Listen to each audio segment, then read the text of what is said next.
Chapter 1. The Division. Elena Bach awakened her past life's memories upon receiving an owl letter. As she gazed at the letter, a tumult of emotions surged within her. Was it joy or fear? Harry and his companions had triumphed over Voldemort effortlessly, thanks to their protagonist Halo.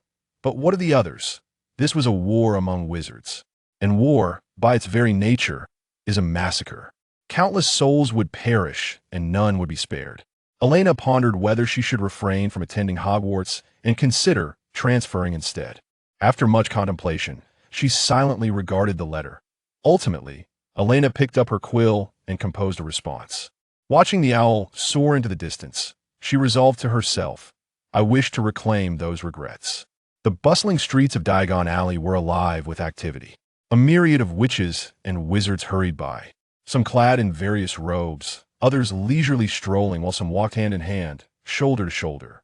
The cacophony of voices blended into a delightful yet orderly ambience. The Bach family emerged from the fireplace, stepping into the vibrant thoroughfare of Diagon Alley. Today, Elena's family ventured forth amidst the throngs, and she eagerly anticipated acquiring her wand. As for her pet, Elena had possessed a snow-white fox since childhood, a gift from her father, who had procured it with the necessary permits. The fox now rested on her shoulder, curiously observing the eclectic crowd. "Elena, we must first purchase your robes. Your father will procure your books, and then we shall reconvene to select your wand," her mother, And, declared with a gentle tone that brooked no dissent. "Very well, mother," Elena acquiesced, for she remained but a child. The exterior of Madame Malkin's robes for all occasions exuded an ancient elegance, imparting a sense of classic mystery. Inside, the atmosphere buzzed with the lively chatter of students and parents from various houses. Customers could try on robes and receive expert fittings and advice, ensuring a perfect fit. Upon entering, Elena noticed a girl with curly brown hair and curious eyes standing at the measuring table, gazing around with wonder. Her hair, slightly disheveled, only added to her natural vivacity. "Hello, I'm Hermione." "Ha ha," she exclaimed, laughter escaping her lips as the measuring tape moved. "It seems quite mischievous," Elena remarked, observing the tape as if it were a playful spirit. The charming girl was undeniably tempting to touzle, but Elena restrained herself, deeming it impolite. Madame Malkin emerged from the back, reclaiming the tape. After jotting down some measurements, she looked up and said, "All right, dear, next." Hermione hopped off the measuring platform and settled onto a nearby stool, likely awaiting someone. After exchanging a few words with Madame Malkin and ventured deeper into the shop to select robes, while Elena and her brother, Alan, waited for their turn to be measured. Alan yearned to explore, yet his timidity compelled him to remain beside his sister. Hermione leaned closer and asked, "Are you a new student this year? You seem to be about my age." "Indeed, I am Elena Bach. You may call me Elena. This is my brother, Alan Bach," she replied, finally noticing the adorable girl who had greeted her. Alan merely glanced at Hermione and muttered, "Hello." "Hello," Hermione replied, then turned to Elena with curiosity. "Are your parents both wizards?" "Yes, they both are," Elena answered warmly. "I plan to peruse our textbooks. I fear I might fall behind," Hermione confessed, a hint of worry in her voice. "Do not fret, I intend to review them as well," Elena said, resolved to revisit the material, perhaps even enlisting her parents to bolster her knowledge. Ever since her past memories resurfaced, she had sought her parents, using the upcoming term as an excuse to enhance her abilities. "Oh, splendid," Hermione exclaimed, just as a father and son duo with platinum blonde hair entered the shop. The father seemed to impart some instructions to the boy before exchanging a few words with Madame Malkin and exiting. The boy, spotting Elena, craned his neck and said, "Elena, are you here to buy your school supplies too?" "Yes, Draco, you appear to be in good spirits," Elena replied with a smile, recalling their childhood camaraderie, a remnant of their pure blood ties. It was amusing to think back on their youthful innocence. Now, gazing at Draco's golden hair, she felt an urge to reach out and touch it. "This is?" Draco turned to Hermione, his tone lacking warmth that moment. It was Elena's turn to be measured, and she interjected, "It's my turn now," then asked, "Where has your father gone, Draco?" "My father is off to buy my books. I'm certain he'll bring me a gift," Draco responded, pride radiating from him. much to Elena's amusement as she playfully pinched his cheek. Elena, Draco huffed in indignation, attempting to retaliate. Just then, Hermione's parents and Professor McGonagall arrived, prompting Hermione to bid farewell to Elena. Elena, see you at school. Oh, goodbye, Elena waved to Hermione. Draco glanced at Hermione's parents and scoffed. Huh, mudblood. Elena seized the opportunity to pinch him again. Elena, Draco glared at her, seemingly poised to say something. However, she cut him off. You should speak less, that's not very Malfoy of you. I know what a Malfoy is better than you. Draco retorted loudly before ignoring Elena, still convinced of his own superiority. Elena rolled her eyes at Draco, signaling her disdain for his immaturity. Alan mirrored her gesture, silently agreeing that they were all rather childish. Once Elena had been measured and emerged, she affectionately ruffled Draco's hair, smiling warmly as she greeted him. Elena watched enviously, wishing for such a gesture herself. Goodbye, Draco, Elena waved at him. Draco, unwilling to acknowledge her, turned away with a huff and guided Elena to the wand shop. The interior was dimly lit and tranquil, enveloping visitors in an air of mystery. Conducive to the careful selection of a wand.In Diagon Alley, Elena chose her Wanda sturdy 10-inch red-brown wood with an iris flower core, symbolizing friendship. After their shopping excursion, Elena eagerly implored her parents to teach her spells. Her father, a Slytherin, recognized her budding ambition, while her mother, a Gryffindor, appreciated her adventurous spirit. Both were pleased with Elena's transformation. Whenever they had a moment, they would instruct her, jesting that she might belong to Ravenclaw. Observing her brother Alan engrossed in a book, Elena doubted this notion. By the time school commenced, Elena had diligently studied, nearly mastering the first-year curriculum. She planned to delve into second-year subjects upon her return, with the intent of practicing first-year spells and perhaps even preparing for third-year material during the break. Elena believed it imperative to progress step by step according to academic year, for she was no prodigy. During this period, she contemplated hiring a tutor, but as she was still grasping the basics, her parents' guidance sufficed, and she refrained from bringing it up. On the train, Elena shared a compartment with Hermione and Neville, who was in search of his missing toad. Hermione and Elena assisted. Although Elena was aware of the futility of their quest, yet the thrill of adventure on the train was irresistible. A compartment door swung open. Hello, have you seen Neville's toad? Hermione inquired before the occupants had a chance to respond. Inside the carriage were the twins. Oh, we haven't seen it. Would you care for some sweets? One of the boys remarked. Oh, thank you. The unsuspecting Hermione replied, completely oblivious to any potential danger. She accepted the offering and popped it into her mouth before Elena could even utter a warning. The occurrence unfolded with remarkable swiftness as Hermione's lips transformed in hue. The twins erupted into laughter, exclaiming, "Look at your mouth." It was only then that Hermione realized she had fallen victim to their antics. She glared angrily at one of them. "Don't look at me. It was George." "No, I am Fred. Don't be deceived by him." "No, I am truly Fred." Hermione's expression gradually shifted from anger to bewilderment. "Well, regardless of who you are, I am heading to the next compartment to inquire," she declared, turning on her heel. "Goodbye," Elena smiled, waving to the twins. "Goodbye," George and Fred chimed in unison, leaving one unable to discern who was who. Elena followed Hermione as they traversed through all the compartments, meeting numerous classmates along the way. Draco, deterred by Elena's piercing gaze, did not trouble Hermione excessively.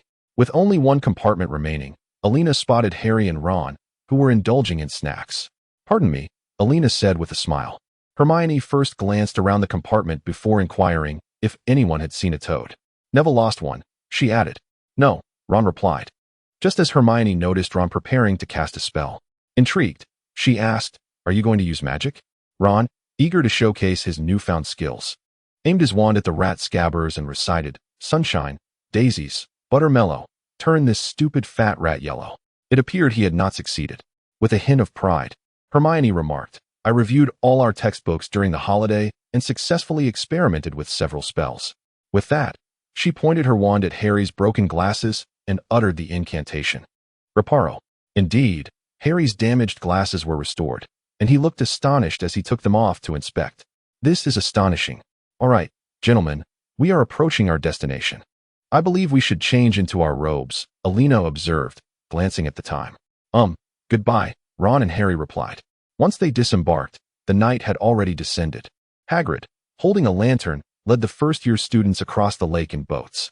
Elena was mesmerized by the grandeur of Hogwarts. Her excitement palpable as she followed her peers into the Great Hall, seamlessly blending in with the throng of first years. Neville located his toad within the hall.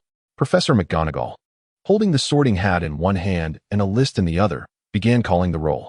Hannah Abbott, a small girl, cautiously approached and sat upon the stool. As the sorting hat was placed upon her head, she appeared slightly apprehensive. The hat seemed to contemplate, and after a moment, it surprisingly declared, Hufflepuff. The sorting continued as planned, and soon McGonagall called out, Elena Bach. Elena carefully took her seat on the stool, which still felt a tad too high for her. She pondered the possibility of being sorted into Ravenclaw, but the sorting hat remarked, the books you read differ from those favored by Ravenclaw. Slytherin, perhaps? After all, I am a pure blood, she mused. The hat replied, not all pure bloods belong to Slytherin, and child, you lack substantial ambition. Elena thought, well, it seems the sorting hat sees straight through me. I truly wish to hide my face from view. Fortunately, the hat's voice was not excessively loud, and Elena comforted herself with this thought. After a while, the sorting hat called out Hufflepuff. Elena joyfully stood up and ran towards her house. Yet her thoughts were consumed by the annoyance of the sorting hat, which had laid her thoughts bare for all to see. Hermione and Ron were sorted into Gryffindor. When it was Harry's turn, a momentary hush fell over the crowd, everyone eagerly anticipating into which house he would be placed. Upon Harry's sorting into Gryffindor, Elena distinctly sensed a sigh of relief from Professor Dumbledore. The faculty began to converse amongst themselves. Elena pondered, let us not show favoritism. Each house has its own merits. Once the sorting concluded, Dumbledore rose to deliver a lengthy speech. He introduced the new defense against the dark arts professor, Quirrell, and warned that the third floor was off limits, as was the Forbidden Forest. However, Elena mused that such declarations would only heighten the curiosity of the mischievous children, potentially backfiring. Dumbledore then announced the commencement of the feast. The tables were soon laden with a plethora of delectable dishes. Elena surveyed the offerings, feeling somewhat overwhelmed. The majority of the fare seemed to be meat-based. Since gaining her memories, she had yearned for more vegetables. Moreover, it appeared that seafood was conspicuously absent. Perhaps she should venture to the Black Lake for some fresh catch? Elena cast a curious glance at Professor Quirrell, then turned her attention to Harry, who was pressing his forehead in apparent discomfort. Hermione and Ron approached him, offering quiet words of comfort. After the meal, the head of Hufflepuff warmly guided the first years to their common room in the basement. Unlike other houses, Hufflepuff's common room did not require a password. Its entrance was somewhat obscure, and even without a password, some Hufflepuffs often forgot how to access it, particularly the younger students. After outlining important school regulations, the head informed the newcomers that the boys' dormitory was on the left and the girls' on the right, assuring them that their belongings had already been placed in their respective rooms. Elena's dormitory housed 4 girls, Hannah, Mia, and Emily, all of whom had brought delicious snacks to share. Exhausted from the day's events, the children gradually drifted into slumber as they chatted in bed. Chapter 2. Encountering Harry is truly exhausting. As Hermione and Elena emerged from the Ravenclaw common room, they spotted Harry and Malfoy on the moving staircase. 2 of Malfoy's lackeys, Crabbe and Goyle, were trailing behind him, ascending the stairs. Ron stood beside Harry. As Hermione and Elena descended, Ron and Harry, caught in the middle, were met with Malfoy's disdainful gaze. Oh, look who it is. The pureblood traitor, Weasley, and his master, the savior, Malfoy sneered. Harry, visibly irritated, retorted, I am not some savior. You might want to reconsider your choice of friends. Choosing you? A Slytherin? Ron chimed in, equally displeased. Just as they were speaking, the staircase shifted, leading them directly to the 3rd floor, the very area deemed forbidden. Is Gryffindor really that brave? Look where we are, the forbidden area of this year. Draco taunted, glancing at Ron as if to challenge their courage. Elena felt a strong urge to cover her eyes, wishing to avoid witnessing this unfortunate encounter. Ron, evidently provoked, replied, what is there to be afraid of? Just wait and see, before pulling Harry forward. Ron, Gryffindor embodies bravery, but we must not act recklessly, Hermione anxiously cautioned Ron. However, in that moment, the young boy was hardly inclined to heed her words. Ron tugged at Harry, propelling them past Malfoy and dashing up to the 3rd floor. Malfoy observed them with a mocking demeanor, his very presence a derision directed at the two Gryffindors. Concerned, Hermione chose to follow, while Elena, drawn by the allure of the unfolding drama, could not suppress her curiosity. After all, a little diversion from their daily studies was in order. As Elena passed Draco, she cast him a playful glance. Draco stiffened momentarily, clearly apprehensive about the prospect of Elena reporting his antics, for during their childhood games, he had often found himself outsmarted by her. Although he belonged to Slytherin, the sight of the two innocent children together rendered Elena the dominant figure, instilling a sense of trepidation in Draco. The quartet entered the dimly lit corridor of the third floor, which bore the semblance of long-abandoned solitude, with Ron leading the charge. He jested, "Huh? Coward. What is there to fear?" Harry, however, whispered his reluctance. "I think it might be best if we turn back." While he held no fondness for Draco, he was equally disinclined to take unnecessary risks. Hermione concurred. "We're merely first years. It would be prudent to retreat." Elena, overhearing, couldn't help but retort, "Oh, if you weren't a first year, you'd be braver, wouldn't you?" Suddenly, a cat's meow echoed from one end of the corridor. "Oh no, that sounds like Mrs. Norris." The four friends scurried about like headless chickens until they arrived at a door. Hermione cast the unlocking spell, and they slipped inside, crouching by the door to listen for the patrolling figure to pass. At that moment, Ron's eyes widened in astonishment as he gazed around the room. He nudged Harry, urging him to take a look. The four of them were awestruck by the three-headed dog sprawled in the center of the room, although Elena was aware of its existence. Witnessing it firsthand was truly overwhelming. It was enormous. Thankfully, it was fast asleep. Elena felt a sense of insecurity in the school. While it might be a safe haven for Harry Potter, the same could not be said for the supporting characters. It seemed imperative that she enhance her own abilities swiftly, lest she become merely collateral damage. Once the caretaker had moved on, the four of them quietly exited the third floor, only to be caught red-handed by Draco, who was accompanied by a professor. Fortunately, it was Professor McGonagall who had come with Draco, and each of them lost 5 points and was assigned detention, tasked with assisting Hagrid. Hagrid, the keeper of keys and grounds, was also vigilant about the happenings in the Forbidden Forest, which had recently been rife with unrest among its creatures. As he led the four children toward the forest, he spoke. "We spotted that three-headed dog on the third floor." Harry eagerly chimed in. "Yes, Hagrid, we did." "Oh, you saw it, did you? Fluffy," Hagrid exclaimed, immediately realizing he had perhaps divulged too much, and awkwardly shifted the subject. The children exchanged knowing glances, as if they understood something unspoken. Hagrid continued, "Lately, there have been reports of injured unicorns in the Forbidden Forest. Shall we investigate together?" Ron felt a tinge of fear. Although the sky had not yet fully darkened, the moment they entered the Forbidden Forest, an overwhelming sense of darkness enveloped them. "Do not worry. You shall only patrol the outskirts," Hagrid reassured them. "Why is our after-class duty to patrol the Forbidden Forest?" Elena inquired, perplexed. "It seems rather illogical, considering we are merely first years." "It is because I have been preoccupied with matters concerning the forest lately," Hagrid affirmed. "We shall proceed in pairs, Elena with Harry, and Hermione with Ron. I will venture slightly deeper. Should you require assistance, do not hesitate to call for me," he instructed. Elena harbored concerns for Hermione, wondering if the pairing with Ron might lead to quarrels, especially since they were not yet a couple.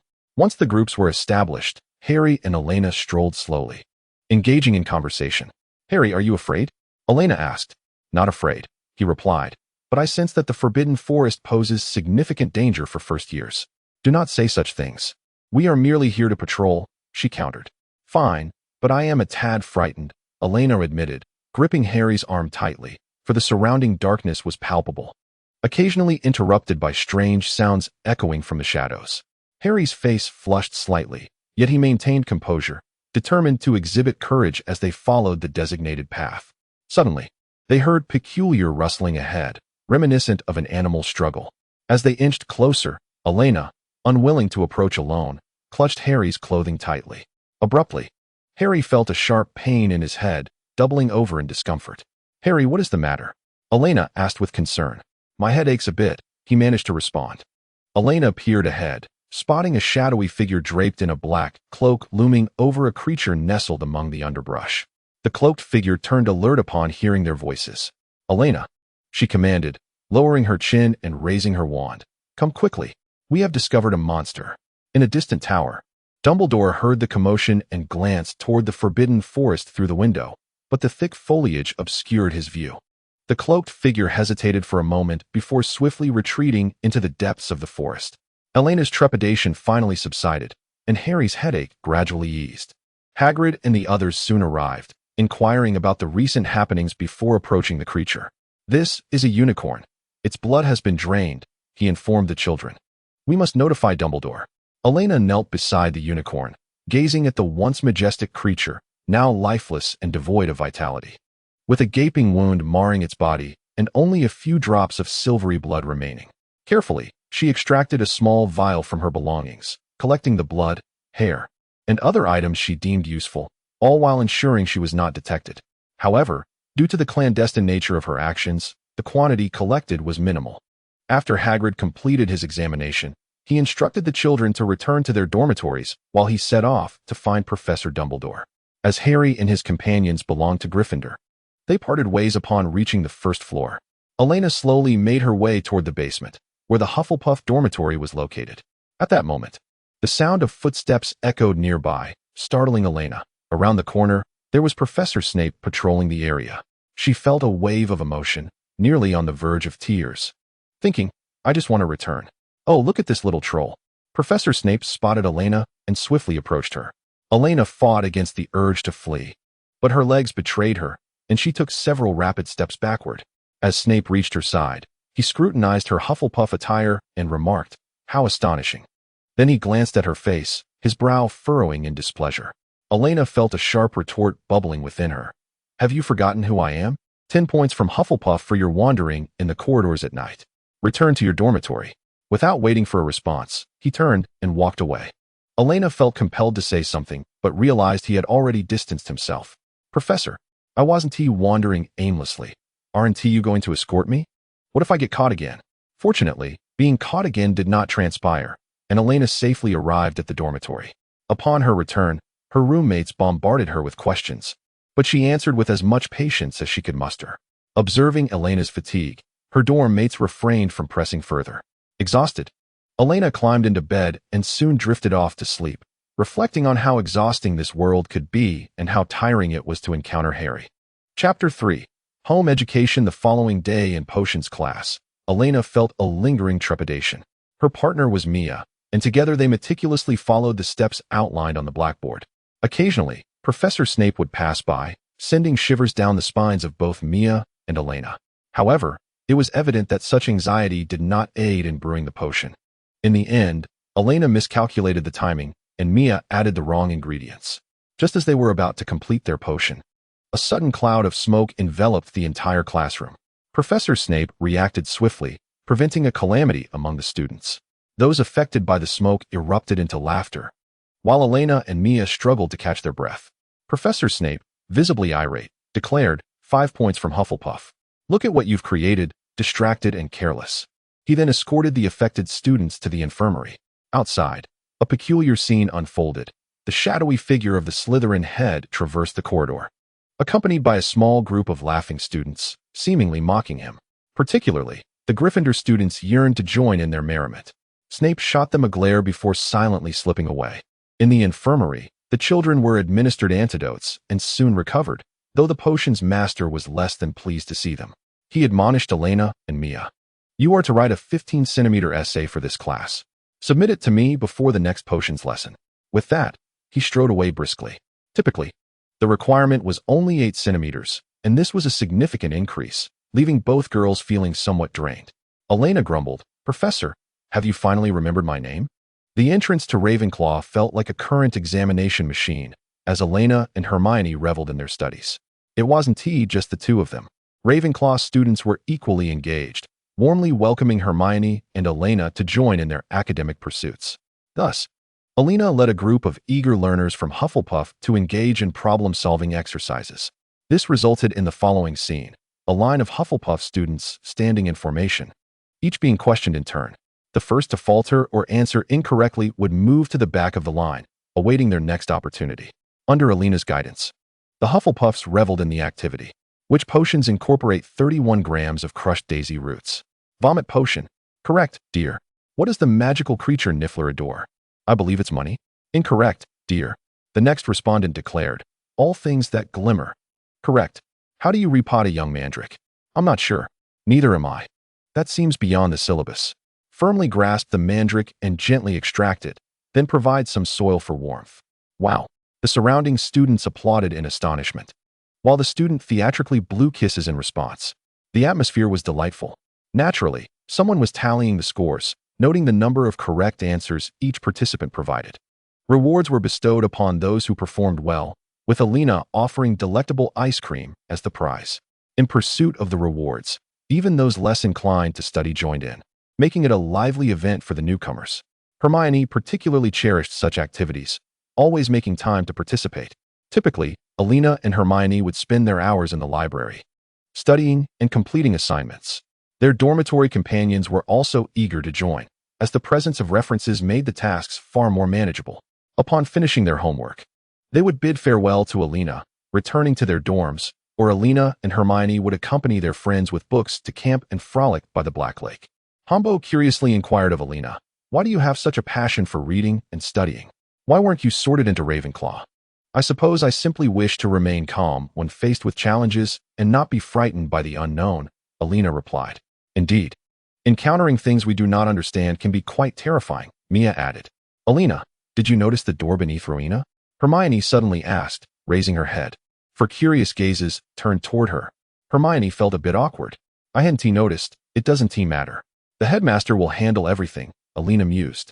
After considering for a moment, she realized she had been too astonished at the time to pay attention. Hermione nodded, her initial impulse tempered by Elena's words.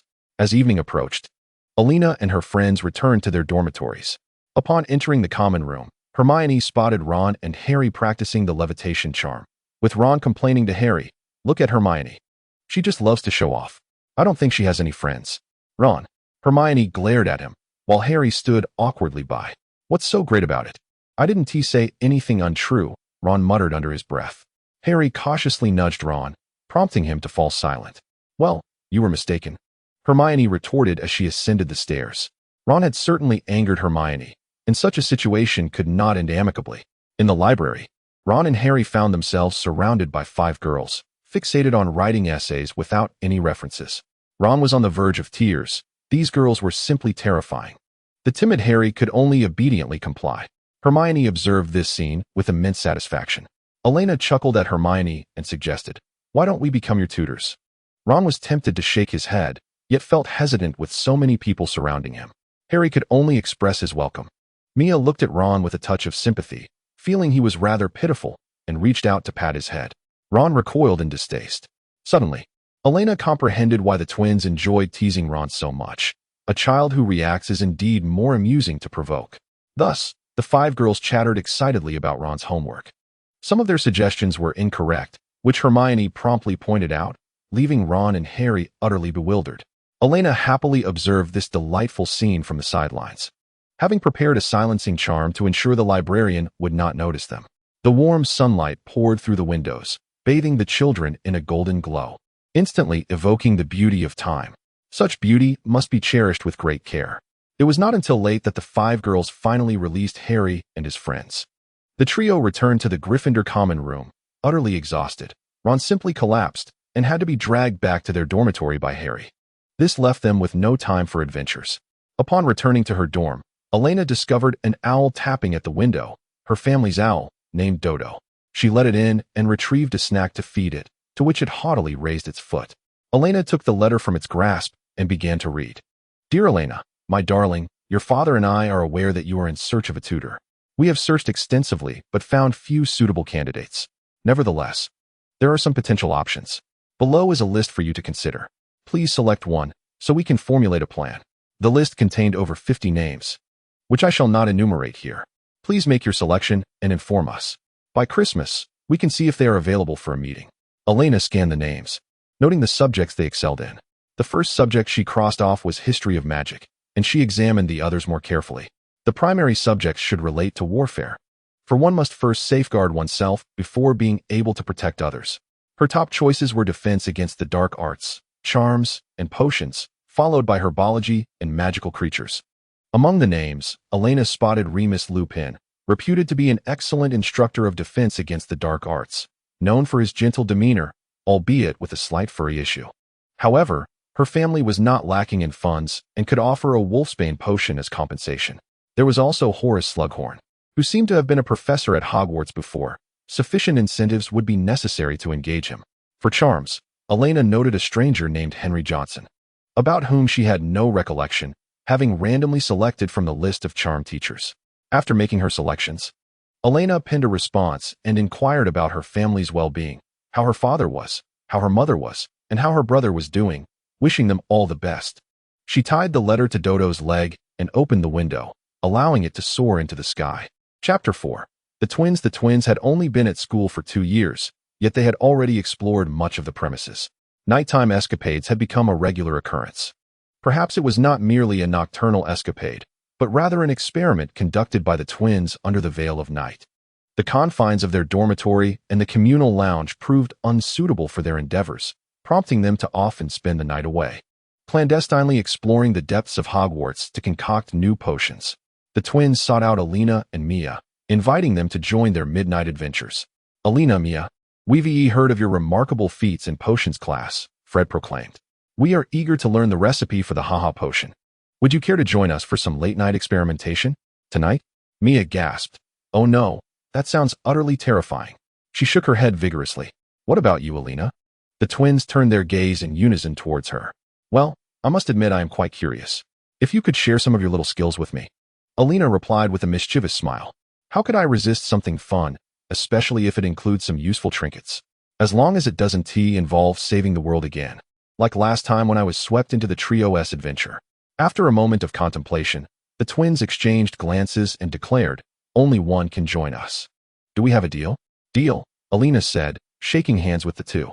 George leaned in close to Elena's ear and whispered, "Meet us on the 5th floor in the classroom at the end of the hall." Elena felt a tickling sensation in her ear and instinctively wanted to shy away. But the whisper was too faint, compelling her to lean in closer. Once the twins had finished, they bounded away, leaving Elena to marvel at the bond they shared. A true testament to companionship. Yet, the night at Hogwarts held its own dangers, with ghosts and mischievous creatures roaming the halls. Particularly, the infamous Peeves could be a nuisance. Thankfully, Elena's mother had taught her a spell to deal with him.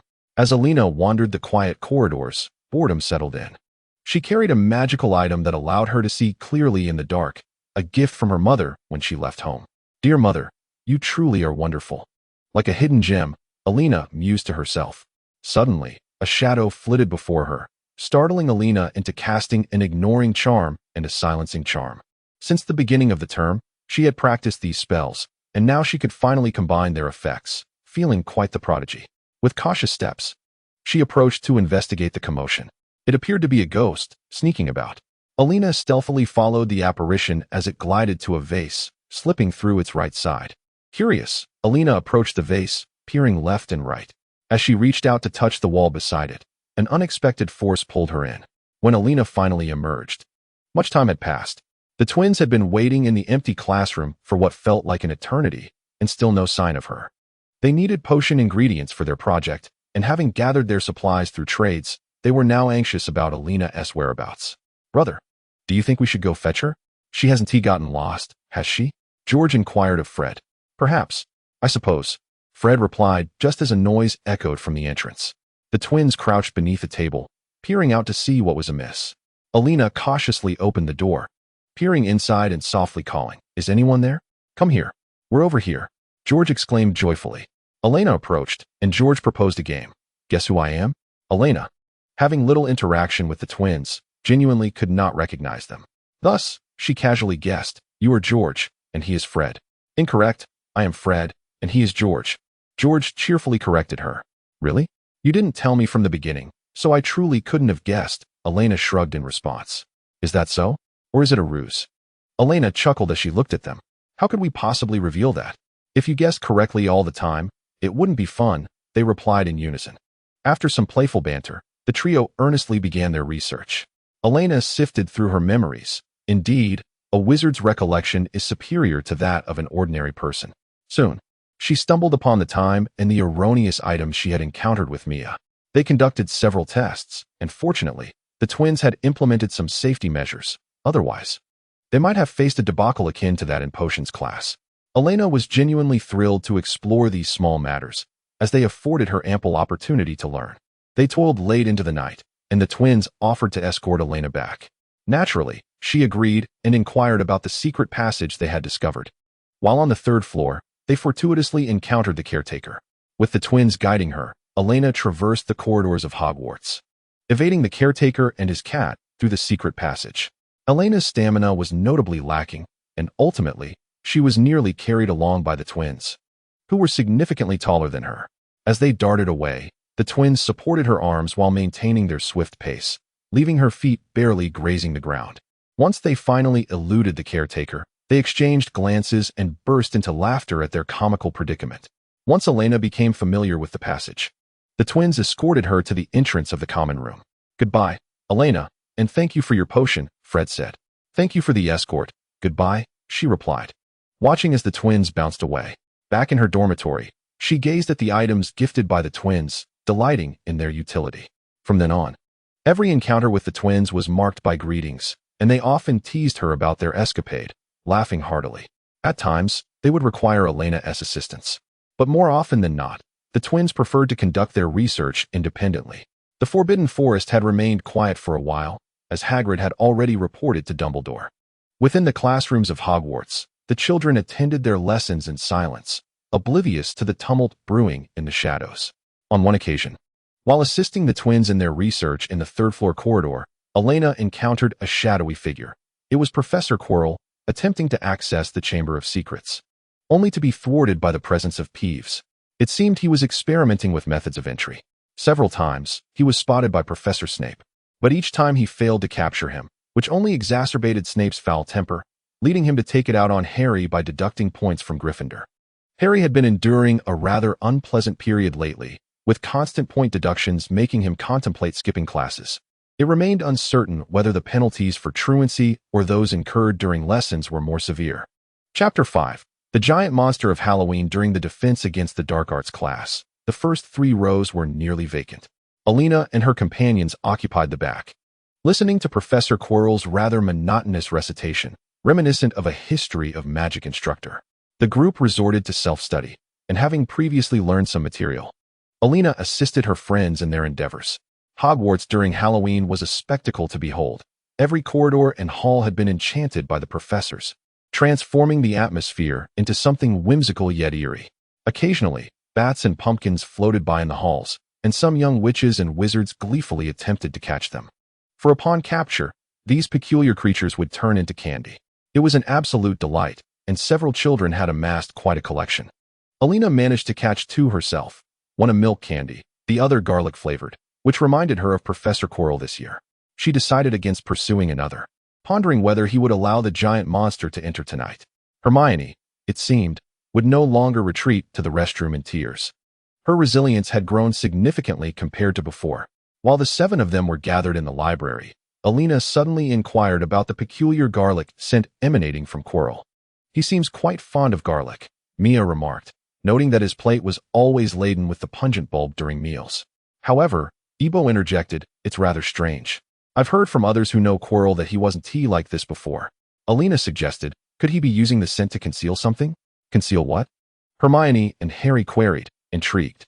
"Perhaps he simply dislikes bathing," Ron chimed in with his suggestion. Hermione and Harry exchanged skeptical glances, silently asking Ron if he truly believed that. "Well, I feel I haven't said anything wrong," Ron replied, his expression shifting. Elena continued, "Is there any dark magic associated with scents?" "I haven't found anything on that yet. Let me investigate," Hermione responded. "Oh, we'll rely on you then, Hermione," Ron said somewhat awkwardly. "Hermione is quite brilliant," Mia added. "Indeed," Elena concurred. "I never claimed she wasn't tea," Ron retorted, a hint of discomfort in his tone. "Your wizardess chess skills are as formidable as Hermione's knowledge," Elena remarked, reaching out to ruffle Ron's hair. Caught off guard by the compliment, Ron was taken aback when Elena playfully tousled his hair. Mia and Emily also reached out, affectionately petting Ron, who resembled a small animal in that moment. Hermione observed with a faint smile, clearly in good spirits. Harry felt a twinge of envy towards Ron. After all, Ron's endearing clumsiness made him quite charming. As for Harry, his slight stature and the weight of his savior's identity seldom afforded him such light-hearted treatment. Noticing the envious glint in Harry's eyes, Elena couldn't resist and reached out to touzle his unruly hair, which was unexpectedly soft. Indeed, the hair of children, regardless of its state, was always delightful to touch. Harry's face gradually flushed as he looked at Elena, secretly pleased. Surrounded by friends and laughter, he felt a sense of freedom from burdens. Ah, yes. The sole concern remained the potions class, where he often felt targeted by the professor, a tiresome ordeal. Yet, amidst all this joy, such worries seemed trivial. However, the curiosity of children could not be extinguished. It would inevitably lead to new inquiries. Harry and Ron occasionally observed Professor Quirrell, intrigued by the persistent, pungent scent of garlic that seemed to envelop him. After all, the fragrance of perfume typically dissipates swiftly. How could he retain such a strong aroma for so long? Could it truly be, as Ron suggested, that he never bathes? The twins also noticed their brother's peculiar fixation on the professor, which was utterly comprehensible. Thus, Harry inquired, "Why does Quirrell smell so strongly of garlic? Surely, he cannot be that fond of it. I still maintain he must not enjoy bathing," Ron analyzed. "Look at Professor Snape. He hardly ever washes his hair," he added. "Oh, our dear little Ron is quite the analyst," the twins exclaimed, embracing him, flattered by their praise. Ron felt a surge of joy, yet soon realized something was amiss. His neck began to itch. Upon scratching, he felt something unusual and brought his hand to his eyes, startled to find it smeared with bright red blood. "Wow," Ron gasped, leaping back. He touched again, discovering more, yet without any sensation of pain. "George Weasley, I must inform Mother," Ron declared, visibly upset. The twins laughed heartily as they dashed away, teasing, "It's nothing. It will turn to water soon." Ha ha. Indeed, within moments, the blood evaporated into thin air. Harry, initially concerned for Ron, gazed in astonishment as the liquid vanished. The Halloween feast soon arrived, with students seated at their respective tables, indulging in a sumptuous banquet. Suddenly, the hall's doors swung open violently, drawing the attention of all the students to the figure who entered. Quirrell stumbled in, exclaiming loudly, "Downstairs. They're S.A. Troll. I thought you knew." Then, akin to a drunken man, he collapsed. The little wizards in the dining hall gasped in shock, while Professor Dumbledore rose to his feet, commanding silence. "Heads of houses, please organize your students to return to their dormitories." Once the headmaster concluded his address, the students gradually quieted, aligning behind their respective prefects to make their way back. Elena glanced over at Harry's table and noted Ron's absence, which did not bode well. Suddenly, Hermione pointed towards Quirrell on the floor and Professor Snape at the staff table, whispering conspiratorially with Harry. Could it be? They quietly slipped away from their seats and headed downstairs. Elena signaled Mia and the others to provide cover, stealthily following their lead. Upon reuniting with the trio, Elena asked, "What are you doing down here? It's far too dangerous." Ron seems to have a bit of an upset stomach and went to the restroom on the lower level. Hermione replied, "P.S. Unaware of the troll. We must find him and bring him back," Harry expressed with concern. Thus, Elena joined them as they cautiously searched the basement. Ahead, they heard a series of thuds, an unmistakable sign of trouble. They quickly sought refuge in the nearest room, only to discover it was the boys' restroom. Just then, they noticed Ron, seemingly frustrated, kicking the door. "Ron, what are you doing?" Hermione whispered. "Nothing. This door won't close. I was just trying to fix it," Ron replied, suddenly realizing, "Wait, this is the boys' restroom. And you, Elena?" "This is my first time in a boys' restroom," Elena shrugged. "Now is not the time to discuss this. A troll has invaded the basement, and we must flee at once," Harry exclaimed anxiously. The troll seemed to have detected their presence and violently smashed through the door. "A few children," they cried, scattering to evade capture. Due to the prominence of Hermione's curly hair, she became the troll's apparent target, prompting the creature to charge at her. Hermione swiftly dropped to the ground and crawled away to hide. Elena attempted to disarm the troll with a spell, but her magic fell short, causing the troll to pause momentarily before angrily swinging its massive club at her. Elena also ducked to avoid the blow, while Ron and Harry diverted the troll's attention. Confused by the multiple threats, the troll grew increasingly agitated and lunged at the nearest target, inadvertently seizing Elena's foot.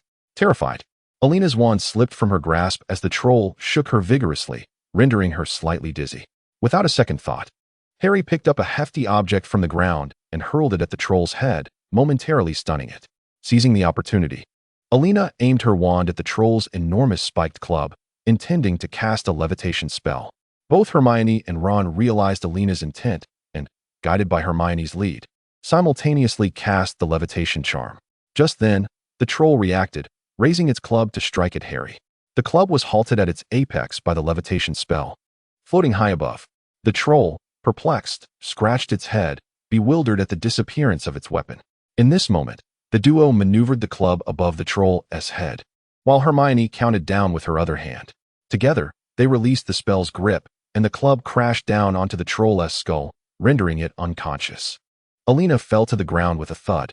"Ouch, that hurt," she muttered, rubbing her head. She quickly expressed her gratitude to Hermione and Ron, exclaiming, "Thank you." This truly was an unexpected disaster. Observing the unconscious troll, Ron inquired, "Is it dead?" "It should merely be unconscious," Harry replied. Footsteps echoed from the corridor's end, signaling that the professors were approaching. Elena felt a surge of fear at the prospect of exposing her secrets, knowing that revealing her memories and foreknowledge could lead to significant trouble. Not wishing to attract unwanted attention, she urgently urged her companions, "We should hide. I do not want to be caught." With that, she cast invisibility and silencing charms upon herself, disappearing before their eyes and silently slipping into the corner by the door. The invisibility and silencing charms were learned from the twins, who relied on these spells during their nightly escapades to avoid detection. Though there had been missteps in the past, those incidents were long behind them since entering their second year. The trio, astonished by Elena's sudden disappearance, stood frozen in surprise and missed their chance to escape. The professors arrived swiftly, astonished by the sight of the three children and the trolls sprawled on the ground. Professor McGonagall, relieved to see the children safe, finally exhaled. "Merlin, you had better explain what is happening here," she said with concern. Just as Harry and Ron began to speak, Hermione recalled Elena's desire to avoid trouble. As we began to speak of the trolls, Ron was absent.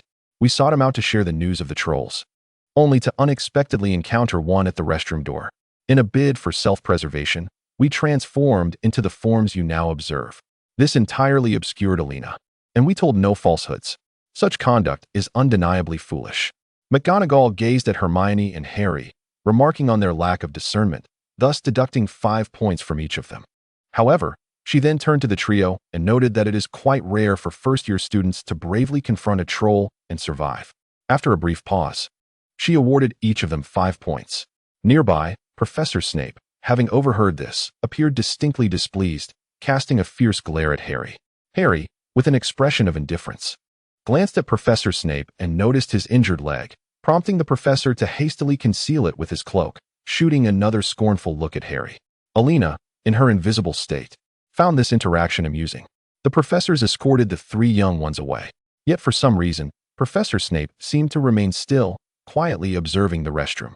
Suddenly, he waved his wand towards it, casting a spell to freeze it in place. The restroom fell silent. Nothing occurred.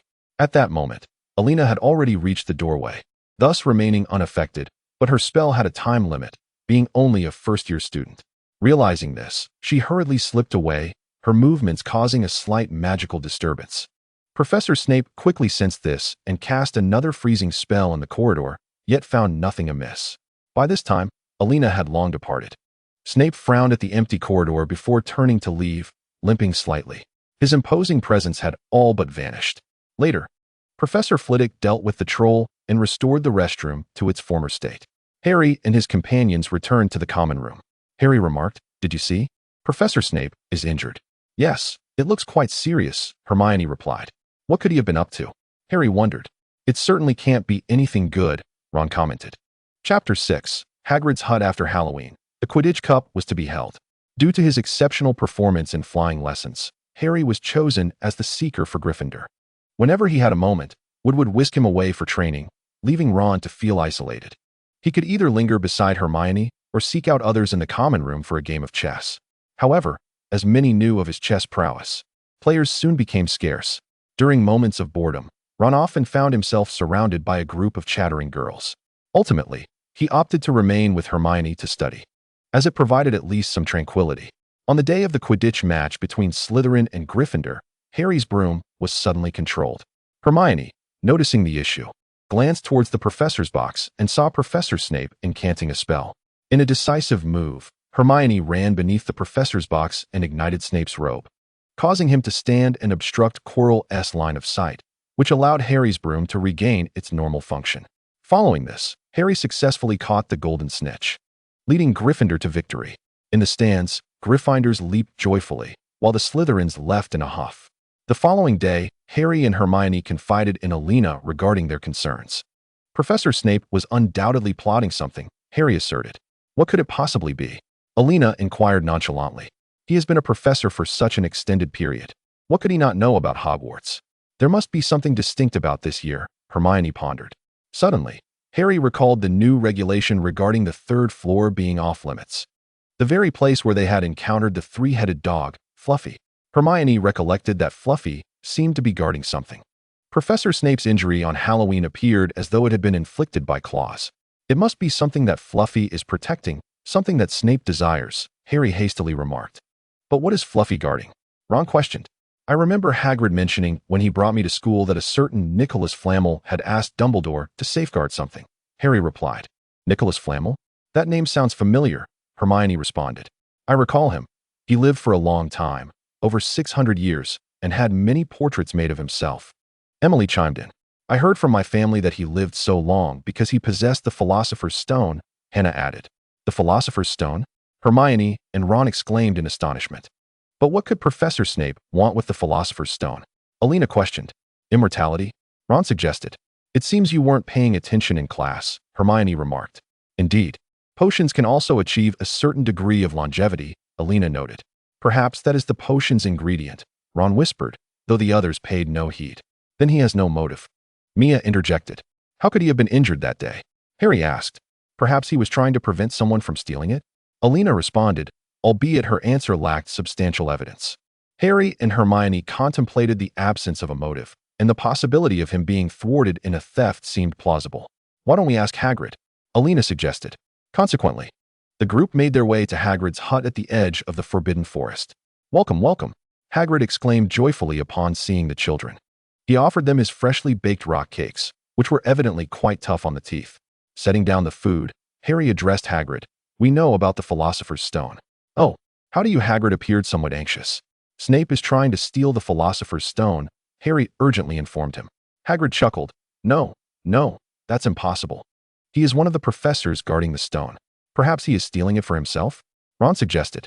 At that moment, Harry noticed something in the cauldron by the fireplace. What is this, Hagrid? Harry inquired. I got it while drinking at the pub. Someone I was drinking with asked me about Fluffy, Hagrid replied. It looks like a dragon egg, Ron remarked. Oh, this is a Norwegian Ridgeback egg. I won it, Hagrid proudly declared, placing the egg on the table. A group of eager children gathered around the egg. How did you win it? Ron asked. I don't know. It seemed like he was eager to lose to me. Hagrid said. What a stroke of luck. Ron exclaimed enviously. Suddenly, the dragon egg began to stir and then burst open. Other sounds were also heard at the door, prompting Elena to open it and discover Draco peering in curiously. She pulled the hesitant Draco inside, and Ron noticed Draco's intent to act. Yet their attention was captivated by the newly hatched dragon. Is that a Norwegian Ridgeback? Draco exclaimed excitedly. A dragon? Hermione asked in astonishment. Oh, look how beautiful it is. It thinks of me as its mother, Hagrid said, his gaze fixed on the little dragon. Hello there, Nobu. Hagrid gently reached out to touch the creature. Wow. The children gasped in awe. Draco, too, was enchanted, circling the little dragon in wonder. Hagrid cut meat into small pieces for the children to feed Nobu. Draco and Ron were the most enthusiastic, while the others quickly lost interest after their turn. Hagrid continued to instruct them on how to care for a dragon. Soon, the group departed from Hagrid's hut. Elena pulled Draco aside and said, You'd best not mention today to anyone. Why? What could you possibly use to threaten me? Draco retorted fiercely. I have nothing to threaten you with, but your future comfort may not be guaranteed. Be cautious with your little secrets, Elena replied nonchalantly. Draco's eyes narrowed as he pondered her words, trying to appear menacing. Draco, do you still want to visit the dragon? Elena suddenly said with a playful smile. Draco felt an inexplicable chill, but stubbornly replied, Of course. You had better come with me. With that, he dashed away, fearing Elena would chase after him. Elena watched him retreating and couldn't help but smile at his childish antics, reminiscent of Ron.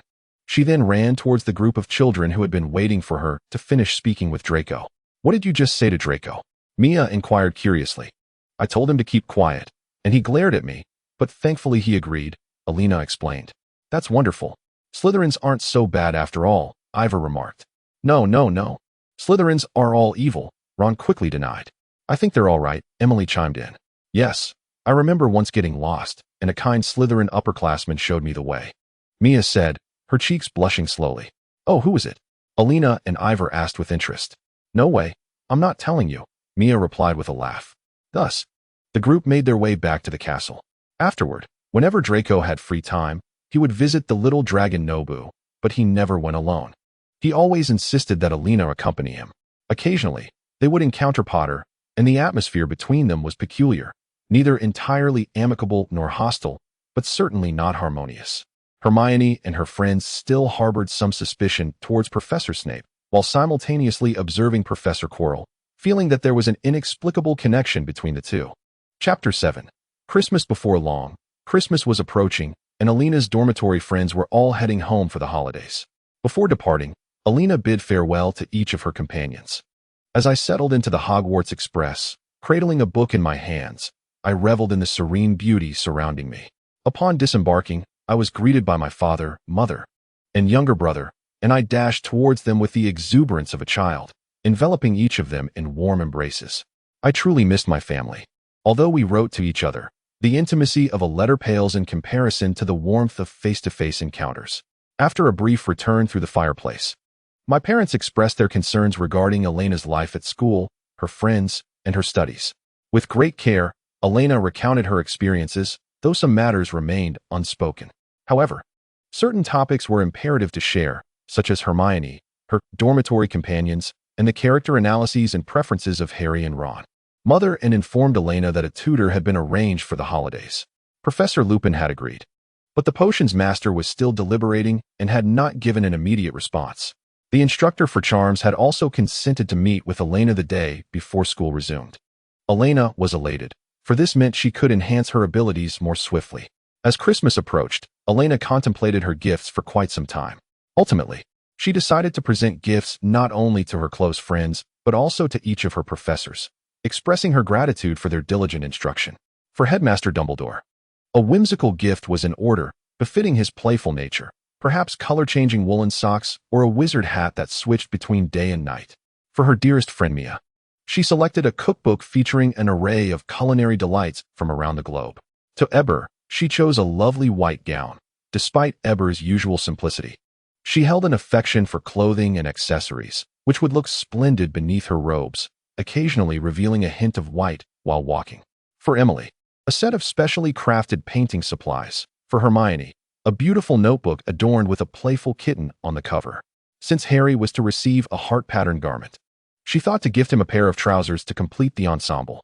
For Ron, a new wizard's chess set was a certainty. As for the professors, she decided not to gift Professor Quirrell anything, considering he would not be teaching the following year. To Professor Snape, she chose a bottle of magical shampoo, recalling how he often deducted points from her and intimidated her during potions class. A fine pen would suffice for Professor McGonagall, while for Hagrid, who had become a friend, she would gift a loaf of bread made by his house elf.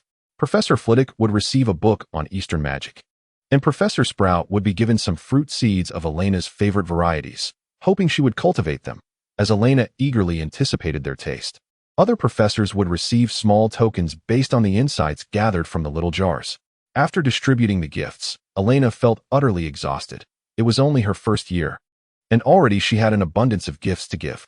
The thought of knowing more people in the coming years left her feeling quite overwhelmed.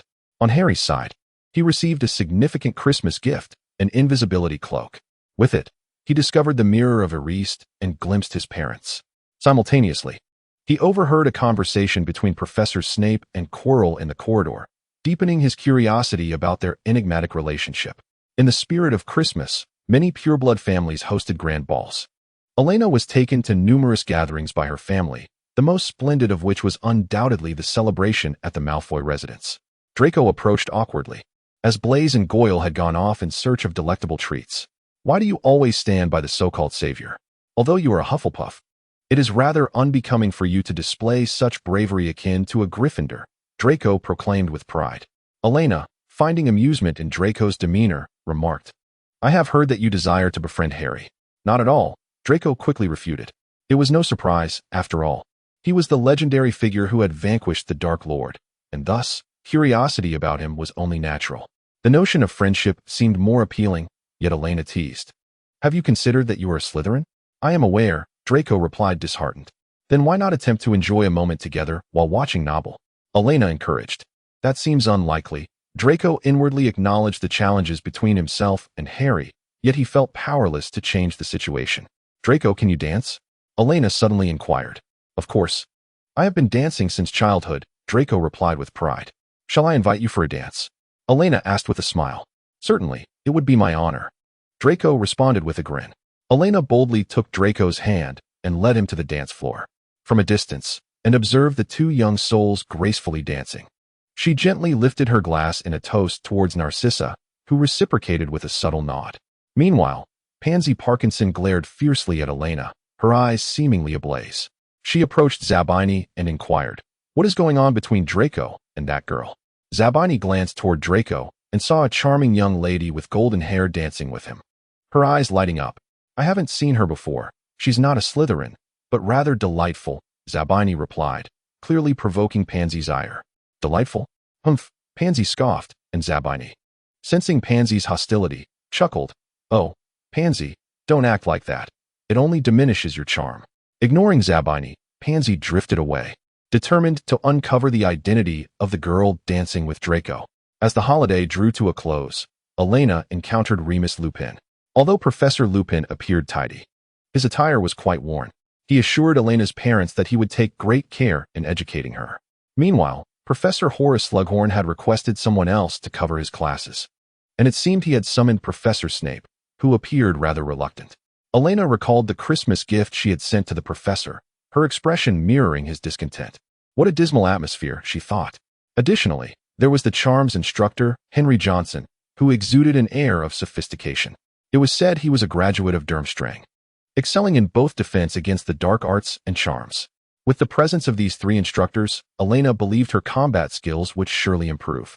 After meeting with the teachers, Elena packed her belongings and returned to Hogwarts. On the train, she encountered Mia and Emily. The trio sat in their compartment, discussing the joys of Christmas and exchanging gifts.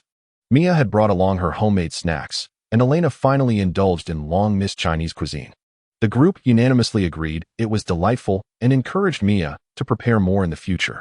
Returning to Hogwarts, the grounds were blanketed in a pristine layer of snow, exuding a chill yet enchanting beauty that seemed to cast a solemn seal over the venerable institution. Harry confided in Elena about the Mirror of Arist, and they took turns using Harry's cloak to gaze into its depths. Each person's vision was unique. Harry began to grasp the essence of what he had witnessed. Elena beheld familiar faces, all gradually aging, yet they remained together. She realized her deepest desire was for everyone to remain unscathed. Merlin, Rowling, with me here. I do not wish for the blades you send, she mused. In the past, she felt powerless to effect change. Yet now she was striving to better herself and transform the regrets of the future. Days of ordinary study passed until the end-of-term examinations arrived. Elena felt confident about her performance, but when the results were announced, Hermione emerged as the top of their year. Wow, Hermione, you are incredible, Mia exclaimed enviously. Indeed, echoed Emily. Hermione, blushing with pride, offered, if you have any questions, feel free to ask me. I adore you, Hermione, Hannah declared, enveloping her in a hug. Ugh, Ron interjected disdainfully, twisting his arm as if to shake off the girl's sentimentality. Yet, Harry found himself envious. Achieving excellent grades and having someone to celebrate with was a delightful feeling. Chapter 8. The conclusion of first year. Whenever he had a moment, Harry would visit the Mirror of Arist, reminiscing about the happiness of having parents. Dumbledore had to intervene, reminding Harry that while everyone possesses their own desires, one must not become ensnared by them. In truth, Harry soon found solace, for his current life was vastly improved compared to the past. Subsequently, the Mirror of Arist was relocated by Dumbledore. In less than a month, Norbert had grown significantly. The trio contacted Ron's brother, who raised dragons, and arranged a clandestine plan to send Norbert away. Due to the number of people involved, only Ron, Harry, and Draco accompanied the dragon on its departure. Draco, watching Norbert leave, felt an indescribable mixture of sorrow and loss. Harry placed a reassuring hand on Draco's shoulder, sensing his affection for the dragon. However, they could no longer keep him. Norbert was simply too large. In truth, Draco's reluctance stemmed not only from the dragon, but also from the bond he shared with Harry, a bond that might never be rekindled. Later, the trio noticed peculiar behaviors from Quirrell and Snape, prompting them to follow their leads. Harry, being too conspicuous for Snape, was assigned to tail Quirrell instead.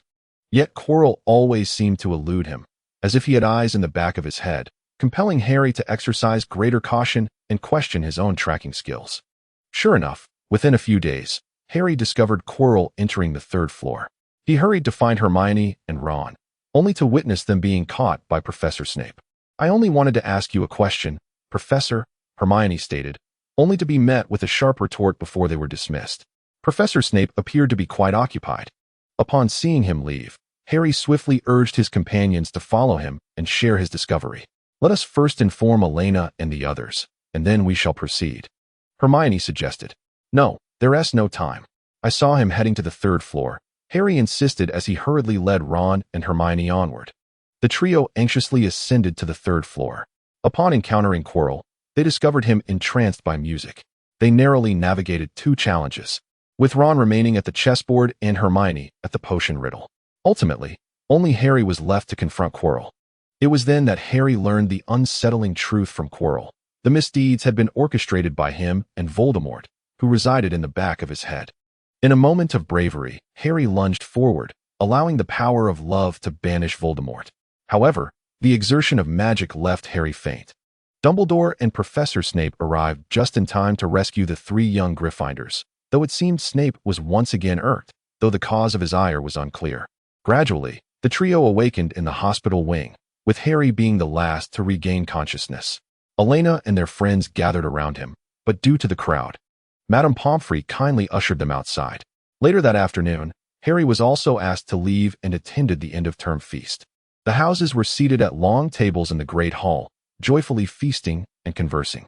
Dumbledore announced the house points, with Slytherin initially in the lead. However, Gryffindor gained a significant boost due to the bravery of Harry and his friends, ultimately securing the house cup for Gryffindor.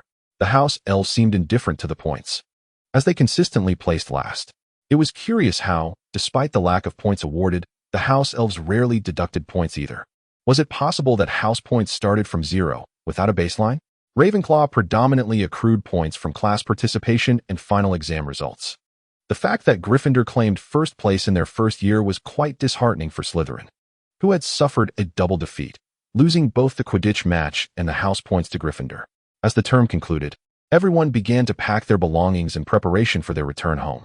Harry felt a twinge of nostalgia, knowing he would soon return to his aunt's house. Back to his stairwell. "We will write to you, Harry, don't worry," Ron reassured him with a hug. This brought a smile to Harry's face. At the train station, Elena spotted Harry and his friends, bidding them farewell before heading home with her parents. While others anticipated a holiday, Elena braced herself for a nightmarish regimen of self-imposed training. She pondered what knowledge truly resided within her mind. Upon returning home, she was handed a schedule by her father. Algebra. The curriculum consisted of 3 subjects rotating throughout the week, with Sundays off. Remus's defense against the dark arts classes were scheduled for Monday and Tuesday, charms for Wednesday and Thursday, and potions for Friday and Saturday. Remus's lessons were genuinely straightforward and beginner-friendly, making them accessible to novice learners. Currently, Elena is studying a 3rd-grade curriculum, while Professor Lupin generously offers her occasional practice with 1st and 2nd-grade lessons to reinforce her knowledge. Every 2 days, a professor visits to teach. Henry Johnson's classes prove to be quite overwhelming for Elena, as he inundates her with an excessive amount of content, evidently lacking teaching experience and attempting to cram vast knowledge into her mind. This has indeed posed a significant challenge for Elena. Fortunately, her foundational knowledge from Huaxia remains intact, enabling her to absorb this deluge of wisdom. Professor Henry Johnson is quite pleased with Elena's performance and leaves her with a considerable amount of homework upon his departure. Oh, the familiar routine. When Professor Snape comes to class, Elena feels quite anxious, having miscalculated her potions several times. Gradually, She acclimates to the rhythm of these supplementary lessons. Typically, Professor Snape can be found reading or brewing potions, as certain concoctions are required for the school's medical wing.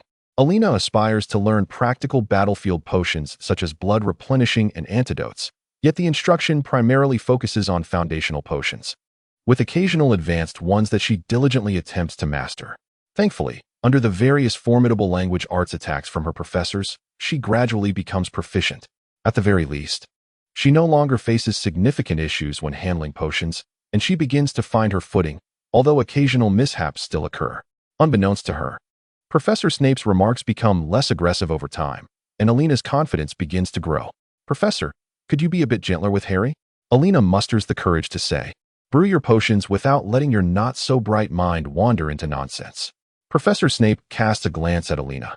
Though a twinge of fear grips her, she presses on. "But it seems as though Harry has done something to upset you." Suddenly, a sharp sound echoes as Elena feels a light smack on her head. Though not heavy, it stings.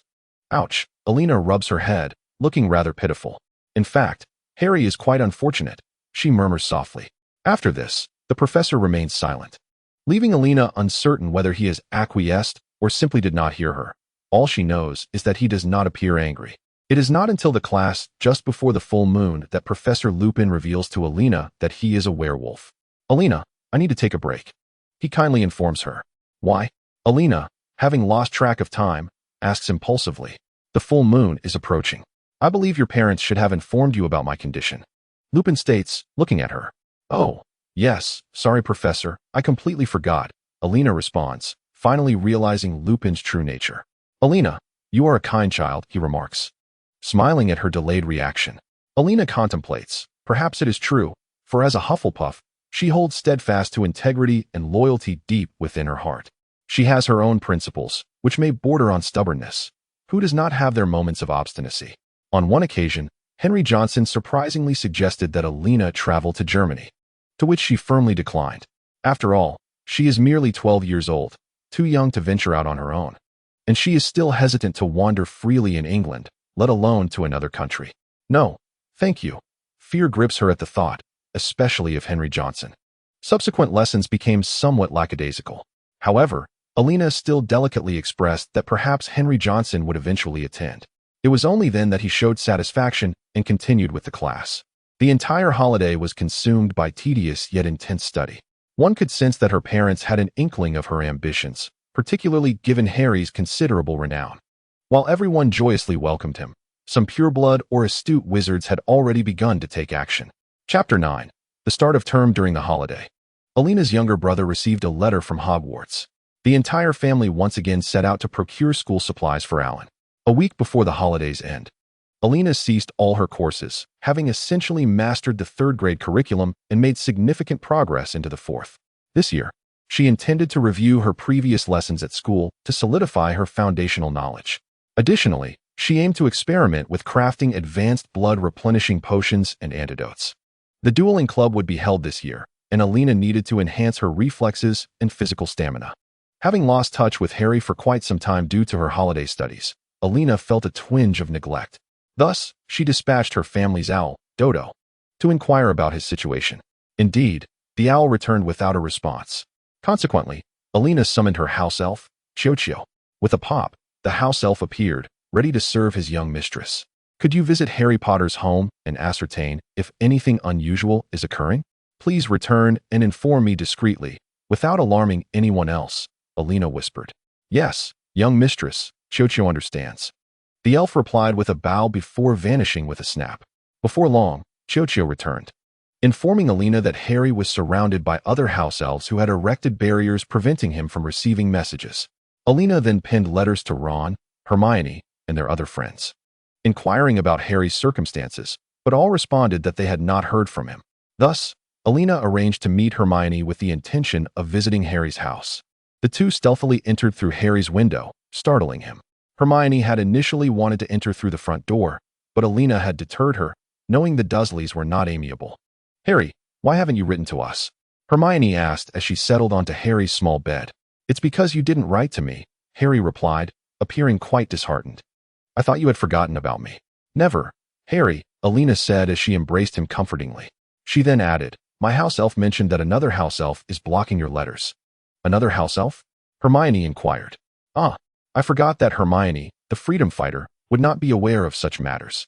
So, someone is intercepting my letters? Harry said anxiously. Let us all go to Diagon Alley together to buy school books, Elena proposed. All right, Harry exclaimed, filled with joy at the prospect of shopping with friends. No, Harry Potter cannot go to Hogwarts. Suddenly, a large-eared, big-eyed, rather unattractive elf appeared, shrieking. Wow, Hermione was taken aback. You cannot prevent Harry from attending school. Hogwarts is the safest place for him, Elena declared. No, Harry Potter must not go to Hogwarts. It is fraught with danger, Dobby insisted stubbornly. Who are you? And why do you claim that Harry Potter is in peril? Hermione inquired. I am Dobby, a house elf. Harry is in danger. There is a plot at Hogwarts, Dobby replied. He then collided with the wall, unable to answer further questions. No, Dobby, I command you to cease, Elena stated. Harry will not be in danger with us and the professors.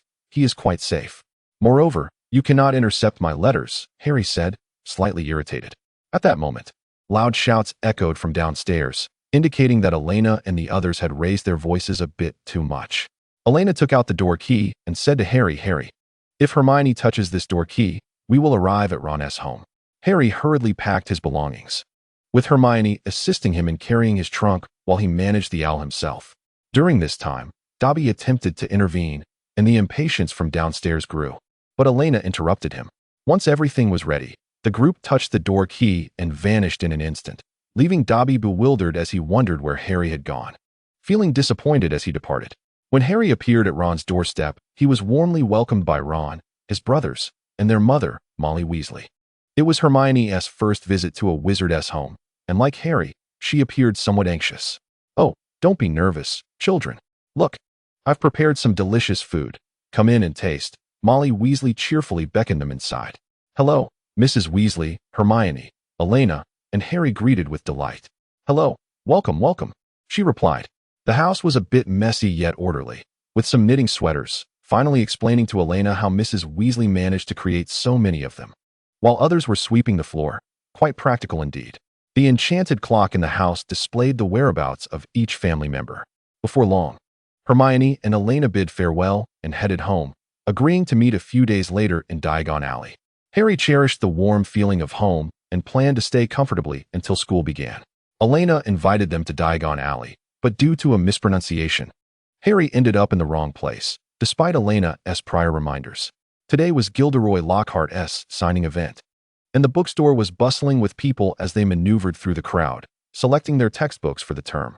Elena glanced at the man hailed for his charming smile, feeling utterly indifferent. However, one could not deny his attractiveness, albeit not her type. Harry was spotted by Gilderoy Lockhart, who pulled him aside to create a conversation, gifting him a set of books before taking a photo and allowing Harry to leave. Outside the bookstore, they encountered Lucius Malfoy, who, seizing the opportunity, tossed a diary into Ginny's cauldron while Draco watched the spectacle with amusement. Elena noticed this and, taking advantage of the distraction, discreetly retrieved the diary and concealed it within her own book. Upon returning home, Elena dared not touch the object, knowing that any reckless action could prove unwise and perilous. The day of the new term swiftly approached, and Elena, accompanied by her brother Alan, traversed the platform 9 3/4. She then advised him, Alan, seek out your compartment and make new friends.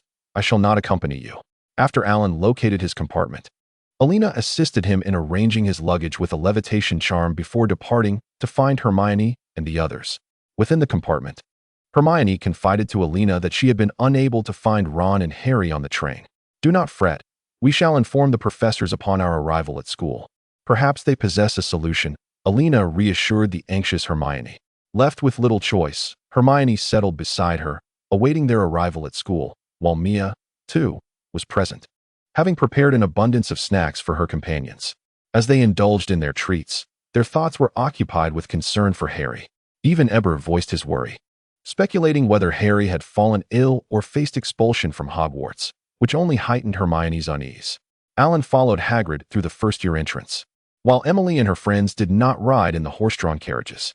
In many fanfictions, one might encounter night rides, and though Elena caught a glimpse of such a spectacle, she chose to feign ignorance, deeming it inconsequential.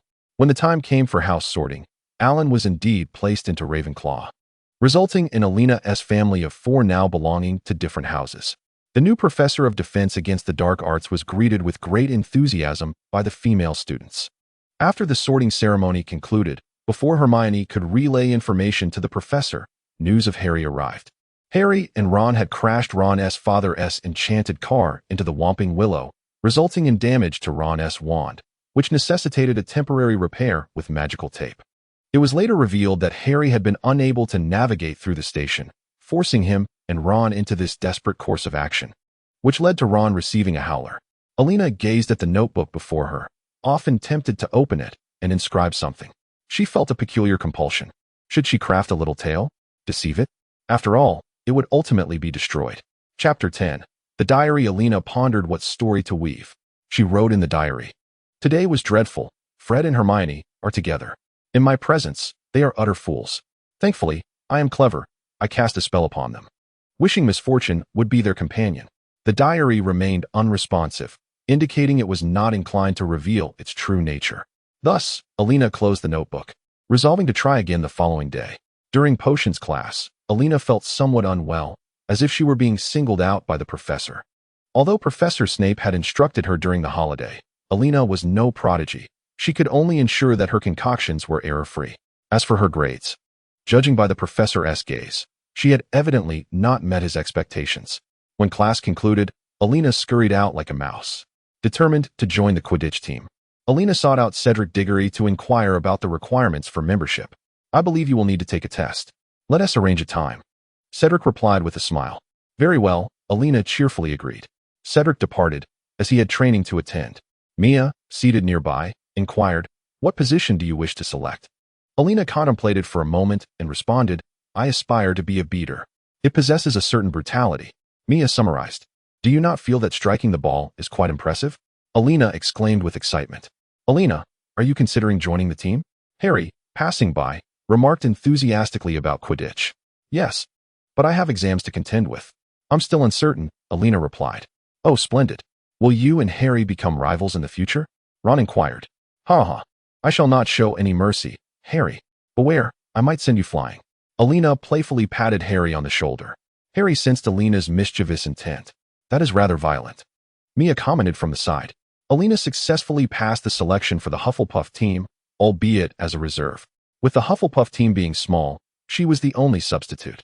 Due to the absence of others or various factors, Elena had played nearly every position during training, except for Seeker.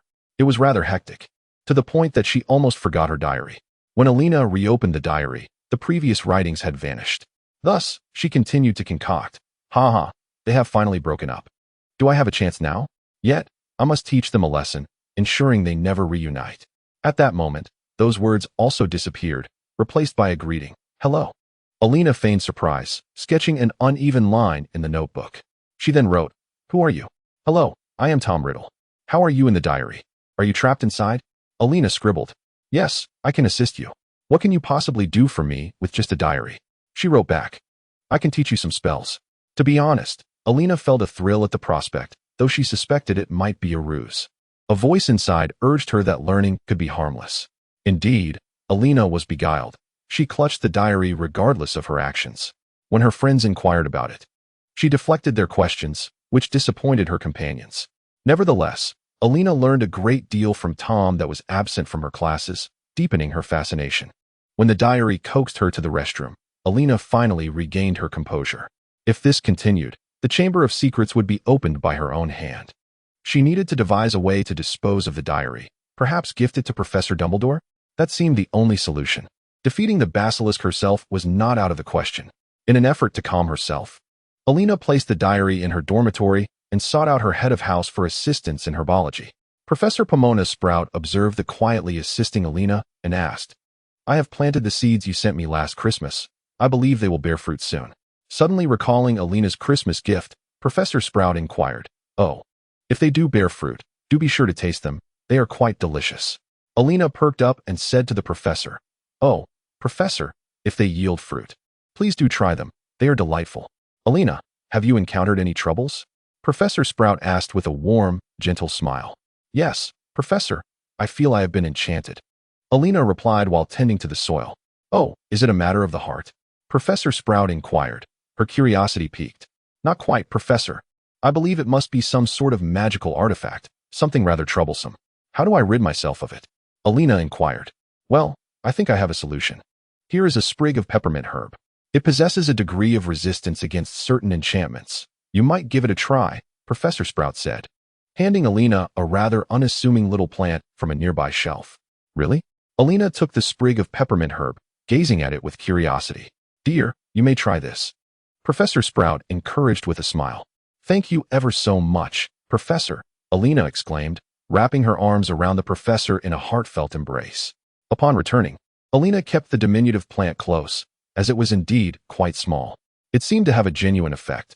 Subsequently, Elena continued her studies with Tom, acquiring a wealth of knowledge regarding dark magic. Although she had no intention of employing it, she merely wished to grasp the underlying theories. Her primary focus remained in the realm of charms, where Tom offered unique insights that Elena found immensely beneficial. Eventually, Elena directed her studies towards potions, successfully concocting restorative elixirs and antidotes in an empty classroom. However, Tom grew somewhat impatient, eager to learn more, and attempted to coax Elena into the lavatory. Though he was unsuccessful, at last, Elena discovered that her diary had vanished. Uncertain of who might have taken it, she inquired among her dormitory companions, yet to no avail. She harbored a strong suspicion that it was one of her housemates, though she lacked concrete evidence. Suddenly, she found herself spiraling into an uncontrollable state, which left her quite unsettled. In response, Elena ordered a multitude of spectacles via owl post and distributed them among her friends. "What is this, Elena?" Mia asked, puzzled. "These are flat lenses. Do they not make me appear rather intelligent?" Elena donned the glasses for their amusement. "They also alleviate eye fatigue." "Quite impressive," Emily remarked, donning a pair for herself. "This way, I won't get paint splattered in my eyes while I paint." The others followed suit, trying on the spectacles. Only Ron refused, deeming them too hideous. Harry cast an incredulous glance at Ron, as he himself wore glasses regularly. Ron remained oblivious to his faux pas, continuing to insist they were indeed very ugly. Hermione rolled her eyes dramatically at Ron's comment. Thus, an inexplicable trend for wearing glasses emerged throughout the school, spearheaded by Hufflepuff. Various bizarre spectacles were paraded around Hogwarts, with the most peculiar being the twins' creations from Gryffindor, which could even prevent teachers from noticing one's daydreaming during lessons. How splendid! The professors, observing the rows of glasses, were left utterly speechless. Elena was reluctant to indulge in this trend, yet she recognized her significant responsibility for the diary's disappearance. She felt compelled to ensure this fad persisted until the academic year's conclusion, relying on her charming little jars to help sustain it. Thanks to Hufflepuff. Chapter 11. The Daring Elena on the eve of Halloween. After classes, Harry and Ron were escorted to the library by Hermione. Harry seemed to hear something unusual. Upon straining to listen, however, the sound vanished once more. Later, as they returned to their dormitory after completing their homework, Harry heard that same mysterious sound again. This time, Elena was beside Harry, yet she remained oblivious to the unfolding events. Following the sound, Harry discovered the petrified Madame Loris. When the administrator arrived, he was incensed to find Harry and his companions there. On the wall, the ominous message read, "The Chamber of Secrets has been opened. Beware of the heir and his adversaries." After attending a few lessons with Gilderoy Lockhart, some students began to form opinions about him. Many were discontented with the school's decision to employ such a figure, especially after the disastrous class involving the out-of-control house elf. The skepticism surrounding Lockhart grew ever louder. In an effort to salvage his reputation, Lockhart felt compelled to propose a club to Professor Dumbledore. During the dueling club, Lockhart enlisted Professor Snape as his assistant, but ended up being thoroughly humiliated by Snape instead. Elena, observing the spectacle, found it quite entertaining.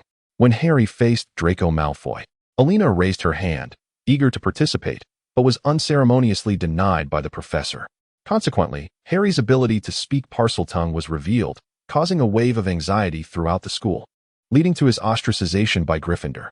This predicament weighed heavily on him. The Slytherins, too, deemed Harry unworthy to represent their house, and they regarded him with disdain, often seeking to trouble him when he was alone. Harry found this situation exceedingly vexing, yet there was a silver lining. Professor Snape seemed less antagonistic towards him, though he remained merciless when it came to deducting points. Elena frequently offered words of encouragement to Harry, gradually lifting his spirits. Upon learning of the situation, Headmaster Dumbledore summoned Harry to his office. Feeling somewhat anxious, Harry was greeted warmly by the headmaster, who offered him some of his favorite candies. Gradually, Harry began to relax.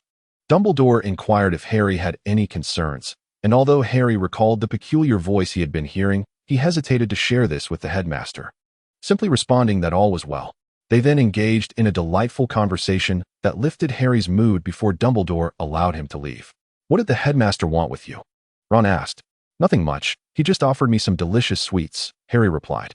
"I think he was trying to comfort you," Elena remarked. Indeed, Harry concurred with Elena's observation. Harry felt somewhat marginalized due to the matter of the heir of Slytherin, and perhaps that was the reason for Emily's recent apprehension, as she had started to avoid him, which saddened Harry. "Don't worry, Harry, this isn't your fault. They are merely frightened," Elena reassured him. Harry's adorableness was undeniable, and it was imperative to be concerned for his emotional well-being, lest he stray down a troubling path. Fortunately, Harry's friends did not harbor animosity towards him, and with the headmaster's guidance, he managed to maintain his spirits. In the following days, Elena frequently attended the dueling club, regarding Lockhart as non-existent. Initially, she sparred with her peers, but soon found them insufficiently challenging. She then sought out older opponents, gradually taking on fourth-year students. Though it proved somewhat strenuous, she managed to secure victories, significantly honing her reflexes. Recently, Elena noticed that something seemed amiss with Eber. A few days later, the Quidditch pitch was bustling with activity as students settled into the stands. Elena, nervously rubbing her hands in the Hufflepuff preparation room, was filled with excitement. It was her first time on the field as a beater. Just as she was gearing up, Professor Pomona Sprout entered the preparation room and delivered disheartening news. "I fear today's match must be cancelled." "No." The Quidditch players expressed their disappointment. "What's wrong? What has happened?" they inquired curiously. Professor Sprout beckoned Elena to her side, saying, "Child, you must come with me to see." Confused, Elena followed the professor to the infirmary, where she encountered Harry and Ron, escorted by Professor McGonagall. Upon seeing Hermione lying on a bed, Elena felt a surge of anger. She approached and grasped Hermione's hand, asking the professor, "What has happened to Hermione?" "I believe she has been petrified by something, much like Mrs. Norris," Professor McGonagall replied. "Children, do you have any clues?" Madame Pomfrey inquired. "No, Professor," Harry shook his head. "Will Hermione recover?" Elena asked. "Of course, dear. I have planted mandrakes, but they are not yet mature. We must wait for them to grow before the petrification can be reversed," Professor Sprout said, gently patting Elena on the head, sensing the girl's worry. Elena felt uneasy, having lost her diary, and the events began to unfold anew. Seeing Hermione in such a state filled her with sorrow and anger. She knew where the entrance lay, but would need Harry's Parseltongue to access it. Elena was determined to vanquish the basilisk. For her own safety, she carried an assortment of potions with her at all times. Her family had thoughtfully provided her with a bag enchanted with undetectable extension charm, capable of holding numerous items. Elena had also cautioned Alan to wear his glasses throughout the year and avoid running about. Alan, obediently, embraced the trend of wearing glasses, which soon became a fashion statement in Ravenclaw. Ever since Hermione's incident, Elena had been vigilant, attuned to the sounds within the walls and Harry's instincts. One night, she heard noises emanating from the pipes and quietly slipped out of the dormitory, following the sounds to the girls' lavatory. There, she discovered the entrance to the chamber was ajar, with no one in sight. The sound of rushing water echoed from within, creating an eerie and chilling atmosphere. Gathering her courage, Elena resolved to take responsibility for her past mistakes. She needed to slay the basilisk and collect its fangs to destroy the Horcruxes. She leaped down, blindfolding herself with a cloth and feeling her way along the damp, cold walls that emitted a peculiar odor. Her senses of smell and sight were disoriented, an ominous sign. Nevertheless, Elena pressed forward, her determination unwavering. As the sounds grew closer, she rummaged through her pocket for a corrosive potion, timing her actions to throw the vial at the source of the noise. The bottle struck something, producing a muted thud, indicating it had likely hit its mark. Suddenly, something ahead began to thrash about, colliding with Elena and sending her crashing against the wall. She fell hard to the ground, feeling somewhat disoriented. The creature continued to struggle, and Elena stole a glance at the serpent monster. Gathering her resolve, she cast a protective charm upon herself and lunged at the beast. The serpent, thrashing about, collided with her several times. Elena carefully crawled along its body, feeling she was nearing its head. With one hand, she drew forth a vial of potion, while the other clung tightly to the serpent, biting the cap off and tossing it towards the creature's head. Excellent. Her aim was true. The serpent thrashed even more violently as Elena donned the prepared gloves and grasped its scales, reaching for its head. Though she felt a bit dizzy from being tossed about, she maintained her grip on the creature. She smeared the potion across her hand and reached for one of its eyes. She felt the potion corrode one of its eyes away. There was still the other eye to contend with. As her hand approached it, the serpent shook violently. Once she ensured both eyes were destroyed, Elena leapt back, retreating to a safe distance. From her backpack, she retrieved a piece of paper resembling a howling letter, containing the recorded crowing of a rooster. Although it wouldn't vanquish the serpent, it would certainly slow its movements. Seizing the opportunity, Elena produced a vial of poison, uncapped it, and tossed it into the serpent's mouth. Her actions flowed with practiced ease, a culmination of countless preparations. Watching the serpent struggle and gradually lose its vitality, Elena remained eerily calm, standing off to the side. Eventually, the creature lay still. She changed her gloves and began to prepare the serpent's remains. Although the holiday had not included lessons on serpent monsters, Elena had surreptitiously studied the subject, and, having spent the break handling potion ingredients, she was adept in her task. It was not until dawn that Elena finished processing the serpent's body, carefully stowing its materials in her bag. The serpent's skin had been compromised by her potion, but fortunately, there were remnants of shed skin within the chamber that she collected. As Elena emerged, the sun had just begun to rise, casting a faint light that did little to dispel the eerie atmosphere. The chamber was now devoid of any trace, not even bones remained. Elena cast a cleaning charm and a tracking prevention spell before departing, as there were other matters yet to attend to. Chapter 12. Valentine's Day Quidditch with the Serpent's Demise. Elena felt a wave of relief wash over her. Professor Lockhart had once again orchestrated an event, introducing a peculiar winged creature that would deliver love letters this Valentine's Day. Unfortunately, the popular students bore the brunt of this new tradition. Harry, having previously escaped by speaking parcel tongue, was still inundated with well wishes from numerous girls. This, however, led to more points being deducted from him in potions class. The young witches and wizards were exuberant, reveling in the unique festivities of this special day. Elena, feeling rather invisible, received no love letters. Meanwhile, her dorm mates Mia, Eber, and Emily each received one, their faces blooming with a rosy hue. Fortunately, it was not in the classroom, nor was there any peculiar music playing. Elena simply marveled at the sincerity and courage with which the children expressed their emotions. She felt a twinge of regret regarding her own popularity. Why was there none for her? Perhaps it was related to her limited social circle. Frequently spending time with her female friends, she hardly had the opportunity to interact with boys. Even when she did encounter individuals like Harry and Ron, it felt more like a protective elder's concern. The notion of receiving a love letter seemed utterly absurd. Consequently, the general sentiment towards Lockhart among the school populace appeared to deteriorate. Elena thought that since she had not received any love letters, she should not be blamed for wanting to spread warmth. Thus, she approached the twins, seeking their assistance in concocting a little scheme. The twins expressed keen interest, and the three of them engaged in hushed whispers. Before the evening feast, the house elves received a substantial order. Several elves were busily occupied, ensuring that each young wizard received a small gift. Even the professors were included, but Lockhart was notably left out. This omission cast a shadow over Lockhart's demeanor. When the students opened their mysterious gifts, a small stone figure sprang forth. This figure gradually morphed into a chibi version of the person who encountered it. Clutching a large red heart, the figure then tossed out a piece of chocolate. Each young wizard gazed in astonishment at this delightful surprise. The professors, curious about the students' gifts, unwrapped their own, which bore a similar charm, transforming into their likenesses while also throwing chocolate. Dumbledore remarked on the delightful surprise, appearing quite pleased as he held his own chibi stone figure, already indulging in the chocolate. The professors showcased their stone figures to one another, all seemingly enamored. Even the usually stern Professor McGonagall appeared quite cheerful. Professor Snape, too, seemed to be in a tolerable mood, not at all displeased by the joyful atmosphere enveloping the faculty. Save for the scowling Lockhart.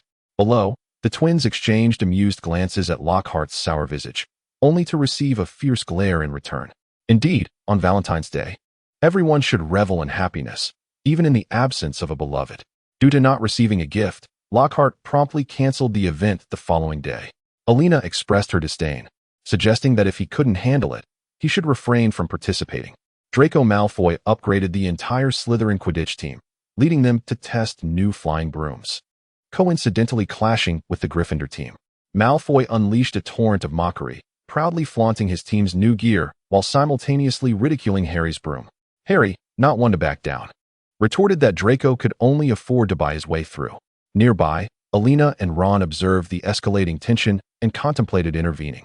When Draco aimed to insult Ron's family's financial struggles, Elena stepped in to block him. Consequently, Draco turned his ire towards Elena, questioning her choice to join Hufflepuff. Dismissing it as the school for fools, his tone laced with contempt. Ron, unable to tolerate the situation any longer, cast a spell, but alas, his wand rebelled against him, and the magic rebounded. Consequently, Harry and Elena accompanied him to the hospital wing. Both Quidditch teams from their respective houses were eager to use the pitch, but Professor Snape intervened, ensuring Slytherin secured the training grounds. Wood had no choice but to depart in discontent. Today marked the match between Slytherin and Gryffindor, and Slytherin's playing style consistently skirted the edges of foul play. At first, Harry struggled to locate the golden snitch, soaring high on his broom while Ron, Hermione, and a few companions cheered for him. A bludger was struck towards him by the opposing team's beater, but Harry deftly dodged it. A few Slytherin players honed in on Harry, disrupting his search for the snitch. Utilizing his exceptional skills, Harry evaded their attempts and soon noticed Draco, who had been watching him intently, following in pursuit. Draco spotted the golden snitch as well, and Slytherin, recognizing Harry's situation, dispatched several teammates to assist him. Gryffindor also sent a few members to support Harry, intensifying the competition. The audience was utterly engrossed in the match. When Harry collided with a nearby building, gasps erupted from the stands.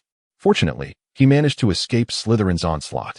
In the final moments, he and Draco chased after the golden snitch, but Draco, lacking Harry's innate talent, narrowly missed it. In a desperate attempt to catch the snitch, Harry fell from his broom. The bludger, seemingly possessed, continued its assault on him. Fellow students and professors rushed to his aid, and Elena cast a spell to halt the bludger's frenzy. It fell to the ground. The group gathered around Harry to assess his injuries, discovering that his arm was broken. Gilderoy Lockhart volunteered to assist Harry in healing. However, due to Lockhart's previous antics, Harry was reluctant to accept his help. Ultimately, Lockhart inadvertently rendered Harry's bones non-existent, necessitating a trip to the hospital wing for bone-replenishing potion. This debacle significantly tarnished Lockhart's reputation at Hogwarts, particularly among Gryffindors. Both Harry and Draco, the injured seekers, lay in the hospital wing for several days, engaging in heated verbal sparring, much to Madame Pomfrey's dismay, who had to separate them. Draco's predicament was particularly dire, as his loss in the match led to discontent among his teammates. Elena, unable to provide assistance, watched him with a twinge of maternal affection but restrained herself. She occasionally glanced at Draco while observing Harry, a gesture that did not go unnoticed by Pansy and Zabini, who were visiting Draco. Chapter 13. The first Horcrux after Harry's discharge. Elena's focus shifted to locating the diary. She began her search among her dormitory roommates, starting with Mia. Thankfully, everything seemed normal. Mia was her cheerful self, preparing delightful treats in the kitchen to share with those in the common room. Elena joined in the praise, exclaiming, "Mia, your culinary skills are improving remarkably. My taste buds are at your mercy." Elena held the dumplings made by Mia, extravagantly exclaiming their deliciousness. She expressed her gratitude for the book gifted to her, filled with countless recipes she had yet to try. Mia smiled as she watched everyone relish the dumplings she had crafted. With Mia's culinary talents, Elena finally satisfied her appetite and resolved to collect more cookbooks to present to Mia in her spare time. Observing the joyful little jars, Elena wondered if among them there was anyone who possessed a diary. Elena frequently attended the duel club, where engaging with upperclassmen honed her reflexes. With the basilisk's demise, no one in the castle had been petrified since. However, anxiety lingered among some members of Slytherin, leading them to occasionally vent their frustrations on students from other houses. Pansy eventually located Elena at school and, upon inquiring, discovered that Elena was not someone to be trifled with. Thus, accompanied by her entourage, she cornered Elena. Elena regarded the two with a sense of disbelief. Are you Elena Bork? Pansy's haughty voice reached her ears, the girl's snide tone unsettling Elena. And you are? Elena replied, feeling a headache brewing from this unfamiliar confrontation. It was her first experience being cornered. She was accustomed to walking in groups with her close friends. Recently, however, she had often found herself alone while searching for her diary. Pansy raised her wand and cast a spell at Elena. Elena, shielding herself with armor, successfully deflected Pansy's attack. Seizing the moment of Pansy's surprise, she disarmed both Pansy and her companion with a spell that sent their wands flying. Yet, the two Slytherins remained undaunted, outnumbering her.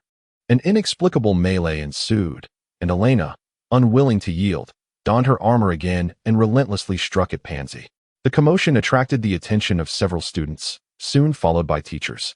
Realizing the precariousness of her situation, Pansy quickly fled with her companion, managing to evade capture. As they ran, their hair and clothing, not to mention their faces, were in disarray, bearing the marks of their skirmish. Elena, too, was somewhat worse for wear, though she fared better due to her protective armor. Naturally, she did not linger for the teachers. Instead, she made her way to the infirmary alone. Elena requested some white ointment from Madame Pomfrey to apply to her wounds. Looking at Hermione, who remained in her usual state, she felt a pang of guilt. At least she had succeeded in eliminating the greatest threat, the basilisk. Days later, Elena finally uncovered the whereabouts of her diary. Initially, it had been taken by Eber, who, under a spell's influence, opened the Chamber of Secrets. In the reflection of the water, Mrs. Riddle glimpsed the basilisk. Terrified, Eber, after being manipulated into opening the door once more, witnessed Hermione being petrified. Ultimately, Eber's fear overcame his dread, and he discarded the diary. Later, the diary was found by Ginny, who, feeling an urgency from the diary, had her life force drained, leaving her dazed and occasionally attempting to open the chamber's door, sometimes neglecting to close it behind her. This led Elena to discover the door ajar. Yet no one was inside. Elena swiftly entered and vanquished the serpent creature. Upon discovering its absence, Tom descended further into madness, orchestrating a scheme with Ginny to lure Harry into the lair of Slytherin. Unable to locate Harry, Ron sought out a professor and encountered Gilderoy Lockhart in the corridor. Oblivious to the danger, Ron brought Lockhart along in search of Harry. The two soon found the entrance to the chamber and leaped inside. Lockhart, eager to claim the glory of the discovery, frequently cast sidelong glances at Ron while boasting of his numerous adventures, despite the evident inconsistencies in his tales. Unperturbed by the flaws in his narratives, Lockhart revealed some of his more disreputable actions in his desire to employ the Obliviate charm. Ron's instincts alerted him to the professor's ill intentions, and as they ventured deeper into the chamber, he picked up a sizable stone and discreetly concealed it beneath his robes. When Lockhart turned his back, Ron, quicker than the professor, raised the stone and struck him at the nape of his neck. Caught unawares, the incompetent wizard fell to the ground, allowing Ron to seize his wand. At that moment, Harry beheld Ginny lying on the floor and Riddle standing ominously nearby. "Who are you?" Harry demanded, eyeing Ginny protectively. "I am Tom Riddle," Tom replied arrogantly, recounting his tale as if it were a story, then manipulating the letters of his name to reveal, "I am Voldemort." Harry, taken aback by this revelation, urgently inquired, "What have you done to Ginny?" As he attempted to rush to her side, Tom obstructed him with Ginny's wand. Tom spoke in parcel tongue to the statue of Slytherin, which opened its mouth menacingly. Harry, ever vigilant, remained still, waiting anxiously. After a tense moment without action, Tom, incensed, cast the bone-breaking curse at Harry, who adeptly defended himself with armor, a testament to his training in the dueling club. Tom remained stationary, and Harry realized he was tethered to Ginny, whose condition appeared increasingly frail. Just then, Ron arrived and, upon witnessing the scene, erupted in fury. "What have you done to my sister?" He charged forward but was evidently thwarted. When Elena noticed Harry's absence, she surmised they must be in the chamber. Fearing for their safety, she set out alone to seek Professor Dumbledore. Unbeknownst to her, she lingered at the entrance, uncertain of the password, until she crossed paths with Professor Snape, who was also on his way to find the headmaster. "Elena, what are you doing loitering in the corridor?" Snape inquired coldly, standing before her. "Professor, Harry is missing." "I am looking for Professor Dumbledore," Elena replied anxiously. Recognizing the urgency of the situation, Snape wasted no time in uttering the password, Lemon drop. The entrance to the headmaster's office opened, revealing Dumbledore seated at his desk, indulging in ice cream. Elena hesitated to enter, noticing that Snape could relay her message, and turned to flee, exclaiming, "I will go find Harry." She vanished swiftly. "Oh, who was that?" Dumbledore mused, stepping out to investigate, only to glimpse a retreating figure. A student mentioned that Harry Potter is missing. Snape succinctly informed him. "Oh, I shall have Fawkes search for him," Dumbledore replied. Dumbledore fed a morsel to Fawkes, who then soared into the sky. "Do not fret, Severus," Dumbledore reassured. Snape was left to await Dumbledore's return in his office, to conceal her presence. Elena circled a few times before making her way to the Chamber of Secrets. There, she discovered an unconscious Lockhart. To ensure he remained in slumber, Elena cast another spell to render him senseless. Continuing onward, she encountered Harry and his companions, who were obstructed by Tom Riddle. Elena cast a barrier spell, allowing Ron and Harry to approach Ginny. Harry seized the nearby diary, clutching it tightly, while Ron embraced Ginny, assessing her condition. Tom was evidently furious. Being in a weakened state, he could not employ the killing curse, resorting instead to more harmful spells like the shattering curse and cutting curse. Fortunately, Harry managed to evade some of the spells, while Elena rushed over to employ protective barriers and armor to shield him from the onslaught of dark magic. "Elena!" The two exclaimed joyfully as they beheld her. Together, the trio confronted Tom Riddle. Harry attempted to destroy the diary, but met with failure after several spells. At that moment, a distant call of a phoenix resonated, and Fawkes dropped a hat. Harry retrieved the hat, discovering something nestled within. He extracted the sword of Gryffindor and plunged it into the diary. Golden light erupted from Tom's being. Seeing the effect, Harry thrust the sword into the diary once more. Tom gradually became enveloped in the golden light, ultimately vanishing. The three collapsed onto the ground, exhausted. Lockhart slowly approached, picking up Ron's wand from the ground and pointing it at Harry and his friends. "Haha, I shall pen your story splendidly," he declared, before succumbing to oblivion. Ron's wand, unstable in its magical output, backfired and struck Lockhart, causing him to fall. At that moment, Professor Snape and Headmaster Dumbledore arrived. Observing Lockhart sprawled on one side and Ginny cradled in Ron's arms, they inquired about the situation. Harry presented the diary to Dumbledore, recounting the events that transpired in the chamber. "I must say, you are indeed fortunate," remarked Professor Snape with a sardonic tone. Chapter 14. Detention. Harry was summoned to the headmaster's office for a discussion. With unease, he confided in Dumbledore, "I feel a strange kinship with Tom. We both speak Parseltongue and share the experience of being orphans. It frightens me." "No, you are not the same, Harry," Dumbledore comforted. "You are a brave Gryffindor, and you have not betrayed anyone. From the outset, you were different, my child." Dumbledore gently patted Harry's shoulder, and Harry felt reassured, leaving the office in a better state of mind. Dumbledore sat in his chair, leisurely savoring a piece of candy, seemingly lost in thought, or perhaps contemplating nothing at all. With Lockhart's incapacitation, Professor Snape successfully took on the role of substitute teacher for the remainder of the term. Elena felt disheartened, for one potions class was already burdensome enough. During the lesson for Slytherin and Gryffindor, Professor Snape directed his attention towards Harry. During a class at Ravenclaw and Hufflepuff, Professor Snape directed his ire towards Elena, now compounded by the subject of defense against the dark arts. Both Harry and Elena were mentally and physically exhausted. Elena, having erred in the potion class regarding the size and duration of the flame, found herself penalized by Professor Snape. As for Harry, whenever Snape was teaching, points were inevitably deducted. The two young friends exchanged grievances about the Dark Lord of a professor. "How could he do this? I did nothing wrong," Harry lamented. "Yes, I merely miscalculated the timing," Elena echoed, equally aggrieved. Their movements were perfectly synchronized. The twins, observing the duo, bounced over, one draping an arm around Elena's shoulders, the other around Harry's. "Hey, what is going on with you two?" George inquired. "We're fine," both Elena and Harry replied in unison. "Oh, this is delightful. You resemble Fred and me," George remarked. "Indeed, it's uncanny," Fred chuckled. They both sighed simultaneously. Ron, watching the synchronized pair, commented, "You truly resemble Fred and George." "Enough of that. Let us indulge in some treats," Mia suggested, pulling small cookies from her bag. "Oh, cookies." Fred and George each took one to taste. "These are quite delightful. Mia, teach us how to make these next time," Fred said. "Of course, no trouble at all," Mia responded with an okay gesture. a skill she learned from Elena. Ibwa, feeling rather down lately due to the diary incident, lacked his usual vigor. Ibwa, try a cookie. Sweets will surely lift your spirits. Mia encouraged. After tasting, Ibwa replied, "These are wonderful, Mia. I feel better already." Ron was happily munching on his cookie nearby. "By the way, I think I should bring some to Hagrid. We might not have enough, so I'll bake some more." Mia suddenly remembered. "We have another friend to consider." Ibwa perked up. "We could visit Yaya." "Yes, let us wait until the evening when they're ready." "How about that?" Mia suggested. "Sounds great. Let us invite Emily. She hasn't joined us for a while because of her painting," Elena recalled.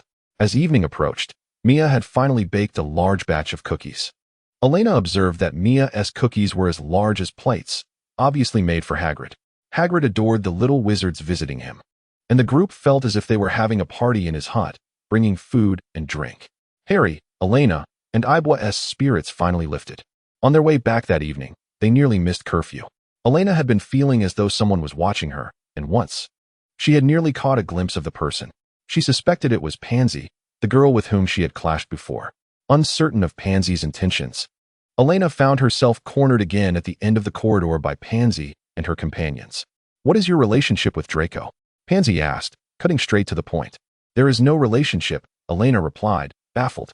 "Then what about your dance with Draco?" Pansy inquired, her tone dripping with arrogance. "Oh, do you fancy Draco?" Elena's curiosity was piqued, igniting her inner gossip. "You posed a query to me," and Pansy cast a dangerous glance at Elena. "Draco and I are merely friends," Elena asserted, though inwardly she mused that he was sometimes exceedingly charming. "Humph, consider yourself fortunate," Pansy retorted, then abruptly recalled something. Spinning around to seize the front of Elena's garment, warning her not to let him witness any special connection between her and Draco. "Very well," Elena replied with an ant-like smile. "Oh, how revolting," commented Pansy's minion, observing Elena's grin. Pansy, uncertain whether to feel embarrassed or slightly irritated by this expression, stepped back and delivered a swift kick to Elena. Reacting quickly, Elena conjured a protective shield, while simultaneously casting a spell that immobilized Pansy. The minion beside her also cast a spell, resulting in Elena managing to block it just in time. However, misfortune struck as Professor Snape appeared from nowhere. Witnessing Elena employing magic. "Look at this Hufflepuff, 5 points deducted for casting spells in the corridors. You will serve detention in my office at 7 o'clock tonight for using magic against a fellow student," Professor Snape said in a slow, deliberate manner. With each word, Elena's heart raced in trepidation. "Help! This wretched luck." Promptly at 7, Elena found herself hesitating outside the potions office. The door swung open suddenly, and Professor Snape, his expression grim, beckoned her inside. Fearful, Elena cautiously entered, standing before the desk while stealing glances at the professor's expression. "Go slice the slugs in the bucket into 1 centimeter pieces. Gloves are on the table," Professor Snape instructed before resuming his grading. "Well, it is indeed a matter of handling potion ingredients," Elena acknowledged, donning the gloves and reluctantly picking up a knife, while her other hand grasped a slug to begin slicing. As she continued, the thought of Snape's nickname came to mind, and her slicing became more fervent. Professor Snape observed Elena, who appeared increasingly pleased with her task. Bemused by her enthusiasm, he continued marking a pile of assignments, inscribing a grand cursive upon those he found unsatisfactory. One was joyfully preparing potions, while the other grimly graded assignments. A curious, yet harmonious dynamic unfolded, causing them to lose track of time. By the time Elena finished her potion preparations, curfew had already passed. Professor Snape remained engrossed in his grading, burdened further by an additional assignment for defense against the dark arts, which increased his workload. In truth, Elena had been summoned to assist with potion making due to the lack of time, as a random student had been needed, and she had been conveniently chosen.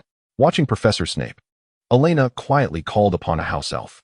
She stealthily placed a cup of warm milk on the professor's desk, then cautiously approached the door, hoping to slip away unnoticed. However, as she turned, Professor Snape had already taken note of her. Yet, he remained silent, observing her quietly as she exited. On the nearby desk lay a cup of steaming milk. Chapter 15. Elena's Quidditch. Emerging from Professor Snape's office, Elena traversed the dimly lit corridor, enveloped in an unusual tranquility that surprisingly did not instill fear within her. Her wand emitted a soft glow, casting light upon her path. While a sense of contentment washed over her, Hogwarts was a place of joy. Gradually, She made her way towards the Hufflepuff common room. Upon returning to the dormitory, her friends Mia and the others greeted her in a half-dreamy state before slipping back into slumber. Good night, friends. Today marked the Quidditch match between Hufflepuff and Gryffindor, and Elena eagerly assumed the role of a beater. With her bat in hand, she soared across the pitch on her broomstick. Harry appeared invigorated, eager to engage in a fierce match against Hufflepuff. Elena targeted the bludger, dashing forward to strike it towards Wood, who narrowly missed scoring as a result. The Hufflepuff supporters erupted in cheers, and Elena felt elated as she pursued the bludger, aiming it at the opposing players.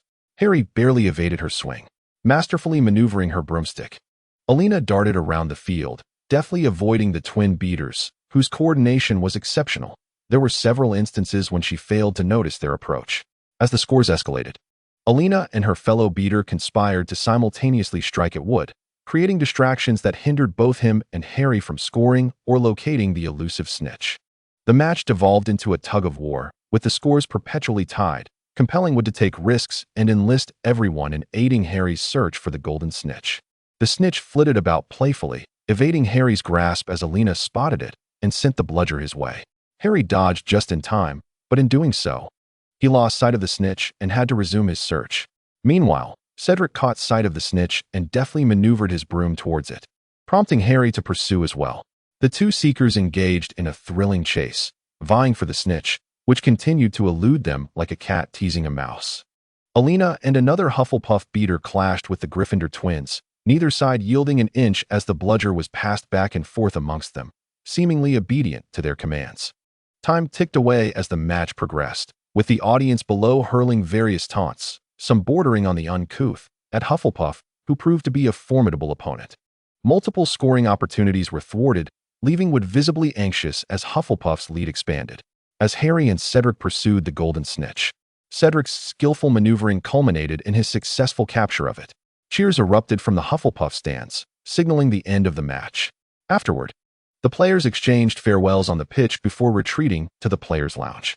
Elena sensed the exhilaration radiating from her teammates, who animatedly recounted their experiences on the field. Despite the fatigue that accompanied such a vigorous game, Elena felt a rush of excitement. Mia and Ebo approached her, enveloping her in a warm embrace. "Elena, you performed remarkably well. When that ball was struck, I thought it would hit Harry," exclaimed Eber with excitement. "Impossible. Harry is exceptionally skilled," Elena replied confidently, laughing. When Elena changed her clothes and encountered Harry, he also complimented her, to which Elena expressed her gratitude. One day, as Elena passed by the court, she observed Draco training. Since most matches had concluded, the court was sparsely populated. Draco noticed Elena but chose to ignore her. Respecting his solitude, Elena watched for a while before departing. In truth, everyone is striving, shouldering their own responsibilities, even if reluctantly. Take Harry, for instance. Does he genuinely wish to embrace the mantle of the savior? Perhaps it was bearable at first, but as more people began to surround him, it likely became quite burdensome when it started to affect his daily life. Hermione must wait for the mandrake to mature before she can lift the petrification curse. It seems the mandrake must be a rare herb, otherwise, why wouldn't they procure some? I wonder if Hermione's first act upon waking will be to hastily dive into her studies. After all, she has been absent from classes for nearly an entire academic year. Elena, in the meantime, has progressed to her 5th year, and self-study alone is not feasible. She resorts to sending inquiries via OWL to Professors Lupin and Henry Johnson, eagerly awaiting their responses.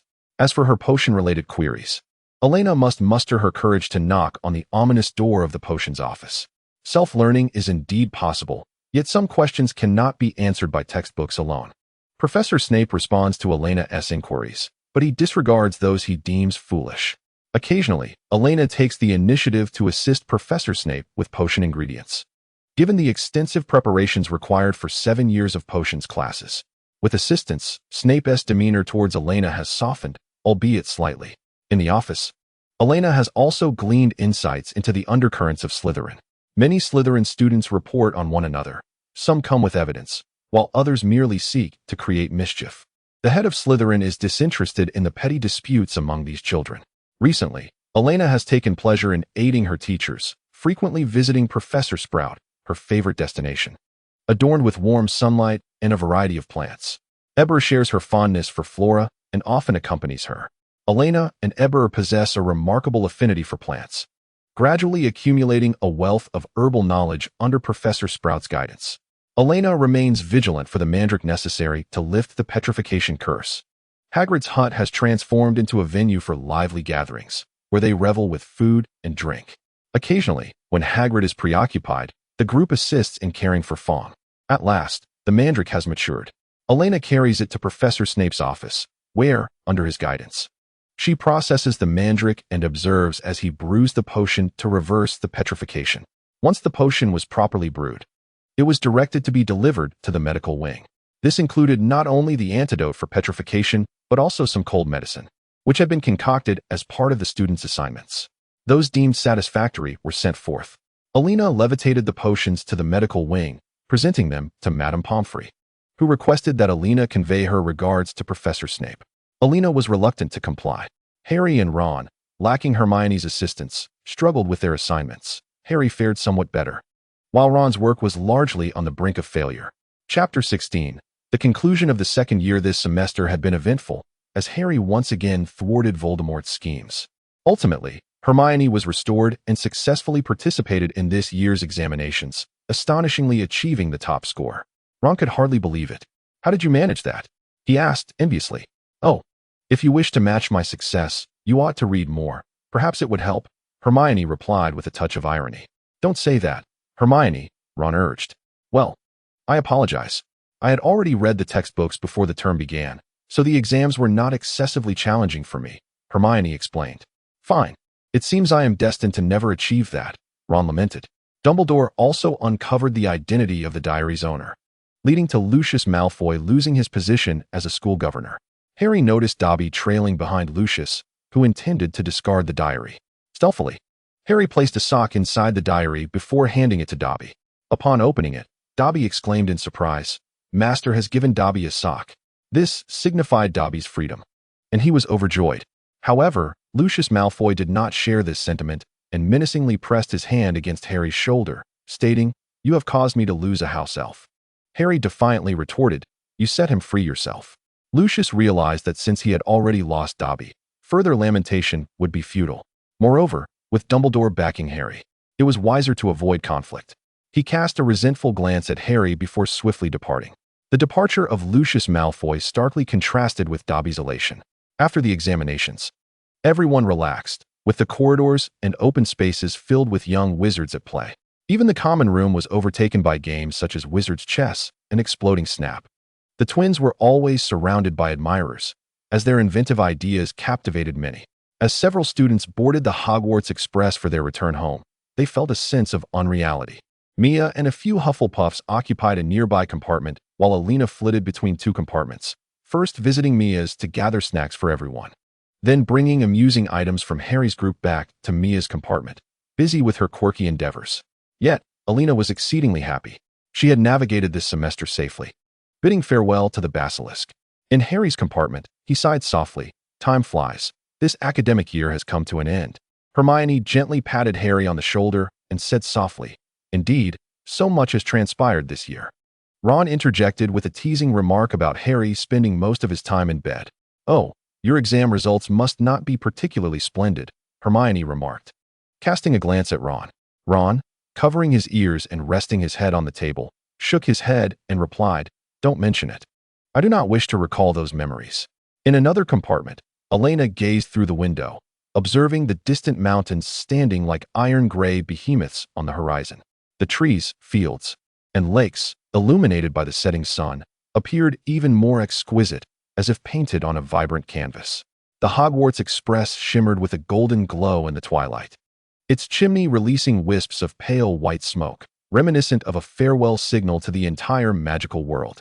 Upon returning home, Elena shared amusing anecdotes from the semester with her family, joyfully recounting the Quidditch matches, while her younger brother chimed in with critiques of his sister's unreliability.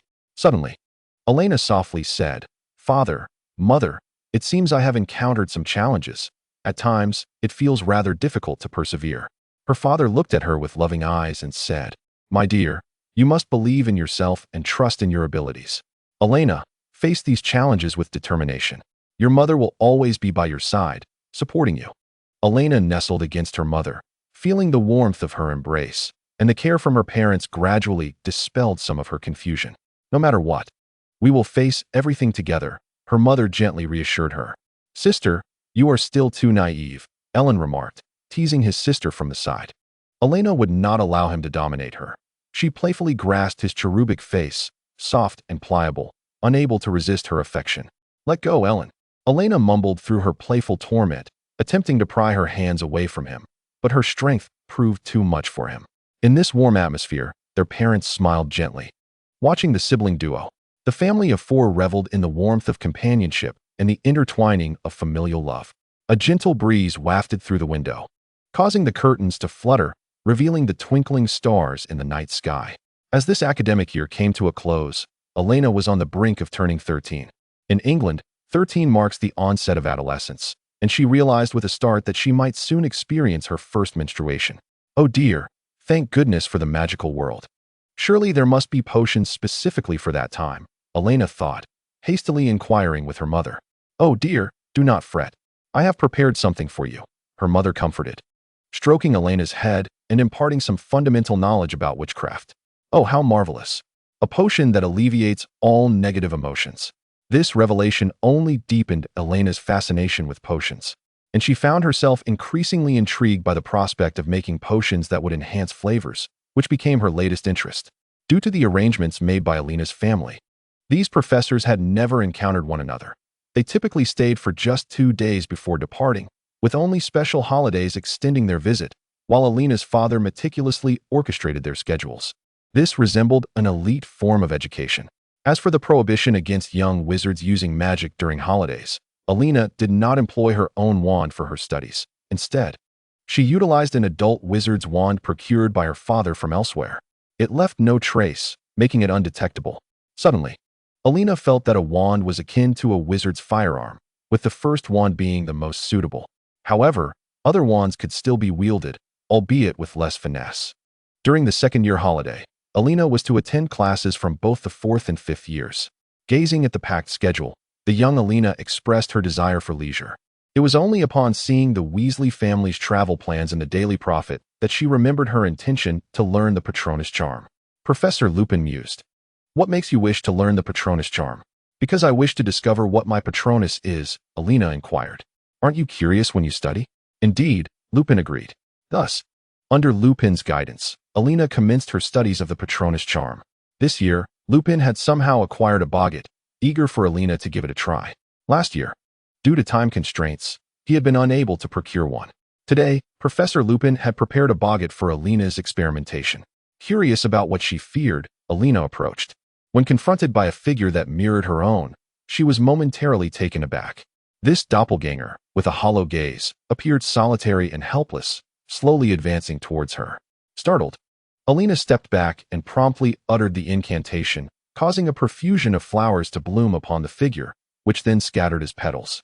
Elena exhaled in relief, and Lupin encouraged her. You did remarkably well, Elena. He too found it peculiar, while many had their fears. The myriad interpretations left him uncertain about what exactly Elena was afraid of. It was not until just before the school year commenced that Elena solidified her Patronus, which took the form of a spirited little wild horse. The lively creature circled around her joyfully before galloping away, suggesting a rather mischievous disposition. Chapter 17. The holiday curriculum. Henry Johnson was still intent on persuading Elena to visit Germany, spending the entire holiday attempting to sway her, which left Elena somewhat moved. However, she still lacked the courage to go, though it was not out of a lack of desire. Miss Elena, it would be beneficial for you to venture outside. Remaining in one place feels akin to being bound by a rapid confinement, offering no advantages, Professor Johnson remarked, though it was unclear whether he was praising her or implying something else. Nevertheless, Elena wholeheartedly agreed with this sentiment. Moreover, Elena had been learning combat techniques with Henry Johnson, only to realize that the confidence she had found at school diminished in his presence. What is the matter, Miss Elena? Have you grown too comfortable at Hogwarts? Johnson inquired, employing a taunting strategy during their sparring session. His movements remained graceful and effortless, yet it was evident that this approach was ineffective against Elena, while she wished to win. Her primary concern was self-preservation. I must commend you, Miss Elena, for your animal-like alertness, Professor Johnson praised. Elena recognized the compliment, yet it felt laced with sarcasm. Professor Johnson, had you attended Hogwarts, you would undoubtedly have been a Slytherin. They all possess a regal eloquence, each more artful in their speech than the last, Elena quipped internally, steadfast in her inner musings while continuing her studies with Johnson. However, it must be said that Elena truly gleaned a wealth of knowledge from Professor Henry Johnson, particularly in relation to the defense against the dark arts, as the two subjects are inherently interconnected. Johnson's teaching style bore a striking resemblance to that of Professor Lupin's advanced classes. Elena had sustained injuries more than once during Johnson's lessons, yet she harbored no regrets, for she had indeed learned a great deal. Over the holiday, she had even mastered apparition, along with numerous intricate spells. Johnson had even expressed a desire to teach her group spells. Elena humbly declined, stating it was too early, as she had only just turned 13. I am not a prodigy. Thus far, I have simply persevered through sheer determination. Observing other time travelers, I see that my entire holiday has been consumed by relentless effort. The thought of the mind-shielding charm also loomed large. She pondered whether memories from her past life might be exposed. Although they had grown faint, Elena felt it prudent to keep them hidden. She debated whether to learn from a professor or rely on her family for instruction. Ultimately, she resolved to seek guidance from her family. First, she approached her mother. "Mom, I wish to learn the mind-shielding charm," she said nervously, meeting her mother's gaze, and gently stroked Elena's head and replied, "Perhaps you should consult your father. His proficiency in the mind-shielding charm is quite commendable." "Mom, is he really that skilled?" Elena gasped in astonishment. "We are a pure-blood family, my dear, with many secrets that must remain concealed," her mother replied, gently caressing Elena's face, marveling at her youthful complexion. A shiver coursed through Elena. She sensed her mother had ulterior motives. Thus, she sought out her father. "Father, Mother sent me to learn the mind-shielding charm from you." He peered at her over his glasses, and Elena felt a pang of anxiety under his scrutiny. "Elena, you are too easily read," Algebach remarked. "Indeed, father," she replied. "But I see your efforts," he continued, rising to stand beside her and looking down at her. "Since Harry Potter's return to the magical realm, many have been stirred into action." Algebach conjured a chair and sat before Elena. "What is it that you wish to achieve?" he inquired, leaning forward to meet her gaze. "Father, what I desire is quite simple, is it not?" Elena summoned her courage to say, "Yes, my child, I have always known. Yet it is not sufficient." Algebach straightened, locking eyes with her. "Yes, I understand." Elena felt as if she had been fully seen, yet they were her parents. Even as memories from her past life surfaced, she remained herself. "Very well, come to me every evening for an hour of lessons." Alger rose, leaving his chair behind, and returned to his desk to attend to the matters at hand. Elena, seeing her father acquiesce, danced away with glee. The issue was resolved. Once Elena had distanced herself, Alger lifted his gaze, tenderly watching her depart. A while later, and entered, asking, "My dear, how are things?" "Our beloved child, I presume?" Alger replied, "I knew it. You are too strict," and reproached him. "Oh, let me be the villain," Alger chuckled, standing to pull and into an embrace, planting a gentle kiss upon her. "You know I'm not suited for this," and responded, addressing her dear husband. During potions class, Elena cast her gaze upon Professor Snape. The intensity of her stare was unmistakable, impossible to overlook. "Focus on your potion. Do not let your mind wander. Be cautious not to explode the potion I painstakingly guided you to brew, like Neville did," Professor Snape admonished, positioning himself beside Elena, causing her to tense. "Professor, I wish to learn how to brew Felix Felicis. It is quite useful," Elena thought to herself. As Professor Snape circled Elena, he remarked, "That is not a trivial endeavor." "Indeed, Professor," she replied, "Felix Felicis has a fleeting potency, dependency, and certain side effects. Yet, it can be quite advantageous at times." Elena desired to concoct it, but she knew her skills were insufficient. However, with the professor's guidance, the likelihood of success increased significantly. "You must possess a modicum of self-awareness, given your current level." "It is utterly unattainable," Professor Snape sternly countered. "But Professor, isn't your guidance the key? Alone, I may falter, but with your instruction, I am certain I can succeed." Elena sweetly implored, deftly managing her ingredients, determined not to pause lest the potion be ruined. "Perhaps you are not entirely lacking in sense," the professor observed as he scrutinized her actions. "However, you must complete the coursework I have assigned you first." Clearly, Her flattery had pleased Professor Snape. He rapped on his notes, reminding Elena of her next steps. Elena, now considerably less intimidated by Professor Snape, found herself in a position where he ultimately consented to assist her in brewing Felix Felicis. With joy, Elena prepared the potion's ingredients, knowing that the materials from the Basilisk repository would facilitate the acquisition of hard-to-find potion components.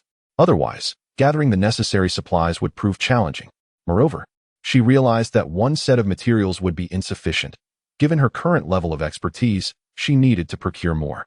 During this time, Elena wrote to Harry, inviting him to Diagon Alley to purchase their schoolbooks, as the others had family companions, and Harry was the first to come to her mind.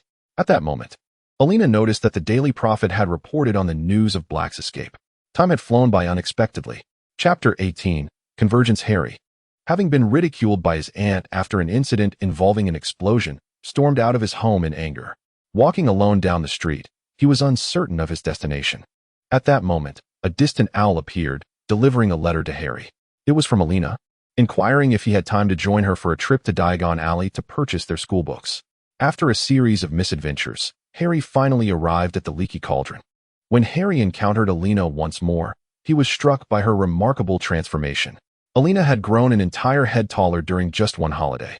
Could it be the result of some height-enhancing potion? Fortunately, Harry was not one to be outdone.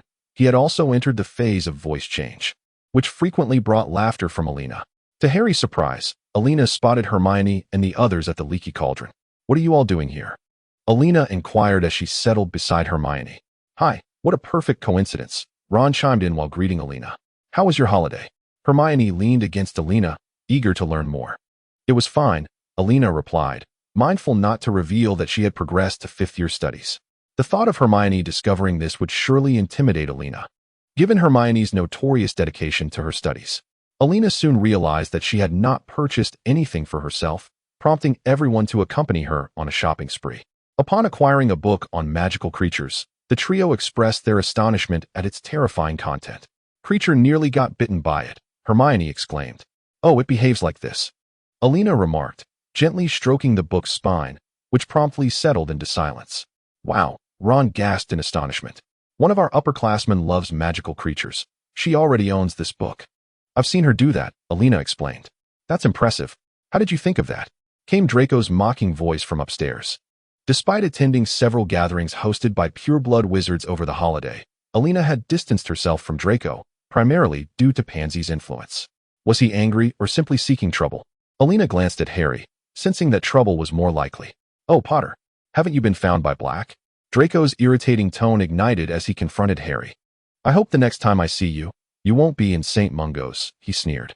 Elena was certain he was trying to provoke a confrontation. "Malfoy, don't stir trouble. I have no desire to thrash you in front of everyone," Harry threatened, raising his fist, with Ron echoing his sentiment. "Oh, we shall see who thrashes whom," Draco replied, clearly eager to test his newfound height. "Malfoy, go do whatever it is you need to do and leave us alone," Elena interjected, attempting to defuse the tension. "Oh, Potter, have you found yourself a girlfriend?" Draco taunted. Elena suddenly felt a surge of curiosity. "Do you want Harry to be your boyfriend?" she teased, noting Draco's suddenly pale expression. "Oh, get lost," he retorted, departing with Crabbe and Goyle in tow. "Don't leave. Clarify, do you like Harry?" Elena's playful banter served to amuse herself while adding to Draco's annoyance. Draco was evidently taken aback by such a question. His juvenile demeanor suggested he was ill-prepared for this line of inquiry. "No way," Ron exclaimed, incredulously watching Draco's retreating figure. "Don't think too much of it." "It's certainly not the case," Hermione reassured Ron with a gesture indicating he should refrain from overthinking. Meanwhile, Harry stood by, his cheeks flushed, leaving everyone uncertain whether his embarrassment stemmed from the earlier exchange or something else entirely. The group concluded their shopping and enjoyed ice cream at a nearby shop. Ron was enjoying his meal with great delight, and his cheerful demeanor had a contagious effect on those around him. Elena felt a surge of happiness as well. "What about Black?" Hermione suddenly inquired after taking a bite of her ice cream. "Isn't he the one who escaped from Azkaban? I read it in the Daily Prophet," she remarked, glancing at Harry. "Yes," Harry nodded. "My father has warned me to be cautious. I've heard he is a fervent supporter of the Death Eaters and is likely to cause me trouble." "Well, it's wise to be careful," Elena said empathetically. Aware that Sirius Black might be the only one who genuinely cared for Harry, yet Harry remained wary of him. On the Hogwarts Express, Elena chose not to sit with Harry and the others, as Professor Lupin was reclining in their compartment. She politely excused herself to seek out Mia and her friends, who were seated somewhat distantly from Harry's compartment. "Elena, aren't you going to share some food with Harry and the others?" Mia asked. "I'm feeling a bit lazy." Elena replied languidly, sprawled across the table. This moment marked the most relaxed she had felt throughout the entire holiday. However, after a moment's contemplation, she decided to rise and gather some snacks. Not long after Elena stepped outside, the train came to a halt. A chill enveloped the air, and frost began to form on the windows. Suddenly, darkness engulfed the exterior, and the lights within the compartment flickered out. The rain outside intensified the atmosphere of dread. Something had boarded the train, and Elena felt a shiver run through her. It was too dark to see clearly. A shadow passed before her, then turned back. Elena froze in place.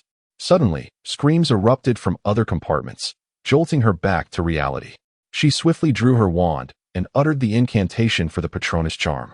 A magnificent white horse burst forth from her wand, and several upperclassmen conjured their own patron uses to protect the younger students.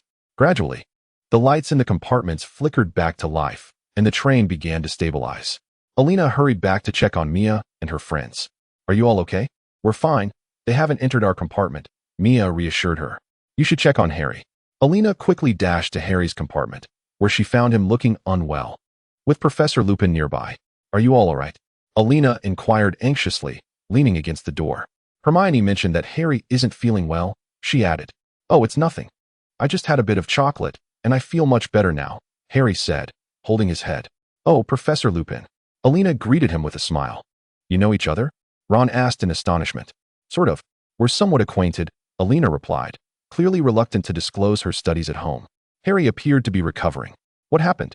"Well, for some reason, I had the strongest reaction to the Dementors." Harry straightened his posture, looking considerably better. "These are the snacks Mia brought for everyone. Please have some," Elena said, placing the treats on the table. "Are Mia and the others all right?" Ron asked, munching on his food. "They're fine. The Dementors didn't enter their compartment," Elena responded.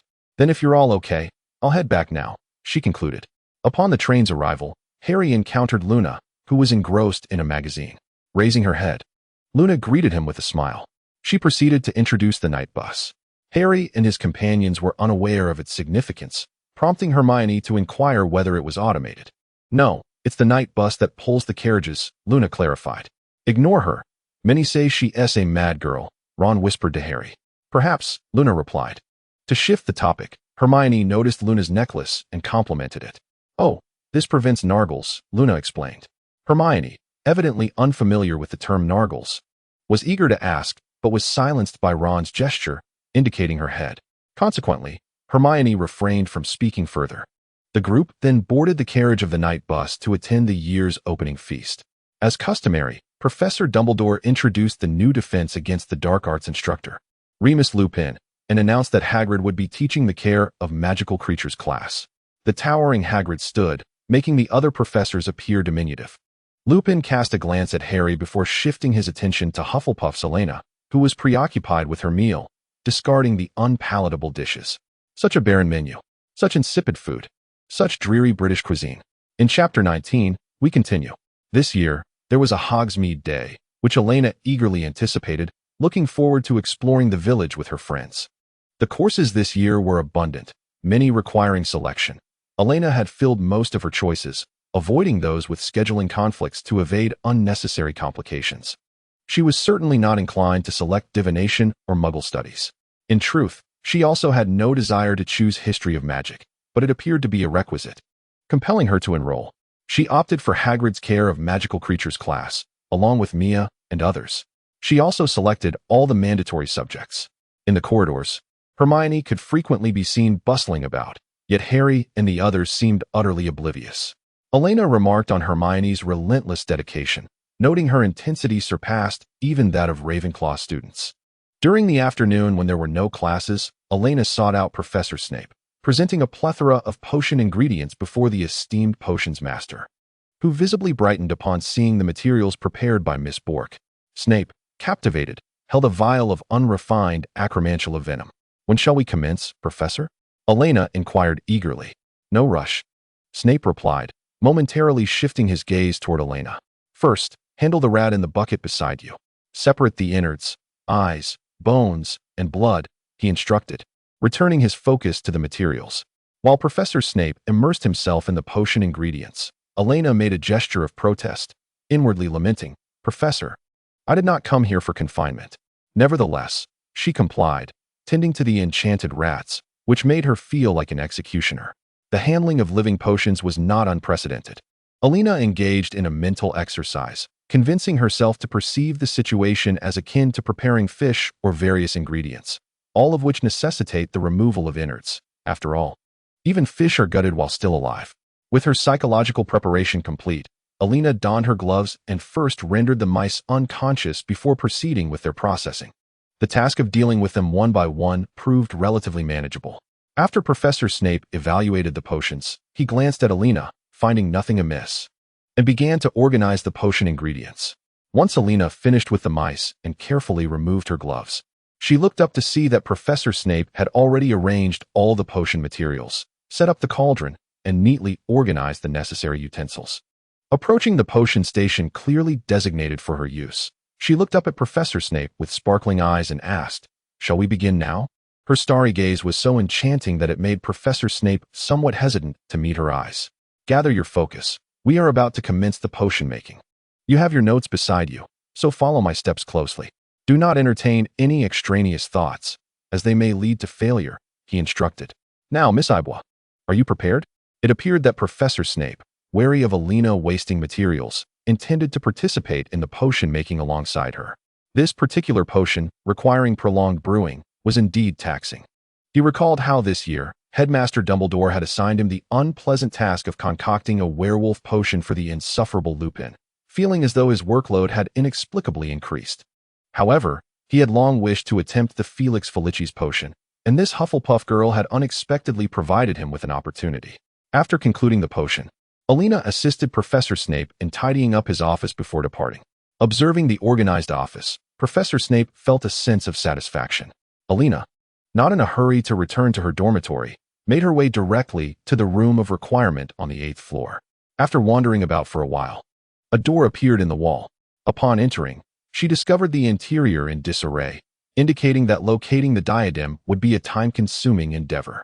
Thus, Elena found herself darting between the potion office and the room of requirement, piquing the curiosity of her friends.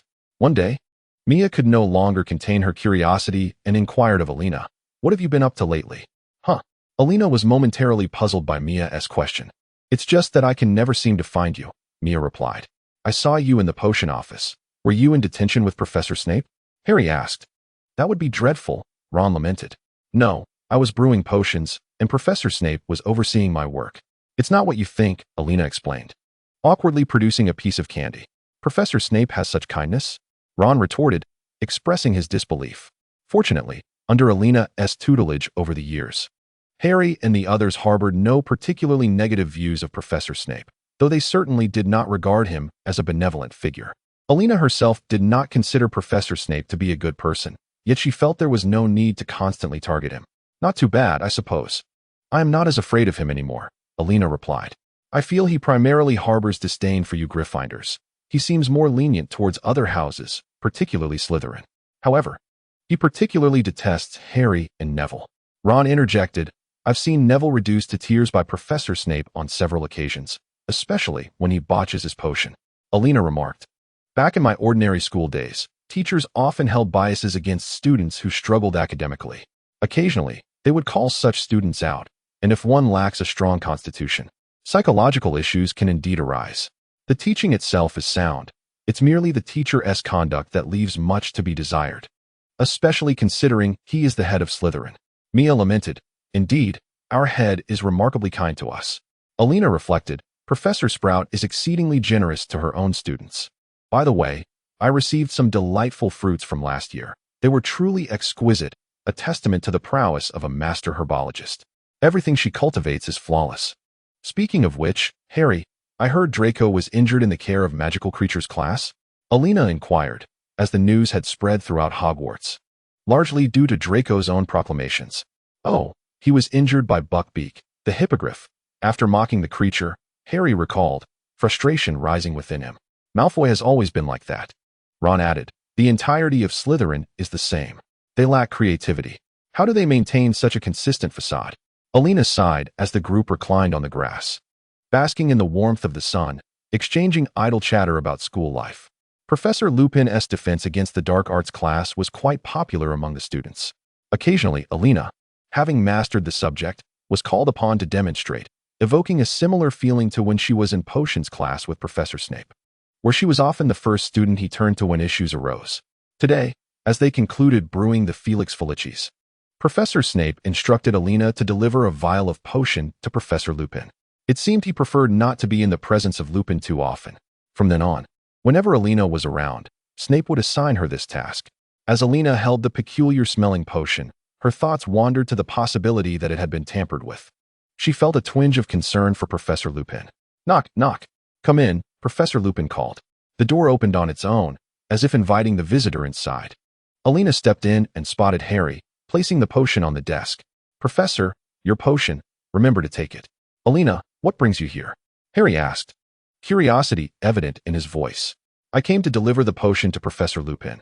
He hasn't been feeling well, Elena fibbed. Oh, indeed, Lupin acknowledged, casually consuming the suspicious potion, his expression revealing its unpalatability. What are you doing here? Elena asked. I'm practicing the Patronus charm. The Dementors affect me too profoundly, and Professor Lupin is assisting me. Harry replied. At that moment, Elena noticed a box beside them. Something within it seemed to be moving. Have you succeeded? What is a Patronus? She inquired, curiosity piqued. Not yet, Harry admitted, a hint of disappointment evident in his demeanor. Harry, you should take a look at Elena's Patronus. Lupin patted Harry on the shoulder, encouraging Elena with his gaze. Elena, can you perform the Patronus charm? Harry exclaimed in surprise. Expecto Patronum, Elena summoned her Patronus, a magnificent white horse that galloped gracefully through the air before returning to her side. Harry gazed in wonder at Elena's Patronus.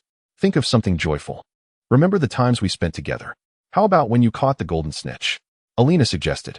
Thank you, Elena, Harry replied gratefully, for his happiest memories were indeed those from school. I have something to attend to. Professor Lupin, may I take back the empty cup? Elena inquired as she recalled her Patronus, glancing at Professor Lupin. Oh yes. Here you go. Please convey my thanks to Professor Snape, Lupin said with a smile. All right, Elena said as she departed with the empty cup. After the door closed, Harry asked the professor, is your potion brewed by Professor Snape? Oh yes. His potions are far more effective, Lupin replied, pulling Harry closer. Let us continue. Thus, Harry and Lupin resumed their practice of the Patronus charm. Harry endeavored to conjure thoughts of happiness, making slight progress, which alleviated his frustration. Chapter 20. The Dangerous Black Dog. Today, in divination class, Professor Trelawney glimpsed a black dog in Harry's tea, foretelling ominous events. Harry was thoroughly exasperated, recalling the foreboding black dog he had seen during his escape from home, which left him feeling anxious. The prophecy concerning the black dog weighed heavily on Harry's spirits, often finding him staring vacantly from the window of the common room. Hermione, too, was tormented by divination, dismissing it as mere trickery. No wonder Elena and the others had chosen not to enroll. Hermione also observed that most students attending divination were from Slytherin and Gryffindor, with only a handful from Ravenclaw and hardly any from Hufflepuff. Additionally, Hermione faced another vexing issue. Her pet Crookshanks frequently targeted Ron's rat, leading to constant quarrels between them. Ron, why don't you leave your rat with me? Elena suggested. We Hufflepuffs are quite good with animals, but Scabbers has been with me for so long, Ron replied, stroking the rat in his hands, reluctant to part with him. Perhaps it would be best to keep him here for now. I understand your concerns regarding Crookshanks, Elena reasoned. However, arguing with Hermione is not a solution. Ron hesitated, glancing between Hermione and Scabbers. Hermione, why don't you take this opportunity to teach Crookshanks? Surely, you don't wish to quarrel with Ron, Elena observed. Fine. Ron suddenly agreed. Let us keep him with you for now, and once Hermione has trained Crookshanks, I'll take him back. With the important creature secured, Elena pondered how to manage him. She also needed to keep a watchful eye on Crookshanks' movements. Indeed, as Elena walked outside the castle, she spotted Crookshanks running towards the forbidden forest, intending to follow him. She witnessed Crookshanks playing with a large black dog, even bringing food to the creature. Elena was certain that it was serious, and without a hint of fear, she approached. It was evident that the large black dog had noticed her, fixating on Elena with an air of vigilance, prompting her to come to a halt. She retrieved some food from her pocket, intending to tease the dog. After all, her pocket was a veritable treasure trove, filled with an array of items, enchanted with a space extension charm and various collected trinkets. Among these treasures lay a designated space filled with the hair of numerous prominent figures, meticulously labeled for future use. It was perplexing how individuals in the magical realm, fully aware of the existence of the polyjuice potion, seemed to neglect their own hairs. One could only wonder whether the black dog's hair, when added to the potion, would transform into a dog or into Black himself. Clearly, Elena's food was an irresistible lure, drawing the attention of Black. The dog cautiously approached her, reminiscent of a timid creature, swiftly snatching the morsel from her hand before darting away, glancing back at Elena as if to guard against any sudden movements. Elena felt she could discern emotions flickering across the dog's face, and she couldn't help but find the interaction amusing. As she squatted there, observing the black dog, Crookshanks seemed quite fond of her presence, nuzzling against her affectionately. She stroked Crookshanks' soft fur, reminiscent of Harry's hair in their childhood, which had grown coarser over time. Elena's thoughts drifted, reflecting on how rapidly the children had grown this year, seemingly under the influence of a growth charm, no longer possessing the same charm of their younger selves. She cherished these last moments of their innocent adorableness, having grown significantly taller than Alan by over 10 centimeters. Elena noticed his discontent as he occasionally pondered ways to increase his own height. As her thoughts returned to the present, she observed the black dog advancing towards her step by step, visibly more relaxed now. It seemed genuinely hungry, determined to leverage its advantages for a meal. The dog first nuzzled her hand like Crookshanks had done. Without hesitation, Elena reached out to pet its head, then ran her fingers along its back. Feeling its bony frame beneath the soft fur, it was rather thin. "If you behave, I'll bring you more food next time," Elena said with a smile. Upon hearing this, the black dog joyfully pressed against her hand even more. "How about I come to find you every noon?" she suggested, patting the dog's head. The black dog nodded in agreement. With that, Elena rose and made her way to the room of requirement in search of the diadem, which she had been seeking for a week without success. She remained unhurried, knowing that patience was essential. Today, she would try her luck once more. This year, Elena had brought her pet fox with her, a creature possessing a unique ability. Though it appeared to be an ordinary fox, it was, in fact, a wondrous being capable of invisibility, making it difficult for wizards to detect. Commonly referred to as the invisible beast, its true form remained a mystery. To this day, Elena's roommates had yet to lay eyes on her pet. She had named her fox Little White, due to its snowy coat. It was a birthday gift from her father, and she had fallen in love with it at first sight. When Xiaobai first arrived, he was quite wary. However, feeling Elena's affection and kindness towards him, he gradually became more compliant. This sensation was reminiscent of the large black dog. As they exited the room of endless requests, dusk was approaching, and they had yet again failed to find what they sought. Instead, they stumbled upon several intriguing items, which Elena tucked away in her little bag. Concerned about whether the large black dog was still around and fearing it might be too hungry, having just felt its thin frame, Elena decided to head to the kitchen, where she prepared 2 substantial steaks and packed them up, making her way towards the forbidden forest despite the curfew. She knew that if caught, there would be penalties and community service, yet fear did not deter her. Upon reaching the edge of the forbidden forest, she initially saw nothing and lamented not having named the dog earlier, as it would have been fitting to call it by name now. Thus, she resorted to calling out, "Woof, woof." Fortunately, the large black dog understood and emerged slowly from the shadows of the dimly lit forest. The sight of such a large creature might instill fear in most, but Elena was undeterred. She retrieved the 2 steaks from her bag, placing them on a piece of paper, and crouched down, beckoning the dog over. Upon catching sight of the steaks, the black dog joyfully bounded towards her, affectionately nudging her. The contact tickled Elena, prompting a hearty laugh. "Oh, don't do that, it tickles." She gently patted the dog's back, feeling an urge to give it a bath. "I'll clean you up, don't be afraid, all right?" she said, stroking its head. The black dog seemed to understand, as if inviting her to come closer, but to keep her distance. Elena took out her wand and recited a spell for cleaning. The dog appeared noticeably cleaner afterward, and she reached out to pet it again. "Eat up, I brought this just for you." The dog sniffed the steak before eagerly devouring it, clearly relishing the meal. It had likely been a long time since it had a proper meal, all the while worrying about Harry's safety. In the days that followed, Elena made it a point to visit and feed the poor creature, pondering how to resolve its predicament. Gradually, the large black dog began to gain weight. Meanwhile, the trio learned from Hagrid that Malfoy intended to sue, hoping to eliminate Buckbeak. Hermione volunteered to prepare the legal documents for Hagrid, and Harry and Ron planned to assist as well. They found themselves preoccupied with this matter, allowing Harry to finally forget the curse of the black dog.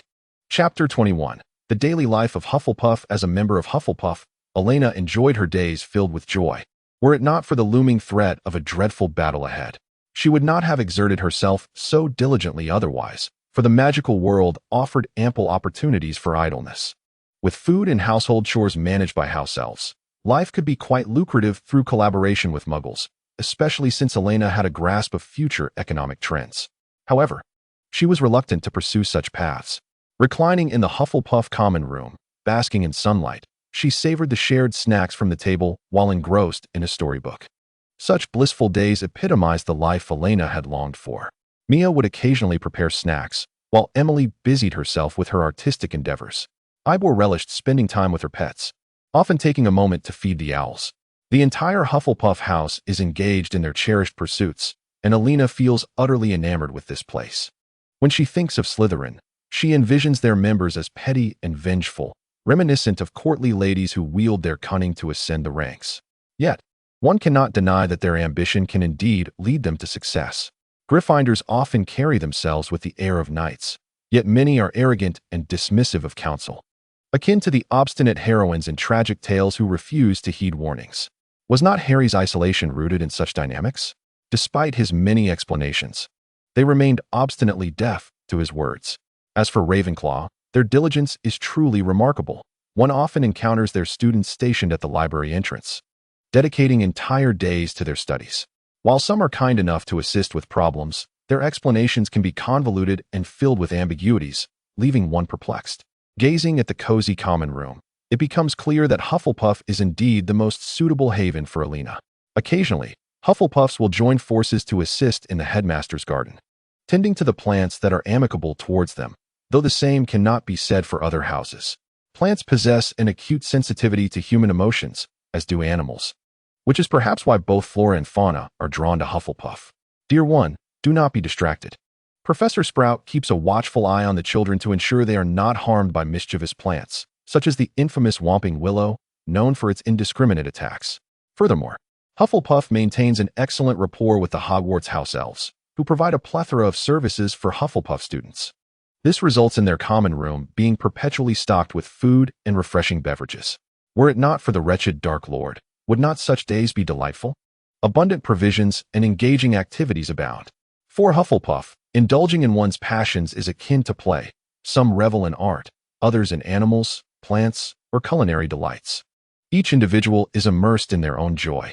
Elena diligently attends to her daily rituals, feeding the large black dog in the Forbidden Forest morning, noon, and night, seeking the room of requirement during lunch, and brewing potions in the evening under the guidance of the potions master.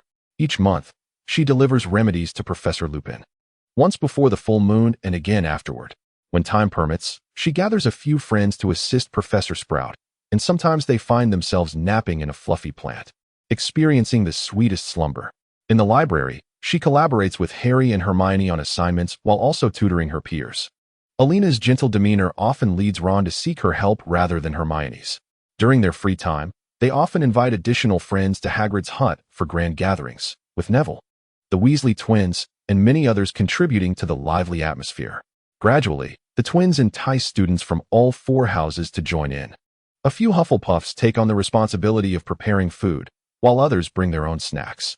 Occasionally, Draco and his companions make an appearance, though each time they inevitably clash with Harry. In her quest to uphold peace, Elena designated a specific area for dueling. After Harry and his friends completed their match, several other houses expressed interest in joining, resulting in an inexplicable influx of participants. To prevent detection by the teachers, Elena limited the number of attendees for each gathering, requiring those wishing to partake in the duels to register in advance. Otherwise, the chaos would be relentless, as the students were brimming with energy. On one occasion, when Malfoy and his companions neglected to sign up, Elena made no exceptions and had them captured in sacks. Even if Malfoy wished to lodge a complaint, he had no evidence to support it. She sternly warned Malfoy and the other Slytherins to adhere to the rules. Any violations would result in consequences. This was a task that the Gryffindor students relished, as they often assisted Elena in dealing with the Slytherins. For Gryffindors who disregarded the rules, she dealt with them directly, ensuring they learned their lesson. The younger students were the most obedient, while a few Ravenclaws outside the gathering attempted to make snide remarks, but when they failed to register, Elena promptly denied them entry. Eventually, they learned to comply. Elena also had Quidditch practice to attend, and she finally secured her coveted position as a beater. With her enhanced reflexes, she excelled in the role, consistently meeting Cedric's expectations during training. "Well done, Elena," Cedric praised her. Blushing, Elena gazed at the handsome boy, marveling at the attractiveness of the Quidditch captains from the various houses, particularly Cedric and Wood, who perfectly matched her aesthetic preferences. Elena was drawn to their masculine strength, though she had heard that Wood was rather oblivious when it came to matters of the heart. Cedric was quite popular among both boys and girls in Hufflepuff, thanks to his impressive Quidditch skills. Since Elena joined the Quidditch team, she often noticed an inexplicable array of gifts piling up in Cedric's locker. Other players in Hufflepuff admired Cedric for his strictness and adherence to principles, earning him their respect. Elena had even seen Cho Chang visit Cedric a few times, igniting her curiosity and prompting her to covertly inquire with her friend Mia about the nature of their relationship. This led Mia to question whether Elena had feelings for Cedric. But after much explanation, Elena convinced her that her interest was purely gossip-driven. Each day, Elena felt increasingly busy. Chapter 22. This year's classes in today's Transfiguration class. Professor McGonagall discussed animagi. Elena listened intently, eager to discover whether the fur of a large black dog could be used in potions. However, the topic was never addressed during the lesson, leaving Elena skeptical about the existence of reckless wizards. Thus, she conducted her own research and discovered that hair from an animagus would transform into the corresponding facial features, akin to how Hermione had utilized cat hair. Coincidentally, this was also the week when Lupin was absent from class. Professor Snape strode purposefully towards the lectern, closing each of the large windows one by one, before proceeding to utilize a PowerPoint presentation. Elena, observing this, felt a mix of amusement and the urge to jest. But her thoughts were swiftly quelled by a piercing glare from Professor Snape. He then commenced a discourse on werewolves, elucidating the distinctions between animagi and werewolves, subtly reminding everyone of Lupin's lycanthropic condition, his intentions insidious. Elena, who had been running errands for Snape, was uncertain whether he was aware that she knew the potion she delivered was one intended for werewolves. Fearing for Lupin's transformation, she would only leave after ensuring he had consumed the potion, believing that to prevent an accident, one must secure it with additional locks, she herself being that very lock. Each time Lupin returned from his absences, he appeared increasingly feeble, leading Harry and his friends to suspect that the potions provided by Snape were dubious. Elena pondered this, noting that the potion's pungent aroma suggested it bore the qualities of poison. "Elena, do you know what potion Snape has brewed for Lupin?" Hermione inquired. "I'm not entirely certain. It seems like a concoction he has tailored, one that has yet to appear on the market, at least not that I know of," Elena reflected, contemplating that it must be an improved potion. "Have you ever witnessed him brewing it?" Ron asked. "I've seen some of it, though I didn't retain much detail." "What troubles you?" Elena queried. "We suspect that Professor Snape is poisoning Lupin," Harry replied. "Well, with Dumbledore around, it should be fine," Elena thought. Perhaps he would indeed resort to some minor poisoning. "Why not just ask Lupin directly about your concerns?" Elena suggested. "I did inquire, but he attributed it to his own health issues." Harry expressed his disappointment that Lupin did not directly address his concerns. "I think you needn't worry too much. Since he himself claims it's nothing, you should take him at his word," Elena reassured. "Moreover, Snape has been particularly antagonistic towards Ron lately," Harry remarked, noting that this only tarnished Snape's already poor reputation further. Elena found it hard to disagree with Harry's assessment, yet she acknowledged that teachers have their tempers too. Hoping this phase would not endure, for such pettiness indeed aligned with Slytherin traits. After the incident with Malfoy, Hagrid's classes no longer included any perilous magical creatures, which was rather intolerable, as each session involved the mundane care of low-level flobberworms, exceedingly dull. The first Hogsmeade weekend arrived, but Harry, lacking a signed permission slip, could not attend. Moreover, rumors circulated about Sirius Black being spotted nearby, and despite Professor McGonagall's initial inclination to grant Harry the freedom, she firmly denied his appeals. Disappointed, Harry sought out Professor Lupin to continue his studies of the Patronus charm. This time, Professor Snape personally delivered the potion and encountered Harry. Lupin expressed his gratitude for Snape's potion, praising its effectiveness. "Professor Snape, your potion has been consistently commendable." "Thank you immensely," Lupin said, consuming the potion, though his expression was not particularly pleasant. Observing this, Snape felt a surge of satisfaction as he returned with the empty cup. Harry remained convinced that the potion was problematic. Yet witnessing Lupin consume it without any immediate repercussions left him with no evidence to support his suspicions. As Halloween approached, the evening banquet was imminent. Upon returning to the Gryffindor common room, a disturbance was discovered. Dumbledore was compelled to summon several professors to investigate the situation. Witnessing the commotion, Elena hastily retreated to the common room, only to find it deserted. The Hufflepuffs were either preoccupied with the spectacle or, unlike Elena, had not hurried back. Thus, she was the first to arrive. Elena fed a bit of food to her pet, the cat named Spot, who soon fell asleep. She then summoned her other pet, Snowy, and entrusted it with a letter, a vial of potion, and a mouse cage, casting a tracking protection charm on both the letter and the cage. She instructed Snowy to deliver these items to Professor Dumbledore and ensured that he would open the letter and discover the mouse. The potion, too, had been procured outside and was difficult to trace. Once her tasks were complete, she casually settled onto the sofa, perusing a book as sounds echoed from the entrance. After a while, the heads of houses received notification for all students to assemble in the Great Hall. Elena lay on the floor, gazing at the ceiling, pondering whether Dumbledore had seen the letter. Just then, Mia's voice broke the silence. "Elena, are you asleep?" Sensing a tremor in Mia's voice, Elena did not respond, but instead embraced her tightly. "Don't be afraid. Everything is all right," she reassured. Nearby, Ibwa's gentle snores could be heard, prompting laughter between the two. At that moment, Professor Sprout approached and softly cautioned them to keep their voices down, placing a finger to her lips to encourage quieter laughter. On the other side of the room, Professor Snape was engaged in conversation with Headmaster Dumbledore, leaving Elena oblivious to their discussion. Holding Mia close, she continued to comfort her while admiring the beautiful ceiling.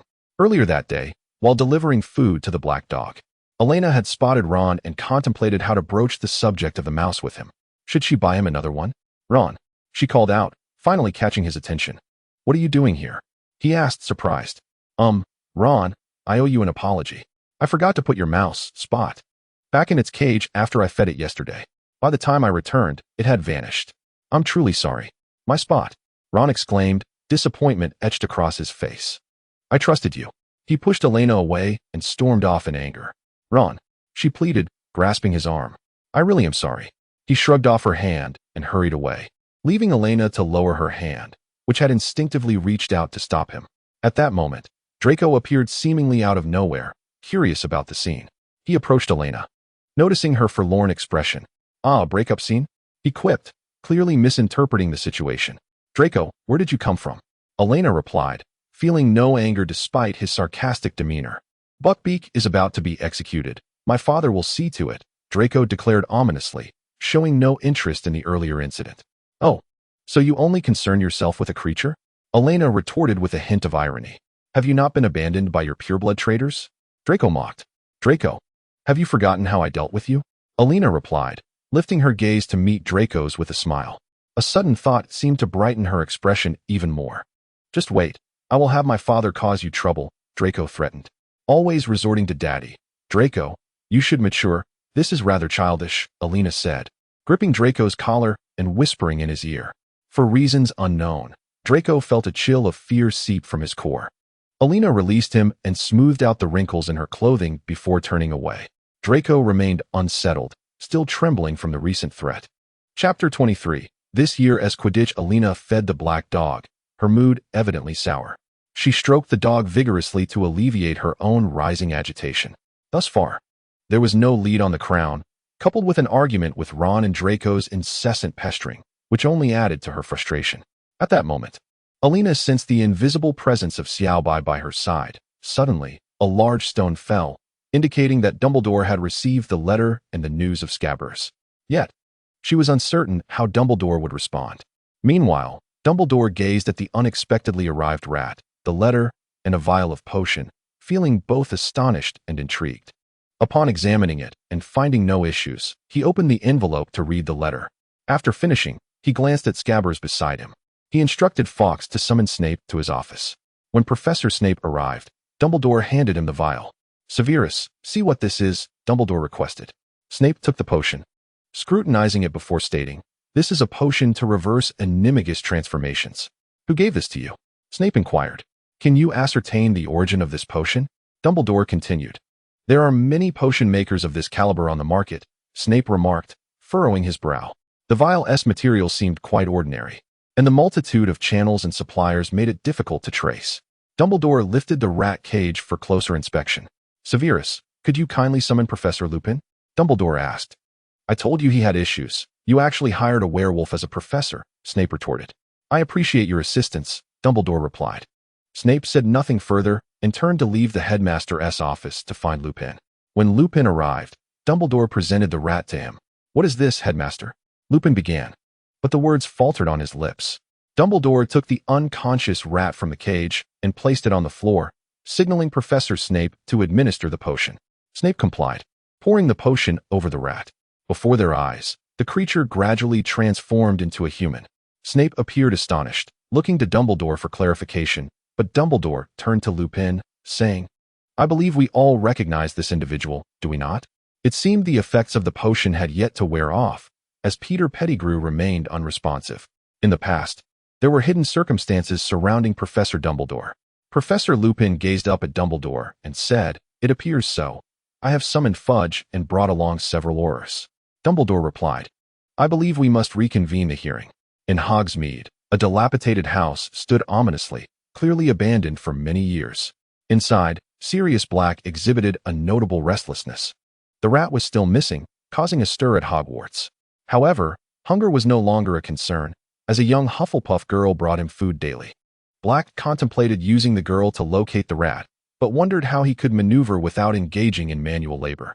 While waiting in the Forbidden Forest, he spotted the girl from a distance and observed her closely. Suddenly, he noticed Ron, the current owner of the rat.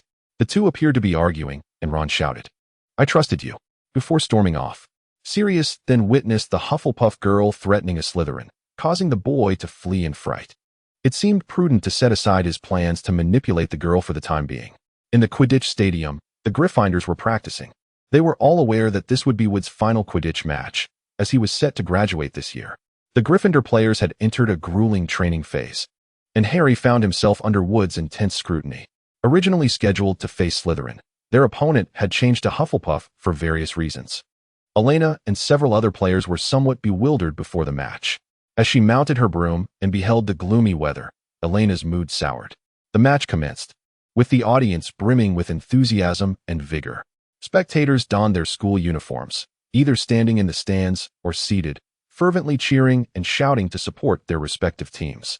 Elena's displeasure fueled her determination to seek out the snitch, striking the opposing Gryffindor players with fervor, creating a vacuum of sorts within an 8-meter radius around her.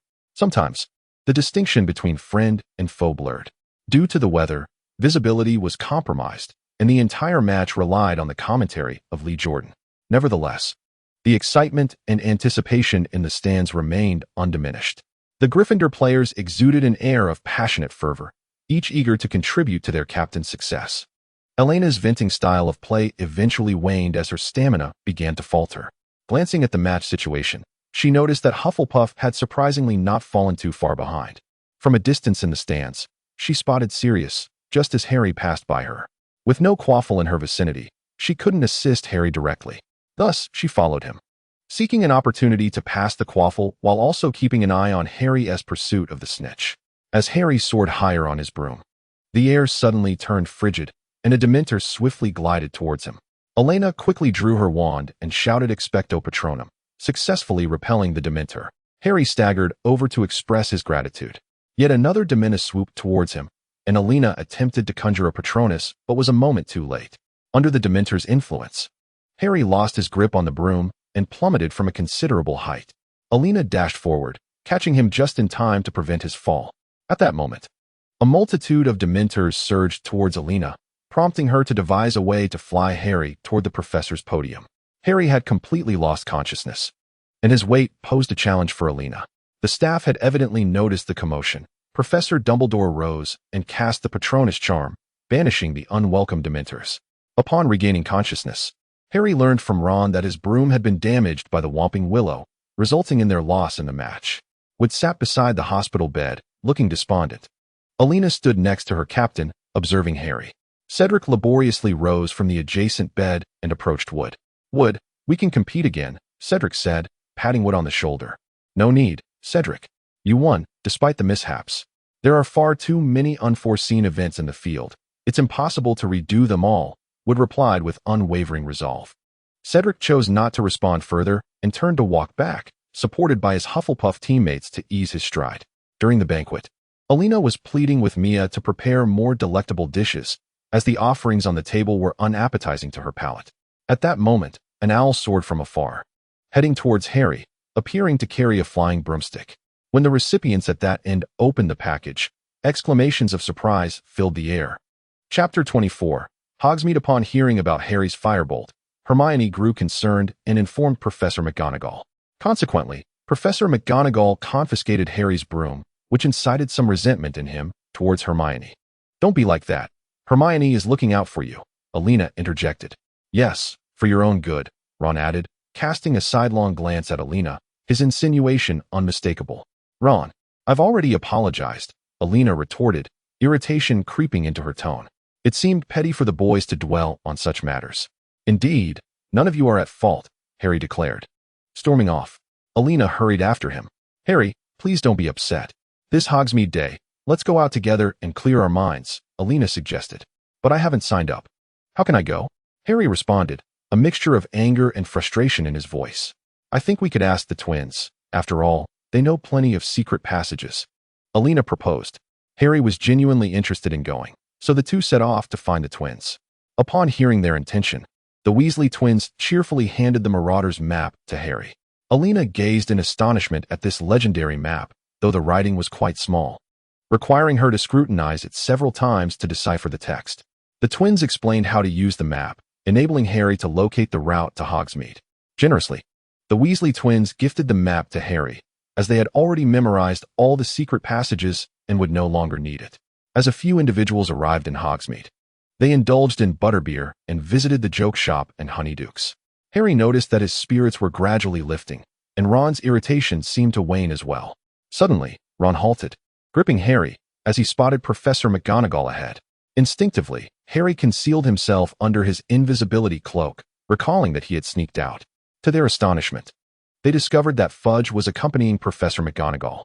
Harry stealthily trailed behind, while the others dared not approach, choosing instead to wait at a distance. When Harry emerged, both Elena and Hermione sensed something was amiss with his demeanor. Elena pondered, it shouldn't be this way. She had already delivered the rat to Professor Dumbledore's office. So why the unexpected turn of events? In truth, Harry had only overheard the first part of their conversation, missing the crucial details about the impending re-examination of the case that Fudge and McGonagall were discussing. Harry, Hermione, and Elena settled beside him. Though Harry was enveloped in the invisibility cloak, the footprints in the snow betrayed him, a fact that clever Hermione could not overlook, while Elena relied on her sixth sense. Together, they pulled back the cloak, revealing a despondent Harry. "They are indeed friends," Harry murmured. Hermione and Elena embraced him, and Ron, along with Mia and others, soon gathered around. "Oh, Potter, how could you come to Hogsmeade?" Draco, having spotted them from afar, approached in astonishment. Elena, incensed, thought it absurd that he always seemed to cross paths with them. In a fit of frustration, she packed a snowball and hurled it at him. Fortunately, her training during the holidays had honed her aim, and the snowball struck Draco squarely in the mouth, disintegrating and cascading into his clothing. Draco, compelled to adjust his attire, was targeted again by Elena, who sent several more snowballs his way.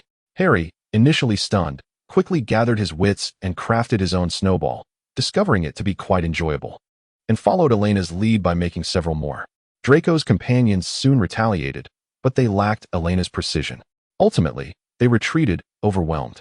Laughter erupted among Elena and her friends, and Harry felt a slight uplift in his mood, though he couldn't help but feel a twinge of sympathy for Draco. He was indeed a resilient yet unfortunate child. Upon returning to school, Harry encountered Professor Snape waiting at the entrance. The professor instructed Harry to follow him, prompting Elena to trail behind with concern. "Professor, are we headed to the potions office?" she inquired.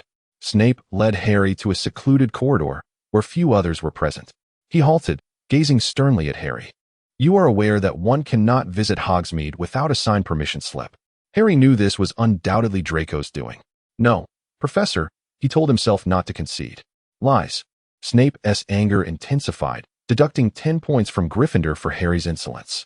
Realizing he had said too much, Harry fell silent. "Professor." Elena wished to assist Harry. "Silence, Bach. Proceed to the potions office and continue brewing your potion."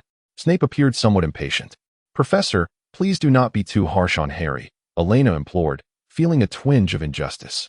"Elena, you may go," Snape replied, casting a glance at her that clearly indicated he wished to dismiss her, understanding that further words could lead to a loss of points. Elena turned to leave, hoping her friend would not be adversely affected by Snape's ire. After departing, Elena sought out Professor Lupin, realizing that he might be her only hope in aiding Harry. Following her meeting with Lupin, she proceeded to the dungeon's potions office, where she began to brew the Felix Felicis, with the steps laid out beside the cauldron, evidently prepared by Professor Snape. Elena surmised that he had done so to prevent her from wasting such precious ingredients. Meanwhile, Harry had indeed been rescued by Professor Lupin, although this led to Lupin discovering the Marauder's map. Disappointingly, the map was confiscated shortly after it had been used. Yet Harry took solace in knowing it was a magical item crafted by his father and his friends. Just as Elena completed the steps outlined in her notes, Professor Snape returned. Her gaze fixated on him. She was eager to learn of Harry's fate. This caused her attention to linger upon Snape, observing the fluctuations in his expression and mood. However, she discerned nothing of significance. Her curiosity was so evident that Snape felt compelled to admonish her to finish her work and depart promptly. It appeared that Elena would not receive the answers she sought. As she prepared to leave, she noticed Snape seated at his desk, grading assignments. Intrigued, she wondered how much work he had. Considering he taught all years from 1 to 7, and occasionally had tasks to attend to from Dumbledore, perhaps she could send a house elf to deliver some refreshments to the professor, hoping he would not become overly fatigued. Anxiously, Elena hurried to find Harry to inquire about subsequent events. En route, she encountered Mia and her companions, thinking Mia might possess some useful information. For the little gossips were quite knowledgeable. "Mia, have you seen Harry?" Elena asked. "It seems he has been taken by Professor Lupin," Mia replied. "Oh, that is a relief." Elena sighed, grateful that someone was looking out for him. Chapter 25. Summoned to the headmaster's office later, Harry returned to Lupin's for lessons in conjuring a Patronus. And just before Christmas, he finally succeeded in summoning his own. Lupin watched fondly as the stag galloped about. At that moment, a phoenix arrived, beckoning them to the headmaster's office. Upon arriving, Harry discovered that Elena and Ron had also been summoned. Both appeared bewildered by the situation. Suddenly, Ron spotted Scabbers on the headmaster's desk and exclaimed, "Oh, my Scabbers," attempting to retrieve his long-lost pet. At this juncture, Headmaster Dumbledore rose, prompting Ron to halt his actions. "Is this your pet, Ron?" asked the headmaster. "Yes, Professor," Ron replied, suddenly adopting a demeanor of innocence akin to that of a child before his mother. "He went missing some time ago. Apologies, I seem to have misplaced the headmaster." At that moment, Elena stepped forward to admit her mistake. "Elena, dear child, how did you lose it?" Professor Dumbledore inquired, his tone reminiscent of a neighbor engaging in light conversation as they encounter one another on the street. "I fed it, but I forgot to secure the cage, and by the time I remembered to look for it, she was already gone," Elena confessed anxiously. Dumbledore regarded Elena with warmth. A shiver ran through her, yet she relied on the mental shielding techniques she had studied during the holidays, managing to maintain a calm exterior despite the turmoil within her mind. It seemed imperative to expedite the mastery of this mental shielding technique. Professor Dumbledore then turned his attention to Minister Fudge, at which point everyone realized that the headmaster's office was rather crowded. Present were Fudge, Dumbledore, Professor McGonagall, Professor Lupin, Professor Snape, 2 Aurors, and a rather disheveled-looking individual. Harry, Elena, and Ron rounded out the assembly, numbering over a dozen individuals in total. Elena, you may return. Dumbledore decided after a moment's contemplation, believing that the matter was no longer her concern. After Elena departed, she pondered the identity of the disheveled individual, suspecting he might be Sirius Black, and wondered whether he would be acquitted, allowing him to be openly reunited with Harry. Surely, things would improve, and she would no longer need to bring food to the large black dog. Upon leaving, Elena intended to complete her daily tasks, first heading to the room of requirement.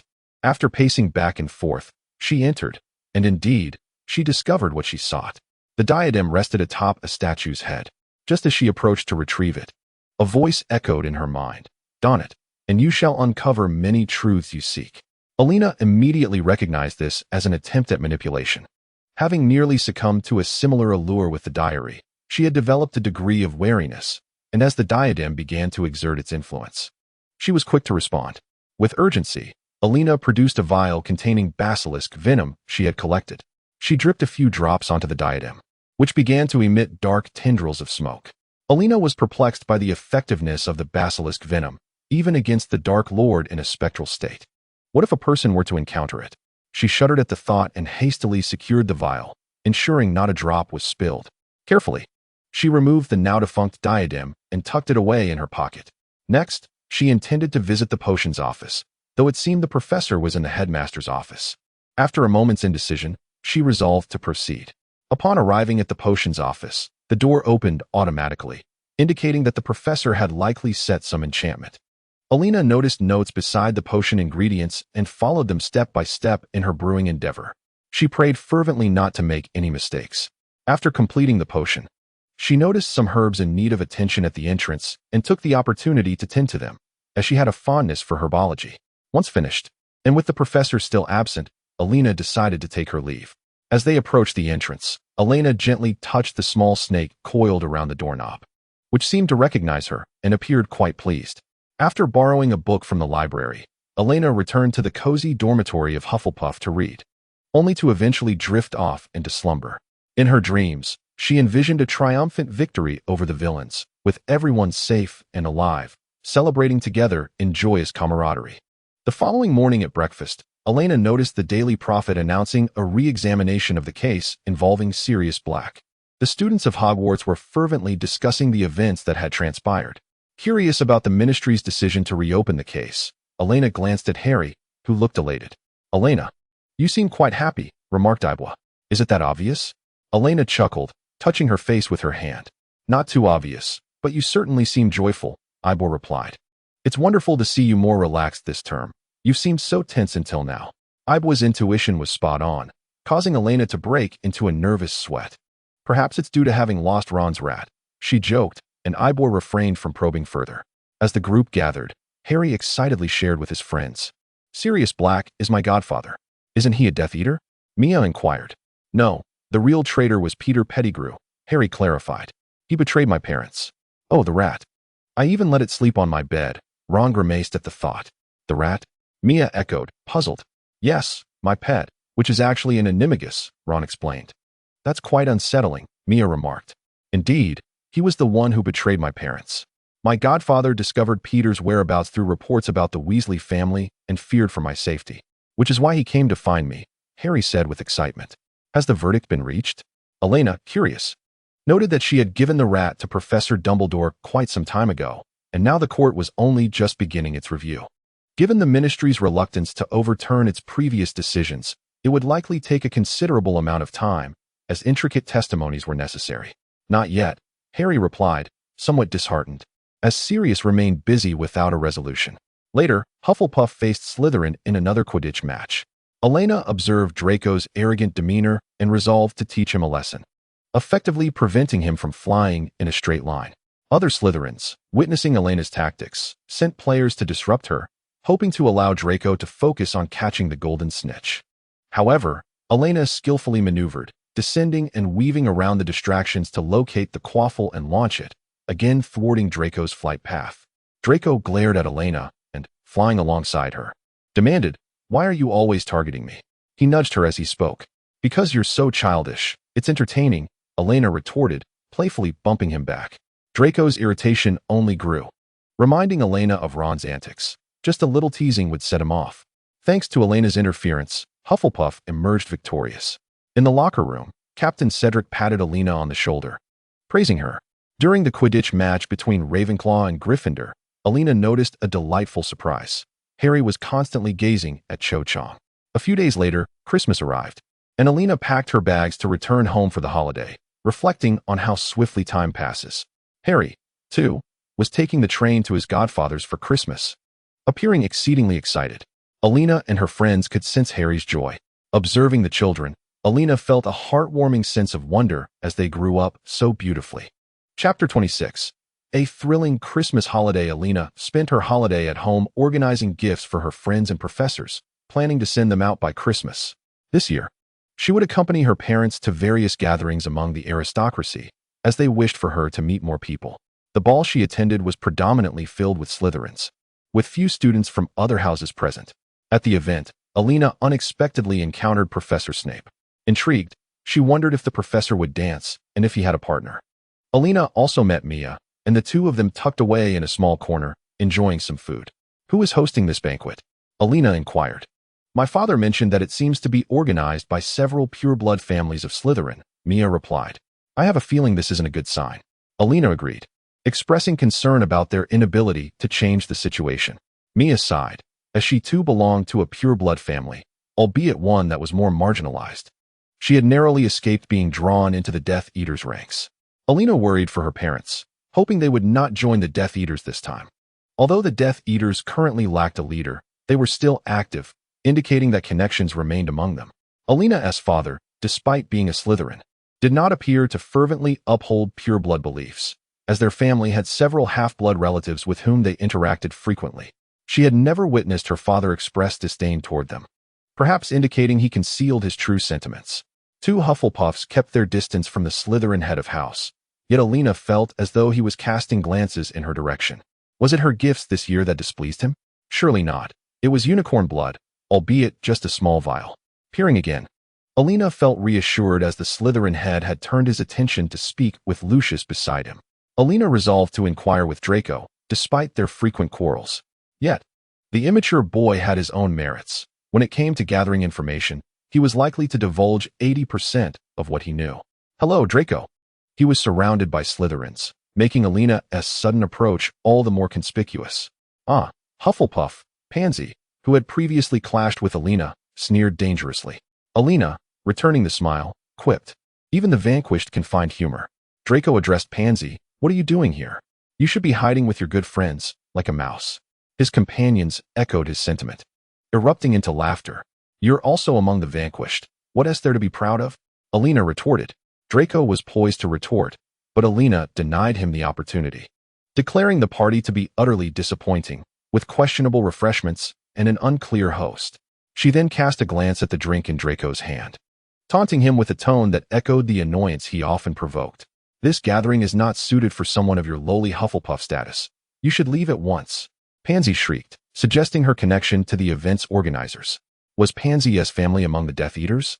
Elena Bork, this soiree is indeed unfit for you.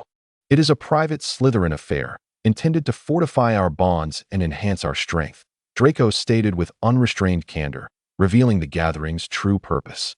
Elena's suspicions were confirmed. They were plotting something. Could it be preparations for next year's Quidditch World Cup?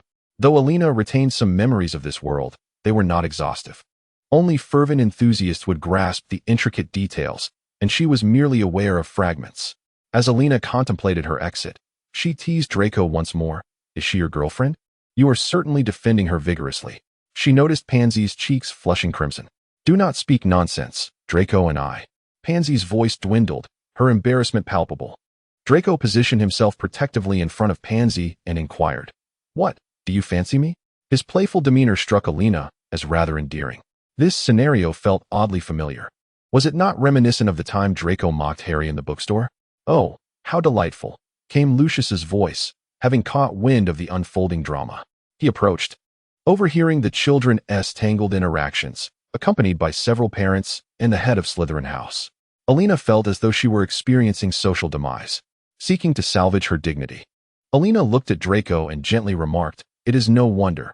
After all, you are quite charming. Her eyes sparkled with affection. unnoticed by Draco but clearly perceived by the adults, who wore expressions of keen interest. Draco Malfoy turned beet red, while Pansy attempted to step forward, only to be restrained by her friends. Aware of the parents' presence, Draco refrained from further antics, awkwardly responding, "Oh, is that so?" Upon returning home, Elena was summoned to her father's office. "Father, Mother," she greeted politely as she entered. "Elena, what are your thoughts on today's gathering?" her father inquired. "Most attendees were from Slytherin," Elena replied. "I sense it bodes ill." "Indeed, it appears they are scheming, quietly consolidating their alliances." "Do you believe the Malfoy family will be involved?" her father asked, turning his gaze toward her. Elena felt compelled to respond. "The Malfoys are perpetually astute, never caught in any compromising situation. I suspect Draco wishes to abstain, as it could jeopardize his family's standing." "Is that the reason you chose to provoke him today?" Father inquired with curiosity. "Not entirely. I was merely intrigued about the purpose of this gathering, so I intended to investigate," Elena replied obediently. Father nodded. Yet he still admonished Elena, believing her actions were somewhat reckless. "My apologies, Father," Elena expressed contritely. Due to Elena's impulsiveness, Father found it necessary to intensify her training in mental fortitude. "Indeed, Father," Elena affirmed. "Elena, go rest for a while. Come back in an hour to practice with your father," Mother interjected from the side. "Yes, Father, Mother," Elena said, offering her respects before departing. "What shall we do, Alge?" And asked. "Do not worry, and there is no cause for alarm at this moment," Alge reassured her. "I understand, but we cannot predict what those zealots might do," and expressed her concerns. Elena returned to her bedroom, pondering whether her parents were safe. What about Mia's family? What of the others? Was this gathering a prelude to an attack? Was she moving too slowly? Gazing at the ceiling of her room, Elena contemplated these questions. The moonlight flooded the space, bestowing a sense of tranquility, yet the heart of the young girl remained restless. Chapter 27. The perilous Christmas holiday 02. The morning at Gringotts was rather subdued, suggesting that wizards were not fond of rising early. Today, Elena visited Gringotts because her father needed to deliver gifts and had asked her to retrieve some items. Elena approached the goblin to have her wand inspected. Following this, she boarded the terrifying roller coaster with the goblin. Once she disembarked, it took her a moment to regain her composure. "Hurry up," the impatient goblin urged. In response, Elena cast a confundus charm on him with her spare wand and discreetly produced a dose of Veritaserum from her bag, administering a drop to the goblin. "Don't ask where I got it. Every pureblood family keeps some on hand," Elena stated. "Where is Bellatrix Lestrange's vault? How do I access it?" Elena inquired. And after her question, she executed a flawless obliviate. The goblin, seemingly oblivious, led Elena into the vault to retrieve the items.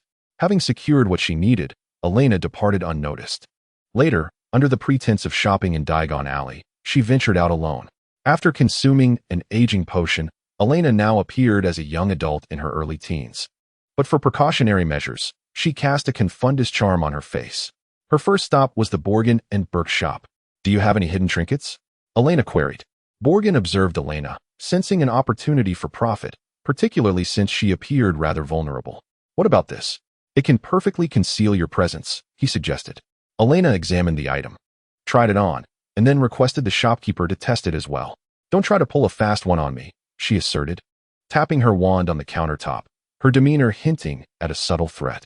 However, having operated his shop for so long, Borgin remained unfazed and retrieved another item.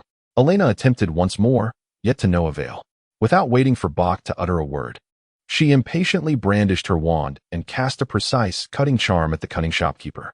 Only then did he refrain from his tricks, though his gaze remained fixed on the wand in Elena's hand, hoping to discern her identity. He realized that this wand was likely her spare, which compelled him to behave. For one who possessed a backup wand was not to be trifled with. He dutifully presented a selection of decent products. Elena tested them and found them satisfactory, yet lacking in potency. "It must be more powerful," she insisted. The shopkeeper retreated to the storeroom, searching for a considerable time before emerging with an object resembling a bracelet. This was a perfectly concealed alchemical product, not magic, undetectable by anyone except a master alchemist. The shopkeeper proudly extolled the virtues of his merchandise. Such an item should be rare.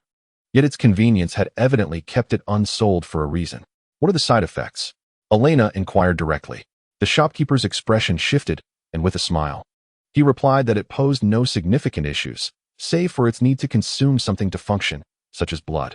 He scrutinized Elena, eager to gauge her reaction. Then I shall take it, she decided, realizing that the blood required was likely more than just a few drops, necessitating a blood-replenishing potion and some blood bags of her own. After settling the payment, she exited the shop and nearly collided with a robed wizard at the entrance of the alley. As she passed, the figure paused, then lifted his gaze to observe Elena's retreating silhouette, a look of bewilderment upon his face. Following this, Elena visited a muggle hospital, casting a confundus charm on the head nurse to procure several blood bags. Testing the bracelet's blood siphoning capability proved astonishing. No wonder it remained unsold, as it could drain an adult wizard's entire blood supply within an hour. This was indeed a formidable item, albeit at a considerable cost, as one could easily be drained if unprepared. Thus, Elena returned to the hospital to acquire a substantial number of blood bags, preserving them with a preservation charm. On the day before school commenced, she meticulously checked her supplies and promptly made her way to Gringotts. The early morning atmosphere in Gringotts was remarkably tranquil, providing Elena with a sense of ease. Approaching the goblin seated on the elevated platform in the hall, she greeted him. "Good day, I wish to establish a new vault." The goblin scrutinized her for a moment before inquiring about her name. "Ellie Brown," Elena replied. "I must see your visage, then present your wand," the goblin commanded. Elena lifted the confundus charm from her face, revealing her matured appearance, and produced her spare wand to hand to the goblin. After examining the wand and her closely, he proceeded to set up her vault. "A rather fine wand," remarked the goblin, before summoning another goblin to escort Elena to her new vault. The goblin, holding the key, led Elena onto a roller coaster-like ride, positioning her vault centrally. Upon arrival at their destination, Elena executed the advanced confundus and soul-binding charms she had diligently practiced, seizing control of the goblin. In accordance with Elena's directives, the fairy complied, leading her to the vault she had indicated. The fairy exhibited little resistance, as the location of the vault was known only through Elena's instructions. As the fairy activated the roller coaster, Elena utilized her bracelet to conceal herself, appearing to onlookers as though the fairy was conducting a routine inspection alone, thus avoiding any suspicion. At the waterfall, Elena shrouded herself in a large black rain tarp, ensuring her invisibility remained intact. Upon reaching the entrance of the vault, the fairy unlocked the door, allowing Elena to retrieve her enchanted broom from her bag. She soared above, spotting the coveted golden cup, realizing that avoiding the security measures would prove challenging. Elena produced a counterfeit golden cup, carefully maneuvering to avoid contact with other objects. She deftly exchanged the real cup for the fake before swiftly returning without landing, instructing the fairy to open the door once more so she could exit and touch down outside.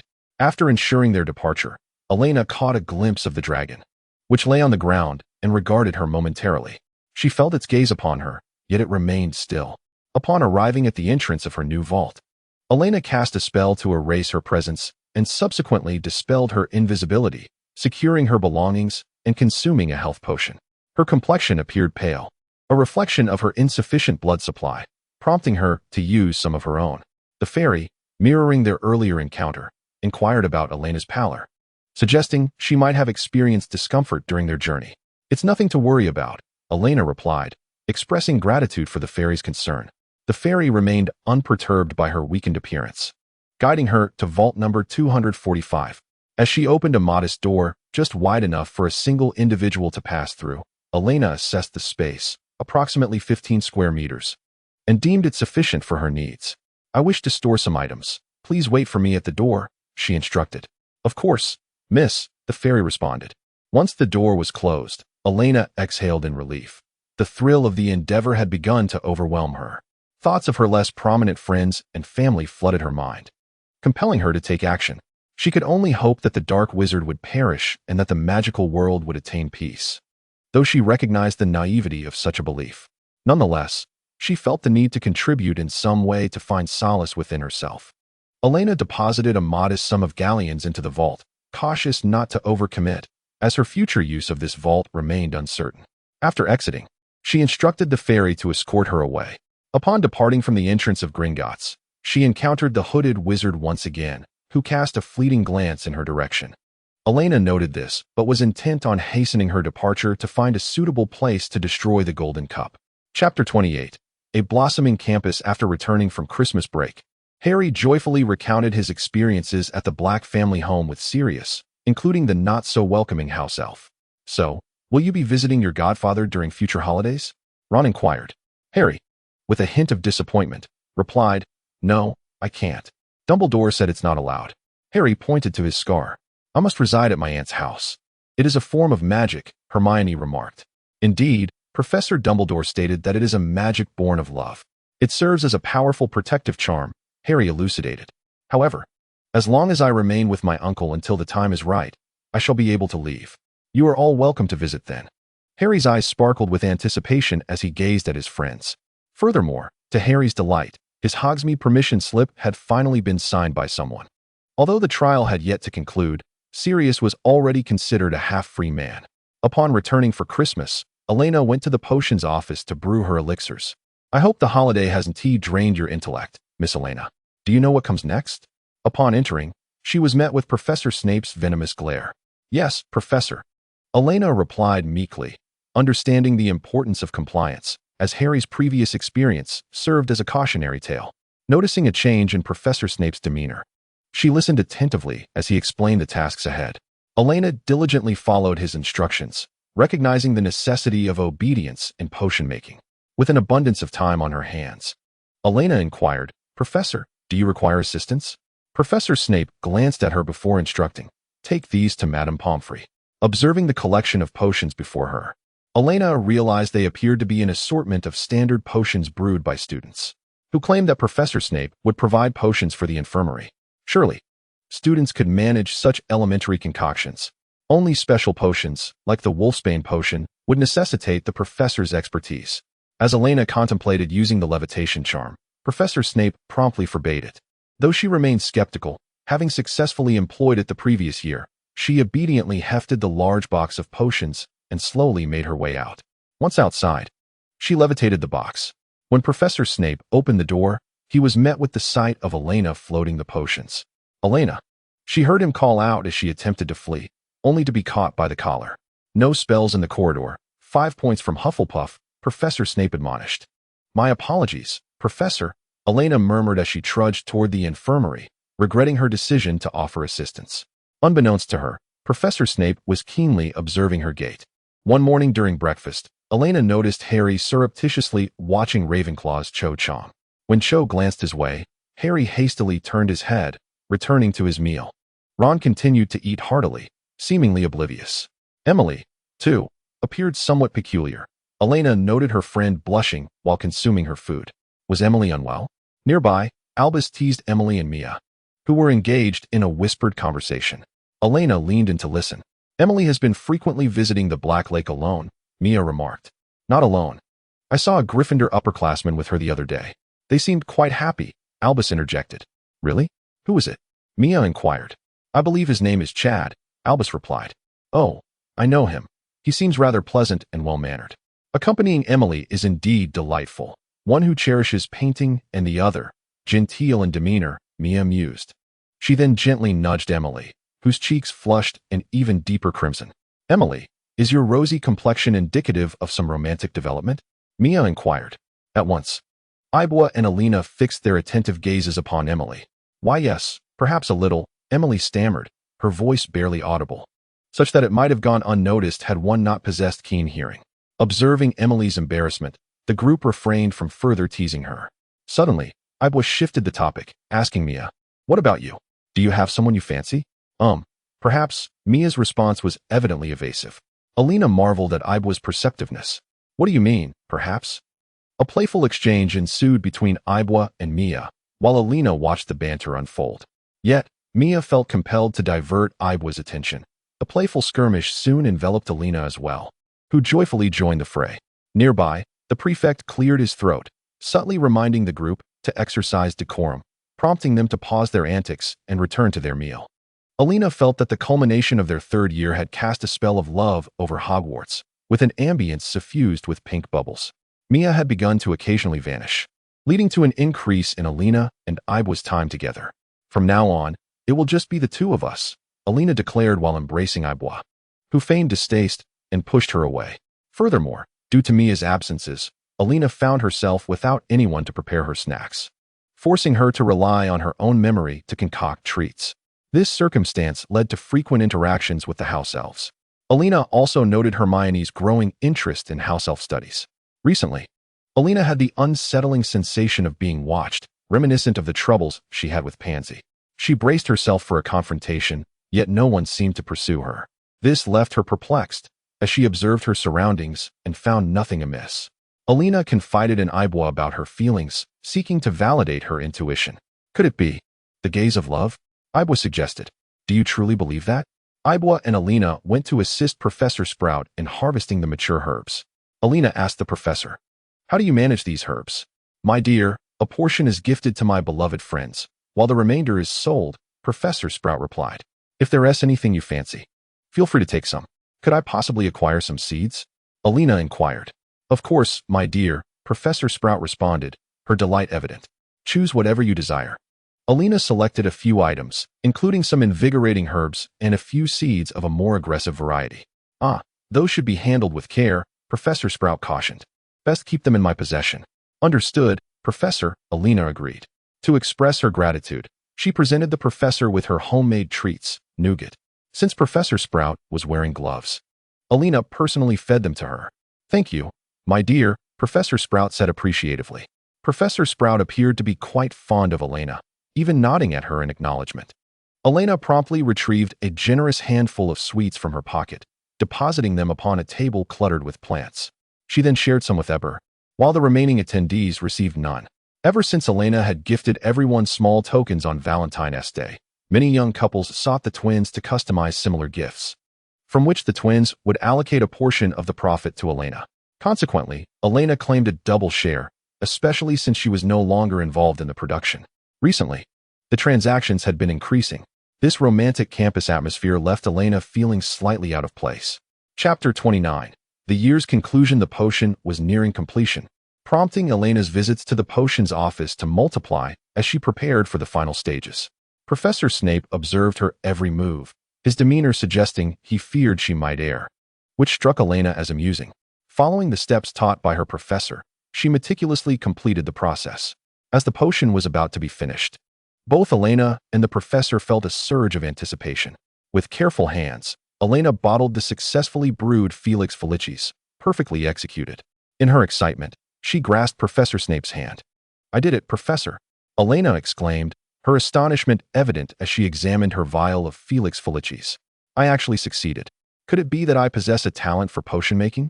"Congratulations," the professor offered, acknowledging her joy with a simple commendation. "I am immensely grateful for your guidance. Your suggestions were instrumental to my success," Elena said, her enthusiasm prompting her to step forward for an embrace with the potion's master. However, he deftly sidestepped her advance. Realizing the situation, Elena awkwardly lowered her arms, a hint of disappointment shadowing her smile. Having successfully brewed a vial of Felix Felicis had inflated Elena's confidence. Professor Snape felt a degree of satisfaction with his teaching, yet cautioned her against assuming sole credit for her success, emphasizing that it was his guidance that led to her achievement. "Yes, Professor, thank you ever so much," Elena replied, her cheeks flushed with excitement. Seeing her genuine gratitude uplifted Professor Snape's spirits as well, leading him to casually request that she assist him in the potions office whenever she had the time. "How about every Wednesday?" Professor Snape proposed, setting a schedule. "Certainly," Elena responded, still basking in the joy of her potion's success. After all, she frequently aided other professors, thanks to the efforts of Hermione, Harry, and Ron. Along with Elena's direct intervention with Draco, the accusations against Buckbeak were rescinded. However, Buckbeak could no longer remain at Hogwarts, prompting Hagrid to bid him farewell, a moment filled with reluctance and emotion for both. Meanwhile, Hermione had finally severed ties with Professor Trelawney from the divination class, vowing never to attend her lessons again. As the group convened in the library to prepare for the imminent exams, securing a seat proved challenging. Elena had arrived early to reserve a spot, much to the disapproval of Madame Pants, who glared at her for quite some time. Elena cast a silencing charm around them, ensuring that Madame Pants remained oblivious to their conversation. When the others arrived, Elena waved enthusiastically, beckoning them over. One by one, Elena's surroundings filled with her peers, including the usually elusive Mia and Emily, who had obediently come to study. They diligently engaged in their studies, prompting Elena to recall the scene when Hermione punished Ron. How much time had passed since then? Meanwhile, Harry extended an invitation for everyone to visit his godfather's house as the holiday drew to a close, to which they all agreed. As for this year's exams, Elena still preferred certain subjects, yet she fell short of the top ranks. Particularly in the remedial classes during the holiday, her herbology grades were predominantly O, while her other subjects were rather mediocre. There was an all-too-familiar sense of specialization. Her weakest subject, history of magic, was nearly a failing mark. After the exams, the atmosphere among the students evidently lightened significantly. The gloomy expressions from earlier days transformed into sunny dispositions. In the Hufflepuff common room, Elena curiously inquired of Ibwa, "Do you know who Mia is involved with?" The last few words were almost whispered in Ibwa's ear. "It seems to be a Gryffindor," he replied, "but who that may be remains a mystery." "Is it really so secretive?" Elena mused. Just then, Mia returned from outside, her face alight with joy. Ibwa decided to directly confront Mia. "You've been acting strangely lately." No, Mia replied nervously. "What is going on?" "My snacks have all disappeared," Elena exclaimed as she embraced Mia, suddenly noticing how well-developed Mia had become. The parts that had matured felt soft to the touch. Elena glanced at herself, assessing, "Well, I'm not doing too badly either." With satisfaction, she playfully squeezed Mia again, prompting Mia to plead for mercy. Elena released her hold as Mia blushed and spoke in a delicate voice. Nearby, Ibor rubbed his arms, exclaiming, "I can't handle your antics." The group then ventured to Hagrid's hut for a private gathering. Hagrid, saddened by Buckbeak's situation, appeared forlorn, but the friends took turns comforting him until he brightened up, and they began to enjoy their time together. They also took turns dueling, with Elena consistently leading the pack, followed closely by Harry, and then Hermione. Harry's reputation as the chosen one had attracted many challengers, honing his dueling skills. Later, they engaged in a game of exploding snap, where Elena jokingly declared that the loser would have to draw on their face, only to find herself the unfortunate victim of the worst defeat. Who could she complain to about that? The group played late into the night before making their way back. On the return journey, they encountered Professor McGonagall, who looked at the students adorned with painted faces, unsure whether to be angry or amused, particularly at one whose face was nearly covered in colors. 10 points from Hufflepuff. "Each of you," McGonagall stated sternly, attempting to suppress a smile for the sake of her authority. "Sorry," Elena exclaimed. "Apologies, Professor," Ibwa chimed in. "Sorry, Professor," Mia added. "My apologies, Professor," Emily echoed, as they all sheepishly acknowledged their mischief. "You should head back quickly. Curfew is imminent," Professor McGonagall advised the children. Hand in hand, they walked away, their laughter lingering in the air. Observing the children, Professor McGonagall couldn't help but smile. Meanwhile, Professor Snape approached Professor Dumbledore. "Dumbledore, I find Elena and I was somewhat suspicious." Dumbledore had just surreptitiously popped a sweet into his mouth and turned to gaze at Professor Snape. "Ah, 3 years, is it? You only now realize this." Dumbledore pondered, recalling the child and her invitation to teach her over the holidays. "Isn't this to your benefit?" Snape remarked. Observing the candy-loving elder, Dumbledore settled into a chair, his gaze fixed on Professor Snape. "I am merely somewhat uncertain. She has been approaching Harry. Is that why you wish for me to keep an eye on her?" Professor Snape queried. "Clearly, you have been rather careless, only now noticing something amiss, correct?" Dumbledore reclined slightly, reaching for another sweet. "Indeed, it is somewhat peculiar, yet I remain uncertain." Professor Snape hesitated, acknowledging that the child evoked both intrigue and a hint of menace. "Nevertheless, do not fret too much, Severus. She is a Hufflepuff," Dumbledore said, his delight evident. "She bears a resemblance to a friend of mine, though not entirely.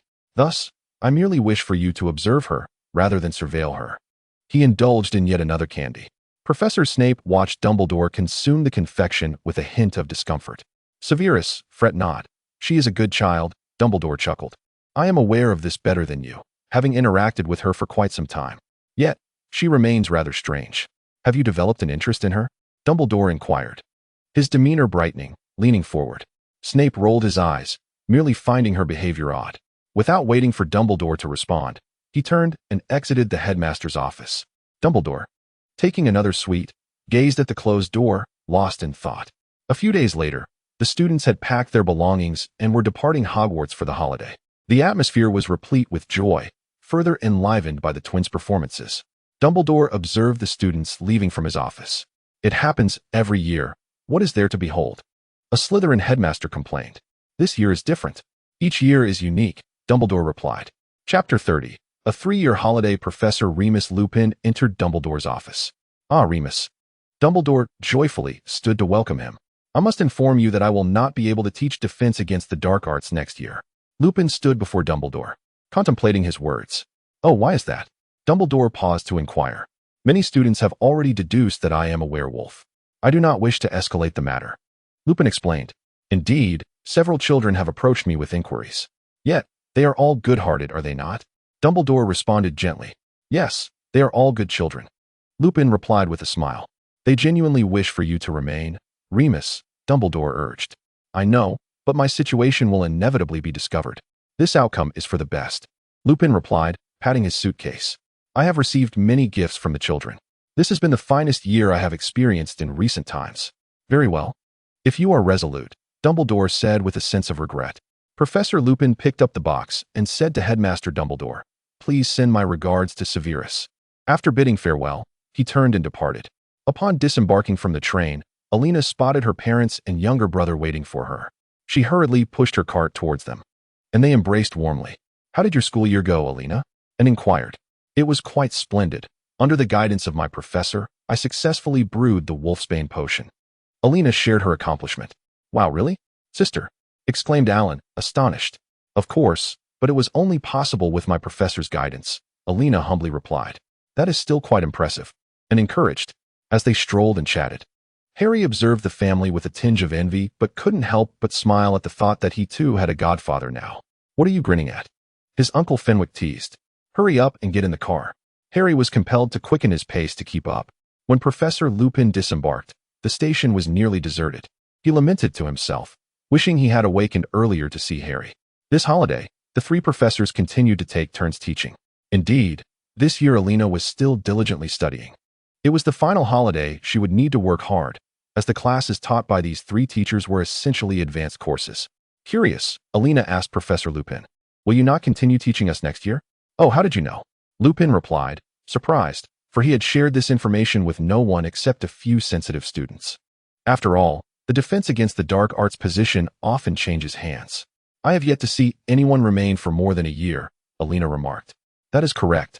In fact, many children already know about my identity. However, I prefer not to make it a spectacle, as that would be detrimental for everyone. Thus, resigning is the best course of action, Professor Lupin explained. You make a valid point, Elena pondered. Oh, right. It seems I recall many times you were the one delivering potions. Are you well acquainted with Severus? No, Professor Snape?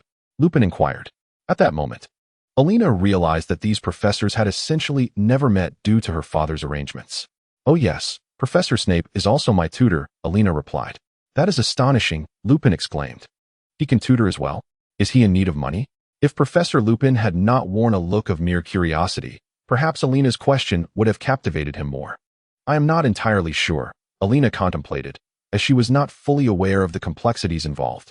This year, Professor Lupin's lessons included taking Elena out, which had been approved by her parents. Gazing at the desolate landscape before them, Elena asked, What are we doing here? Just a moment, I have a friend coming. Professor Lupin reassured her. At that moment, a crack echoed nearby. It was Sirius Black. Remus. Sirius joyfully embraced Professor Lupin. The two exchanged pleasantries, and Lupin introduced. This is my student, Elena Bork. Hello, Elena hesitantly greeted. I remember you. The last time was in Professor Dumbledore's office. The glimmer in Sirius Black's eyes revealed his delight, which reminded Elena of the large black dog. Sirius, with an air of familiarity, approached and patted Elena on the shoulder, as if he were a venerable elder. I recall that you were friends with Harry, he said with an affable smile. Indeed, Elena replied obediently. What do you have in that bag? Sirius inquired, noticing the inconspicuous satchel Elena carried, reminiscent of a modern phone case. Just some items I might need, in case we get injured, Elena answered. Ah, well prepared indeed, Sirius remarked, turning to place a hand on Remus's shoulder. Hey, old friend, what are we up to? I brought Elena to learn how to defend against and combat a solitary acromantula I discovered in the forest not long ago, Professor Lupin explained. I shall teach her how to handle it. That's utterly bonkers. Sirius exclaimed, yet he was thoroughly entertained. With the two of us, we should be able to protect Elena, Professor Lupin assured. No problem, Professor, Sirius teased. Remus merely chuckled indulgently at his friend's exuberance. Elena's eyes gleamed as she beheld the half-grown acromantula, evidently having strayed from its nest. Professor Lupin suddenly felt somewhat superfluous, as he was compelled to witness the spider being decisively subdued. With her wand in hand, Elena cast spell after spell until the creature lay motionless. Ha ha ha! You are incredible, Elena! Sirius exclaimed, lifting her in a jubilant twirl. Put me down, down! Elena squealed. All right, Sirius. You've frightened her, Remus laughed, observing his friend's lively demeanor. I didn't expect it to happen so swiftly, Professor Lupin added, astonished. Well, I've been working hard, Elena replied with pride. Indeed, Remus concurred. I thought it would take 2 days. In the days to come, Professor Lupin would escort Elena around the world, confronting various dark creatures and magical beings. He would select targets based on Elena's progress, allowing her to gain knowledge of magical creatures while undergoing combat training. However, this particular lesson had taken longer than anticipated. Since we have some time left, shall we seek out Harry? Elena suggested, inspired primarily by the thought of Sirius Black's company. Absolutely, Sirius responded with enthusiasm. With expressions of surprise from both men, Elena proceeded to gather the acromantula's venom and other useful materials, stowing them in her small bag. Does this bag have the undetectable extension charm? How spacious is it? Sirius asked, curiosity piqued. Not too large. Let us be on our way, Elena replied. Thus, the trio headed to the Leaky Cauldron in Diagon Alley to secure a room, planning to seek out Harry in the morning while enjoying a restful evening. Elena also ventured to Diagon Alley's Gringotts to exchange a bit of Muggle currency. Chapter 31, A Day Out. Elena instructed her companions to don Muggle attire. Why must we change? Sirius Black inquired curiously, surveying his clothing. He felt that aside from foregoing the wizarding robes, everything else was quite satisfactory. After all, they were on a quest to locate Harry, and they were all aware of his aunt's disposition. Observing the bewildered expressions on the faces of her companions, Elena decided against elaborating further, sensing that they did not fully grasp the situation. I will go find Harry. You two should wait at a distance, she advised. No problem, they both replied in unison, appearing quite obedient. As Elena stood at the doorstep of Harry's home, she spotted a large black dog emerging from the nearby bushes, and she realized that compliance was not in his nature. Taking a deep breath, Elena knocked on the door. It was Dudley who answered, and noting the girl's relatively decent demeanor, he asked, Who are you? Hello, I'm here to see Harry, Elena replied with a smile. Suddenly, with a loud bang, Dudley forcefully slammed the door shut. You've got the wrong person. Lupin approached and glanced at Elena, stating, It seems this approach is futile. With no other option, Elena resorted to throwing stones at Harry's window. When Harry opened the window and beheld Elena, Lupin, and the unexpectedly returned Sirius Black, he joyfully descended the stairs. From within the house, Dudley's voice could be heard, followed by Harry's muffled response, and then silence. Why are you all here? Harry exclaimed, clearly elated. He embraced Sirius with immense joy. Harry, you don't seem well. Have you lost weight? Elena remarked with a smile. Oh, it's because of Dudley. I've been forced to eat diet meals, Harry lamented. I'm so hungry. Let us go have a meal, Elena suggested. Come on. We can't let my godson go hungry, Sirius chimed in. They arrived at a Muggle restaurant, where both Sirius and Professor Lupin observed with curiosity. Elena and Harry placed their orders together. Elena, you seem quite familiar with Muggles, Harry remarked. I've studied Muggle studies. I know a little bit, Elena replied. Harry was skeptical, believing she was merely teasing him, but he refrained from pressing further, as he was genuinely delighted to have visitors. Once seated, the group engaged in lively conversation. But how did you all come together? Harry asked, perplexed. We just happened to run into each other, Elena replied, wanting to avoid a lengthy explanation, deeming it too troublesome. Harry didn't seem to ponder it too deeply. Are you coming to find me? I wanted to go out, and I just happened to find your godfather and Professor Lupin, so I decided to visit you, Elena explained. What do you mean, just happened to run into each other? Remus is Elena's professor. He asked me to assist her, Sirius excitedly interjected. Harry regarded Elena with suspicion. She rolled her eyes and continued. I was initially reluctant to involve anyone, but this silly dog blurted it out, leaving Harry somewhat perplexed. It's simply a matter of coincidence. The situation is far more intricate. Harry discerned that Elena was disinclined to elaborate, which indeed seemed characteristic of her. She often behaved in such a manner. However, this easily leads to misunderstandings. Elena, Harry remarked. My apologies. I will find an opportunity to elaborate. But don't you wish to go out? Elena inquired eagerly. I would love to visit the amusement park, Elena exclaimed with delight, having longed to go there for quite some time. Not wishing to prolong the matter any further upon seeing Elena's excitement, Harry happily acquiesced, for he too desired to go. The others had no objections. And after finishing their meal, the group hastily made their way to the largest amusement park nearby. Roller coasters, popcorn, haunted houses, and more. Sirius Black found these attractions quite intriguing and joined in the fun. Professor Lupin participated in a few rides, but soon opted out. Harry and Elena, however, were eager to try everything they could. Elena, having been older in her previous life and hesitant to enjoy such thrills, now felt a resurgence of courage in her younger self and relished all the exhilarating games. Eventually, the two adults grew weary and found a resting spot where they purchased some snacks, waiting for the children to finish their play. How did you come to tutor Elena? Sirius Black inquired. It's primarily a matter of finances. Her family can provide Wolf's Bane potion, which is quite a lucrative opportunity for me. However, this should be my last year, as I have little left to teach her, Professor Lupin replied, a hint of melancholy in his voice. No worries. I will take care of the Wolf's Bane potion in the future, Sirius Black generously volunteered. Professor Lupin chuckled. I appreciate that immensely. Reuniting with friends after so many years brought back memories of the past. Suddenly, Sirius Black turned to Lupin and asked, Does Harry have a crush on anyone? I'm not sure. Lupin shook his head. What about Elena? Sirius probed. I quite like her, came the response. I suggest you refrain from meddling. It seems to me that Elena regards Harry merely as a friend, or perhaps Lupin hesitated, uncertain, a sister? Is that so? How disappointing, Sirius Black lamented.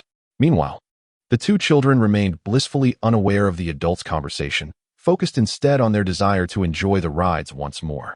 Harry had always longed to visit an amusement park, but had previously gone alone. Today, he was flushed with excitement and joy. Elena, having dedicated herself to her studies over the years, felt it was time to grant herself a break. Constant tension could drive one to madness or even mental illness. After a day of amusement, the group was utterly exhausted. Sirius Black treated everyone to a sumptuous feast. Following the meal, Elena felt as though her eyes could scarcely remain open. When she awoke, it was already the next morning. From her mother, she learned that Sirius Black had carried her home. The three returned through the fireplace, and after a brief exchange of pleasantries with Elena's parents, Lupin and Sirius departed. Elena felt achy all over. The curse of muscle strain. She instructed the house elf to fetch a bottle of soothing potion, which she drank down, instantly alleviating her discomfort. Not long after, her mother informed her that Professor Johnson had arrived. Elena tidied herself up and prepared for class. This year, Professor Johnson planned to conduct practical exercises with Elena in various settings, including the forest. How to utilize the terrain for concealment in snowy and frigid conditions requires thorough preparation for various scenarios. During this time, Elena occasionally sends delightful treats to Harry: cookies, candies, bread, and dried fruits, hoping he does not go hungry. On the first full moon, as Professor Lupin was unable to attend, Harry's father assigned all classes to Professor Johnson. This time, Johnson persuaded Elena to accompany him to Germany, facilitating her travel arrangements without much difficulty. Upon arrival, they sought accommodations, and after settling in at a Muggle hotel, Johnson first took Elena to explore a German wizarding school. The architecture, distinctly different from Hogwarts, and the portraits adorning the walls captivated her. While Professor Johnson narrated tales of his time there, the courses he taught, and his critiques of the current headmaster, subtly mocking Hogwarts' pretentiousness, Elena could only smile, realizing that regardless of age, everyone has their own quirks. What do you think of me, Professor Johnson? Elena inquired with curiosity. You are a decent student, quite earnest in your studies, though somewhat rigid like Hogwarts, he reflected. However, I must admit, some of your ideas are rather commendable.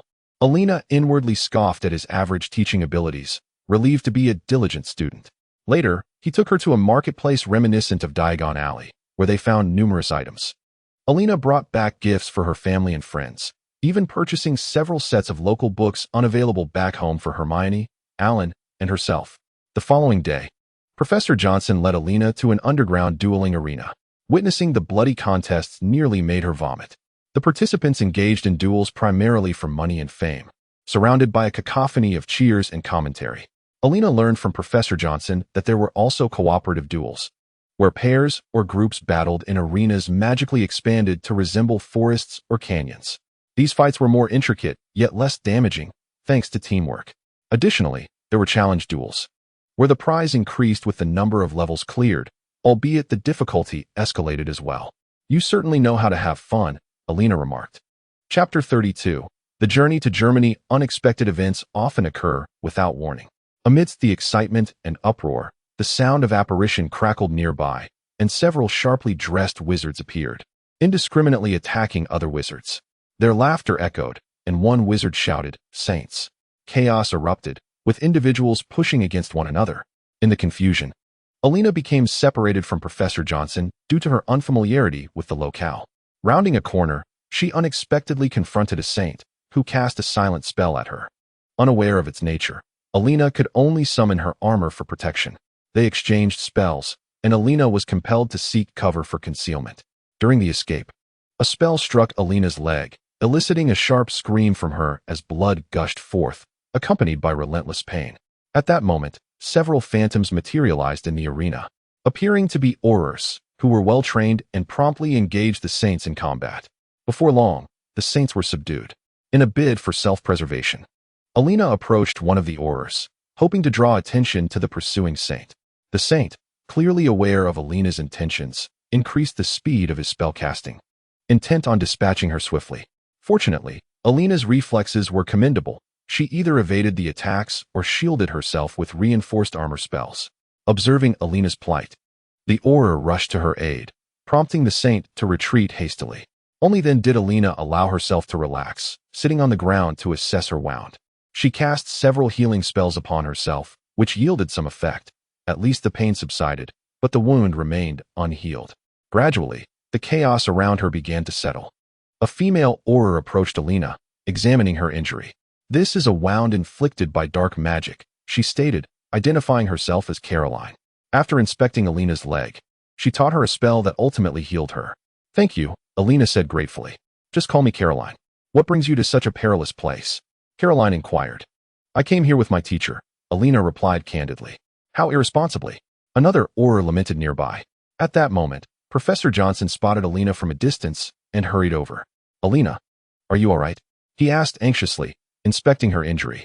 Despite his usual arrogance, Elena discerned his genuine concern for her well-being. A classic case of a sharp tongue but a tender heart, she mused, though being scolded was still quite unpleasant.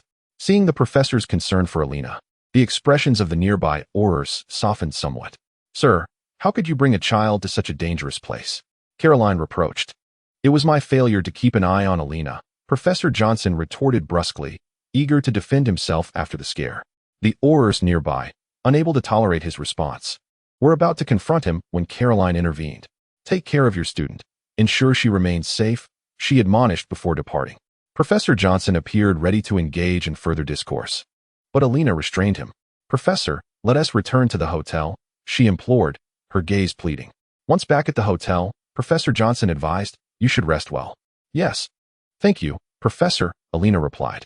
As he gazed at the closed door, Professor Johnson allowed himself a small smile of relief.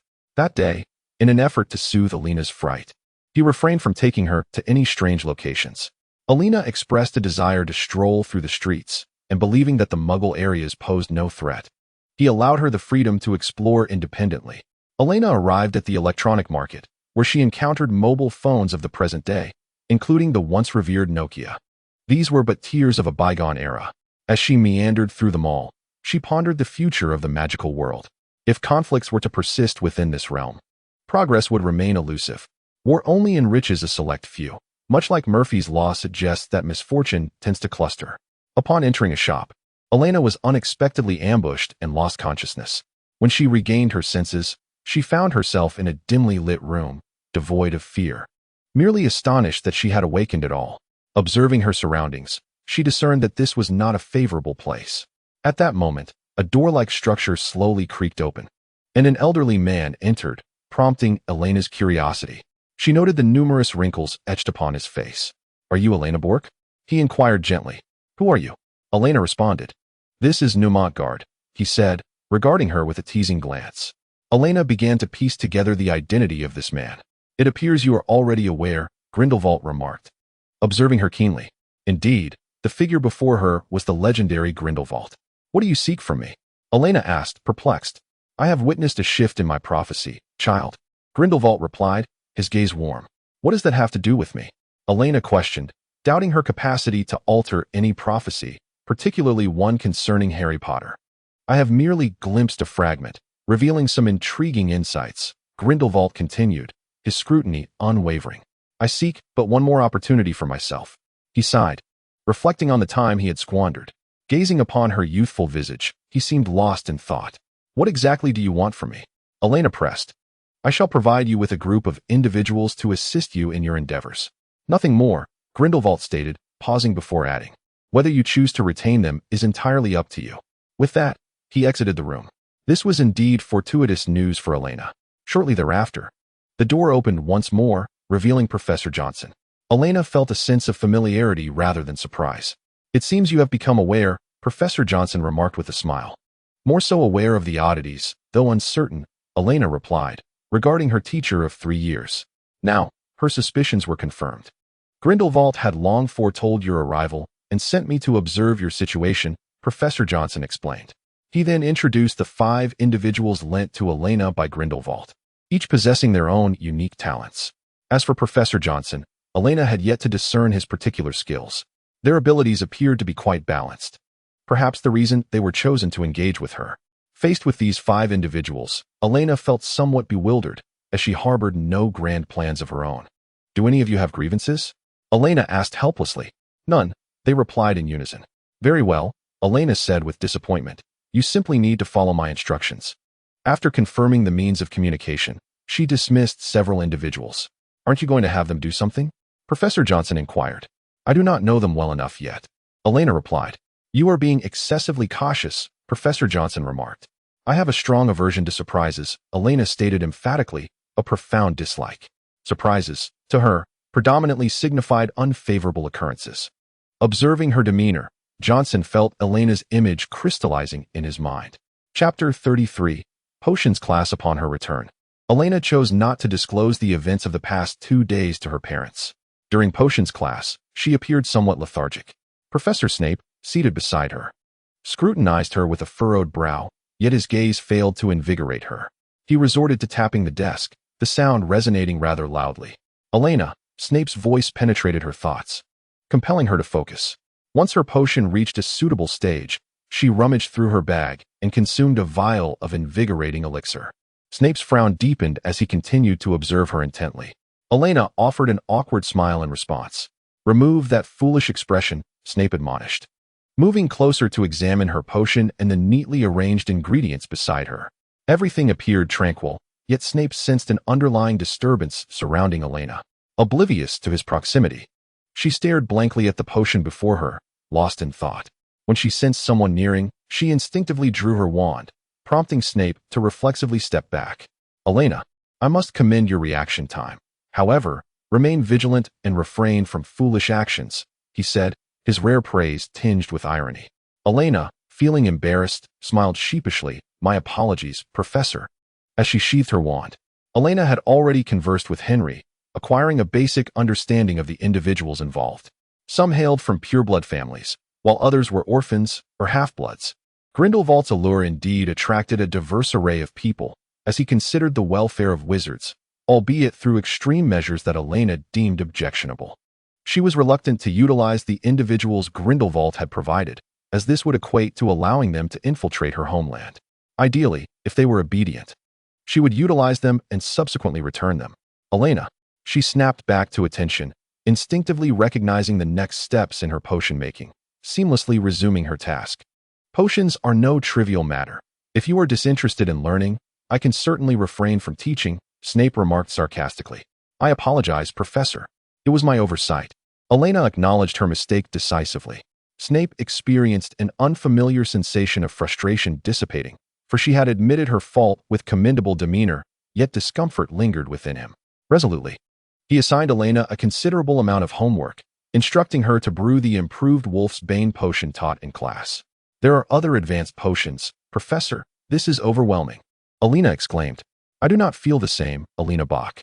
This could save you from aimlessly wandering during your holiday." Professor Snape observed the look of bewilderment on Elena's face, and his mood lifted, albeit slightly. Elena was about to explain that she had spent her entire holiday studying and had no time for frivolous distractions, but she wondered if it was even worth the effort to elaborate. She halted mid-sentence, deciding against further explanation. Professor Snape's constant gaze upon her left Elena feeling somewhat disconcerted. It seemed he was always trying to discern something from her, which was rather unsettling, like being scrutinized by a serpent. "Please be careful, Professor. Safe travels, goodbye." Elena courteously bid farewell to the potion's master. Snape cast a sidelong glance at her, but did not linger, taking the flue powder and stepping towards the fireplace. Number 19. Spinner's End. His voice echoed before he vanished into the hearth. After seeing off Professor Snape and contemplating his return the following day, Elena felt a twinge of reluctance towards her studies. She contacted the elusive J. via Owl, instructing him to search for the Gunter estate and informing him of a ring imbued with potent dark magic and enchanting spells within. If possible, it would be ideal to acquire it, but she emphasized the importance of his safety, repeatedly urging him to exercise caution. When the owl returned, it bore only 2 words. Elena gazed at the brief message, feeling as though her good intentions had been dismissed. Meanwhile, Jay was elated. It was rare for anyone to express concern for him. He noted the abundance of caution in her words, written in a childish scrawl, and smiled. Perhaps having such a caring mistress was not so bad after all. As an orphan raised in training, he had never experienced the sensation of being cared for. Elena's concern made him feel, for the first time, that he might not be alone. The next day in potions class, Professor Snape appeared rather discontented. "Professor, you seem unwell," Elena inquired. "Peter Pettigrew escaped last night." "The ministry is utterly useless," Snape replied, pacing restlessly, his agitation palpable. "That dog fled, and now it's that rat again. Is the ministry composed of nothing but brainless creatures?" Snape seemed on the verge of venting his frustrations. Dumbledore too. How could he trust the ministry? Elena observed that every institution harbored its own issues. Resolving them required a gradual dismantling rather than blunt force. Professor Snape agreed with Elena's assessment. "Calm down, Professor. There's no need to worry." Elena gently patted his shoulder. This simple gesture helped to soothe his agitation. He regarded her with a sense of comfort that was unfamiliar. "Enough with this sentimentality. It is quite uncharacteristic," Professor Snape commanded. "Prepare your ingredients. Today's lesson is the draught of living death, a topic frequently examined in OWLs. The draught of living death is a powerful sedative that can induce a deep slumber." As Snape spoke, he began preparing the cauldron, seemingly eager to concoct the potion himself, perhaps as a means of alleviating his own turmoil. The materials included mugwort infusion, sleeping beans, daffodil roots or moonflower, and valerian. Professor Snape meticulously examined each potion ingredient. "What are the properties of valerian, Elena?" he inquired suddenly. Fortunately, Elena had a solid understanding. Valerian is a plant imbued with magical properties. Its roots can be used to concoct a potion known as the Living Hell Brew, while its stems serve to create a forgetfulness potion. In the Middle Ages, valerian was regarded as a panacea due to its calming and antispasmodic qualities. Thus, it has often been employed in the treatment of insomnia and is considered an alternative remedy for sleeping disorders. Additionally, valerian has been recommended as a treatment for epilepsy, though research to support this claim is lacking. "If I recall correctly, I merely inquired about its properties," Professor Snape remarked as he approached the cauldron, readying the necessary tools. "Indeed, Professor," Elena responded, thinking that he couldn't deduct points from her. Hufflepuff hesitated mid-sentence, suddenly realizing that they were not in school. Consequently, Professor Snape began to instruct Elena on handling the potion ingredients without hesitation. Only when Elena executed her tasks flawlessly did Professor Snape refrain from further challenging her. Together, they quietly brewed the potion, their movements gentle and coordinated. One would grasp a tool, while the other promptly handed over the required materials, ensuring a seamless process. Their mutual understanding rendered the experience more enjoyable, creating an inexplicably serene and harmonious atmosphere that enveloped them. This sense of tranquility was a welcome sensation for Professor Snape. He found it not unpleasant, and perhaps even somewhat enjoyable. Chapter 34, Number 12, Grimmauld Place. Elena received a letter from Harry, inviting her to visit him and his godfather in a few days. She readily accepted. Just as Hedwig had flown away, another owl arrived. Elena offered the new owl some food and retrieved a letter from its leg. It was a message from Jet, stating that the location had been found, but there were signs of activity within, and he had not approached. He awaited further instructions. Elena replied, advising him to remain hidden in the vicinity and not to expose himself, while also suggesting he investigate the identities of those inside, cautioning him to be wary of nearby snakes. After intensive study during the holiday, Elena's proficiency had reached a level that would allow her to graduate from Hogwarts. She sought out her parents to share important information that would facilitate their upcoming plans. Confirming that her father was home, Elena knocked on the door of his study. "Father, I wish to share something with you," she greeted politely. "I've been waiting for you, dear," her father said, revealing a long-missed smile. When Elena arrived at Harry's house, she found herself perplexed, unable to locate the entrance to number 12, Grimmauld Place. How does one enter? Fortunately, she encountered Mia, who, along with Mrs. Moley, was carrying several bags of food. "Hello, Mia, Mrs. Moley," Elena greeted. "Oh, Elena, you've arrived," Mrs. Moley exclaimed, warmly embracing Elena despite her full arms. The robust warmth of the embrace was something Elena had not experienced with her own mother. Madame Molly ushered two individuals inside, and the sudden separation of the two houses was quite astonishing. Upon entering, Mia joyfully exclaimed that Elena had arrived. The twins dashed down the staircase, followed by others. Elena felt as if she were a small creature in a zoo. "Hello," she greeted as Harry and Sirius Black emerged from a room at the end of the corridor. "Welcome." Sirius embraced Elena warmly. "Greetings, Sirius," Elena replied, gently patting his back.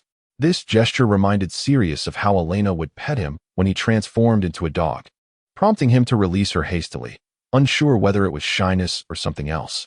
"Come on in, children," Madame Molly encouraged from behind. It was then that Elena realized she was the last to arrive. Eber and Emily were already present. They had just been playing a game. Upon seeing the game cards on the table, Elena inquired, "What are these?" "These are the latest popular game cards, invented by Fred and George," Eber explained. "Elena, it's perfectly normal that you haven't learned about this yet," Mia reassured her. Ron chimed in, teasingly, "Even Hermione knows about it." That little brat, she thought, wishing she could give him a good whack. In truth, he and Draco were quite comparable, with the guidance of her companions.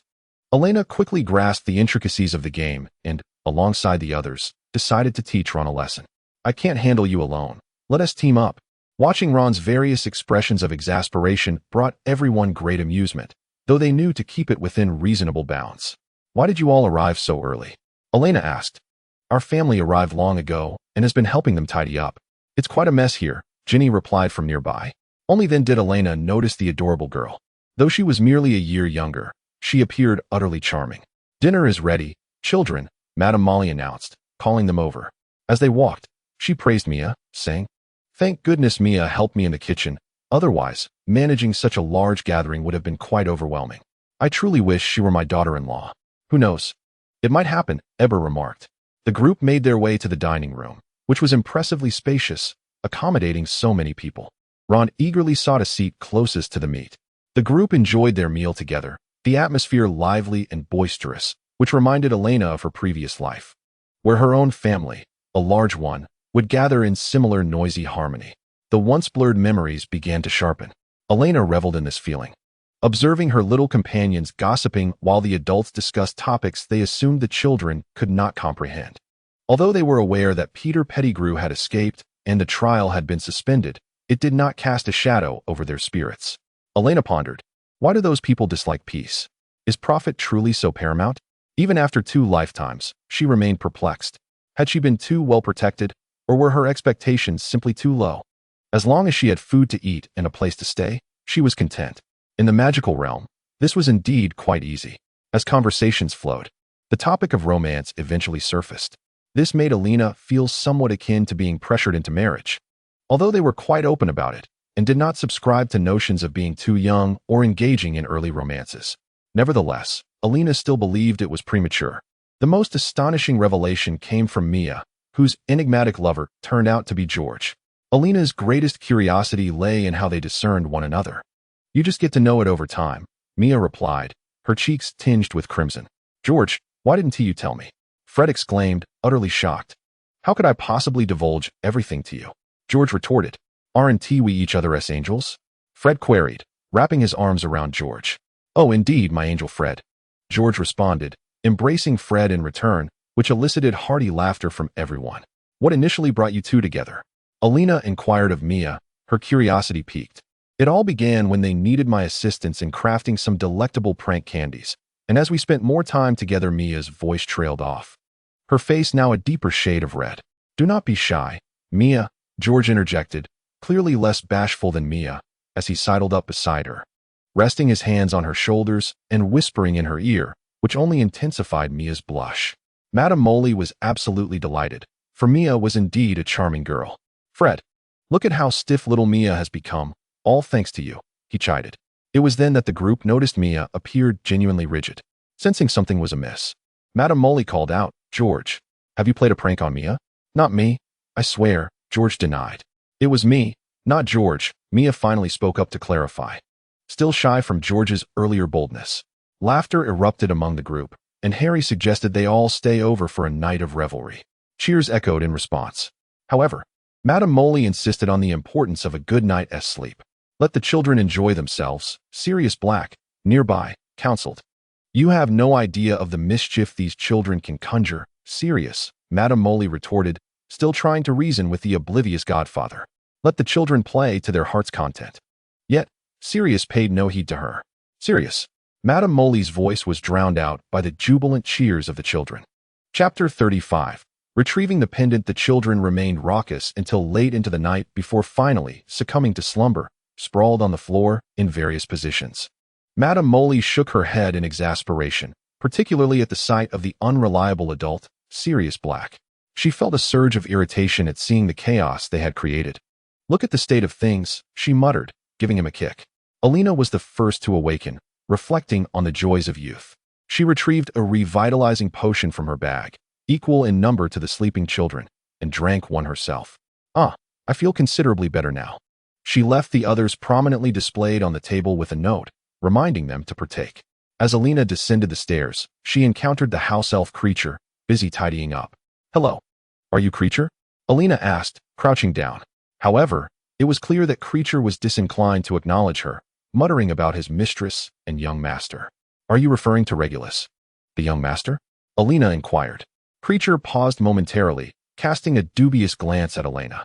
I am Elena Bach, and I am acquainted with Regulus, she declared. Has the Bach family also succumbed to deception? Creature finally responded, his tone evidently less than amiable. Did Regulus leave a pendant in your care? Elena inquired further, prompting Creature to regard her with renewed suspicion. You were unable to fulfill the task he entrusted to you, Elena stated with gravitas. Creature, in a state of mental disarray, lamented, Creature is useless. Creature has failed to complete the young master's task, as he struck the walls in despair. Creature, quiet down. Elena swiftly intervened to prevent him from making too much noise. Upon her command, Creature ceased his lamentations. Elena discreetly glanced upstairs before casting a silencing charm. Regulus has sent me to retrieve the pendant. I can destroy it, she asserted earnestly. Really? You can destroy it? The young master has sent you. Creature exclaimed with growing excitement. Indeed, Elena replied, but I have a condition. Lowering her voice, she continued, Creature must agree to the following. First, you shall not disclose the events occurring at number 12, Grimmauld Place to anyone outside of the Order of the Phoenix. Second, you must not serve or convey messages for anyone other than your master. Third, you must protect your master, Sirius Black. Elena gazed at Creature as she spoke. Creature agrees. He affirmed eagerly. Excellent. Now hand over the pendant, Elena commanded. Creature vanished briefly before reappearing, presenting the pendant to Elena with a flourish. She placed the pendant on the ground, retrieving basilisk venom from her bag, and let a single drop fall upon it. The pendant emitted a horrifying wail of agony. Shortly thereafter, it began to emit a plume of green smoke. Creature was elated, having accomplished the young master's task. Miss Bach, you are a distinguished guest, he declared jubilantly. At that moment, the door upstairs swung open, revealing Sirius Black, who observed Elena and Creature below. Creature, go attend to your duties, Sirius commanded brusquely. Yes, Creature will see to it, he muttered, vanishing in a flurry. Sirius, are you awake? Elena asked. I seem to have heard quite a commotion, Sirius replied, clutching his head, feeling somewhat unwell from a night spent awake. Seizing the opportunity while he was distracted, Elena stealthily tucked the pendant into her backpack. No, it was probably just Creature making a racket while tidying up. I was awakened by the noise as well, she explained. Oh, is that so? Creature hasn't he been giving you any trouble, has he? He has been quite hostile towards visitors lately, Sirius remarked. Not at all. Perhaps it is due to my pure blood status, Elena suggested. Ah, that is good to hear. By the way, Sirius, that large black dog is you. Isn't it? Elena suddenly inquired. This question caused Sirius Black to momentarily forget all that had been troubling his mind, staring at her stiffly. What black dog? He replied. I encountered a large black dog at Hogwarts and have been bringing it food daily, Elena informed him. Elena gazed curiously at Sirius's expression, remarking that she had not seen it since she first encountered him in Professor Dumbledore's office. Disappointment tinged her voice as she spoke. It can't be me. Sirius Black nearly misspoke. In truth, he had ventured back to that place several times thereafter, yet Elena had not returned. I thought that was your animagus, she lamented. Sirius sighed, conceding, alas, it is indeed me. May I pet your dog form again? Elena inquired eagerly. Sirius Black promptly transformed into a large black dog, bounding over to Elena's side. As she reached out to stroke his soft fur, the dog relished the affection. Meanwhile, Harry awoke from a nightmare, filled with visions of a great serpent and murmurs of voices. Descending, he found Elena petting the black dog. Hi, Elena, Harry said, his tone slightly awkward. Harry, have you had any of the pick-me-up potion on the table? Elena looked up to ask. Oh, it's quite a splendid potion, Harry replied. Later, they learned from Madame Malkin that Arthur Weasley had secured tickets for this year's Quidditch World Cup, and if anyone wished to attend, tickets could be acquired. A chorus of cheers erupted, for everyone was eager to go, including Emily and Ebo, who, despite lacking interest in Quidditch, also yearned to attend. Tickets for the Quidditch World Cup were notoriously challenging to obtain, so Arthur Weasley's success was unexpected. However, Ebo and Emily's families had not consented. While Mia was set to go with her family, the others would accompany Arthur. Elena's parents were occupied and unable to attend, so she decided to join Harry and the others. To facilitate matters, Elena also sent owls to Lynn and Anna, urging them to take measures to ensure that the Ministry of Magic would dispatch additional orders for protection and safeguard the local muggles. Yet, upon reflection, Elena pondered how the World Cup could possibly lack sufficient personnel for assistance, given the Ministry's extensive preparations leading up to the event. They had even prepared numerous portkeys. To save time, Elena and her friends rose early. When changing into Muggle attire, Arthur Weasley inquisitively asked Harry how to wear such clothing. Thankfully, they had woken early, otherwise, they might have been late. Although Elena was adept at apparition, the thrill of adventure with her friends was her true motivation. The group set off at dawn, excitement bubbling within them. The portkey was an old boot, and when the time arrived, everyone placed their hands upon it. In an instant, they were transported to the campsite adjacent to the competition grounds. The campsite buzzed with activity, filled with wizards clad in peculiar Muggle garments, which nearly sent Elena into fits of laughter. The Weasley family found her amusement puzzling, while only Hermione and Harry understood her mirth, joining her in restrained laughter. The Weasley family grew increasingly curious. It's nothing, truly, Elena managed to explain as she regained her composure. Chapter 36. The Quidditch World Cup. Upon their arrival, the group prepared to pitch their tent, a novelty that thrilled Elena immensely. Elena had yet to pitch a tent by herself, holding a piece of white cloth in a state of bewilderment. After considerable effort, the group finally erected the tent. Elena took a stroll nearby and encountered Mia, who accompanied her back to the tent, where only the twins remained. Mia and George joyfully set aside their tasks to welcome her. What about me? Elena remarked, a hint of disappointment in her tone. Indeed, her feelings mirrored those of Elena. Fred approached Elena, sharing her dismay. The two stood together, resembling an accusation directed at the pair across from them. You are the most important person to me, they echoed, moving in unison to embrace Elena and Fred. Mia wrapped her arms around Elena, while George did the same with Fred, eliciting laughter among them. All right, what about Hermione and the others? Elena inquired. They went to gather firewood, George replied. Do we really have to fetch firewood?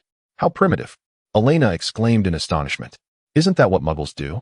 Fred questioned, bewildered. Certainly not. Elena retorted, rendered speechless. Fine, I shall go find them, she conceded, realizing they would have to manage some firewood themselves for the night. And watch the World Cup the following day. Elena first familiarized herself with her surroundings and the path. Aurors were patrolling the area, indicating that Lynn and Anna were performing well. There were always people around that muggle, leaving Elena to wonder if Lynn and Anna had consumed the polyjuice potion and blended in. She also noticed that the campsite was divided into sections, some tents appearing quite luxurious, complete with yards, while others, like hers, were rather ordinary. As a witch, Elena felt it unnecessary to conform to muggle standards, allowing herself to fall behind.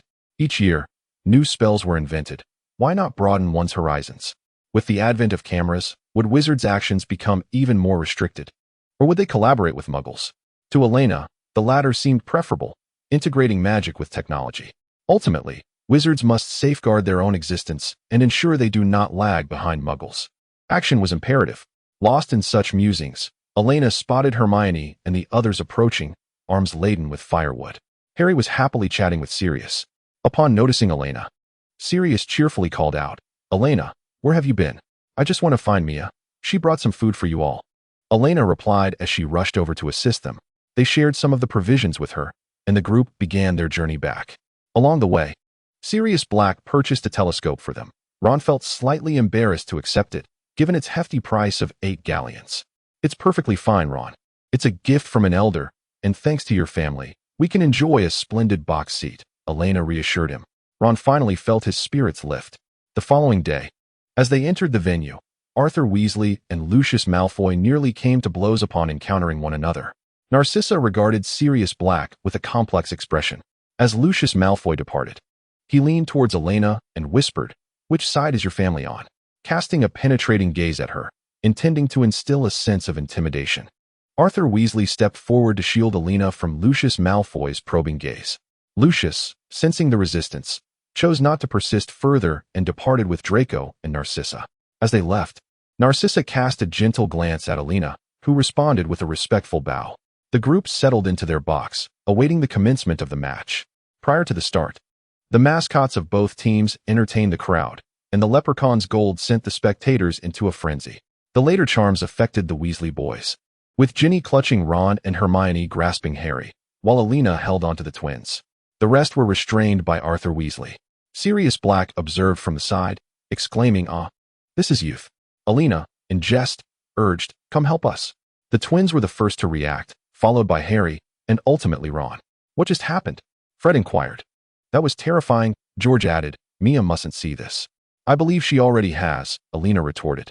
Meanwhile, Mia glared fiercely at George, unable to distinguish between the twins from afar, thus directing her ire at both. Elena stifled a laugh. "Oh, this is unbelievable. I do not fancy this," Harry remarked. "Perhaps it would be more tolerable if you were resolute." "Some individuals seem unfazed," Hermione interjected. "Sufficient willpower is key," Elena affirmed. The announcer commenced his commentary, welcoming the audience to the 422nd Quidditch World Cup final. "Today, I shall be your commentator.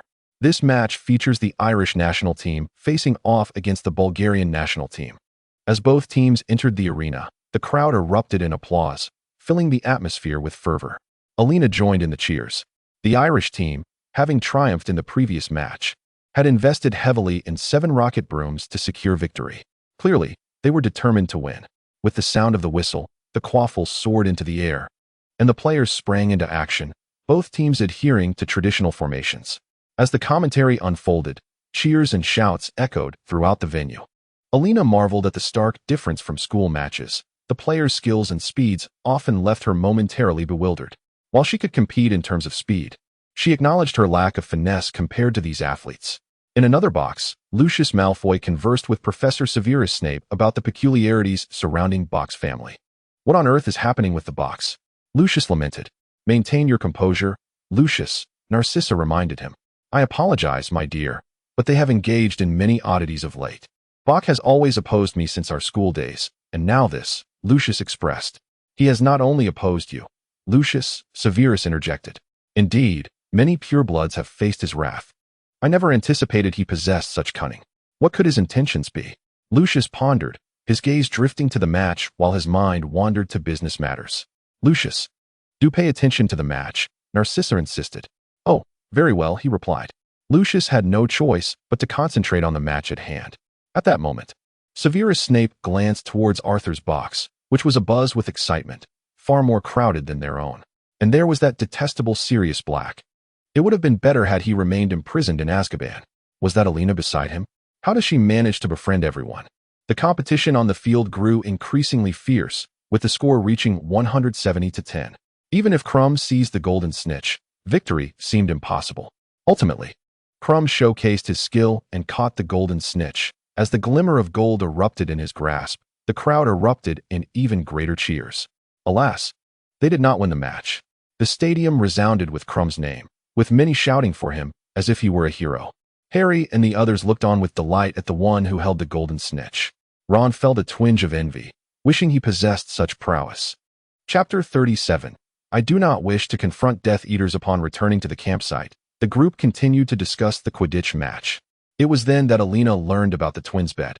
Upon hearing that they had been deceived, Harry generously offered to assist them, but they declined his help. Elena sought out Jay and Anna. Can you ensure their safety? Elena asked earnestly. They're just two muggles. What is there to protect? Who would wish them harm? Jay scoffed. Let us hope no one does. Elena sighed, unwilling to persuade anyone further. Be safe, she added as she departed. Anna and Jay exchanged glances, both dismissive, thinking it was merely a matter of larger crowds. What was the fuss about? As Elena made her way halfway, a distant shout broke the air, followed by bursts of flame and spells whirling in all directions. She had no choice but to seek cover to conceal herself. Panic ensued as people screamed and scattered, creating a high risk of trampling incidents. Elena spotted a child separated from their family, crying helplessly in place. She rushed over, taking the child by the hand and guiding them to a safe hiding spot, soothingly reassuring them. Do not be afraid. Wait here. Your family will return for you. Do not run off. Elena comforted the child. The little boy's sobs diminished slightly at her gentle voice, yet fear lingered. He clung tightly to her garment, not comprehending her words. At that moment, a spell flew by, and Elena instinctively dodged. Was she marked for danger? This was the second time she felt the chaos of the situation was drawn to her presence. Elena drew her wand and cast a disarming charm at the assailant, who was evidently taken aback by her swift reaction and was struck. The hooded figure concealed their identity, leaving Elena unable to discern their features. She shielded the child behind her. The assailant, using a silent incantation, summoned their wand back. Elena conjured protective armor for both the child and herself, and then fled in a frantic escape, hiding the child when the assailant was distracted. Stay here and do not move. I will draw them away, she instructed. The little boy nodded. Elena did not venture far, fearing for the child's safety. Elena engaged in a fierce battle with the Death Eater. As several wands were brandished in her direction, she swiftly switched to her spare wand. Struck by dark magic, she felt an excruciating pain coursing through her body, with blood seeping from her arm. Her opponent, however, was not faring any better, having been wounded in the leg by Elena's slicing spell, which severely hampered his mobility. His fury was palpable.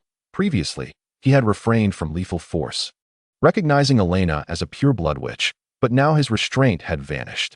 Observing the green spells he cast, Elena adeptly evaded them, narrowly escaping their malevolent grasp.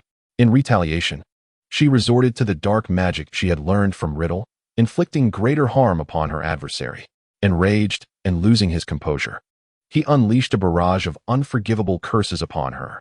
Though she managed to deflect some, she ultimately succumbed to a particularly vicious curse that pierced her very essence, causing her to scream and collapse.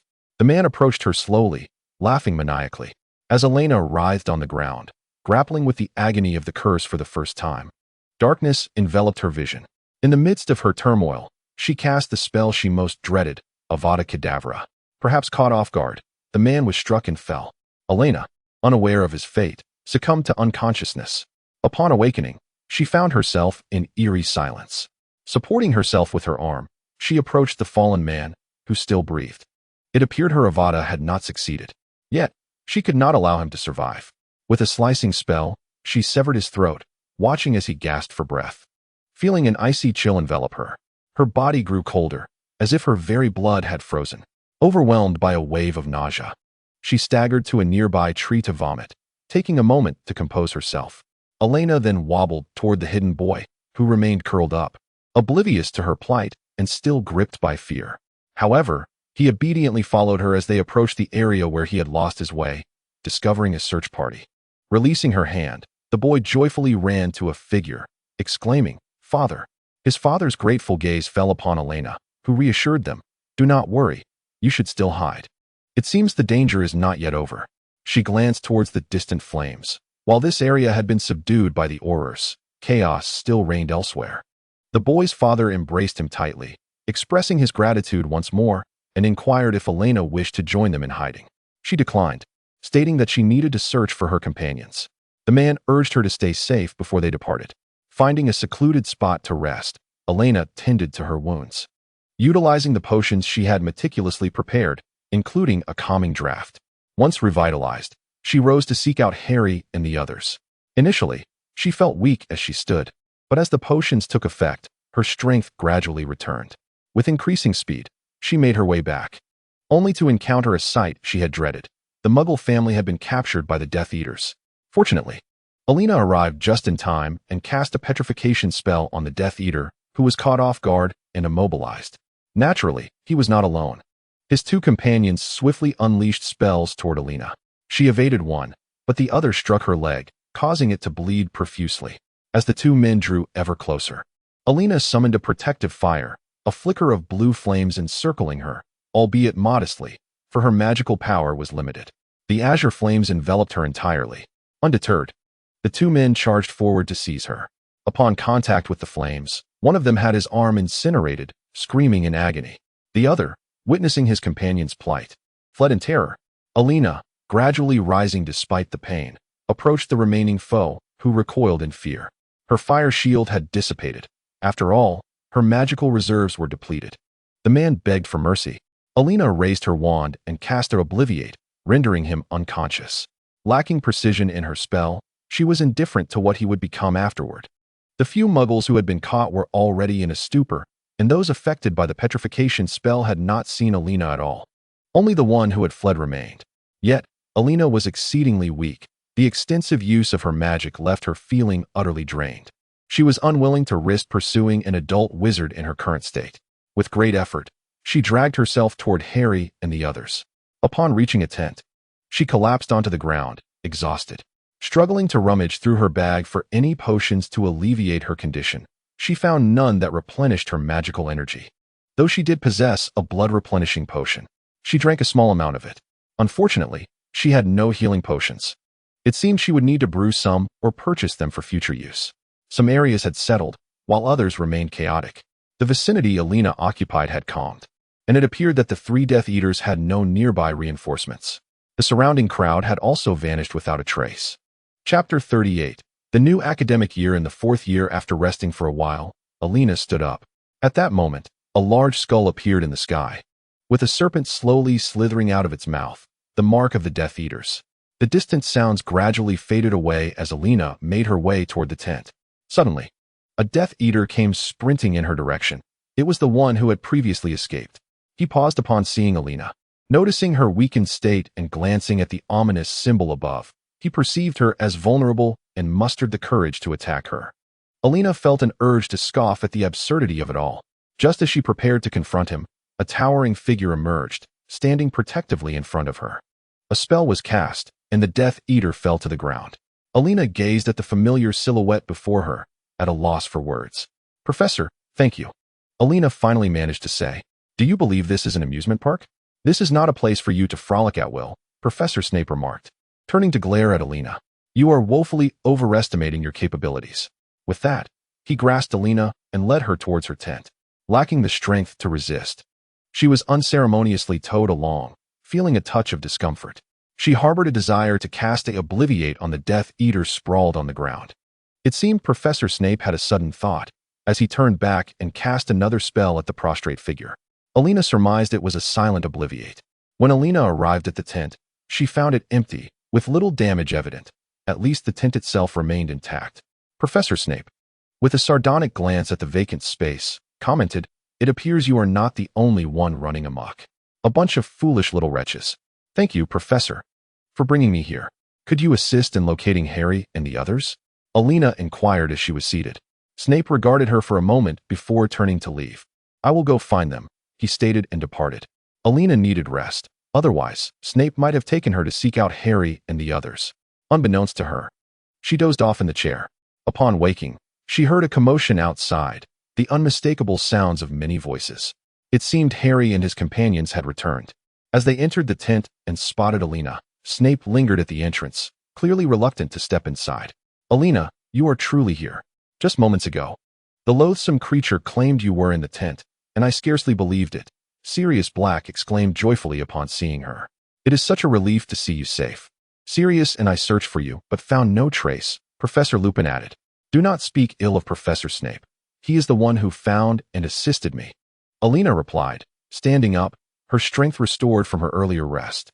"You are injured," Hermione exclaimed with concern, noticing the blood on Elena's arm. "Fortunately, I have already treated it," Elena reassured her, glancing at the nearly healed wound, though the blood on her clothing remained conspicuous. Hermione stepped closer, relieved to see the injury was mending. "I apologize for not being by your side. This was an unfortunate incident," she said. "Let us consider it a good deed on his part," Sirius remarked. "What has become of Harry?" Elena asked, observing his weary demeanor. "Harry nearly got mistaken for a Death Eater," George interjected. "The savior turned Death Eater," Fred added, eliciting a chuckle. "All right, enough of the jesting," Hermione interjected. Ginny stood nearby, her concern for Harry palpable. Elena felt a twinge of exasperation at the group's antics. No wonder Snape had chosen to exit. Arthur Weasley had gone to attend to matters at the Ministry, which had been a significant oversight. Elena resolved to confront Jay and Anna upon her return, as they had failed to fulfill their responsibilities. If they were not prepared to take matters seriously, it would be best for them to leave sooner rather than later. With the remaining individuals tidying up, they prepared to depart. This incident made headlines in the Daily Prophet, dominating the coverage as the Ministry of Magic scrambled to respond to the attack. Although Oro was present, their responsiveness and discipline left much to be desired. A certain Rita skit added fuel to the fire. After returning home, Elena endured several nights plagued by nightmares. It was the first time she had to resort to extreme measures for her own protection, albeit justifiable as self-defense. Elena's heart was gradually evolving, shedding her former naivety. She felt no remorse for her actions. At times, one cannot afford to be soft-hearted in the face of adversaries, especially when they instigated the conflict with her first. Before Elena could seek them out, Lynn and Anna approached her on their own. "I apologize for my negligence. Please punish me," Lynn stated. "It is my fault. Any punishment is acceptable. We cannot return," Anna anxiously added. Elena regarded the two with indifference. Their apparent acknowledgement of guilt was merely a test. Elena could probe them, just as they were probing her. With a smile, she remarked, "I never intended to keep you." After a moment of contemplation, she added, "To me, you are like a ticking bomb." The two understood her implications and dared not speak. Elena stepped closer, questioning whether they considered Muggles' lives to be inconsequential. They were taken aback, lowering their heads, as if their innermost thoughts had been laid bare, sending chills down their spines. "I do not relish punishing others," Elena stated, observing their reactions. "But I also have little tolerance for disobedience." With a cold expression, she suddenly raised her hand and struck Lynn and Anna, delivering a forceful slap to each. The sting left their cheeks burning, accompanied by a sharp pain. This act made their positions abundantly clear and instilled in them a deeper sense of respect and fear towards Elena. Rubbing her hand dismissively, she remarked, "This is merely a warning. Should you repeat such behavior, you may as well leave."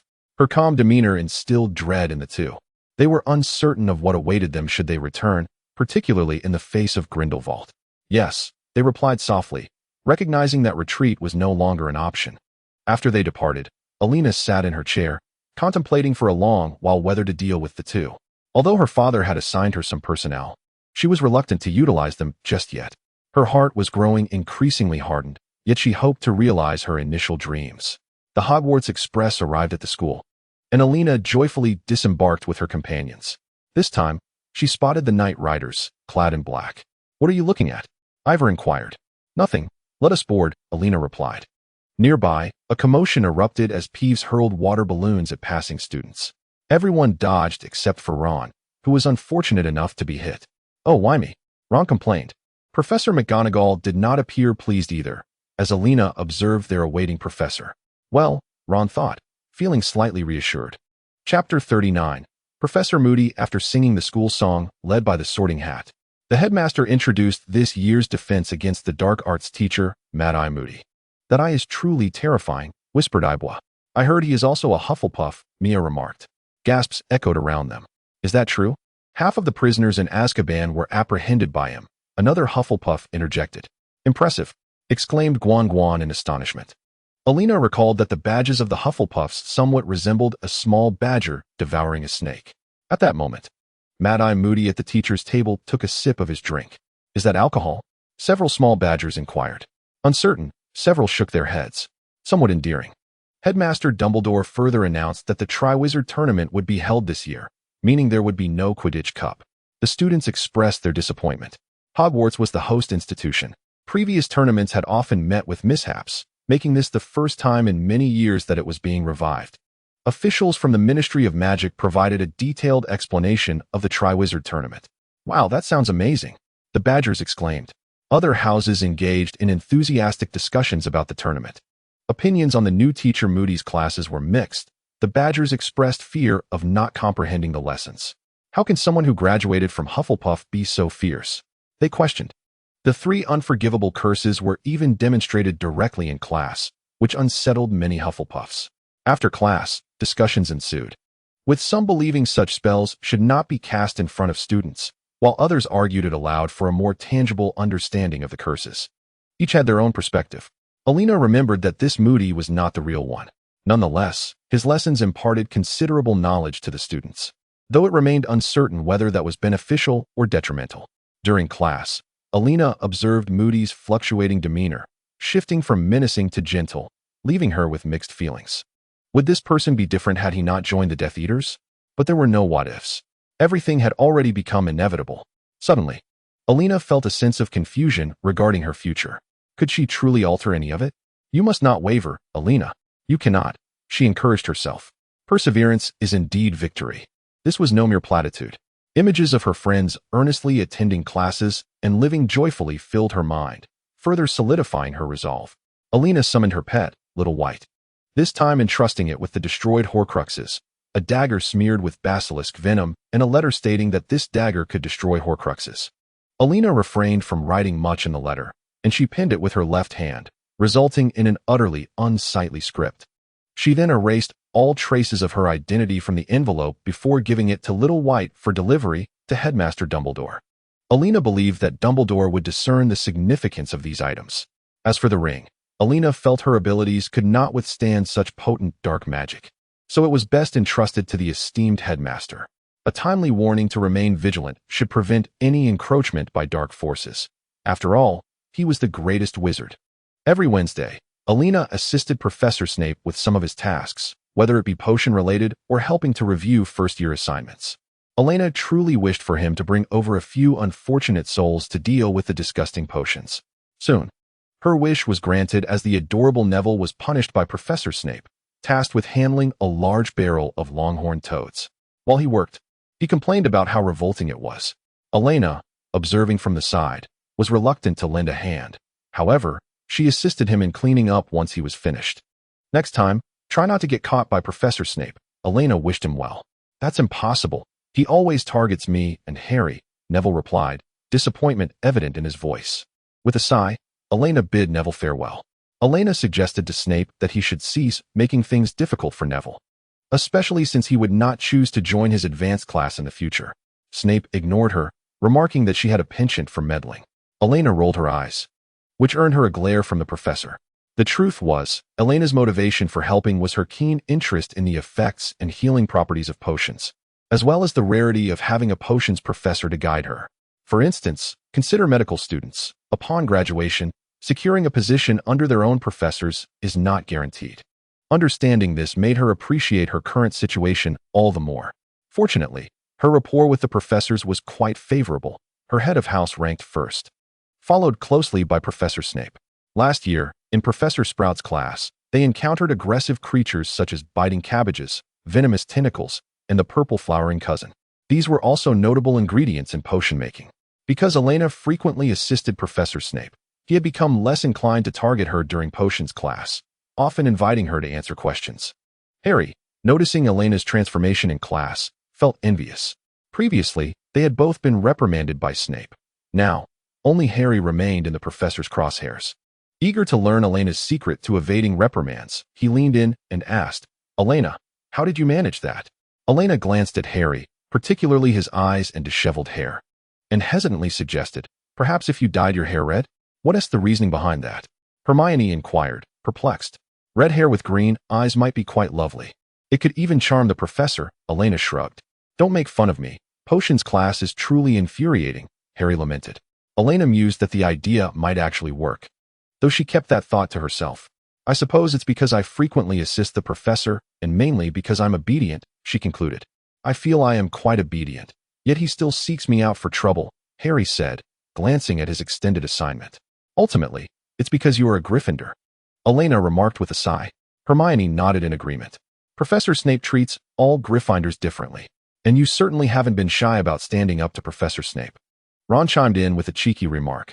"Ron, whose side are you on?" Harry retorted. "Of course, I'm on your side," Ron said, throwing an arm around Harry's shoulders. "I was just being a bit too candid."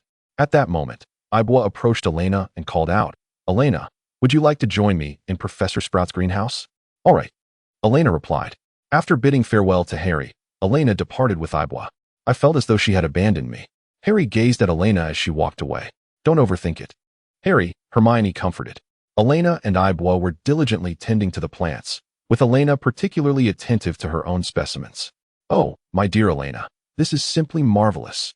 Look at these plants, so vibrant and healthy," Professor Sprout praised. It had been a long time since she had seen plants cared for so well, which brought her great joy. Though the professor would come by occasionally during the holidays to give them a cursory care, ever since Elena took charge, the plants seemed to possess a life of their own, thriving as if they knew who their caretaker was. Elena mused that this must be a talent etched into her very soul. In Hagrid's Care of Magical Creatures class, he explained the blast-ended scrut, a creature of his own hybrid creation.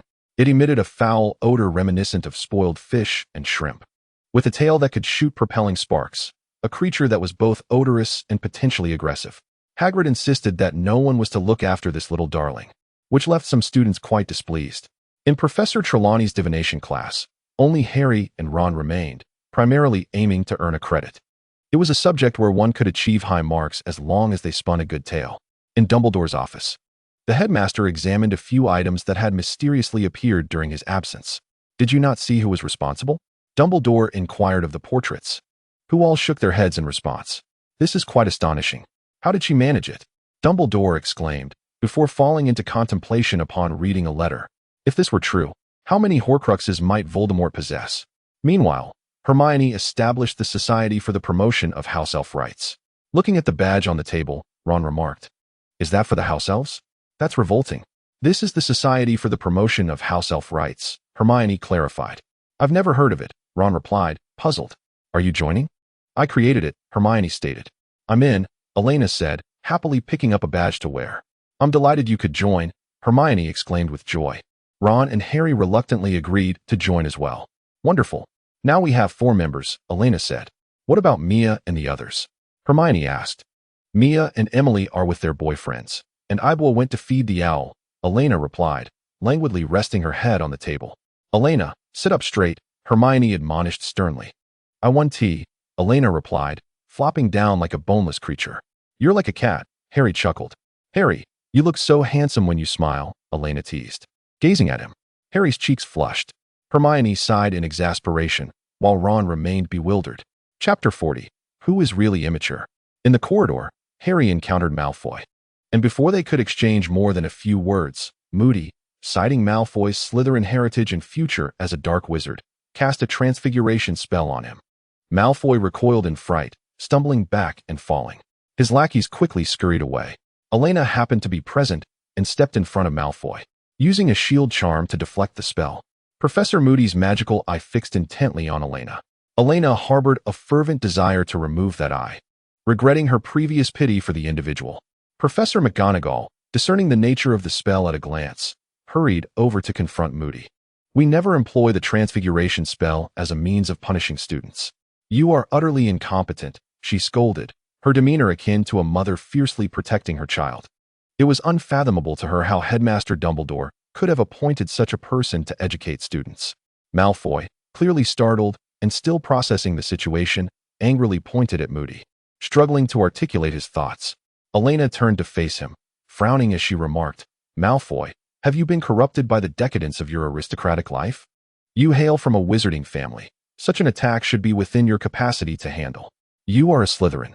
Where has your strength and cunning gone? Did you leave them at home?" Elena then glanced back at Professor McGonagall, inquiring, "Professor McGonagall, will Dumbledore address Moody's behavior?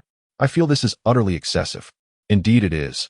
I shall speak with Headmaster Dumbledore," McGonagall replied sternly, though she wished to avoid escalating the matter. She merely sought to reprimand the inept professor. Draco, on the verge of retorting, swallowed his words upon witnessing Elena defend him. Elena, glaring at Moody, asserted, "Unless faced with life-threatening danger, you, as a professor and a mature wizard, have no right to assault your students, regardless of whether they are Slytherins, Gryffindors, or from other houses." Her agitation intensified with each word. Professor Moody regarded her with derision, mocking her youthful audacity. "A student questioning a professor, 10 points from Hufflepuff," he declared. But Elena, resolute, met his gaze and replied, "Your actions are outrageous, and if you go unpunished, I shall lose all respect for Headmaster Dumbledore." Nearby, Hermione, Harry, and Ron stood in stunned silence. "Moreover, you were once an Auror. I implore you to act fairly. An Auror does not indiscriminately attack someone merely for being a Slytherin." Hermione, snapping back to reality, kindly attempted to help Draco to his feet, only to be rebuffed. "Get away, you mudblood." Draco spat. "Malfoy, I have told you not to utter that term. Do you not comprehend my words? Do you wish to be struck by that transfiguration spell again?" Elena, already incensed, found Draco's insolence infuriating. Her gaze toward him was anything but amicable. Draco, increasingly intimidated by her fierce countenance, could not fathom when it was that he began to fear Elena. She seemed to embody the authority of a professor, her aura growing ever more formidable, while he remained unchanged. 10 points from Slytherin. "Draco, you have disappointed me greatly," came Professor Snape's voice, evidently summoned by a disgruntled Slytherin student to address the situation. Unfortunately for Draco, he had just uttered words Snape did not wish to hear. Feeling unjustly accused, Draco looked to Professor Snape, sensing his grievance. After all, he had been the initial victim, yet he was penalized for uttering the term mudblood. Unfazed by Snape's arrival, Elena continued addressing Professor Moody, stating, "If you truly embody Hufflepuff, then bias against the houses should be virtually non-existent. Hufflepuffs only harbor prejudice against dark wizards. What, then, are you truly?" Elena ignored Professor Snape, which initially displeased him. However, her words quickly captured his attention. Professor Snape's focus shifted towards Moody. "You must come to the headmaster's office." Professor McGonagall informed Moody upon her return. Moody appeared somewhat discontented but accompanied her nonetheless. "You two, Bach and Malfoy, to the headmaster's office," McGonagall added, glancing at Elena and Draco, summoning them as well. Professor Snape followed suit. In the headmaster's office, Elena noticed her Horcruxes laid out conspicuously on the table, the dagger evidently having been stowed away. Headmaster Dumbledore regarded Professor Moody with a serious expression. "Moody, I presume you understand the reason for your presence here," Dumbledore stated. "I merely punished a disobedient student," Moody defended himself. "He cast a transfiguration spell on me," Draco exclaimed, lodging a complaint. "Moody, is this true?" Dumbledore inquired. "It was merely a minor punishment," Moody insisted. "I believe our disciplinary measures include detention and community service. No professor has ever utilized spells to punish a student." Dumbledore expressed his irritation. "Very well, perhaps I was overly agitated," Moody conceded at last. "Good," Dumbledore softened his tone. "Is that all?" Draco retorted angrily, addressing Dumbledore. "He cast a spell on me." "Draco, mind your manners," Professor Snape interjected, displeased with Dumbledore's handling of the situation. However, Draco's disrespectful tone towards the headmaster warranted a correction. Dumbledore merely regarded Draco with kindness, dismissing the rudeness as that of a child. Dumbledore did not wish to handle Moody's case too lightly, but finding a defense against the dark arts instructor was exceedingly challenging. "I believe Professor Moody should be punished." Elena interjected, her stubbornness endearing. "Little girl, mind your own business." Moody's glasses glinted ominously, perhaps attempting to intimidate Elena. She deflected his malice. "Students face consequences for their misdeeds. Why should professors be exempt? That is unjust." Ah, what constitutes absolute fairness? Moody chuckled at Elena's naive assertion. Fairness should be upheld everywhere, Elena retorted earnestly. Dumbledore smiled at her and reassured, Very well, Elena, I will address the matter with Professor Moody. Do not worry. Headmaster Dumbledore, you are biased, Elena huffed. Nearby, Professors Snape and McGonagall struggled to suppress their amusement. Elena, do not fret. I will handle it, Dumbledore comforted her. Subsequently, Elena and Draco were ushered out of the headmaster's office. Draco quietly asked Elena, Do you think the headmaster will truly punish Professor Moody? I believe you should trust what the headmaster says, Elena replied, still somewhat irked. Thank you for shielding me from the spell. However, do not expect us to become friends. Draco awkwardly expressed his gratitude. Elena cast a glance at Draco, calling him a childish fool. You are the childish one, Draco retorted, visibly irked. However, in light of her previous assistance, he chose to remain silent and stormed off. As Elena watched Draco walk away, she couldn't help but feel that he truly embodied that childishness. It was time for class. Chapter 41. Other magical schools in the splendid autumn of October. With the crisp air invigorating all, it was the day for the arrival of students from the other two schools at Hogwarts. All the Hogwarts students stood outside, gazing eagerly with bated breath, primarily driven by their insatiable curiosity and the exhilarating prospect of an afternoon free from classes, which made them all unusually animated. The first to arrive was the Beauxbatons Academy, and the sight of their enormous carriage, drawn by 12 majestic winged horses, elicited gasps of astonishment from the students. Such sights were a rarity. Some young wizards from Muggle families inquired why they did not travel by enchanted car or airplane. What pulls the carriage? Some curious Hufflepuffs asked. Winged horses. How romantic, exclaimed a few girls, enviously. As the Beauxbatons students descended from their carriage, they greeted everyone with gentlemanly bows. Clad in satin, they appeared quite chilly. Among them was a strikingly beautiful girl, drawing the captivated gazes of many boys, making her stand out. Finally, a very tall woman emerged from the carriage. Wow, she is remarkably tall. A student marveled. Is she as tall as Hagrid? Another inquired curiously. Professor Dumbledore welcomed the Beauxbatons students and faculty warmly, with other professors smiling in acknowledgement. The Hogwarts students soon realized that the towering lady was Madame Maxime, the headmistress of Beauxbatons. Then, the grand ship of Durmstrang Academy broke the surface of the water, prompting another round of astonished exclamations from the Hogwarts students. This is truly exhilarating, Ron exclaimed. Indeed. Suspending classes this afternoon was a wise decision, Harry noted. I bet you're only pleased because potions is in the afternoon, Ron teased. Neville, standing nearby, shared in their excitement. The individuals disembarking from the ship were clad in heavy garments, clearly indicating their robust physiques. Elena, enchanted by strength, watched with keen interest. Elena, Mia laughed, observing her. So, you fancy this sort of thing? Elena smiled. Don't you prefer someone stronger? After contemplating, Mia admitted she rather liked it too. Elena spotted Professor Johnson disembarking from the ship. Was he a teacher from Durmstrang? No wonder he could enter the school during the holidays. Yet, Elena couldn't help but critique his teaching methods. They were quite difficult to endure. She wondered if his students felt the same way. Wow, look, isn't that Crumb? The appearance of Victor Crumb caused a stir among the gathering. Ron gazed in delight. Having just recovered from the previous distraction caused by Fleur, his cheeks flushed. The imposing Durmstrang students appeared serious, merely nodding in acknowledgement to those who greeted them. Headmaster Karkaroff approached Professor Dumbledore, exchanged a handshake, and ceremoniously introduced Crumb. He expressed his preferences and introduced the accompanying Professor Johnson. Headmaster Dumbledore warmly welcomed their arrival, with the professors beside him nodding in agreement. Bubaston took a seat at the Ravenclaw table, while Durmstrang settled at the Slytherin table, where they were received with enthusiasm. Ron from Gryffindor remarked on their choice of seating, having heard that Durmstrang esteemed the dark arts, which prompted a collective gasp from those around. The great hall buzzed with excitement. Hogwarts students were particularly curious about their counterparts from the other two schools, engaging in lively conversations that added to the chaotic atmosphere. Dumbledore tapped his glass to call for silence, then invited an official from the Ministry of Magic to speak. Following the speech, the audience politely applauded as the official exited the stage.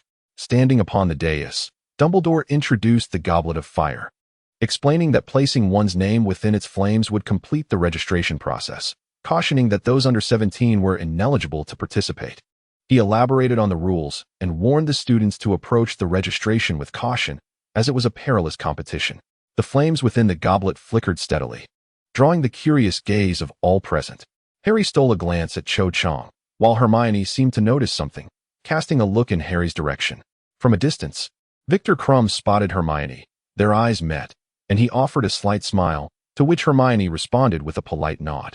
The evening's feast was unusually sumptuous, with the enchanted dishes expressing their delight, providing a delightful distraction alongside the excitement. Eleanor discreetly observed Cedric, contemplating how to dissuade him from entering the competition. Should she switch his parchment? Such an act would simply make another contender emerge. The unpredictability of it all heightened her uncertainty about whether her own name would be chosen if she placed it within. During the registration period, Hogwarts students gathered around the goblet during their free time, watching as students from the other two schools submitted their names, while younger students pondered testing the age limit. Eleanor couldn't help but admire the audacity and curiosity of youth. When Cedric placed his name into the goblet, cheers erupted from the Hufflepuff table. The Quidditch captain was quite popular among his peers. As Cedric submitted his name, he glanced at Cho, who nodded encouragingly at him. Eleanor noted these subtle gestures, a motherly smile blossoming on her face. "Eleanor, your smile is rather disturbing," Mia remarked, poking her arm. "Really?" Eleanor inquired, intrigued. "Perhaps, but you wouldn't understand," she replied. The twins began their playful antics, transforming into figures with white hair and beards, eliciting laughter from those around. Mia watched with concern.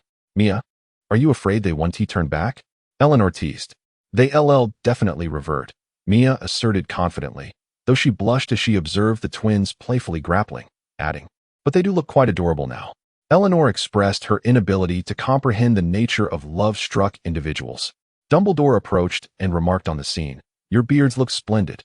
"Thank you, Headmaster Dumbledore," came the cheerful reply. The twins performed their bow in accordance with tradition, eliciting laughter from those present, observing the merriment of the students. Professor Dumbledore felt a surge of joy. He inspected the goblet of fire before preparing to depart. As he was about to leave, Dumbledore glanced at Elena, who politely nodded in acknowledgement. However, Elena remained curious about Moody's final verdict. This year, due to Hagrid's care for the hippogriffs and his attempts to befriend Madame Maxime, the gatherings at Hagrid's hut had been discontinued, much to the disappointment of many young students. Harry and Ron expressed their discontent with this outcome, yet felt powerless, especially as they observed Hagrid, who had made an effort to dress up for the occasion. As friends, they felt compelled to offer their support. During this time, Elena received an owl from Jay, reporting that the guardian of the Gunter estate seemed to have vanished. Jay speculated that it might have been the work of a wizard within. Elena hesitated. Voldemort was currently in a weakened state. Should they send someone to eliminate him? The crux of the matter was that Voldemort lacked a physical form and could inhabit any living creature at will. Killing that creature would merely allow Voldemort to transfer to another body. Should they wait until his resurrection to confront him? Elena felt she might not alter the prophecy. Much like Dumbledore, who understood the prophecy yet could not change its course. All they could do was strategize. The sacrifices made by everyone in the battle against Voldemort had been immense, and Elena wondered what impact her actions could have. Chapter 42. The Goblet of Fire. On the day the Goblet of Fire selected its champions, the Great Hall was filled to capacity. Professor Dumbledore stood beside the goblet, awaiting its announcement of names. When the goblet reacted, a hush fell over the hall, with everyone fixated on it. The flames within the goblet flickered, and a piece of parchment emerged. Dumbledore took the paper and read aloud the name inscribed upon it. Victor Krum, the champion from Durmstrang. The students and professors from Durmstrang rejoiced at Krum's selection. Dumbledore then announced the champion from Beauxbatons, Fleur Delacour, followed by Cedric Diggory from Hogwarts. At that moment, an unexpected turn of events occurred. The flames of the goblet shifted once more, and another piece of parchment floated forth. Dumbledore curiously retrieved the paper, furrowing his brow as he read the name, his gaze shifting to Harry. Initially, Harry had been enjoying the spectacle, but upon noticing Dumbledore's attention, he smiled amiably at the headmaster. Just then, Harry was called away, prompting a flurry of speculation among the attendees. Ron appeared visibly upset, and Hermione turned to him, inquiring about his distress. "Nothing. It's just that Harry must have secretly entered his name into the goblet, and most importantly, he didn't inform us," Ron fumed. "Aren't we friends?" he murmured. Hermione cast a worried glance in the direction Harry had departed. Upon returning to the common room, it became evident that everyone was aware Harry was the fourth champion. Slytherin had engaged in underhanded tactics, spreading rumors that sullied Harry's reputation, claiming he had resorted to unscrupulous methods to enter the competition. They even created badges to mock Harry, leading to his isolation among his peers in Gryffindor. Hermione wished to speak on Harry's behalf, yet her words fell on deaf ears. Harry felt deeply wronged. "Do not fret, Harry. We understand that you did not submit your name." Elena and Hermione comforted him. "What pains me is that Ron doesn't believe me," Harry lamented. "I think he is too swayed by the rumors," Elena suggested. "But we are friends. I trust him," Harry replied. "Ron feels inferior due to his family's poverty, compounded by the comparison to you, which leads him to believe you are deceiving him," Elena explained. "This is all too complicated," Harry remarked. "Why can't he just be straightforward?" Elena sighed. "I sense that many in Gryffindor are like this, impulsive, just as you have been isolated this time. Do you know what the first task of the competition is?" Hermione asked, concerned, steering the conversation away from Gryffindor. She felt that discussing too much was unwise. "I've heard the competition is perilous," Elena remarked. "I am uncertain. We will know when the time comes," Harry said. "Let us indulge in something delicious. I shall prepare it for you," Elena encouraged Harry. "Do we have a kitchen?" Harry inquired with curiosity. "Next to the Hufflepuff common room." "Follow me," Elena replied. The trio arrived at the kitchen, and upon seeing the house elves, Hermione exclaimed, "Do they prepare our meals here? Do they receive wages?" "Ah, Dobby, what are you doing here?" Harry spotted Dobby and was evidently delighted. "Harry Potter." Dobby gazed at him with wide, excited eyes. "These house elves work here. Hogwarts can protect them. Otherwise, they would be captured by other wizards outside," Elena explained to Hermione. "But they do not receive wages," Hermione noted, clearly concerned. "I think you must consider whether the house elves are willing. One cannot contravene their will," Elena advised. "You make a valid point, but they surely do not comprehend," Hermione pondered. Harry and Dobby engaged in an enthusiastic conversation while Hermione remained troubled. Elena, feeling helpless, skillfully searched the kitchen for ingredients to prepare a delightful treat for the two companions, thinking perhaps a dessert would lighten their spirits. Elena baked small apple pies and placed them before Harry and Hermione for a taste. "These are truly splendid, Elena," they both praised her. Elena hugged them, reassuring. "Do not worry, my friends." She almost slipped and referred to them as children. "Harry, Hermione, and I will cheer for you." "Go for it, Harry," Elena said, gazing into Harry's eyes. "Thank you, Elena," Harry replied, feeling a bit shy.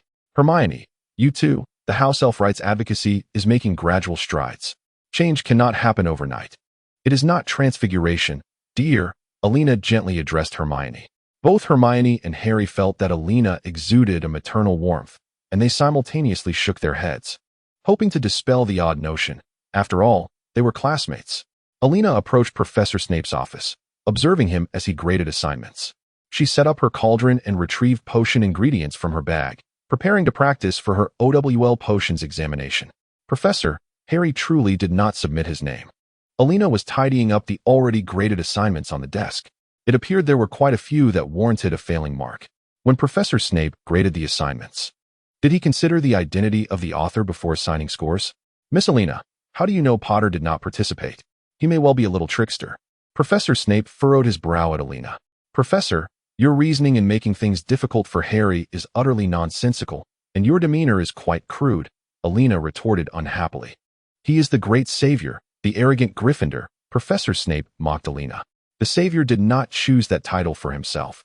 He possesses Gryffindor's bravery and is a kind-hearted individual." Elena countered. "Leave," Professor Snape said impatiently. "Please show Harry some kindness. He is merely a pitiful child without parents." "You will regret it otherwise," Elena implored. "I never regret," Snape replied, rising to glare at Elena, evidently unaware of which remark had offended him. Elena was no longer intimidated by the potions master. After all, she had been shouted at more than once. "I have not yet completed my potion," Elena remarked, glancing at her half-finished brew. Professor Snape continued to fix his gaze on Elena, still intent on expelling her. Potion-making requires precision and attention to detail. Only the correct mindset and learning attitude can lead to mastery, Elena observed while studying Snape's increasingly dark expression, which only brightened her mood further. Snape looked at the assignments before him and declared, "Very well, expect none of you to achieve an O today." As she prepared to leave, Elena packed her belongings and poured a cup of milk for the professor, saying, "Treat your students kindly. It bears no detriment to you and will not affect you in any way. Professor, do not let yourself regret it." The final words prompted Snape to lift his gaze, and his expression shifted to one of displeasure as he glanced at the warm milk on the table, calming his temper slightly. After exiting, Elena contemplated brewing some healing potions next time. Those were quite challenging. Finding an empty classroom would suffice for her to concoct them independently. Chapter 43. Before the tournament, Harry contacted Sirius regarding the situation, and Sirius believed it to be a conspiracy against Harry.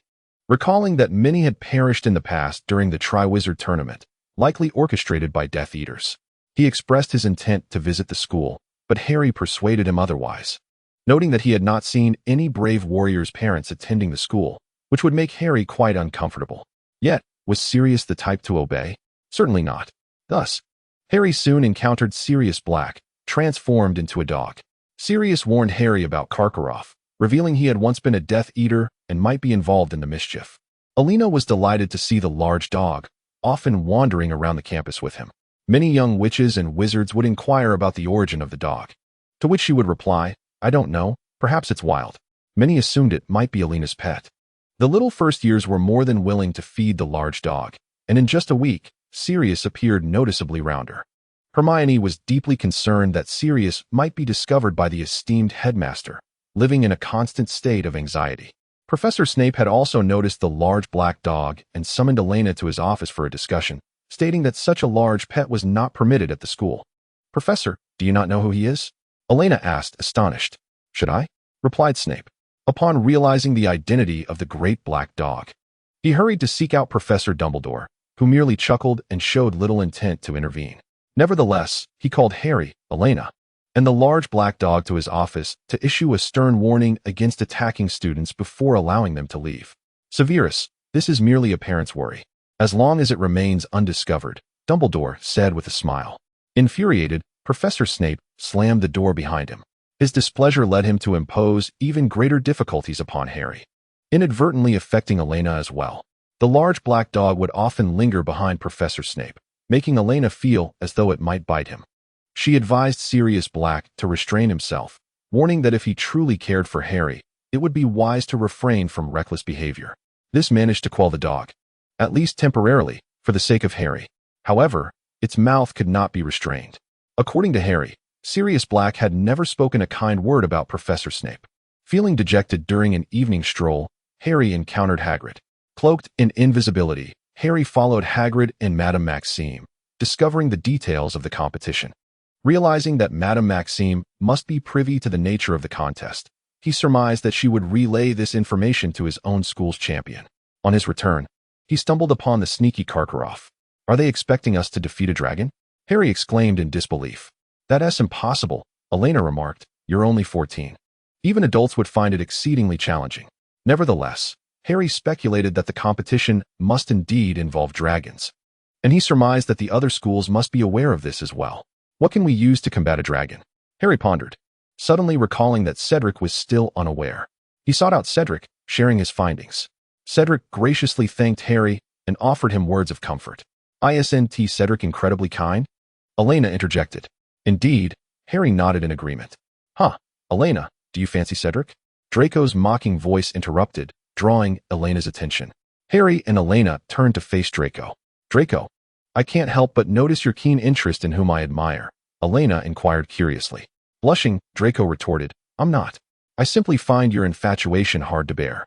It was certainly not his mother who had mentioned Elena when discussing potential unions among pureblood wizards. "Though you look decent enough, you are far too immature," Elena remarked. Harry looked on in shock at Elena's unexpected compliment toward Malfoy. "What's the matter, Potter? Do you have a problem with that, you scarhead?" Draco's blush did little to lend him any intimidation.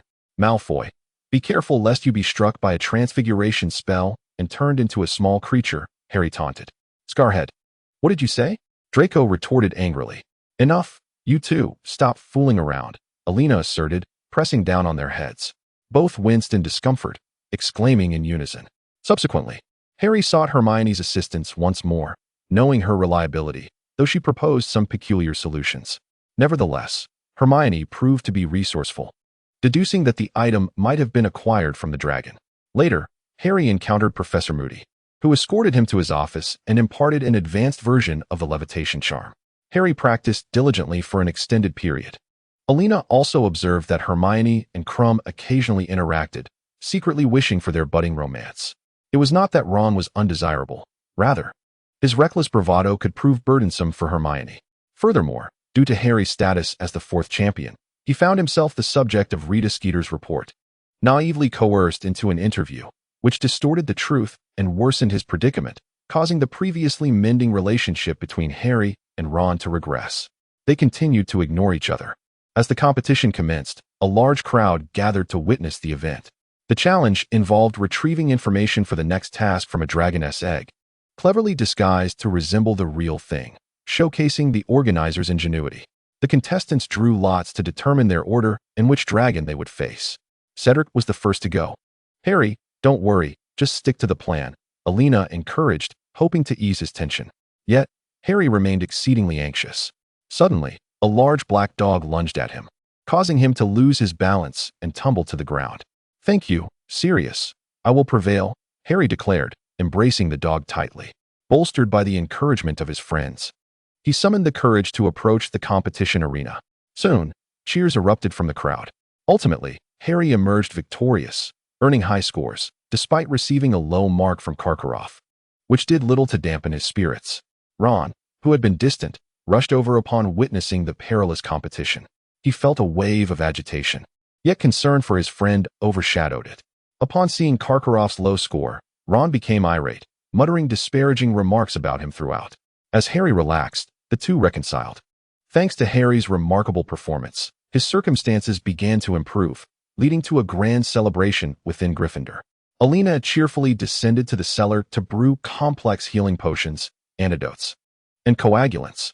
Professor Snape, observing Elena concocting such an array of potions, began to suspect she was profiting from their sale. It was then that Elena recalled the existence of the puffskein herb and decided to directly request it from Professor Snape.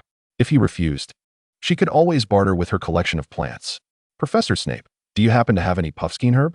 Elena inquired. What do you intend to do with it? Professor Snape responded, puzzled. May I borrow it? Elena replied with a smile. Why?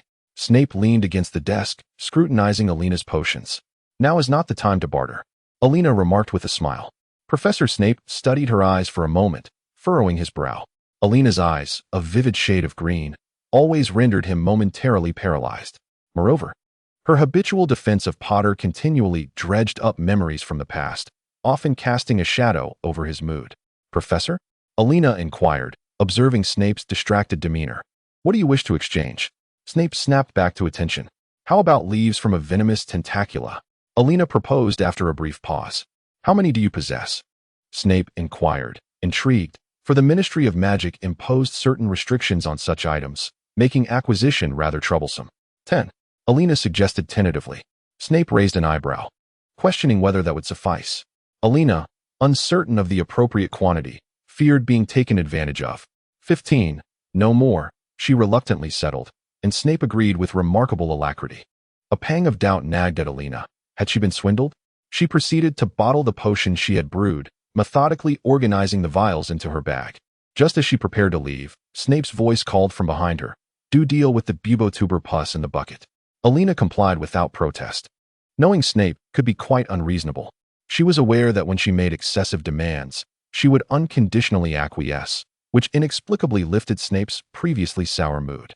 This tendency sometimes restrained Snape from being overly harsh with her in class. Unlike Potter, who would openly challenge him, or Granger, who would respond to every question. Elena quietly absorbed the lessons, diligently tending to her potions.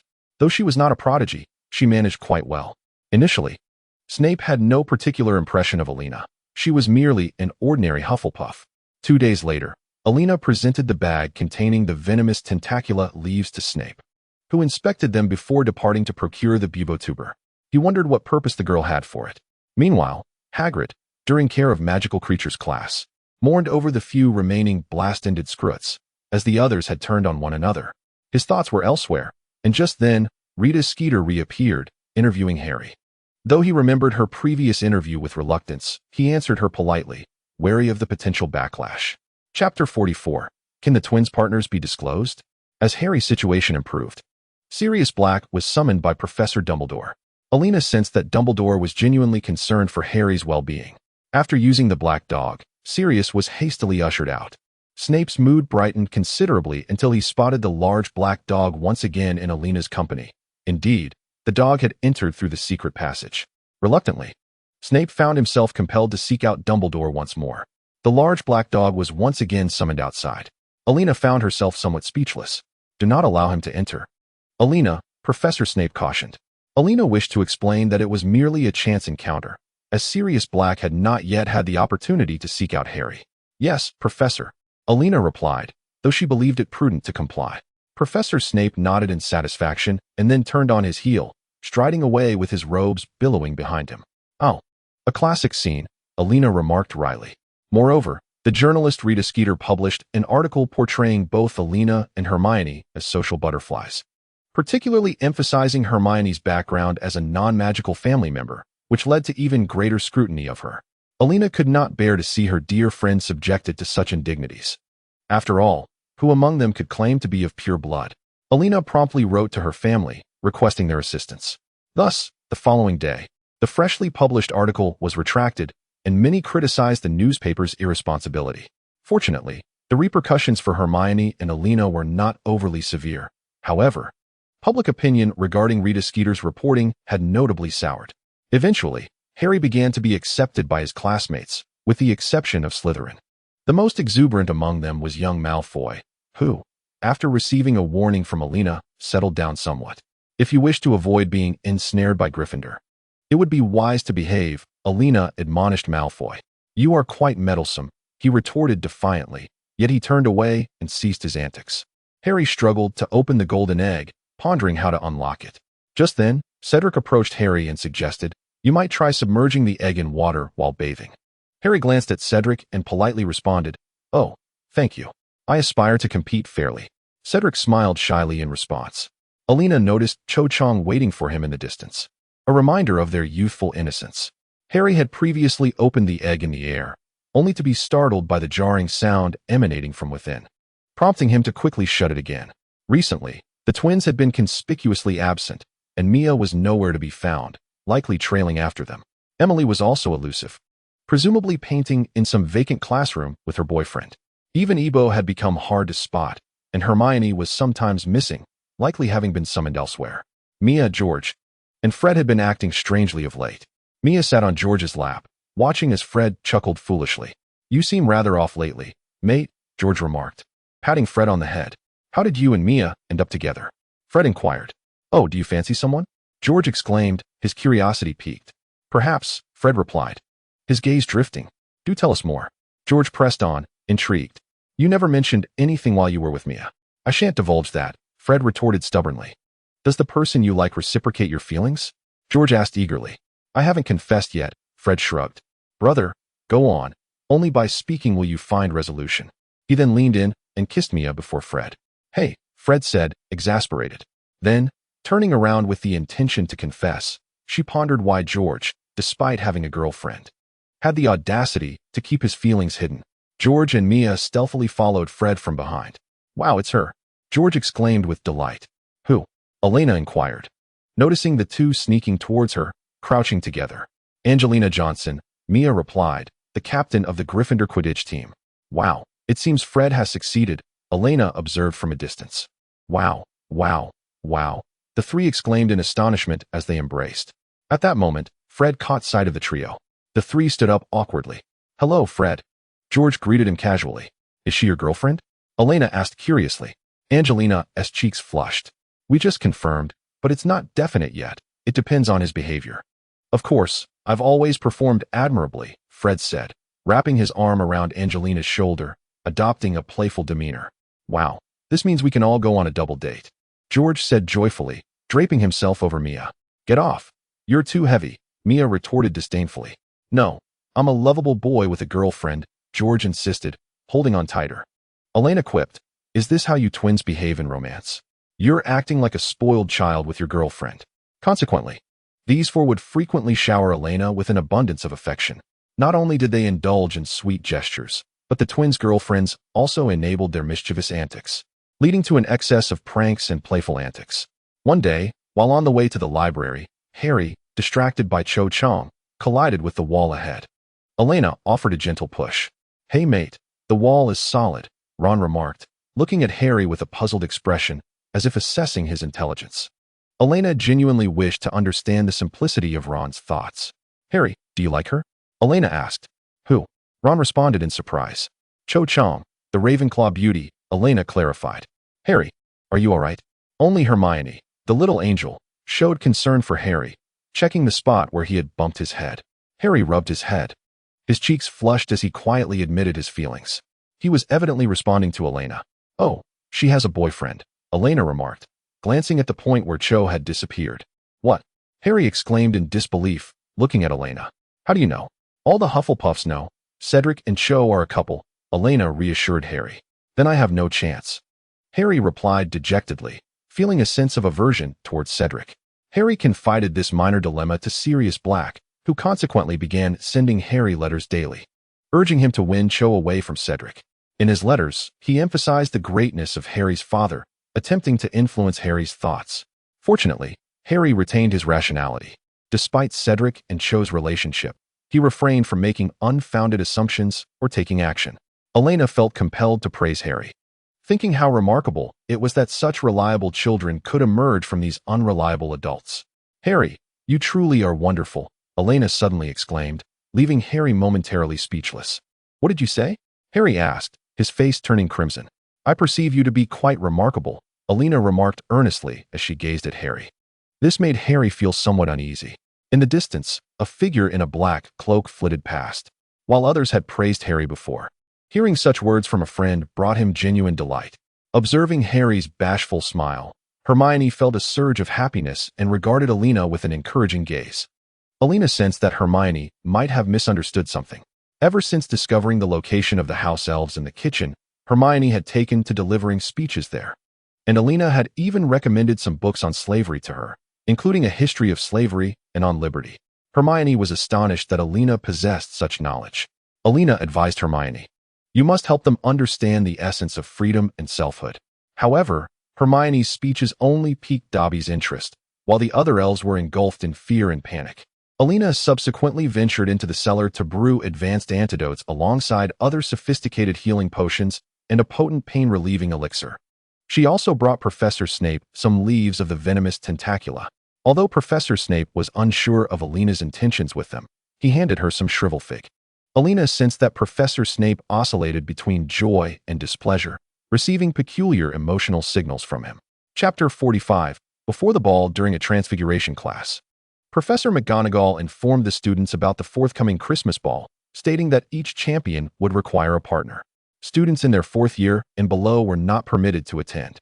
As the ball approached, Harry and Ron debated whom to invite. "What is the dilemma?" "Just ask me," Elena interjected, as she, too, lacked a partner. Most notably, she pondered why, much like that year on Valentine's Day, no one had asked her to dance, nor had anyone given her gifts. Elena felt compelled to advocate for herself. "I'm sorry, but I do not wish to invite you," Ron said, shaking his head as he glanced at Elena. "I apologize," Harry added, his cheeks flushed. Elena was taken aback. "Why not?" she inquired, bewildered, reflecting on how some began dating as early as their 1st year.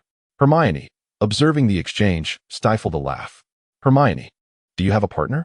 Elena asked with a hint of melancholy. "I do," Hermione replied confidently. "What? You actually have a partner?" Both Harry and Ron exclaimed in astonishment. Particularly Ron. "How can you have a partner?" Ron questioned incredulously, his tone somewhat irritating. Elena felt that Hermione's restraint in not retaliating was a testament to their friendship. "Please, what does that make me?" Elena interrupted Ron. "You are different from them," Harry asserted before tentatively suggesting, "How about I invite you?" Elena, reluctant to accept such a belated offer, feared that becoming his partner might lead to disaster. She glanced at the charming Harry and sighed. "Oh, perhaps not." She then noticed Harry visibly relax. Elena approached Ebo. "Do you have a partner?" she inquired. Ebo blushed slightly at her question. "No way," Elena exclaimed in shock.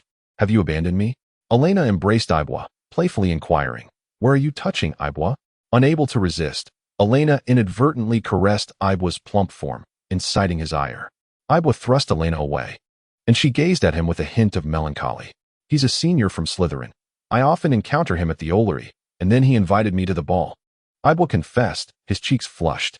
In that moment, Ibwa appeared utterly adorable. How can you be like this? Elena lamented, feeling utterly disheartened. Everyone in the dormitory seemed to have a boyfriend. It's not really a boyfriend. It's merely a dance partner, Hannah clarified. Elena cast a glance at Ibwa, conceding, fine. I'll take your word for it. Hannah sighed in relief. Elena, if your skepticism continues to be so overt, I will find it hard to believe you. She mused about her own predicament. Perhaps I should check other magical academies for any eligible singles. Thus, Elena scoured Hogwarts, to the extent that even Harry occasionally struggled to locate her. Despite her efforts, she failed to find a suitable companion, and her enthusiasm for the ball waned. Who on earth orchestrated this ball? I shall render them unconscious and confine them beneath the Black Lake, Elena fumed, storming into the potions professor's office. Upon witnessing the array of potion ingredients, she contemplated leaving but thought better of it. Well, venting my frustrations on these potion materials isn't such a bad idea. When Professor Snape entered and beheld Elena deftly managing the potion components, he noted the palpable malevolence surrounding her every forceful action. What could possibly cause Miss Elena to exude such dark resentment? Snape wondered, intrigued despite himself. Oh, Professor, Elena exclaimed, realizing Snape had returned. It's nothing, just about the ball. I wish it would vanish entirely. Elena replied, her frustration evident. Professor Snape considered her statement, silently agreeing with her sentiments regarding the bothersome event. Observing the materials Elena had manipulated, he nodded approvingly. They were barely passable. So, what potion do you intend to brew today? Snape inquired, taking the initiative. Nothing much. Perhaps a seduction antidote? Elena suggested, noting a need at home for some to send back. This particular potion required considerable time, ideally 2 hours under favorable conditions. Snape glanced at the waning sunlight outside. Isn't it rather late? Are you certain? He asked, a sinister smile gracing his lips, causing Elena to sense an underlying malice in his words. Is there a problem? She queried cautiously. No, proceed as you wish, he replied, settling back into his chair behind the desk, ensuring he could observe Elena's actions. Although this had always been the case, today, Elena felt an animalistic alertness ringing in her mind. As she quietly prepared the potion, she occasionally faltered, eliciting comments from Professor Snape, yet she remained unfazed, focusing on rectifying any mistakes or shortcomings. Upon the completion of the concoction, Elena carefully transferred the black potion into a bottle equipped with a nozzle. The dark liquid flowed slowly into the exquisite, transparent vessel. With utmost caution, she secured the cap, contemplating the ominous nature of the potion. Elena stretched her stiff limbs and began to tidy up, pouring a glass of milk for Professor Snape as she prepared to depart. Professor Snape ambled leisurely towards her from behind. Professor, I shall take my leave now, Elena said, her gaze rigidly fixed on the looming figure of Snape. He merely stood there, observing her in silence. Not perceiving any further action from him, Elena opened the door and exited. However, scarcely had she taken a few steps when the door swung open once more, and Snape's chilling voice echoed through the air. 50 points deducted from Hufflepuff for your nocturnal escapade, along with detention next week in the potions office. Do you comprehend, Elena? With that, he shut the door firmly. Elena. She knew all too well that this professor was utterly unreliable and exceedingly unreasonable. It seemed her time next week would be wholly consumed. Well, since points had already been deducted, Elena felt that not engaging in some nocturnal adventure would be a disservice to the 50 points lost in the impending detention. Consequently, she made her way to the broom cupboard to retrieve her new broom, the Firebolt. Mounting it, she soared into the night sky, hoping to alleviate the minor vexations brought on by the ball. In her flight, Elena stumbled upon Professor Johnson's residence. She glided to the window and knocked twice.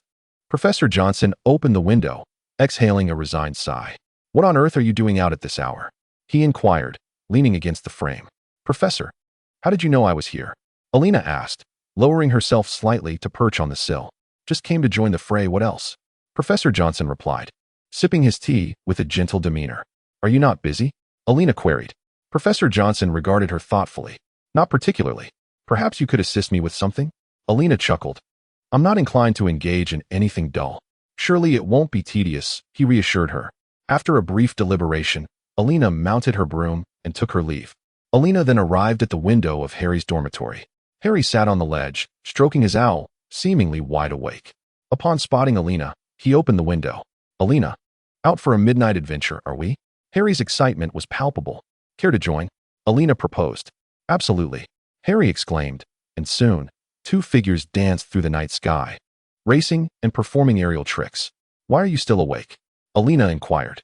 At this moment, both were feeling fatigued, gliding slowly. "I've been plagued by nightmares lately. My scar has been aching, and I keep having these dreadful dreams," Harry lamented, recalling the irritation of being awakened by his nightmares. He flipped upside down for a moment in the air. "Have you spoken to anyone about it?" Elena asked. "I mentioned it to Sirius, but he merely said they were ordinary nightmares and offered me some comfort. Yet, I continue to experience them," Harry expressed, a note of concern in his voice. "Perhaps you should consult Professor Dumbledore," Elena suggested, mirroring Harry's inverted position in the air. "I haven't mentioned it yet. Why would I tell the headmaster?" Harry questioned, puzzled. "He is indeed the greatest white wizard. Perhaps he knows something." Elena felt a bit flustered and quickly adjusted her flight. Harry did the same. At that moment, their cheeks flushed with a rosy hue. "Here," Elena handed Harry the water lily she had obtained from Professor Snape. "What is this for?" Harry inquired, puzzled. "I believe you might need it for your next competition, considering you'll have to open the egg underwater. Perhaps you will also have to compete in the water then." Elena explained. "That's possible," Harry nodded, tucking the item away. The two of them played until late before returning. Upon her return, Elena found only Albus comfortably settled in the dormitory, while the other two were absent. "Don't ask. If you do, it's just dog food," Elena remarked. "What is the big deal about a kiss and holding hands? What can they do at this age?" She muttered a fierce curse that they would never grow up. The wicked side of Elena emerged, yet she still wished for their happiness. She hoped for everyone's happiness. As Elena drifted off to sleep, her cheeks remained flushed. Chapter 46. The ball. On the day of the ball, the dormitory buzzed with excitement. Yet, no one had invited Elena, leading her to wonder if it was because she was not charming enough. Perhaps it was due to her limited interactions with others. She usually only mingled with her dorm mates. When she had free time, she either assisted the professors or stayed in her common room, which further diminished her social encounters. Compared to those cheerful, lovable individuals, her chances with the opposite sex were woefully scarce. Although she could invite younger boys, she dismissed the idea, fearing it would cause her brother some trouble. Her brother spent his days soaring through Ravenclaw, having already learned much of what she had studied, while she had only tackled a few subjects. In contrast, he pursued a comprehensive education. Elena felt she could not compare. The girls were busy adorning themselves, and Elena assisted Mia and the others in their preparations. However, her intermittent sense of aesthetics led to some trials for them, though her suggestions occasionally proved quite commendable. "Wow, you all look truly stunning," Elena exclaimed in awe. "And you? Who is your dance partner?" Mia asked curiously. "A secret," Elena replied, her gaze wavering. Mia and the others murmured amongst themselves, choosing not to press further, which allowed Elena to breathe a sigh of relief. Feeling a bit melancholy, Elena prepared Christmas gifts for each of her dear friends. On the day of the ball, she arrived fashionably late, while her companions had already gathered. Hermione, in her blue gown and lovely hairstyle, left Harry and Ron astounded. Ron, seeing Hermione in such splendor, lamented his own attire even more. Initially unimpressed by his vintage outfit, the comparison only worsened his mood. Mia was particularly curious about who Elena's dance partner was, glancing toward the entrance every so often. Ultimately, Elena arrived alone, clad in a simple black dress, her beautiful golden hair elegantly styled. Elena resolved that, even in the absence of a dance partner, she would adorn herself splendidly, hoping to attract the attention of passers-by. Upon seeing her alone, Draco and his companions could not resist the urge to provoke her. Pansy, standing proudly beside Draco, along with several other Slytherin girls, exhibited an air of disdain. "Isn't that the sidekick of the savior, Elena? Who does she think she is, coming without a partner? All she does is hover around the savior and serve as a babysitter. How shameless to be seeking a partner in such a manner," they snickered. Mia and Harry, noticing the commotion, made their way over. In the face of their malice, Elena merely smiled and listened quietly. After all, the words of keyboard warriors could hardly compare to the reality of the moment. As their jeers began to wane, she posed a question. "Are you all so idle that you find amusement in attacking a poor, defenseless Hufflepuff?" "Oh, We merely came to mock you for being alone, Pansy replied, puffing out her chest in a display of arrogance. Is that all you've got? Elena arched an eyebrow. The surrounding crowd fell silent. Their curiosity piqued about how this Hufflepuff might defend herself. Yet, they were left disappointed when Elena simply posed another question. Since you hold yourselves in such high regard, might I inquire if you have all resolved your domestic affairs? With a smile, she addressed these impetuous youths, acknowledging that, indeed, perspectives could vary. Yet what of it? For everything she did was in accordance with her own will. Elena merely loathed conflict, yearning for a resolution devoid of warfare. Some matters could be settled without the chaos of battle. War was an uncontrollable beast that wreaked havoc upon all. Such a course of action seemed most unwise. Observing the stunned Slytherins, Elena inquired once more, "Pray tell, have you not encountered any troubles at home of late?" This light-hearted query prompted some from the pureblood families to fall silent. "I would advise against inviting further complications," she added, sensing their growing reluctance. Gently clapping her hands to draw attention, she continued, "My father received an aid from Gellert Grindelwald, whom I entrusted to him.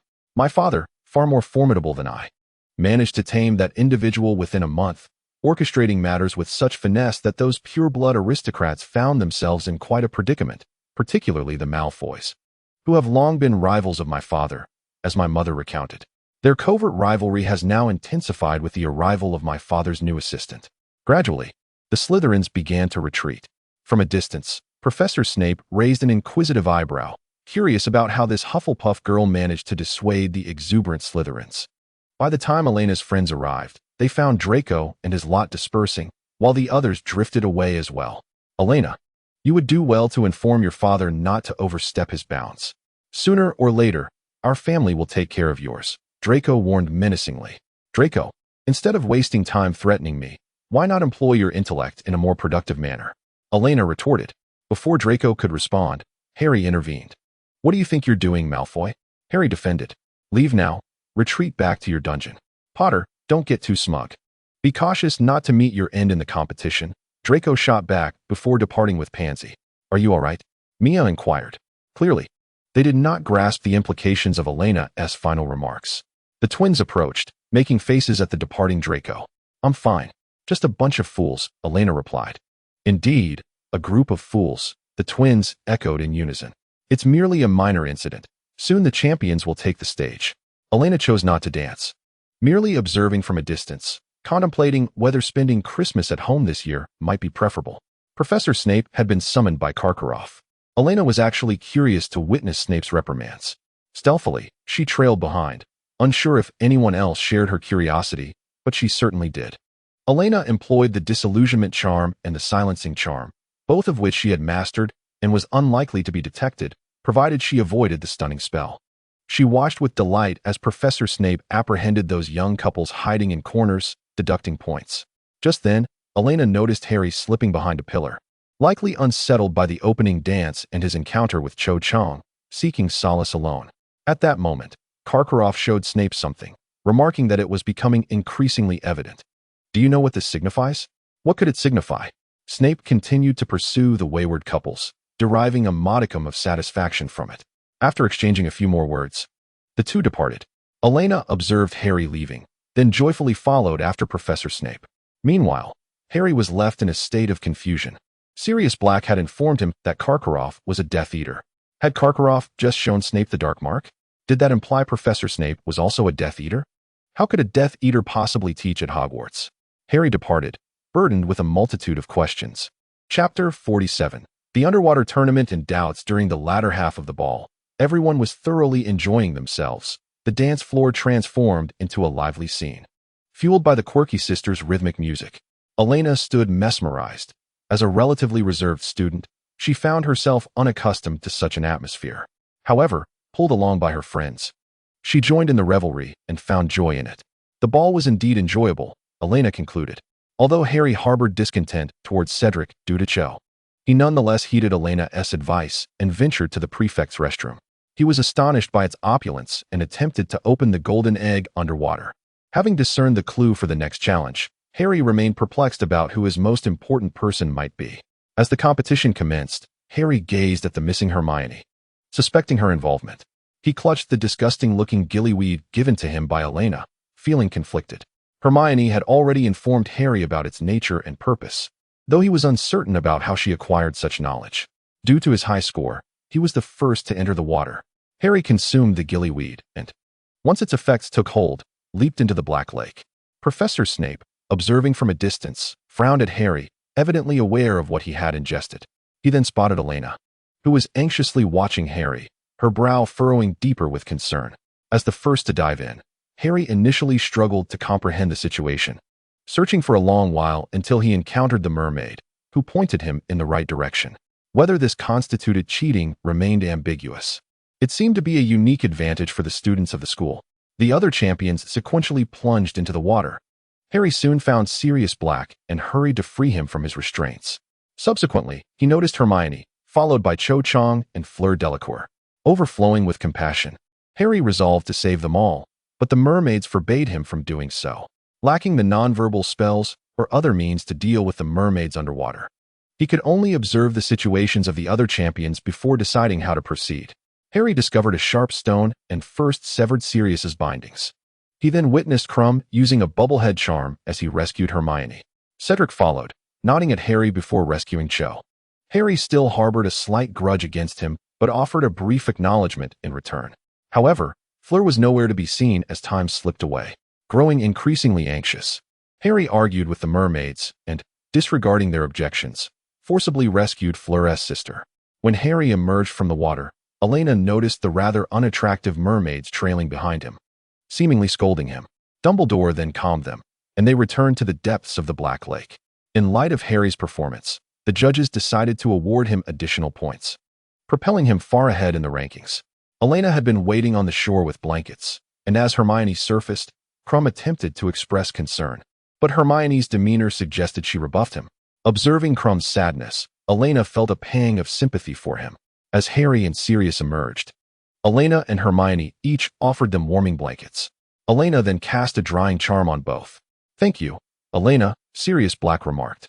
"How did you end up at the bottom of the Black Lake?" Harry inquired suspiciously. "Were you captured by them?" Ron asked curiously, glancing at Sirius Black with intrigue. "No, I volunteered," Sirius replied, turning dramatically towards Professor Dumbledore. "I earned this opportunity." Elena could easily imagine that Sirius had pestered Dumbledore relentlessly to secure such a peculiar task. "To remain close to my students, I decided to volunteer for the competition, allowing me to frequently observe their progress. Would this entice the children with sweet rewards?" Originally, it was meant to be Ron, but I eagerly nominated myself. Sirius appeared quite thrilled, buoyed by the students' scores and the prospect of this extraordinary adventure. Upon hearing that it was initially intended for him, Ron cast a glance at Harry. Naturally, Harry reassured him, "Brother, you are among my most cherished companions," and embraced Ron, who felt a profound sense of contentment. Later, as Elena was returning to the Hufflepuff common room, she was intercepted by Professor Snape. "You knew all along, didn't you?" he queried, watching her with keen suspicion. "Are you referring to the pufferfish potion, Professor?" Elena retorted directly. "What else could it possibly be?" Snape pressed her into a corner, wary of students passing nearby. "But we are supposed to be exchanging information. How I manage my affairs is my concern," Elena replied, slightly baffled by Snape's anxious demeanor. "It would be best if you remained oblivious, Elena Bach. Restrain those clever notions of yours," Snape admonished her. As he closed the distance, Elena frowned and said, "Professor, you are too close for comfort." Unfazed, Snape stepped back slightly, reminding her, "Do remember your detention, Mississippi." He then turned and departed, appearing somewhat irritable. Elena, feeling flustered, noted her cheeks growing warmer. "Merlin, what is happening? Why am I blushing? What is this fluttering in my chest?" she thought, panic rising within her. Gradually regaining her composure, Elena left the scene and headed back to her dormitory. Lying on her bed, she resolved, "I must calm myself. This is unacceptable. He is a brooding man, considerably older, and has a romantic interest. His words are often brusque, laced with threats." Finally, Elena managed to steady her mind, the metaphorical cold water sufficient to restore her tranquility. Meanwhile, Professor Snape sought out Dumbledore, voicing his suspicions regarding Elena, believing she might be concocting schemes unbeknownst to them. Elena Bach raises numerous red flags. "I sense she is always covertly observing and possesses knowledge we remain oblivious to," Snape expressed, concern etched on his features. "Oh, relax, Severus," Dumbledore replied, savoring the ice cream prepared for him by a house elf. Though she may lack grandiloquent speech, she possesses a knack for beguiling hearts and obscuring truths. I cannot ascertain her true intentions. Snape gazed at Dumbledore, who continued, that is not necessarily the case, Severus. She is quite charming and seems to harbor no desire to conceal anything.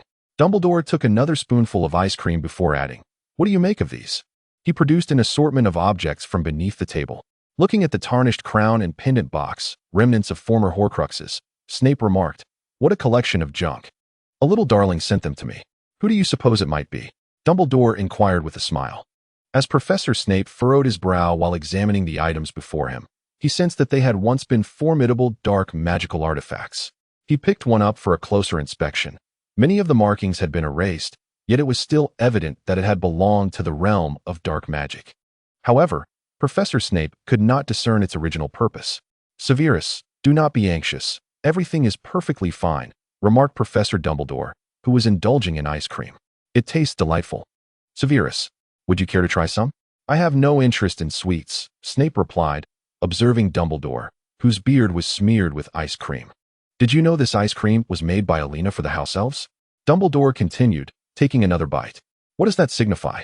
Snape retorted with displeasure. Rest assured, Severus, she is a good child. Sometimes, children may possess more wisdom than we adults, Dumbledore said, wiping ice cream from his beard. Despite the conversation, Professor Snape remained discontent. Feeling that Dumbledore was being dismissive and increasingly trusting of Elena Bach, which only added to his agitation.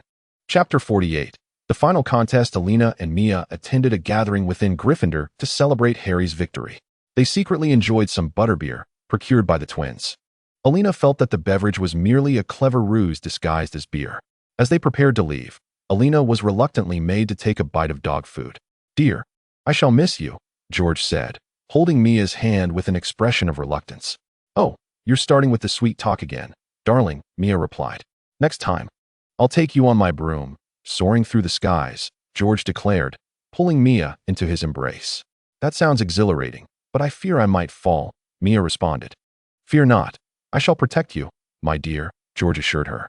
The two engaged in their playful banter, oblivious to the laughter of those around them. Fred, eager to join in, was met with Elena's realization that they needed to move along as curfew was approaching. She had to pull Mia away from the scene. Later, Elena caught Harry and the others practicing spells and defenses against the dark arts. They quickly discovered that they could not outmatch Elena, igniting Harry and Ron's competitive spirits. Ultimately, they were once again bested by her. Why? Ron exclaimed in disbelief. Because you don't practice regularly, Elena replied with a shrug. No, it's just that you are remarkably skilled, Elena, Hermione remarked, as there were numerous spells they had yet to learn that Elena had already mastered. Upon returning home, Harry endured another nightmare. Consequently, he resolved to confide in Professor Dumbledore about the matter. Dumbledore simply advised Harry not to worry, assuring him that he would find a solution, which only unsettled Harry further. Harry, why not learn the mind protection spell? Elena suggested. The mind protection spell? Harry queried. It's about safeguarding your mind. This should help prevent nightmares, Elena explained. Harry looked at Elena with confusion. You may have a connection to something, she continued, so protecting your mind would be prudent. Elena was not yet inclined to instruct Harry directly. Instead, she encouraged him to seek out information independently, believing that this approach would facilitate his comprehension of the principles involved. Contemplating her suggestion, Harry decided to consult Hermione. Elena recalled her own confinement and reluctantly made her way to the potions office in the dungeon. Upon encountering Professor Snape, who sat ominously behind his desk, she felt a wave of unease. The fluttering excitement she had previously experienced must have been mere illusion. After attending to the potion ingredients, Elena took note of the materials on the potion cabinet that required organization. Professor Snape smirked slyly, and Elena, confronted with the array of ingredients, some repugnant, others complicated, and a few perilous, found herself at a loss for words. The shelves were laden with various biological components, all of which appeared quite intimidating. Fortunately, Elena possessed a reasonably robust mental fortitude, categorizing these items as mere objects. After all, she was the one who had personally dissected a basilisk and had no qualms about preparing fish and poultry in the kitchen. Very well, Professor, she acquiesced, donning her dragonhide gloves to commence her work. Snape, with his sticky gaze, scrutinized her every move, and she managed to execute her tasks with a degree of competence. He reflected on her responsiveness from their previous tutoring sessions, finding this Hufflepuff student to be somewhat peculiar, yet surprisingly fitting in some respects, an intriguing contradiction. Throughout the week, Elena grappled with the bizarre materials, finding herself in precarious situations at times, while Snape would offer his sardonic commentary. She could only respond with a silly smile, which made Snape feel akin to a mother observing her child, a rather uncomfortable experience for him, prompting him to temper his sarcasm. The day of the competition arrived swiftly. Observing the Quidditch pitch, now transformed into a labyrinth, some players expressed concerns about whether it could revert to its original state. Elena entrusted a task to her companion, the small white creature, instructing it to prevent Cedric from reaching the trophy. The creature, having recently made friends in the Forbidden Forest, had been preoccupied with its newfound companions, and Elena had not seen it for quite some time. Consequently, she had to venture into the Forbidden Forest alone. The Acromantulas, due to Hagrid's influence, would not attack unless provoked by a formidable creature, and Elena felt confident in her ability to handle encounters with lesser threats. From the tower, Dumbledore observed Elena's entrance into the forest while savoring a piece of candy from Honeydukes. He watched silently, accompanied by a letter delivered by Owl, which detailed various animals that could be both invisible and obedient. Dumbledore had also investigated through the Ministry of Magic, discovering that Elena had a contracted white fox, prompting him to send a photograph to a student specializing in magical creatures for verification. The student provided numerous examples, among which a formless creature from the east piqued Dumbledore's interest. He promptly notified Severus Snape with his Patronus. As Elena emerged, she unexpectedly encountered Professor Snape. Internally, she muttered to herself, wondering how he seemed to be everywhere. With a sinister smile, Professor Snape remarked, "Look what I have discovered, a giant who dares to venture alone into the Forbidden Forest." He seized Elena and scrutinized her surroundings for anything suspicious, yet found nothing amiss. Elena felt discomfort and protested, "Professor, please be gentle." Snape instinctively loosened his grip. "Hufflepuff, how could you dare to trespass into the Forbidden Forest alone? What were you thinking?" he said, frowning at Elena. "I'm sorry, Professor," Elena replied, acknowledging her transgression. For reasons unknown, Snape appeared even more enraged. "Do you not realize this is a serious violation of school rules?" He leaned in closer, attempting to discern Elena's thoughts. She averted her gaze, unwilling to meet his stare, feeling as though she could see every pore on his face. However, Snape suspected she was concocting some nefarious scheme. 50 points from Hufflepuff, and an additional month of detention, he declared, pulling Elena back toward the castle. At the competition site, Elena watched the courageous participants enter, filled with both anxiety and trepidation. Despite her earlier preparations for her beloved Cedric, the captain of the team, she feared that all her efforts might be in vain. From a distance, Snape observed Elena, noting her anxious demeanor as she stood watching the competition, perplexed by her behavior. Chapter 49. What will save you? Cedric Harry entered the competition arena, which was shrouded in darkness, the hedges of the maze swaying ominously. He felt a sense of dread, uncertain of what strange creatures might leap out at him. Consequently, he conjured a Lumos spell to illuminate the maze. As he pressed on, he reached a junction and chose to proceed to the right. Just then, he heard a whistle. Another contestant had entered the fray. At the next intersection, Harry employed a directional charm, continuing onward. Suddenly, he encountered a Dementor, sending a chill down his spine as memories of being kissed by one flooded back. However, Harry quickly regained his composure and cast the Patronus charm, driving the creature away. He soon realized the truth. This was not a real Dementor. Through deduction, he concluded it must be a Boggart, and so he employed the ridiculous charm. As he advanced, Harry heard a scream. It was Fleur, the only female contestant. Alarmed, he sprinted toward the sound, only to cross paths with a blast-ended Scroot. After a chaotic skirmish, he fled, his clothing singed and tattered. Fleur's cries echoed once more, and he hastened towards her voice, ultimately finding her unconscious. Harry cast a red flare, hoping that a nearby teacher would come to her aid. As Harry continued on his path, he encountered Krum, who appeared quite disoriented. Upon spotting Harry, Krum promptly fled. Harry chose not to dwell on this and pressed forward, employing a directional spell at each junction. In the distance, he spotted the coveted golden cup. Elated, he dashed towards it, colliding with Cedric, who was also racing towards the prize. However, Trailing behind Cedric was a massive acromantula. Raising his wand, Harry unleashed a slicing charm and a disarming spell at the spider, which only served to enrage it. The monstrous creature charged at Harry, its limbs slicing through his thigh, causing blood to flow profusely. Cedric, witnessing Harry's plight, turned back to assist, and together they triumphed over the beast. With the trophy now tantalizingly close, Harry glanced at his wounded leg and said, "You've won. Go claim the cup." Cedric replied, "You saved me from the spider. The trophy should belong to you." Truthfully, Cedric, I'm not particularly fond of you. Many extol your virtues. Even Elena speaks highly of you, but my sentiments remain unchanged. Harry, gazing at Cedric's handsome and gentle visage, replied somewhat discontentedly, "I dislike being indebted to others." Cedric responded, "Then let us share it." After a moment's contemplation, Cedric acquiesced. Harry cast a healing spell upon himself, and gradually, his legs ceased to bleed. With a slight limp, Harry approached the trophy, instructing Cedric, on the count of 3. "We shall seize the cup together." Cedric nodded in agreement. 1, 2, 3.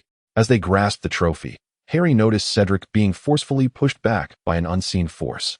And suddenly, he found himself enveloped in a haze, transported to a shadowy realm. Furrowing his brow, Harry surveyed his surroundings, which resembled a graveyard, dominated by a large cauldron. Wormtail approached, cradling something in his arms, and soon ensnared Harry, binding him tightly, reciting incantations in an unfamiliar tongue. Wormtail drew Harry's blood and meticulously added it along with other ingredients into the cauldron. He then deposited the object he had been carrying into the mix.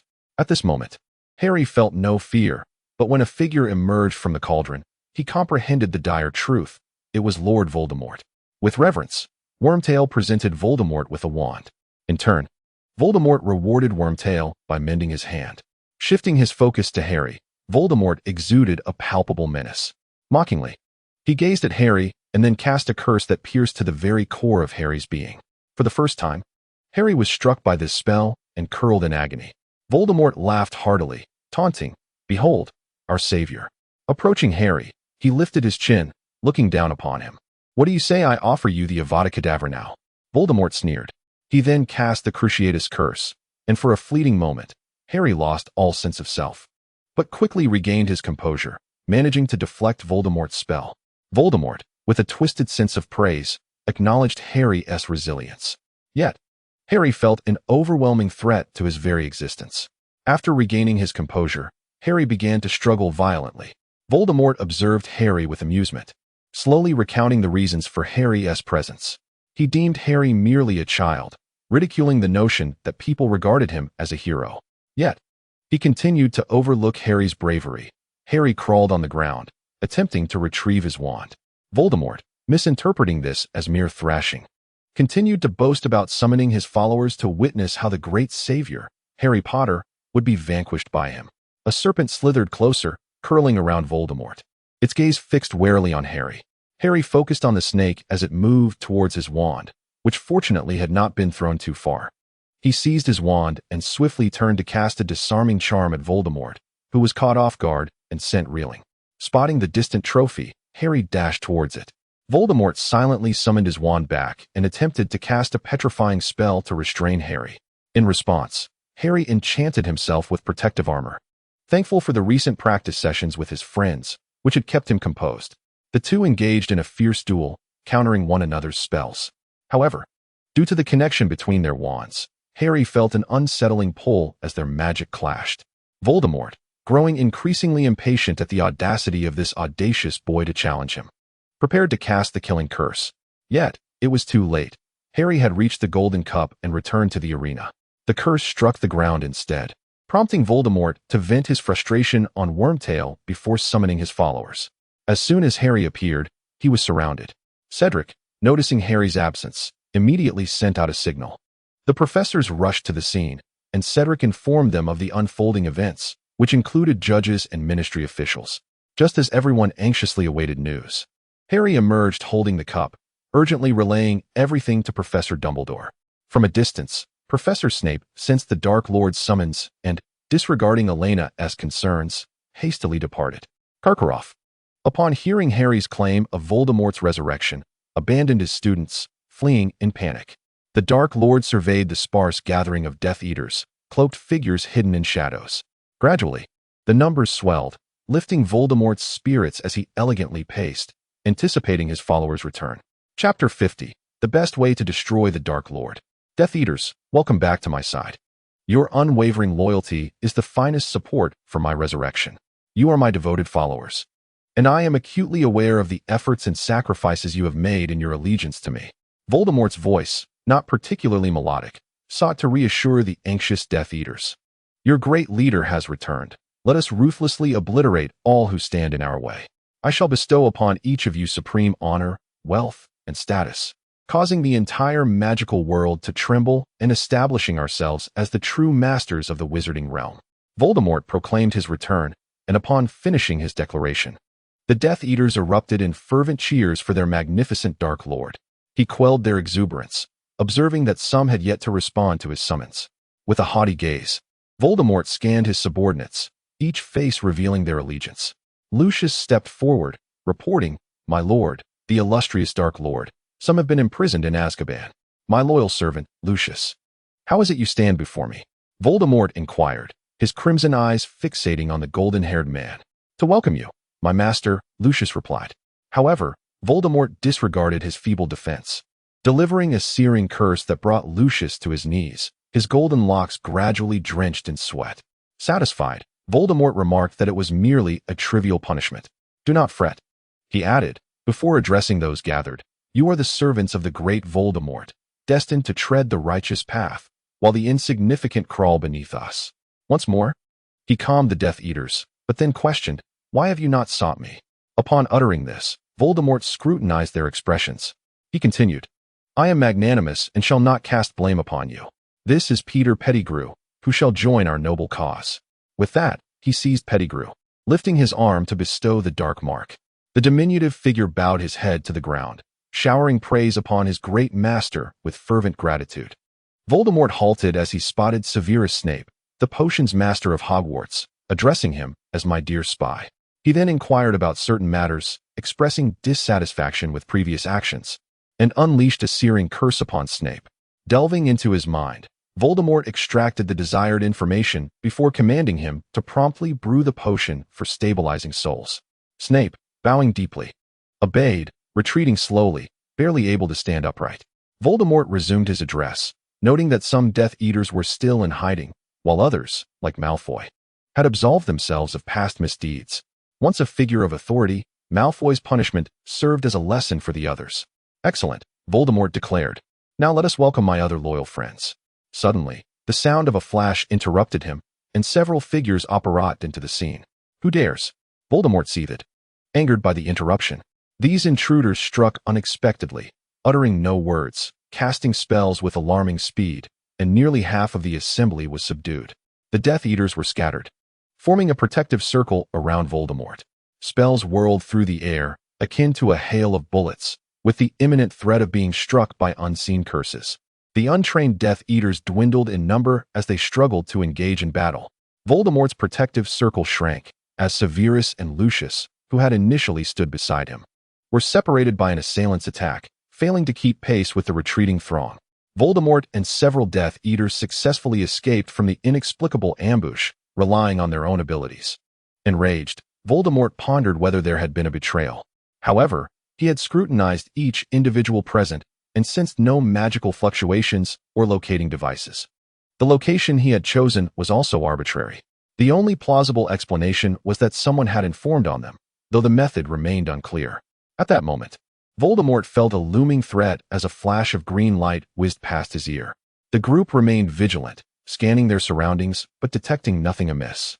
The Death Eaters cast various spells such as the Disarming Charm and Revealing Charm, yet nothing was uncovered. Once the green light had passed, it seemed as if nothing had transpired.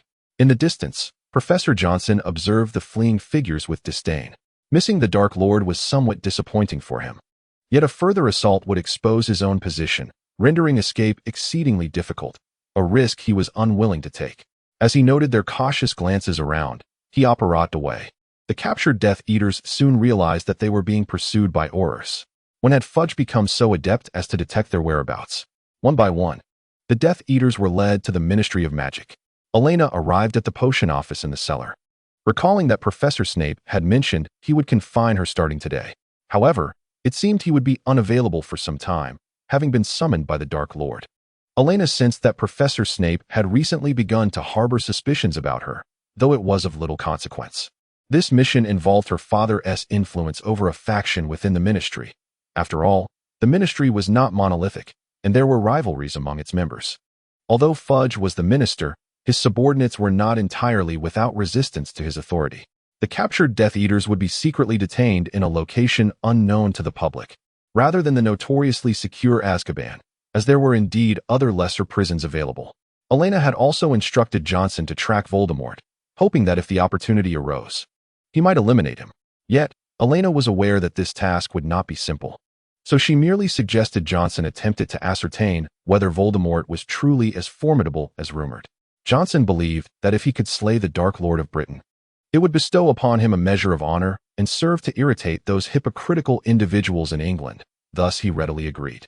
As for Cedric, Elena prepared for two contingencies, one involving the white creature and the other the Aurors. Should Cedric not be rescued by the white creature, the lurking Aurors would safeguard him. Elena also recalled the mountain of potions awaiting her in the classroom confinement. Arriving at the potion office, she gazed at the distasteful concoctions that Professor Snape had prepared in advance, her teeth clenched in frustration. Therefore, she could only silently tend to the potions, channeling every ounce of her effort into cursing the professor.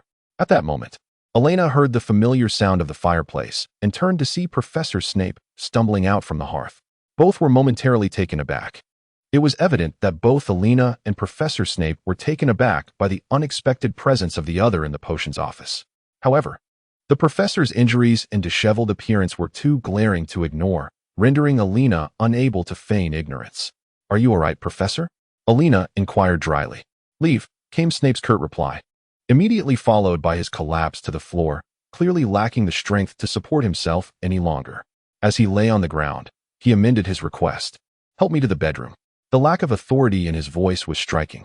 Elena attempted to assist Snape by lifting his arm, but her own feeble strength proved inadequate. "I'm sorry, Professor," she apologized, resorting to the levitation charm to elevate him. Snape felt disoriented, his head spinning as he grew increasingly faint. Upon entering the bedroom, Snape directed Elena to a compartment within the wardrobe that contained two concealed compartments, instructing her to use her wand to open the right one. Inside were vials of potions, one of which was blue. "Bring it to me and administer 2 drops, Snape requested weakly from the bed. Elena complied, feeling a surge of concern for the usually formidable man now rendered so frail. She opened the vial, carefully dripped 2 drops into his mouth, replaced the cap, and returned it to its place. Snape appeared to drift into slumber, prompting Elena to wonder if the potion had taken effect. Chapter 51. The Frenzied Ministry. Approximately 10 minutes later, Snape awakened. "Professor?" Elena called cautiously, her voice bright and clear. Snape's gaze shifted to her, startling her momentarily. Gradually, he relaxed, and seeing Elena's earlier fright inexplicably lifted his spirits. He slowly sat up, evidently having regained some strength. Elena, however, looked on with concern. "You've only just recovered, and now you're getting up? Who are you?" Her eyes reflected both worry and incredulity. To Snape's surprise, the fact that someone cared about him was unexpected. Observing his astonishment, Elena internally scoffed, thinking it was only natural for a student to show concern after years of instruction. "How insecure must you be?" She unwittingly voiced her thoughts, prompting Snape, still weak, to send her away. "Miser," she muttered under her breath as she stood at the doorway. Meanwhile, Harry found himself restrained by Dumbledore and his associates, unable to even approach Hermione and Ron. On the other side of the arena, Fudge, after listening to Harry's account, dismissed it entirely, deeming him a liar and a conspirator alongside Dumbledore. He sought to bring Harry to trial for what he labeled fabrications. Dumbledore intervened. Having identified an urgent matter that required immediate attention, he led his group to the Defense Against the Dark Arts classroom, where they subdued Mad-Eye Moody and utilized the Patronus charm to notify Professor Snape. Just as Snape was beginning to recover, he caught sight of Dumbledore's Patronus, a phoenix. Moody did not resist and quietly allowed himself to be captured. Upon noticing the suspicious chest, Dumbledore instructed Moody to open it. However, this Moody gradually transformed into the likeness of young Barty Crouch Jr., casting a disdainful glance at Headmaster Dumbledore. Consequently, Dumbledore took it upon himself to unveil the chest. As the layers were peeled back, the true Moody was finally revealed at the last layer. Dumbledore turned to young Barty Crouch and inquired about the whereabouts of the elder Crouch. Young Barty merely smiled, clearly unwilling to comply with Dumbledore's directive. At that moment, Professor Snape arrived, bringing with him the Veritaserum and casting a glance at Harry. Professor Snape administered the potion to young Barty. Dumbledore continued his questioning, and young Barty's responses aligned closely with what Harry had recounted. Just then, an individual approached Fudge and whispered something in his ear, causing Fudge's expression to become markedly uneasy. Fudge ordered the Ministry personnel to detain Barty Crouch Jr. and take him back to the Ministry, hastily bestowing a reward upon Harry before departing. Dumbledore also left with Professor Snape, and others gradually followed suit, leaving Harry alone. Shortly thereafter, Hermione, Ron, and Elena rushed over. "Harry, are you all right? What just happened?" Hermione anxiously checked Harry for injuries. He appeared somewhat disheveled, though the cut he had sustained was already healed by Dumbledore. Harry recounted his ordeal to his friends once more. They were all deeply concerned, with Ebo feeling both worried and frightened, even somewhat in denial. "This isn't real, is it?" Ebo grasped Elena's hand, on the verge of tears, though he secretly knew it was likely true. Elena embraced Ebo, gently patting him in an attempt to comfort him. "Everything will be all right, Ebo," she reassured him, though she too was not entirely certain. At the very least, no new prophecies had emerged. The group walked back in somber silence. Elena, feeling anxious, decided to send an owl to her father, asking him to keep an eye on her friends' families, fearing they might be targeted. Back at the Ministry, Fudge was in a furious frenzy, exclaiming, "So many people, where have they all gone?" He slammed his hand on the documents before him, glaring angrily at the head of the Auror office. "Not my people, Fudge," the Auror office chief explained. "Huh, not your people?" Fudge retorted, eyeing the Auror chief who seemed to regard him with disdain. "I have always acted according to the rules," the Auror chief responded. After a moment's contemplation, Fudge softened his tone, saying, "I understand, please sit down. I believe we need to have a serious discussion." Time passed, and eventually, the Auror office chief departed, smirking contemptuously as he left. Fudge continued to fume in his office and then called for Dolores Jane Umbridge using a paper airplane. "Dear Fudge, what is it that you require of me?" After Umbridge entered the office, she inquired earnestly, "I need you, Dolores Jane Umbridge." "This situation is utterly dreadful," complained Fudge. "You say?" "Dear," Umbridge replied with a smile. "Somehow, rumors have surfaced claiming that the Dark Lord has returned, and I must quell these unfounded tales. I require some of your clever ideas," Fudge continued. "Oh, that's certainly not an issue, Minister," Umbridge mused thoughtfully. "I shall ensure that those little miscreants pay a heavy price." Having received no useful information from the Minister of Magical Law Enforcement, Fudge reluctantly turned to his ally Umbridge for assistance. Thus, the Ministry of Magic commenced interference with news outlets capable of disseminating information to the public, introducing a series of bizarre yet repugnant policies. Firstly, in light of some rumors originating from Hogwarts, the Ministry dispatched investigative officers. Secondly, wizards of Muggle descent were required to register with the Ministry. Thirdly, wizards needed to provide proof of pure-blood lineage. These new policies were set to be rolled out during the upcoming holiday, following extensive bureaucratic procedures. One cannot deny that the Ministry's move was quite audacious. Moreover, the only individual capable of substantiating Voldemort's return, the unfortunate Barty Crouch Jr., had met a mysterious demise. As Elena perused the newspaper's understated report on Crouch's death, she found herself at a loss for words. The Ministry had begun to take action, but what would ultimately transpire? This turmoil seemed to experience a slight shift due to Elena's presence. Elena also received a letter from her parents, reassuring her not to worry, as they would keep an eye on her friends' families. Elena's parents had previously suppressed some pure-blood aristocrats, which had rendered those purebloods relatively quiet of late. It was widely known that Harry had participated in the Triwizard Tournament at school, and some had already begun preparations. Since there were numerous purebloods among Slytherin, most opposed Harry. However, a few supported him. Among them were the level-headed individuals, those who had analyzed the contemporary situation and drawn conclusions based on its merits and demerits, as well as those who believed in Dumbledore. Nonetheless, this did not prevent their disdain for the Gryffindor savior. Chapter 52. Another year of holidays recently. Sirius Black had been by Harry's side, as Harry was exempt from exams due to his participation in the tournament. Meanwhile, The other friends were frantically preparing for their upcoming exams. Elena was burdened with the weight of theoretical knowledge. The others, too, were immersed in their revision for each subject. Hermione kindly assisted Ron with his studies. Observing Ron's expression, Elena noted the oscillation between madness and self-doubt. The Ron of today was no longer the adorable boy of his youth. Mia and the others had ceased to bully Ron, which brought him some relief. Elena looked at Hermione, sensing that this situation was destined to linger. As the exams approached, Elena's detentions had nearly reached their limit. Leaving her scant time for the potions she wished to concoct, she arrived at the door of the potions office and playfully teased the little serpent on the doorknob. The little snake seemed to flinch as if it had been touched in a ticklish spot. Then, it opened the door to the potions office, where Professor Snape was busy brewing potions. Elena was somewhat curious about what he was concocting. "Elena, it would be prudent for you to keep your lips sealed about what you witnessed the other day," Professor Snape instructed her. "I promise, I won't say a word." "Professor," Elena assured him.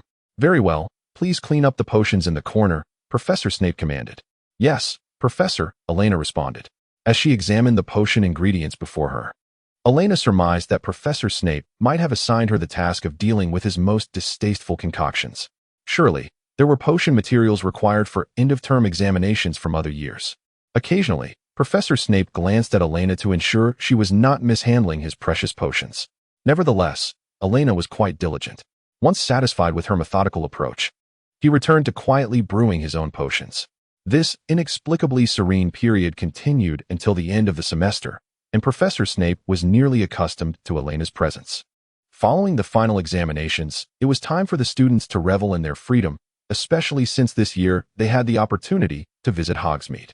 The children joyfully ventured together to the village. This time, Sirius Black, transformed into a dog, accompanied them and was warmly received by the girls. Harry, observing the exuberant wagging tail of his godfather, felt an urge to cover his eyes and pretend he did not see. How embarrassing. Yet, the joyous moments persisted as they went shopping, indulged in ice cream, and bought sweets. They even visited the joke shop, which paled in comparison to George and his twins' creations. "Keep it down, Mia," someone whispered. "Have the twins gotten their money back?" Hermione inquired. "No. They've been saving for quite a while. It seems their smiles have diminished," Mia lamented. "I could lend them my winnings," Harry suggested. "Wow, really?" came the voices of the twins from behind. "George," Mia exclaimed, embracing him joyfully. "Oh dear, take it easy," George replied, laughing as he hugged the rushing Mia. "Fantastic. I can finally tell them apart," Ron remarked, watching George with Mia. "We wish to open a joke shop and need investors. If you lend us some money, consider it your stake in the business. What do you think?" Fred chimed in, with his girlfriend Angelina beside him. "I want to invest too," Elena expressed her interest. "No. Elena, you might lose your money," Ron cautioned nearby. "I believe they will succeed," Elena said, smiling at Mia and the others. "See, Elena is rooting for us," Fred noted. "Yet our little brother seems to be worried about something," George added. "You have too little faith in us. From now on, your order prices will double," Fred and George declared in unison. In this joyful atmosphere, they shared laughter while enjoying delicious treats and amusing sights. In the magical world, examinations were divided into written and practical components. Professor Snape's practical exams were evaluated based on the potions brewed by the students. This time, Elena received an O. Perhaps due to her diligent efforts in the potions office throughout the semester, where she had become quite adept at brewing. Professor Snape expressed his satisfaction with her progress.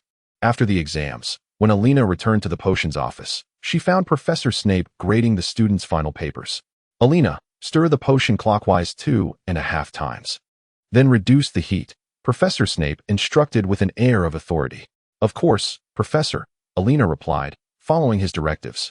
As she gazed at the mysterious potion before her, a thought crossed her mind. Could this possibly be an assignment from the Dark Lord?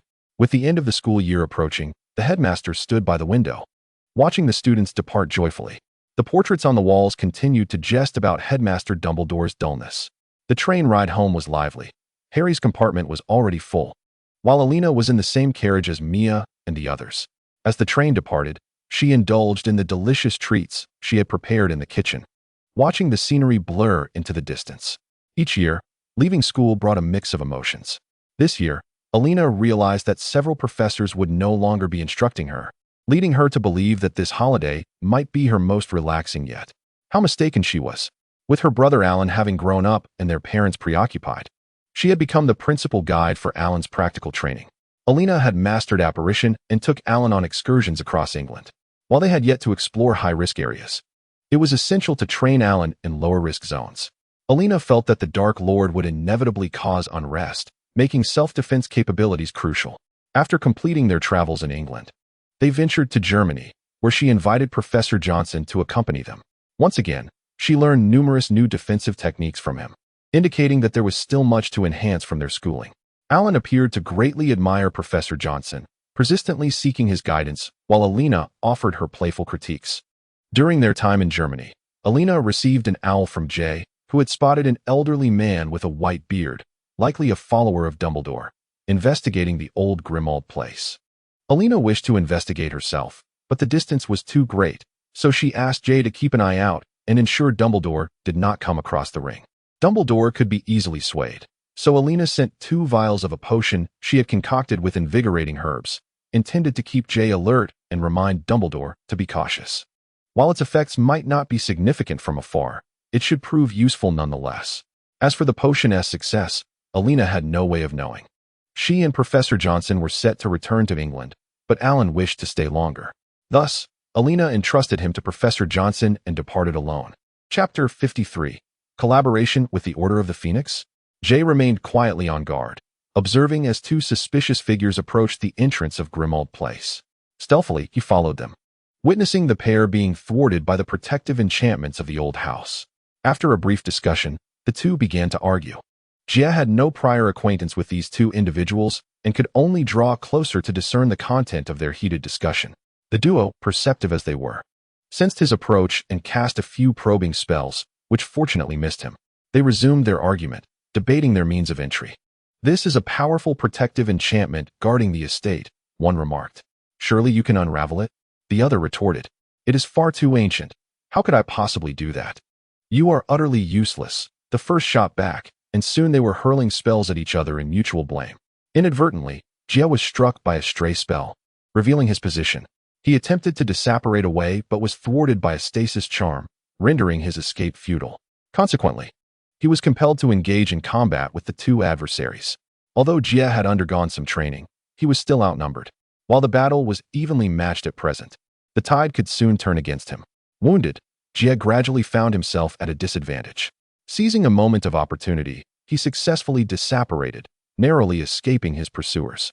Frustrated, the remaining duo lamented his escape. "We must return.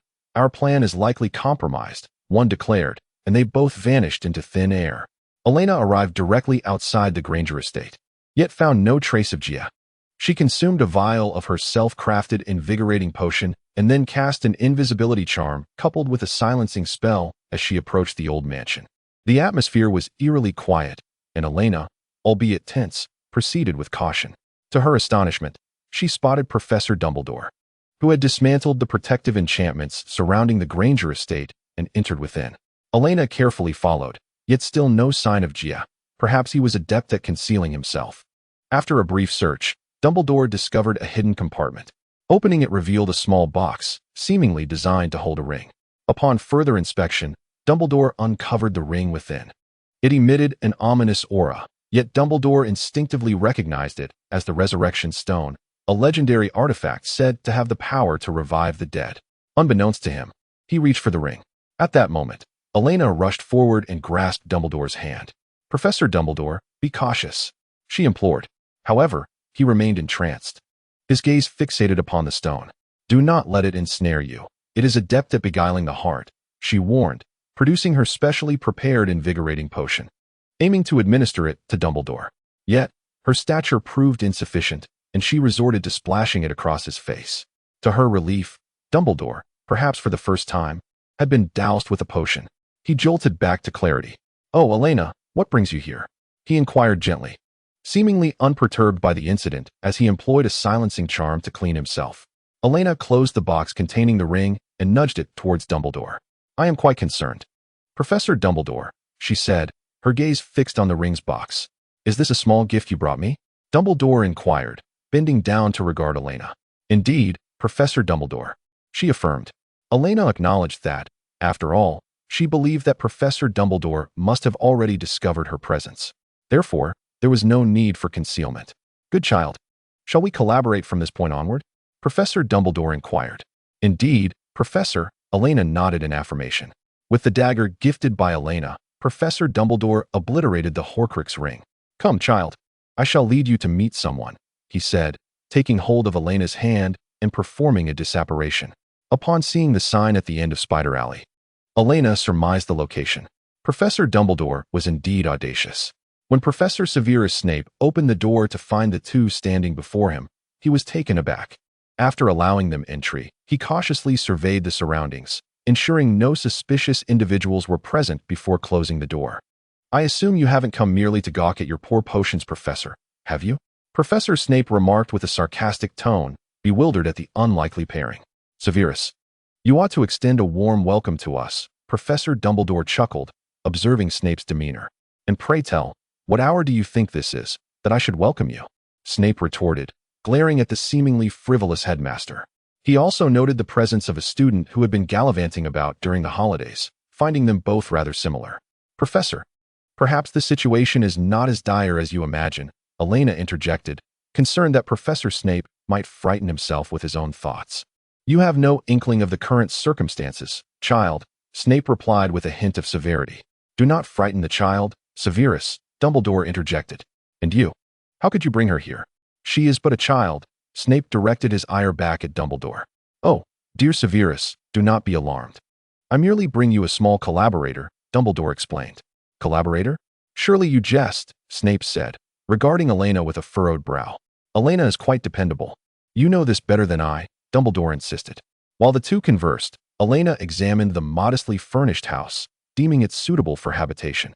Snape, noticing Elena's distracted demeanor, felt an urge to jolt her back to attention. You must be out of your mind, Dumbledore. She is still a child. Snape expressed his bewilderment at Dumbledore's intentions. Was he truly willing to resort to any means necessary to vanquish the Dark Lord? Professor, I appreciate your concern for my well-being. But now is not the time to fixate on age, Elena interjected before Dumbledore could speak. I am merely a connector. I do not need to be embroiled in perilous matters. Connector? What do you mean? Snape asked, bemused by Elena's seemingly naive perspective. The neutrals, and certain Slytherins with unstable allegiances and interests, among others, Elena elaborated. Is that so? Just you? Snape remained skeptical. Certainly not solely me. The Bach family is quite substantial and rivals that of the Malfoys. Perhaps in the past, we were not comparable, but now, Professor, we have grown significantly, Elena declared. Professor Snape recalled the recent banter he had with Lucius, casting yet another wary glance towards Elena. Were they acting with the backing of the Bork family? Not at all. Professor, as you know, the adult world is interconnected solely by interests, and at present, it is merely a matter of shared benefit.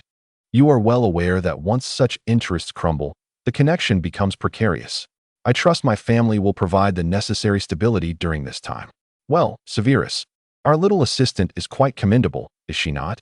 Professor Dumbledore remarked with a smile. Little assistant? Dumbledore, do you grasp the peril involved? Professor Snape replied, fixing his gaze on Dumbledore. Certainly, but for the sake of the future, risks must be taken. You are absolutely insufferable, Severus Snape retorted, his expression darkening as he looked at Dumbledore. For Elena's safety, Severus, you must teach her how to navigate danger, Dumbledore urged. I know, I shall, Severus Snape asserted vehemently, casting a menacing glance at Elena. I will ensure you regret your decision, Miss Elena.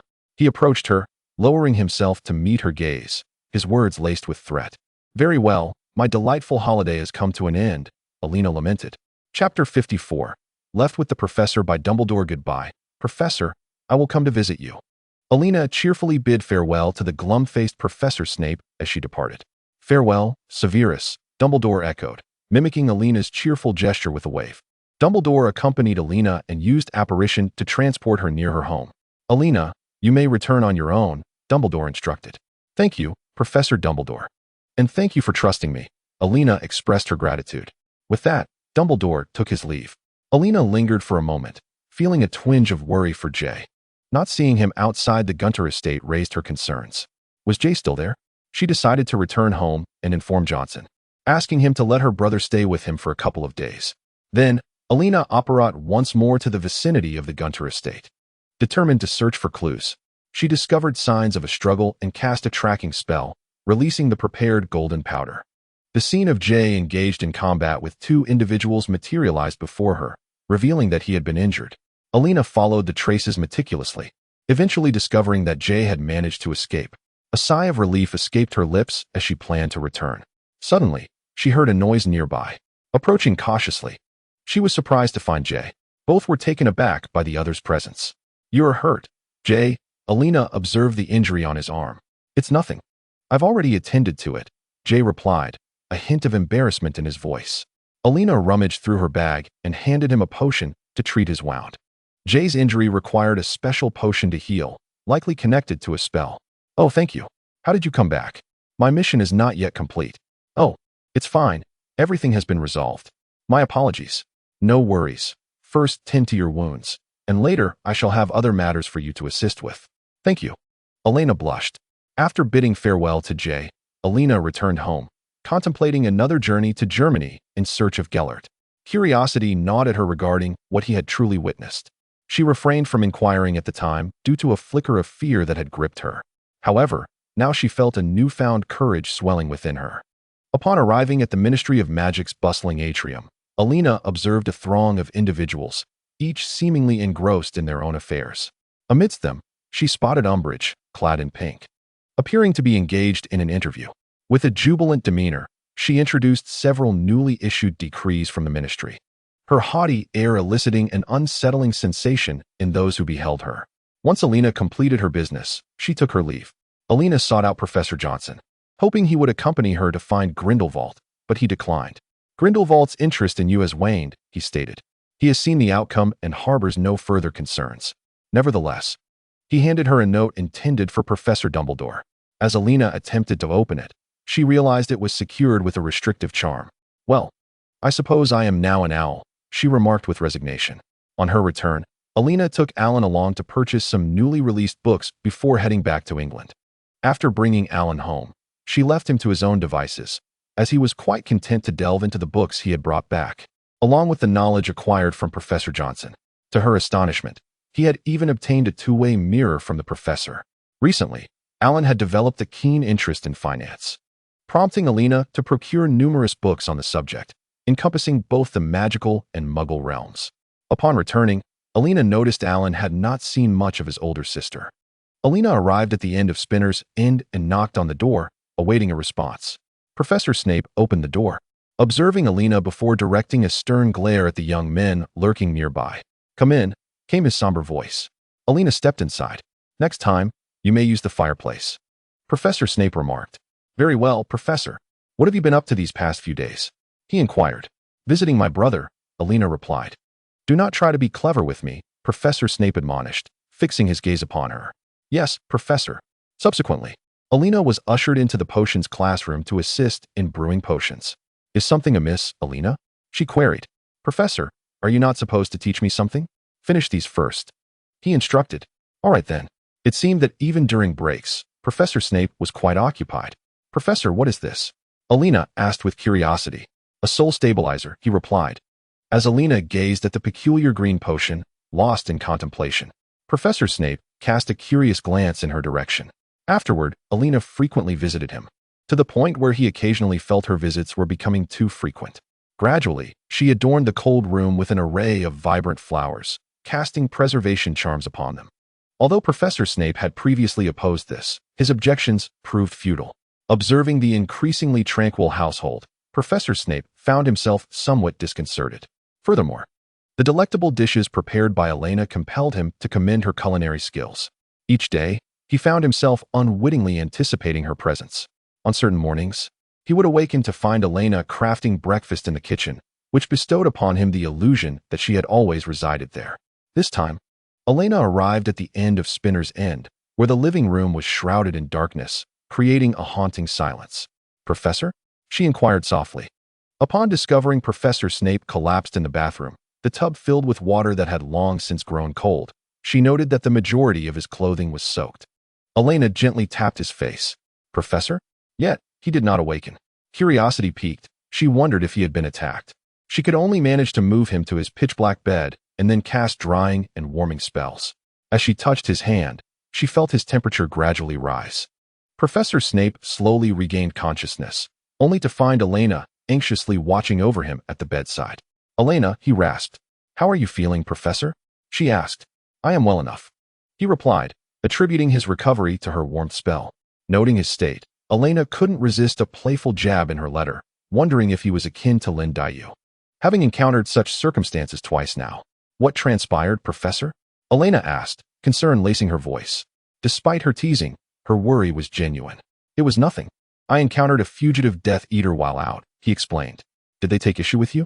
Elena surmised, imagining the animosity some Death Eaters harbored towards him. Many were in hiding, while others like Snape and Lucius lived normally within the wizarding world, fueled by jealousy and hatred. Why should these individuals evade capture while he lurked in the shadows? As soon as Elena uttered this thought, Snape's icy gaze met hers. "You remain remarkably sprightly for someone who has just been attacked," she quipped. "Rest well. I shall not disturb you further," Elena said with a hint of resignation, sensing that the day would hold no further excitement. Chapter 55. Elena's joyous holiday. Despite her earlier remarks, Elena returned at noon to check on the professor, bearing an assortment of delectable treats, hoping to nourish him back to health. "Professor, are you feeling any better?" she inquired, looking up at him. "Indeed, I can eat," he replied, grateful for the sustenance that would restore some of his vitality. "Please, eat," Elena urged. Professor Snape was indeed hungry, having not eaten for some time, and his stomach protested. Elena sensed that he had softened somewhat, as he obediently sat down to partake in the meal. The ailing beauty was gradually regaining his strength, and after his recovery, he had certainly gained weight, thanks to Elena's attentions. "Remarkable," he mused. "It seems anyone nurtured by a Hufflepuff thrives." Elena, the Hufflepuff caretaker, felt a profound sense of accomplishment. During another session of potion-making with Professor Snape, he unexpectedly launched an attack on Elena. Swiftly, she evaded his strike and retaliated with a Petrificus Totalis spell, successfully hitting the professor. "Professor, what are you doing?" Elena inquired. Her curiosity piqued as she poked at the now rigid statue of her instructor. Moments later, Snape gradually regained his composure. "Quite a powerful petrification spell," he remarked, flexing his stiff limbs. "Professor, that was rather unsportsmanlike of you," Elena replied, observing him with a hint of reproach. "You cannot blame me for this," he retorted. Consequently, the cunning professor assigned Elena the task of handling potion ingredients. Elena scoffed. "Is there really that much potion material to manage? Are you engaged in some sort of illicit trade?" The professor explained. "The hospital wing requires supplies, as does the school, and with such a vast population, one person simply cannot manage it all. Thus, enlisting students' assistance became a crucial aspect of the potion master's responsibilities." Throughout the holidays, Snape would intermittently ambush Elena. Sometimes she managed to counterattack, but more often than not, she failed. He even taught her unique spells of his own invention, such as the Bat Bogey Hex. Elena had to remain eternally vigilant. This man was far too meticulous. When she expressed a desire to join Harry and the others, Snape denied her request, explaining that it was an arrangement set by Headmaster Dumbledore to prevent her from disturbing Harry. "Why, Professor?" Elena asked, puzzled. "How should I know? That old fox Dumbledore believes it's best for Harry not to be burdened with too much knowledge. After all, he's rather dim-witted, and Dumbledore has finally made a wise decision." Snape replied after a moment's contemplation, though he was reluctant to divulge more to Elena. She speculated that perhaps Dumbledore had already sensed the connection between Harry and Voldemort, prompting him to keep Harry in the dark.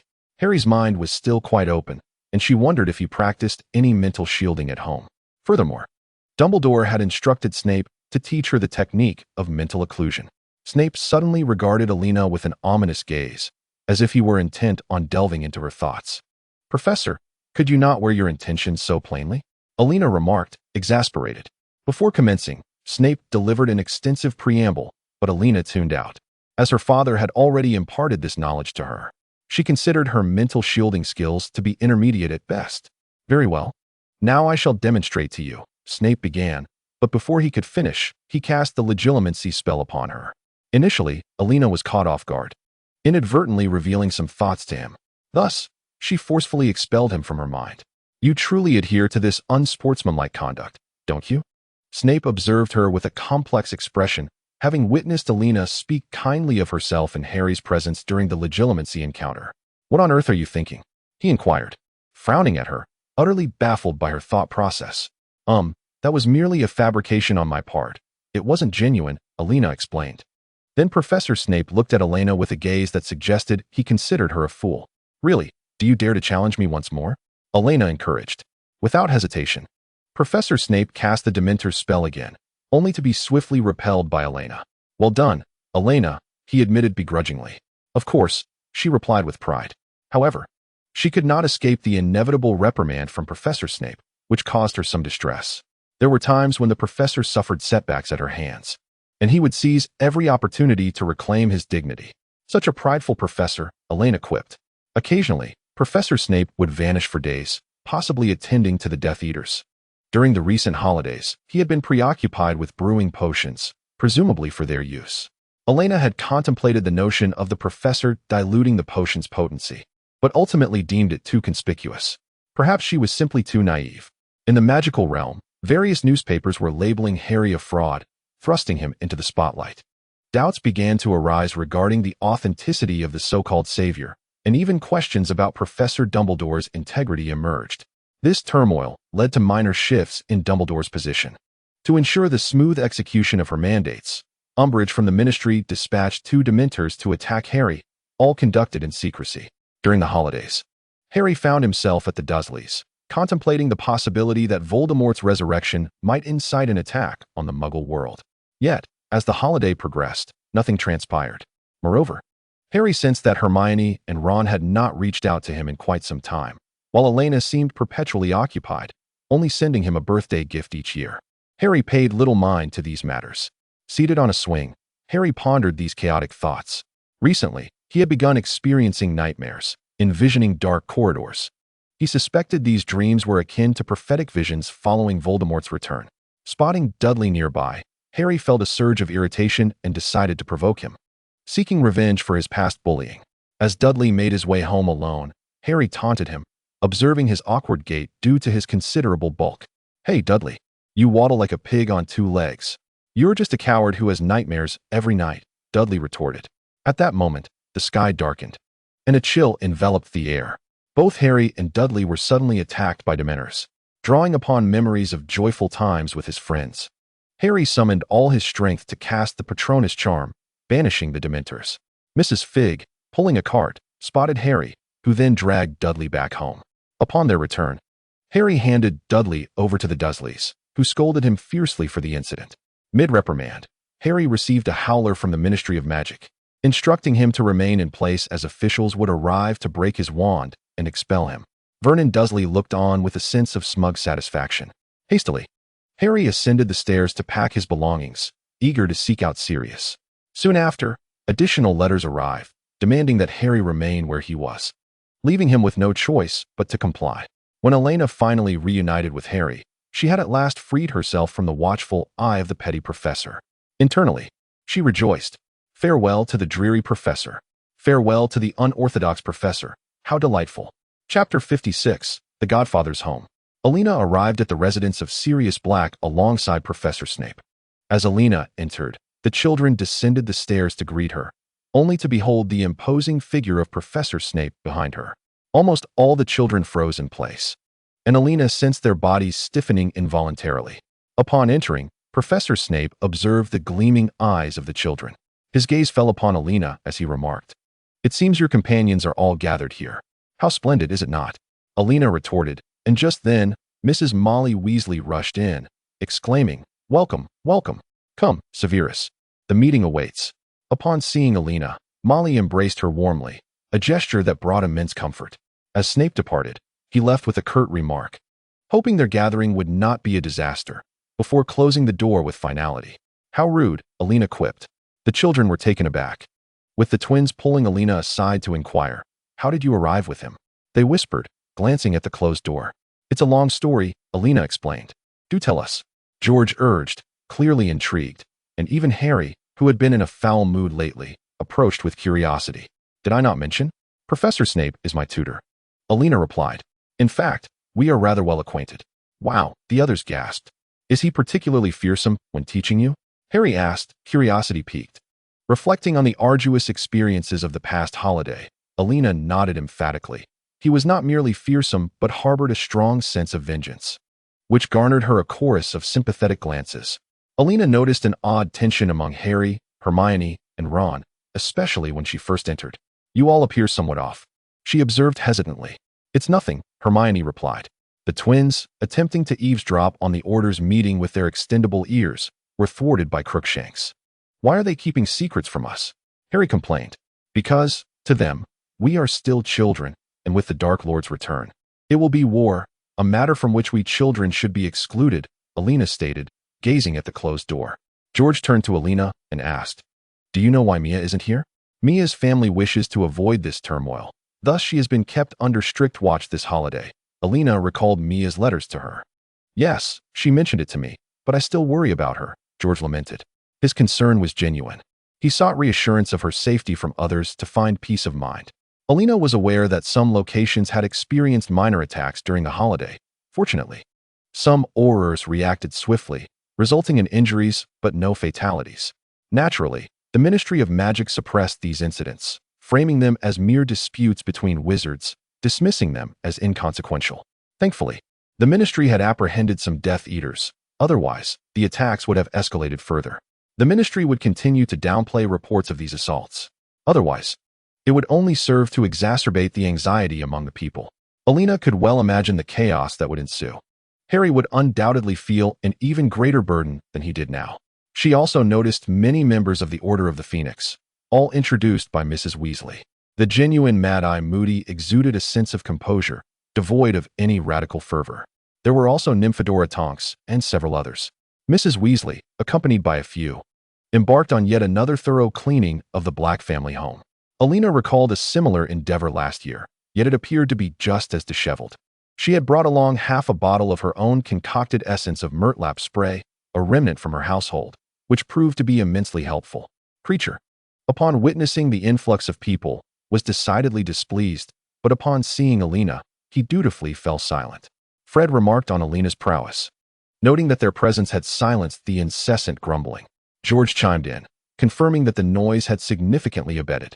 Elena learned that Hermione had attempted to persuade Creature regarding freedom and such matters, only to be rebuffed, which resulted in Ron's outburst. Creature, of course, remained indifferent, continuing his grumbling. However, after Elena's arrival, the atmosphere suddenly felt tranquil, which was indeed a relief. As the group tidied up, Harry engaged in a lengthy conversation with Sirius Black about his family, discovering many familiar names. Sirius's expression was complex as he gazed at the wall displaying the Black family tree, where his own name had been ominously expunged. He felt a mix of anger and nostalgia. He also informed Harry that Voldemort seemed to be searching for something. Just as Harry was about to press for further details, Mrs. Weasley interrupted their conversation. Elena and the others sorted through a multitude of items, the purpose of which was unclear.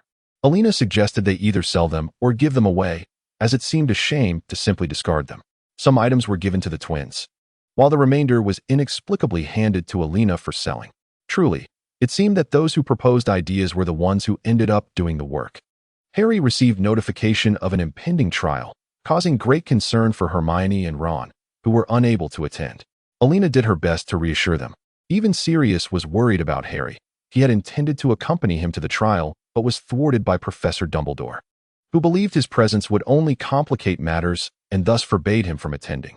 Upon Harry's return, Hermione and Ron anxiously inquired about the outcome. Harry explained that Dumbledore had defended him, but he was perplexed as the headmaster had left without speaking further. At that moment, Harry felt somewhat aggrieved.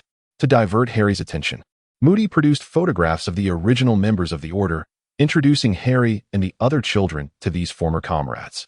Most of them had perished, marking the first time Harry and the others truly grasped the brutality of war. Perhaps, one day, more people would suddenly vanish. Harry also spotted his parents in the photographs. At that moment, Mrs. Weasley rushed over in a panic, embracing Ron and the other children, leaving them all somewhat bewildered. Later, only a few came to know that Mrs. Morley had just witnessed the corpses of several individuals, which left her utterly terrified. The group consoled Mrs. Morley, assuring her that she should not take it to heart. The things she feared most had not come to pass. Yet, deep down, They all understood that such events could indeed transpire in the future. Elena silently vowed that she would do everything in her power to prevent such tragic occurrences, no matter how insignificant she felt. She would use her strength to protect everyone. An owl delivered the letters announcing the commencement of the new academic year, and Elena spotted the badge of the head girl. Ron and Hermione received theirs as well. Harry, upon seeing the outcome, felt a wave of disappointment wash over him.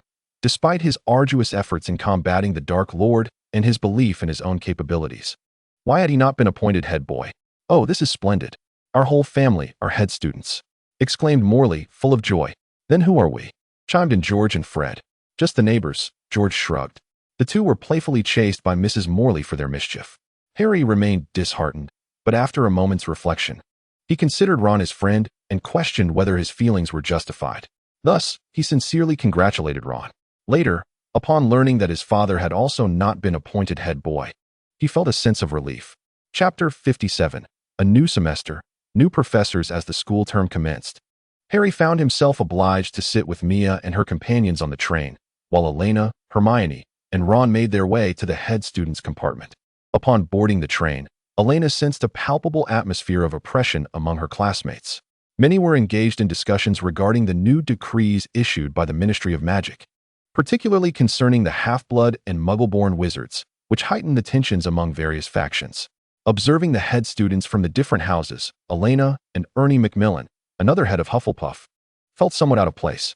During the sorting ceremony, the headmaster announced that the Care of Magical Creatures class would be taught by Grubbly Plank and introduced the ministry-appointed investigator, who would also be teaching defense against the dark arts, Umbridge.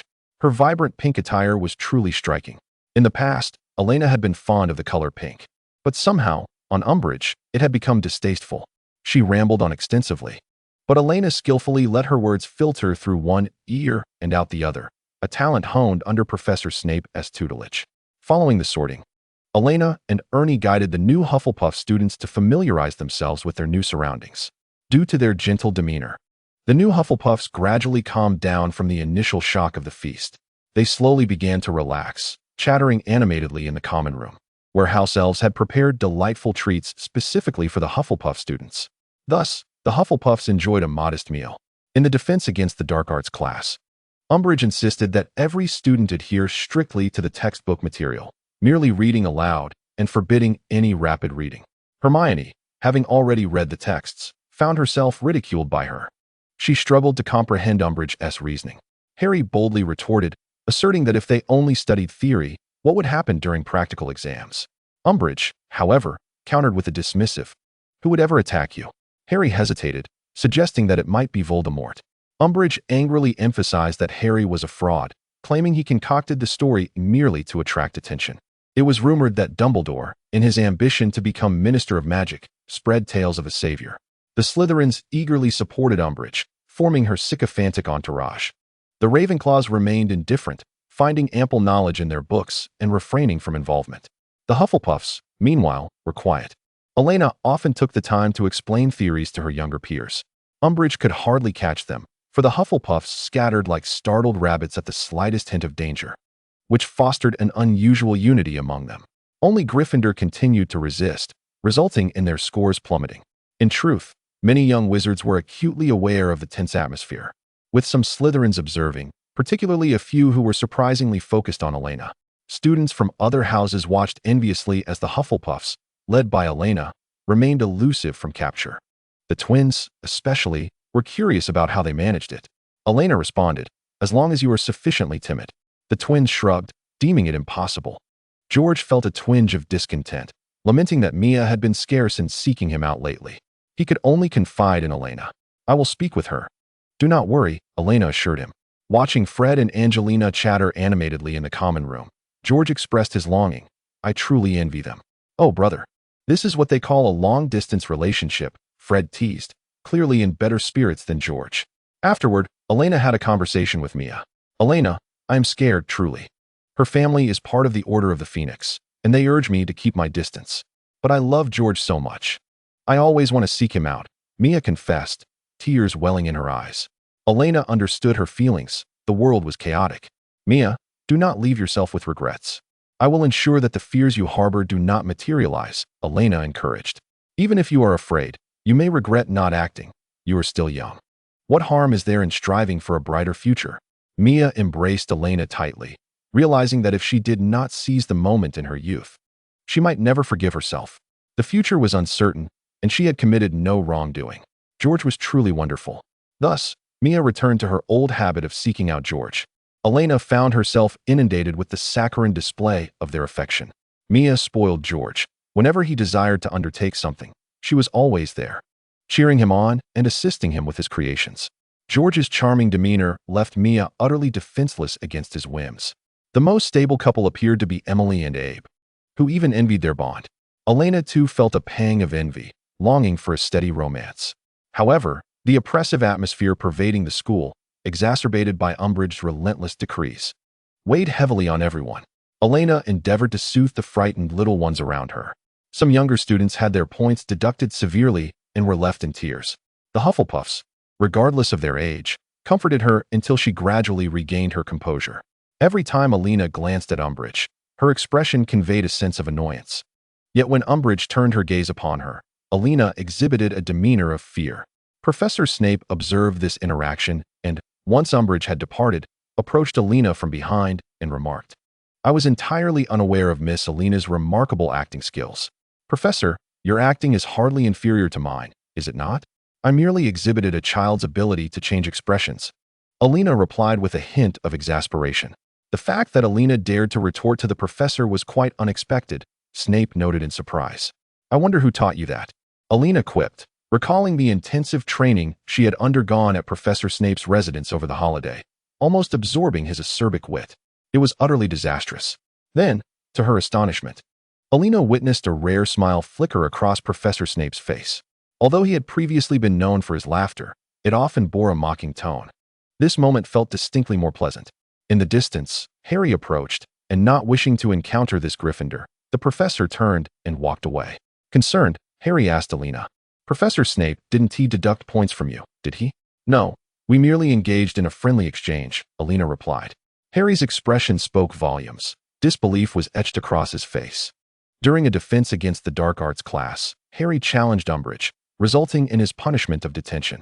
As he was leaving, Elena gifted him a small necklace. "This will protect you against dark magic. Wear it," she advised. Hermione regarded Elena with a complex expression. Elena longed to reassure her. "Hermione, you're overthinking it. That's a professor. She would never use dark magic on a student." "That's not a legitimate professor, Hermione," Elena countered. After a moment's thought, Hermione nodded in agreement. "You're right. She is undoubtedly the least popular professor now. Previously, that title belonged to Professor Snape. But it seems Professor Snape hasn't employed dark magic against us, has he?" Elena mused. "True, his dark magic is merely deducting 5 points from Gryffindor," Ron chimed in with a jest. "That does seem accurate," Elena concurred. Chapter 58. The establishment of D.A. Harry knocked on Umbridge's office door and, upon entering, found himself in a realm of pink, adorned with animated cat plates upon the walls. Umbridge commanded him to write lines as punishment, and Harry, unfazed, took a seat and began to inscribe the words with the pen she had provided. As he wrote, Harry sensed something amiss. His hand began to itch, and the necklace Elena had gifted him subtly warmed against his neck. He paused to touch the necklace in confusion. At that moment, Umbridge inquired, feigning innocence, "What's the matter?" "Oh, it's nothing, Professor," Harry replied. After the punishment concluded, Harry returned to the Gryffindor common room and recounted the incident to Hermione. Enraged, she exclaimed, "She truly used dark magic on a student." Then she examined the back of Harry's hand, which now bore a red mark. "Thank goodness Elena gifted you that necklace for protection against dark magic," Hermione sighed in relief. "It is highly likely that severe scars may remain," Harry remarked as he gazed at his reddened hand. The following day, Elena, upon noticing Harry's hand, inquired with concern, "What happened to your hand?" "During detention yesterday, Umbridge used a dark magical object against me," Harry replied. "Did you not inform Sirius?" "He could have caused a commotion at the ministry," Elena said. Hearing this, Harry chuckled. "It's all right. Thank you for the necklace you gave me. Otherwise, I wouldn't have known how to manage." Elena took Harry's hand and said, "An Auror taught me a spell that can erase the marks of dark magic injuries." She then performed the spell she had learned from a female Auror she encountered in Germany. Harry's hand healed at a visibly remarkable pace. "Wow, Thank you so much, Elena. Harry exclaimed joyfully. Next time, remember to bring this necklace. I will teach you the spell, Elena replied. Thank you, Harry said. Umbridge continued to issue decrees to the students, scrutinizing the professors as well. Elena, on her way to the potions office in Greenhouse, noticed two professors seemingly unfazed by the situation.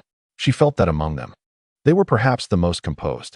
Umbridge, intimidated by Professor Sprout's plants, dared not approach the greenhouse closely. Professor Snape, observing the incessant chatter of Umbridge, astonishingly transformed into a near-mute state. Elena felt an urge to comment on such a professor, yet she held back, finding unexpected amusement in watching the professors struggle to articulate amidst Umbridge's incessant nagging. The professors were exasperated by Umbridge's incessant meddling. However, during Dumbledore's absence, she expelled Sybil Trelawney from the school. Sybil, being somewhat timid, fell prey to Umbridge's exploitation of her weaknesses and was harshly reprimanded. But our beloved Professor McGonagall intervened and brought Professor Trelawney back. When Dumbledore finally arrived, he asserted, "You have the authority to dismiss professors, but not to expel them." Umbridge merely stared at the headmaster, plotting ways to oust the old man, as many of her decrees could not be enforced without his absence. Consequently, she penned a letter to Minister Fudge, requesting the removal of Dumbledore from his position. However, Fudge's response indicated that Dumbledore had committed no offense warranting his dismissal, allowing Umbridge to seize upon any issue concerning Dumbledore. The students could no longer tolerate the pink professor's interference in the school and her unreasonable decrees. Hermione ultimately realized that Umbridge was not interested in educating them and thus resolved to hold a large study session. Without such an initiative, their examinations this year could prove disastrous. Due to the defamatory articles in the Daily Prophet, Harry found himself embroiled in numerous misunderstandings among the students. To rally everyone, Hermione used Harry as an excuse, stating that he would clarify certain matters. Initially, Hermione held little hope, but upon witnessing the turnout, even the usually low-spirited Harry was taken aback. "See, they still wish to hear the truth from you," Elena remarked. "Before me stands a gathering of individuals, some unwavering in their support for Harry, while others seem intent on provoking him." After Harry elucidated all matters at hand, the majority chose to place their trust in him, though a faction remained skeptical. Hermione declared that our current trajectory in studying defense against the dark arts was fruitless, advocating for the establishment of our own study sessions.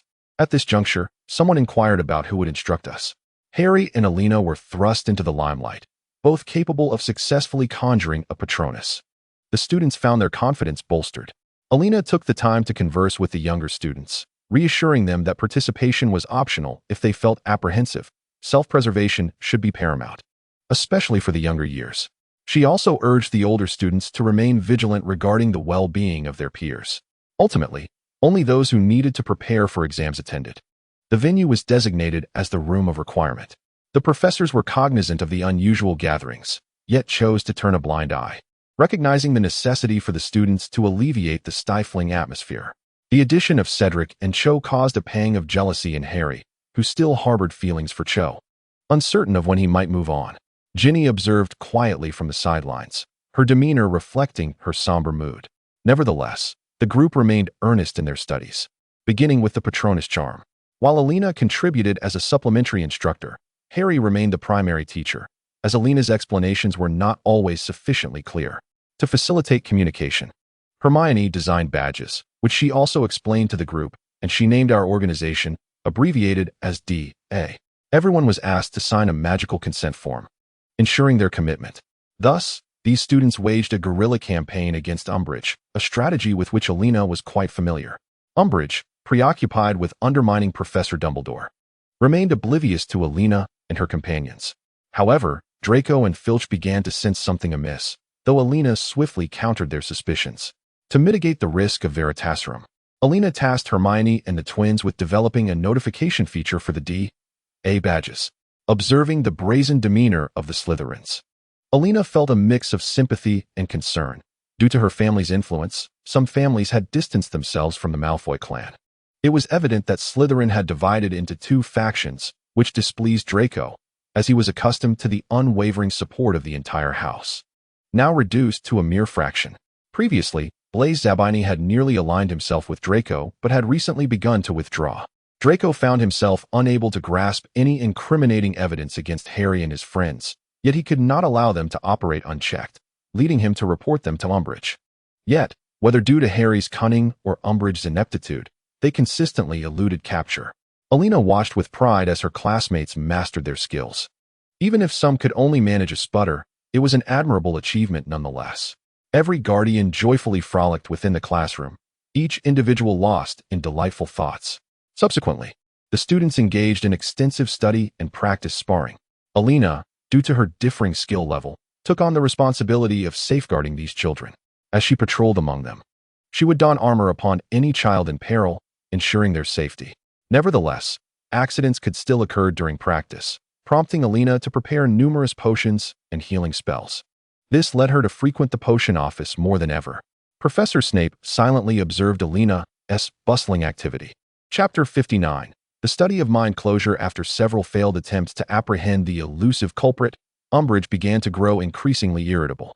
It was then that Elena recalled the possibility that Autumn's friend might betray them, prompting her to seek a private discussion with Autumn and Cedric. Autumn, I apologize for intruding, but I believe your friend is ill-suited to be here, Elena directly addressed her. Why? Autumn inquired, puzzled. It appears that your friend's mother is aligned with Umbridge at the Ministry of Magic. Being caught in the middle could bring her distress, and eventually, she may buckle under pressure and turn us in, Elena explained. Autumn, somewhat taken aback, glanced at Cedric and remarked, I had not considered that. I will talk to her. Autumn, it is best that you do not allow her to participate in our activities any longer. Please take back her badge, Elena stated with gravity. Perhaps due to Cedric's presence, Autumn agreed to prevent her friend from returning. Moreover, the confidentiality agreement she signed carries magical implications. Violating it could lead to severe consequences. You must convey this to her. If she ultimately chooses a different path, I hope you will not hold it against us, Elena added. Autumn nodded in understanding. Elena, I am sorry for causing you concern. Autumn and I will have a thorough discussion with her, Cedric assured, aware of Elena's worries regarding irrational behavior arising from differing allegiances. Watching the two depart filled Elena with relief. It was a comfort to know Cedric was still alive. How can we expel that toad? Ron queried. That nickname is quite fitting, Hermione concurred. Perhaps we should speak with Professor Dumbledore? Elena suggested. The headmaster has been frequently absent from school, and I have sensed a growing distance between us, Harry lamented. We could send a letter, Elena proposed. Yet, all correspondence is scrutinized by Umbridge, Hermione pointed out. Meanwhile, the twins danced with their girlfriends, occasionally swapping partners, which made it difficult for those who could usually distinguish between them. This also alleviated some of the tense atmosphere. This year, Elena decided against participating in the Quidditch matches, as a multitude of new students had joined, and her responsibilities as a prefect were already considerable. She discussed this with Cedric, who expressed understanding. Later, Elena learned that Ron and Ginny had also joined the Quidditch team, which sparked a desire within her to play against them. However, she ultimately dismissed the thought. There were simply too many matters to attend to. Recently, Harry has been haunted by nightmares, dreaming of Ron's father being attacked and left in a precarious state. Concerned for Ron's father, Harry sought out Professor Dumbledore to share the troubling visions that plagued his sleep. Indeed, Ron's father was ultimately rescued, and Harry firmly believed he could perceive Voldemort's thoughts. After contemplating Harry's insight for a considerable time, Professor Dumbledore remarked that there might exist a connection between Harry and Voldemort, advising him to learn the art of occlumency to prevent detection. This statement bore a tone akin to a command, a side of Dumbledore Harry had never witnessed before. Who can teach me? Harry inquired. Seek out Professor Severus Snape. He is a master of occlumency, Dumbledore suggested thoughtfully. This marked Harry's first initiative to approach Professor Snape. Upon reaching the door of the potions office, it was opened by Elena. Harry, she exclaimed joyfully, inviting him inside. This unexpected warmth filled Harry with a sense of unease. What are you doing here? He asked, clearly astonished. I came to brew some potions, considering the considerable demand for your supplies, Elena explained. But couldn't you use an empty classroom instead? Harry countered. That would be far too unsafe, Elena replied. Stop chatting at my door, came Snape's voice from within. As he emerged, he continued. I assume the great savior has come to discuss matters with this poor professor? It then dawned on Harry that he was indeed there to learn occlumency from Snape. You've come to practice occlumency with me? Dumbledore sent you? Elena asked curiously.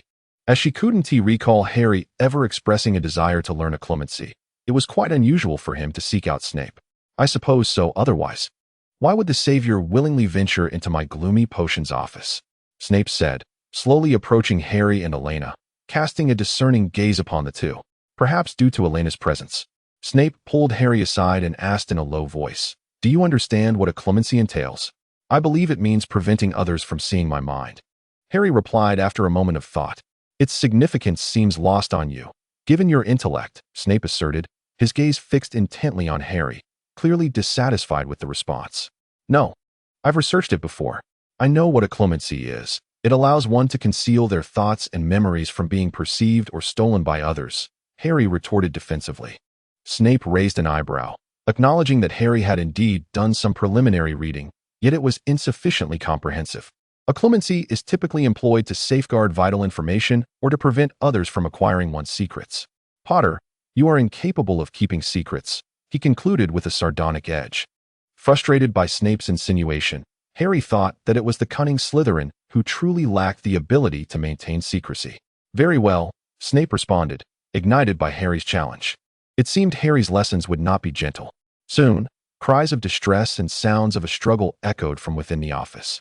Elena gazed curiously and happened to witness Harry pushing Professor Snape aside. In a fit of anger, Harry stormed off. Professor Snape merely observed Harry's departure in silence, refraining from calling him back.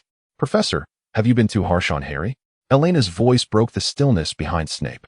He turned to face her, brows furrowed in irritation. "His defiance is far too pronounced. He is simply not comparable to you.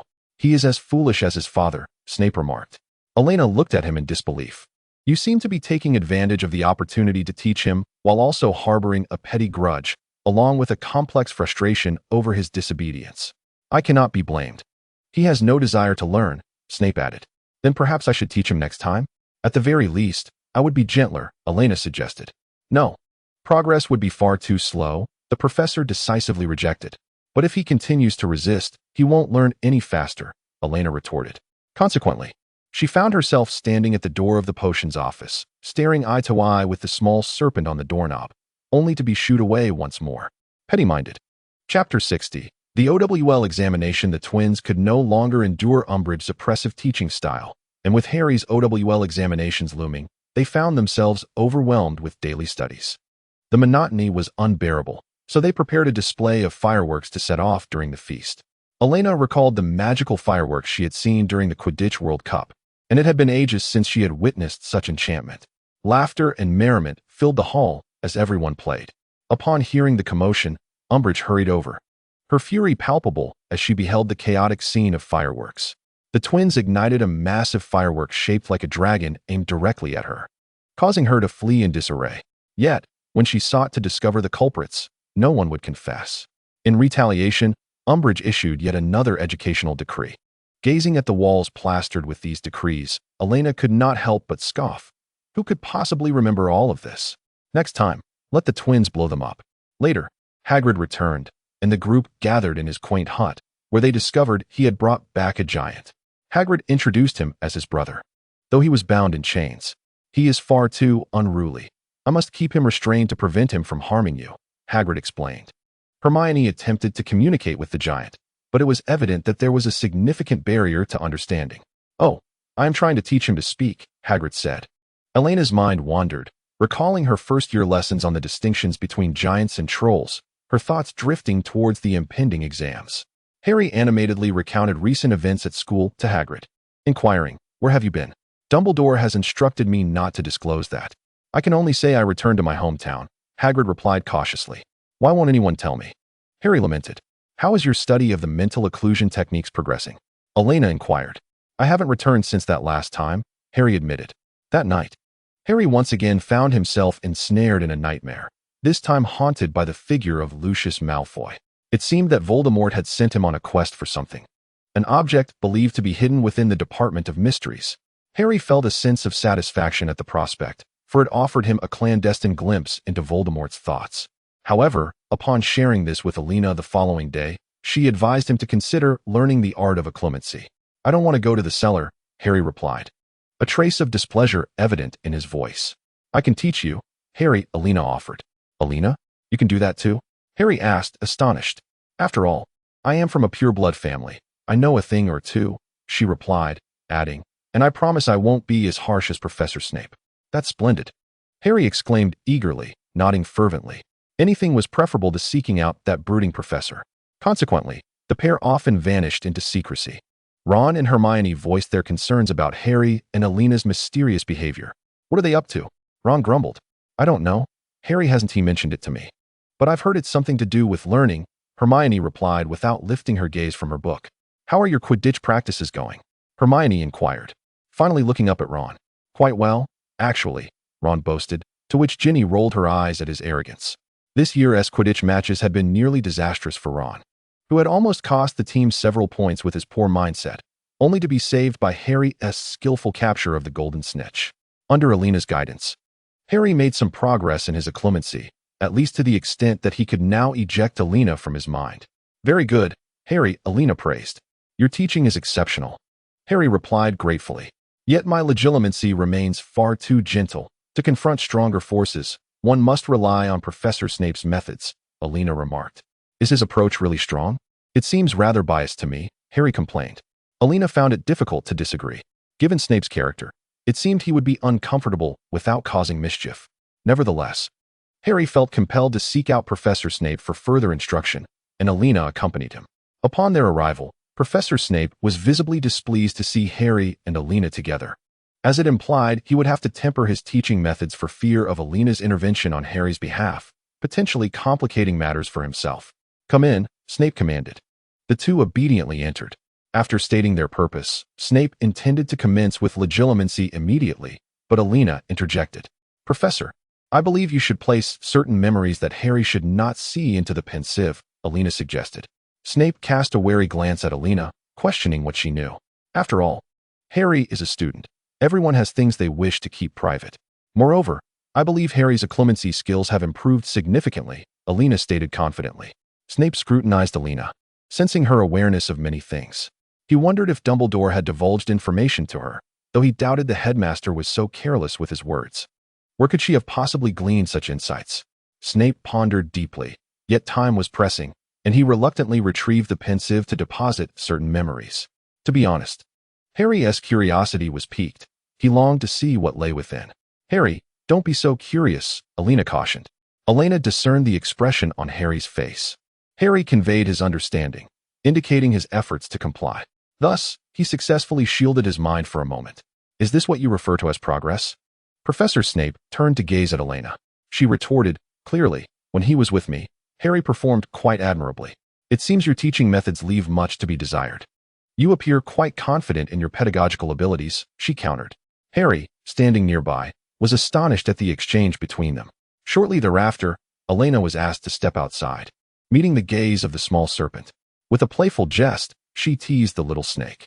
In the 2 days leading up to the exams, everyone exhibited a degree of nervousness. Some incessantly queried others about their revision progress while neglecting to check their own. A sense of bewilderment ensued. At this juncture, Malfoy mocked. My father is acquainted with the OWL examiners. And so what? Elena replied nonchalantly. I am certain I will pass. Malfoy declared proudly. Oh, is that so? How delightful. Elena responded dismissively. That examiner knows my grandmother, Neville interjected. You lie, Draco spat venomously. Stop being childish, Draco. Go study, Elena retorted. How bothersome, Ron chimed in.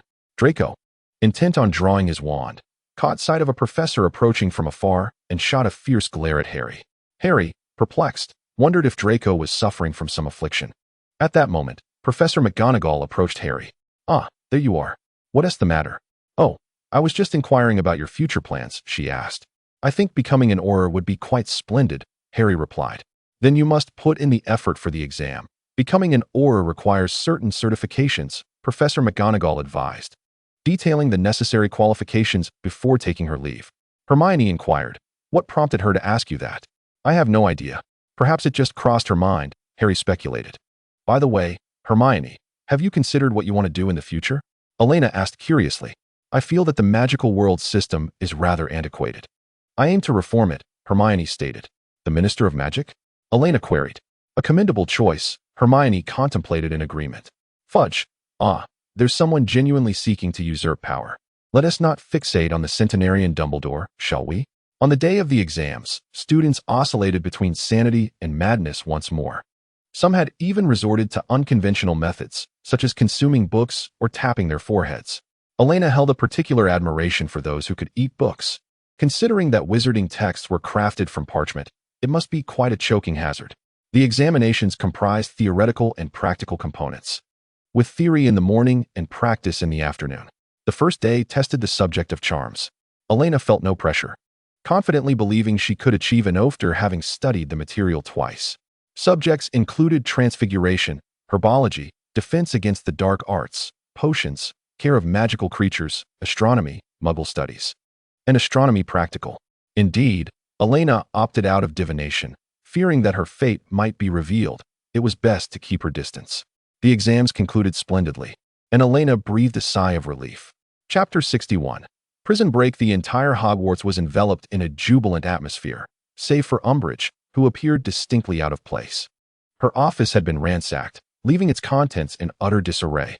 Umbridge suspected that it was Hagrid, who had recently returned, and enlisted several Aurors to apprehend him. Elena felt that Umbridge's accusations were intentional. After all, it was exceedingly inconvenient and conspicuous for someone of Hagrid's stature to enter her office. Clearly, Hagrid had utilized his inherent magical resistance to evade capture and had fled. Professor McGonagall sought to assist, but was intercepted by the Aurors, subsequently being taken away by the Ministry of Magic. The students wished to follow, but McGonagall forbade them. Far away, the grim fortress of Azkaban loomed, encircled by towering walls and menacing spikes. This prison resided on a desolate island, safeguarded by formidable magical forces. The skies above Azkaban were shrouded in dark mists, interspersed with the maniacal laughter of its inmates. Voldemort, realizing his dwindling manpower, led the remaining Death Eaters into Azkaban to liberate his followers. This prison break posed significant complications for the Ministry of Magic, leaving them unable to justify their actions. Fortunately for them, the news could not disseminate quickly, granting the ministry a fleeting respite. At that juncture, Umbridge received a letter from Minister Fudge, informing her of the escape of several Death Eaters, which only served to heighten her agitation. The impenetrable Azkaban had been breached. What a failure for the Dementors.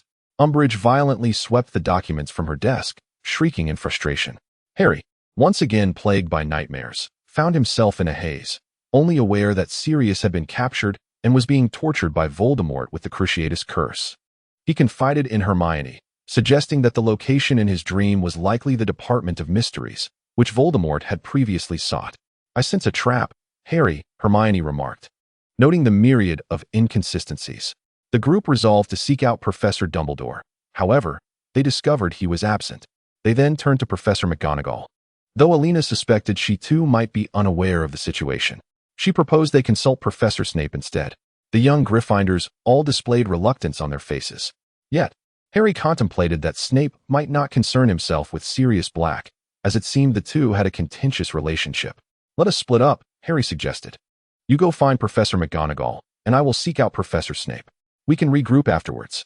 Elena nodded vigorously, and the others followed suit. Very well, then, Elena remarked, noting their eagerness to avoid approaching the professors. This was not the first time, after all. She made her way to the potions classroom, confidently pushing open the door. Professor? She called out, glancing around the empty room in confusion. It appeared that the professor was nowhere to be found. Elena noticed the pensieve in the corner and considered peering into it, but deemed it impolite and decided against it. Thus, she waited, pondering that the exam results would likely be mailed home during the holiday season. Lost in her thoughts, the door suddenly swung open. Professor Snape was initially wary, but his vigilance waned upon sighting Elena. What brings you here so close to the holidays? He inquired, recalling that Elena typically refrained from visiting the potions office at this time. Professor, do you have a way to contact Sirius? Elena asked, her tone tinged with urgency. Isn't the break imminent? Why the haste to meet him? Snape retorted, remembering how the so-called dog-father had persistently pursued Elena last semester, displaying shamelessness while she seemed unperturbed. If it's truly urgent, don't you have a means to reach him? Elena disregarded Snape's sarcasm. I do not. I share no camaraderie with him, Snape replied, his displeasure evident. Elena, feeling a surge of frustration, challenged his obstinacy. Professor, do you only act upon Dumbledore's requests? She raised her voice. What do you know, Elena? Snape probed, his curiosity piqued. Are you testing me, Professor? Elena was determined not to indulge his suspicions, which had become increasingly tiresome. Leaning closer, she added, "If you doubt me so, why not speak to Headmaster Dumbledore?" Snape fell silent, aware that the old man would merely muddle the situation further. "I believe I grasp your intentions, yet I implore you to assist me," Elena said, her urgency palpable. "Understanding?" Such a conceited notion. Snape frowned and retreated, his sarcasm sharp. "Don't you wish to help Harry?" Elena pressed. "You have been aiding him all along. I can see it." Snape's brow furrowed as he regarded her. Sensing her awareness of everything, which made him uneasy, he retreated further, stating, "You should know how to use the fireplace," before turning away and closing the dormitory door behind him. Thus, Elena utilized the fireplace that Snape seldom employed to leave the school. Arriving at the Black family residence, she encountered Creature. "Creature, have you seen Sirius Black?" Elena inquired. At that moment, she heard a voice emanating from the fireplace. "Harry, how did you get here?" "Professor McGonagall is away, summoned by the Ministry. We borrowed the fireplace belonging to the Toad," Harry explained. "She allowed you to use it?" "We used it stealthily." "Is Sirius Black in?" "I just arrived," Elena responded, turning to Creature. "Where has Sirius gone?" "The Master is not here," Creature replied. "Where did he go?" Elena demanded. "Creature does not know." "Creature does not know," he said irritably. Harry and Elena exchanged glances, pondering where Sirius could have gone. Although Elena was aware that Harry's dreams were mere fabrications, she had no reason to impede his search for Sirius. Harry, having learned the art of occlumency, found his dreams unclear, only knowing that he was in the Department of Mysteries. "Harry, do you have any other means of contacting Sirius Black?" Elena asked. "No," Harry replied. At that moment, Elena longed for the simplicity of a telephone in the Muggle world. Communication among wizards was far too convoluted. "Hurry back. Do not allow Umbridge to catch you. I will find another way." Elena decided to send Harry back first. Harry had no choice but to return. In the desolate Black Manor, Elena suddenly felt her insignificance. "What should I do?" Elena pondered as she sat on the ground. At that moment, she noticed Creature. "Creature, I command you to seek out Sirius Black. Tell him to return to the manor. Someone is looking for him," she instructed. Creature, initially reluctant, ultimately resolved to search for his master upon seeing Elena's determination. As Creature disappeared from sight, Elena felt an unexpected sense of relief wash over her. Chapter 62. A bold venture into the Department of Mysteries. Upon Harry's return, he was immediately apprehended by Umbridge, who inquired about their communications. In a moment of quick thinking, Hermione claimed they were in contact with Professor Dumbledore. Umbridge pressed further, demanding to know the purpose of contacting the headmaster. "Professor Dumbledore has prepared a weapon for us to confront the Ministry," Hermione fabricated, leaving even Harry astonished. Yet, Umbridge believed her, thinking she had finally caught Dumbledore in a trap and envisioned the opportunity to oust him from his position. Continuing with what she thought was a gentle tone, Umbridge urged Hermione to elaborate. "It is located in the Forbidden Forest," Hermione responded. Thus, she led Umbridge into the depths of the forest. As they ventured further, Umbridge grew increasingly paranoid, attacking shadows at every turn. Eventually, she struck a centaur, which summoned its kin, and Umbridge was taken away, leaving Harry to offer her an explanation. "I cannot lie, Professor," Harry replied coldly. However, the centaurs intended to capture Harry and Hermione as well. At that moment, Hagrid's brother inadvertently joined the fray, embroiling himself in a battle with the centaurs. Hermione sensed an unseen force aiding them, though she could not discern its nature. Fearful of lingering too long, they hastily departed with Harry. As they deliberated in the corridor, Harry resolved to boldly infiltrate the Ministry. Hermione, at a loss, acknowledged that everyone had tried unsuccessfully to reach Sirius. "Aren't we waiting for Elena?" Ron inquired. "I fear we may not make it in time," Harry replied. "Who will accompany you?" he asked, turning to them. "We are DA. Of course we shall all go," Neville asserted. "But how shall we get there?" Hermione questioned. "What about broomsticks?" Harry suggested. "That won't work. Only you can manage that. The rest of us cannot keep up," Hermione countered. "Then let us ride Thestrals. They are quite gentle," Luna proposed. "Thestrals?" Hermione asked, having read about them but unsure how to ride. Ultimately, with Luna's assistance, they mounted the Thestrals and departed from Hogwarts. Elena found Sirius Black, who accompanied her back to the school. Upon seeing Mia, Elena inquired, "Have you seen Harry?" "No," Mia shook her head. "I saw them heading towards the Forbidden Forest," George chimed in. Elena, accompanied by Black, ventured into the Forbidden Forest. Black seemed quite familiar with the area. Yet despite searching thoroughly, they found no sign of Harry. Suddenly, Elena felt a gentle nudge on her hand. It was her pet.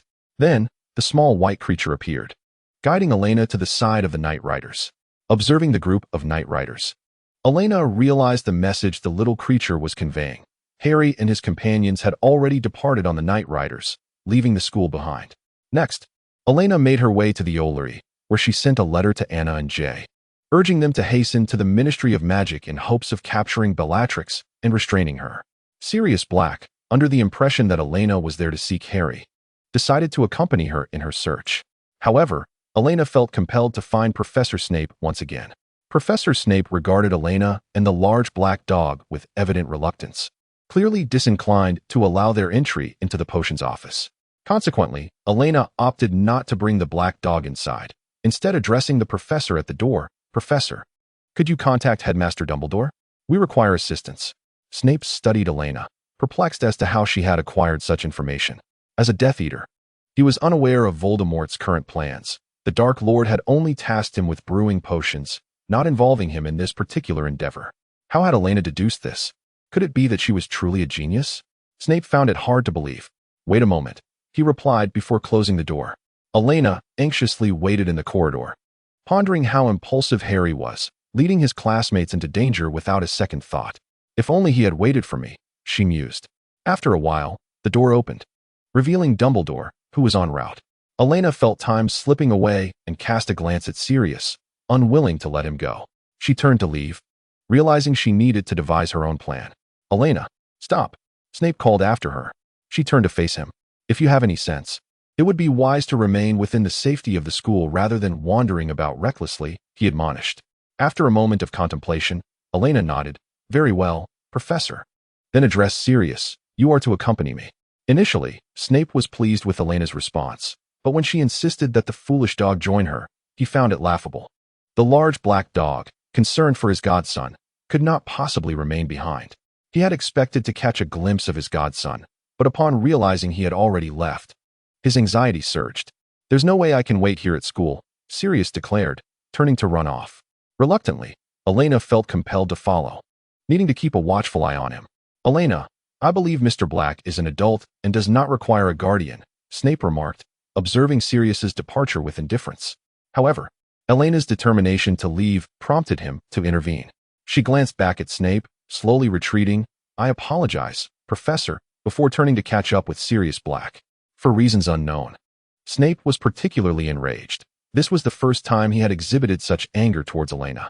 Once obedient and compliant, Elena suddenly rebelled, all due to Sirius Black. Ultimately, Professor Snape, unable to quell his concern, decided to follow her. Elena trailed behind Sirius Black as he made his way to the Whomping Willow, subsequently exiting through a secret passage. She kept close behind him, with Professor Snape following in their wake.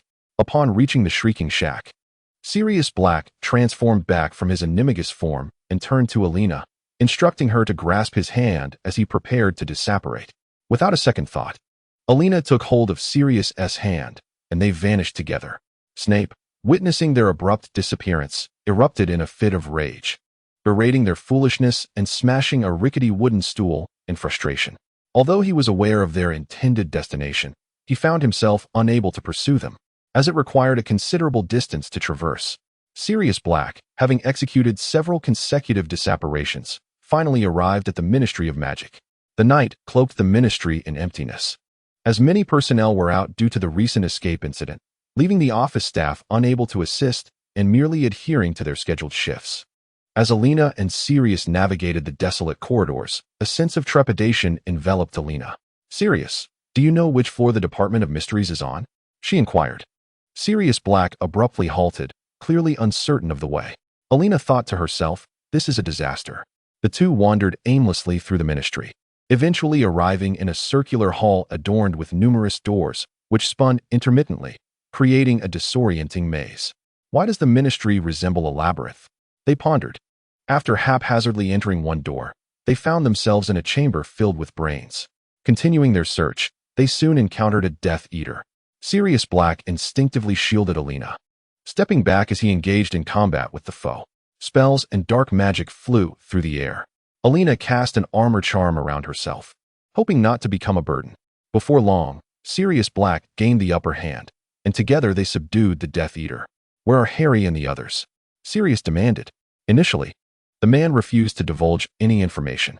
Unyielding, Sirius employed both physical and magical assaults until the man finally relented, revealing they're in the Department of Mysteries. Elena and Sirius exchanged exasperated glances. They had captured this individual only to find he was as clueless as they were about their destination. "I'll take it from here," Elena asserted, urging Sirius to step back as she approached the Death Eater to perform a legitimacy spell, sifting through the man's memories. Despite encountering resistance, she managed to glean the general location. "You're far more brutal than I am," Sirius commented, observing from the sidelines. "As long as it works," Elena replied. "Now, follow me." As they departed, Sirius delivered a final punch to the unconscious Death Eater, ensuring he was thoroughly incapacitated. Meanwhile, Lynn and Anna had also arrived at the Ministry. Having already gathered intel prior to their arrival, they split up to commence their search. Their pace was remarkably swift, dispatching any Death Eaters they encountered with ease, avoiding prolonged skirmishes. At that moment, Anna spotted Bella, who was leisurely strolling down the corridor, delighting in the destruction of anything that caught her eye. Cautiously, Anna followed her and crafted a simple paper airplane to send a message to Lynn. Before long, Lynn received Anna's missive and hurriedly made his way towards her. Bella, initially following Lucius, found herself agitated by the opulent Ministry of Magic, recalling the joyous chaos she had wrought during her own trial. The dark corridor echoed with the sound of shattering debris, and she remained oblivious to the fact that she was being trailed. Lynn and Anna exchanged glances and simultaneously unleashed a series of spells at Bella. The first struck her shoulder, while she managed to deflect the second with a protective charm. It was only then that Bella noticed her assailants. She attempted to inquire about their identities, but Lynn and Anna had no intention of responding. They unleashed a barrage of disarming and stunning spells, alongside a few dark incantations, knowing that they had the advantage in numbers. Bella soon found herself overwhelmed, frantically shouting, "Who are you? Who are you?" Thus, Bella was subdued, laughing maniacally as she struggled, declaring, "My master will save me. Just wait and see. None of you will have a good ending. Let me go?" In response, Anna silenced her with a spell. "Too noisy," she calmly remarked, before the two departed with Bella in tow. Meanwhile, Elena and Sirius Black arrived at the Hall of Prophecies, where rows of high shelves displayed white prophecy orbs. Elena felt a sense of disorientation, unable to recall the specific row or column. Sirius suggested they split up to search more efficiently, but Elena firmly disagreed. She insisted on following him, stating, "Wherever you go, I shall follow. Why do you keep trailing me?" "I believe we would be quicker if we searched separately," Sirius remarked. Glancing back at Elena, grateful for her stamina, Elena realized she could keep pace with him. "It's better to stay together. After all, we are unfamiliar with this place," she replied. At that moment, they heard the voices of children nearby and hurried towards the sound. In her haste, Elena casually grabbed a prophecy orb. She soon spotted Harry and his friends, with Ginny clutching a prophecy orb, surrounded by Death Eaters. Harry was facing off against Lucius Malfoy. Elena and Sirius rushed towards them, and Harry's spirits lifted upon seeing his godfather, relieved after the nightmares that had plagued him. Elena surveyed the scene but did not see Bella, suspecting she had already been captured by Lynn and the others. Looking at Lucius, she declared, "Hand over the prophecy orb." As she raised her hands, Harry signaled to Ginny to pass the orb to Elena. She prepared to catch it while Sirius engaged in a one-on-one confrontation with the Death Eaters blocking their path.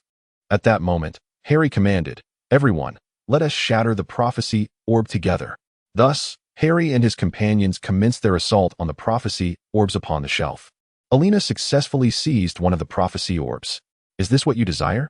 Elena provocatively inquired of Lucius. Observing Elena's rough handling of the orb, Lucius appeared visibly anxious. Elena was aware that Lucius was eager to fulfill Voldemort's demands. Otherwise, his position might become precarious. However, the shattering of the prophecy orbs enveloped them in a haze, obscuring their vision. Elena, along with Harry and Sirius, made their escape amidst the fog. Sirius and Elena took up the rear, fending off several approaching Death Eaters.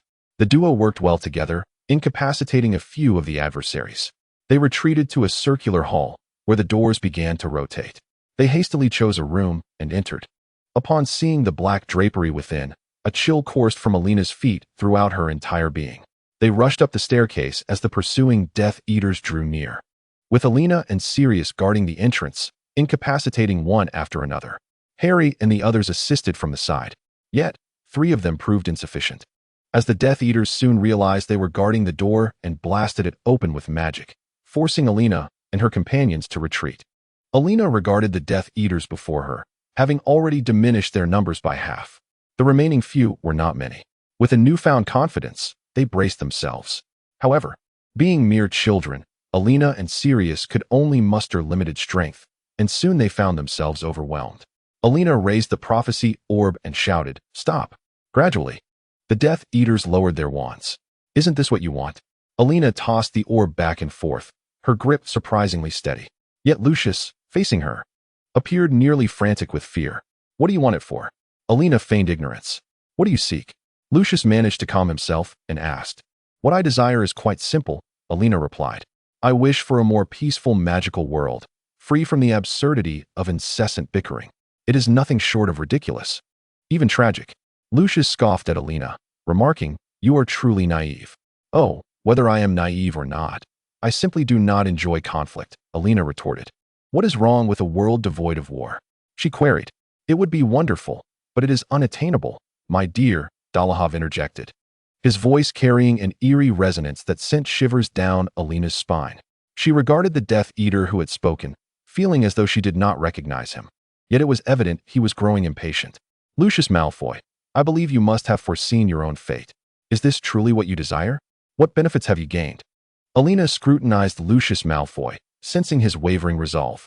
He had a beloved son, a beautiful wife, and had become embroiled in matters he was initially reluctant to embrace. Yet, under the threat of the Dark Mark and the other Death Eaters, he felt compelled to act in a manner that would elevate his standing among them, ensuring that his family remained unscathed. Although he was not a virtuous individual and initially reaped numerous benefits, these advantages have now become mere burdens for him, devoid of any value. Chapter 64. The Rescue. Dolokhov seized the moment to capture Neville. "Ah, look at this poor wretch. I believe I recognize your grandmother," Dolokhov remarked, his gaze fixed upon Neville, who appeared anxious and frightened. Dolokhov threatened Elena by demanding the prophecy ball from Neville. Elena produced a false prophecy ball, intending to toss it, but was halted by Harry. "If I give you the prophecy ball, will you release Neville?" Harry inquired. Dolokhov erupted into laughter. A few children suddenly comprehended the situation. Even if they handed him the prophecy ball, he would not spare Neville or any of the children. Handed over, Lucius approached Elena, attempting to seize the prophecy ball. At that moment, the sound of apparition crackled around them. Lupin, Moody, Tonks, and numerous members of the Order of the Phoenix arrived as reinforcements. The children, along with Elena, breathed a sigh of relief. The Death Eaters, upon seeing the order, disregarded the prophecy ball and resumed their skirmish. Together, Elena and Harry rescued Neville, but in the chaos, Elena accidentally shattered the false prophecy ball, and no one heard its prophecy. Spells flew through the air. Some Death Eaters were struck directly, while others fell unconscious or met their demise. Elena could only evade the chaos, tossing Neville to Hermione and the others, while encasing herself in layers of protection. Seizing the opportunity amidst the tumult, Elena discreetly handed the genuine prophecy ball to Lucius. He cast a complex glance at her, to which Elena responded, "For the sake of Aunt Narcissa, I implore you to consider the consequences rationally before swiftly departing." The battle raged fiercely, engulfed in smoke and confusion, rendering vision nearly impossible. It was unclear who had summoned the dense fog. Each swing of the Death Eaters' wands was accompanied by the specter of death, each assault infused with boundless fury and determination. The members of the Order attacked their foes with swiftness and precision, exerting every ounce of strength to protect their comrades, willing to pay the ultimate price for victory. The cacophony of wand movements, impacts, and the sounds of magic being unleashed intertwined, creating a suffocating atmosphere. This conflict left a significant shadow upon the children, gradually eroding their innocence as they grasped the brutality and absurdity of war, feeling the fragility and preciousness of life. Amidst the chaos, Elena spotted Sirius approaching the veil and rushed to intervene, realizing he was on a reckless path. Standing beside the veil, she retrieved a bottle from her bag. Using a transfiguration spell to enlarge it into a wooden board, thereby barricading the sides of the veil to prevent anyone from falling in. Sirius remained engaged in battle, oblivious to Elena's actions, while the nearby children also fought valiantly. Harry was entangled with Dolokhov, holding his ground, showcasing his exceptional defensive skills against dark magic. Other children banded together in groups to confront individual Death Eaters, their wands swirling and spells soaring, barely managing to cope, leaving them physically and mentally exhausted. At that moment, Professor Dumbledore arrived, prompting the chaos to gradually cease, with some Death Eaters fleeing in fear upon seeing him. Observing their retreat, Dumbledore conjured a spell to swiftly apprehend one. Yet a few still managed to escape. The remaining Death Eaters were captured by members of the Order of the Phoenix. Even Lucius was taken into custody, casting a complex glance at Elena as he was led away. Elena breathed a sigh of relief, but just then, Dolokhov charged at Sirius Black, unleashing a spell upon him. Startled, Elena instinctively shielded him with her own body, momentarily forgetting her identity as a witch. Before losing consciousness, she faintly perceived voices behind the curtain, reminiscent of her parents calling her home from a past life. Hermione and Harry rushed toward Elena, calling out her name in desperation. Fortunately, Elena had earlier used a wooden board to shield the curtain, and she merely collided with it, creating a loud noise that drew everyone's attention. Sirius Black supported Elena, finding himself momentarily disoriented and unable to compose his thoughts, only able to call out her name in concern. A few children approached to check on Elena, discovering injuries to her shoulder and leg, indicating she had fainted, though they were unaware of the spell's nature. Professor Dumbledore examined her and instructed Harry and the others to take Elena to St. Mungo's. Meanwhile, members of the Order were tending to the aftermath, escorting the captured Death Eaters, binding some, carrying the unconscious and injured, and dealing with the deceased. The grim scene and Elena's injuries left a lasting psychological impact on several individuals. Elena was cradled by Sirius Black as they transported her to St. Mungo's. Harry and the others offered to assist, but were turned away by Sirius. Upon arrival at the ward, the nurse attempted to disperse the crowd, insisting they could not linger around so many people. She gently helped Elena lie down, and the head physician soon arrived to conduct an examination. The others could only wait anxiously at the door. After a short while, the physician emerged, assuring them that there was no threat to Elena's life. Fortunately, the spell's potency was minimal. It was likely that the assailant had not used a wand and cast a silent curse, which diminished its strength considerably. A few potions and a period of weakness would suffice for her recovery. The group finally relaxed. They informed Elena's family, beginning with her brother, Alan, followed by her parents. Elena's father, visibly angered, grasped the collar of the only adult present, Sirius Black, demanding to know what had transpired. It was evident he was exercising restraint. The doctor intervened, stating, "Sir, the patient is not in danger. Please remain calm." Only then did Elena's father compose himself, elegantly clapping his hands and inquiring, "May I ask what exactly happened?" Harry and the others began recounting the events, with Sirius Black providing additional details. Upon learning that his child had been injured while protecting an adult, Elena's father angrily kicked at Black. The children huddled together, their necks craned in sympathy for Sirius Black, who was howling in pain. Apologetically, and couldn't restrain herself and muttered an apology, inwardly lamenting how he had foolishly run off when they needed him, causing her daughter to rush back and forth, ultimately landing him in the hospital. The more she thought about it, the angrier she became, almost wishing to give him a piece of her mind. You are being too harsh. We should first check on the children." The father consoled the mother, having noticed Anne's lingering frustration. "I am truly sorry," Anne said, her voice softening.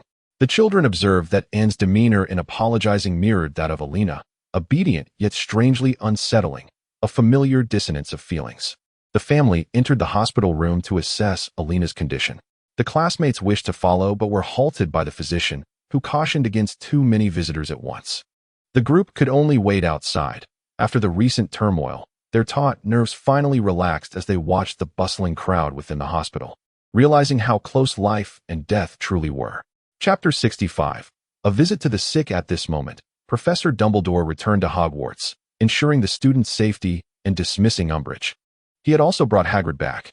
This recent attack had finally unveiled the Death Eaters, compelling the Ministry of Magic to acknowledge the return of the Dark Lord. Fudge's position was increasingly precarious, and many of Dumbledore's previously revoked titles were restored.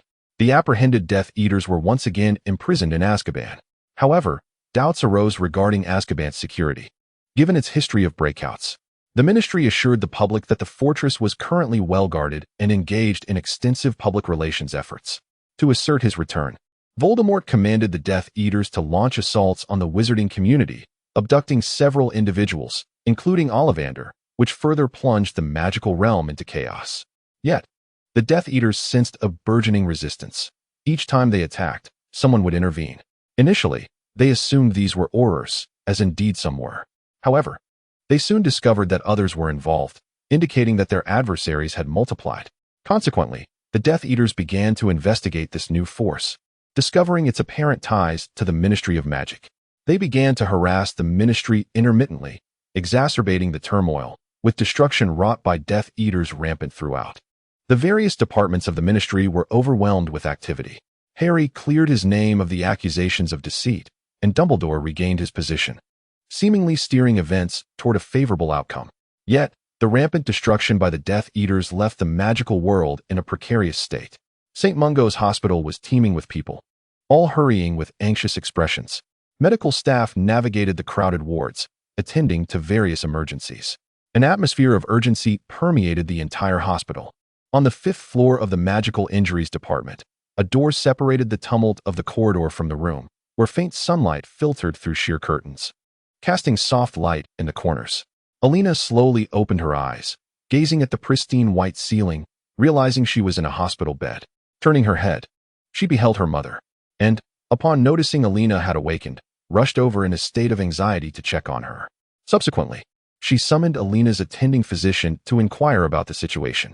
Upon learning that there was no immediate danger, only a period of weakness ahead, and sighed in relief. Elena then realized she had been in a coma for 3 days, during which time school had already adjourned for the holidays. Her mother enveloped her in a tight embrace, exclaiming, "Elena, you're finally awake. This is such wonderful news." In a corner, Alan watched Elena with concern. It was only then that Elena noticed him, observing Anne's distress. She comforted her mother, saying, "Mom, I'm perfectly fine, truly." She returned her mother's embrace and gently patted her shoulder, hoping to ease her worries. "You reckless child, why must you act so impulsively?" And lamented Elena's rashness and disregard for consequences, yet her hand clung to Elena's, unable to let go. The worry and anxiety in her heart gradually subsided. "I didn't think too much at the time. I'm sorry for causing you worry," Elena soothed her concerned family. "Alan, please take good care of Mom." She turned to Alan in the corner. He approached, joining their mother in watching over Elena. After a brief conversation, Elena grew weary again and drifted back to sleep, leaving and feeling heartbroken as she stepped out of the room to inform Elena's father. Alan, meanwhile, sat nearby, alternating between reading and gazing at Elena. Later, Elena learned that there had been casualties during the recent operation, plunging her into deep contemplation. Indeed, where there is war, there is death. It often symbolizes anguish, tragedy, and destruction, while our individual capacities remain limited. Elena glanced at her hands, recognizing her own insignificance, and understood that she must soon take up arms to protect herself and those around her. She realized that although she could not save everyone, she could at least strive to protect as many as possible. This was the responsibility and mission she imposed upon herself. Mia and Ibwa visited Elena whenever they had the chance, and she would be discharged in a week. They chatted happily, and although it might seem trivial, it brought her an inexplicable joy. Professors visited one by one, with Professor Sprout even bringing Elena a pot of safe plants she had cultivated, placing it by her bedside. The lovely flowers emitted a fragrant aroma that filled the room. When Professor Snape came to see Elena, she was taken aback yet not entirely surprised, for he had arrived with Headmaster Dumbledore. "Elena, how are you feeling?" Dumbledore inquired kindly as he took a seat beside her. Before Elena could respond, Professor Snape interjected with a sardonic tone, "Well, it seems her fame has increased. She used her body to shield against a curse. I wonder if she's grown a few weeds in her head." The last remark was delivered through clenched teeth. "I apologize for causing you concern.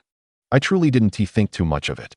I was just terrified that Sirius would be killed," Elena gently replied, her eyes sparkling with a smile as if to comfort the professors.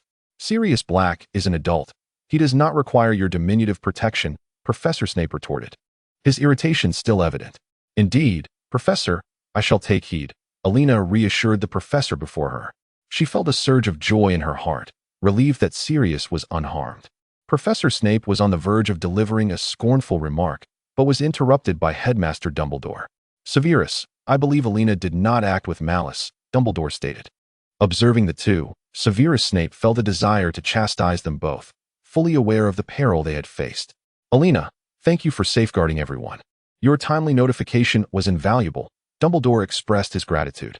"Headmaster Dumbledore, what precisely did Harry witness in his dream?" Elena inquired. "I suspect there is a connection." "I am still investigating, my dear," Dumbledore replied, weariness creeping into his voice as he reflected on the protracted search that had yielded no leads. At that moment, Elena glanced at Professor Snape, who merely furrowed his brow, observing the exchange between the two. Elena retrieved a piece of parchment from her pocket, a note that Grindelwald had sent to her through Professor Johnson while in Germany. She extended the note to Headmaster Dumbledore. "This is something someone asked me to deliver to you, sir," Elena stated. Initially dismissive, Dumbledore cheerfully remarked, "Oh, which little one could this be from?"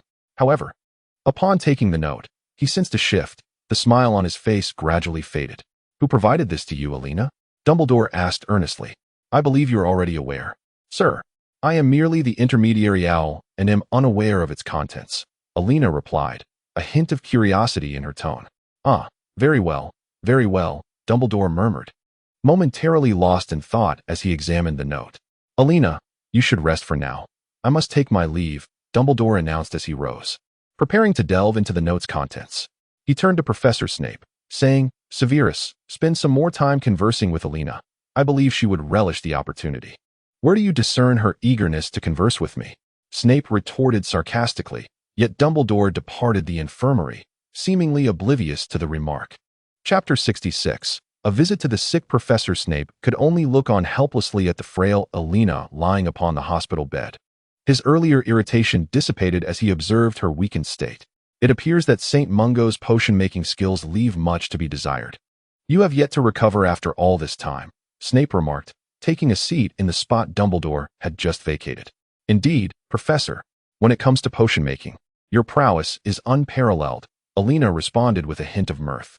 This brought a slight lift to Snape's spirits, though a shadow of melancholy soon returned to his countenance. "Surely, there must be someone who surpasses my abilities," he mused, his gaze fixed on the floor as memories washed over him. "Was this person significant to you?" Elena queried gently. Snape paused momentarily before affirming, "Yes, she was of great importance. I would have given anything for her." "That person must have been very fortunate," Elena remarked softly. "Indeed. If only that unfortunate incident had never occurred," Snape replied, lost in reflection, while Elena noted the troubled expression that had overtaken his face. The professor must have been referring to Lily. Without the unexpected presence of Lily, he would merely be a Death Eater and not the professor he is today. Observing the professor's pained expression, Elena continued, stating that she was uncertain whether the past was right or wrong, but it had undoubtedly shaped the person he is now. "Regardless of whether the future holds brightness or darkness, my gaze shall always remain fixed upon you." Elena's emerald eyes turned towards Professor Snape, hoping he would not be ensnared in the tormenting memories of the past. Professor Snape merely gazed silently at Elena, almost incredulous, questioning whether she truly comprehended her own words. Under his scrutiny, Elena suddenly felt a wave of anxiety wash over her and sought to divert the professor's attention with a different topic. "If I have caused you any discomfort, I sincerely apologize, Professor," she thought, praying inwardly that he would forget her words. "I only wish for you not to be too sorrowful." Professor Snape observed the anxious girl before him. Her cheeks faintly flushed, whether from physical reasons or nervousness remained uncertain. This caused Snape to unconsciously lean forward, cautiously peering into Elena's eyes as he inquired, "Elena, are you a giant? What thoughts occupy your mind? A concoction of various potion ingredients?" This proximity made Elena increasingly uncomfortable. "Professor, how am I to withstand this?" she thought, and thus leaned closer to whisper near his ear. The gentle breath brushed against Snape's ear, causing him to stiffen momentarily before hastily pushing Elena away, gazing at her in disbelief. Snape felt a mix of panic and absurdity, yet it also instilled a sense of fear within him. "Elena, do you realize what you are doing?" he said, casting an irritated glance into her eyes as he stood up. "Professor?" Elena looked up at the standing figure, sensing his anger. after such a lengthy conversation. You must be weary. Please take some time to rest, he stated before departing the infirmary. Elena felt a twinge of disappointment. First, Dumbledore had hurriedly left, and now Professor Snape had barely spoken before he too departed. Am I the conversation terminator? Everything seemed perfectly normal with Mia and the others. At that moment, the door to the infirmary swung open joyously. Hey, Elena, I've come to see you, came the cheerful voice of Sirius Black. Sirius, how are you? Elena asked, her spirits lifting. Isn't that what I should be asking you? Sirius replied, puzzled. By the way, I just saw that Snape fellow. His expression was quite peculiar. What did you do to him? Oh, nothing much. I merely teased him, Elena recalled, feeling that nothing significant had transpired. You teased the potions master? I feel as though you are teasing me, Sirius exclaimed, astonished. What expression did he wear when he left? Elena inquired curiously. Nothing too revealing, Sirius replied, displeased. Well, forget it then, Elena said, feeling disheartened. He's so much older. How can you, a mere child, expect to tease him? Sirius questioned, incredulous. Are you younger than him? Elena retorted. That's quite hurtful, Sirius shot back. At this moment, Elena felt somewhat fatigued, leaning back as she gazed at Sirius Black. Sirius lamented. Do you realize how close you came to meeting Merlin? Please refrain from such impulsiveness next time. Everyone is quite worried, and I feel a sense of guilt. As he spoke, his voice grew increasingly melancholic. I'm sorry for causing everyone concern, Elena responded, hoping he wouldn't blame himself. For she recognized that she too bore some responsibility for the incident. How could she have forgotten that she was a witch? It had imparted a significant lesson upon her. Yet, she still wanted to express her gratitude. Sirius felt compelled to thank her, as her injuries were a consequence of his actions. I heard from my mother that you kept vigil by my side while I was unconscious, Elena remarked, looking at the large dog. She had also been informed by And that at that time, Black had behaved like a protective animal, becoming displeased whenever anyone approached, especially in the presence of Professor Snape. They had nearly come to blows. You even spoke well of me, Sirius exclaimed in surprise. Now that I think back, the pain from that time still lingers in my memory. I must say, your mother is truly remarkable. Indeed, she is very formidable. My brother Alan and I would never dare to defy her, Elena chuckled. As they shared these light-hearted moments, Elena's spirits lifted, brightened by their recent departure. She raised her hand, and Sirius seemed to understand her intent, promptly transforming into a large black dog. Elena joyfully patted his head. Have you lost weight again? She inquired. The large black dog could not speak, merely gazing at Elena, yet it was evident that she sensed his happiness. As Elena continued to stroke him, she gradually succumbed to sleep, and Sirius Black reverted to his human form, silently watching over her. He felt Elena's concern for him, while he endeavored to dispel the negative emotions and pain that resided deep within his heart, the anguish of losing friends and the betrayal he experienced, transforming slowly into tranquility and resolve. When he regained awareness, it was nearly evening, prompting him to hastily depart. Many friends were eager to visit Elena, which left her somewhat speechless. As she was on the verge of being discharged from the hospital, which had almost become her personal reception room, Elena also received a variety of gifts. Lord Voldemort officially announced his return to the magical realm, with certain factions already pledging allegiance to him, such as the Dementors and other dark creatures. However, the Dementors of Azkaban had yet to submit, bound by a treaty with the Ministry of Magic. Consequently, Voldemort threatened the Ministry to comply with his demands, but the Ministry, clearly reluctant to heed his commands, resolutely refused. In retaliation, Voldemort commanded his followers to assault the Muggle world and seek out his beloved adversary, Harry Potter. Due to protective enchantments and secrecy spells, it was challenging for the Death Eaters to locate him, and for the time being, he remained safe. However, several peculiar incidents of harm occurred in the Muggle world, leaving the Prime Minister perplexed. Fudge went to inform the Muggle Prime Minister that a conflict was imminent within the magical world. The Prime Minister was eager to confront him, but was acutely aware that, as an ordinary person, he stood no chance. Fudge also introduced him to the new Minister of Magic. Harry had returned to his aunt and uncle's home, reveling in the thought that in merely 2 years, he would be free. However, recent newspaper articles had stirred a sense of unease within him. During the second week, he received a letter from Dumbledore, announcing his impending visit to collect Harry, which only deepened his apprehension. Ron was boasting to his brothers about his glorious exploits in the Department of Mysteries, proclaiming that the Death Eaters were nothing to fear. as a few spells were enough to vanquish them. Some even dared to attack him, but he had dealt with them decisively. Mrs. Weasley and Annie played along, allowing Ron to continue his fabrications, yet the twins were less forgiving. "Our little brother is quite impressive, isn't he?" they teased, their sarcasm evident. "Let me guess. How many spells can you cast? 1, 2, 3, 4? The twins took turns mocking Ron's counting. Naturally, Ron was incensed and chased after them, threatening to deduct points when school resumed. The twins, laughing heartily, evaded him effortlessly, for they knew Ron all too well. "Not possible. We've graduated," they continued their mockery. It dawned on Ron that indeed, they had finished their studies, and he lamented how swiftly time had flown. Moreover, he sensed that the twins were secretly occupied with something. Determined to catch them in the act, Ron resolved to report them to their mother. Chapter 67. The Return of the Dark Lord during the holiday. Hermione accompanied her parents on vacation, their bustling activity bringing her joy.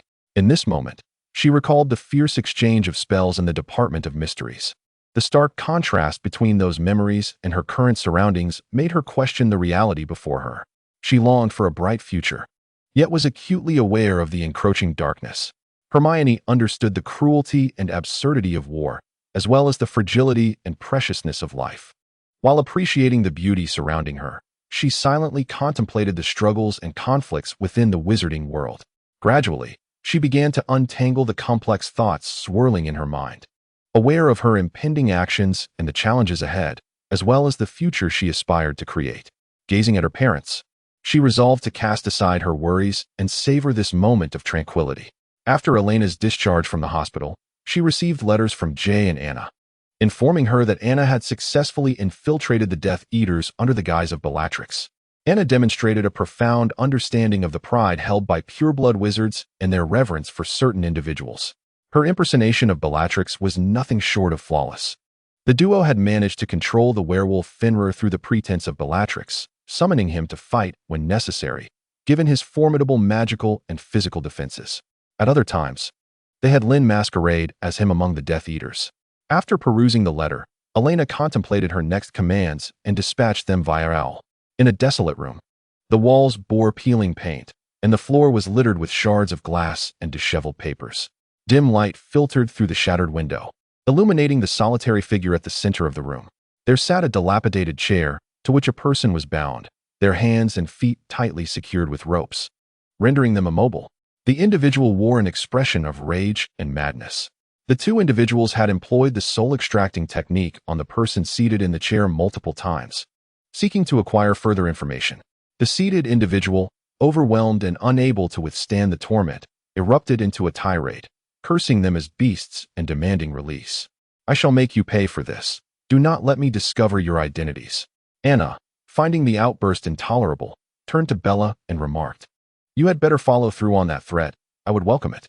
Her haughty demeanor melded seamlessly with Bella's own. As Bella prepared to retort, Anna silenced her with a gesture. With Bella's wand, Anna lifted her chin, gazing down at her with a scornful smile. "A fool, a group of fools, and ultimately, mere fools," Anna chuckled, reveling in her own amusement. At that moment, an owl swooped in, directing its flight toward Jay, who detached a letter from its talons. Upon reading it, his gaze drifted toward Bella, astonished by the orders conveyed. "I can't believe she would issue such a command," he exclaimed, clearly taken aback. "What is this?" Anna approached Jay to share in the revelation, and upon seeing the directive, she laughed heartily. "Oh, isn't this delightful? It indicates she is not merely a child." "It seems you are not well regarded," Anna remarked, glancing down at Bella on the floor. "You fancied yourself a Death Eater, did you not? How about we make you appear more like one?" She continued, inscribing the letters of Death Eater onto Bella's face. Blood streamed from Bella's wounds, adding to her disheveled appearance. Quite exquisite, Anna admired her handiwork with her wand. Bella, clearly yearning to curse them, could only writhe in her bindings, akin to a worm on the chair. Sweat and blood mingled, rendering her even more pitiable. "This is truly entertaining," Jay observed with a laugh. At that moment, the duo resembled genuine villains, casting Bella in the role of the virtuous. Elena, meanwhile, inquired within the letter whether Jay needed to assist them. Their arrogant response indicated confidence in handling the situation independently, dismissing any concern. Elena was not worried for their sake. Her apprehension lay in the potential exposure that could jeopardize her plans. Thus, she instructed Jay to monitor Malfoy Manor, observing the comings and goings without intruding, simply relaying the information back to her. This surveillance proved significantly more challenging than the previous occasion. While observing, Jay noted that he was not the sole watcher of Malfoy Manor's periphery. Despite the protective charms surrounding the estate, there were specialized personnel capable of gleaning vital information. Elena intended to relay this intelligence to her father, whose associates would undoubtedly find such matters intriguing. The magical world is vast yet small. It encompasses not only schools and Voldemort's Death Eaters, but also a multitude of common folk. Public sentiment towards Voldemort was rather unfavorable, largely due to the nefarious deeds of the Death Eaters. The conflict had transcended mere rivalry between two factions. The Death Eaters had escalated tensions to the point where ordinary citizens were compelled to engage. Thus, they should not be surprised when these citizens united against him. The Dark Lord sought to bolster his strength, both in combat and finances, enticing more individuals to join their ranks. Among them, opportunistic souls would undoubtedly seek to exploit the chaos. These individuals are easily swayed, while they do not hold pivotal roles for the Death Eaters. They possess the capacity to influence the unfolding events. They may exploit their positions or resources to steer the direction of circumstances. Nonetheless, we must not underestimate the impact of these seemingly inconsequential figures. Even as minor players in the grand scheme, their actions and decisions could resonate significantly within the broader context. This influence could even be deemed manageable. Elena desired her father to maintain control over these manageable variables, thereby enhancing their odds of success. Lucius, along with several Death Eaters, found themselves imprisoned in Azkaban and temporarily unable to escape. Consequently, Lucius resorted to trading his wealth and the prophecy ball with Voldemort for the safety of his family. Voldemort assured him that his family would not face any hardships.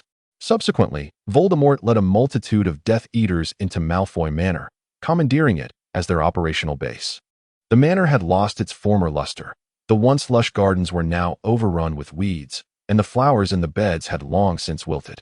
Withered leaves blanketed the ground, creating a scene of desolation. The pond had run dry, leaving only a patch of murky earth. Initially, young Malfoy admired these figures, but as he observed their actions, fear gradually supplanted admiration. Nevertheless, he still regarded them as formidable, embodying the Slytherin admiration for strength. Many cast watchful eyes upon the abandoned mother and son. Narcissa had to remain vigilant, striving to maintain her composure while warning Draco to steer clear of those individuals. She hoped to have a meaningful conversation with Bellatrix, if circumstances allowed. However, the Death Eaters' glares were far from welcoming. Some ridiculed them, while others viewed them as potential pawns. A few merely disregarded their presence altogether. This realization dawned on Narcissa, highlighting that, without Lucius, her and her son's standing was likely diminished. Anna mingled among these individuals, feeling a desire to mock their folly. Those who pursued their selfish interests at the expense of others, employing unscrupulous methods, were indeed foolish. True greatness lay with those loyal to Grindelwald, who sought more noble aspirations for the greater good. Such disdain for everyone else was not a facade. Anna genuinely harbored these sentiments. Chapter 68. Draco's mission to expand his influence. Voldemort recruited numerous new Death Eaters. Draco accepted Voldemort's mark, initially filled with elation, believing that being a Death Eater was undeniably cool. However, when the first task was assigned to him, Draco was struck with terror. Voldemort tasked him with devising a plan to lead the Death Eaters to Hogwarts to eliminate Dumbledore. This directive was reportedly a consequence of his father's actions, which had led to the capture of many of his subordinates, serving as a punishment for the Malfoy family. Nevertheless, he was not explicitly ordered to assassinate Dumbledore, a concession likely due to Lucius's provision of the prophecy ball. After much contemplation, Draco found himself at a loss for methods to infiltrate Hogwarts, which seemed to possess protective enchantments that repelled outsiders. In truth, utilizing Professor Snape's fireplace should suffice. However, Voldemort is not yet inclined to allow Snape's exposure to occur prematurely. Upon learning of Draco's mission, Narcissa became increasingly anxious, pacing back and forth in her chamber. With Lucius absent, many responsibilities fell upon her shoulders. While she could disregard various matters, including the Death Eaters' antics within the manor, Draco remained her utmost concern. Narcissa sought out Bellatrix for a conversation, sensing something amiss. Why would our master assign Draco this task? It is far too arduous, she remarked. Huh, perhaps your Lucius is to blame for some of the Death Eaters being captured. Bellatrix retorted disdainfully. But Draco is merely a child. Narcissa endeavored to maintain her composure. A child, indeed, yet he will be of age in merely a year. Bellatrix's gaze pierced through Narcissa. But that does not serve as a safeguard, Narcissa. Yet he is your nephew, Narcissa insisted. Ah, and what of it? Would it not be better for him to mature swiftly? Bellatrix pondered. Narcissa felt an unsettling tension but pressed on. I must assist him. Such a commendable bond between mother and son, Bellatrix scoffed, her tone laced with mockery. Are you incapable of aiding Draco? Narcissa struggled to articulate the specifics of their situation. I trust that the Malfoy will accomplish the task splendidly, will he not? Narcissa sensed Bellatrix's desire to merely observe, indifferent to her child's fate. A different plan was necessary. Initially, she contemplated writing to Andromeda but feared the letter might be scrutinized, leading her to seek Andromeda out privately. Narcissa, I believe you are aware that the current circumstances do not favor you, Andromeda stated. Indeed, I understand, yet my family's safety is paramount, Narcissa replied earnestly. I require your assistance, Andromeda. I must protect Draco. He is still so young. Lucius and I have shielded him excessively well. Narcissa implored Andromeda with earnest eyes. Narcissa recognized that Andromeda had her own faction also taking action. She hoped Andromeda could safeguard Draco, though Andromeda's capabilities were limited. You know, we cannot interfere at Hogwarts. That is Dumbledore's domain, Andromeda analyzed. However, we may offer our help elsewhere. Andromeda could only agree to assist within her means. Narcissa understood that this concession was already a significant boon and could not press further. Andromeda relayed Draco's predicament to the ailing Elena at home. Elena genuinely wished to assist Draco, having shared some childhood interactions with him. Yet, she grappled with the appropriateness of intervening at such a pivotal juncture in Draco's growth. After returning home, Narcissa contemplated her next move and decided to accompany Bellatrix in seeking out Professor Snape. As they made their way, Bellatrix continued to grumble. Where exactly are you headed? This place is utterly repulsive. Narcissa paid little heed to Bellatrix's complaints, sensing that this version of Bellatrix bore little difference from her original self. Upon reaching the door, Narcissa knocked gently. Inside, Professor Snape became alert, casting a glance at Wormtail before cautiously opening the door. Severus, it is splendid to have you at home. Narcissa exhaled with relief upon realizing it was Snape who opened the door, as she had been apprehensive about his absence. She entered with Bella in tow. Upon noticing Bella behind her, Snape furrowed his brow. Oh, Wormtail. Bella, spotting Wormtail, contemplated casting a playful curse upon him. Despite Wormtail's affiliation with the Death Eaters, he was often regarded as the lowest among them, subjected to scorn and occasional bullying, with the Dark Lord turning a blind eye. However, Professor Snape intervened, rendering the moment rather dull.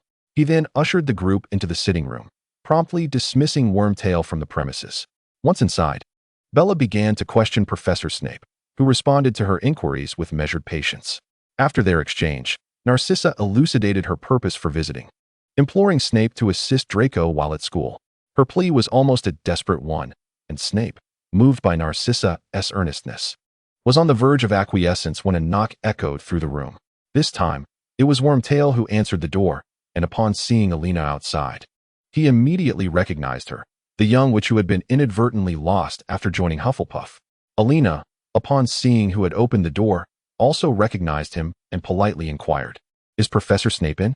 This was the first instance Wormtail had encountered someone addressing him with such courtesy, prompting him to allow Elena entry. As Snape and Narcissa emerged, they spotted Elena entering the room.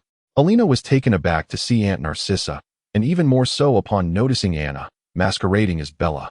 Feeling somewhat embarrassed by her unexpected presence, Elena greeted Aunt Narcissa and performed a polite bow towards Professor Snape. Snape found it peculiar, as this was the first time Elena had offered him such noble etiquette. "Who are you?" Bella inquired, scrutinizing Elena with curiosity. Snape subtly shifted to obstruct Bella's view. Yet Bella was not one to relent easily, peeking from behind to smile at Elena. Internally, Elena mused that, within this house, only Wormtail could be considered a true Death Eater. The others were all allies, yet they continued to play their roles. The thought induced a headache. "Elena, what brings you here?" Professor Snape inquired, his tone edged with menace. "Professor, it seems there is an issue with your fireplace. I had to come looking for you from outside," Elena explained, adding that otherwise, she would have simply come through the fireplace directly. "Oh, Severus, is this your student?" "She is quite enchanting," Bella's voice chimed from behind. "This is Bellatrix Lestrange, my cousin," Narcissa introduced. "Good day, Miss Bellatrix Lestrange," Elena offered with a courteous nod. "A noblewoman?" Bella's voice betrayed a hint of disappointment. Snape turned to face Bella, positioning himself to shield Elena from her gaze. "You would do well to refrain from harboring any improper thoughts. The master is currently courting those of noble lineage, and your actions could jeopardize his plans." "I am well aware. No need for your reminders," Bella retorted, visibly displeased. Narcissa observed Elena, uncertain whether to proceed with their conversation. Lucius had indeed acknowledged to himself that Elena had been of assistance to him. However, in Narcissa's eyes, Elena was merely a child, no older than her own offspring. Chapter 69. Unbreakable Vow. Elena had developed a habit of seeking out the professor, a rather alarming inclination. "Aunt Narcissa, do you have business with the professor?" Elena inquired. Meanwhile, Snape was contemplating ways to dismiss Elena. Narcissa glanced at Professor Snape and then at Elena, deliberating that it would be unwise to interrupt. Future opportunities might be scarce. "I am about to enter into some contracts with him. If it pertains to Draco, Aunt Narcissa, I can assist." "You, Bella, draw closer to Elena. What do you know?" Bella scrutinized Elena with suspicion. Elena, unceremoniously, swatted away Bella's hand as she attempted to touch her face. Bella shot a venomous glare at Elena. Professor Snape's heart raced, akin to a roller coaster, witnessing Elena's rudeness towards Bella. Bella swiftly turned her face towards her master, declaring that his plans must not be disclosed, while her gaze shifted to Narcissa's countenance. Narcissa believed that Elena must have learned something from Anna, yet she had not divulged specific details to Anna. Elena likely only sensed that Draco was in peril. Bella, discerning Narcissa's unease, leaned in and asked, "Narcissa, what have you divulged?" "I have not disclosed anything regarding the Dark Lord. I believe Elena merely knows that Draco is in danger," Narcissa explained. "It is best that it remains so, Narcissa," Bella retorted. Elena was aware that Anna and Jay had never been particularly inclined to serve under her, yet they had no choice. As their previous education had merely clarified their position, both remained obstinate towards Elena. "I can assist Draco, Aunt Narcissa. Do you comprehend what you are saying, Elena?" Professor Snape finally interjected. "I have tolerated your audacity for quite some time." He directed his gaze towards Elena, disregarding rules, acting presumptuously, and now attempting to meddle in matters beyond your capabilities. "Elena, are you truly that lacking in self-awareness?" "Aunt Narcissa, I genuinely can." Professor Snape was preoccupied with gathering intelligence all day. His vigilance over Draco did not compare to Elena's meticulousness. "Did you truly heed my words?" Snape was baffled by the child's recent behavior. Once a compliant student, her occasional transgressions were within acceptable bounds, yet now she confounded him. Despite their familiarity, at this moment, Snape felt a sense of estrangement. Narcissa wavered between the two, aware of what Elena had stated. This was precisely why she sought to establish an unbreakable vow with Snape for reassurance. Both parties needed to assist, thus ensuring Draco's safe escape. "Professor, trust me," Elena implored with exasperation. Professor Snape could only frown at Elena, his gaze intermittently darting towards Bella. Bella merely observed the two with amusement, as if privy to some intriguing secret. Due to Elena's initiative, Professor Snape's requirements for the unbreakable vow underwent a significant transformation. "Bella, I need you to be a witness," Narcissa said, gazing at Bella. Of course, Bella cheerfully agreed. "May I articulate the terms of the vow?" Elena inquired. Narcissa, looking at Elena, had no choice but to acquiesce. In order to better safeguard Draco, the two clasped each other's hands tightly, and three slender, radiant tongues of flame erupted from their wands, resembling three hot, red metal threads entwined around their joined hands. "Severus Snape, will you take care of him while Draco attempts to fulfill the Dark Lord's wishes?" Elena addressed Professor Snape. "I will," he replied. "During this time, will you do your utmost to protect him from harm?" "I will," he affirmed. Narcissa wished to continue speaking, but Elena interjected.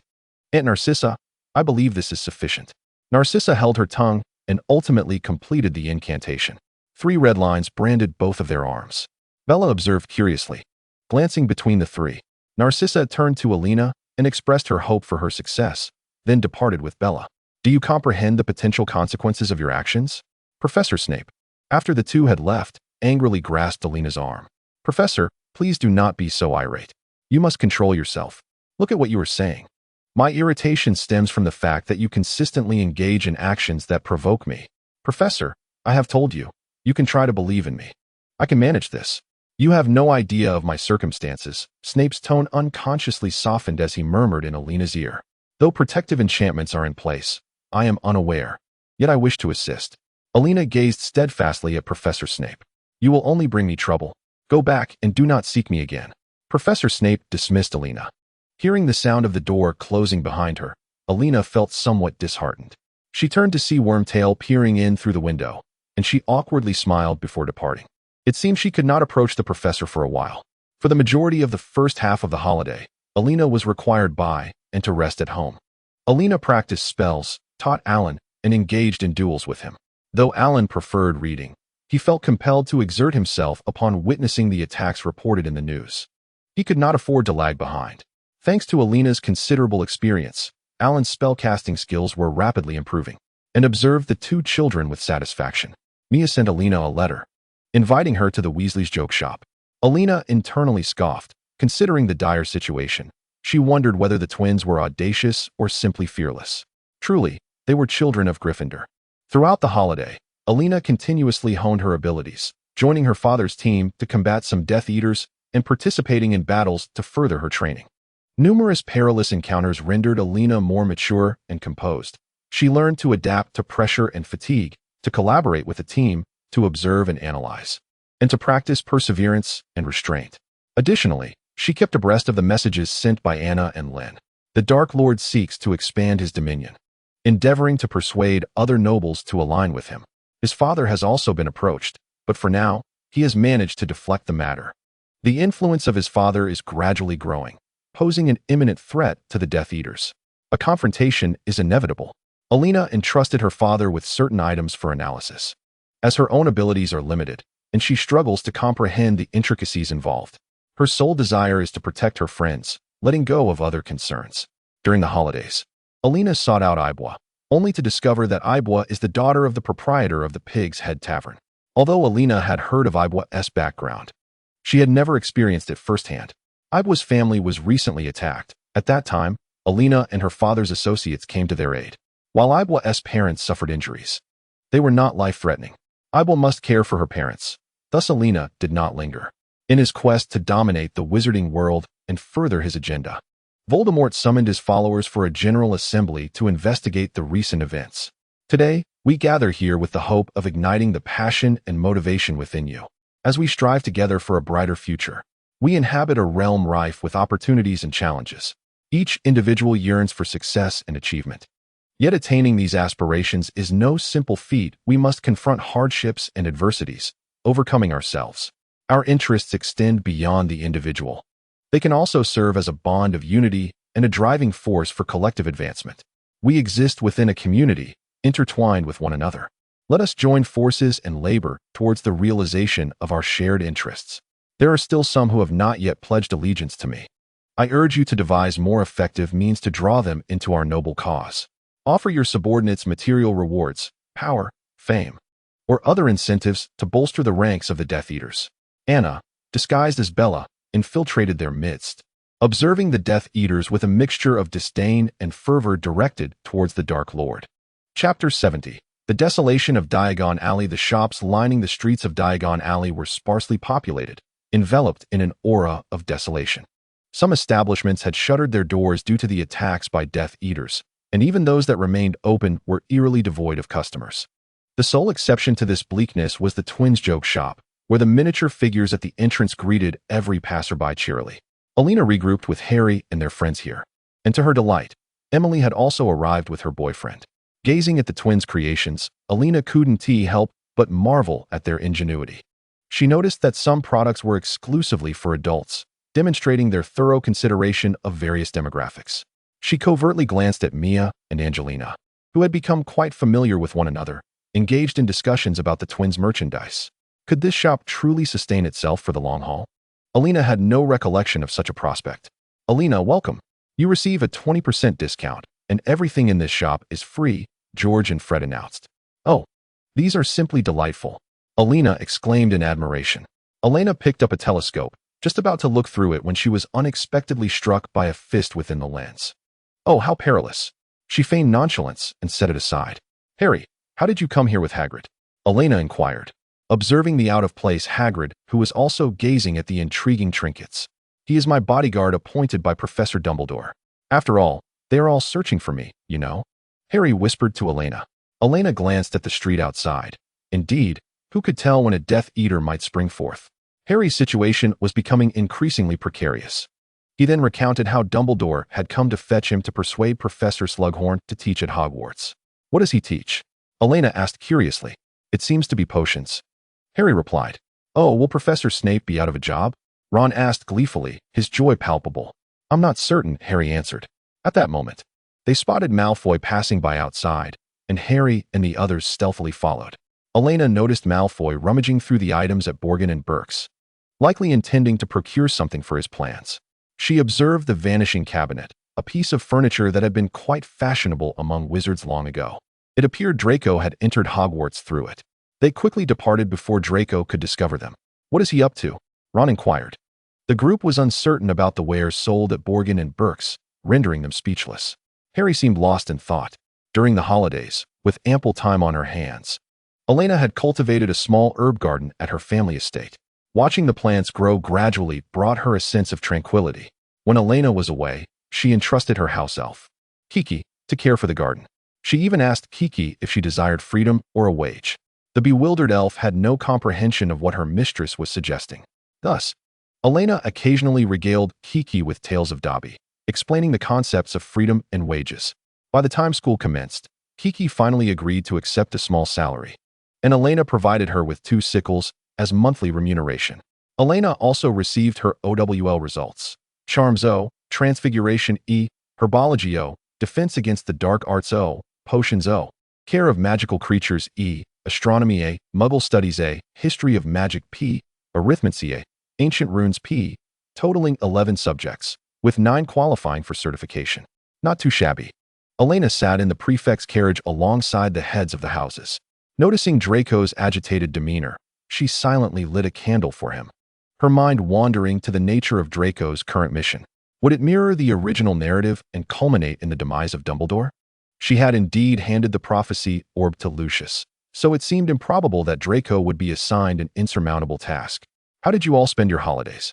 Elena broke the silence, eager to dispel the awkward atmosphere. Hermione, the little angel, responded, I traveled with my family.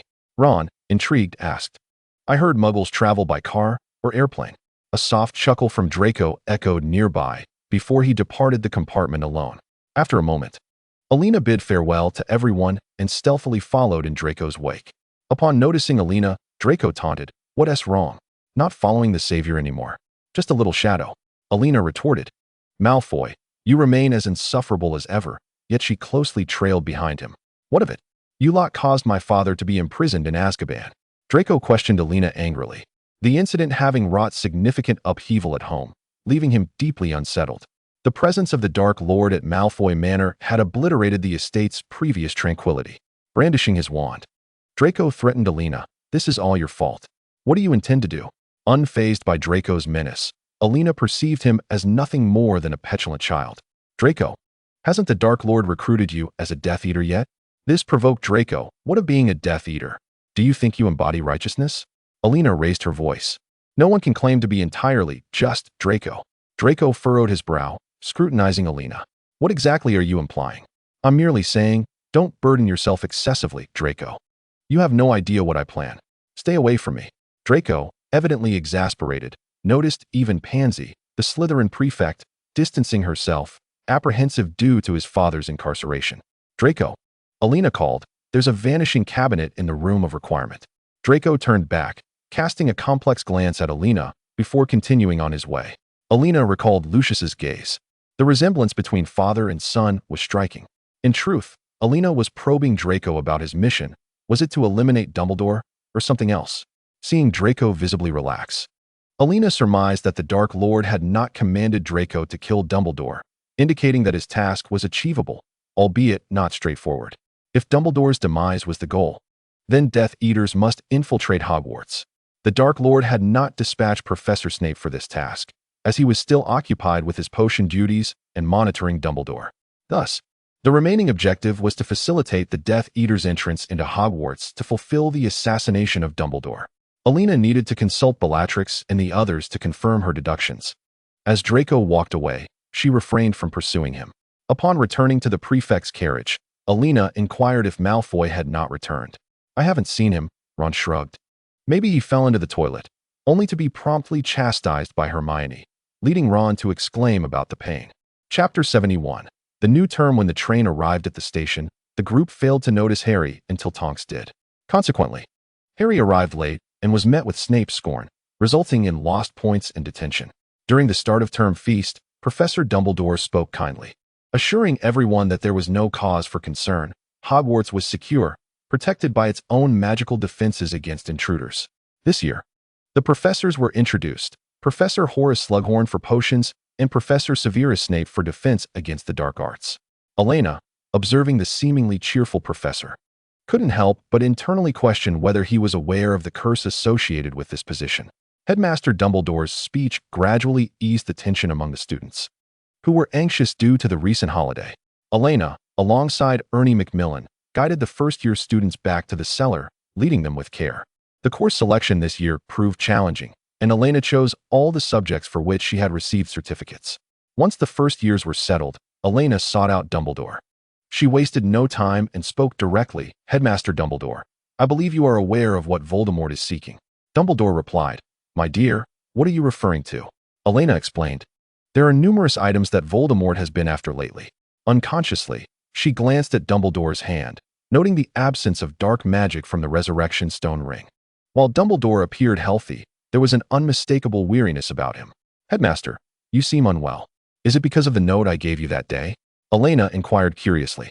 Dumbledore rubbed the bridge of his nose, looking tired as he responded, "Partly, but primarily, it is due to the overwhelming number of recent events, Elena." "Is there nothing you can share with me?" Elena pressed. "I might be able to assist with certain issues." Dumbledore gazed at her, realizing the current situation perfectly mirrored the scene described in the note. Indeed, the note from Trelawney to Dumbledore contained a prophecy regarding this very student, Elena. "I wish to know," Dumbledore began, pausing momentarily before finally sighing and continuing. "Voldemort is searching for something. He desires the Elder Wand that I possess. I am investigating the true nature of his quest." Leaning forward, Dumbledore seemed to await Elena's response.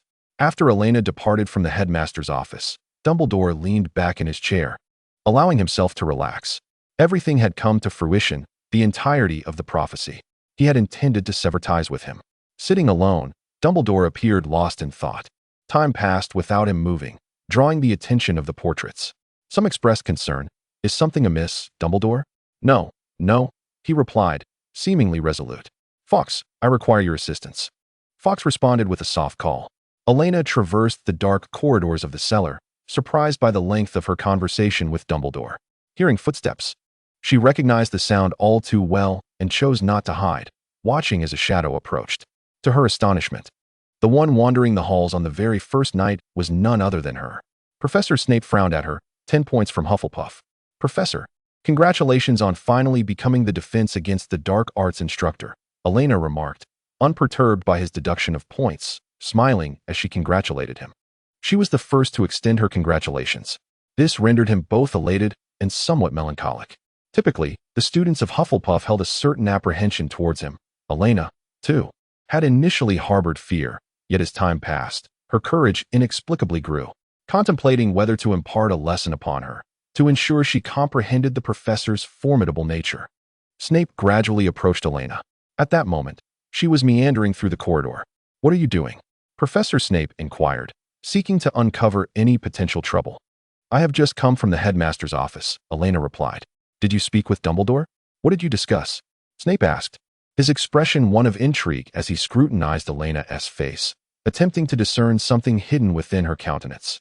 However, all he perceived was her joy. Wishing to keep the nature of her conversation with Dumbledore private, Elena stated, "Professor, I must return. It is rather late." Indeed, the day had been exhausting, and with classes awaiting her the next day, she felt the weight of her 9 chosen subjects pressing heavily upon her. "Who permitted your departure?" Snape interjected, blocking her path. "Didn't you deduct points?" Elena responded, gazing at the professor as one might at a petulant child. Professor Snape was not fond of such defiance. I believe a touch of detention could be in order. He circled Elena, observing her closely. It was then he noted her golden hair, cascading like a waterfall over her shoulders, gently waving with youthful vitality. Her skin was pale and delicate, smooth as jade, reminiscent of soft, white feathers. Her figure was slender, her curves graceful, and despite her simple wizarding robes, her brilliance could not be concealed. Very well, when Professor? Elena replied, both resigned and compliant. I think, Snape mused while regarding her thoughtfully, a month. Elena contemplated protesting, questioning why it should be a month, such a lengthy duration. But Snape turned away, leaving her with only the sight of his billowing black robes. The following day, Elena received her class schedule, and upon glancing at the multitude of courses, she felt as though time for any other pursuits had slipped away. Yet, these classes were non-negotiable, especially with examinations looming the next year. On the very first day, she would attend Professor Snape's defense against the dark arts class, and she was quite curious about his teaching style. When all the students had gathered, Elena realized none of her roommates had opted for this course. She had no choice but to seek out Harry and his friends. Professor Snape surveyed the assembled students, his gaze drifting over each face. And when he caught sight of Harry standing beside Elena, his expression darkened inexplicably. In this lesson, we shall study the silencing charm. I suspect none of you can wield it, he declared, casting a warning glance at Elena, as if to imply that she should refrain from undermining his authority. The silencing charm is a quintessential spell cast with a wand, yet without the vocalization of its incantation. Snape recalled how the sound would reverberate throughout the classroom, with students silently attentive, recognizing that casting a spell without uttering its incantation could yield an element of surprise. However, this technique demanded immense concentration and willpower, as the caster needed to conjure the incantation within their mind rather than vocalizing it aloud. After concluding his lecture, Professor Snape instructed the class to practice wand movements using the silent spell. Many students were furtively muttering incantations, to which Snape derisively remarked that it seemed too difficult for them, and he doubted anyone would succeed by the end of the lesson. Elena perceived that Professor Snape's classes were perpetually laced with threats. Previously, Potions class did not require wands, and now, in defense against the dark arts, she wondered if he would employ actual curses. As Elena's mind wandered, she suddenly sensed an impending threat. Instinctively, she raised her wand and cast a disarming charm, while simultaneously, Harry unleashed a shield charm. However, Elena's spell was silent, while Harry's was pronounced and formidable. Both spells struck Professor Snape simultaneously, momentarily silencing the classroom.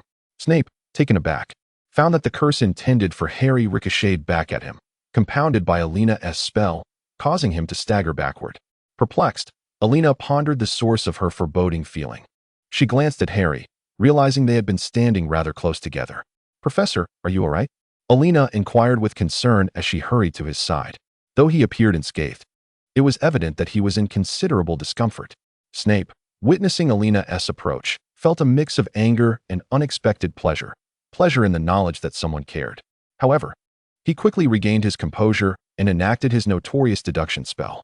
10 points from Gryffindor and 10 points from Hufflepuff for attacking a professor. The other students watched from a safe distance, wary of becoming collateral damage. Elena, undeterred, thought to herself that let them deduct points. Hufflepuff had not won the House Cup in years, especially since Harry Potter's arrival. Furthermore, as a prefect, she could always award points back to her beloved younger classmates. Meanwhile, Ron was fervently praising Harry. After class, Elena asked Harry why she hadn't seen him when the train arrived the previous day. Harry recounted his experience, explaining that he had a confrontation with Draco, which left him unconscious and hidden under his invisibility cloak until the Order of the Phoenix sent someone to protect him. "Did Malfoy bully you?" Elena asked incredulously. "Of course not. It was merely a minor altercation," Harry shrugged, omitting the fact that he had sought out trouble with Malfoy. "By the way, Malfoy claimed he is now a Death Eater and that the Dark Lord has assigned him a task," Harry added thoughtfully. "What do you think his task is?" Elena inquired. At that moment, Hermione interjected, "Malfoy cannot possibly be a Death Eater. He is only 16. But Harry was just a year old when he defeated the Dark Lord," Elena countered, contemplating that age was irrelevant. "Well, I still don't believe it," Hermione declared. "Neither do I," Ron chimed in agreement. "Why are you two suddenly in sync?" Elena remarked, observing their simultaneous responses. The pair awkwardly turned their heads away, caught off guard. Elena was aware that Professor Dumbledore intended to give Harry private lessons, a detail he had shared with her during their earlier conversation. In the afternoon, there was a charms class, where Elena diligently followed the instructor. Despite having previously studied the material, she believed a bit of revision would be beneficial. During Care of Magical Creatures, Hagrid only noticed Elena, as Harry and his friends had opted not to take his class. Elena reassured Hagrid that Harry and his companions were simply overwhelmed with their coursework, and it was not intentional that they had not chosen his subject. Although Hagrid remained somewhat displeased, he nonetheless committed himself to teaching earnestly. Elena found herself physically and mentally exhausted during this lesson, as Hagrid occasionally requested her assistance. Internally, she lamented that despite being in a magical world, she was still a girl and lacked the strength for such tasks. The first day's schedule was rather packed, and the prospect of detention was not appealing. Given that he had become the defense against the dark arts professor, she wondered why he was still involved with potions. What purpose did detention serve? Arriving at the door of Snape's office, she noted it resembled a cellar, perhaps because it was cluttered with too many items left unrelocated. Suddenly, footsteps approached, and Elena turned to see Harry. "What are you doing here?" she exclaimed in surprise. "I got a one-day detention," Harry replied with a sigh. "Why do you only have one day?" Elena complained. "How many do you have?" As they conversed, the office door swung open. "Why do you two always find yourselves chatting at my office door, as if you're afraid I might overhear?" Professor Snape emerged with a scowl. "It appears we are destined to encounter each other so frequently," Elena humorously remarked, playfully nudging Harry. "Come in," Snape commanded, clearly uninterested in Elena's banter. The two had no choice but to enter. "Copy the textbook," the professor gestured nonchalantly as he entered the room. Elena looked at the book he indicated. It seemed to contain a day's worth of material. Would they be able to complete it in one evening of detention? She cast a sympathetic glance at Harry, who appeared puzzled yet resistant, recalling his previous experience with Umbridge's writing assignments.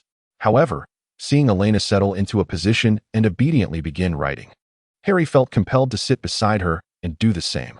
Snape, irritated by their close proximity, was reminded of unpleasant past experiences. "I don't see the need to sit so close to each other for copying. Are you glued together?" he snapped. "Elena, you'll write over here." With that, Snape shot a fierce glare at Harry, who was left bewildered. Elena reluctantly moved to the other side. Harry wrote swiftly, yet the volume of content was overwhelming, and he had yet to complete half of it. As Elena checked the time, she realized they would soon reach curfew. "Professor Snape, it's almost curfew," she remarked while rubbing her aching wrist. She glanced up to find Snape seemingly observing her, and for a brief moment, he appeared stiff upon being noticed. Though Elena was oblivious to this. "Potter, you are utterly dreadful," Snape scolded. "You can't even finish this much. Take it home and submit it to me later." Harry discreetly glanced at Elena's work, noting that she was still not as fast as he was, inwardly grumbling about the apparent bias against him. Elena discerned Harry's thoughts. Indeed, he had been targeting the two of them, and it was not merely a solitary pursuit. In any case, Harry seemed to have received a pardon, hastily gathering his belongings to depart.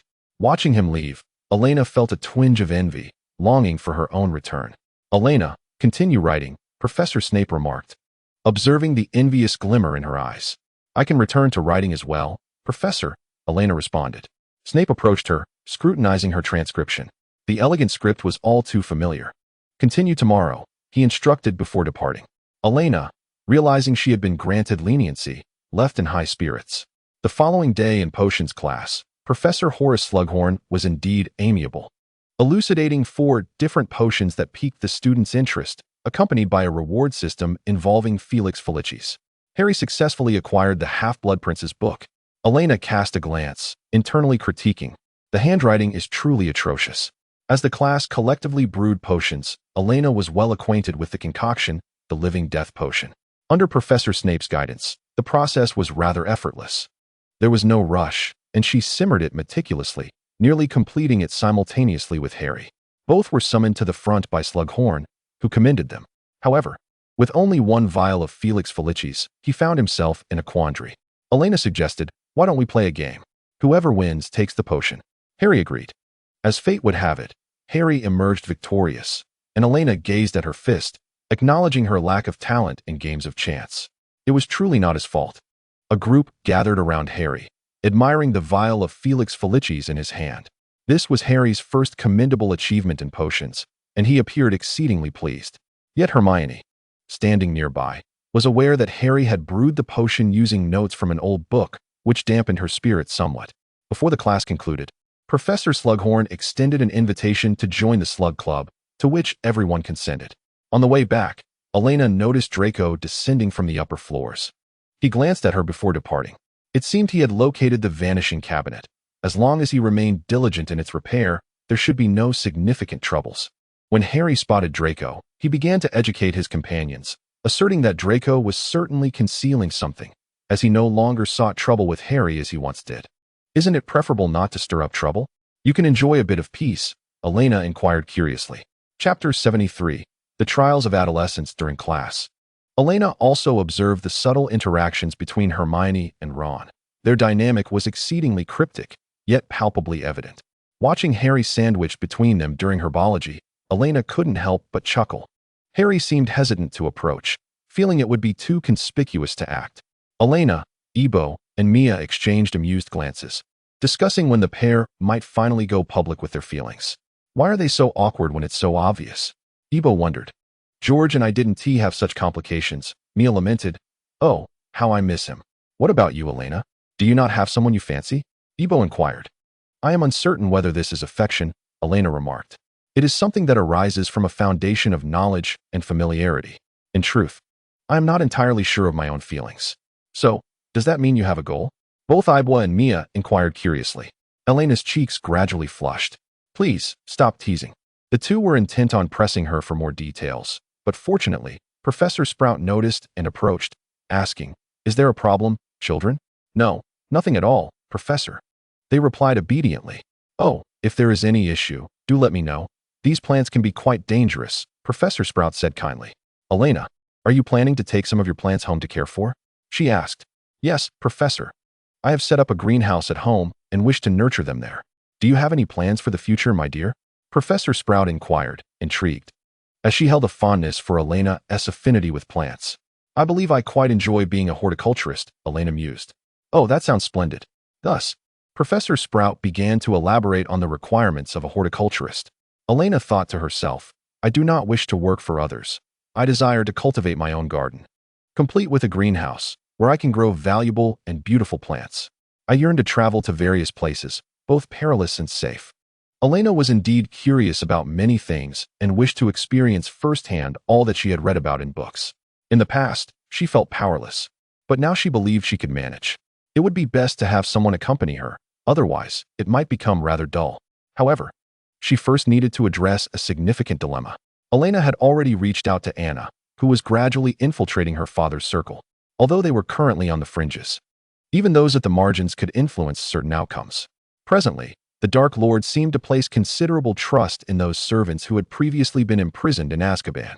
Upon entering her 6th year, Elena distinctly sensed that her peers were beginning to exhibit rebellious tendencies.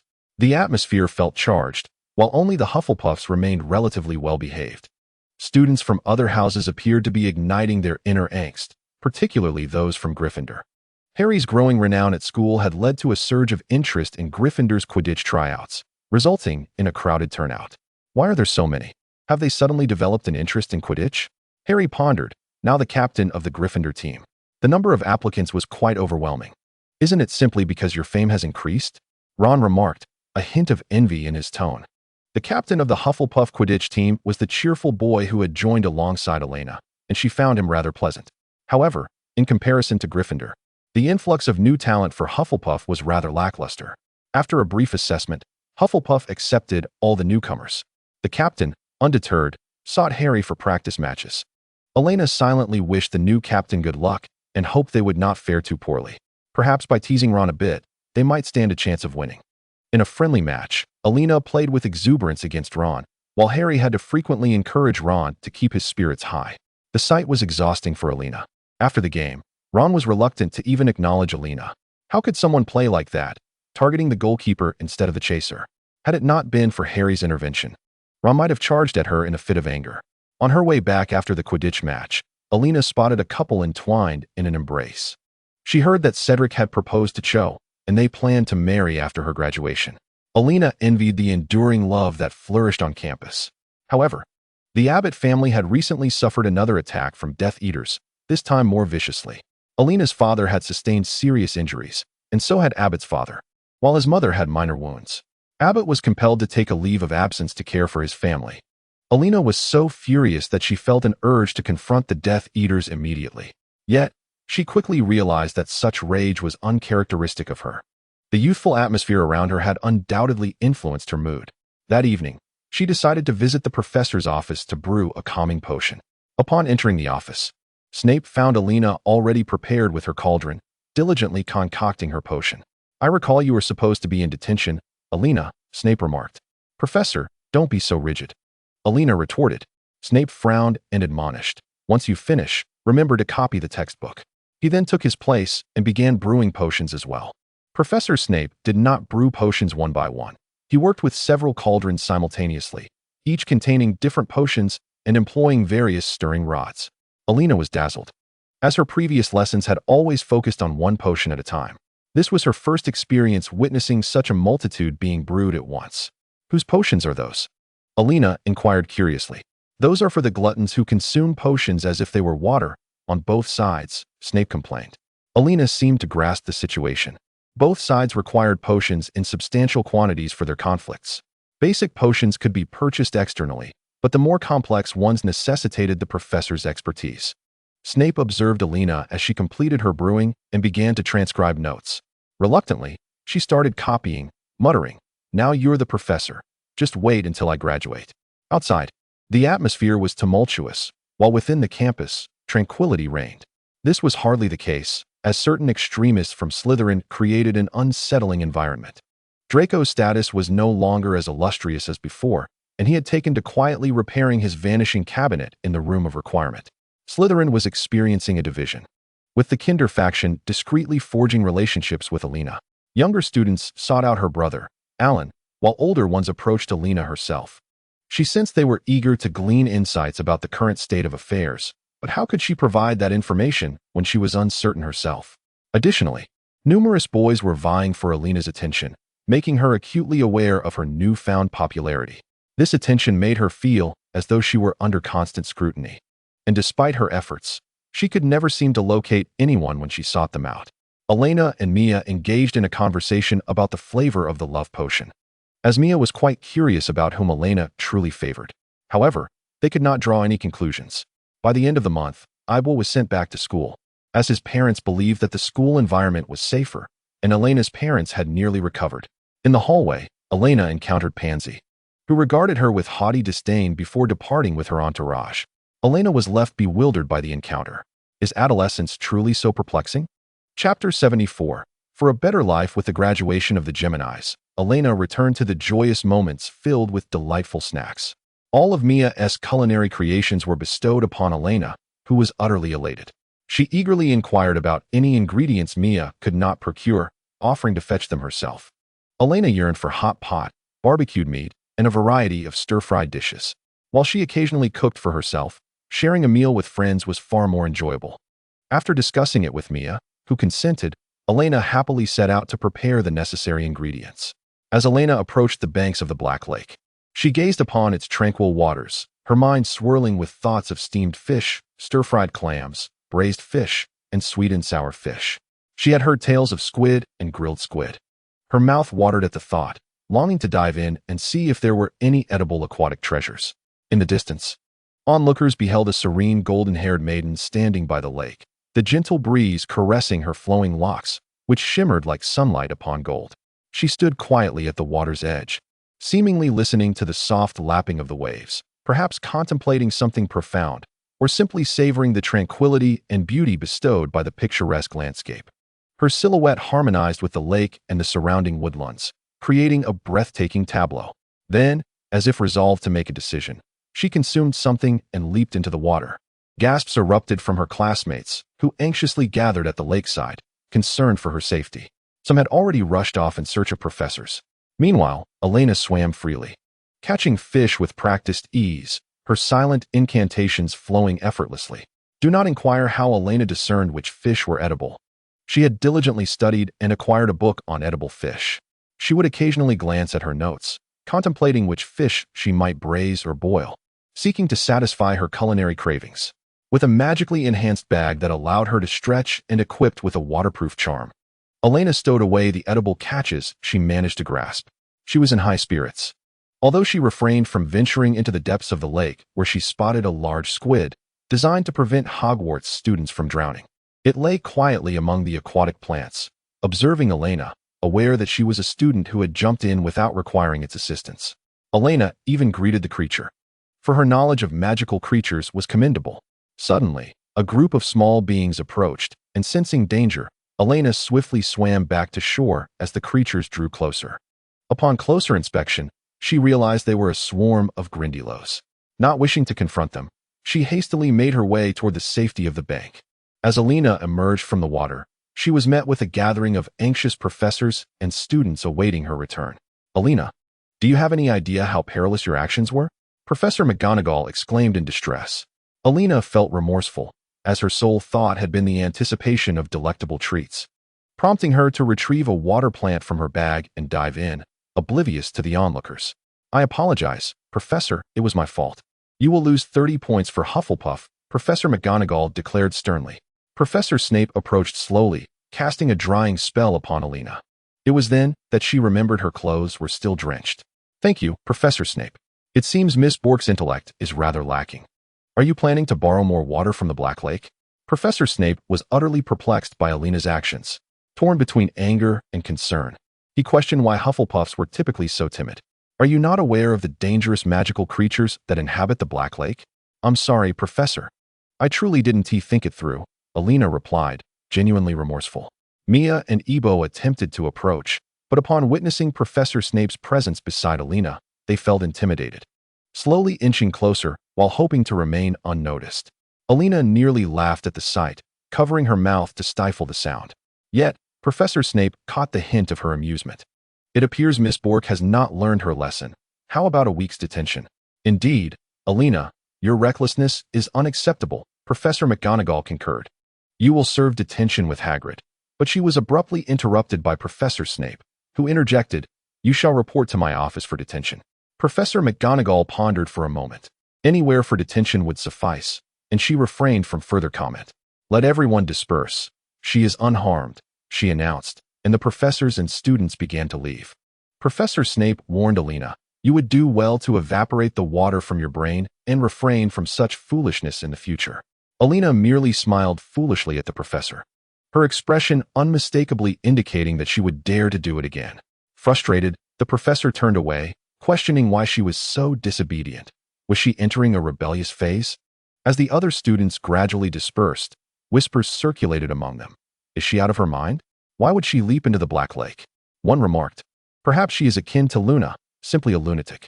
This sentiment echoed from Slytherin, while a Gryffindor student mused, "I too am curious about what lies beneath the surface. Bro, I want to join you one day. Is Elena all right? The water in the Black Lake is frigid. I hope she doesn't fall ill," commented a Hufflepuff. "It seems there are numerous creatures in the Black Lake. Should we ask Elena Bork to assist us in capturing some for research?" inquired a Ravenclaw. Mia and Ebo finally ventured closer to Elena, anxiously asking, "What compelled you to jump into the Black Lake? That was terrifying." "Oh, it's nothing. I was just tempted. After years of bland food, it can lead one to irrational behavior," Elena explained. Her leap had garnered her a modicum of attention. Harry even approached her, inquiring, "Did you see a mermaid?" "I didn't but I did spot a giant squid," she replied. Elena did not catch sight of the mermaids. Perhaps they resided in the deeper waters. "What are you doing in the water?" Hermione inquired curiously. "That's a good question," Elena mused, recalling the multitude of fish in her backpack. "Are you free tonight? I would like to treat you all to a delightful meal." "Where to?" Ron asked. "Hagrid's," Elena replied. "I think it's time for you to have a conversation." Harry and the others shared an awkward laugh. "You cannot avoid this," Elena insisted. After they agreed, she went in search of a usable pot. Elena and Mia ventured to the kitchen to borrow a pot from the house elves. The elves lent Elena a large frying pan, for it was indeed the kitchen of Hogwarts, where utensils were larger than those found in a typical household. Elena intended to use it as a griddle for meats. She also borrowed a smaller pot to prepare river delicacies and fish. She crafted steamed fish, mindful to gradually enhance the flavors, fearing that the others might find it overwhelming. Unbeknownst to her, she had prepared quite a feast. Elena cast a warming charm on a fish and instructed a house elf to deliver it to Professor Snape, accompanied by a note. Upon receiving the thoughtfully prepared dish, Professor Snape felt a flicker of joy, well aware of Elena's culinary skills. However, his mood shifted when he glimpsed the note in the elf's hand, an ominous premonition taking hold. Indeed, the note contained a request for a leave from detention. Who informed you that one could request leave from detention? Chapter 75. What is Draco's task? Elena and Mia brought their offerings to Hagrid's hut, where Hagrid was delighted. It was the first time this term that the children had come to visit him and brought delicious food. Elena also mentioned that Harry and the others would be joining them, pleading with Hagrid not to hold any ill will against them, as they wished to have a proper conversation. Hagrid, in consideration of Elena, agreed. When Harry and his companions arrived, Hagrid was initially reluctant to speak with them. Elena exchanged a glance with Hermione, prompting Hermione to engage Hagrid in conversation. Gradually, Hagrid began to accept them, listening to their explanations. In truth, they merely needed to sit down and converse earnestly. Elena beamed at the heartwarming scene. The group relished the delectable dishes prepared by Elena and Mia, their spirits lifted. Ron, in particular, exclaimed, "This is even better than what we have at school." Hermione observed Ron's enjoyment, tempted to make a quip, but the delightful flavors and the sizzling barbecue before her silenced her. "This is indeed excellent, Elena," Hermione praised. "Mia is the real talent. I only taught her once, and she mastered it," Elena replied with pride. "By the way, when will Mia marry my brother?" Ron inquired. Mia's face flushed crimson. Ron continued, "Then I could call you sister-in-law." He even proposed yet," Mia stammered, her words nearly tripping over one another. Elena, watching the exchange, could not help but tease. "You weren't like this when you were with George. You both seemed to be having the time of your lives." Yet, she refrained from revealing too much about her friend's past. "Does Ron have someone he likes?" Mia inquired, and Ron instinctively cast his gaze towards Hermione. "I didn't," he stammered. "What about Hermione?" Ibla asked. What?" Ron exclaimed, nearly rising to his feet. "She is so tedious." His eyes wandered. "I feel quite well. If you fancy something, it's best to express it outright," Elena advised. "Indeed," Mia chimed in. "Just like your brothers, it would be splendid if you spoke plainly." At that moment, Ron found himself encircled by several individuals, which only deepened his confusion. Hermione noticed this and approached, asking, "What are you all doing?" "Ron has something to say to you," Mia urged, pushing Ron forward. Ron yearned to retreat to his previous comfort zone, thinking, "What is this?" Hermione observed Ron's flushed face, which betrayed his desire to conceal himself. She regarded the group with curiosity. Elena patted Ron encouragingly, but Ron, akin to a mouse confronted by a cat, stuttered, "Oh, I just wanted to tell you that this fish and meat are quite delicious." The expressions of the three behind him, Ibla, Mia, and Elena, were filled with disdain and disappointment. "It truly is delectable," Ron added, while Hermione took in the group's expressions but remained perplexed. Harry, conversing with Hagrid, glanced over at the commotion, noticing the same expressions on those three, while Ron remained oblivious. The group played late into the night before returning. Elena and Mia urged the others toward the cellar. "Hurry up," Mia insisted, "or we'll miss curfew." Ibla and Elena jogged to catch up. Upon rounding a corner, they collided with something solid. "What is this? So hard?" Elena complained, looking up. "Good evening, Professor," they greeted politely. Mia and Ibla appeared quite frightened. Professor Snape, noticing their fear, felt a sense of satisfaction. "Elena, I presume you've forgotten about your detention?" Professor Snape remarked, gazing down at her. "You two may return," Elena whispered to her companions. They hesitated, grasping her arm, but she reassured them, "It's fine. Just go back." As they departed, they cast worried glances at Elena, only to be met with a fierce glare from Professor Snape, prompting them to scurry away in fear. "Professor," Elena smiled. "Were you waiting for me?" "How could that be?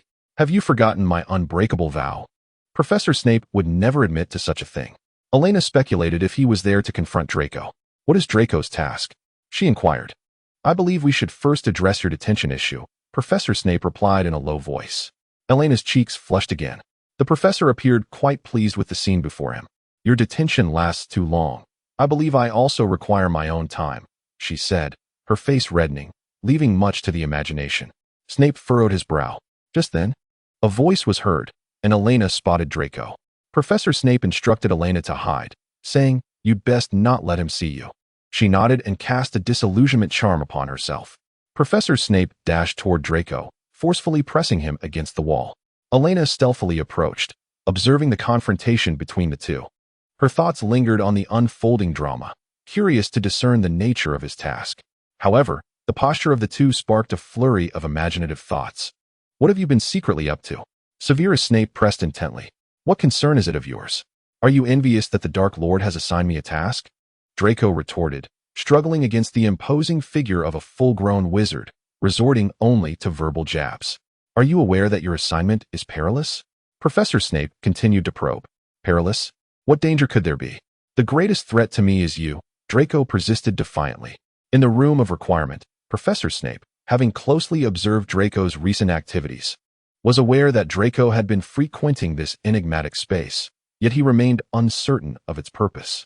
"Why not inquire with her? Surely, you share a close rapport," Draco scoffed, reminding Elena that she had not mentioned her discussions with Professor Snape. Elena then stealthily seized Professor Snape's hand, causing him to pause momentarily, allowing Draco to escape. "You needn't concern yourself with me. I will fulfill the Dark Lord's command and earn the respect of others," Draco declared before hastily departing. Elena dispelled her invisibility charm. It appeared that Miss Elena ought to share certain revelations with her professor. Snape pulled her closer, pinning her against the wall in the same posture. Gazing into his eyes, Elena noted his penchant for intimidation at close quarters. "Speak," he commanded. "Draco's task is to bring Death Eaters into Hogwarts. I informed him that the room of requirement contains a vanishing cabinet, which should correspond to the one he saw at Borgin and Burke's," Elena divulged, reluctantly revealing all she knew, aware that the professor could not act as an efficient spy otherwise. "How do you possess this knowledge?" Professor Snape inquired, his expression a mixture of surprise and suspicion, contemplating the role Elena played and why Dumbledore would place such trust in her. Yet, she had access to the Death Eater's secret plans. Could it be that the Dark Lord trusted her as well? Unthinkable. She could survive under Dumbledore's watchful gaze, but not beneath the Dark Lord's. "A spy, like yourself, but on a unilateral basis," Elena replied. "Who?" Snape questioned, still perplexed. Could a mere child truly access such confidential schemes? It seemed implausible, yet among so many Death Eaters, how could loyal followers ever betray the Dark Lord? "That is precisely why I urged you to trust me from the outset. I possess knowledge that surpasses yours," Elena asserted, pressing her face against Professor Snape's chest. Evoking an appearance of tears, Severus found himself momentarily at a loss. "There are certain plans I cannot disclose, Professor." Her muffled voice reached his ears, sounding increasingly like a cry. Understanding that he now knew of Draco's assignment, Snape concluded that assisting him in its completion would suffice, leaving the rest for further observation. Thus, he gently pushed Elena away. Elena swiftly cast an invisibility charm, ensuring that Professor Snape could not see her face. However, she felt a hand firmly grasping her. Chapter 76, Fixated on Him. The professor escorted Elena back to the Hufflepuff common room, and she maintained her invisibility until she reached her dormitory. Mia and Ebo looked at Elena with concern, their eyes widening in astonishment at her flushed face. It seemed they had stumbled upon a significant secret. "Elena, it's not what I think, is it?" Mia inquired. "Did you encounter someone else later?" Ebo asked. Both gazed at Elena with surprise, hoping for a different outcome. However, it was evident that her encounter was not what they imagined. They breathed a sigh of relief, believing that her blush was merely due to meeting someone else. "Who is it?" they curiously pressed. Well, sort of," Elena hesitated, uncertain of how to articulate her feelings. Should she be direct? There was no clear progression to report. Yet, remaining silent felt like withholding from her friends. "I like Professor Snape, but I'm still unsure of his feelings," Elena decided to confide in them. After several rounds of confirming that Elena had not been enchanted, considering Professor Snape's expertise in potions, which would render love potions trivial for him, the conversation continued. Mia and Ebo were utterly astonished. Even Emily, who had fallen asleep, nearly jolted awake. "Emily, you were here too?" Mia and Ebo exclaimed. "I've been here all along. You completely overlooked me. Look, I even drew something for you," Emily replied, exasperated. Though she was typically quiet and often followed Elena and the others around, she had always been present. "I must say, your skill could make you a spy," Elena remarked, surprised that they had not noticed Emily's presence. sometimes mistaking her for being out with her boyfriend. What about your boyfriend? Mia asked. He's well. We often go out together, and we agreed to marry after graduation. Emily replied wistfully. Wow. Elena mused, transitioning from campus life to wedding attire. Mia and Ebo found this entirely normal, given the limited number of wizards, most of whom graduated from Hogwarts, either traveling abroad or remaining within the country. Meanwhile, Professor Snape, upon observing Elena enter the common room, fell into deep contemplation while gazing at his hand. He then turned to disturb Dumbledore. Why did Elena possess so much knowledge? Did he still hold value in Dumbledore's eyes? The old and young were scheming something. Consequently, Dumbledore adeptly ushered Snape out. Reflecting on their recent dialogue, Snape pondered what it meant that now was not the time. How could he not overthink? In Dumbledore's office, he contemplated Harry's current weakness, yet acknowledged that through several lessons, Harry had made some progress, albeit slow. Would those plans truly succeed? At that moment, another figure emerged in Dumbledore's office. Albus Dumbledore, it has been a long time.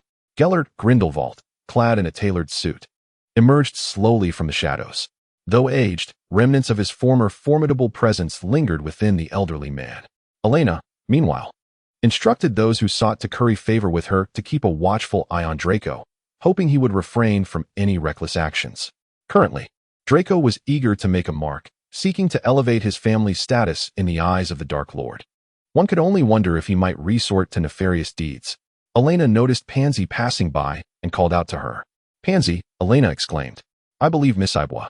We are not on familiar terms to address each other by our first names, Pansy retorted with a hint of derision. What of it? We are classmates, Elena replied. Laughter was suppressed among Pansy's companions, who gazed at Elena with an air of arrogance. I wish to inquire about Draco's recent endeavors, Elena ventured. Pansy raised an eyebrow. Are you not detached from him? Do you still harbor feelings for him? I ended our relationship last academic year, Pansy replied. What? Do you intend to pursue him? Pansy inquired with surprise, then continued, You needn't divulge anything to me. I have lost all interest. He is nothing but a child. And only through interaction did I come to realize. Elena listened as Pansy lamented Draco's various childish antics. After bidding Pansy farewell, Elena felt her mind buzzing, as Pansy had ignited her curiosity with tales of Slytherin gossip. While some of it was known to her, after all, the gossip network of the younger students was quite effective. Other revelations were quite astonishing, prompting Elena to express her desire to hear more, though her mind struggled to retain the information. During a visit to Hogsmeade, Elena received word that Draco appeared to be clandestinely concealing something. She was compelled to inform Mia and the others that she had pressing matters to attend to. Mia and Ibois exchanged complex glances with Elena, conveying an unspoken understanding. Elena feigned ignorance and continued on her way, crossing paths with Katie Bell, who presented her with a necklace in a box. I have no idea what lies within, Katie remarked. Thank you for your cooperation, Elena expressed gratefully. Can this assist you in any way? Katie inquired. Indeed. Thank you for your aid concerning my family, Elena replied. Katie's family had also been affected by the Death Eater's attack. Elena had been present at the time and had lent her assistance. Later, Elena had instructed those who sought her favor to keep an eye on Draco, with Katie among them. Thus, upon receiving something from Draco, Katie dared not touch it and directly handed it to Elena. Upon returning to Mia and the others, Elena noticed Mia's expression was even more complex as she held what was evidently a jewelry box. Elena, it would be wise to refrain from accepting his gifts, Mia whispered in Elena's ear. Indeed, what if it were a dark magical artifact? Ibois interjected. He has not been particularly friendly towards us Hufflepuffs, Mia added. Have you concocted some grand drama in your minds? Elena regarded her friends with an expression of bemusement, inexplicably curious about their imagined scenario. What are you all thinking? Elena inquired. Oh, it's nothing, just a word of caution, Mia and Ibois remarked, casting a discreet glance at the box in your hand and sighing. He isn't as fearsome as you imagine. Even if he doesn't like me, I can simply keep my distance, Elena stated, a hint of uncertainty in her voice. Isn't it still rather ambiguous? She added, exuding a sense of resignation. Truly, you are a child of the Institute, with an exceptional capacity for imagination. All right then. The two conceded, deciding not to prolong the debate, believing Elena was merely infatuated. On her way to present the necklace to Professor Dumbledore, Elena encountered Draco. Hey, where are you off to? Draco intercepted her, glancing at the jewelry box in her hand. Oh, it's nothing. Someone asked me to deliver this to Professor Dumbledore. Elena replied, lifting the box. Oh, Draco stepped aside. So obedient? Elena inquired, her curiosity piqued. You'd better hurry, Draco retorted, irritation coloring his tone before he departed. Professor Snape had been observing Elena and Dumbledore's interactions, keen to uncover their secretive dealings, and followed them discreetly. Chapter 77. The Slug Club. Upon arriving at Dumbledore's office, Elena was delighted to see Harry. Oh, Harry, I thought you had gone to Hogsmeade. She greeted him cheerfully. Elena, Harry responded with delight, albeit puzzled. What brings you to the headmaster's office? At that moment, Elena spotted Grindelwald, who promptly interjected, Greetings, beautiful Mississippi. I am Tim Neumann. Oh, hello. Elena realized he wished to keep his true identity from Harry, knowing that with a little effort, one could always uncover it. Professor Neumann was brought in by Professor Dumbledore to teach me. He is simply remarkable, Harry enthusiastically informed Elena. She could well imagine how, with Grindelwald's eloquence and charisma, he could persuade many, particularly the underage wizards. Elena, are you here to see me? Dumbledore inquired, curiosity evident in his tone. This is a dark magical artifact, and I hope you can take care of it, Elena stated, producing the jewelry box. Grindelwald, well acquainted with such matters, took a glance, waved his wand, and dispelled the dark magic enveloping it. A wisp of black smoke emerged, dissipating to reveal a rejuvenated necklace. Now it is merely a necklace, Grindelwald remarked. Oh, thank you so much, Professor. Neumann, Elena expressed her gratitude. Just then, commotion arose outside. A command was issued for entry into the headmaster's office. The group turned to see Professor Snape. Upon entering and surveying the room filled with people, Snape's expression soured. He had anticipated finding only Elena and Dumbledore, and the presence of others raised his suspicions. Were they conspiring against him? Severus, what brings you here? Dumbledore inquired with a smile. I merely wish to ascertain what you all are concealing from me, he replied, his gaze sweeping over the assembly until it paused on Grindelwald. Ultimately, his eyes settled on Elena, who was left bewildered. Professor Snape, we are simply having a lesson, Harry explained. What, then, is Elena here for? Professor Snape initially cast a glance at Harry before shifting his gaze to Elena. Professor, fret not. I merely uncovered a dark magical artifact and sought the headmaster's assistance. Elena explained, observing Snape's expression. The professor's demeanor was far from amiable. It was then that Elena recalled that Professor Snape possessed considerable expertise in dark magic as well. You see, we have not done anything, Severus, Professor Dumbledore interjected. Very well, Professor Snape said, eyeing the individuals in the room with suspicion before inquiring. So, has the dark magical artifact been dealt with? He directed his attention towards Elena. It has been resolved, Professor, Elena replied, sensing Grindelwald's curiosity radiating from him. His expression brimming with an eagerness to discern Elena's intentions, which set off alarm bells in her instincts. Consequently, she hastily grasped Professor Snape's arm and bade farewell to Dumbledore. Professor Dumbledore, I believe I must take my leave, Elena stated. Oh, very well, dear, Dumbledore replied. Elena placed the jewelry box on the desk and tugged the professor away. Throughout their departure, Professor Snape frowned as he observed Elena pulling him along. Why the haste? Are you afraid of revealing something to me? Snape questioned, a hint of irritation in his voice.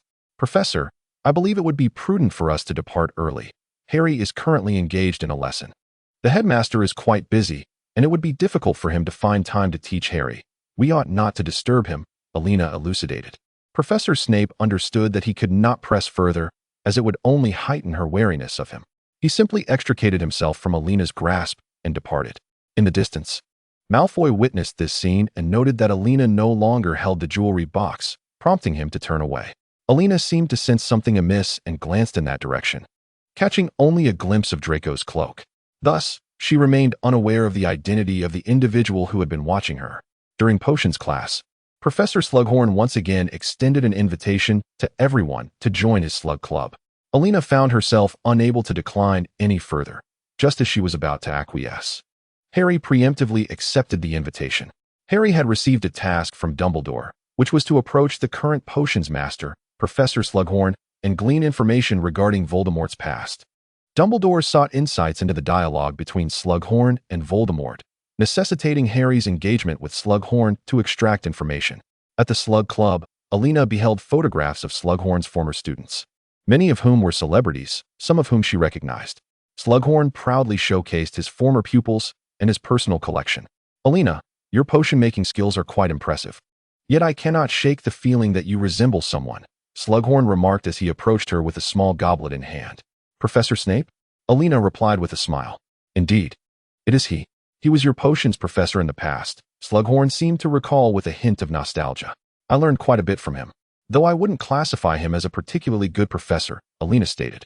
Beside them, Harry, having overheard Elena's words, finally chimed in, affirming that Snape was perpetually deducting points from Gryffindor, particularly targeting him. If he were still teaching potions, I feel I wouldn't be able to attend the class at all. Indeed, Professor Snape regarded Harry as though he were his sworn enemy. Did you offend him in some way, Harry? Inquired a fellow Gryffindor. How should I know? Harry replied, bewildered. Yet, one could not deny that the professor was rather petty. Perhaps, unbeknownst to him, he had indeed affronted Snape in some manner, Elena suggested. As their conversation meandered from potions to people, they eventually turned their attention to Slughorn's teaching career, warmly welcoming Harry's presence. When Elena observed Harry chatting privately with Slughorn, she refrained from interrupting. Approaching Hermione, she asked, Did you not invite Ron? That fool, Hermione fumed, contemplating. I truly cannot discern whether he is simply immature or awkward. His actions can be quite discomforting at times, Elena remarked. Consequently, Hermione began to vent about Ron's various childish antics, while Elena listened intently, keenly observing Hermione's demeanor. As Hermione spoke more freely, she gradually relaxed and noted that it wasn't entirely negative. She then mentioned some of Ron's virtues. However, to Elena, those virtues seemed rather meager.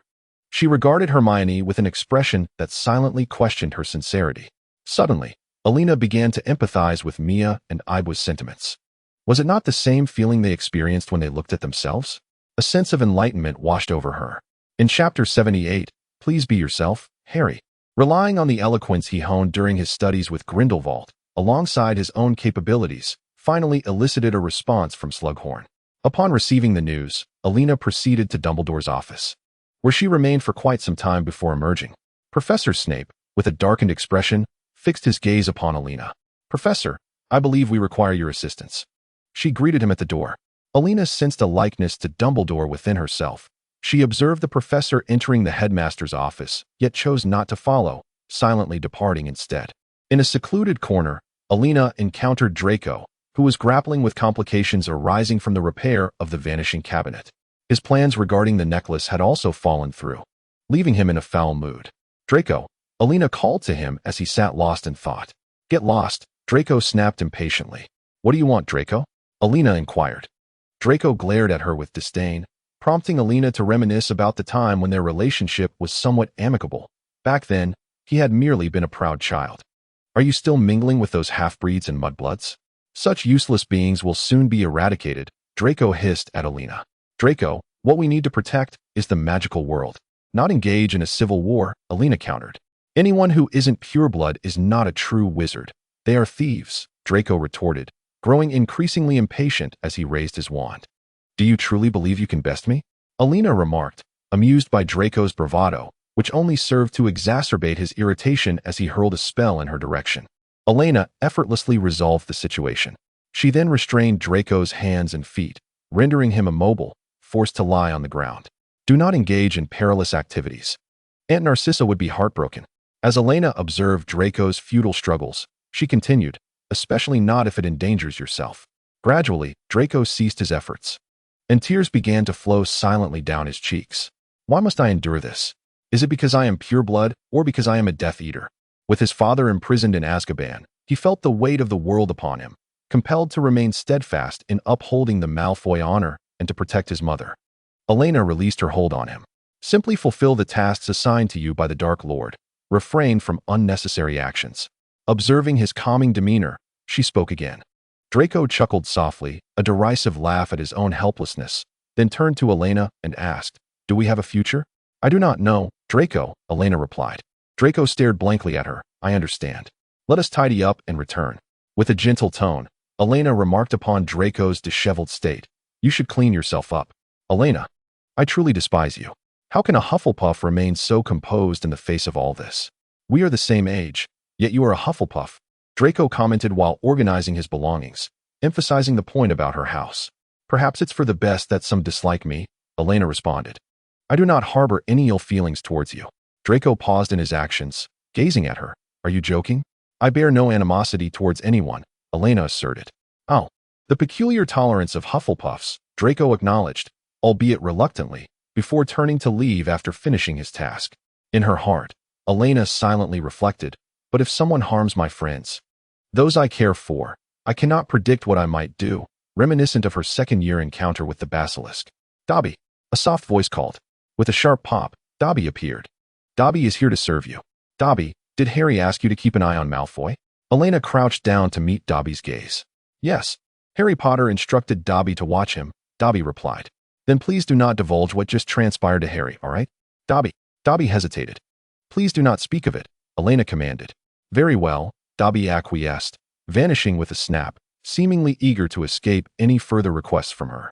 Elena pondered whether she had been overly stern. Consequently, on her way back, she was caught by Professor Snape and sentenced to a month of detention. Professor, I've already served my detention. Must you impose another? She retorted. It is your fault, being a Hufflepuff who disregards school rules, and I, as your professor, have caught you, Snape replied with pride. Elena wished to express her frustration. Why was she always the one getting caught? She felt trapped in Professor Snape's office. Lost in thought, she considered that perhaps this predicament was not entirely unwelcome. Soon, the Christmas season will once again grace us, and due to the havoc wrought by the Death Eaters, Hogwarts has established an emergency network to facilitate the safe return of young witches and wizards to their homes. Upon her return, Elena sensed a palpable tension in the atmosphere. Mother, what is amiss? She inquired softly of And. It seems the Death Eaters have discovered some of our contacts. We may need to expose a few individuals, And explained. But we do not wish to reveal anyone, as that would place those individuals in grave danger. Elena approached her anxious father, asking, Father, you know what must be done. Do you not? Indeed, Elena, her father, Alge, replied. Our situation is so entangled that we must sacrifice a few for the greater good. But father, we could have the Ministry of Magic create a diversion, thus buying us time against the Death Eaters. We could align those exposed individuals with the Ministry to prevent the Death Eaters from pursuing us further, Elena urged, her own worry mounting. And Alge contemplated her words in silence. It is not an unfeasible plan, although the risks are considerable. Concealing our strengths is of paramount importance, And mused. Father, I believe my sister's idea is viable, Alan interjected anxiously.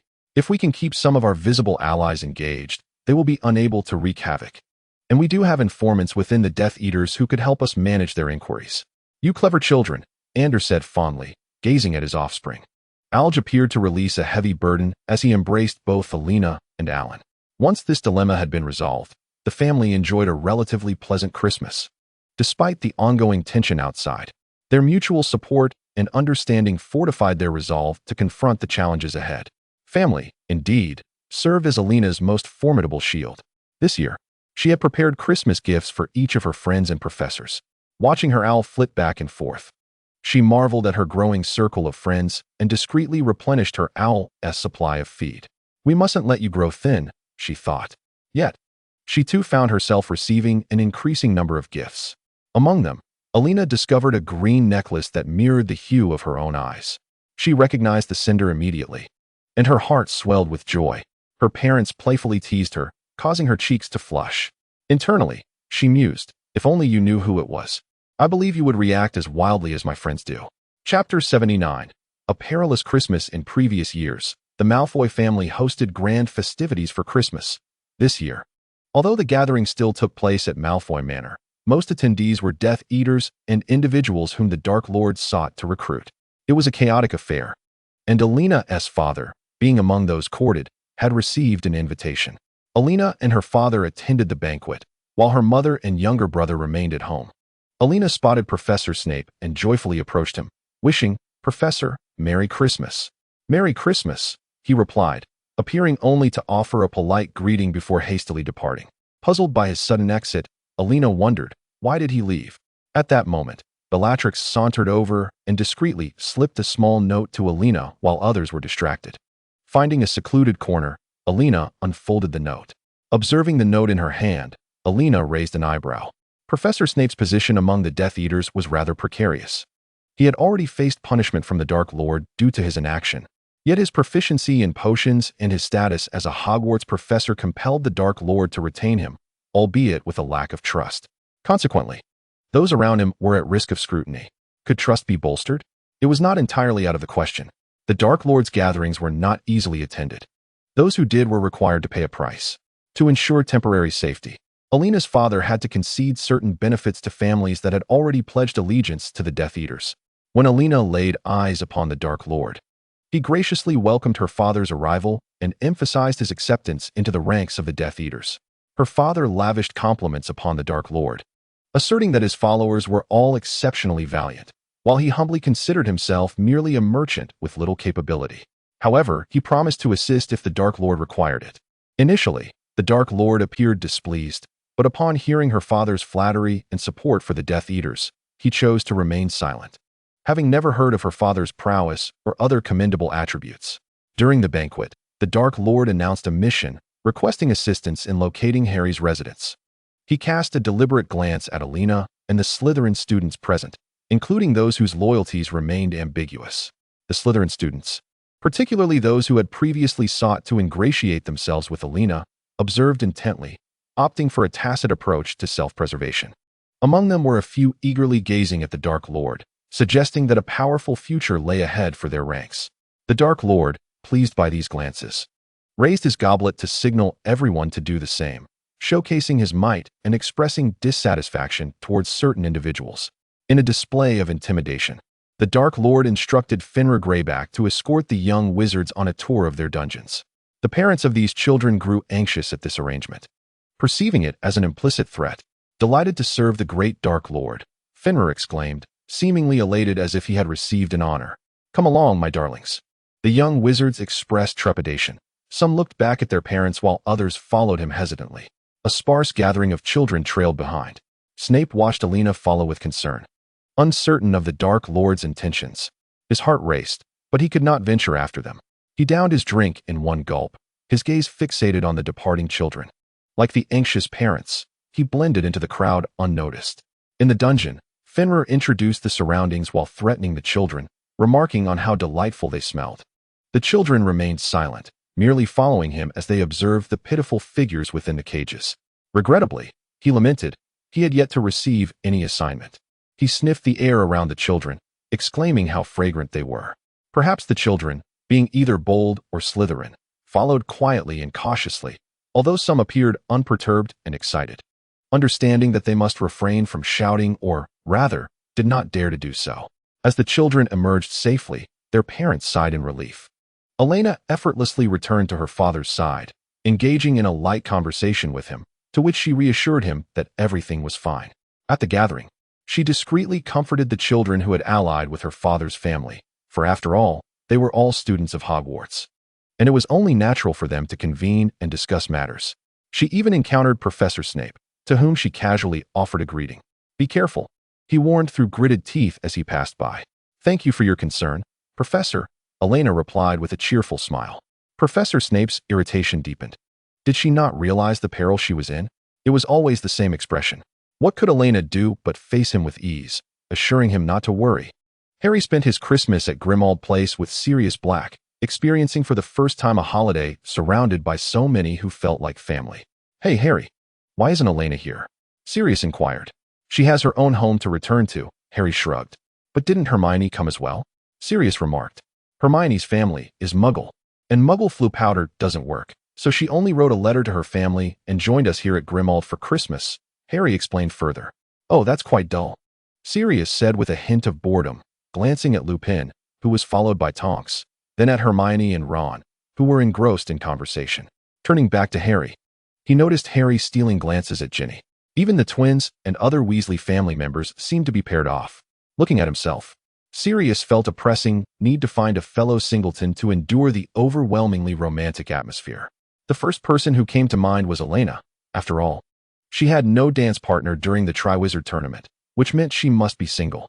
How delightful it would be to share this pink burden with someone else. Thus, Sirius reached out to Elena. When Elena received Sirius's invitation, she was quite perplexed. Ultimately, she invited Mia to accompany her, as Mia also wished to visit Grimmauld. Upon arriving, Elena and Mia were enveloped by the festive spirit of Christmas, the lively gathering reminding Elena of the celebrations from her past life. However, she quickly sensed something amiss.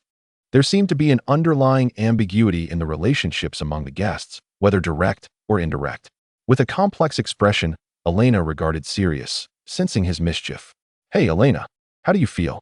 Sirius asked, looking at her with a cheerful demeanor, despite her less than favorable expression. "I think I understand why you invited me," Elena replied, surveying the room. "But why didn't he find someone for himself?" Elena silently scoffed, thinking, what a single dog Sirius is. "It's just that I haven't encountered anyone suitable," Sirius said, sounding bored. "May you never find one." Elena raised her glass to toast with Sirius. Sirius had yet to comprehend that, upon clinking glasses, Elena's words were far from flattering. "I sense you are cursing me," he declared, refusing to drink. He sought a place to dispose of the wine, deeming it undrinkable. The twins and their girlfriends were the most vibrant at the gathering, the four of them the very nucleus of the celebration. Following the conclusion of Christmas, students returned to school where a course in apparition was offered. Nearly all sixth-year students enrolled, with Elena pursuing a license. As it appeared that only by undertaking this class and subsequently passing an examination at the Ministry of Magic could one obtain a certificate in apparition. The half-blood wizards likened it to obtaining a driver's license, a sentiment Elena readily endorsed. Chapter 80. The conclusion of detention. The assignments for the defense against the dark arts had been completed, and Professor Snape had not assigned any further tasks. Thus, Elena requested Professor Snape's signature to borrow books from the restricted section. The process of obtaining that signature was somewhat convoluted. Although the professor recognized Elena's capabilities as sufficient for graduation from Hogwarts, he harbored concerns that the restricted texts might pose a danger to her, given that even he was not entirely adept in certain areas. At times, Elena pondered whether Hogwarts professors had ever fully perused the books within the restricted section. However, when she assured the professor that she would only read those books during detention and promised to visit his office during non-detention hours, he finally acquiesced to provide his signature. Her friends believed that detention was the price she had to pay for his approval. Elena inquired if they wished to join her, to which they all promptly shook their heads, not desiring to encounter Snape's brooding countenance. Though Elena was eager to explore the texts, the sheer volume compelled her to select only those that piqued her interest and had practical relevance to her current studies. Each day, as Elena dutifully attended detention, Professor Snape observed her quietly. Initially, his thoughts were consumed with curiosity regarding her activities, particularly concerning Dumbledore and the Order of the Phoenix, often colored by a sense of malevolence regarding their potential ulterior motives. Unbeknownst to him, his attention gradually shifted to other aspects. Watching her seated a short distance away, her lashes gently lowered, a book clasped in her hands, occasionally turning a few pages, her gaze dancing through the lines. He felt that words and conversation were unnecessary. Her mere presence instilled a sense of tranquility and assurance.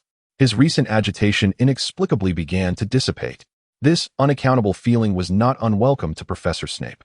However, this tranquil interlude was disrupted during this particular detention when Elena seemed to recall something. Lifting her head, she observed the professor, engrossed in his writing, and said, "Professor, I believe I possess information that may interest the Dark Lord." Professor Snape's pen halted momentarily as he lifted his gaze to Elena, leaning forward with a sardonic tone. "I trust one did not mishear you, Elena. Who exactly are you referring to?" He deliberately elongated the final syllable. "You heard correctly, Professor," Elena replied, her gaze unwavering. Snape regarded her with an increasingly dubious expression, contemplating the motive behind her assertion. Was she perhaps attempting to position herself as his conduit for information? In a precarious situation, I contemplated the potential repercussions of further missteps, which could lead to my complete marginalization. Thus, I resolved to dismiss Elena's proposal, convinced that it would yield no benefits for me. Professor Snape rose from his seat, visibly displeased. "I understand," Elena remarked, closing her book and raising her gaze to the frowning professor, "but I believe this information could be of assistance to you." Professor Snape, initially inclined to mock Elena, restrained himself, regarding her with a growing suspicion. Elena felt uncomfortable under his scrutinizing gaze, akin to being examined. She steadfastly met the professor's eyes, yearning for his response. After a moment of serious contemplation, Professor Snape addressed Elena with gravity. "I have heard this from Dumbledore. A faction led by the Ministry of Magic is gradually taking shape, recklessly undermining the Dark Lord's plans. There exists a possibility of collaboration with the Order of the Phoenix. Elena's voice resonated within the confines of the professor's office, gradually dispelling the previously tense atmosphere. Upon concluding her account, Snape inquired uncertainly, "What is it that you seek? Or what are you plotting?" He paused before posing his next question. "I am safeguarding certain individuals, Professor," Elena replied with a hint of resignation. "Ah," the professor interjected with a sardonic chuckle. "Protection? You too have individuals that you wish to safeguard, do you not?" Elena continued. "Then why should I heed your words?" Professor Snape settled onto the sofa beside her, regarding Elena intently. He appeared somewhat anxious. Elena, finding an unexpected wellspring of courage, leaned closer to his ear, her voice taking on a seductive quality, as if meant solely for him. "You currently have limited options, Professor," she whispered softly. Closing his eyes, the professor focused intently, attuning himself to her gentle breath, her warmth, and the uniqueness of her voice. Gradually, he reopened his eyes and turned to face Elena. Gazing into those dark eyes, she felt herself being drawn in. An indeterminate time passed before Elena became aware of the proximity between them, causing her cheeks to flush. In a flurry, she lowered her gaze to her book, feigning engrossment. Her nervousness led to an accidental physical contact with the professor, while her ears betrayed her agitation. Professor Snape maintained this distance for a while on the sofa, before slowly rising to return to his desk. "Very well, I consent," he stated. Before Elena could offer a reply, he sat down, picked up a quill, and added, "Furthermore, you need not return here again." Elena heard the forceful scratching of his pen. Gathering her book, she rose and approached the door, stating, "Yes, Professor," before exiting Snape's office. Once a distance away, she thought she heard something fall to the ground. Elena received a message from Hagrid, informing her of the death of his companion, the giant spider, and expressing a desire for her to attend its funeral. Together with Professor Slughorn, Elena stood by the giant spider's remains, gazing hungrily at the lifeless form. The gaze shared between the two was so conspicuous that Hagrid felt compelled to inquire, "What is this?" "Spider venom makes for excellent potion ingredients. May I take some?" Professor Slughorn regarded Hagrid with a glimmer of desire in his eyes. "I want some too," Elena echoed, her own eyes mirroring Slughorn's longing. The peculiar synchronicity between the large and small figures left Hagrid with little choice but to concede. "Go ahead and take it. After all, it is deceased and of no further use." The two joyfully procured glass vials, while Harry, observing them, felt a twinge of bemusement. As though they had been well prepared for this moment, Hagrid recited a prayer for the spider, and as he did so, Elena sensed the sorrow emanating from him. To Elena's surprise, Ron had also arrived, though it was evident he was still quite fearful. She noticed something peculiar about Harry as well, as though he were being manipulated by some unseen force. She even entertained the notion that the Harry standing before her might not truly be him, but rather an imposter under the influence of a potion. The group then retreated to Hagrid's hut for conversation, where Hagrid and Professor Slughorn indulged in their drinks to the point of inebriation. "Harry, you seem a bit off," Elena remarked, observing him closely. "Do I? I feel splendid," Harry replied with a grin. Elena was certain that Harry had ingested Felix Felicis, but why? Hadn't he already extracted the information he needed from Slughorn? "We should escort the professor back," she suggested, glancing at Slughorn. "All right," Harry agreed, and after ensuring Slughorn's safe return, he confirmed the matter of the Horcruxes once more. After leaving Slughorn, Harry cornered Elena, asking, "Elena, do you know what a Horcrux is? Are you referring to what Professor Slughorn just mentioned?" Elena queried, perplexed, as she was unfamiliar with the term Horcrux in English. She had not paid attention to the conversation between Harry and Slughorn earlier, and only now, prompted by Harry's question, did she seek to understand its meaning. "Yes, Voldemort's Horcruxes," Harry replied earnestly. "But I don't comprehend. Elena, I feel compelled to learn more from you. It seems you possess considerable knowledge." "Harry, I do know quite a bit, but is it wise for you to learn all this now?" Elena responded, meeting his gaze. "I don't know, Elena, but I want to know." Harry's demeanor revealed his exhaustion, and even his speech bore the weight of fatigue. Indeed, there's Dumbledore's rigorous teachings and the looming threat of the Death Eaters, Harry confided, revealing the immense pressure he felt. "Someone will inform you in due time." "But it cannot be me," Elena said, giving his shoulder a reassuring pat as she prepared to leave. Harry merely furrowed his brow at her, an instinct urging him to refrain from further inquiries. despite his own desire for answers. Ultimately, he chose to heed his intuition and returned homeward. In the distance, a shadow lingered, watching intently. As Harry departed, the shadow too vanished. On his way back, Harry encountered Ginny. In truth, Harry had only consumed a few drops of Felix Felicis to gauge its effects, which evidently proved quite favorable. He and Ginny engaged in a lengthy conversation. Chapter 81. The men's lavatory. Professor Snape must have relayed the information. The Ministry of Magic had endured a fierce assault. Fortunately, preparations were in place here, and the casualties were manageable, albeit unavoidable. For those severely injured, Elena informed her father, publicly declaring their deaths. Those stationed within the ministry would intermittently harass the Death Eaters, further solidifying their belief that the ministry was organizing forces against them. This development earned Professor Snape a modicum of trust from the Dark Lord, consequently elevating his status among the Death Eaters. Despite the Dark Lord's previous reservations about Snape, few questioned his authority as a master of potions. He found himself occasionally summoned to attend meetings, thereby gaining access to further intelligence regarding the Death Eaters. During lessons, one could discern a slight improvement in his demeanor, as he would occasionally regard Elena with a complex gaze. In his class, Elena consistently excelled as the top student, yet the professor refrained from awarding her excessive praise. Merely not deducting points was a significant concession. As a result, Elena became the student with the second highest point deductions after Harry. At times, Harry felt compelled to defend Elena, but she would restrain him. "It's all right, Harry," Elena insisted. "That's not fair," Harry complained. "I've never cared about such matters," Elena replied. "I understand, but as a professor, he should not behave in such a manner," Harry countered. "But he has his emotions too, Harry," Elena advised. Considering that this was not the country Elena had grown up in, where teachers were revered by their students. Here, students were allowed to question their professors. "Well, just be sure not to suggest it yourself," Harry conceded, feeling reassured. Professor Snape, overhearing their conversation, took note, as they were not speaking covertly. Meanwhile, other students pondered whether the professor would impose further point deductions, yet he continued the lesson as if he had heard nothing. The situation between the Ministry and the Death Eaters had escalated to a boiling point, with injuries not uncommon. Fortunately, there were allies within, allowing them to cope reasonably well. Perhaps due to the presence of Headmaster Dumbledore, the Dark Lord dared not launch a large-scale assault. Elena's father had even written to her, elucidating the details of the ongoing conflict. This academic year, Elena successfully passed her apparition exam, earning her certification. However, both Ibwa and Emily had not succeeded, and it remained uncertain if they would retake the test. With her certification, Elena found her endeavors considerably more convenient. One evening, while returning from a visit with White, Elena heard the sound of a scuffle. She hurried over to discover Harry and Draco casting spells at one another, exchanging insults. At that moment, Moaning Myrtle floated by, providing Elena with an explanation for their confrontation.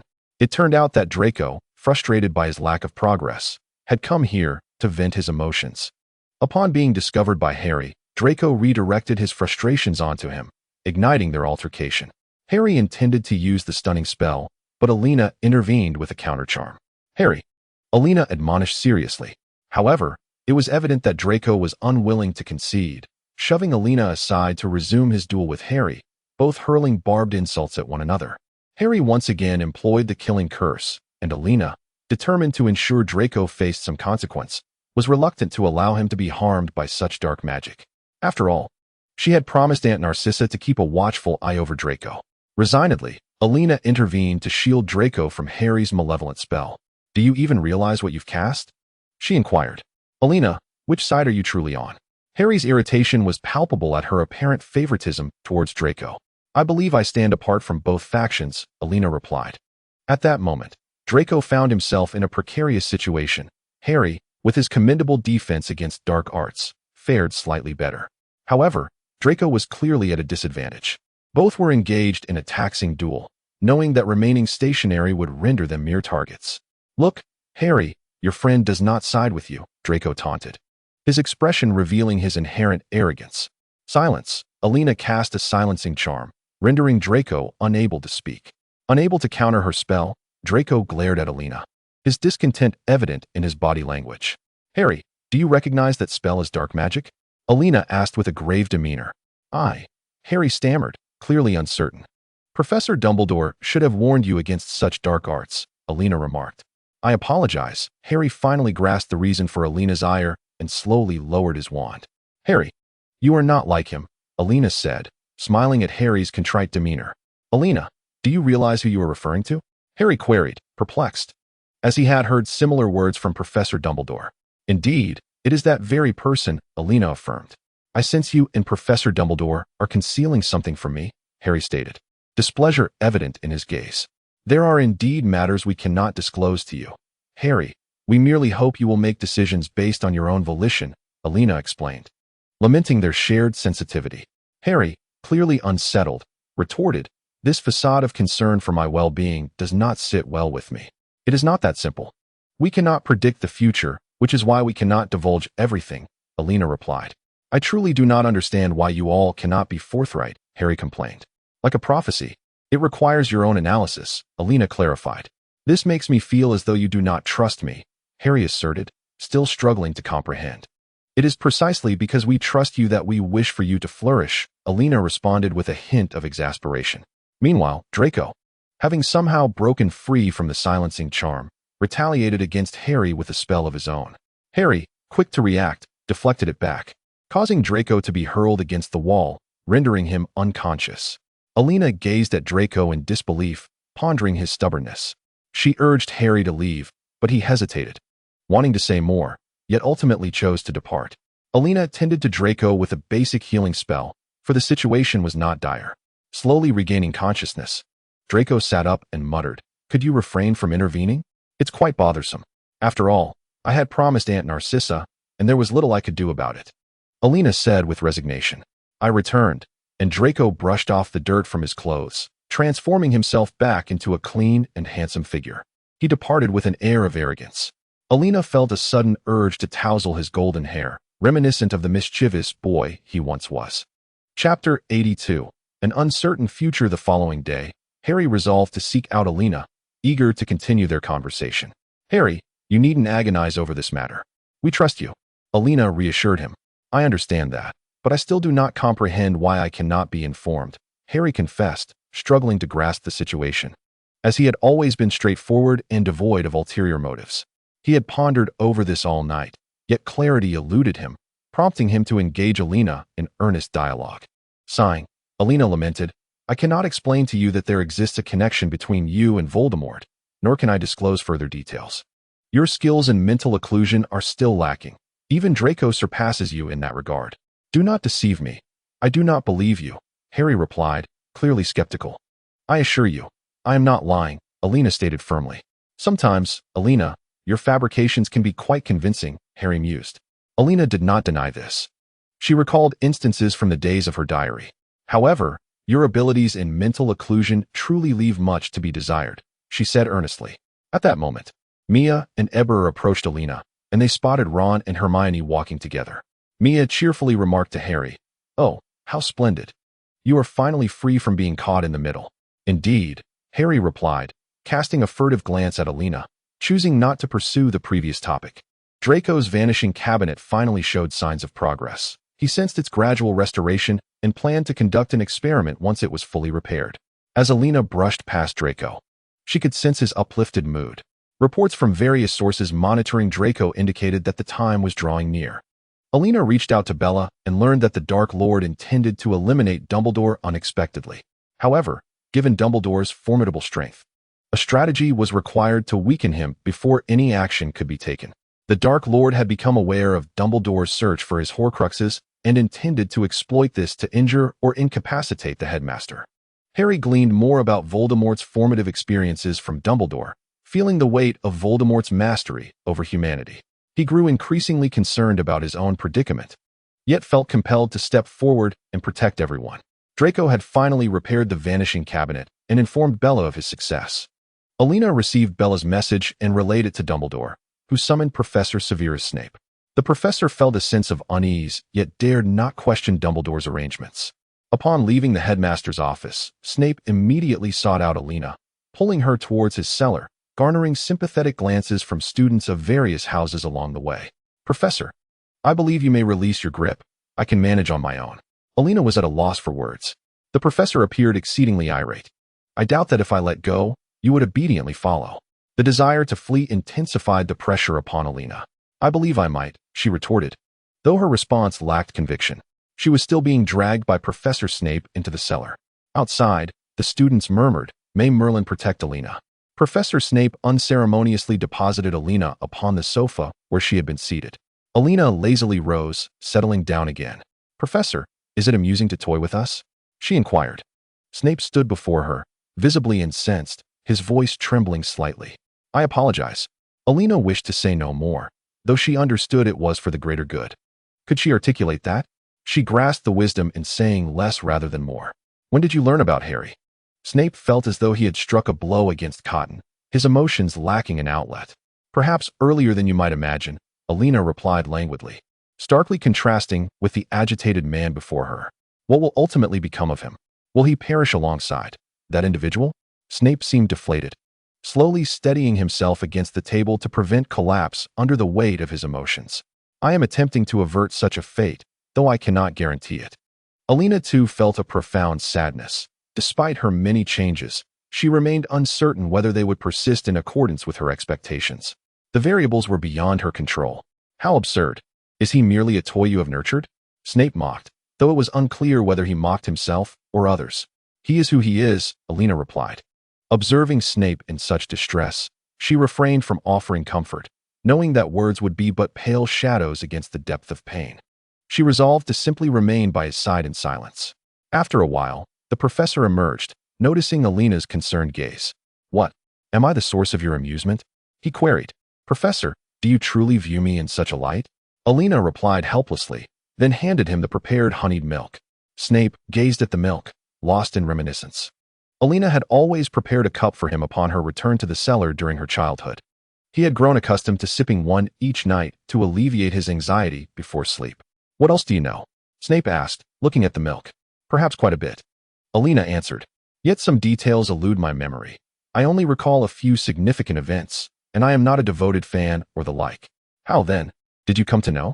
the professor inquired. "You may view it as prophecy, a vast and intricate foretelling of this matter," Elena considered before responding, acknowledging her inability to clarify further. "What have you done?" Snape pondered, suddenly recalling some of Elena's peculiar behaviors, her excursions into the Forbidden Forest, her nocturnal wanderings, and actions inconsistent with Hufflepuff norms. He then downed the milk in one gulp, seeking to suppress the tumult within. "Professor, I am uncertain about the correctness of my actions. Yet I find myself reluctant to witness certain outcomes I have foreseen." Elena pondered the faces of those she had encountered, contemplating the potential disappearance of these individuals in the aftermath of the great battle. An indescribable sensation welled within her. Was it sorrow, reluctance, or something else entirely? This emotion eluded Elena's understanding. "So what will my fate be?" Professor Snape inquired as he set down his cup and took a seat beside Elena on the sofa. "Death, and not solely for you," Elena replied. Snape paused momentarily, acknowledging the truth in her words. Elena glanced at the professor. "Do you not harbor any attachments?" Snape regarded her with uncertainty. "Do you not wish to see Harry triumph?" She pressed further. The professor remained silent. "You are usually quite talkative," Elena remarked. "Is there anything else you wish to discuss?" she added, eager to shift the conversation. "Those Horcruxes were all you," the professor began, hesitating as he considered the weight of such powerful dark magical artifacts, recalling that Elena was merely a child at that time. Indeed, Elena had been like a sponge, voraciously absorbing knowledge, even enlisting a tutor. Dumbledore had noted her unusual fervor and had taken it upon himself to keep a watchful eye on her. At that moment, she had dismissed such concerns, believing that a child could accomplish little. However, as time passed, the sense that something was amiss grew stronger, and when he sought Dumbledore's counsel again, he found that Dumbledore had placed even greater trust in Elena, which was, in itself, astonishing. "Do not worry, Professor.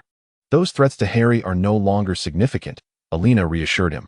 Snape yearned to express that his current concerns lay not with Harry, but rather with the enigmatic individual before him.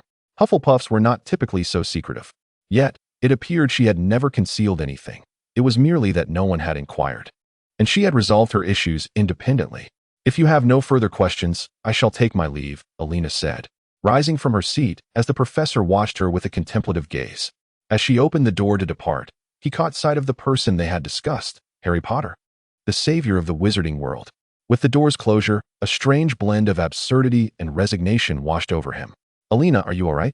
Several individuals quickly surrounded her, their faces etched with concern and anxiety. I'm fine. It seems I was reported, and thus the professor reprimanded me a bit, Elena replied with a light-hearted demeanor.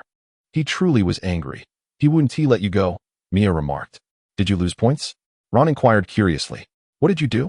Harry also expressed interest. Elena contemplated whether to fabricate a tale or reveal the truth. It's rather complicated, she finally decided, but I'll try to refrain from lying when possible. Nearby, Mia and Ibwa seemed to understand the situation and aided Elena in her subterfuge. Oh, it's probably nothing, Ibwa suggested.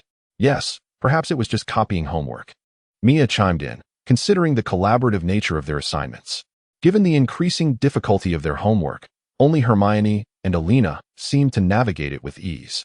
Hermione, Ron, and Harry exchanged knowing glances, thinking, we feel as though you were trying to trick us. We nearly believed you. Chapter 83. The assault on Hogwarts. Draco finally exhaled in relief as he observed the lively little bird in his hand. The vanishing cabinet had been completely repaired, and at last, there was a resolution. Now, all that remained was to await word from the other side. Elena sensed that there were people lurking in the shadows of Hogwarts, presumably members of the Order of the Phoenix, summoned by Dumbledore primarily to safeguard Harry. As time progressed, an inexplicable tension enveloped Elena, rendering her demeanor somewhat peculiar. Elena, what has been troubling you lately? It seems you've been rather apprehensive in class, Mia inquired. Yes, indeed. I am quite anxious, Elena candidly confessed, for the fear was genuine. Despite feeling assured of their security, unexpected events always seem to arise, did they not? I feel the same way. There's an unsettling anticipation that something will occur, Ibwa responded.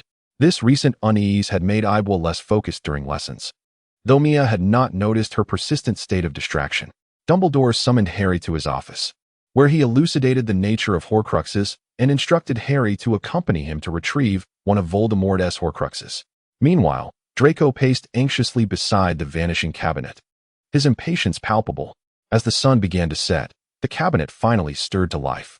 Bellatrix emerged with several Death Eaters, her curious gaze scanning the surroundings. So this is Hogwarts, the fabled finest wizarding school in England, she mused.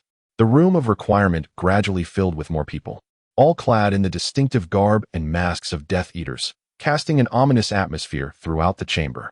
Draco shivered at the chilling sight. Go. Find Harry Potter and deliver him to our master, Bellatrix commanded, as the orchestrator of this operation. Although some expressed dissent, they gradually dispersed. Under Draco's guidance, Bellatrix made her way to the headmaster's office. Draco, having acquired a command from an unknown source, unlocked the office door. Bellatrix excitedly rushed inside, spotting Dumbledore standing by the window, admiring the breathtaking sunset. Unbeknownst to them, a pair of eyes in the darkened chamber were silently observing their every move. Look, who do we have here? The great white wizard, Headmaster Dumbledore, Bellatrix exclaimed, her excitement unmistakable. Good evening, Dumbledore replied weakly, his gaze fixed on Bellatrix, though he remained silently watchful. Draco, Bellatrix called out. Draco, wand in hand, trembled at her side. Do it, Draco. Kill Dumbledore. The Dark Lord will be pleased. Bellatrix urged him. Draco hesitated, his wand pointed shakily at the headmaster, yet he could not bring himself to act. Frustrated, Bellatrix shoved aside Draco's inaction. Hidden away, Harry watched them with bated breath. Professor Snape entered from behind, noticing Harry and gesturing for him to remain still. Behold, the great white wizard, Dumbledore. I assume you are aware, Bellatrix said, her eyes gleaming with zeal as she faced Dumbledore. Before she could finish her sentence, she attempted to launch a green light at him, but Dumbledore deftly evaded it. Oh, Bellatrix, Dumbledore remarked, regarding her with a look of bemusement. Professor Snape slowly approached Bella, obstructing her path. What, do you intend to steal my glory? Without awaiting a response from Professor Snape, she flung her hand and unleashed a green light towards Dumbledore once more. The spell struck him successfully, and Dumbledore's expression was one of evident astonishment. He gradually collapsed, plummeting from the tower as the setting sun cast a silhouette of the white-haired elder, as if heralding some ominous portent. Bella suddenly felt an icy chill enveloping her, a foreboding sense of dread. Unperturbed by Bella, Professor Snape anxiously rushed towards the spot where Dumbledore had fallen, desperate to intervene, but arriving a moment too late. He beheld the old man lying motionless at the base of the tower. Previously, Dumbledore had confided in him a plan of self-sacrifice. But Bella's unexpected emergence had altered the course of events. Harry contemplated rushing forth to avert the calamity, yet hesitated, fearing that his impulsiveness might thwart the unfolding plan. What if Dumbledore were not truly dead? Perhaps this was all orchestrated by Elena. His mind was a tumult of thoughts, spiraling into confusion. Bella, exhilarated yet incredulous at the sight of the great wizard's demise at her hands, entirely disregarded the lurking malevolence watching her. "Do not fret. The Dark Lord shall be most grateful for the news you have delivered," she cackled, approaching Professor Snape from behind. Draco, witnessing Dumbledore's fall, recoiled in terror. Bella confronted him mockingly, pushing him aside with a disdainful remark, "Move aside, coward." Draco stood transfixed, unable to believe his own eyes as he gazed at the window. Bella relayed the news of Dumbledore's death to several Death Eaters, urging them to swiftly locate Harry Potter, expressing her hope for their prompt action. The Death Eaters erupted in ecstatic fervor upon hearing of Dumbledore's demise, some even cheering and launching the Dark Mark into the sky to commemorate the occasion. Hogwarts descended into utter chaos. The Order of the Phoenix clashed with the Death Eaters lurking in the shadows. Thanks to the support of the Order and the heads of houses who sensed the impending crisis, they hurriedly guided the students back to their common rooms. Elena and Ernie escorted the younger students to safety, their panic palpable as they engaged in frantic discussions, heightening the tension in the atmosphere. "Do not worry, everyone," Elena reassured loudly. She and Ernie counted the students, then inquired, "Is everyone accounted for?" "Tim is missing," one young student replied. "Laura and Kevin are also unaccounted for," another chimed in. After tallying the numbers and conferring briefly, Elena resolved to search for the missing children, while Ernie remained in the common room to soothe the remaining students. Urging them to remain calm and avoid recklessness, Elena loudly addressed the students, asking, "Who among you will accompany me in searching for them?" Many expressed their desire to assist, but she ultimately selected a few upperclassmen who had performed admirably in class. To the others, she instructed, "You stay here for now." Elena then organized the students who were to venture out into teams, determining the search locations for each group to locate those solitary students. She also provided each team with a communication device capable of transmitting their locations, allowing others to receive their coordinates. In the event they encountered Death Eaters, they were to flee if possible. If not, they were to band together to resist. As they prepared to depart, Elena looked at the small children in the common room and reassured them, saying, "Do not worry. This will soon pass." Chapter 84. Chaos after assigning tasks to her classmates. Elena walked alone towards the headmaster's office. At the anticipated location, she encountered Bella, and without uttering a word, she disarmed her. "Hey, is this how you greet someone, little sister?" Bella remarked, watching her wand soar away, then summoned it back with a silent incantation. "I think it's quite effective," Elena replied, keeping a vigilant eye on Bella. "Relax, no one is around," Bella said nonchalantly. "Well then, you can head back," Elena stated. "I still wish to linger here a while," Bella replied casually, propping her wand against her chin as she scrutinized Elena. Elena felt uncomfortable under her gaze but shrugged it off, saying, "Suit yourself," before turning to leave. Once out of Bella's sight, Elena smiled. Bella looked on in confusion, furrowing her brow at Elena's departure, a sense of foreboding creeping in. As Elena wandered the corridors of Hogwarts, she evaded Death Eaters whenever possible. If she encountered one alone, she could manage. A quick stunning spell followed by a petrification charm would suffice. Behind a solitary Death Eater, she spotted a younger Gryffindor student, whose sneaky demeanor hinted at his intentions. Following him, she cast a silent petrification spell, followed by a levitation charm, gently lowering the student to the ground. She then unleashed a flurry of spells upon the unsuspecting Death Eater, successfully ambushing him. With the Death Eater incapacitated by a petrification and stunning spell, Elena turned her attention to the Gryffindor student. "Can you hear me? If so, blink once," she asked, leaning down. The Gryffindor student blinked, and Elena levitated him, transporting him to the entrance of the Gryffindor common room. This was not the first time Hermione had received a Gryffindor student with such intentions. Elena silently lit a candle for Hermione, reflecting, "Our little jars are indeed commendable, obedient, and united." Hermione gazed at Elena, who was extolling the virtues of her house, speechless. She considered retorting, but found some truth in Elena's words. She would return and set things straight with those disobedient students. Hermione quietly assigned herself a small task. On her way back, Elena pondered how Ron and Hermione accompanied Harry during his flight, realizing that life for the Gryffindor students was quite challenging. Yet, she mused, it might not be entirely bleak. Perhaps they would become even more daring. The thought of a group of Gryffindors unrestrained sent a shiver down her spine. Upon returning to the public lounge, Elena observed that the Hufflepuff students had gathered together. What should she do if she found herself increasingly fond of her own house? Throughout the various corners of Hogwarts, members of the Order of the Phoenix engaged in fierce combat with Death Eaters. Fortunately, the number of Death Eaters present was limited, and as they began to realize they were outmatched, they silently retreated, preventing the conflict from escalating further. Once the students felt it was safe, they gradually emerged, with many of the Gryffindor students leading the charge, some even shouting to attack the Death Eaters. However, when they discovered Dumbledore's lifeless body, all sounds ceased as if a mute button had been pressed. Students and teachers alike stared in disbelief, struggling to accept the reality before them. Professor McGonagall led the students in a moment of silence, a unique tribute to the fallen headmaster. After ensuring Dumbledore was at rest, Harry shared with Professor McGonagall and the members of the Order what he had witnessed, emphasizing that Professor Snape might be a traitor in league with the Dark Lord, having betrayed Dumbledore at his most vulnerable moment, which ultimately led to the headmaster's demise. Elena listened intently, feeling a surge of admiration for Harry's perceptiveness. He had deduced much of the truth. She longed to applaud him, for he was indeed a worthy pupil of Dumbledore. Yet, Professor McGonagall dismissed Harry's assertions as mere conjecture, lacking concrete evidence. Having worked alongside Professor Snape for many years, she did not fully trust Harry, though she began to regard Snape with growing suspicion.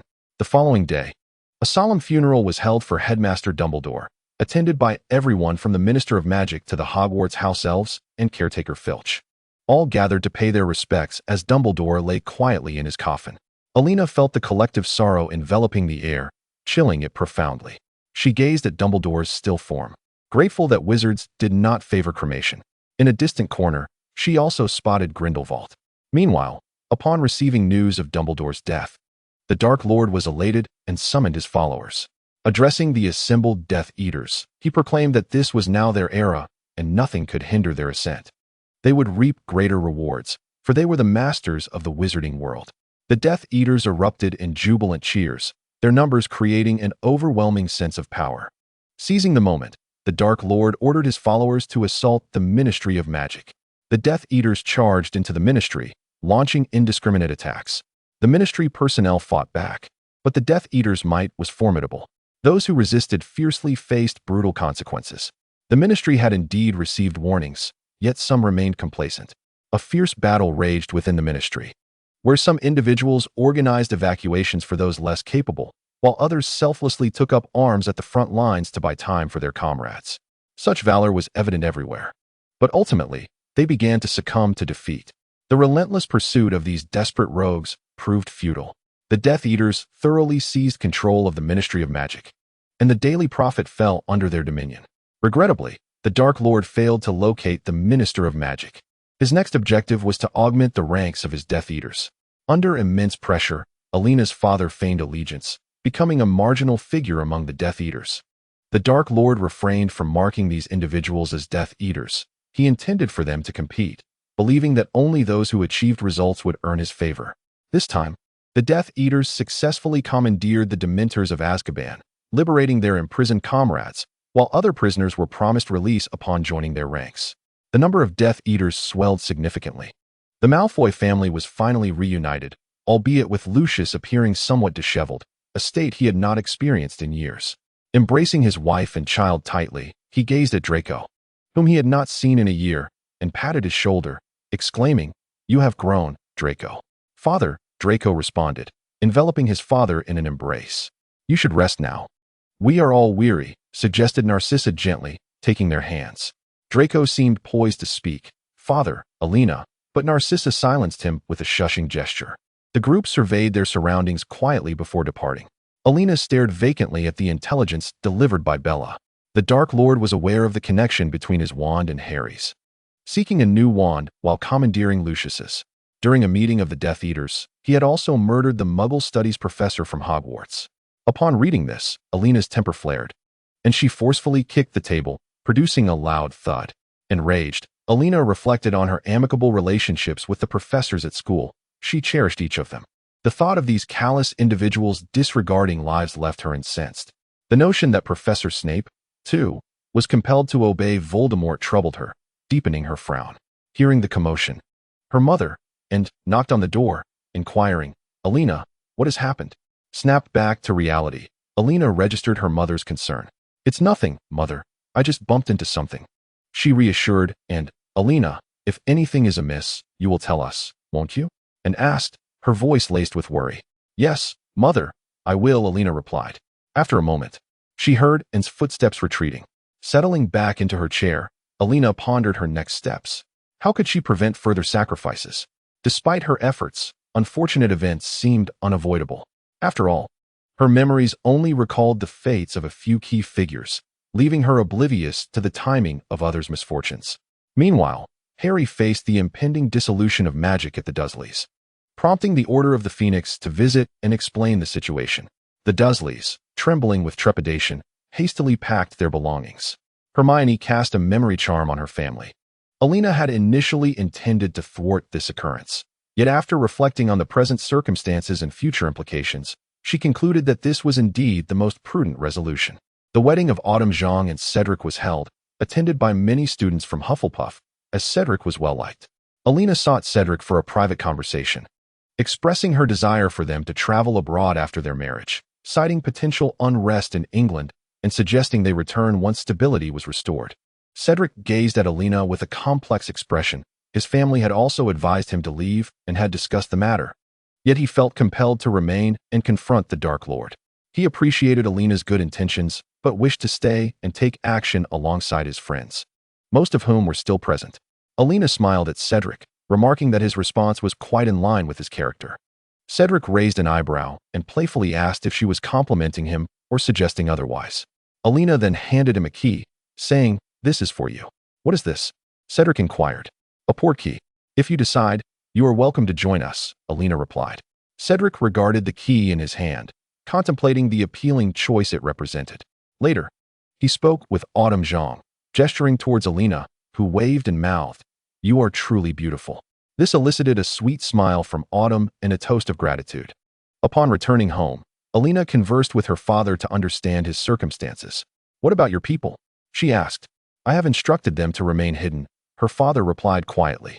Elena paced thoughtfully before requesting some individuals from him and reaching out to Johnson.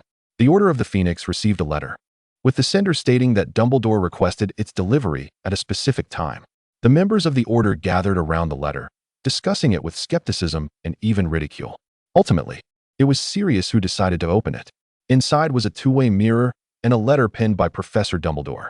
The group cast various spells on the letter to ensure it posed no danger and examined the handwriting to confirm its authenticity. The letter instructed them to follow the guidance of the person revealed in the mirror.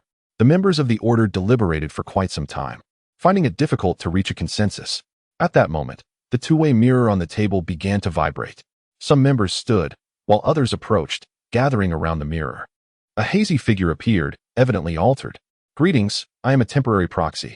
I want to interfere too much with your decisions, but certain matters must be conducted as I instruct." "Who are you?"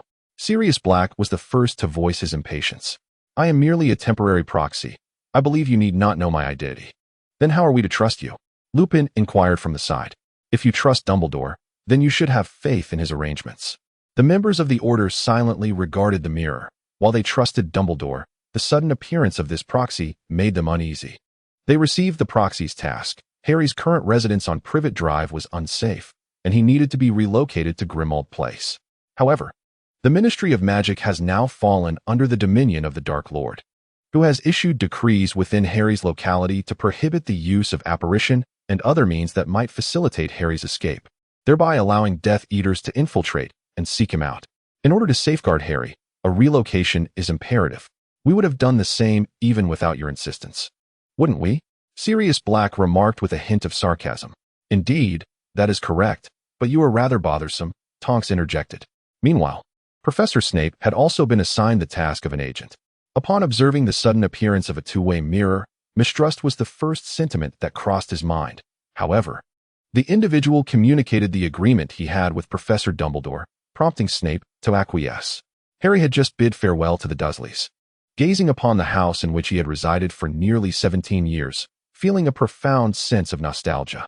The house now stood vacant, every corner imbued with traces of his life. He descended to the storage room beneath the staircase, where a small bed awaited him. Harry quietly lay down upon it. At that moment, noises erupted from outside as Moody entered with a throng of individuals. "What brings you here?" Harry exclaimed, both astonished and elated. Moody then informed Harry about the impending relocation, and the group began to strategize. Moody divided them into 7 groups, each comprising a protector and a Harry. Those impersonating Harry included Ginny, Hermione, Ron, the twins, and Elena.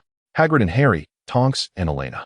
Elena, aware of her purpose, volunteered to join Moody's group, placing herself in perilous circumstances for the first time. "Do you comprehend the consequences of your decision?" Moody inquired, his expression tinged with irritation as he regarded Elena. "I stand by my convictions," Elena replied resolutely. "No, you are still a child," Sirius Black interjected disapprovingly. "Come with me. You cannot overpower me as I am now, Sirius." Elena retorted defiantly. "What? Shall we spar and ascertain who is superior?" Sirius, irked by Elena's demeanor, prepared to teach her a lesson. "Hey, don't act rashly, Godfather," Harry interposed, attempting to defuse the escalating tension. "Does she even realize what she is doing? Can't she follow the arrangements?" In truth, Sirius was genuinely concerned for Elena. Yet his words came off as rather vexatious. "I am older than Harry, you know. I am already of age," Elena countered, asserting that her past life's memories placed her closer to the adult realm. "Very well, it shall be as decided," Moody declared, not wishing to exacerbate the situation. And he separated the two bickering parties. He then affirmed that Elena could indeed take care of herself and would accompany him.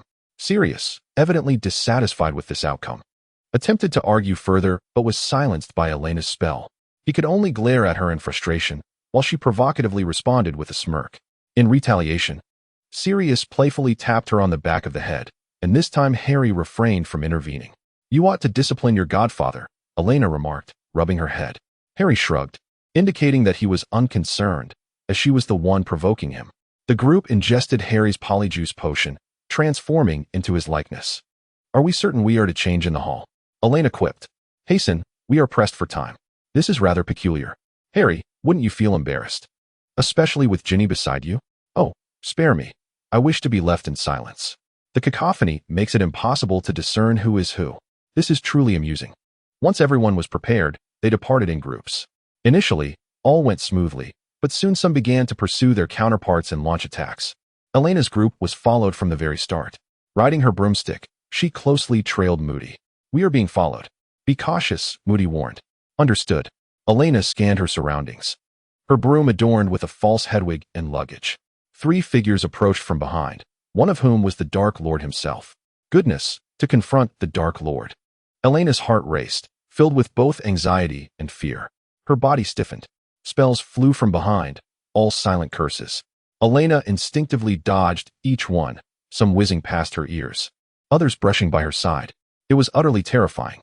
The tension was palpable, causing her palms to sweat. She maneuvered behind Moody, who took the opportunity to engage their pursuers. Elena handled her broom remarkably well, not hindering Moody in the least.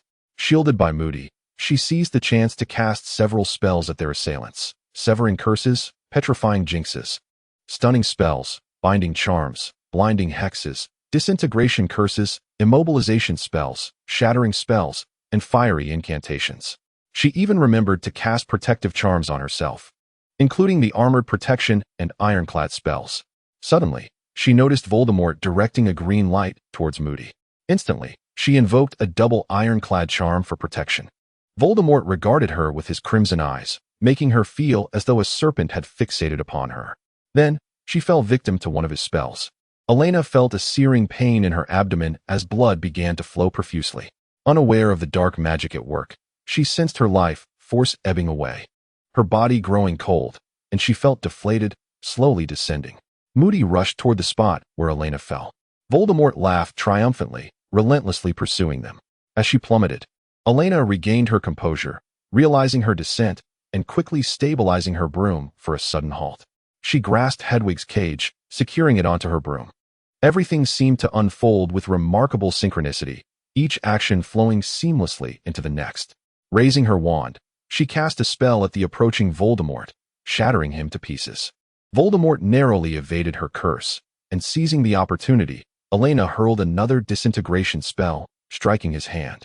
Although it only drew a trickle of blood, it successfully enraged him further. And in Elena's eyes, his gaze turned even more fiery.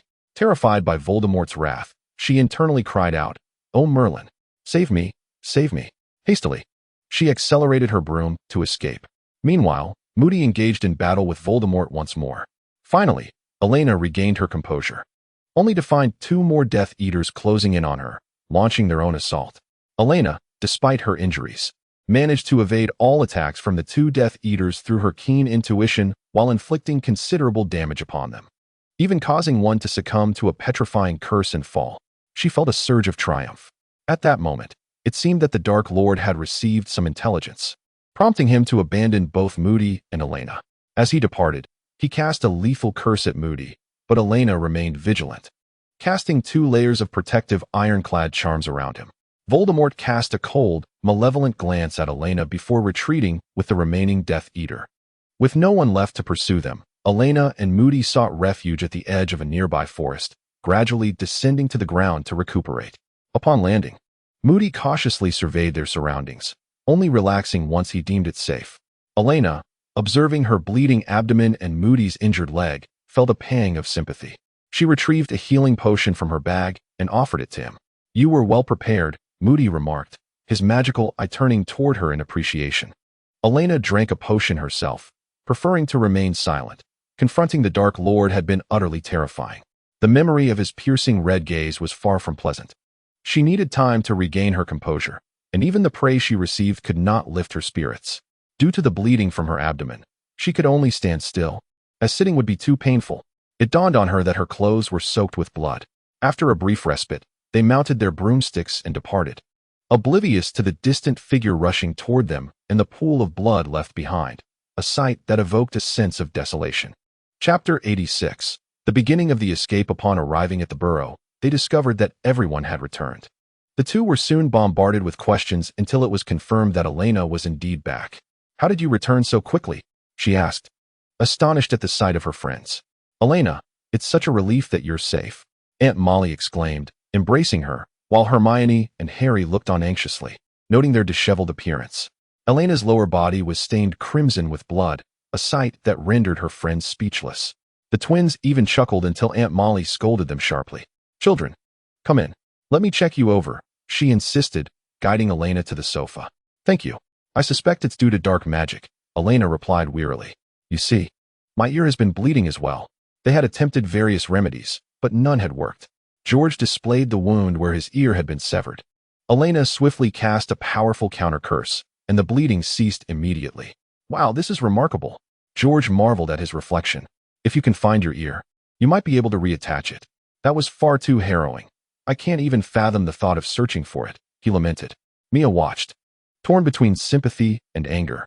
Elena sighed. "It won't only be George who endures this torment. We, his friends, will also bear the brunt of it.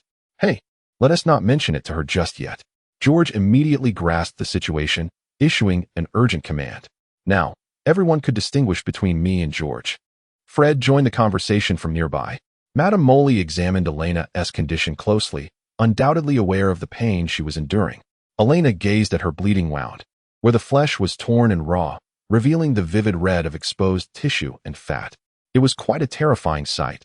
The pain had been acute initially, but now it had dulled to a numbness. As long as she remained still, she could tolerate it. George then remarked, glancing at Elena's abdomen, "Well, it seems you are the only one bleeding now." Elena shot him a glare, but then recalled a spell she had learned in Germany, directing it at her belly. The blood appeared to lessen, prompting her to cast several more incantations. Madame Molly praised the effectiveness of Elena's healing spell, exclaiming, "This spell is truly remarkable, Elena." Hermione had bandaged Elena, and she looked much improved, though sitting would likely still be uncomfortable. Moody nearby offered his commendation, praising Elena for having taken down a Death Eater, suggesting, Ever consider becoming an Auror? No, Elena retorted. You all seem to be in good spirits, remarked Sirius, who had come over with his arm hanging. Seeing his curious expression, Elena wished she could seal his mouth shut with a spell. You don't look so well yourself, she said to Sirius Black. At least I'm better off than you, he replied defiantly. I want to leave, Elena insisted. That doesn't seem feasible, dear. Madame Molly chuckled as she observed the group. Where's Harry? Elena inquired, noticing Harry and Ron were absent. Harry is feeling down. He encountered the Dark Lord. Hedwig sacrificed herself to protect him, Hermione continued, her expression somber as she looked at Elena. Elena understood. It seemed Harry was grieving, experiencing the loss of a close friend for the first time. How is he now? She asked. He is with Ron. Ron is comforting him, Hermione replied. Harry's birthday is in a few days, but due to Hedwig's incident, he cannot muster any joy. The members of the Order were working together to prepare a celebration for Harry to lift his spirits. Not only was it Harry's birthday, but also the wedding of Fleur and Bill. Madame Molly had some reservations about Fleur, yet she could not deny the care Fleur showed for Bill, thus agreeing to the wedding. Elena expressed her desire to showcase her culinary skills, promising to prepare delicious dishes for everyone. Ron and the others were thrilled, recalling how much Ron enjoyed the roast from their last meal. Thanks to the wizarding world and the preservation charm, Elena's hot dishes could remain warm, a perfect advantage. Currently, Elena was nearly unscathed as long as she avoided large movements. However, a scar on her abdomen seemed inevitable. She lifted her shirt to show Hermione, saying, "This is a badge of honor." She was promptly smacked by Hermione, who admonished her to be more cautious so that the wound could heal faster. What kind of girl shows her belly? Sirius Black remarked, eyeing her with curiosity, tempted to touch it, finding it so soft. Then don't look. I didn't invite you to, Elena retorted, pulling her shirt down protectively. Quickly retreating to avoid the large hand of Sirius Black, Harry wondered if he might lash out. On his birthday, the Minister of Magic arrived to deliver the belongings of the late Professor Dumbledore. Their conversation ended on an unpleasant note. During the evening's birthday feast, Harry received gifts from everyone, including a delightful array of culinary creations from Elena, such as sweet and sour ribs, stir-fried meat, and cold cucumbers. The meal brought much joy, alleviating the tension from previous injuries and other troubles. Elena, aware of the group's anxiety, prepared mostly sweet dishes, hoping to lift their spirits. She gifted Harry a magical expandable bag filled with food, enchanted to maintain its warmth and freshness, along with various potions she had crafted herself. Hermione remarked to Elena, "You know intending to mention their quest for Horcruxes, but hesitated, not wanting Elena to be involved due to the inherent dangers. I know what you are seeking and have prepared this especially for you. I hope it proves useful," Elena replied. "Thank you so much," Hermione said, embracing Elena. "Surely this gift is meant for me." Harry observed the two in a bemused silence. Of course, Elena smiled. Mrs. Weasley praised Elena's cooking, exclaiming, "These are delicious. Whoever marries you will be quite fortunate." "Elena, why not marry me then?" Sirius Black quipped joyfully between bites. "I could teach you. No need to marry me." Elena rolled her eyes, bemused by his logic. "Could you make more of this sweet and sour meat for our wedding?" Bill inquired. "Of course. I can prepare other delicacies as well," Elena replied cheerfully, internally lamenting the uniqueness of British cuisine. "Thank you so much," Fleur added happily. Next came Bill and Fleur's wedding, which lightened the previously oppressive atmosphere. Harry, having consumed the polyjuice potion, attended the ceremony and learned about the Deathly Hallows. Mia also arrived and, upon noticing George's ear, pulled him aside for a conversation. Elena discreetly observed, noting the absurdity of the situation. Amidst the joyful chatter at the wedding, the earlier tension dissipated. However, later that evening, news broke of the minister's death, plunging the wedding into chaos. Hermione hurriedly led Harry and Ron away, as Harry's location had just been revealed.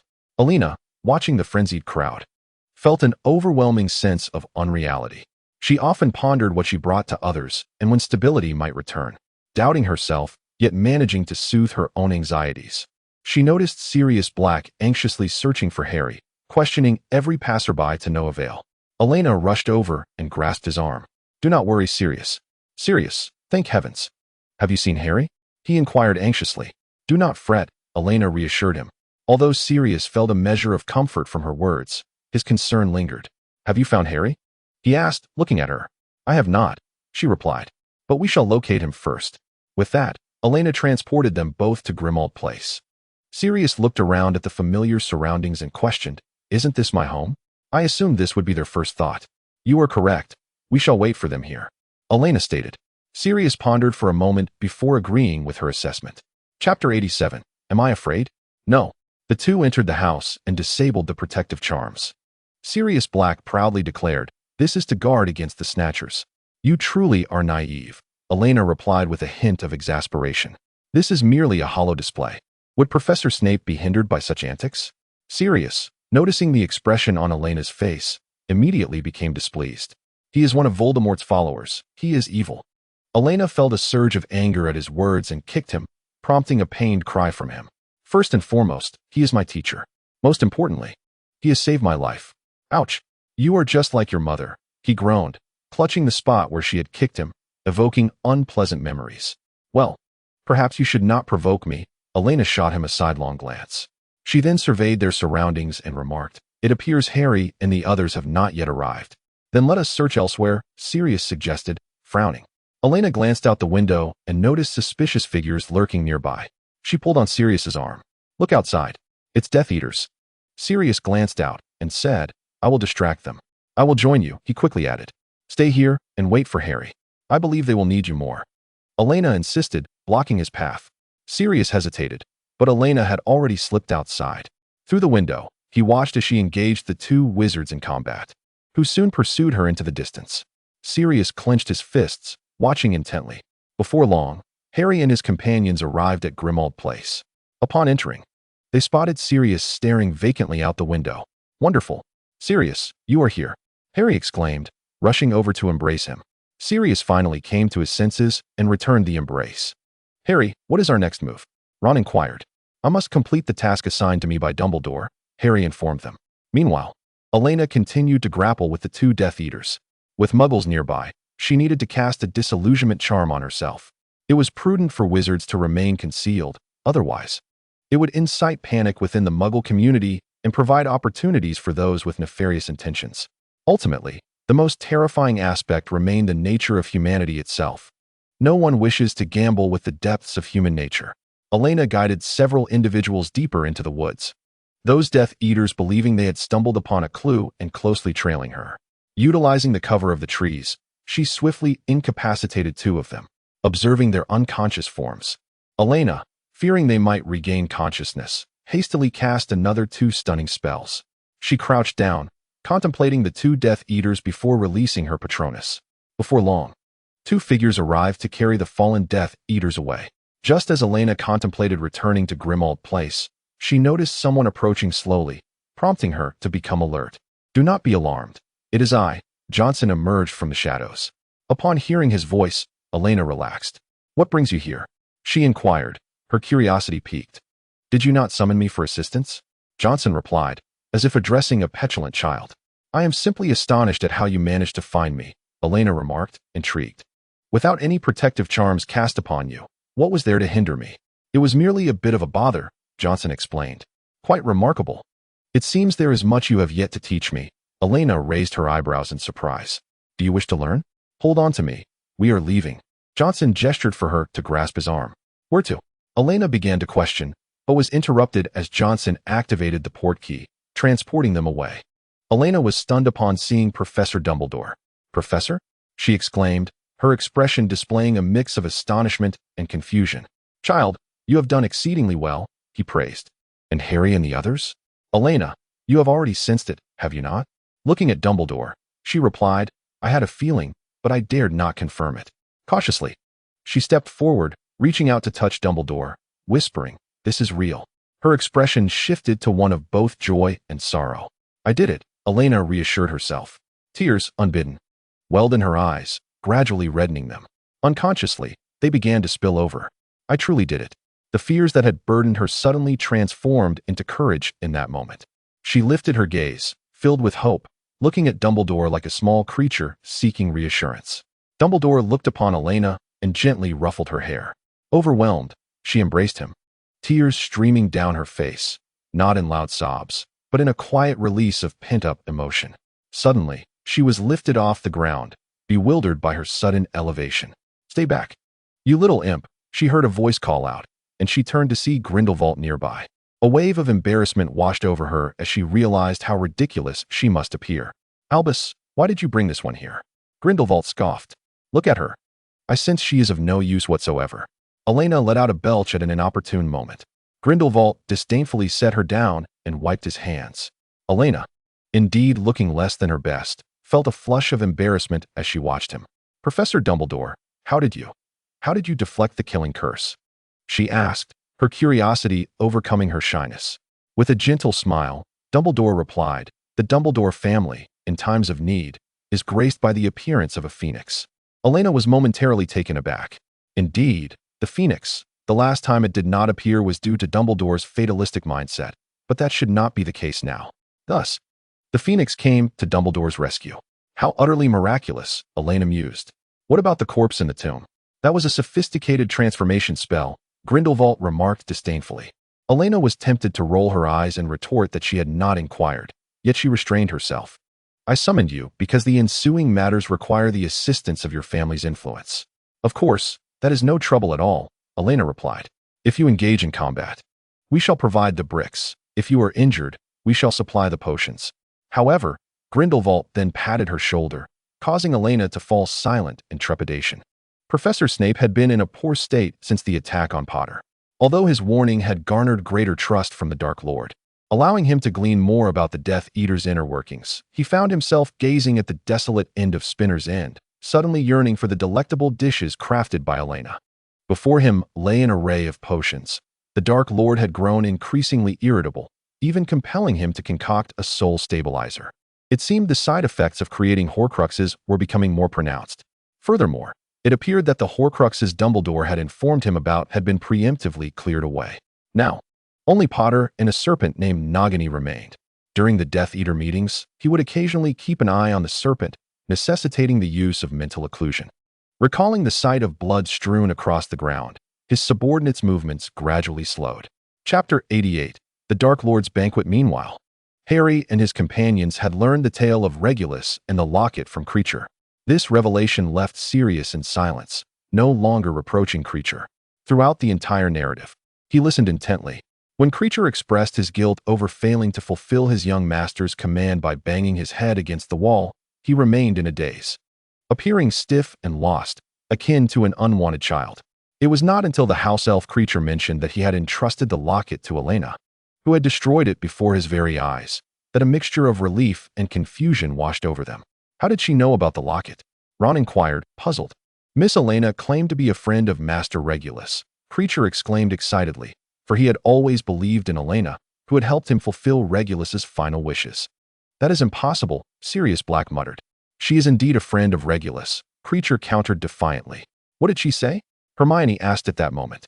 Kreacher does not converse with mudbloods, Kreacher snapped before vanishing, leaving Ron taken aback in his attempt to defend Hermione.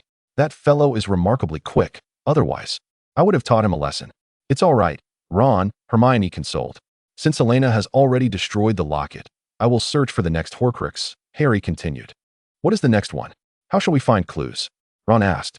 Given that this is Slytherin's locket, I suspect the others might also relate to our house, Hermione pondered. I recall that the book mentioned Slytherin's locket, Ravenclaw's diadem, Hufflepuff's cup, and Gryffindor's sword. Are we to seek the diadem or that cup? Ron inquired. How many Horcruxes are there, do you know? At this moment, Sirius Black asked, appearing to have finally regained his composure. Professor Dumbledore informed me there could be 7. Harry replied, producing a tattered diary. This is a destroyed Horcrux that Professor Dumbledore entrusted to me. The others gathered around, but it was impossible to discern anything from it. I believe Elena must know more, Hermione remarked, flipping through the diary with a frown. We should seek her out, Harry resolved. It was then that Sirius Black mentioned that he had come with Elena. Where has she gone? Hermione queried. Sirius Black responded, there were Death Eaters watching outside. Elena went to draw them away, but she has yet to return. Is Elena all right? Harry expressed concern. Do not worry, Harry. I have faith in Elena. She has always found a way to manage, Hermione reassured him. Yet, the group could not shake their worry for Elena. Her prolonged absence suggested dire circumstances. Should we wait here? The Death Eaters will eventually find us, Ron asked, frowning. I think we should wait a little longer, Sirius Black said. Thus, they remained there for a day, only to discover the Death Eaters outside the following morning. This cannot continue. We must go elsewhere and search for other Horcruxes, they planned. Just as they were preparing to depart, they heard commotion outside and noticed the Death Eaters had left. Then, Lupin entered, bringing news. Elena is currently coordinating with the Half-Blood Wizards to facilitate their relocation. Cedric and Cho Chang have also come to assist. Professor Dumbledore has already established contact with Germany, as the impending war necessitates some wizards to seek refuge there. They have agreed to it. However, some wizards are reluctant to leave. These individuals place their trust in Dumbledore. In Harry Potter, and in the prophecy, Elena had to persuade them to depart temporarily. After all, the prophecy concerned Harry Potter, not them, and Dumbledore himself had encountered danger. What extraordinary abilities could an ordinary wizard possess to survive amidst such chaos? Those who remained obstinate were advised to hide. Once Elena concluded these matters, she received notification from the school that the term was about to commence. She also received a message from Lupin indicating that Harry was searching for her. Elena had to devise a method to contact Harry and the others. Thus, she learned the summoning charm from Johnson. Elena deliberately avoided seeking Harry and instead focused on Sirius, Hermione, and Ron, attempting to locate each in turn. However, it seemed that they were all under the influence of protective charms, rendering her efforts futile. This left Elena feeling anxious. The entire wizarding world was searching for them, especially the Death Eaters. Elena then received a message from her father, instructing her to attend a gathering hosted by the Death Eaters. Elena found herself utterly bewildered as she perused her father's letter, which revealed that he had orchestrated this charade to portray her, a peripheral figure, as someone ambitious. Upon learning of their gathering, she felt an immediate urge to present herself. The invitation for Elena to attend stemmed from the Dark Lord's desire to recruit more youth, as he was in search of suitable candidates. It was evident that Elena had no choice but to comply. At the soiree, her father guided her through the throngs of Death Eaters. Elena felt a sense of relief reflecting on her previous encounters with them. Either she had vanquished them or captured them, or she had resorted to the polyjuice potion to disguise herself. Otherwise, being recognized would have spelled disaster. Observing the Death Eaters engaging in fervent exchanges, Elena sensed a lingering gaze fixed upon her. When she turned to investigate, however, she found nothing amiss. The gathering was teeming with Slytherin students, and Elena's eyes landed on Draco, who appeared rather haggard. Surrounded by several Death Eaters who were showering him with praise, he seemed to be oblivious to their flattery. When their eyes met, Elena felt as though he was silently imploring her for help. Excusing herself from her father, she approached him. "Good evening, Draco Malfoy," Elena greeted, extending a glass of wine toward him. He accepted it with a nod. "Thank you," he replied, while others nearby regarded him with curiosity, questioning his acquaintance with her. "A Hufflepuff, nothing peculiar about that," Draco retorted, his demeanor still rather irritable. "What are you discussing?" Elena inquired, choosing to ignore Draco's tone as she addressed the group. "Nothing of significance," one of the bystanders responded dismissively, clearly reluctant to engage with her upon learning her house affiliation. What a bothersome lot, Elena thought, yet she remained intrigued by their conversation. Recently, Death Eaters have been inexplicably vanishing, much to the Dark Lord's displeasure, a lady remarked. "Draco, do you have any insight into this?"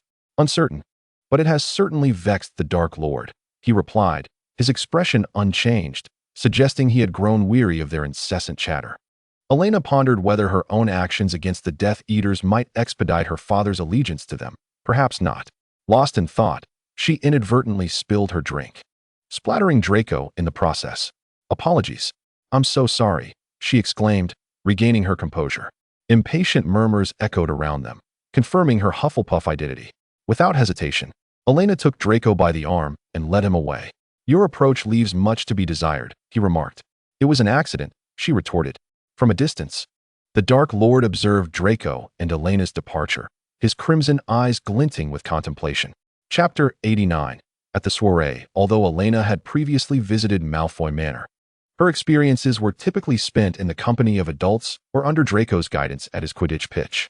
She was unfamiliar with the other areas of the estate.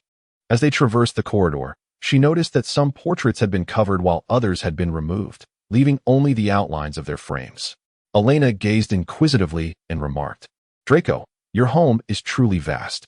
Do not feign modesty. Your residence is hardly smaller than mine," he retorted. "I owe it all to my parents," Elena sighed. acknowledging that while she could ensure her own sustenance, the expansion of their legacy would rest solely upon her younger brother. As they traversed the corridor, they finally arrived at Draco's bedroom. "Wait for me outside," he instructed. "Very well," Elena replied, idly standing by the door, her eyes wandering over the shrouded portraits, some of which likely belonged to those who opposed the Malfoys' affiliation with the Death Eaters. At that moment, a figure emerged from around the corner, Fenrir, the werewolf. Elena recalled that this was one of her people in disguise. "Hey, girl all alone," Fenrir greeted with a smile. Elena shivered slightly, as his voice was rather unpleasant. "Hello. The item you seek is on the 3rd floor, in the 5th room," Fenrir whispered conspiratorially. "Now is not the time," Elena responded, shaking her head. "You truly are timid," Fenrir observed. "After all, I do not possess an infallible opportunity." Elena was unwilling to take risks, perhaps due to her maturity. She no longer acted with the same recklessness as in her youth. Fenrir merely glanced at Elena before turning away. "Elena," a voice called out, startling her. She turned to see the newcomer. "Professor?" No, it should be headmaster now. Since the ministry had fallen under control, Professor Snape had been appointed headmaster. "Headmaster Snape," Elena acknowledged. Snape had not missed the startled expression on Elena's face. "I recall you were quite bold, as expansive as the Black Lake at Hogwarts," he teased. "Professor, do you realize such remarks leave you friendless?" Elena stated matter-of-factly. "What did Fenrir want with you?" Snape inquired, ignoring her jibe, and Elena could sense his urgency. "I was merely threatened a little," she replied, feeling that Fenrir was testing her, or perhaps more accurately, trying to incite fear. She had not fallen for his ploy, leaving him somewhat disappointed. These two troublemakers would comply if commanded about matters of interest to them. Otherwise, they would only pay lip service, waiting for an opportunity to turn against her. "You would do well to exercise caution. Do not assume you are safe," Snape admonished, exuding a sense of frustration. This fellow was always so brash. Could he not be a bit more circumspect? He often took risks. "Thank you for your warning, Headmaster," Elena replied, detecting the scent of alcohol on Snape. She stepped aside, a gesture that displeased him. "What? Does my position as headmaster displease you?" "As headmaster, I am genuinely happy for you," Elena replied helplessly. This statement evidently pleased Snape, as the atmosphere around them seemed to lighten considerably. "Is it that obvious?" At that moment, the door behind her swung open, and Draco emerged, immediately spotting Snape. He was clearly not pleased. "What are you doing here?" Draco asked curtly. Snape gazed disdainfully at Draco's attire. "I must say, you dress rather like a peacock, Draco. What qualifications do you possess to judge me?" As the two individuals seemed poised to engage in a quarrel, Elena's mind was consumed with the spectacle. As their argument escalated towards physical confrontation, she was compelled to use a charm to separate them. Hastily, she led Professor Snape away. As they departed, the expressions on both faces were far from pleasant. Draco, initially wearing an angry visage, shifted to a look of confusion as he observed their retreating figures. He had intended to inquire about Elena's peculiar actions, which struck him as odd. This sentiment lingered as well. Elena guided Professor Snape to the hall below, releasing his arm just before entering. "Professor, do you possess a notable tolerance for alcohol?" she inquired gently. "It's quite adequate," he responded. "When might I share a drink with you?" Elena smiled and asked. Professor Snape regarded her with a questioning gaze. "What are you implying?" "Nothing much, Professor. Perhaps it would be wise for you to indulge less in spirits." Snape could sense her concern. After her remark, Elena stepped into the banquet hall alone, seeking her father. Professor Snape lingered for a moment, observing the location where she had been pulled away, before finally entering. The Dark Lord surveyed the children of Elena's age at the gathering. Most attendees were pure-blood wizards, along with a few who had been compelled to attend due to their exceptional abilities. Among them were individuals familiar with Elena, their glances frequently drifting in her direction, capturing the Dark Lord's attention. "It seems we have a young person of considerable popularity here," he remarked in his chilling voice, seemingly amplified by a charm. The hall fell abruptly silent, every eye fixated on the Dark Lord seated at the head of the table. He raised his hand slowly, pointing towards Elena, causing her to shiver involuntarily. "Come here," he commanded. Elena felt his voice resonate directly within her mind. She glanced back at her father, then summoned the courage to approach. "Great Lord Voldemort," she greeted, executing a proper noble bow. "What is your name?" he inquired. "I am Elena Bork, a 7th-year student of Hufflepuff at Hogwarts," she articulated clearly. Though anxiety gripped her, having recently faced the Dark Lord in battle, She felt immensely grateful that the potion she had taken had not failed her at that moment. Hufflepuff? The Dark Lord questioned, appearing perplexed. He had assumed Elena belonged to Slytherin. Indeed, my lord, she affirmed, understanding the importance of acknowledging a figure of such stature. You seem quite popular among your peers, he observed, still with his cold demeanor. I serve as a prefect at school and have interacted with many. As I am a Hufflepuff, Elena explained, recognizing her connections within her house. The Dark Lord scrutinized her with his skeptical red eyes. Suddenly, Elena felt a sharp pain in her head, accompanied by a dizzying sensation, as if her memories were being rifled through. She instinctively conjured images of pleasant interactions with her peers for the Dark Lord to see. Satisfied, he gradually withdrew, leaving Elena drenched in perspiration. It appears that the Dark Lord's paranoia has flared up. Fortunately, Elena has mastered the art of mental shielding, which is indeed a matter of life and death. When Elena returned to her father's side, her mind was still in a haze. The Dark Lord's mind reading was far from gentle, leaving her feeling somewhat nauseous. After her return, Elena refrained from going anywhere before the start of school, choosing instead to remain in the estate, tending to her herb garden. She found joy in witnessing the vibrant resurgence of the plants, clearly thriving due to her presence. With a significant number of wizards fleeing abroad, the Ministry of Magic was in disarray, even attempting cross-border arrests in Germany, which were politely declined. The Dark Lord could not dispatch his Death Eaters to apprehend those individuals, as they were all preoccupied with the search for Harry Potter. The Dark Lord was also in pursuit of a wand that suited him. And due to the connection between Harry and the Dark Lord, Harry occasionally gleaned information regarding the latter's activities. The Order of the Phoenix had engaged with the Death Eaters on several occasions, primarily to obstruct their efforts to locate Harry. After Sirius Black bestowed a two-way mirror upon Harry, he made his way to the Bach estate to seek Elena, as there were numerous questions he needed her to address. Chapter 90. A visit to Elena at the entrance of the Bach residence. Sirius Black felt a pang of trepidation. Elena's mother, And, was 2 years his senior, while her father was a contemporary of Lucius Malfoy. There had been many rumors surrounding and during their school days, yet at that time, he had been preoccupied with playing alongside James and had paid little heed to the upperclassmen. Since their last encounter outside the infirmary, Sirius had taken the initiative to inquire about and from Remus Lupin, who simply advised him not to provoke her, which only heightened his excitement and anxiety. He was ushered into a parlor by a house elf, where and awaited him, both an object of his fear and curiosity. "Good day, madam," Sirius said, his demeanor tense, and scrutinized him with her gaze. "Are you here to see Elena?" "Yes, I have some questions for her," Sirius replied, feeling as though he was no longer himself. A discomforting sensation indeed. "Please, take a seat." Standing is unnecessary, and gestured for the anxious Sirius to sit, then flicked her wand. A teapot floated over, pouring tea for him. "Enjoy your tea." "Oh, thank you," Sirius said, sitting down awkwardly to accept the cup. Anne's unwavering gaze upon him made him sip cautiously. "Quite handsome, and your manners are acceptable," Anne remarked quietly. "Pardon?" Sirius responded, bewildered. Just then, Elena arrived, which allowed Sirius to relax somewhat. "Mother, could you please step outside for a moment?" Elena implored, gently nudging her mother away. "What is it that I cannot hear?" And clearly had no intention of leaving. Elena, fully aware of her mother's curiosity, understood that her eagerness to indulge in gossip was stirring. "The fewer people who know about our conversation, the better," she said, pushing Anne out the door and shutting it with a decisive clap, reinforcing it with a silencing charm, a necessary spell for any library.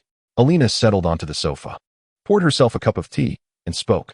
"I understand your purpose for seeking me. How did you come to know of the existence of Horcruxes?" Sirius Black inquired. "I first learned about them in my second year. I'm not sure if Harry mentioned it to you, but significant events transpired that year." Sirius pondered the timeline as he gazed at Elena, exclaiming, "So early indeed? At that time, I possessed a diary of unknown origin." "Ah, I am familiar with that. Harry showed it to me," Sirius recalled, remembering the seemingly ordinary, yet somewhat aged diary he had seen at Grimmauld Place. "Indeed, I was ensnared by that diary. It revealed much to me and even requested my assistance." Elena sipped her fragrant red tea. Eventually, she recounted the events regarding the diary and the basilisk, leaving Sirius Black astounded. Although she refrained from disclosing her prior knowledge of the basilisk's existence, she conveyed everything she could. When Hermione was petrified by the basilisk, Witnessing her friend lying in bed filled her with anger. Summoning an unknown courage, she prepared herself and confronted the basilisk in the Chamber of Secrets, ultimately vanquishing it, a feat that felt surreal to Elena. She informed Sirius that she learned about Horcruxes from the diary, yet at that time, she was unaware of their origin or quantity. While at Grimmauld Place, she noticed the house elf creature with a locket, prompting her to inquire, as it was quite exquisite. Upon holding it, she realized it was a Horcrux and utilized the method she had employed to destroy the diary to obliterate the locket. Elena also mentioned encountering the diadem, which she destroyed in a similar fashion. Sirius was taken aback. How did you discern which were Horcruxes? Life, and the fact that they constantly manipulated me, Elena quipped, acknowledging the bewitching nature of those Horcruxes. At that moment, Sirius Black produced the two-way mirror. You should inform Harry and the others, otherwise, they will continue their aimless search for Horcruxes. Thus, Elena took the time to relay the information to Harry and his companions. I believe there are more Horcruxes, but we remain unaware of their identities. The three I encountered must have been known to the headmaster as well. The remaining ones lack any leads. Currently, the most probable candidate is Hufflepuff's cup, Hermione remarked, gazing at the two-way mirror. Indeed, Elena cautioned Hermione. Could you keep an eye on Gryffindor? After all, their two prefects are absent. I believe the headmaster will appoint new prefects. True, Hermione reassured her. Who will be the new headmaster? Ron inquired. I suspect it will be Professor Snape, Elena replied. What?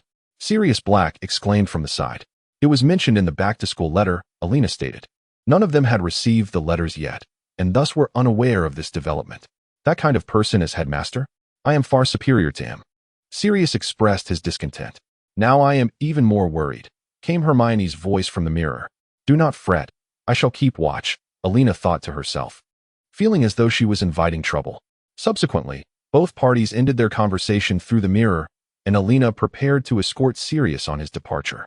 Sirius bore an expression of reluctance, gazing at Elena as if to ask, Are you truly sending me away? Is there no chance for me to linger? Perhaps to explore a bit? Your purpose for seeking me has been fulfilled. I believe it is time for you to depart.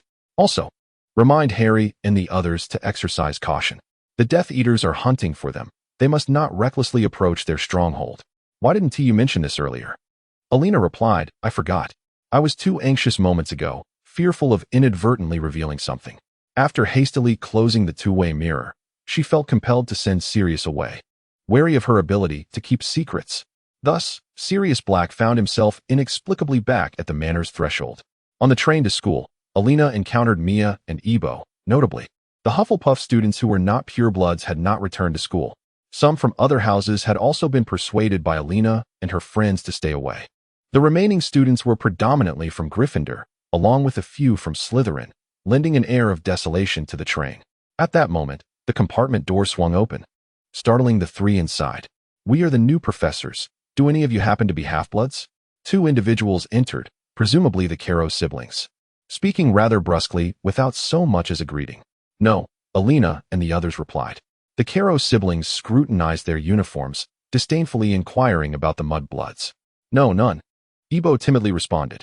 After casting suspicious glances, the siblings finally relented, slamming the door shut behind them. Elena felt a twinge of concern, fearing they might clash with the students. I shall check, she declared, rising from her seat. Elena, Ebo, and Mia exchanged worried glances as she reassured them. It's fine. I won't act impulsively. I'll also stop by the head of house's compartment. With that, she opened the compartment door and stepped out, leaving her friends anxiously watching her departure. Once Elena was gone, the two began to discuss the situation, occasionally peeking out to gauge the atmosphere, an amusing sight akin to two gophers. Elena spotted the Caro siblings entering another compartment. Maintaining her composure, she cast an invisibility charm upon herself and followed them. One by one, they entered compartments, forcibly dragging out students. Elena recognized that most of those targeted were half-bloods or children of muggles, along with those brave enough to resist the siblings. The entire train descended into chaos under their influence. Elena frowned at the scene. Technically, she need not be at school, as her presence was only required during examination periods. However, as a head of house, and with no true friends left in the school, it was inconceivable for her to simply leave. Chapter 91. The school. Upon arrival at the station, Elena witnessed the Caro siblings shoving students off the train, some of whom were already under magical constraint. The remaining students had no choice but to comply quietly as they were ushered off. Elena trailed closely behind, observing their actions until she spotted Professor Snape standing on the platform, scrutinizing the two new instructors. "What are you doing?" Professor Snape inquired, each word dripping with authority. "These students have disrespected the professors. These students are thieves." The Caro siblings introduced the students in such a manner that it felt as if they were arbitrarily condemning them. Elena experienced an inexplicable sense of familiarity. Stealthily, she began to untie the restraints binding the controlled students, whispering softly to them, "Once I have freed you all, I will give you a signal. Make your swift escape back to the school." Each student nodded slightly in understanding, refraining from vocal response, exhibiting a remarkable sense of maturity. As the conversation on the other side appeared to be nearing its conclusion, Elena unleashed a flock of birds. Out of nowhere, the birds surged towards the Caro siblings and Headmaster Snape. The students, as if commanded, scattered in all directions. "Who did this?" The Caro siblings shouted in furious disbelief, their expressions darkening. By the time they managed to disperse the birds, the platform was devoid of any students. "I will make these students aware of what is acceptable and what is not," Amicus Caro sneered. "In Hogwarts, I am the true headmaster," retorted Headmaster Snape. Elena and the students proceeded to the Great Hall, where the teachers had already taken their seats. This year's newcomers were predominantly of pure blood. Headmaster Snape delivered a brief address before the commencement of the feast. The Caro siblings appeared considerably subdued. Following the banquet, Elena escorted the Hufflepuffs back to their common room. It was only when classes resumed that Elena sensed the malice emanating from the two professors. They treated the school as their personal amusement park, one teaching defense against the dark arts and the other Muggle studies. During their lessons, students were forbidden to speak, and younger students often became targets for their disdain. This behavior greatly irked Elena, and when she could no longer contain her frustration and confronted one of them, she was punished by being sent to their office for detention. As she was led to the office, she caught sight of Headmaster Snape hastening towards her. Thus, she was escorted to the headmaster's office. Standing awkwardly, Elena faced Snape. "What on earth are you doing, Elena? You know full well what consequences your defiance will bring," he admonished. "Their actions are utterly excessive. What about the other professors? Can't they intervene?" She retorted. "Oh, I believe professors cannot constantly monitor everything," Snape replied, his tone stern. "Elena, this is extremely hazardous. Do you not understand who those two are?" Snape's anger was palpable. What is so formidable about them? If they weren't of any use, I would have had them apprehended long ago. Elena was truly indignant. She had encountered Death Eaters before. The man before her was one of them. Yet he had still been struck down by Harry's spell. "What did you say?" Snape seemed to realize something extraordinary, his eyes widening as he stared at Elena. "Was it you who orchestrated the events of late?" "It was not me," Elena protested defiantly. "How could I possibly possess such power?" Snape regarded her with skepticism, closely observing her expression. Ever since their last encounter, he had refrained from seeking out this child who frequently teased him. His frequent interactions with her had evolved into a relationship that transcended the boundaries of teacher and student. Following their previous incident, he found it increasingly difficult to comprehend Elena, prompting him to decide to maintain his distance. However, she seems to perpetually place herself in perilous situations, the pool of blood rendering her unable to find tranquility for an extended period. It was at this moment that Professor Snape noticed Elena stealthily distancing herself from him, a revelation that heightened his discomfort. Elena merely yearned for some distance. Her youthful intrigues seemed to escalate with age, and she hoped fervently not to be discovered. Observing the awkward Elena, Professor Snape frowned and remarked that there was a table over there, instructing her to come to his office for detention after class. "Very well, Headmaster," Elena replied, secretly contemplating mischief. With this opportunity, could she escalate matters, much like before, ensnaring the Malfoy siblings in a sack? Perhaps ensnaring the Caro siblings instead. Compared to the past, she now felt considerably more assured. Then, she could use this to craft an alibi, a flawless plan. Professor Snape gazed incredulously at the foolishly grinning Elena. How could someone of her intelligence still find amusement in such matters? Upon returning to the dormitory, Mia and Ebo watched Elena with concern, to which she reassured them, stating she would now be spending time in the headmaster's office for detention. They both sighed in relief. Subsequently, the Caro siblings were indeed caught in sacks, and whenever they were separated, they mysteriously found themselves assaulted. Each class Elena reveled at the sight of the two bruised teachers. They had targeted older students, but yielded no results, leading the two to frequently remain together to avoid unforeseen mishaps. They even reported the situation to Professor Snape, only to be met with his scorn. Dejected, they returned to instruct their students, who thrived in their derision, ultimately being rescued by other professors or the headmaster. This infuriated the duo, yet they had no outlet for their frustration, intensifying their desire to capture the child who perpetually ensnared them, even resorting to using the stunning spell on students.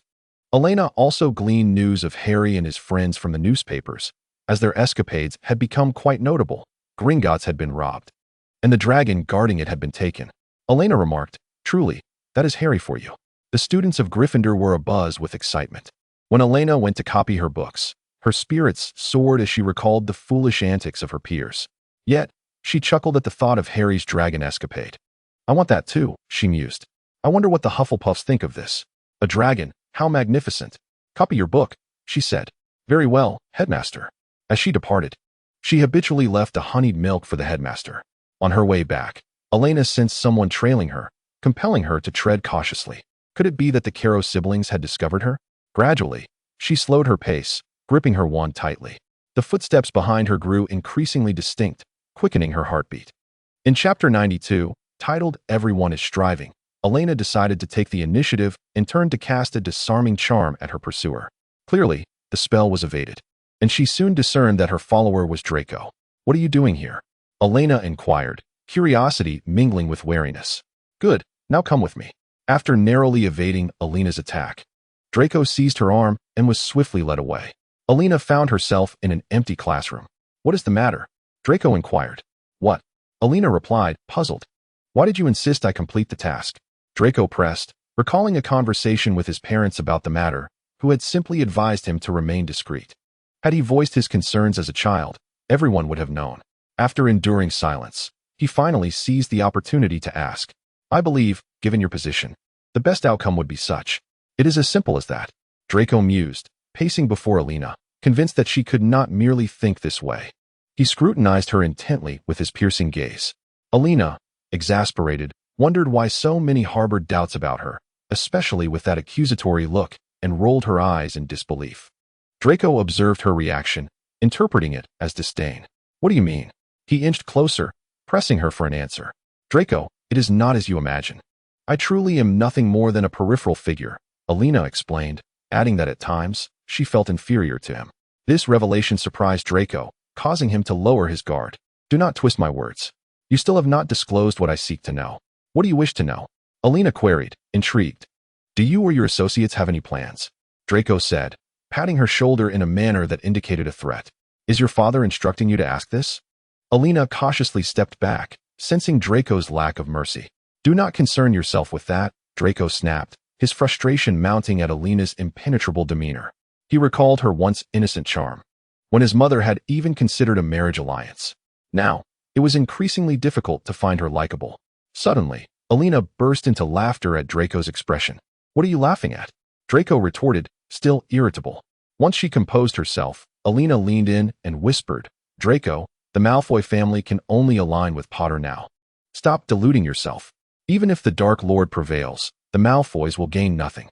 Otherwise, your father would not have sent you to question me." Draco frowned, pushing Elena away. "What do you know?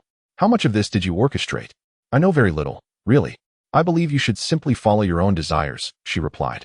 "Is that all?" Draco felt he had gleaned nothing of substance. "Indeed, there is no need for you to undertake any special actions, Draco," Elena affirmed. Draco realized that further inquiries would yield no fruitful answers, and Elena had already indicated his course of action. He stood for a moment contemplating Elena before departing. As Elena checked the time, she noted that curfew had passed and cast a disillusionment charm upon herself before returning to her dormitory. Observing her friends who were still awake and concerned, Elena suggested, "Perhaps you should head home for the night." Two individuals expressed their intention to accompany Elena. In truth, Emily also wished to join them, but being of mixed heritage, she found herself burdened by numerous complications and had to depart reluctantly. "Elena, we are friends, are we not?" Mia gazed into Elena's eyes, gripping her hand tightly. Elena, moved by their sincerity, felt her eyes welling with tears as she hoarsely affirmed, "Yes." All right, Elena. Now it's time for you to help us with some revision, Iboy interjected. Elena, still touched by the moment, was reminded of the impending high-level wizardry examination. You haven't forgotten that this year we have the crucial exam, have you? Iboy said through gritted teeth. Indeed, and the teacher this year is rather unreliable. It's driving me mad, Mia lamented. Elena, we are counting on you. Both of them gazed at her with starry-eyed anticipation. Elena felt a twinge of annoyance, wishing to reclaim the earlier sentiment of gratitude from them, but soon observed her classmates preparing for the exams. Fifth-year students would ask their upperclassmen for assistance, and Elena had previously answered many inquiries, though she had not taken it seriously, as it was common for Hufflepuff students to assist one another. Thus, she would spend her weekends in the Hufflepuff common room, helping younger students with their studies and reviewing materials alongside her older peers. However, most students sought her assistance, and Elena willingly obliged, recognizing that some knowledge could fade with time. She also seized the opportunity to review herself. The most challenging subject was potions. So Elena sought out an empty classroom and cast the locking charm, preparing to explain the complexities to everyone. This year, Professor Slughorn, the head of Slytherin, was still teaching potions. Although he was quite amiable, students maintained a certain distance due to his Slytherin affiliation. Other subjects proceeded as usual, but the Caro siblings' classes caused considerable distress among the students. Consequently, they were afflicted with various ailments and requested numerous absences. Regrettably, the Caro siblings were not inclined to grant any leaves, resulting in a peculiar array of students attending their classes, some with smoke billowing from their heads, others with bleeding eyes, and some who were continuously vomiting or covered in bubbling pimples. Elena found it utterly unbearable. During another confinement, Elena heard sounds at the door. Curiously, she peered out and found Ginny and Neville staring back at her in surprise. "Hi, Elena," they greeted. And only then did they realize they needed to signal her to remain silent. Elena nodded in understanding, her attention drawn to the portraits of past headmasters lining the walls. Eventually, the two decided that remaining quiet was rather foolish. "Let's search," Ginny said, directing Neville to look in a different area. "What are you looking for?" Elena inquired curiously. "The Gryffindor sword," Ginny replied, moving closer to Elena, who was busy transcribing notes. "I believe the sword should be in the sorting hat," Elena suggested, prompting them to glance at the sleeping hat. "Hey, you little rascals," the hat exclaimed as Ginny turned it over in her hands, clearly showing no mercy in her search. "Nothing here," she declared. "Perhaps it requires some courage?" Elena mused aloud, convinced it must be within the hat. Just then, a noise came from outside the door, prompting Elena to quickly cast the disillusionment charm on the two. "Don't move just yet. I've cast the charm on you." The grand door creaked open, revealing Severus Snape accompanied by the Caro siblings, who were murmuring complaints behind him. Snape, feigning ignorance, continued his stride into the room. As they caught sight of Elena, the Caros were poised to speak, but Snape, casting a glance in her direction, preemptively commanded her to leave. Elena rose and slowly made her way towards the exit. Snape eyed her with suspicion, yet she persisted in her deliberate approach, opening the door and pausing momentarily before departing. After walking a short distance outside, Elena finally lifted the enchantment from Ginny and Neville. "How did you come to seek the sword?" Elena inquired. "We believe it is monopolized by Professor Snape," Neville replied. "That sword was clearly entrusted to Harry by Professor Dumbledore," Ginny interjected. "Thus, it is highly probable that the sword resides within the headmaster's office," she continued. "Your imagination is indeed vivid," Elena remarked skeptically. "Do you genuinely think Dumbledore would bestow the sword upon Snape? For what purpose? You must exercise caution. This endeavor appears exceedingly perilous. You are aware of the forces that currently govern our school," Elena advised. "We will tread carefully," they assured her. "Do you have any news of Harry?" Elena asked. Both siblings shook their heads. Chapter 93. The Students' Rebellion through Neville and Ginny. Elena learned that Gryffindor was hiding in the Room of Requirement. It seemed Snape had not disclosed the existence of this sanctuary to the Caro siblings. Furthermore, they were broadcasting messages, hoping that Harry and his companions might hear them. "I recall that our DA badges are not functional," Elena pondered aloud. "The badges only summon members. They cannot convey detailed information," Ginny replied, her hand rubbing the badge tucked away in her pocket. It was evident that Ginny was still deeply concerned for Harry. "Do not worry. I believe Harry and the others are safe," Elena reassured her, and Ginny, feeling comforted, cast a grateful glance towards Elena. The sound of approaching footsteps echoed through the corridor, prompting the group to hide within an empty classroom. They waited until the footsteps faded before emerging and bidding each other farewell as they departed. Outside the school, due to Sirius Black being Harry's godfather, the Ministry of Magic perpetually harassed him, dispatching Aurors to apprehend him. This relentless pursuit led to the members of the Order of the Phoenix being frequently discovered. The Order exploited this situation, capturing all who ventured near, including both Ministry officials and Death Eaters. The figures in the mirror instructed them to transport these captives to a designated location before departing themselves. Sirius, out of curiosity, once peered in but saw nothing. It was as though those individuals had simultaneously disapparated, vanishing into thin air. Occasionally, Death Eaters stumbled upon them, leading to fierce confrontations. For ordinary wizards, survival in such an environment proved exceedingly difficult, and no one seemed to notice the clandestine activities unfolding.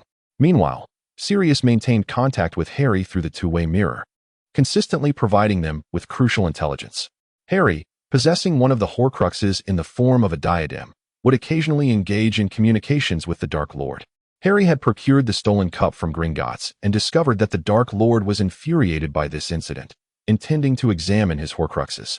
It was then that Harry concluded that this cup was undoubtedly one of his Horcruxes.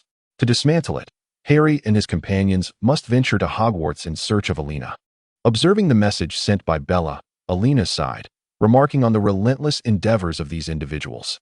During yet another confinement, Headmaster Snape happened to be present, prompting Elena to curiously inquire, "Do you know where the sword of Gryffindor has gone?" Snape, growing wary, fixed his gaze upon Elena and asked with a tone of certainty, "Did someone enter my office that day?" Clearly, Elena's question had unveiled something significant. He approached her, taking a seat in a nearby chair, and interrogated her in a demanding tone. "Who was it?" Feeling as though she had inadvertently revealed too much, Elena quickly clarified, I merely wanted to take a look." He scrutinized her demeanor and asserted, "It must be those reckless, arrogant Gryffindors." Elena, somewhat exasperated, clapped her hands cheerfully and exclaimed, "Wow, you're quite impressive. How could you guess that?" "An exaggerated performance," remarked Snape. "So do you have it?" Elena leaned closer, observing his expression with curiosity. "I believe you have forgotten whose side I am on, and who currently wields control over the school," he replied, retreating slightly. "Allow me to see it." Elena, now even more intrigued, stood up. Snape, clearly unsettled by her proximity, seemed to indicate that the sword might indeed be in his possession. "I do not comprehend what you mean, Elena," he said, averting his gaze from her as he rose to his feet. "Very well." Elena, feeling somewhat disappointed, resumed her seat, as she truly wished to examine the sword of Gryffindor closely. Surprised by her response, Snape had expected her to persist in her inquiries. However, upon reflection, he realized Elena's demeanor was unlikely to change. She had always been obedient and gentle, never confrontational. Yet this also meant she never fully revealed her true self. Leaving him perpetually perplexed, he observed her resting her chin on her hand, scribbling something on a piece of paper, and inquired conversationally, "So when will you give the sword to Harry?" Elena, Snape gazed at her, a sudden surge of frustration flooding his mind. Her demeanor was exceedingly irksome, as though she possessed all the answers yet chose to remain silent. She consistently evaded direct confrontation, seemingly believing her lack of temper protected her. "Elena, you ought to be aware of your position. Were it not for me, you would not be able to converse with me as you do now. I feel I have not caused you any inconvenience, which is why you agreed to my terms of confinement here." This statement struck a chord. The current turmoil within the school had students evading the Caro siblings. The last encounter in the corridor had nearly resulted in confrontation, had Elena not escaped swiftly. "You would do well to maintain this behavior," Snape warned through clenched teeth. "Refrain from engaging in any foolhardy actions." "I cannot guarantee that, Headmaster," Elena replied nonchalantly. "After all, circumstances are ever-changing." Snape, evidently incensed, rose abruptly and opened the door to his office, declaring, "You may leave." Elena regarded him with a sigh. After tidying up her belongings, she left the principal's office, her mind swirling with thoughts about when the Dark Lord would confront Harry. Would the wizarding world truly find peace without him? Could Harry genuinely vanquish him? Had her efforts to change things for the better been misguided? It was at this moment that Elena fortuitously encountered the Caro siblings. She offered an awkward smile, recalling how she had just remarked on their habit of targeting students, only to find herself caught in their gaze. Was her luck any? It felt as though fate had grasped her by the scruff of her neck. She remembered being called forth by the Dark Lord at the gala. What was she doing alone in the corridor? You must be mistaken, Elena murmured softly. Ha ha ha, just as expected from Hufflepuff, timid, cowardly, naive. I must commend your courage for attending school, they jeered. With that, Elena dashed away, not out of fear of them, but rather from the concern of losing control and causing trouble for others. With her parents still struggling, she couldn't afford to act impulsively.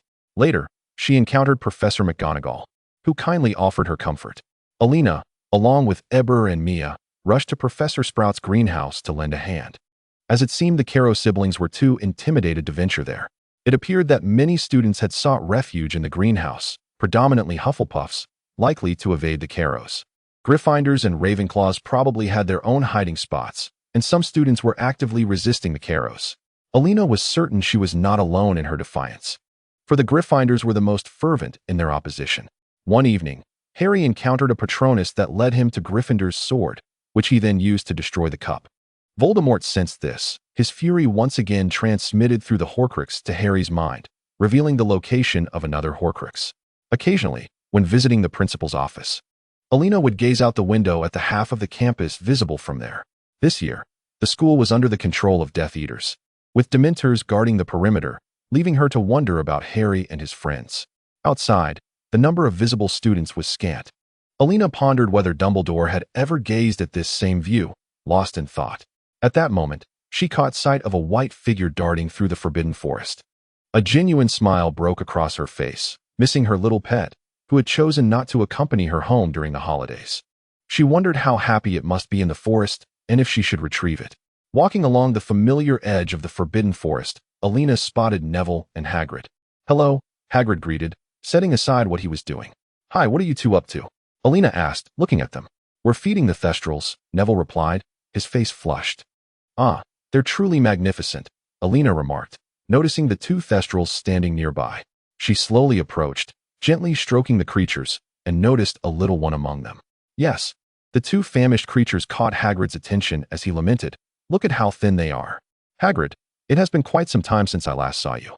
What have you been up to lately? Elena inquired, gently stroking the creatures. Oh, nothing much.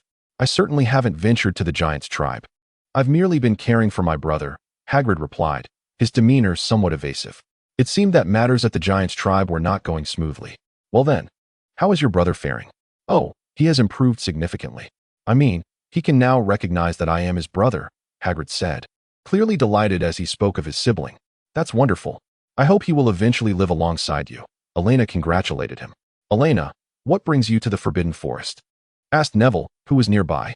I came to clear my mind and gather some potion ingredients, Elena replied, patting the bag she had been carrying. What have you found? Neville leaned in, curious. I just arrived. If you happen to come across any potion ingredients, please collect some for me, she requested. Of course, no problem, Neville assured her. I'll venture further in and see what I can find. Be careful, both Neville and Hagrid warned. All right, Elena replied as she slowly made her way deeper into the forest. Is she going to be all right? Neville asked, watching her depart with concern. Don't worry. The Forbidden Forest is home to many charming creatures. Elena should be able to handle herself, Hagrid reassured him, while Neville internally scoffed, thinking he certainly did not consider those creatures charming. Elena's primary objective was to find Little White. She knew that calling out loudly would disturb other creatures in the forest, and if a group were to appear, she might find herself in a precarious situation. As Elena ventured further in, she noticed an increasing variety of herbs and plants beneath her feet. Following her bond with Little White, she pressed on until she spotted a massive creature resembling a lion. She slowed her pace, crouching down to avoid detection. This was a rare magical creature. Elena took out her book and meticulously flipped through the pages until she found the entry on this magical being. It hailed from the east, possessing a temperament akin to that of a large cat, and was remarkably swift. At that moment, Elena sensed Little White approaching. She silently hoped that the two would not engage in a confrontation. To her surprise, Little White joyfully bounded over to the large cat, and the two began to play happily together. Watching from her hiding spot, Elena felt somewhat superfluous. Little White, she called softly. The creature perked up its ears, warily surveying its surroundings. Elena thought to herself, do you even realize that you are a pet? Come here, Little White, she beckoned again. At last, Little White recognized its owner. Having been raised in a free-spirited manner, it had become somewhat oblivious to its status. The creature joyfully raced towards Elena, while the large cat remained on guard. Elena gently petted Little White and took out the food she had prepared for it. Clearly, Little White relished the pet food crafted by Elena, and she wondered if that was the reason for their bond. Observing the distant large cat, Elena discreetly retrieved additional food from her bag. Understanding her intent, Little White returned to the large cat, letting out a few cheerful sounds. At first, the large cat seemed reluctant to approach, but after some coaxing from the little white creature, it gradually made its way over. The Little White pushed a generous heap of food in front of the large cat.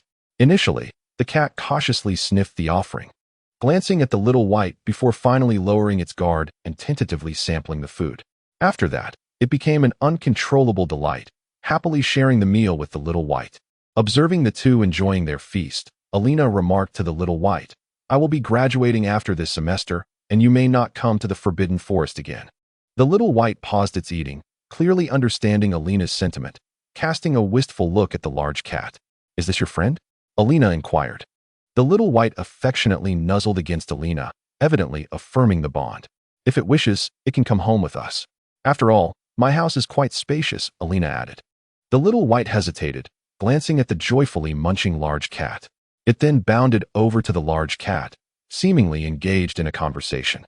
The large cat looked toward Elena and gently bumped heads with the Little White, but soon the Little White's excitement waned, indicating an unspoken disagreement. The Little White approached Elena, seeking comfort. Elena gently patted its head and offered a full-body massage, eliciting contented purrs from the Little White. At that moment, Elena felt the large cat's gaze upon her. She extended her hand, inviting the large cat to join them. The cat's hesitant demeanor was utterly adorable, and Elena felt her spirit uplifted by its charm. The large cat, albeit cautiously, eventually squatted beside Elena, who joyfully stroked its fur and scratched its chin. The large cat slowly relaxed under her touch, bringing Elena immense joy. As she continued to massage it, feeling as though her soul was being cleansed, it was uncertain who benefited more from this interaction, the Little White or the large cat. Chapter 94. Harry returns. Elena felt quite satisfied with her excursion to the Forbidden Forest. She had petted the Little White and had even managed to stroke the large cat, which had playfully engaged with her. An inexplicable sense of fulfillment washed over her. Although it appeared that the large cat was still unwilling to return home with her, it no longer seemed resistant. With the Little White's assistance, she had gathered a plethora of herbs and was returning home in high spirits to process them. At this moment, Elena envied those who possessed the extension charm, which allowed them to expand their personal space. Her bag, while capable of holding numerous items and sorting them, paled in comparison to the charm that seemed to carry a house at one side. As Elena joyfully exited the Forbidden Forest, she unexpectedly encountered Professor Snape, who was returning from his own outing. "Surely not again. Last time I was caught while searching for the Little White," she thought. Realizing that Miss Elena had seemingly forgotten her previous misadventures and her mind was still rather limited. "Professor, Headmaster," Elena greeted, prioritizing pleasantries before anything else, her smile radiating warmth. Professor Snape grasped Elena's wizarding robe, lifting her out of the Forbidden Forest, demonstrating that her efforts were in vain. On their way, they encountered the Caro siblings, to which Snape remarked, "What is the meaning of this? I believe I shall have to impose a detention upon her. Why not leave it to us? We shall treat her well. Thank you for your kindness. This is what I have captured. Greetings, professors." Elena did not forget to greet them. "You had better hurry," Professor Snape said with a frown directed at Elena. Elena smiled at him, but inwardly she mused. "Does my speed not ultimately depend on you?" This was not the first time she had been caught. The familiar scenario, the well-known formula. The grip on the nape of her neck was all too familiar. Was this intentional? Professor Snape remarked as he walked. The last time she entered the Forbidden Forest, she was surely up to something, and this time would be no different. Having just issued a warning, what mischief was she planning now? "If you wish to think so, that is your prerogative," Elena teased. "Well, this time your detention shall last until your graduation. As long as you are pleased, Professor." Professor Snape dragged Elena to the headmaster's office. "You had better behave yourself. I have always been a compliant student. Why does it feel like I am constantly arguing with you?" "No, Professor, that is merely your illusion." In any case, Elena found herself sentenced to detention, a term in the headmaster's office, and she felt as though she could earn an achievement award in the magical realm. Consequently, Elena vented her frustration on the Caro's siblings, confronting them whenever she had the chance. Once, a classmate observed this encounter. Fortunately, it was a Gryffindor who, with wide eyes filled with trepidation and eager hands, joined in her antics. Afterward, Elena often envisioned the Caro siblings in distress. What if these children learned lessons they ought not to? I certainly did not instigate this. I refused to take the blame. Not long after, Elena received word that the Dark Lord had located the Elder Wand and was frequently absent from his stronghold, likely inspecting his Horcruxes. The final battle was imminent, and Elena had to keep a constant watch on Professor Snape, transmitting messages one by one. Fortunately, Elena had special channels of communication through Dumbledore and her father, ensuring they remained undetected. Beyond Hogwarts, individuals gradually gathered for discussion, seemingly with a purpose, infiltrating the castle's every corner. Members of the Order of the Phoenix also received notification and began making their way to Hogwarts. Lynn was summoned by Elena, and magical creatures or races aligned with the Order also received word and headed towards the castle. Elena speculated that Bella and her companions would follow the Dark Lord. Numerous factions, various magical beings, appeared to be preparing for something significant.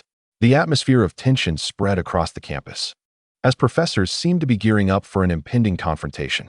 Elena repeatedly checked the potions in her backpack, striving to produce a substantial quantity of healing potions and remedies for magical injuries. The surplus was entrusted to her Hufflepuff classmates, urging them to carry it with them as much as possible. Elena also received a summons from the DA and arrived at the come-and-go room, where she fortuitously encountered Harry exiting. Neville followed closely behind. It appeared he had brought Harry in from outside. "Harry!" Elena exclaimed joyfully as she rushed towards him. Several individuals were elated to greet Elena, with Hermione joyfully rushing forward to embrace her. "Elena, it's wonderful to see you," she exclaimed. Elena reciprocated the hugs with delight, saying, "The badge summons you." Hermione could not help but praise, "What you have done is truly remarkable. Your timing is impeccable. We have just arrived. How did you come to the school?" "It is not safe here at present," Elena inquired, looking at them intently. Harry replied, "Hogwarts may harbor his Horcrux. We had no choice but to come." Hermione whispered softly in Elena's ear, "Do you know where this Horcrux is?" Elena hesitated before asking. "All we know is that it is at Hogwarts, the diadem of Ravenclaw." Harry added, "Do you know what the diadem looks like?" Hermione responded, "I do." "Do you remember our visits to the Ravenclaw library? There is a statue there that depicts the diadem." "Oh, then I must go and see," Harry remarked.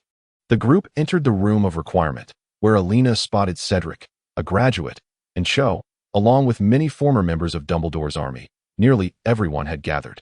"Harry, let Luna take you to the Ravenclaw common room," Elena suggested upon noticing Luna. "Of course," Luna replied, and together they donned the invisibility cloak and departed. Elena observed Ginny's reluctant expression, followed by Ron's presence behind her. "Ron, have you gained weight?" she remarked. "It's all those treats you brought," Ron retorted, having indulged the most. Hermione looked at him helplessly. "Who wouldn't he want to enjoy delicious food?" Ron countered. "I'm glad you all like it," Elena said, addressing them. "Thank goodness for the provisions you prepared. I did not anticipate being away for so long." The group waited anxiously for Harry, while Elena remained calm, for she was aware that she had already dealt with the Horcruxes. This was merely a trial left by Professor Dumbledore for Harry to foster his growth. Harry and Luna returned, still cloaked, recounting their experiences. On their way back, they had encountered Caro's sister, who recognized them and alerted Voldemort. They had knocked her unconscious and fled. "You should have tied her up," Elena suggested. "Otherwise, she might report you." Sure enough, news emerged from the Gryffindor common room indicating that the Caro siblings intended to conduct a thorough search of the school, starting with Gryffindor. "Shall we hide here?" Ron asked. "No, we must take the initiative," Harry declared.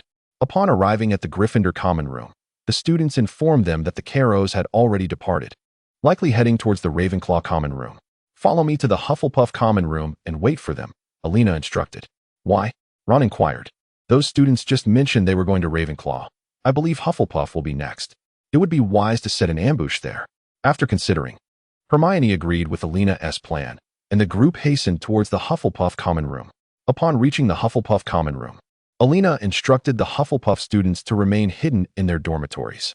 Harry and his companions donned the invisibility cloak and concealed themselves by the door. Elena settled on the sofa. Serving as bait, as it was essential for someone to be present in the common room to lower their guard. During their wait, Elena posed numerous questions, and Harry recounted their experiences during their flight. They had been evading Death Eaters in desolate locations, and through his connection with Voldemort, Harry learned that he was in search of the Elder Wand. Consequently, they began investigating the Elder Wand, eventually discovering the existence of the Deathly Hallows. Later, Elena informed them about Horcruxes, leading them to speculate that the Horcruxes might be linked to the symbols represented by the four houses. To further their investigation, they ventured to Voldemort's birthplace and Harry's childhood home. This led them to an encounter with Nagini, narrowly escaping capture by the Death Eaters. They fled outdoors, only to confront Death Eaters in a forest, ultimately leading to their capture. Hermione, in a bid to protect Harry, cast several spells to alter his appearance, rendering him less recognizable. At this moment, Elena recalled why Malfoy had once cornered her in an interrogation. Despite Hermione's clever transformation, anyone with a modicum of sense would still recognize Harry. However, at the Death Eater stronghold, Malfoy observed that many Death Eaters pretended not to know, merely asking him to identify Harry. Realizing they intended to use him as a pawn, Malfoy refrained from identifying Harry, ambiguously stating that he could not tell. Consequently, they were imprisoned. Later, during their escape, they clashed with Bella, from whom they managed to acquire a wand. It then dawned on them that Bella had mentioned previously that the Dark Lord possessed something of significance, which she had stored in Gringotts. Gringotts, now under the control of the Death Eaters, had become the most secure location. Armed with Bella's wand, they bravely infiltrated Gringotts and obtained a cup. They fled the bank riding a dragon. The group sought to return to Hogwarts to find Elena, hoping she could assist them in destroying the cup, as they had exhausted numerous methods without success. One night, Harry encountered a Patronus, which guided him to the sword of Gryffindor. Unfortunately, the sword was sealed, and Harry exerted considerable effort to retrieve it. Elena silently criticized the headmaster for his pettiness, lamenting that he could not have simply handed the sword to Harry when he needed it, nor had he shown it to her when she asked. Elena also shared her experiences at school, revealing how she often bested the Caro siblings in duels.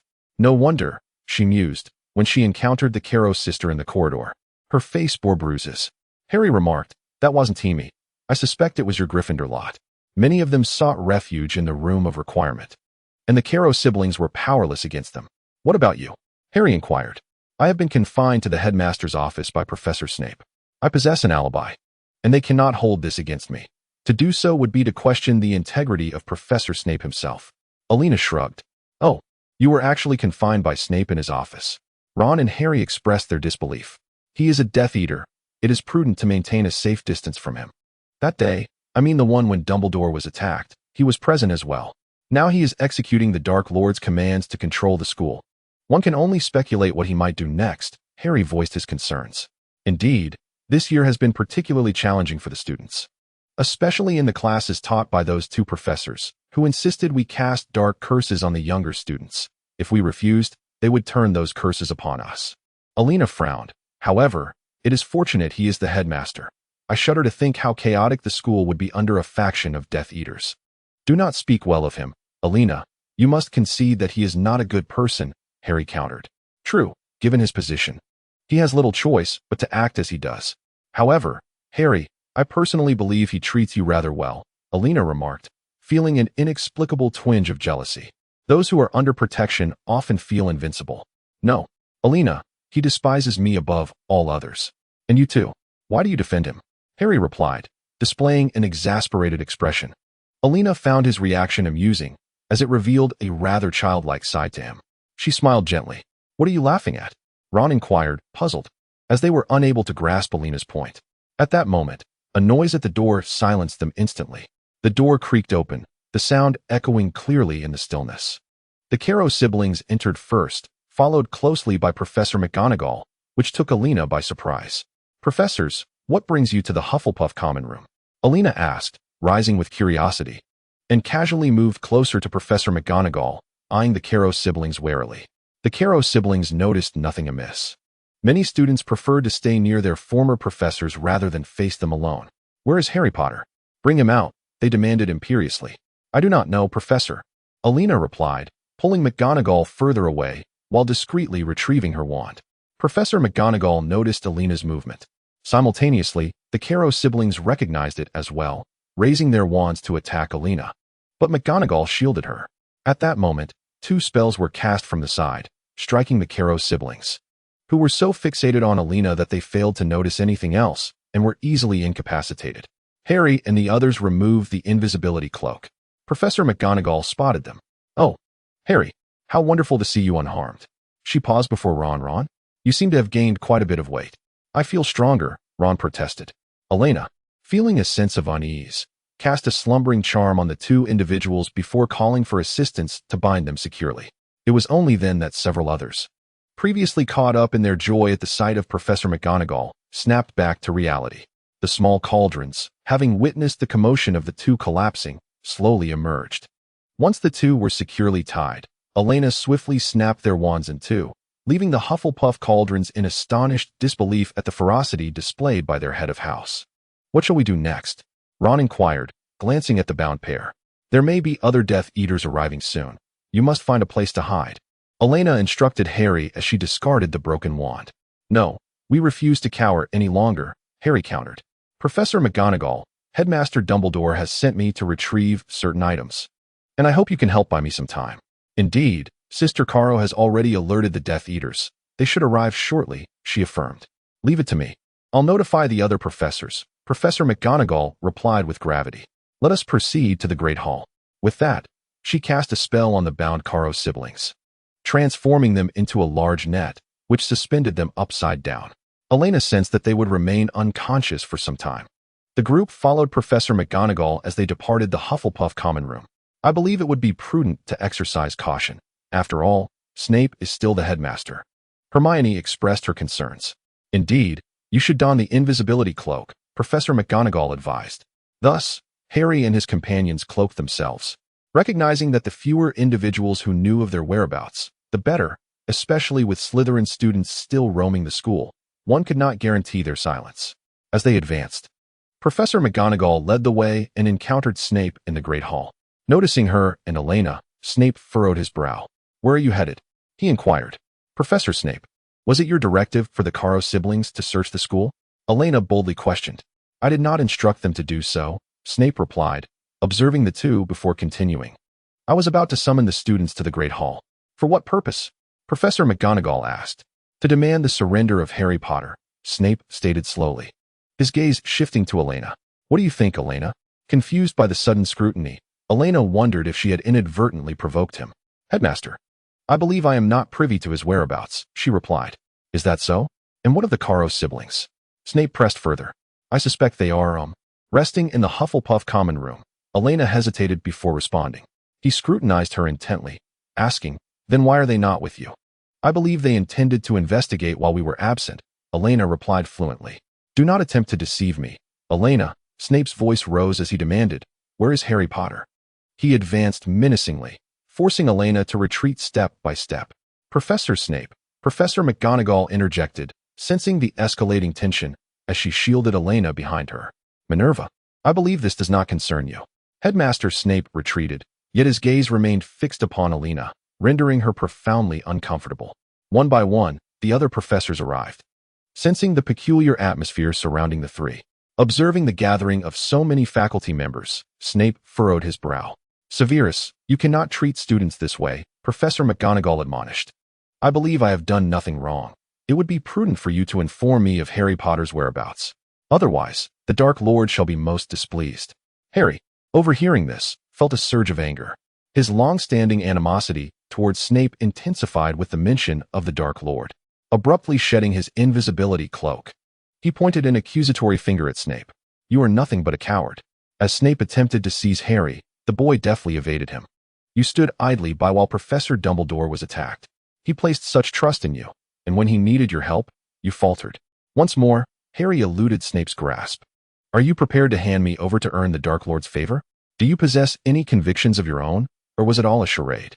Harry recalled the meetings of the Order of the Phoenix, reflecting on Dumbledore's assurance that they could trust Snape, prompting him to attempt acceptance of the man. However, witnessing Snape's current actions incited Harry's fury. The 2 continued to evade each other, with Snape failing to capture Harry. Professor McGonagall positioned herself protectively behind Harry, warning, "Severus, you cannot harm Harry." Seeing McGonagall blocking his path, Snape ceased his advance, retreating with his wand drawn, eyeing her warily. The Carrow siblings are now under our control. He stands alone, Hermione interjected, having joined McGonagall. Are you aware that the Dark Lord approaches? Surrendering Harry Potter is your only guarantee of safety. McGonagall frowned at this, asserting, we cannot hand over Harry Potter. He is our hope. At that moment, members of Gryffindor House arrived. The great hall doors swung open to reveal members of the Order of the Phoenix, with Sirius even waving to Harry, bolstering his confidence. With so many allies, Snape was no match for them. Unperturbed, Snape merely stated, you cannot contend with the Dark Lord. We have Harry, responded the professors. Severus, given their imminent arrival. Should you not clarify your position? Headmaster, I believe whether or not we surrender Harry, we remain in peril. Perhaps it is wiser to confront them. Murmurs of dissent echoed among the professors, clearly opposing his stance and urging him to protect the students. Yet, Snape found himself in a predicament. He had to remain close to the Dark Lord for contingencies. After all, he was needed there, and the task Dumbledore had entrusted to him remained unfinished. He could not act against that obligation. The situation was indeed dire for Headmaster Snape. Elena, having been pushed to the back, called out loudly, Headmaster Snape, I believe it would be best for you to leave now. Are you attempting to flee, Severus? Harry exclaimed, his excitement palpable. Snape merely stepped back, brandishing his wand, eyeing the members of the Order of the Phoenix before him with trepidation. He understood that his current predicament was exceedingly disadvantageous. The individuals in front were locked in a standoff, while the girl, squeezed to the back, retrieved her broomstick from her bag. The students behind gazed at Elena's casualness in producing her belongings with a mixture of disbelief. The head of Hufflepuff was indeed quite peculiar.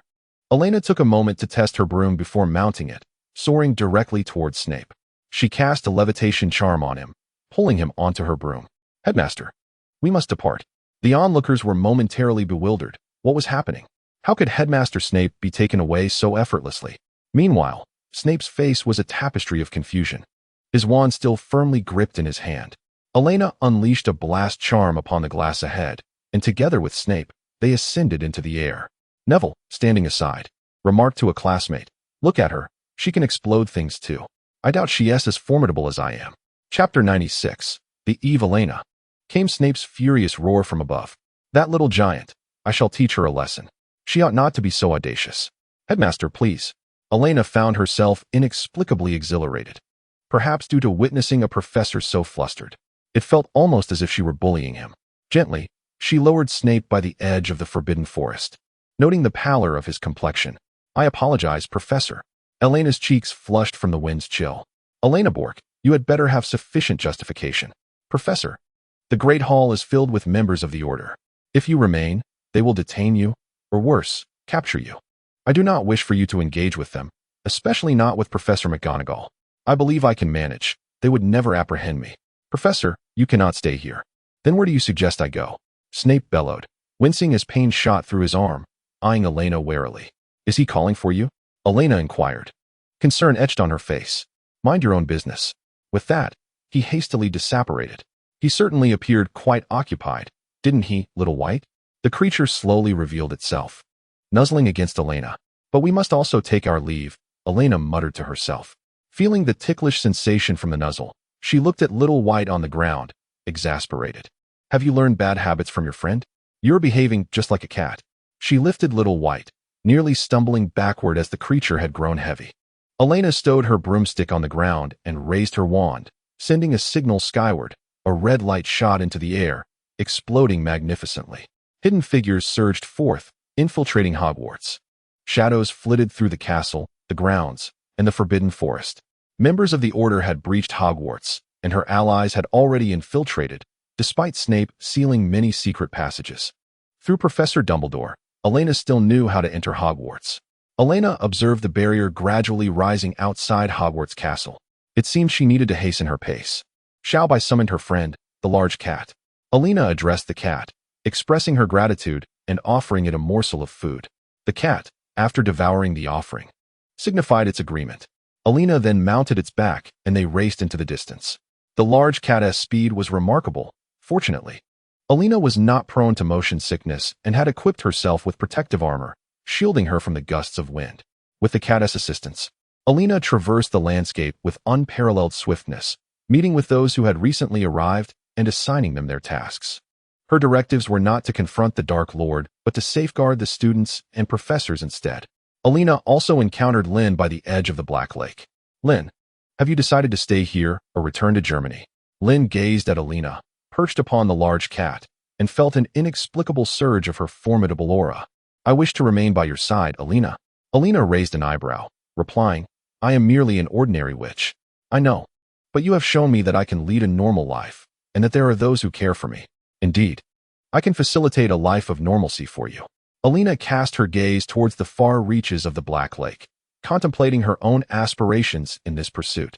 You shall assist me in protecting the younger students at Hogwarts.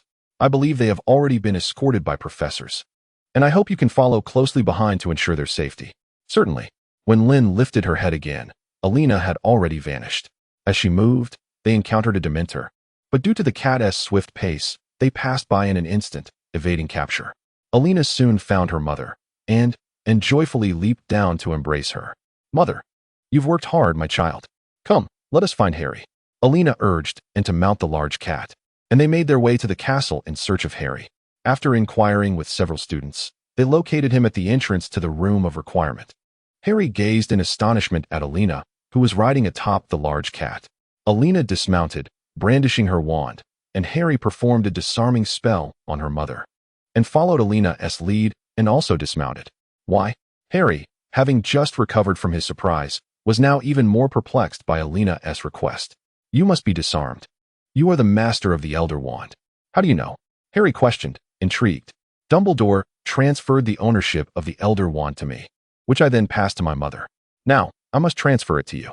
After a moment of silence, Harry acquiesced, raising his wand to cast the disarming spell on, and clearly moderating his strength so that her wand merely flew from her grasp.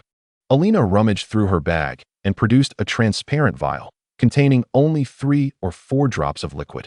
This is basilisk venom. You shall use it to destroy the Horcrux. As she spoke, she handed the vial to Harry. Very well. Harry accepted the vial with a serious demeanor. Do you know of any other Horcruxes Voldemort possesses? Elena inquired. We are aware of a snake named Nagini. She is also one of his Horcruxes. Do you have a plan to deal with it? Elena asked. Not at the moment. But if we encounter it, we will eliminate it. Understood. I will do the same should I come across it. Elena nodded in agreement. During their conversation, and had already summoned his wand and mounted the great cat, waiting for Elena. Elena also climbed onto the great cat, preparing to depart. At that moment, Harry called out to Elena, prompting her to pause and glance back at him. Harry inquired why she had chosen to protect him at that time. You will come to understand in due time, Elena replied from atop the great cat as she and then departed swiftly. Harry watched them leave before turning to enter the room of requirement, seeking the crown that resided in his memories, oblivious to Malfoy following closely behind. Elena observed as the barrier gradually formed, and she spotted Professor McGonagall at the castle gates with her mother. Professor McGonagall, she called. The professor, noticing Elena and appeared slightly bewildered. Elena, and what are you doing here? McGonagall asked. Hogwarts needed me, so here I am, and cheerfully replied. The professor's stern expression softened a bit as she welcomed him warmly, yet her gaze lingered on Elena with a hint of confusion, though she refrained from probing further. Recognizing the urgency of the situation, Elena whispered to Anne, Mom, I'm going to find Alan, and nodded in understanding. As Elena searched, she finally located Alan, who was preparing an ambush with a few friends on the outskirts, bustling with excitement as they set various traps. Alan, Elena called, riding on the great cat, eliciting a surprised shout from him. Elena, is that your sister? A nearby classmate asked in astonishment. Of course, sorry I forgot to mention it, Alan replied, feeling a mix of pride and concern about his sister's reputation, which had varied among peers. He had intended to let things unfold naturally, but inadvertently kept it a secret for 6 years, nearly forgetting about it himself. Mom is at the school too. Are you going to find her? Elena asked. Mom is here? Where is she? Alan replied excitedly. I just said goodbye to her at the castle entrance. She is helping strengthen Hogwarts' defenses. No, I want to finish setting up these traps first before looking for her. Alan declined Elena's suggestion. Oh, then I'll let her know you're here. She'll come find you when she is done. Don't move, Elena instructed. All right, Alan agreed. Thus, Elena rode off on the great cat. while the other students looked on with envy. Wow, I wish I had one too. Alan noticed a small white creature on the great cat, which was hardly noticeable unless one looked closely. He speculated that the great cat had agreed to this arrangement for the sake of the little white creature. It must be said that Alan had discerned the truth. Chapter 97. The attack, and learned from Professor McGonagall that the younger students had been led to safety through secret passages by some upperclassmen who were not participating in the battle. The professors and members of the Order of the Phoenix were setting protective spells. Harry was tasked with completing the mission assigned by Dumbledore, while they held back the Death Eaters as they advanced upon Hogwarts. "Thank you for your hard work, Professor," and said gently. "I'm glad you're here. After all, this is Hogwarts," and said, lifting his gaze toward the castle, and slowly advanced, raising her wand to cast various protective enchantments upon the castle that had stood for centuries. The upgraded collective ironclad charm shimmered with power. Molly, upon spotting it, joyfully rushed over, pleasantly surprised to see her here. She did not forget to keep her wand raised, weaving spells even as she approached. Following her was her young daughter, Ginny. "I am here with my daughter as well," and said, her warm gaze settling on Ginny. "Oh, and please refrain from smiling at us. Everyone knows that when you do, someone is bound to face misfortune," Mrs. Molly remarked with a hint of exasperation. Observing Mrs. Molly's spirited demeanor, and gentle expression gradually transformed into a joyful smile. "It seems you are faring quite well in the Order. Indeed, I even find myself somewhat relieved that you did not join back then. However, most of those who did." Molly's spirits waned as she recalled the dwindling faces in the photograph. "Can we bring an end to all this?" she asked, her gaze fixed imploringly on it. "Who knows?" and replied, a note of resignation in her voice. "Do not say that. And your divination class received full marks," Molly complained. "Did it? Oh dear, I had nearly forgotten," and mused, resting her hand on her face, when her eyes caught sight of Elena. She muttered to herself, "Perhaps we can indeed end this. But what will the future hold? Prophecies are not infallibly accurate, my dear." Ginny, eager to join the fray, found herself tethered to her mother's side as Mrs. Molly forbade her from participating. With curiosity, Ginny gazed up at it, and once again noticed Ginny's charm. "Your daughter is truly delightful," she remarked. "Thank you, ma'am," Ginny replied graciously. "Such a lovable child," and said, playfully pinching Ginny's round cheek. "Mom." Elena rode in on her large cat, she exclaimed, observing Ginny's flushed face. "I apologize, Ginny. My mother never even spared Draco," Elena chimed in. Ginny's eyes widened as she imagined the pampered young master in distress, shaking her head to cast away such thoughts. Mrs. Molly burst into laughter. "You still have a penchant for all things soft and small," she teased. "I fondled you plenty when you were little, you know," and said, glancing at Elena, and directly informed her mother about Alan. "Very well, I understand," she replied. The group gazed at the sky barrier, which gradually coalesced from various points, forming a protective bubble around Hogwarts. "Mom, are Dad and the others coming from over there?" Elena asked softly. "Yes, your father will act as he always does," playing the role of the obedient one, and quipped. Elena chuckled awkwardly, likely aware that her mother had suffered many trials at her father's hands due to this very behavior. She lifted her gaze to watch the sun slowly dip below the horizon. As the inky blackness of night descended, the earth gradually succumbed to darkness. The tranquil night breeze swept through the forbidden forest of Hogwarts, producing a faint rustling sound. Leaves danced gently in the breeze, as if softly serenading the night. In the distance, a cloud of dust billowed forth, accompanied by a thunderous roar, as a formidable army began its march toward the castle of Hogwarts.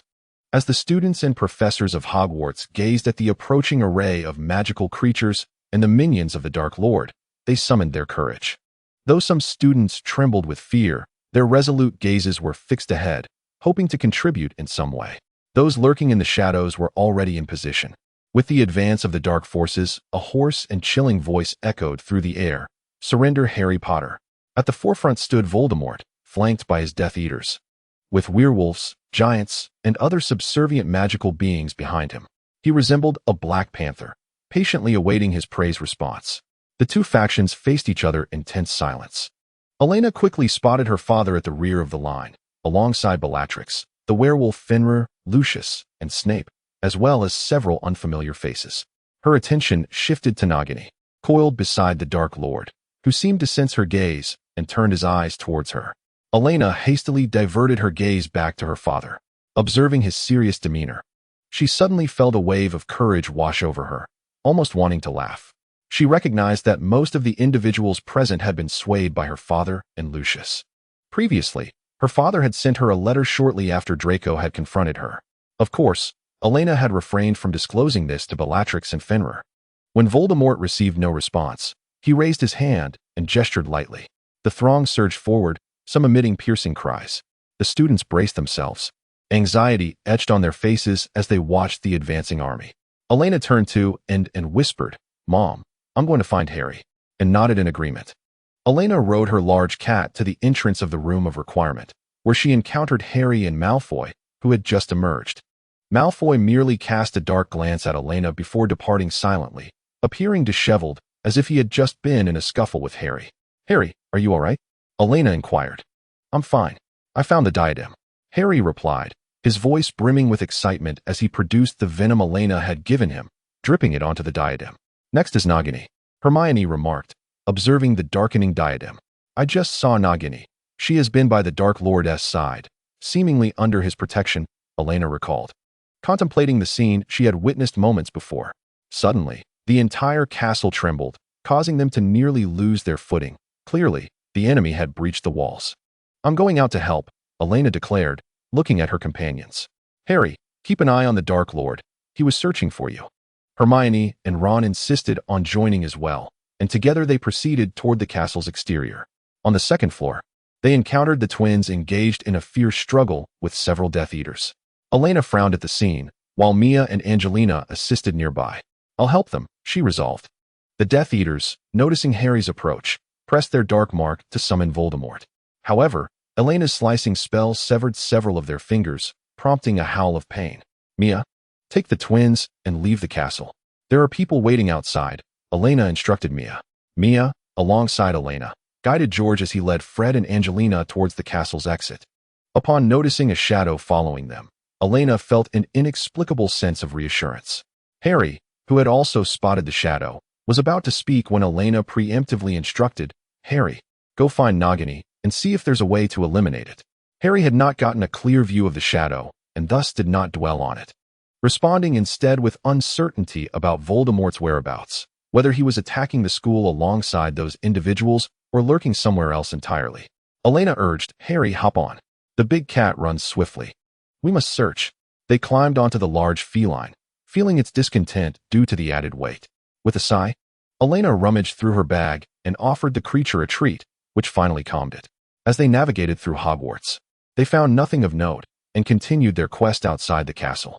Upon reaching the entrance, the castle violently trembled, succumbing to destruction. Outside, Elena spotted a few Death Eaters floundering about. They cast spells that sparkled with brilliance, some even resembling household magic, unleashing bizarre incantations that left members of the Order of the Phoenix bewildered. Chapter 98. The search for Nagini. The castle was under assault from distant magical creatures, gradually crumbling. Elena noticed Mia supporting George as they emerged. Turning to Harry, she inquired, "Where is the sword of Gryffindor?" "I have it," Harry replied. Elena handed Harry the basilisk venom, instructing him to apply it to the sword. "Why?" Harry asked, puzzled, yet complied. "It enhances the sword's strength," Elena fabricated, observing Harry's belief in her words. She felt a smirk of satisfaction. Meanwhile, Voldemort had brought Bella to the Shrieking Shack, accompanied by his pet Nagini. He gazed at Bella, slowly stating, "If I recall correctly, it was you who killed Dumbledore on the day of his demise." "Indeed, my master," Bella replied with reverence. Voldemort's piercing red eyes fixated on her, causing Bella to feel a twinge of anxiety. His gaze shifted back to the wand in his hand, the gnarled fingers caressing the ancient artifact. "Ah, yes, you have done well," he continued, though Bella remained silent this time. "I sense a certain resistance from the Elder Wand. It does not acknowledge me as its master." "Do you know why?" Voldemort's gaze slithered over Bella like a serpent. "Bella, you have always been my most capable assistant." He approached her closely. "My master, everything I possess is for you. Is that so?" Voldemort mused, stroking her shoulder. "Then it would be acceptable for you to die for me, wouldn't it?" A tremor coursed through Bella as she grappled with her long-standing position as Voldemort's most trusted confidant, an unchallenged authority among the Death Eaters. Yet, the sudden doubt cast upon her created an unsettling tension. Voldemort sensed her emotional shift, His vigilance heightened as he observed her. His cold voice pierced the air. "You are not Bella." And I was infuriated to realize that I had only just discovered this now. At that moment, Finra burst in from an unknown direction, shielding Bella. Instinctively, Bella recoiled. The Dark Lord regarded Finra with interest, observing that he had indeed fallen victim to your soul-sucking curse. He erected a barrier around himself, rendering Finra's attacks utterly ineffective, as if they were striking against an invisible wall. "My dear, to whom do you belong? The Order of the Phoenix?" The Dark Lord turned his gaze toward Bella, inquiring mockingly. Witnessing the situation, Bella gradually retreated, seeking an escape. The Dark Lord raised his wand, engaging Bella and Finra in combat. Evidently, Finra possessed an exceptionally high degree of magical resistance. The agonizing curses failed to bring him down, and he steadfastly continued to protect Bella. Using Finra as a shield, Bella turned and fled. Just as Severus arrived, he caught sight of Bella's escape. Unaware of the circumstances, he did not impede her departure. He had also been summoned by the Dark Lord, and it appeared he had arrived a tad late. Meanwhile, the Dark Lord was momentarily occupied with Finra. He had initially intended to toy with him, especially since Harry was still unaccounted for, and he sought a bit of amusement. However, upon seeing Severus Snape, he altered his plans. He cast a killing curse upon the fallen Finra and shifted his attention to Snape. "Master," Snape addressed him respectfully. The Dark Lord scrutinized Snape, reproaching him. "Severus, do you not realize that the person you just encountered was not Bella?" "Master?" Severus replied, perplexed. The Dark Lord claimed that it was not Bella. If so, then who was it? He had not detected the scent of Polyjuice potion. "Severus, it appears your knowledge of potions is not as profound as you profess," the Dark Lord said with irritation. For this self-proclaimed master of potions had failed to identify the Polyjuice potion. Most troubling was the fact that Bella had managed to remain undetected for so long. What of the others? In his anger, Voldemort unleashed a curse upon Severus. The pain forced Snape to crouch down slowly, although he had endured such curses before. Each instance was excruciating. "Oh, my dear Severus, you are one of my most trusted subordinates, are you not?" The Dark Lord observed Snape's punishment with a slow deliberation. "I am deeply grateful for your trust, my master," Snape responded with great difficulty. The Dark Lord was evidently pleased that Snape, despite his suffering, remained obedient to him, which slightly lifted his mood. "So, do you understand the nature of the Elder Wand?" The Dark Lord gently caressed the wand, savoring its essence. "It is one of the Deathly Hallows, my master. The most powerful wand. Indeed, the most powerful wand. Yet, it seems it does not acknowledge me as its true master." The Dark Lord paused, studying the relatively youthful potion master before continuing. "During your extensive time alongside Dumbledore, did you not learn of its secrets? I sincerely apologize, my master. But I am unaware. After all, Dumbledore did not divulge everything to me. Let me see." Without waiting for Snape's response, the Dark Lord violently invaded Snape's mind. This made Snape's ordeal even more unbearable, yet he resolutely attempted to present to the Dark Lord what he wished to see. The Dark Lord, frustrated by his inability to find what he sought, unleashed yet another cruciatus curse upon Severus Snape, who collapsed immediately. The Dark Lord conjured a chair and settled down, while Nagini joyfully slithered towards him. He observed Snape struggling on the ground, waiting for him to regain his composure, all the while stroking Nagini's head and lost in thought. The rightful owner of the Elder Wand remained unclear. When Dumbledore perished, only his two subordinates were present, potentially eligible for the wand's allegiance. As for the foolish Draco, a spoiled child, he was unlikely to claim ownership of the Elder Wand. Bellatrix was to be eliminated without question. Yet this individual before him had always raised suspicion and was also not to be spared. Bellatrix would be dealt with. But what of you? The Dark Lord, still exhilarated by the death of Finra, found pleasure in the thrill of killing. Just then, Snape arrived, providing him with yet another justification for murder. "Nagini, you have earned your reward," he stated, watching with interest as Nagini advanced. Nagini glided slowly across the ground, its dark eyes fixated on the figure cloaked in black. After a moment, Severus gradually sat up. For reasons unknown, he felt no inclination to resist as Nagini approached. He had already learned from Elena of his impending fate and accepted it with a sense of calm. Death held no fear for him, nor did he harbor regrets. Though the image of Elena frequently surfaced in his mind, they had brewed potions together, and he had taught her, recalling her worried expressions. For some inexplicable reason, he found himself missing her. Meanwhile, Elena and Harry spotted Bellatrix, who appeared curious and seemingly fleeing. Elena instructed her large cat to pursue. Upon noticing Elena's approach, Bellatrix came to a slow halt and glanced back, ensuring no one followed before addressing Elena. I believe you might be interested in the whereabouts of that snake. Elena furrowed her brow at Bellatrix, while Harry looked on with curiosity, perplexed by Bellatrix's reluctance to attack them. Will you tell me? Elena inquired, sensing that Bellatrix had ulterior motives. Why not? That snake is in the Shrieking Shack, along with Severus Snape, Bellatrix replied, a malicious glint in her eye as she regarded Elena. Despite her confusion over Bellatrix's motives, Elena felt a surge of urgency upon hearing that the snake was with Snape. We must hurry to the Shrieking Shack, she urged her large cat. Harry, who lagged behind, found it strange that Bellatrix would divulge such information to Elena and glanced back at her in bewilderment. Chapter 99. Bellatrix's Deception. Bellatrix, reassured by Elena's departure, now sought someone else. The Dark Lord should not pursue her immediately. She still had time to escape. Upon reaching the Shrieking Shack, Elena signaled for Harry to be cautious and cast a silencing charm over them. As they approached the window, they witnessed the Dark Lord issuing commands. Elena quickly rummaged through her bag and handed a potion to Harry. This is the antidote to Nagini's venom that I had the potion master prepare during my last hospitalization. Please, help save Snape. Afterward, she distanced herself, deliberately creating a sound that captured the Dark Lord's attention. He pursued Elena as she fled. Fortunately, she was mounted on a large feline, and the Dark Lord was unable to catch up with her immediately. Harry had yet to comprehend Elena's departure when Nagini had already slithered to Severus's side, who showed no sign of resistance. Harry rushed in. Though he had no desire to save this Death Eater, Elena's plea compelled him to act. He could not bear to witness a life extinguished before him. Yet, he was a moment too late. Nagini had already sunk its fangs into Severus's neck. Drawing the sword, Harry struck Nagini with a swift blow. A dark mist enveloped the creature, and its lifeless body collapsed to the ground. Harry approached Severus, and before he could utter a word, Harry hastily administered the antidote Elena had given him. Severus coughed, distressed not only from the potion but also from Nagini's bite. This is the antidote Elena instructed me to give you, Harry said. As he watched Severus discard the empty vial and turn away, Harry's intention was to assist Elena. However, Severus grasped his arm firmly. Harry attempted to shake him off, but Severus's grip was too strong. Do not leave, Severus rasped. Meanwhile, Elena was running, deflecting the Dark Lord's curses.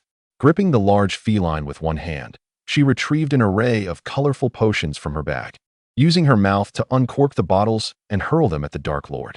The liquids exploded mid-air, showering him with their vibrant contents. The Dark Lord was drenched, surrounded by swirling clouds of smoke. This provoked him to unleash a barrage of spells, green lights flashing in multiple directions. Thanks to the large feline's assistance, Elena managed to evade the onslaught, but was struck by a dark curse.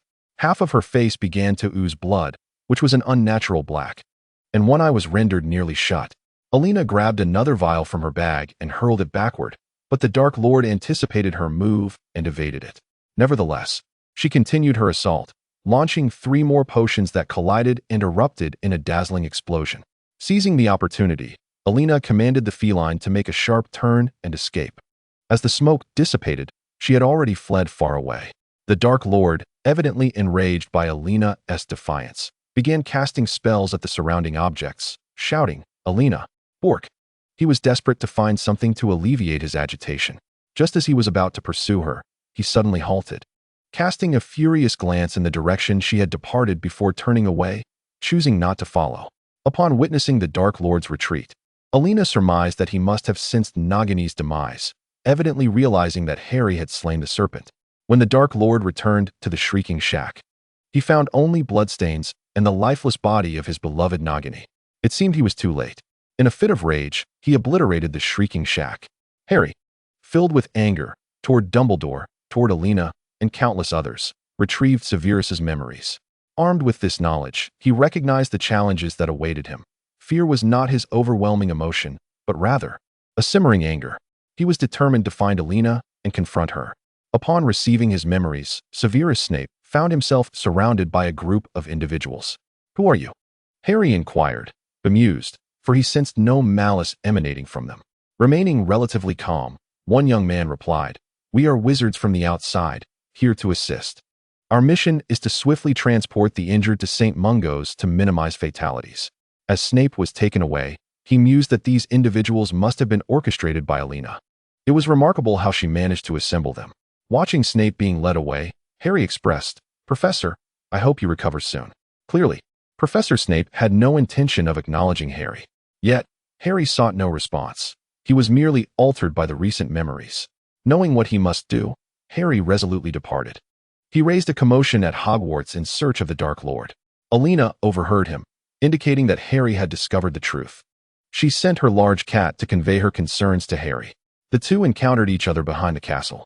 "Harry, I know everything now. You've been keeping things from me," Harry exclaimed, his voice tinged with agitation. Elena approached Harry and pulled him up beside her, evidently displeased with her large cat. To appease it, she offered more treats. "Harry, we did not intend to conceal the truth. Knowing too much could unravel your very spirit," she reassured him. Harry clung to the large cat as he ran joyfully. "I will confront the Dark Lord," he declared, sitting firmly on Elena's cat with a determined attitude. It was then that he noticed that one side of Elena's face appeared obscured by a thick, red-black, glass-like substance. "Your face." Harry hesitated, truly concerned. By mere coincidence, Elena had encountered Bella at the Black Lake, who had transformed into Fenrir after consuming a polyjuice potion. Bella had waved loudly at Elena, prompting a sense of unease within her. She was not one to be easily approached. Chapter 100. Striking true. Bella shouted from a distance, "Elena, save me." Elena froze, turning to look in that direction. There she beheld the notorious enemy of the magical realm, the Dark Lord. Their gazes locked in the air, and Elena thought to herself, "This is disastrous. Bella seeks to drag me down with her." The Dark Lord spotted Elena and Harry, his excitement palpable, for these were the very individuals he sought. Their simultaneous appearance felt like a sign of Merlin's favor upon him. He burst into laughter, exclaiming, "Ha ha ha, look who we have here. Are these not the very people I seek?" Suddenly, a thought crossed his mind as he glanced at Bella and then back at Elena. "So, it seems she is one of yours?" he inquired, a slow, unsettling smile spreading across his face. Elena yearned to flee this place. She could not contend with such a figure. Having narrowly escaped their last encounter, she felt overwhelmed. "Harry, are you planning to leave?" Elena asked. "No," Harry replied firmly. He understood that a confrontation with the Dark Lord was inevitable. Fleeing would serve no purpose. Upon realizing that she herself was one of the Dark Lord's Horcruxes, Bella understood that she must confront this unsettling truth. The Dark Lord, seizing the moment while Bella believed his attention had shifted to Elena, unleashed a green light above her. In shock, Bella slowly succumbed, and the effects of the polyjuice potion faded, revealing another visage. Fenrir, astonished, gazed at Bella before reacting by casting a spell at the Dark Lord. Harry stood frozen in disbelief. Was that person truly not the real Bella? A fierce duel erupted between the Dark Lord and Fenrir. The Dark Lord still had time to redirect his focus to Elena and Harry. Elena, intending to assist Fenrir, who she considered an ally, summoned her wand, despite her lingering fear of the Dark Lord, and cast a spell in his direction. Harry, regaining his composure, also drew his wand and began to retaliate against the Dark Lord. Before long, Fenrir found himself at a disadvantage, desperate to flee. Yet the Dark Lord would not allow his escape, ensnaring him instead. Fenrir could only struggle within the confines of the Dark Lord's cage. Feeling triumphant, the Dark Lord then turned his attention to Harry, believing that with Bella's demise, he was now the true master of the Elder Wand. Wielding the wand, he declared to Harry, "It seems we are destined to clash, Harry Potter." A green light shot towards him. The great cat, carrying Elena and Harry, swiftly evaded it, causing Harry to nearly tumble off its back. The Dark Lord, frustrated by Harry's evasion, bellowed his name. Harry engaged in a duel with the Dark Lord, spells flying in all directions. Elena encouraged the great cat, which understood and quickened its pace. The Dark Lord pursued relentlessly, able to soar through the air without a broomstick, keeping close behind Harry and Elena. The air was thick with their magical exchanges. Elena, gripped by anxiety, pondered who would be the unfortunate one caught in the crossfire of these two titans. Surely it would be her. What a predicament, she lamented, urging the great cat to run faster. Yet, the Dark Lord's spells occasionally struck the great cat, inciting its fury and rendering their escape direction unpredictable. The inhabitants of Hogwarts witnessed the chaotic scene of the great cat darting back and forth, pursued by the Dark Lord, while Harry struggled to counter the onslaught. Some began to lay down their own skirmishes, captivated by the dramatic confrontation unfolding before them. Seizing the moment, Elena grasped the great cat and turned to join Harry in casting spells against the Dark Lord. Sensing a more formidable pressure than before, the Dark Lord noticed the individual behind Harry. He could not recall her name, but recognized her as belonging to the Bach family. Bach! The Dark Lord seethed with rage. She had hindered him twice now, and he vowed to punish the Bach family severely once this confrontation concluded. As he brooded with malevolence, he was struck by an unknown cutting curse, the pain distracting him, and he fell victim to another soul-binding spell. This has left his mind in a state of utter confusion. Recently, he has been consuming the soul stabilizer concocted by Severus, which had initially proven beneficial. Yet his soul has become increasingly unstable. As he grows stronger, no one dares to cast the soul-sucking curse upon him. This is the first time he has been struck. He feels somewhat disoriented. Elena, too, has been hit by a dark curse from the Dark Lord after casting the soul-sucking curse. Blood flows incessantly from her neck. Elena cannot help but think that she must look utterly hideous now, half of her face shrouded in darkness, with blood streaming from her neck. Surely, only her mother could recognize her now. Upon seeing Elena in such a state, and anxiously seized a flying broomstick and rushed towards her. Mrs. Morley did not attempt to stop her. Watching and depart, it was reminiscent of the past. No one could hinder her. The Dark Lord's mind sensed a surge of chaos, and in his fury, he indiscriminately unleashed the killing curse.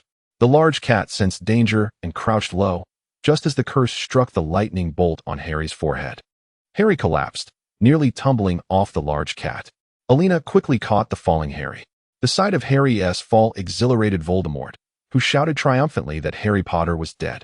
Everyone stood in stunned silence, their attention drawn towards Harry. When Anne arrived, she erected a massive barrier, separating Elena from the Dark Lord. Voldemort attempted to peer through to see if Harry was truly dead. However, the barrier transformed his earlier joy into agitation. "Bring me Harry Potter's corpse," he commanded his Death Eaters, ordering them to retrieve Harry's body. People began to recover from their stupor and surged towards Elena and Anne, comprising both members of the Order of the Phoenix and Voldemort's followers. Amidst the chaos, Harry was captured. After confirming Harry's death through Narcissa, Voldemort laughed maniacally, and, protecting Elena, urged her to retreat. "Elena, we must leave. This place is no longer safe." "No, Mother, we must rescue Harry," Elena insisted. "Harry is already dead," Elena and retorted angrily. "And look at yourself. You hardly resemble a person." "We have not lost, Mother. We will retrieve Harry." Elena's voice trembled with unshed tears, for she had clearly seen that the curse had struck Harry's scar. Seeing Anne's lack of support, Elena turned and shouted to Hermione amidst the crowd, "Hermione, please, help us bring Harry back. We still have a chance." Meanwhile, the Dark Lord mockingly observed Elena's plight, declaring it impossible for them to win. He would ultimately emerge victorious. "You rats, I shall exterminate you all and create my magical world." His followers celebrated, drowning out Elena's cries. However, upon regaining her composure, Hermione, accompanied by the tearful Sirius Black, recklessly charged towards the Death Eaters. This action finally ignited the spirit of the Order of the Phoenix and the students, who rallied behind her. Elena, held back by and could only watch helplessly. She leaped from the great cat and implored Xiaobai for assistance in retrieving Harry. Nodding in response, Xiaobai departed with the great cat.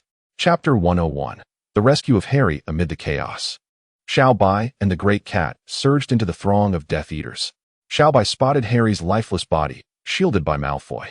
Malfoy exchanged a glance with the great cat, subtly conceding some space. The great cat seemed to comprehend and swiftly seized Harry, making its escape. With deft agility, the great cat maneuvered through the crowd, avoiding various obstacles, and eventually located Hermione, handing Harry over to her.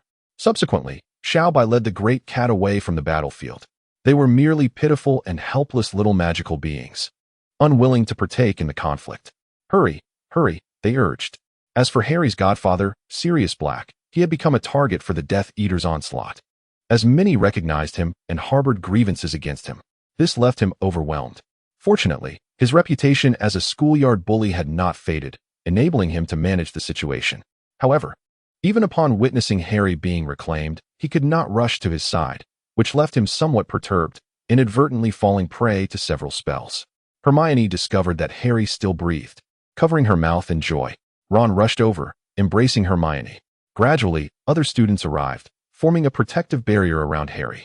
Elena had already been escorted to the rear, wherein examined her injuries, growing increasingly furious with each passing moment. Utilizing every healing spell at his disposal, he tended to Elena. Once he observed that her condition had improved and she was no longer in mortal danger, he instructed those nearby to transport her to St. Mungo's before turning to depart.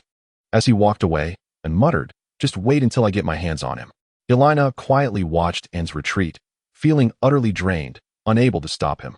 "Be careful," she called out.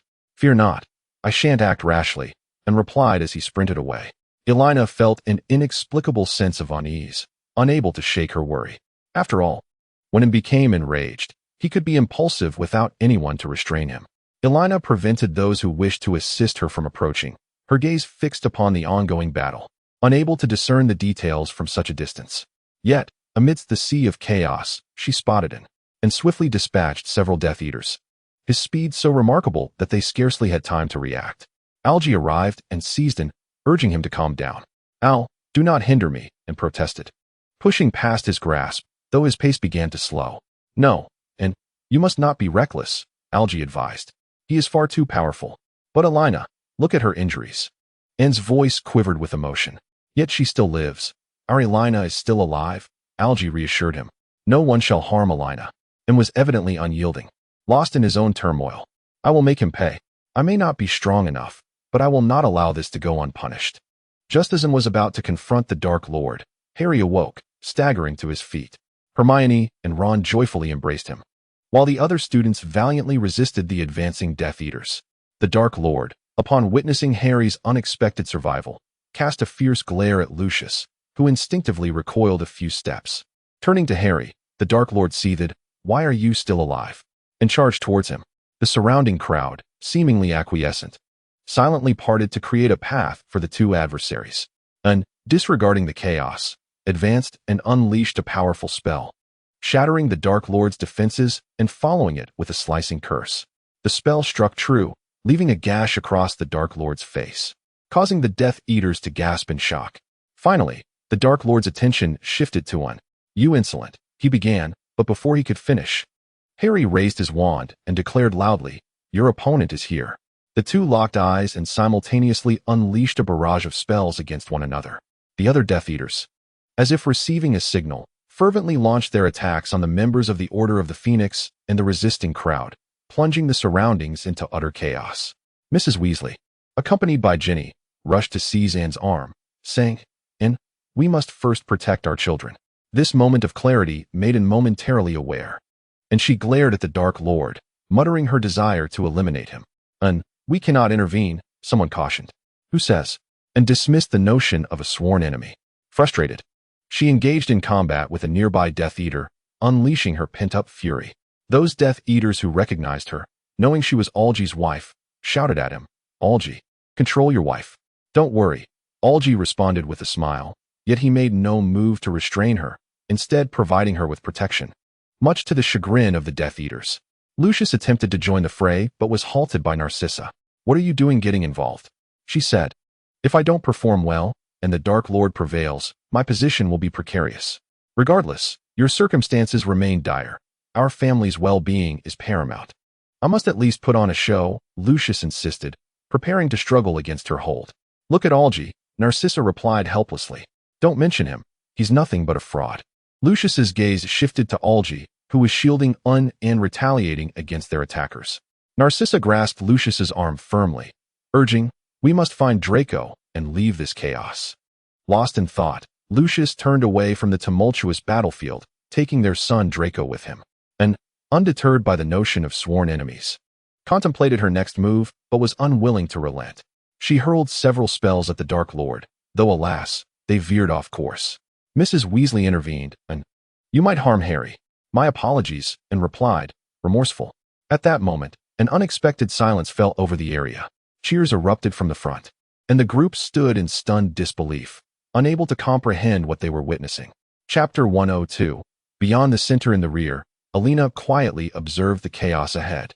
feeling devoid of the strength to participate, perhaps a touch disappointed. Yet, she maintained unwavering faith that Harry would emerge victorious.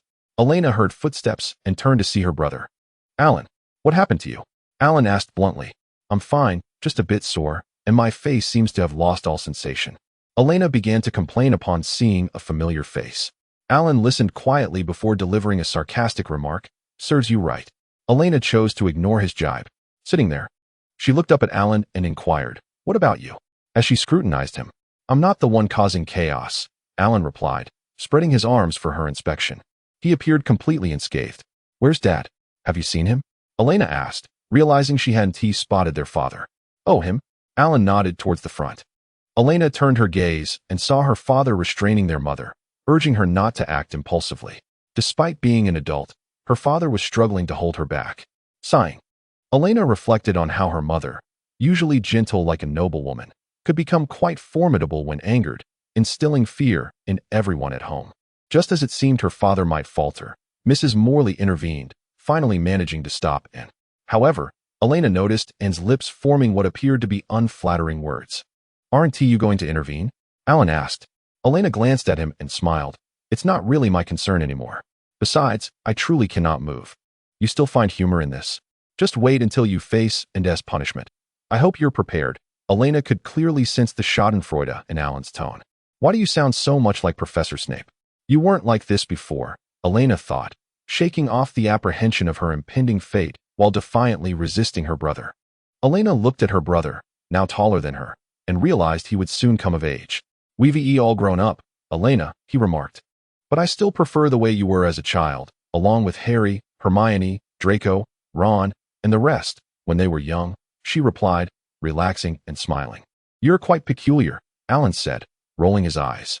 "Children are adorable, soft and sweet." As Elena reminisced about the past, a smile spread across her face, overwhelmed by a sense of nostalgia for the many regrets of her childhood. "Is this hereditary? You take after Mom," Alan said, exasperated, recalling how Elena used to treat him like a doll during their youth. Suddenly, the chaos ahead seemed to press the pause button. Elena and Alan observed the unexpected silence. It was then that Elena felt something nearby. Amidst the earlier frenzy, she hadn't noticed anything amiss. Her sixth sense suddenly kicked in, prompting her to turn her head. She felt a gentle tap on her head. "Professor Dumbledore," Elena whispered softly, realizing he had been there all along, safeguarding Harry. "What?" Alan asked, not catching what Elena had said, looking puzzled. Elena didn't respond, and Alan, dismissing it, continued to gaze ahead. After a while, Elena sensed that the person beside her had departed. Suddenly, cheers erupted in the distance, and both Elena and Alan surmised its cause. "Let us proceed to St. Mungo's," Elena suggested to Alan. "Oh, I really wish I didn't have to escort you," Alan lamented. Elena spotted a small white creature racing towards her. But when she attempted to embrace it, it resolutely rebuffed her. Alan erupted in laughter at the sight. By the time they arrived at St. Mungo's, the place was already teeming with people. Despite having made extensive preparations and even summoned healers from other countries, they were still overwhelmed. Elena and Alan waited at the entrance for an extended period. Elena was assigned a spot in the corridor. "It would be better to return home," Alan remarked. "Let us lend a hand," Elena proposed. "Just take a look at yourself before making suggestions," Alan retorted, exasperated with his sister's obliviousness to her own condition. Indeed, Elena could barely stand and was forced to sit on the ground, observing the bustling crowd. In her heart, she felt a sense of relief, for she had done all that she could. As an ordinary witch, or even as a mere mortal, she was not particularly remarkable. Yet, she had exerted herself to the best of her ability. Her eyes gradually fluttered shut from exhaustion, although her ears remained attuned to the surrounding sounds. Suddenly, she felt herself being lifted, startling her awake. To her surprise, she found Lynn before her. Alan, intent on intervening, hesitated as he did not recognize this individual. Elena reassured him that all was well. Ignoring Alan, Lynn addressed Elena, stating, "I shall take you to the ward." Alan could only furrow his brow and hastily follow. "Hey, be gentle. My sister is bleeding," he protested, grumbling all the way. In the midst of his complaints, Elena succumbed to slumber, whether from fatigue or unconsciousness. St. Mungo's had designated a specific area for the wounded. Each individual was provided with a mat beneath them. Medical personnel scurried to and fro, tending only to those with severe injuries, as the lightly wounded had not been admitted. The sheer volume of patients compounded the chaos. The movements of each caregiver were swift and efficient, yet the cries of agony from patients filled the air.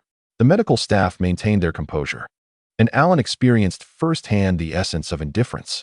A caregiver approached Elena, recognizing that her injuries were beyond their capacity to handle. They applied some ointment and then sought out a physician. Alan and Lynn exchanged glances, the tension palpable. Unable to endure the awkward silence, Alan inquired, "Who are you?" Lynn regarded him for a moment, causing Alan to feel a twinge of fear. "I suppose I am a friend of hers," Lynn replied. "Oh, when did you meet?" Alan asked, feeling increasingly uncomfortable in this stilted conversation. "Not that it matters," Lynn answered. After a moment's thought, he added, "If she awakens, please inform her that I have departed." Lynn glanced at Elena before rising to leave. Alan was left bewildered. The demise of the Dark Lord swiftly reverberated throughout the wizarding community, and the Ministry of Magic gradually resumed its operations. Aurors busied themselves with apprehending fleeing Death Eaters, while some chose to surrender voluntarily, and others resorted to substantial bribes to secure their freedom. The Malfoy family, a representation of wealth, was severely undermined by the Ministry of Magic, losing a considerable portion of their fortune in the process of extrication. The Ministry, in return, amassed significant funds from various pureblood families, thereby facilitating a swift restoration of its operations. Meanwhile, the individual masquerading as Finra remained uncorroborated by any witness and was kept detained. Elena's state of unconsciousness precluded any opportunity for his release, and the authorities in Germany showed no inclination to intervene. It was indeed a situation marked by both pity and helplessness. Chapter 103. Conversations at St. Mungo's. Severus Snape gazed at Elena, who lay comatose in the hospital beside him. His emotions a tangled web. Upon regaining consciousness, Harry had promptly visited him. At that moment, he had failed to recognize that the figure in the adjacent bed was Elena. Frustrated by the raucous chatter of Harry and his friends, he had brusquely dismissed them, expressing his disdain for the cacophony. "Rest assured, Professor Snape, I will testify on your behalf," Harry declared, his face flushed with determination. Snape scrutinized Harry for a moment before replying. "It seems you are faring quite well." "Thank you for your concern," Harry replied, a hint of shyness in his tone. Snape, evidently disinclined to engage further, closed his eyes and conjured a charm to draw the curtains, effectively shielding himself from the children's gaze. The young ones exchanged glances, resolving not to disturb him further. Hermione then turned to the adjacent bed, inquiring, "Is she still unconscious?" Snape overheard a voice respond, "Her injuries are rather severe." The voice was familiar, yet he struggled to place it. "I must extend my gratitude to her," Harry remarked. "I believe she would be pleased to hear that. She holds you in high regard." "We are merely best friends," Harry clarified. "I never suggested otherwise," Alan interjected. "And what of your parents?" Ginny inquired, attempting to alleviate Harry's discomfort.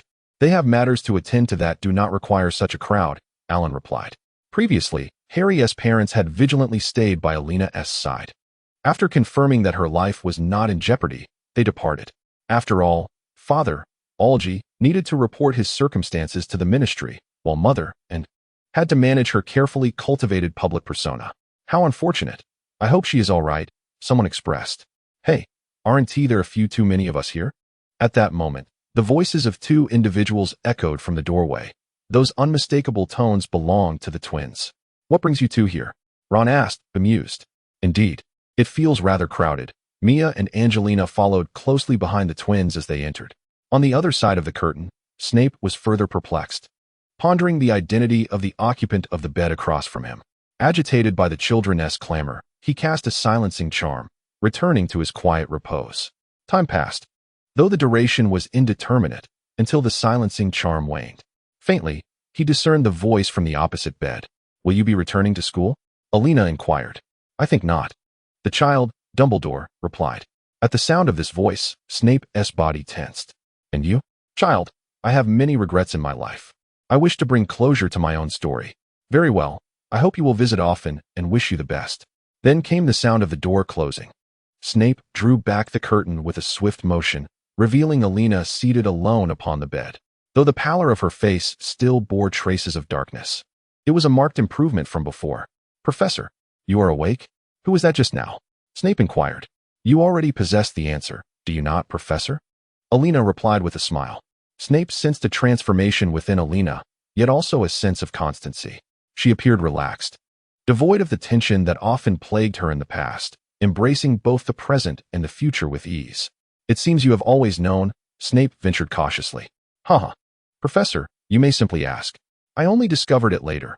I was not involved, Elena joyfully responded. Then, with a hint of melancholy, added, I am not that remarkable. No, you are indeed remarkable, Snape countered. I know, I owe my salvation to you. Elena gazed silently at Professor Snape for a moment before asking, Do you truly believe that? For reasons unbeknownst to him, Snape felt discomfort under her scrutiny, but managed to reply, I suppose so. Then does that mean your life now belongs to me? She teased. What a peculiar logic you have. Oh, is that so? If you wish it, Elena said with a smile, causing Snape to feel as though sunlight had flooded the room, stirring his once quiet heart. Upon her discharge from the hospital, Elena received a stern reprimand from her mother. Mother, I am of age, Elena retorted defiantly. Of age? You are still my daughter in my eyes. Whether you are of age or not, I shall remain your guardian, her mother replied. With her father and Alan long gone, Elena found no one to turn to for help, enduring a severe scolding. The trials of the Death Eaters progressed steadily, and Severus Snape was released due to the Savior's guarantee and Elena's witness testimony. However, he continued to engage in certain activities with the Death Eaters and was dismissed from his position as headmaster, which passed to Minerva McGonagall. Not a single Slytherin attended the trial, believing Snape had betrayed them, and only a handful of students from other houses were present.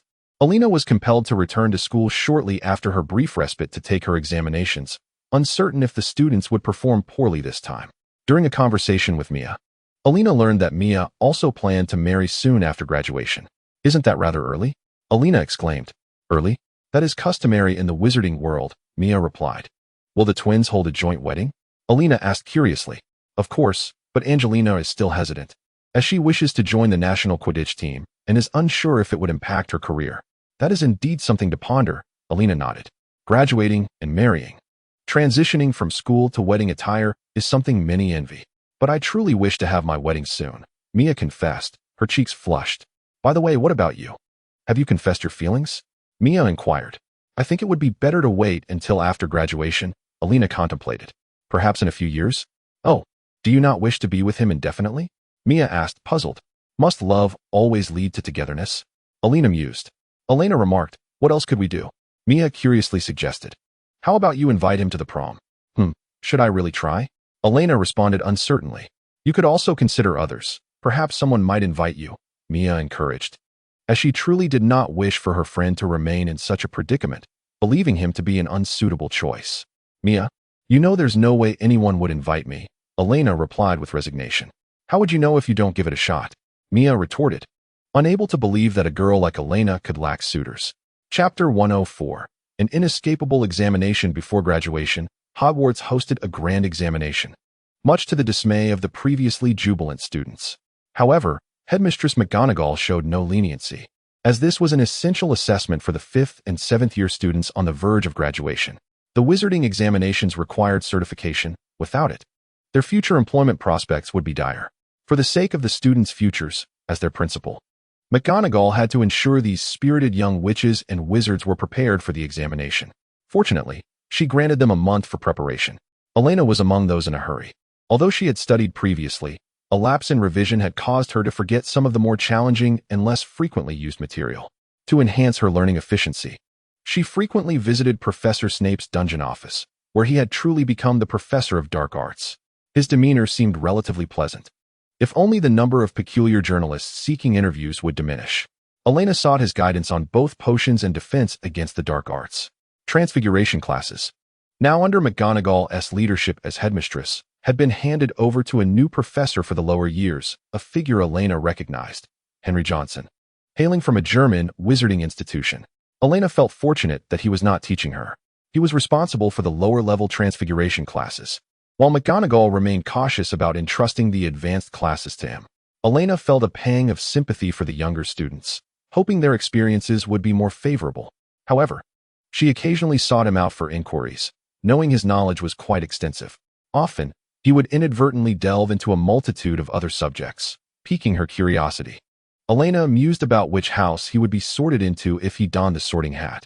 Observing Professor Johnson as he elucidated concepts she found perplexing, she speculated that he would undoubtedly be placed in Ravenclaw. "I trust you remember what I said, do you not?" Professor Johnson inquired. "I apologize. Could you please repeat that?"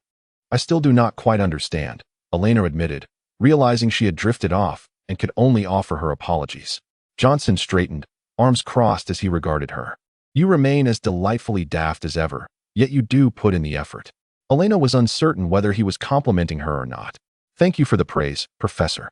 Come here." Professor Johnson rose to retrieve a book from the shelf, laying it open on the desk before Elena. "Go through this. I believe it will clarify your understanding." Professor Johnson gestured with his finger, turning the pages of several texts before finally stating, "That's enough." "Professor, this is too lengthy," Elena remarked, wishing to take it easy.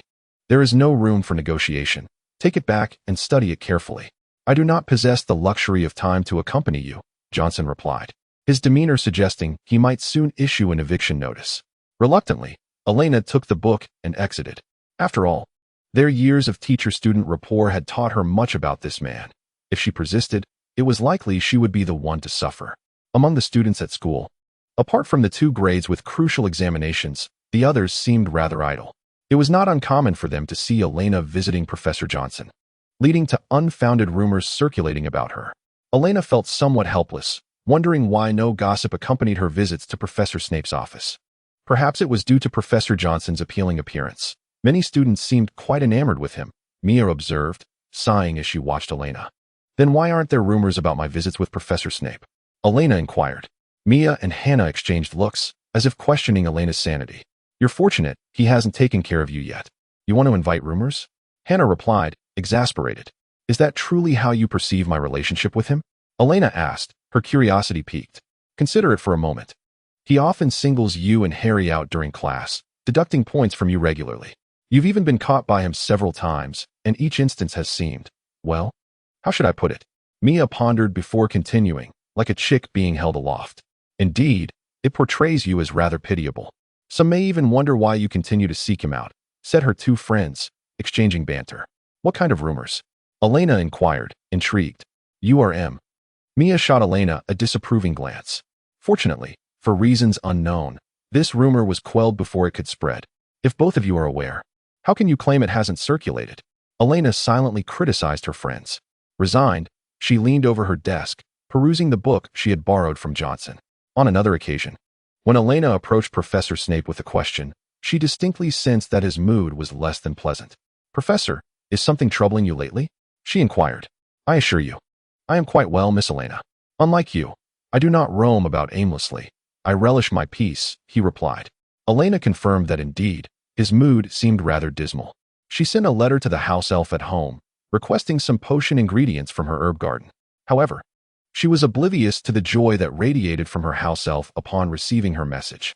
When Professor Snape received Elena's thoughtful gift, he felt an inexplicable lift in his spirits, especially since she had not sought out Professor Johnson for quite some time. The ultimate wizarding examination spanned a full 2 weeks, and upon completion, the students were as jubilant as carefree birds. Books soared through the classrooms, playgrounds, and castle, serving as a celebration of their newfound freedom. During a meal in the dining hall, Headmistress McGonagall announced that Hogwarts would host a grand ball. The students erupted in excitement, bouncing around like frogs. Professor McGonagall, observing her enthusiastic pupils, felt a sense of delight. In her mind, she envisioned her students transformed into frogs, gazing down at them with a gentle smile. Chapter 105. The Hogwarts Ball. Many members of the Order of the Phoenix attended the Hogwarts graduation ceremony, presided over by Headmistress Minerva McGonagall. Although she maintained a serious demeanor, she enjoyed engaging in merriment with everyone, and this occasion called for a grand celebration with numerous guests. Elena's parents had intended to come, but due to unresolved issues from the past, they regrettably could not attend. Draco and some of the Slytherin students were also absent. Yet a portion of the Slytherins who had supported Elena from early on were present, as they too needed to establish connections within the wizarding world, much like Slughorn. As Elena arrived at the graduation banquet alone, Mia felt a wave of helplessness wash over her. "Why?" Mia asked, looking at Elena with a sense of resignation. "Little Mia, I find this rather peculiar, don't you?" George interjected, wrapping his arm around Mia's waist as he cast a glance at Elena. Elena sensed a hint of schadenfreude in his tone. "Hello, Elena, you look truly lovely," Harry greeted, holding Ginny's hand as he approached. Elena noticed a throng of students behind Harry, all eager to befriend him, their anticipation palpable. She felt a twinge of sympathy for the chosen one before her. "Thank you, Harry," Elena replied, observing the way Harry held Ginny's small hand. With a playful smile, she teased, "When do you and Ginny plan to get married?" I think I need to consult Ginny," Harry stammered, his cheeks turning slightly pink as he looked at Ginny, who appeared anxious and unsure of how to respond. He had been so preoccupied with various trials and troubles that he had somewhat neglected Ginny. "Oh, he hasn't proposed to me yet. I think I need to think about it," Ginny remarked, casting a glance at Harry. "No, Ginny, I will be ready. I will prepare the best," Harry insisted. "Yes, Ginny. You mustn't agree so easily," Ron chimed in as he joined Hermione, advising her. "Hey, Ron, are you still my mate?" Harry asked. "Ginny is still my sister," Ron replied. "Isn't it splendid? We're all related now," Fred added, joining in on the banter. "Indeed, I believe it is," Harry nodded in agreement. Seeing Harry's flustered demeanor, Ginny couldn't help but smile. Harry's face was flushed, and the twins found his bashful expression amusing, prompting them to tease. "Harry, won't you make a declaration?" George pretended to cuddle with Fred, eliciting laughter from the crowd as they encouraged him to express himself. Harry felt a tad shy amidst the throng of people surrounding him.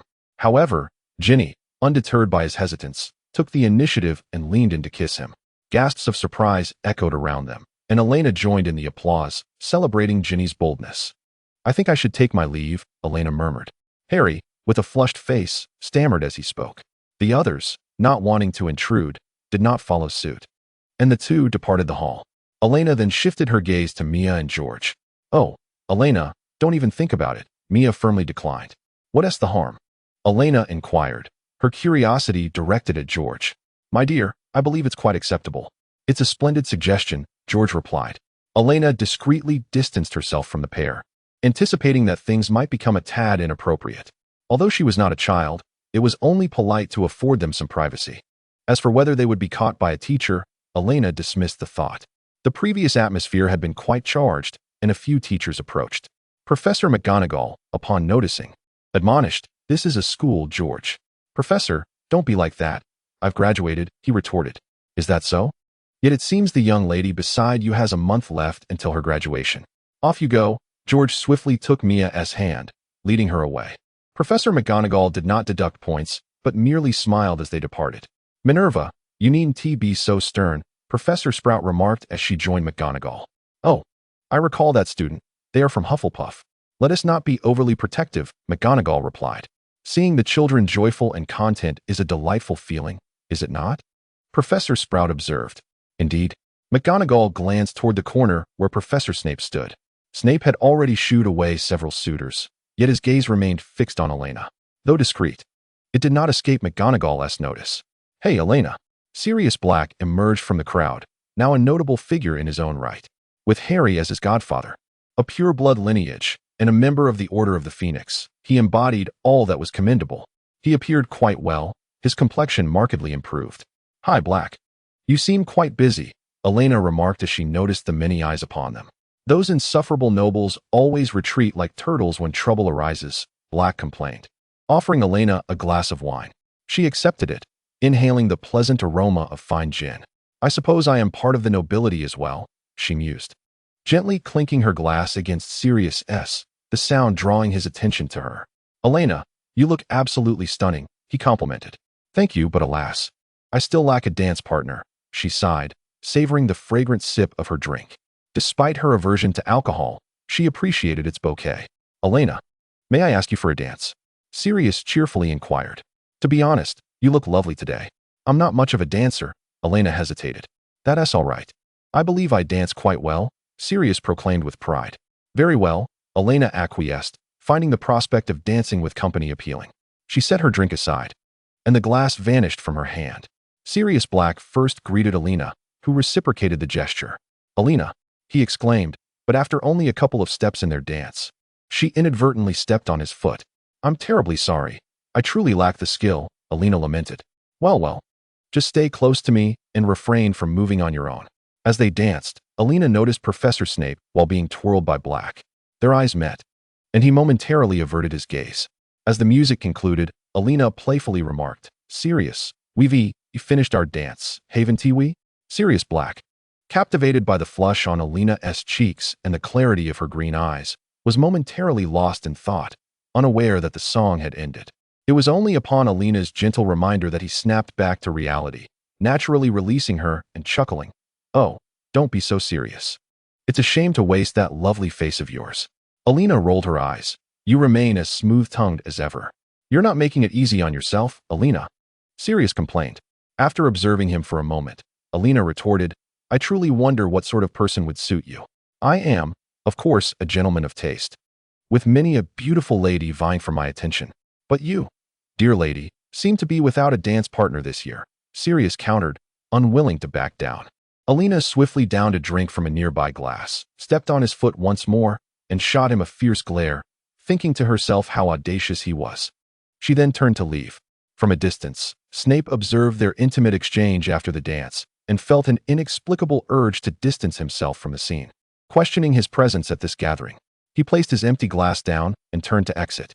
Chapter 106. May I request a dance? Elena wished to ask Snape for a dance to celebrate and ease the unpleasantness from her earlier encounter with Sirius Black. After searching for a while without success, she headed towards the cellar, recalling that she had seen him moving in that direction. It was only upon reaching the cellar that Elena finally caught up with him. "Severus, where are you going?" she interjected, standing in front of him. Snape looked down at Elena, frowning as he replied, "I believe I am still your professor. It is inappropriate for you to call me by my name." Elena felt a twinge of frustration at this. "You are right, Professor Snape," she conceded, for she had yet to truly graduate from Hogwarts, with one more month remaining, a time designated for lower year exams, farewells, and awaiting examination results. Seeing Elena comply with his words and acknowledge him brought a measure of ease to Snape's mood, dispelling the earlier discontent. Finally, he softened his demeanor. "Well then, what is it that you require? May I request you for a dance?" Elena summoned her courage to ask. Upon hearing this invitation, his delight was evident. She had a way of gradually encroaching upon his defenses, an encroachment he found oddly agreeable. In that moment, he felt a warmth akin to a sailor who has discovered the guiding light of a lighthouse, illuminating the path back home. Gradually, it filled the emptiness within his heart, leading him to unwittingly become ensnared in its embrace. This is perhaps why he often sought reasons for her to confine herself with him. It was both a means of protecting her and a way to safeguard his own soul. Each time she returned, witnessing her presence filled him with a profound sense of completeness. Yet, this also engendered within him a tumult of anxiety and concern, akin to a ravenous beast thrashing about in his chest. This sensation stemmed from the fear of uncertainty, compelling him to instinctively choose to flee. When did this notion first take root? Perhaps it was when she was in the 5th grade, the moment he recognized her transformation into a woman. "Professor?" Elena approached, seeking his attention when he remained silent. "I do not wish to prance about the dance floor like a flea." Snape, regaining his composure, firmly declined. Aware that he could not afford to indulge in such distractions, it was best to maintain his distance from her. This was surely for the benefit of both parties. Was it not? Having spoken, he intended to leave, maneuvering past Elena in an effort to move forward. Noticing his desire to depart, Elena impulsively exclaimed, "Do not leave just yet." Prior to the ball, she had longed to invite Snape to be her dance partner, yet upon reflection, she realized it was rather uncommon for a student to extend such an invitation to a professor. Unable to take that step, she had relinquished the thought. However, at the very least, she wished to share a dance. Snape halted, locking eyes with Elena, pondering how to extricate himself from her persistent entreaties. "Then may this little flea invite you for a dance?" Elena proposed. She was acutely aware of her own timidity. If one of her friends were in peril, she might act without hesitation to assist them. Yet, when it came to matters of the heart, she often found herself inexplicably retreating. Elena recognized the folly in this, understanding how enviable it was to express one's feelings openly. In truth, she admired Professor Snape's ability to articulate his emotions. "I believe I have conveyed my sentiments quite clearly, Miss Bach," Snape remarked, frowning at her. "I am about to graduate, Professor. I wish to commemorate this occasion with a dance," Elena asserted. "Oh, splendid. Soon I shall be rid of that bothersome creature," Snape retorted mockingly, scrutinizing Elena's expression. He inexplicably began to worry that his words might wound her. Severus. Elena was indeed somewhat vexed. Yet, the sight of Snape in this state stirred within her an inexplicable fondness. She quickly cast aside this peculiar thought, recognizing that such infatuated notions must be corrected. Adjusting her expression with a gentle bite of her lip, she smiled and extended her hand toward him, as if inviting him into her realm. Her eyes sparkled with a gentle warmth, exuding an aura of joy and comfort. Just a dance. Accompany me for a single one. You cannot refuse a lady's invitation. Severus Snape gazed at her, torn between the irritation his earlier words had invoked and the unexpected allure of her current demeanor. He found himself inexplicably captivated, yearning to comfort her, to reach out and grasp that delicate hand. However, some matters cannot simply be pursued at will. Elena felt a touch of discomfort under his gaze. His eyes, familiar and dark, though not conventionally handsome, exuded an allure that captivated her. Cease, Elena, what strange thoughts cloud your mind? She boldly grasped his hand and declared, I believe dancing would pose no issue. On the contrary, it might elevate our spirits, wouldn't you agree? Snape's brow furrowed slightly, his heart involuntarily racing as he sensed her soft, warm touch. He leaned forward slightly, as if tempted to take a step, yet remained rooted in place. Noticing his hesitation, Elena tugged at his hand and took a few steps forward, saying, Professor, let us venture to the Black Lake at Hogwarts. It should be deserted tonight. When he did not move, she gazed at Snape and urged, Come on, it is just the two of us. At that moment, Snape found himself unable to restrain his feet. He focused on her and, astonishingly, followed her. The pair arrived at the edge of the Black Lake, where Elena magically summoned the music from the hall. As the melodious notes filled the air, she bowed to Snape and took his hand. Under her guidance, Snape began to dance, and despite Elena's less than perfect grace, he found joy in the atmosphere. Without the bothersome crowd, he was fully absorbed in her presence. Her smile radiated brighter as she twirled gracefully, her gaze intense and fervent. Snape mirrored her movements, attuning himself to her rhythm and energy. Gradually, his body relaxed, responding harmoniously to Elena's dance. Their movements became increasingly synchronized, their bodies entwined as if bound by a unique understanding. When the dance concluded, Elena, cheeks flushed, gazed intently at Snape, who returned her look, his eyes brimming with joy and contentment. Suddenly, applause broke the silence. Turning, they saw Johnson clapping cheerfully, while nearby, the petrified figure of Sirius Black stood, appearing somewhat irked. Yet, his lips seemed sealed, unable to utter a sound. Sirius had initially thought nothing of Elena's absence, but began to question if he had been too harsh, and sought her out, ultimately encountering Professor Johnson. Together, they searched, and, upon reaching the Black Lake, witnessed the two dancing. Sirius felt an inexplicable anger upon seeing Snape and was about to rush forward when Johnson immobilized him. With a keen interest, Professor Johnson observed Sirius's reaction before glancing at Elena and Snape, a mischievous smile creeping across his face. How amusing this is, don't you think? He mused, as he and the frozen Sirius quietly watched the pair dance. As the dance drew to a close, sensing something was about to transpire between them, the mischievous professor applauded their performance, intending to disrupt the enchanting atmosphere, much to his delight. Professor Johnson, Sirius, Elena remarked upon noticing the two, What brings you here? Oh, I believe this is a question best posed to the gentleman beside me, Professor Johnson responded. He then lifted the spell that had bound Sirius Black. Just as he opened his mouth, Elena anticipated his words and swiftly silenced him once more with a charm. Although Sirius could now move, his voice remained stifled. Chapter 107. Sirius Black, you blabbermouth.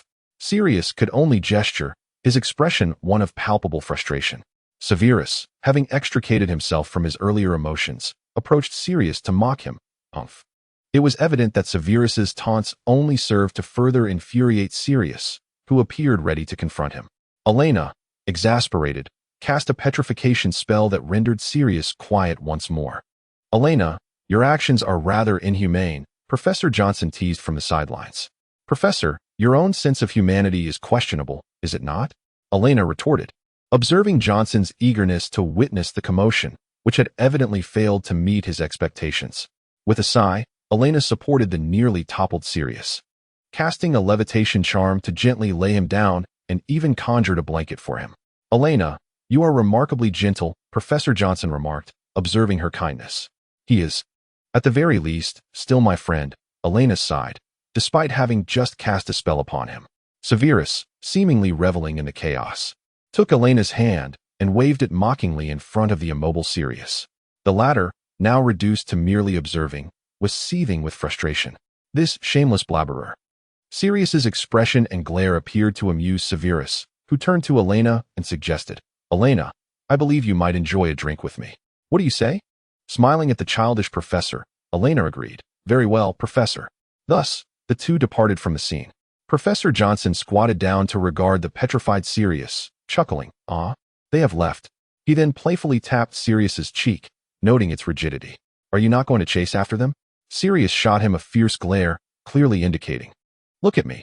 Do you really expect me to pursue them? This is deliberate on your part, isn't it? Indeed, Professor Johnson had no intention of lifting the spell. Sirius still harbored a hope that this man might show a modicum of kindness and release him from his enchantment. No need to fret. It will wear off in half an hour, Johnson said with a smile. Leisurely, Professor Johnson rose, brushing off the dust from his robes, and ambled toward the ballroom. I still wish to dance with the ladies, so I shall take my leave. Farewell, sir. Sirius was left alone, quietly resting upon the blanket conjured by Elena, vowing to make her proud. As for that insufferable blabberer, how dare he provoke him? He had refrained from retaliating solely out of respect for Elena. On the ground, Sirius pondered many thoughts.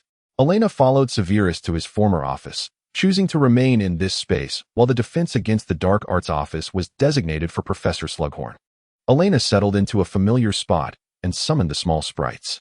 Still lingering in her memory was the taste of the wine she had just consumed, prompting her to request a bit more from the sprites. Do you not possess even a modicum of caution, Elena? Severus sighed, observing her leisurely pouring herself another drink on the sofa. I've frequented this place countless times. I am quite at home here. Professor, would you care for a glass? After filling her cup, Elena raised it and handed a full glass to Severus. The rich, aromatic scent of the wine wafted into his nostrils. Severus was not particularly fond of alcohol, as his experiences with it were far from pleasant. Moreover, as a potions master, it was prudent to avoid such indulgences, with the exception of Slughorn, of course. He took the glass she offered and found himself lost in thought, recalling his earlier confrontation with Sirius Black, which was both childish and oddly satisfying. The memory of deliberately holding Elena's hand to provoke Sirius amused him. His gaze returned to Elena, who was lifting her glass to her lips. He could distinctly see her slender, fair neck, and he remembered the rhythm of her breath while they danced. Elena, in high spirits, even entertained the possibility of something unexpected occurring should she indulge too much. Professor, may we converse? She proposed, setting down her glass. Severus, indeed eager to engage in dialogue, joined her. As they sat together, sharing drinks and conversation, the warm glow of the lights enveloped the entire living room. Their exchange was light-hearted, devoid of heated arguments or suspicion. Severus genuinely relished this moment. The tension that had gripped his mind for years began to dissipate. Elena returned to her dormitory quite late, having been urged to leave by Severus. Observing the emptiness of the room, she sighed, realizing she was the earliest to arrive back. How wildly her friends must have celebrated. Glancing around the vacant space, she leaped onto her bed and fell into a deep slumber. The following day, Elena awoke to find Mia and the others present, as it was already midday. She wondered when they had returned. Mia approached her, saying, Elena, were you sent away by Professor Snape? Still somewhat dazed, Elena accepted a bottle of sobering potion from Ibwa and drank it, gradually regaining clarity. It soon dawned on her that Sirius Black, with his loose tongue, had misrepresented her relationship with Severus, claiming that the professor had threatened her and exploited his position to make her perform tasks for him, even demanding she agree to be his girlfriend and forbidding her from dating others. Elena was at a loss for how to respond to these revelations. Do you believe this? She inquired, looking at her roommates with a smile. It's a mixed bag, Mia shrugged. But isn't it even more convincing that way? Ibwa remarked. Curiously, the first to seek her out after these strange rumors was Harry. His demeanor suggested he had something significant to convey, which made Elena feel anxious. Harry, what is it you wish to say? She asked directly. Elena, I trust you and Professor Snape. Please don't worry, Harry assured her, looking earnestly into her eyes. Harry, things are rather complicated, Elena said helplessly. Indeed, I am aware. I shall clarify matters for you, Harry replied with determination. I apologize for my godfather's unreasonable behavior, Elena. Thank you, Harry. Elena expressed her gratitude, sensing that she could surmise some of Harry's thoughts, particularly regarding the memories Snape had shared with him. Chapter 108. Graduation. Although Harry had made a point to apologize, the rumors persisted unabated. Elena paid little heed to the discussions swirling around her, even wishing for the tales to grow even more outlandish, as such exaggerations might further entangle her with Professor Snape. However, Sirius Black's penchant for spreading rumors was less than desirable, and Elena resolved to amend this troublesome habit of his. On his part, Sirius had initially felt quite pleased, but as the rumors diverged from his expectations, unease began to creep in. He soon recognized that he had erred, recalling Harry's earlier request for him to offer an apology. His arrogance had led him to believe he was blameless, and he wished he could chastise himself for it. When a particularly shocking rumor reached Sirius's ears, he was left in a cold sweat. It alleged that he had once pursued Harry's mother, and the bizarre details only heightened his disquiet. This led to Harry ignoring him for an extended period, leaving Sirius in a state of distress. As for distancing himself from the rumors, that came later. Although he suspected that Elena might be behind it all, he lacked any proof. How could she know such details? Even if Snape had divulged some information, there were aspects that Snape himself was unaware of. Riding the wave of these rumors, Elena also embellished the story regarding herself and the professor, enhancing their connection. Consequently, the way her classmates regarded her shifted from strange to one of encouragement and blessing, which Elena graciously accepted. Professor Snape received a warm greeting from Professor McGonagall, which left him feeling quite peculiar. Severus, the past is behind you. One day, you must forgive yourself, McGonagall advised, patting Snape on the shoulder. It was evident that Harry had spoken to McGonagall, as she had been particularly attentive to him of late. I suppose I am faring fairly well, Snape acknowledged, recognizing McGonagall's intent to comfort him. You might consider embarking on a new beginning, McGonagall suggested with a smile reminiscent of Dumbledore's. Oh, Professor Snape felt as though he were being covered in slugs. McGonagall, retract that ghastly expression. McGonagall, unperturbed by his sharp tongue, found amusement in his change of demeanor. I hear that you are quite familiar with Elena, she remarked in a gossipy tone, which irked Snape. Rolling his eyes, he wondered who had spread such rumors. Finding it tiresome. Do you think the headmaster is not busy? McGonagall observed that continuing would likely provoke his ire, and thus fell silent. Adjusting her robes, she adopted a serious expression as she observed the noisy students below. Elena's parents, aware of her intentions, chose to let her be. In fact, they even knew of her affection for Snape and lent her a hand. Elena arrived at Professor Snape's office, gazing at the professor seated on the sofa. With a smile, she addressed him, Professor, I graduated today. Will you not see me off? Snape looked up, furrowing his brow as he regarded Elena with a hint of seriousness. Are you the one spreading those rumors? He inquired. Not exactly, but to some extent, yes. I merely embellished certain details, Professor, Elena replied, approaching him, her demeanor as obedient as ever. The professor's hand inadvertently lingered near Elena's eyes, staring at her in a daze. She smiled back at him, prompting Snape to regain his composure and withdraw his hand. Grasping his hand gently, Elena whispered, Professor, could you grant me access to your fireplace? Very well, Snape acquiesced. Standing on the platform of the Hogwarts Express, Elena observed her classmates clad in wizarding robes, bustling about, exchanging farewells, their expressions a blend of sadness and excitement. Reflecting on her 7 years at Hogwarts, she turned to gaze at the castle, only able to glimpse the spires from the platform. A few birds flew across the sky, which was tinted with soft hues of orange and pink. As the sun gradually descended, its afterglow bathed the entire sky, illuminating the clouds and buildings. As if draped in a veil of golden gossamer, Snape stood atop the highest tower of Hogwarts, gazing towards the train station, occasionally feeling as though Elena could see him. The Hogwarts Express gradually approached the station, its loud whistle resonating like a farewell symphony for the young wizards embarking on new journeys. Inside a small carriage, a few students sat, with Mia and Ibwa weeping the most sorrowfully. Elena, do come find me often, Mia choked out. Mia, I must attend your wedding. I believe we will see each other again soon. Elena reassured her with a hug. These 7 years have flown by. I cannot bear to part with you, Hannah lamented, tears streaming down her face, struggling to catch her breath. Ibwa, no matter where we go, we will always be friends, Elena comforted Hannah by gently patting her head. Hannah nodded vigorously. As the train slowly departed, the friends watched the towers of Hogwarts recede into the distance. Having graduated from Hogwarts, they would face greater challenges and opportunities ahead. May they cast more splendid spells, discover even more wondrous enchantments, and contribute to the prosperity and peace of the magical world in their future endeavors. Upon returning home, Elena finally had time to pursue her true passions. Gazing at her small herb garden in the estate, longing for something larger, she decided to visit the Ministry of Magic to acquire land. The process of purchasing land proved intricate, requiring her to navigate both the Muggle government and the ministry. Additionally, she needed various applications for planting magical flora, with herbology grades needing to be outstanding, as did her grades in magical creatures and potions. Fortunately, her academic performance was commendable, coupled with her decent connections. After a week of effort, she finally secured an agreement. Grateful for her amiable nature and good rapport, she successfully purchased a promising parcel of land not far from her home. The term "not far" refers to a journey that can be completed in half an hour on a broomstick. Elena arrived at the end of Spinner's Inn through the fireplace, where she immediately spotted Severus seated on the sofa, engrossed in a book.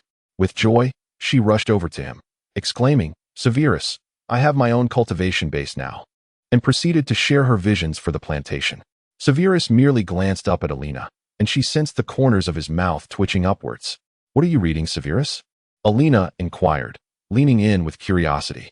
"It's a book on dark magic," he replied, seemingly startled, as he abruptly closed the book. It's nothing, Severus. I hold no prejudice against such matters." Elena perceived his tension, suspecting he feared she might harbor disdain for dark magic, perhaps reminiscent of Lily's sentiments. "It is prudent to limit our exposure to dark magic," Severus stated, rising to return the book to the shelf. Deliberately changing the subject, he asked, "What do you intend to plant in your garden?" "I was just about to ask you, Severus, given your expertise in potion making, which herbs are commonly used yet difficult to procure?" Elena pondered aloud, unconcerned by Severus's diversion, which evidently relieved him.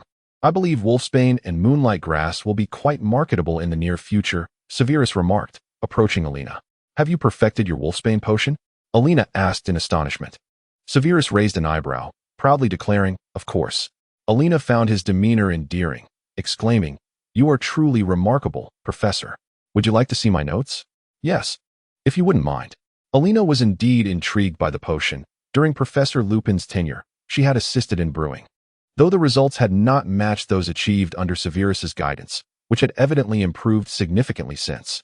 Severus handed Elena his notes, feeling a sense of satisfaction as he observed her earnest scrutiny. Chapter 109. Elena's Herb Garden. Upon returning home, Elena began to plan her herb garden, aptly named And Garden. Once a deep woodland park, it had been acquired by Elena, who ensured the surrounding area was protected by the Ministry of Magic's Muggle-repelling charms. Within the park stood a quaint cottage, perfectly suited for her needs.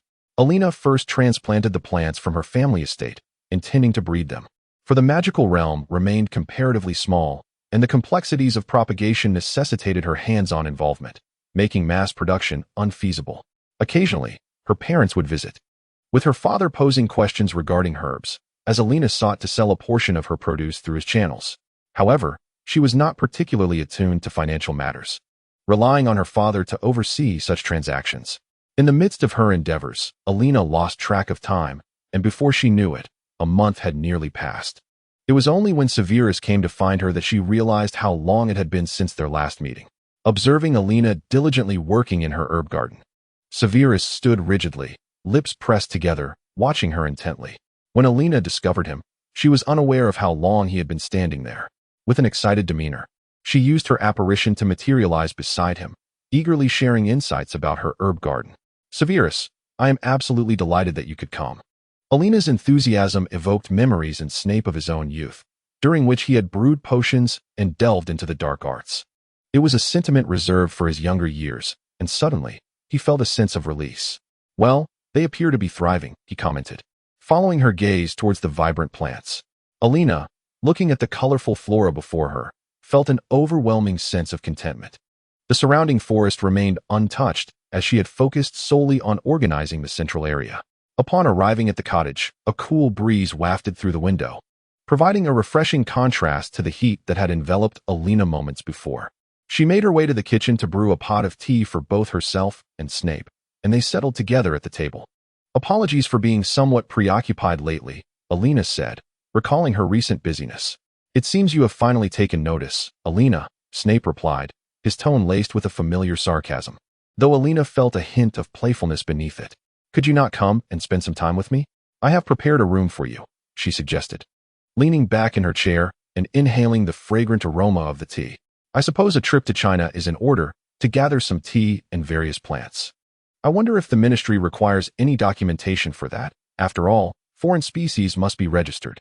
Snape remained silent, prompting Elena to lift her gaze towards him. "Professor?" She sensed his reticence. "I would be most pleased to have you here, and I find myself missing you." She watched him intently as he sipped his tea. "I know," Snape replied, his gaze drifting off into the distance after finishing his drink. This was a side of him Elena had never seen before, and she pondered what thoughts occupied his mind. With a light laugh, she inquired, "Professor, are you divining something?" Snape stiffly raised his eyes to meet hers, and Elena suddenly realized she might have reminded him of something troubling. To divert the conversation, she asked, "Have you published your paper on Wolfsbane?" "Indeed," Snape nodded. "I imagine many are eager to reach out to you." Certainly, the publication of his research had stirred quite a commotion, yet he managed to navigate the turbulence well. "Fortunately," Snape replied. Observing him, Elena felt a wave of uncertainty wash over her. "Will you be able to spend time with me regularly?" She finally voiced her thoughts. Was his only soft response. From that moment on, Snape would frequently visit Elena, and their connection deepened until the commencement of the Hogwarts term. Elena found herself questioning the status of their relationship, a flicker of anxiety flickering within her. Yet, she quickly dismissed the feeling with a smile. What a peculiar sensation this is. Indeed, those in love have no rational thoughts. Despite her musings, Elena decided to send Snape a letter, directly asking if she could be considered his girlfriend. On the evening of the opening banquet, when Snape saw Elena's owl alight upon his table, he naturally opened the letter, assuming she had a query for him. The esteemed professor of herbology was well acquainted with the owl, for Elena had frequently reached out to her during this period, and she harbored great affection for Elena, who often sent her delightful treats. Curiously, she cast a glance towards Professor Snape's letter, but he subtly shifted it out of her view, gradually furrowing his brow. Pomona, with a smile, remarked that it must be from Elena, as she always posed peculiar inquiries. Yet, they were undeniably intriguing, were they not? Indeed. Noticing Snape's disinterest in continuing the conversation, Pomona chose to engage in dialogue with her assistant, Neville Longbottom, who was seated nearby. Pomona had previously inquired whether Elena would be interested in serving as her assistant at the school, but Elena had declined, expressing her desire to cultivate her own herb garden instead of remaining at the institution. Neville felt somewhat apprehensive about sitting too close to Professor Snape during the start-of-term feast. He had recently corresponded with Elena, who occasionally invited him to assist her in her herb garden. He readily accepted, fueled by curiosity about the nature of the correspondence she had sent to Snape. Elena anticipated a swift, sarcastic reply from Snape, yet days turned into weeks without any response, leaving her feeling rather despondent. She contemplated departing from England, entrusting her herb garden to the care of her house elf, who received 10 silver sickles as monthly remuneration. The house elf had grown accustomed to its mistress's peculiarities, silently accepting its fate. Dobby would occasionally visit, considering himself a paid house elf as well, and would share various oddities, though the other elf remained indifferent. It cherished its master's herb garden, with its tranquil ambience and picturesque scenery. Admittedly, some plants were rather unruly, yet the master had imparted knowledge on how to manage them, and now the elf felt quite adept in this environment. Elena also maintained correspondence with Hermione, who was diligently preparing for her entrance into the Ministry of Magic. With Ron's father assisting her, Elena was confident that Hermione would succeed.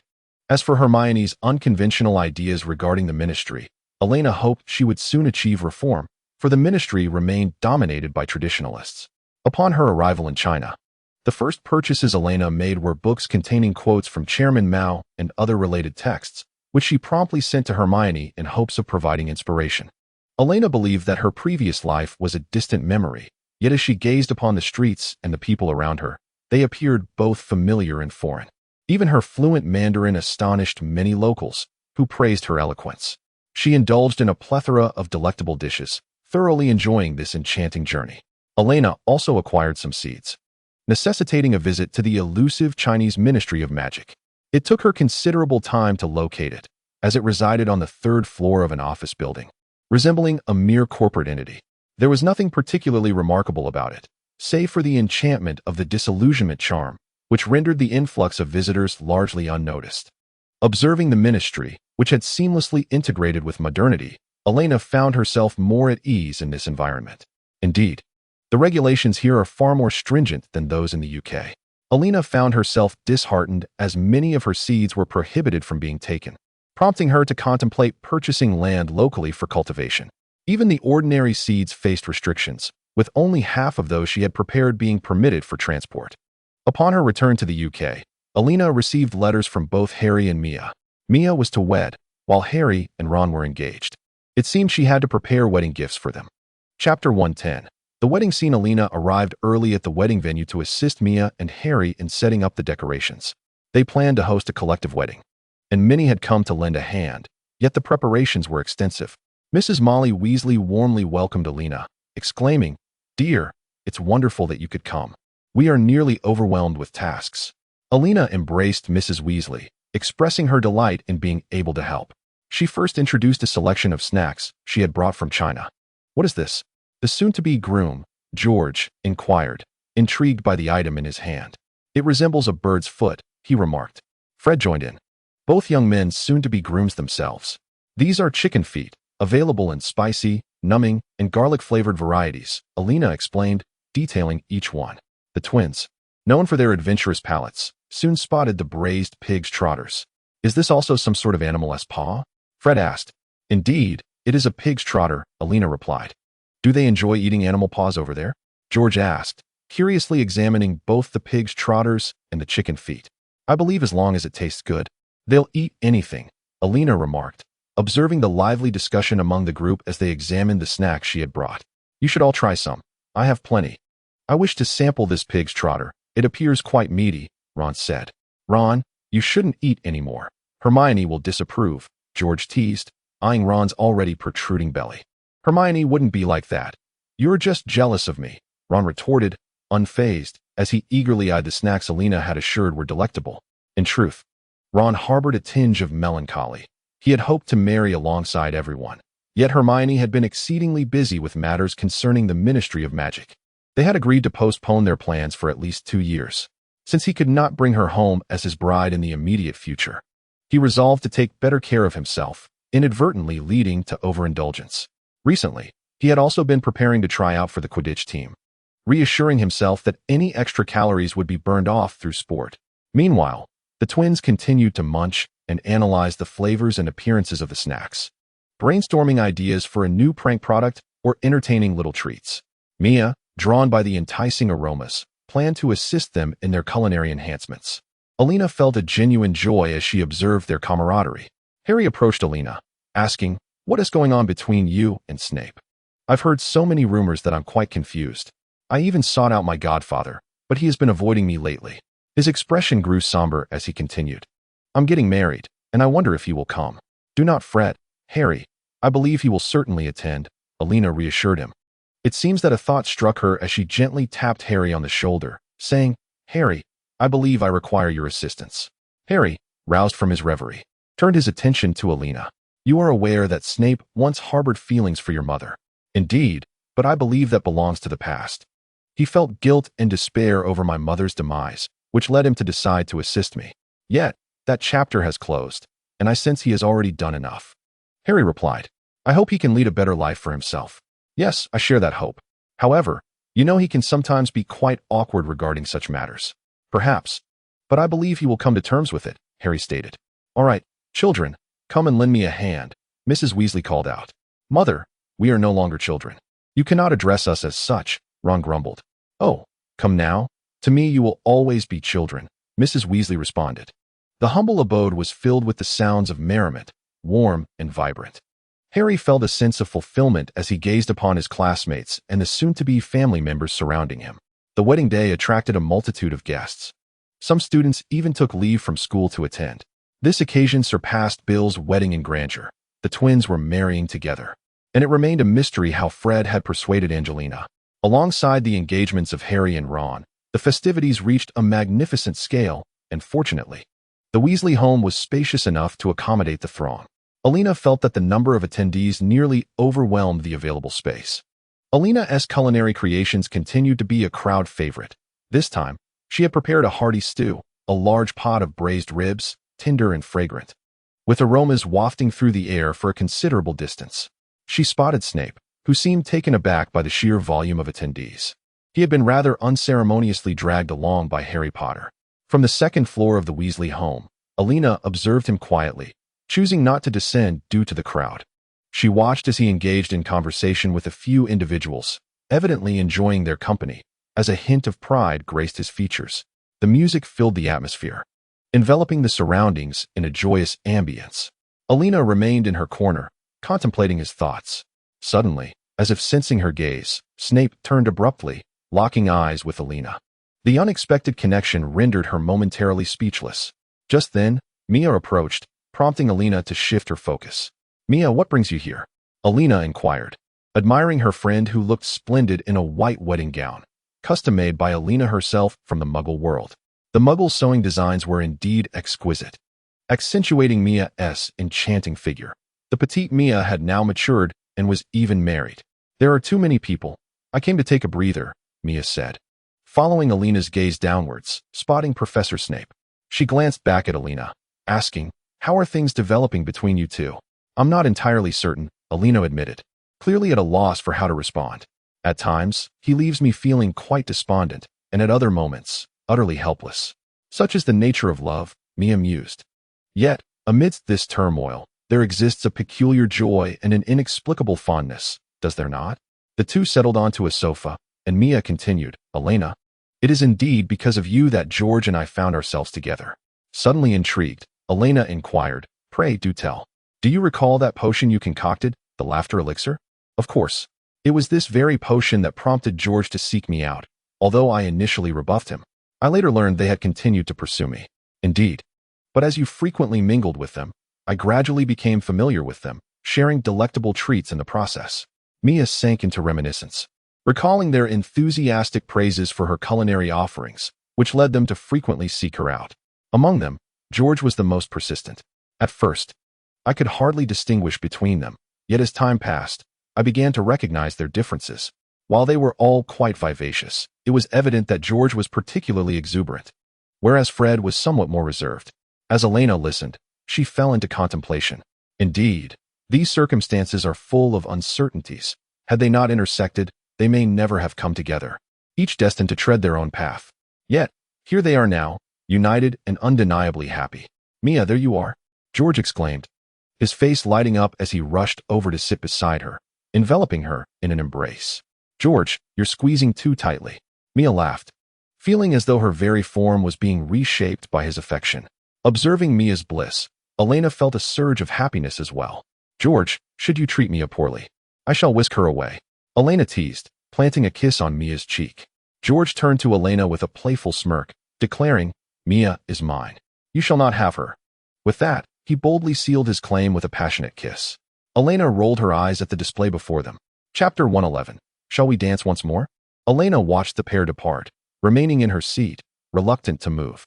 The assistance she had provided over the past few days had left her feeling both physically and mentally drained. Indeed, preparing for a wedding was a task both cumbersome and exhausting. At that moment, a shadow fell across her, prompting Elena to look up and find Severus Snape. He effortlessly took a seat beside her and offered her a glass of wine. She accepted it, taking a small sip, only to find it rather potent, causing her brow to furrow. Elena felt a twinge of annoyance at Snape for his previous silence, now compounded by the strength of the drink he had presented her. "Severus, what is your intention?" Elena turned to meet his gaze.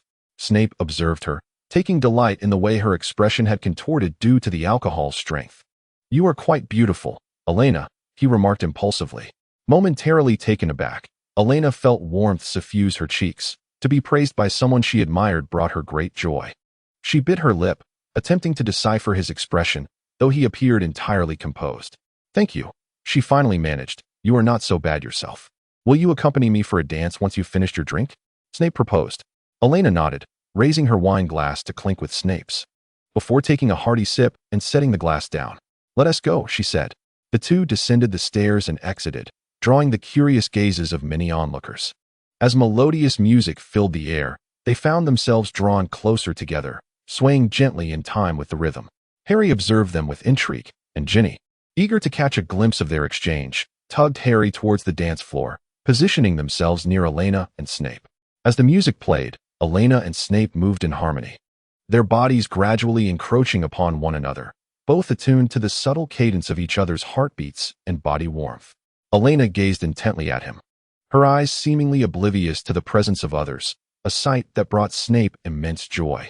She had a way of infiltrating his thoughts unawares, making him remember her, and capturing him in her gentle embrace. Though he had contemplated the letters Elena had sent previously, he hesitated to act upon them, feeling an innate reluctance to rush into decisions.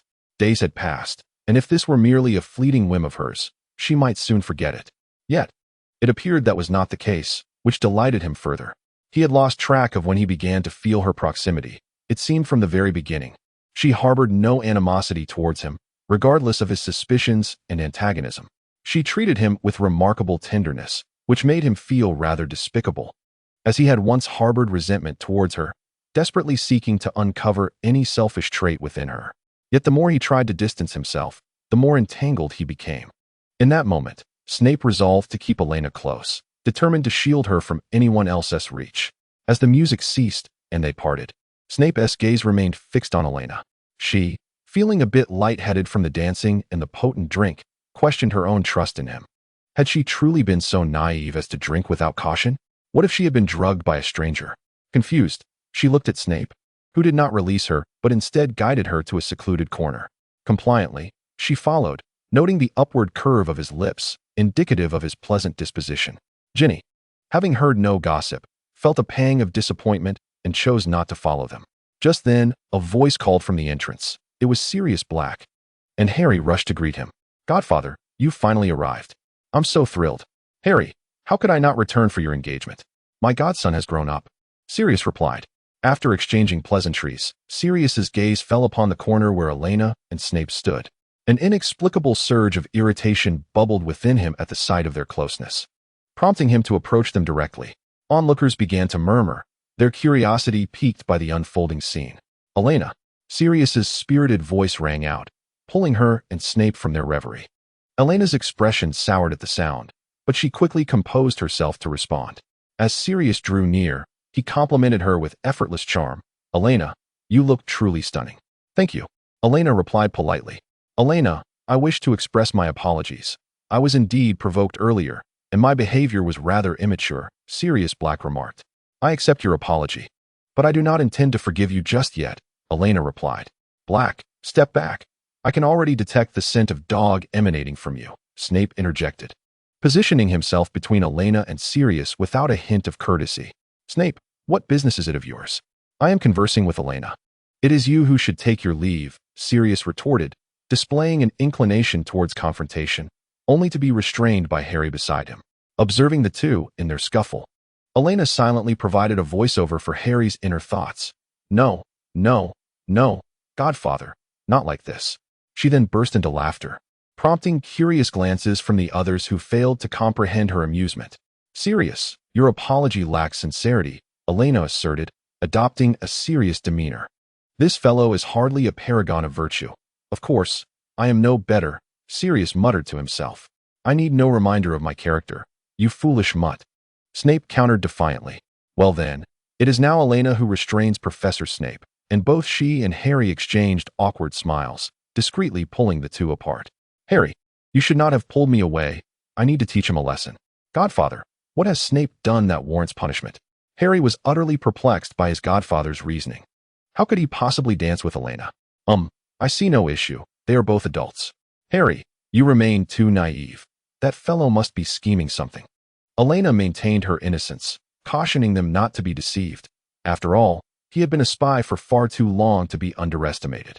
On another note, Elena guided Snape to the quiet corridor on the second floor, where they would not be disturbed. She led him into a room, and Snape paused momentarily, taken aback by the furnishings, and mockingly remarked, I never expected the Weasley household to possess a study. Elena was aware that this was a new addition made by Hermione upon her arrival, as it had not existed before. Snape, you cannot harbor such a strong bias against them.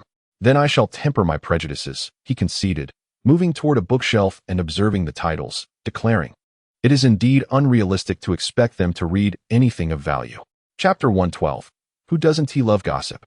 Well, Elena decided it was best to refrain from further comment. She approached Snape from behind and inquired, Professor Snape, could you please respond to me? I would rather not wait too long. Snape turned to face Elena, his brow furrowing slightly at the lack of a more familiar address, merely using his surname. Elena, you may wish for whatever you desire. I stand by my previous statement. Have you forgotten what I said during my time in the hospital? Elena suddenly fell silent, her gaze fixed upon him, pondering her own significance. Was she merely a benefactor? Was this his way of repaying her for saving his life?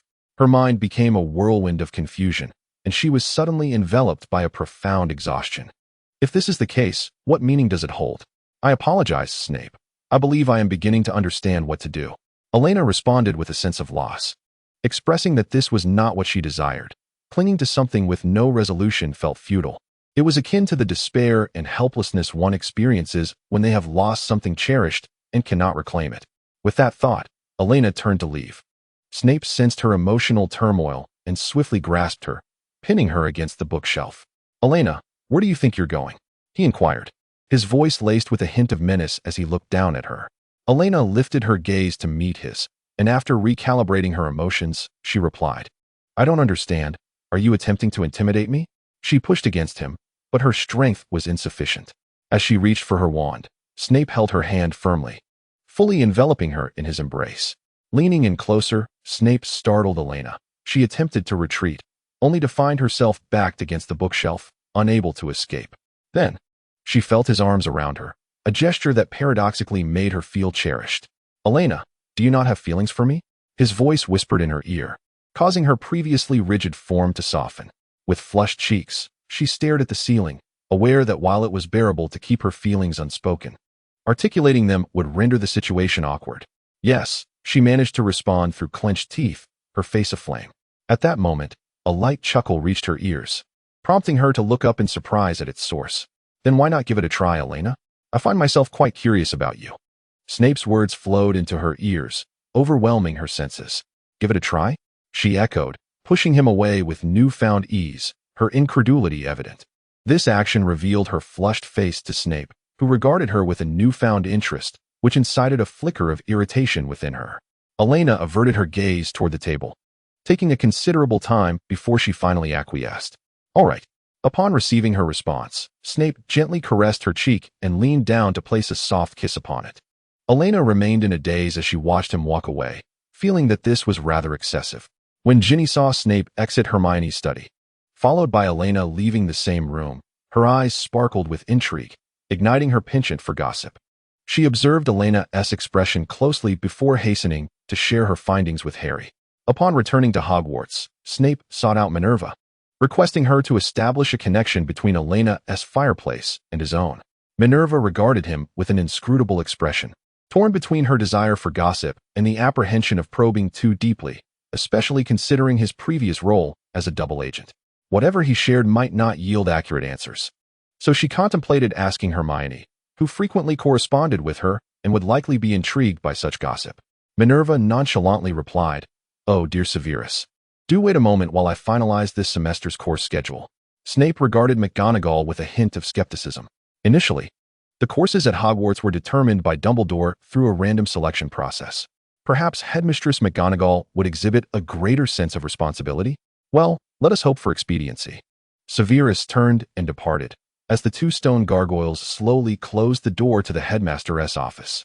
Professor McGonagall, smiling at the immobile portrait of Dumbledore, remarked, You truly ought to return and see this. It is rather amusing.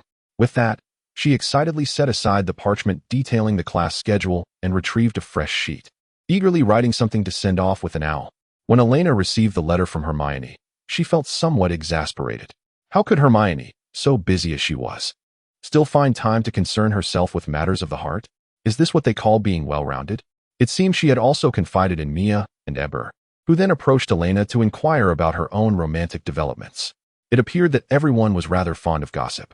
At that moment, Elena found herself at a loss for how to respond. She decided to retreat to her sunroom for a moment of tranquility. In the distance, Little White and the big cat frolicked on the grass, chasing after fluttering butterflies.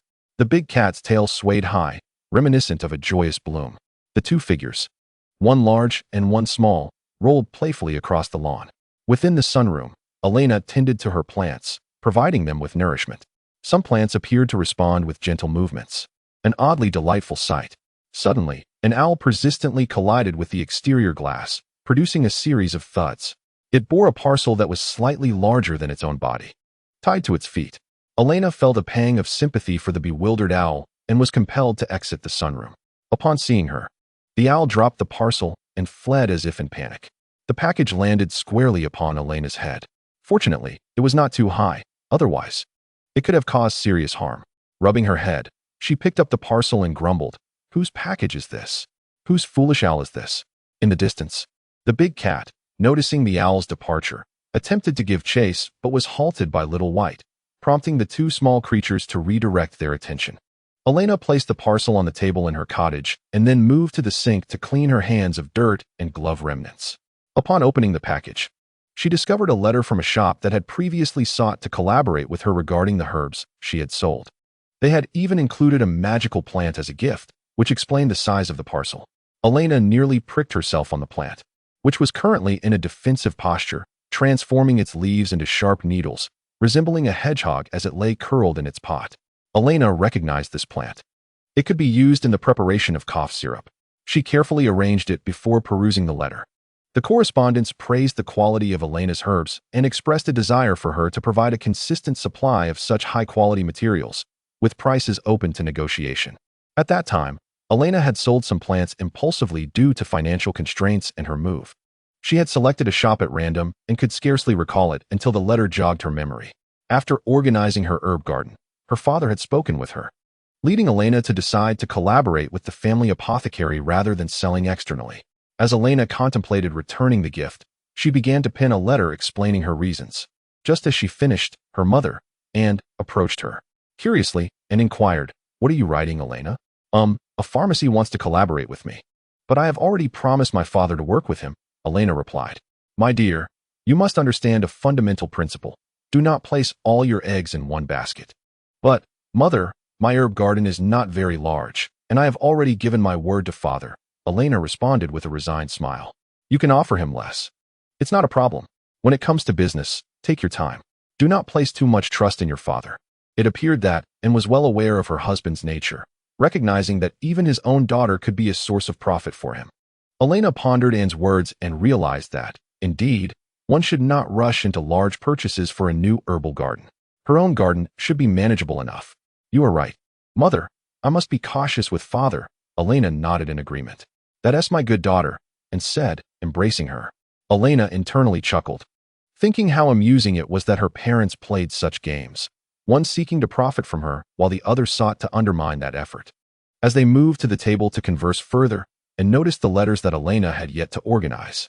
"It seems you are quite busy," she remarked. "Yes, they all have a similar question," Elena replied, organizing the letters with a sigh, intending to respond to each when time permitted. "Relationship matters?" And teased. "Mother," Elena replied, a bit embarrassed. "Ah, it seems so. Do tell," and said, her interest piqued as she clapped her hands. "Mother, what brings you here?" Elena asked, feeling somewhat flustered by the curiosity surrounding her. Chapter 113. The Joys of Schooling. "My dear, are you planning to hire someone for your herb garden? You cannot manage it all alone," and said, concern evident as she grasped Elena's hand. Recognizing that, and likely had something in mind, Elena wished to evade any troublesome issues. "But I have my own little sprites to help," she replied. "No, you still need someone to oversee things for convenience, don't you think?" And countered, naturally producing a notebook. Elena took a glance and was surprised to find it was a collection of resumes. "This is from a friend of mine. See if any of them seems suitable," and suggested as she joined her daughter in reviewing the documents. Pointing to one individual, and remarked, "What about this one? He looks rather handsome. Even if he doesn't contribute much, it would be nice to have him around to brighten the place." Elena examined the photograph and thought to herself, Does father know how infatuated you are? However, mother, his grades in OWL are abysmal. Elena promptly dismissed the suggestion. You could still invite him for an interview. Grades do not always signify capability, my dear, and remarked, pointing to the page of parchment. Elena ignored her mother's comment and continued to flip through the resumes. A few belonged to her classmates, but she recalled that they were not particularly adept in herbal studies. Surely, these must be other aristocrats asking and to arrange for their idle offspring to pass the time. The more she pondered, the more likely it seemed. Elena gazed at, and with a serious expression, and looked back at Elena, smiling, and asked, "What is it, my dear? Which one do you prefer?" Well, Elena surrendered to the inevitable. After all, this was her mother. If she could lend a hand, why not? However, she insisted on not being at a disadvantage. Seeing Elena's shift in attitude, and was evidently pleased, they selected 5 individuals from the group. After bidding and farewell, Elena decided to send letters to these candidates, granting them the opportunity to attend an interview, and ultimately, she would make her decision thereafter.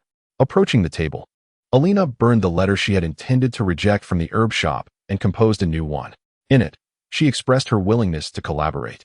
Although the supply of herbs was limited, once these tasks were completed, night had fallen, and her stomach began to grumble. Thus, she ventured into the kitchen to prepare herself a serving of soy sauce fried rice, accompanied by a fried egg. How delightful it was! Elena also remembered to request her house elf to deliver a portion to Snape. Having not seen him all day, she found herself missing him a bit. After satisfying her hunger, Elena gazed at the ceiling, allowing her mind to wander, only to remember the pile of letters on the table that had arrived inquiring about gossip. With a smile, she resolved to share her situation with them. Meanwhile, Snape, contemplating the food Elena had brought, fell into deep thought. Before him lay a dish of soy sauce-colored food, which to Snape appeared as a dark mass topped with a fried egg, quite an odd sight indeed. A few days later, Professor McGonagall finally received Hermione's letter, uncovering the answers she had long sought. Contentedly sipping her tea and humming a tune, she busied herself with her paperwork. Simultaneously, Snape received notification that Professor McGonagall had approved and activated the arrangement. Following this, Elena and Severus would occasionally communicate through the fireplace, much like during their time of confinement, each engrossed in their own pursuits without any intimate gestures. This led Elena to frequently steal glances at Snape, observing him concoct potions, read books, and grade assignments with an irritable demeanor. Strangely enough, she found it captivating rather than tedious. Recently, the twins had devised a new method of communication, inspired by the remnants of dark magic left in Riddle's diary. It was a notebook, wherein one could write their name and the notebook's number on a page to communicate with another party using that very page. Both correspondents could view the exchange. Reminiscent of modern messaging apps, Elena was genuinely impressed by the twins' ingenuity. They had sent her 2 sample notebooks, which already included the names of the individuals she wished to add. There was even a password, akin to a mobile phone lock, to prevent others from accessing one's notes if they were found. How thoughtful of the twins. Though not as significant a shareholder as Harry, Elena was still considered one. And whenever they launched a new product, the twins would send her samples. Elena had received numerous items from them. Moreover, the twins' most popular prank products were not only aimed at students, but also at adults. Ever since they learned of Elena's romantic involvement, they had inundated her with an array of peculiar trinkets. Upon seeing it, Elena immediately recognized what it was, and she could only marvel at their audacity before discreetly concealing herself. Recently, the students at Hogwarts had observed a notable shift in Professor Snape's demeanor during their defense against the dark arts class. He appeared to be more approachable than usual. This piqued the curiosity of many students, leading some mischievous ones to concoct schemes. Following the professor in secret had become an age-old tradition, and Gryffindor students had found themselves caught by Snape on several occasions, resulting in the loss of points. However, their insatiable curiosity remained undeterred. After much inquiry, they finally gleaned some intriguing information from the little jar. Professor Snape was rumored to have a girlfriend. The Gryffindors were astonished, incredulous, and utterly unable to fathom this revelation. Yet, their excitement only intensified. On a particular day, when Elena sought out Snape, she found his office unoccupied. A knock resonated from the door. "Professor Snape, it is Hill. You summoned me for detention." The voice outside was robust and assured. Elena opened the door to find a diminutive figure, barely reaching her waist, nervously poised for confrontation. "Hello. Please come in." Professor Snape is not here, she said. Hill, clearly taken aback, stepped inside with tentative strides, visibly anxious. Elena fetched a chair for him to sit upon and, with curiosity, inquired, "Which year are you in?" "I am in the second year," he replied. "Which house do you belong to?" "Gryffindor." "Ah, that explains it," Elena realized, understanding that Snape's bias against Gryffindors still lingered. "What brought you here for detention?" I. Hill stammered, his nerves palpable. At that moment, the door creaked open, and Snape strode in with purpose, causing Hill to fall silent in fright. Elena reflected on the evident power Snape's presence held over the students. He threw another student's wand into the Black Lake, Snape's resonant voice declared. "That was because he attempted to curse me," Hill retorted, somewhat defiantly. "Oh, is that so? I didn't witness that," Snape responded with a sardonic tone. He had no intention of engaging in a debate. These children always believed themselves blameless. Let them resolve their own disputes. Ultimately, it is we professors who must rectify the situation. Elena, noticing something amiss, asked, "So, were you just at McGonagall's office to communicate with the creatures of the Black Lake to retrieve your wand?" "Yes, those merfolk are insatiably greedy," Snape replied, indignantly taking a seat at his desk, which creaked in protest, as if complaining about the force with which he had settled. "It seems one must pay a price to reclaim what was lost." He then glanced at the little figure before him, whose expression conveyed an air of innocence, leaving Elena to wonder if Snape was contemplating a reprimand. In her own youthful folly, she had once traversed the Black River for a tasty treat. Perhaps she could attempt to retrieve the wand? "Shall I go take a look?" Elena hesitantly suggested.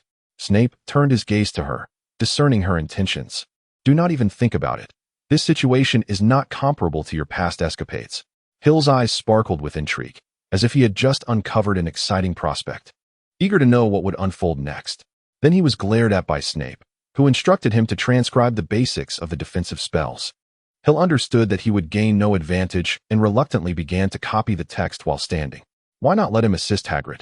Elena whispered to Snape, her voice low. The giant had recently become elusive, and no one knew whether he would even show up if tasked with the student. Stealing glances while writing, Hill was once again met with Snape's piercing gaze, prompting him to dutifully return to his task. Elena found Snape's demeanor at Hogwarts rather intriguing. Chapter 114, Alan. I fail to comprehend your thoughts. For the students of Hogwarts, curiosity is a potent force, leading them to clandestinely investigate the identity of Snape's girlfriend. They even placed small bets on which house she might belong to, with an inexplicably large number of wagers from Gryffindor. At last, when assignments were distributed once more, the children uncovered traces of evidence. Some younger students exhibited a softer tone in their work, and the handwriting appeared not to belong to the professor, but rather resembled that of a lady's notes. Thus, they commenced their search based on this newfound clue. They found similar notes on a library card, which ultimately led them to the identity of the writer. They even received reliable information from a younger Gryffindor student. Elena Bork, a friend of the Savior, had aided many during the final battle, significantly reducing casualties. Previously, she had inadvertently spread a rumor about the professor and had even testified on Snape's behalf. The desire to uncover the truth grew increasingly intense. One day, while seeking out her house head, Professor Sprout, to inquire about a matter, Elena was recognized by students in the corridor. The curious gazes directed at her made her feel somewhat uncomfortable and inexplicably perplexed. In the greenhouse, she observed numerous Hufflepuff students assisting with various tasks, and Neville was patiently guiding them one by one. Upon entering, Elena received a nod of acknowledgement from Neville. Professor Sprout joyfully embraced Elena, exclaiming, "Oh dear, I am so pleased you could come by. I have heard all about it." "What?" Elena inquired, intrigued by what Sprout had learned. "About your relationship with Severus. I must admit, I am quite astonished," Sprout replied. "Professor, you know too?" Elena said, both surprised and embarrassed. Where could they have heard such news? At that moment, Professor McGonagall let out a loud sneeze. Surely someone was thinking of her. "Wishing you happiness, Elena," Sprout remarked, gazing at her fondly. "Oh, by the way, here's what you requested." Sprout retrieved a packet of seeds from a nearby shelf. Elena accepted it, opening the package to inspect its contents. "Thank you so much, Professor. It is quite difficult to find such quality seeds outside. Of course, these are all of my cultivation," Sprout affirmed. "Professor, I will send the payment to your Gringotts account," Elena added. "Certainly, I believe my students are quite reliable," Sprout responded. "If there is anything you desire, do not hesitate to ask. My herb garden may have what you need." I would certainly not be shy about it, Elena, she replied. The two conversed for a while, and then Elena assisted the professor in organizing her cluttered shelf.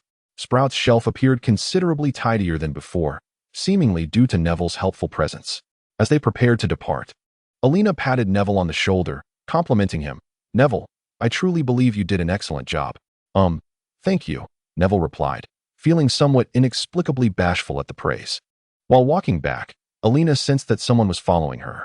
Upon glancing over her shoulder, she noticed a few Gryffindor students along with several Hufflepuffs who had just exited the greenhouse, trailing behind her. Elena paid them no mind. She also encountered her brother, Alan, who was currently engrossed in his studies, spending entire days in the library and study room. It was rare to see him, but today he was hurriedly delivering items for a professor when he accidentally bumped into Elena. Oh, watch where you're going, Alan grumbled, bending down to retrieve the books scattered on the floor. Elena used her wand to levitate the books and arrange them neatly, at which point Alan realized he had collided with his sister. Noticing his recognition, Elena inquired, How have you been lately? Alan sighed, I'm absolutely swamped. Have you started dating? Or is it just the exams? Elena asked curiously, only to receive a roll of the eyes from Alan. Do you think it's about you? I'm just realizing I have only a year left before graduation. I haven't even finished the books in the library. This is a complete disaster. What have I been doing all these years? Alan lamented, regretting not spending more time in the library to complete his readings. I'm running late, goodbye, he said hurriedly before dashing off. On his way, he spotted the students trailing Elena and called out, What are you all doing? Hurry up and get to class. The students dispersed in a flurry. Elena felt a tinge of admiration for her brother. Unbeknownst to her, Alan had earned the nickname Little McGonagall at school. Upon returning to the dungeon, Elena found Snape engrossed in a book, attempting to concoct potions. What is the potion master researching? Do you need my assistance? Elena inquired with curiosity. Snape glanced up at her and gestured toward the pile of herbs on the table. Elena understood immediately. The assortment of herbs was a haphazard mix, and she was tasked with sorting and preparing them for bottling. Where did you acquire these herbs? Elena asked while working. Snape's expression betrayed a hint of exasperation. You can't even recognize the produce from your own herb garden? You should return to Hogwarts for a proper lesson on herb identification, he chided gently, tapping her on the head with the book in his hand. Elena felt a flush of embarrassment, recalling how she had gathered those herbs because she thought they were promising, only to subsequently forget about them. She began to sort through the materials while Snape observed her closely. You're making me a bit nervous with your gaze, Severus, Elena remarked, reluctantly putting down her tools to meet his eyes.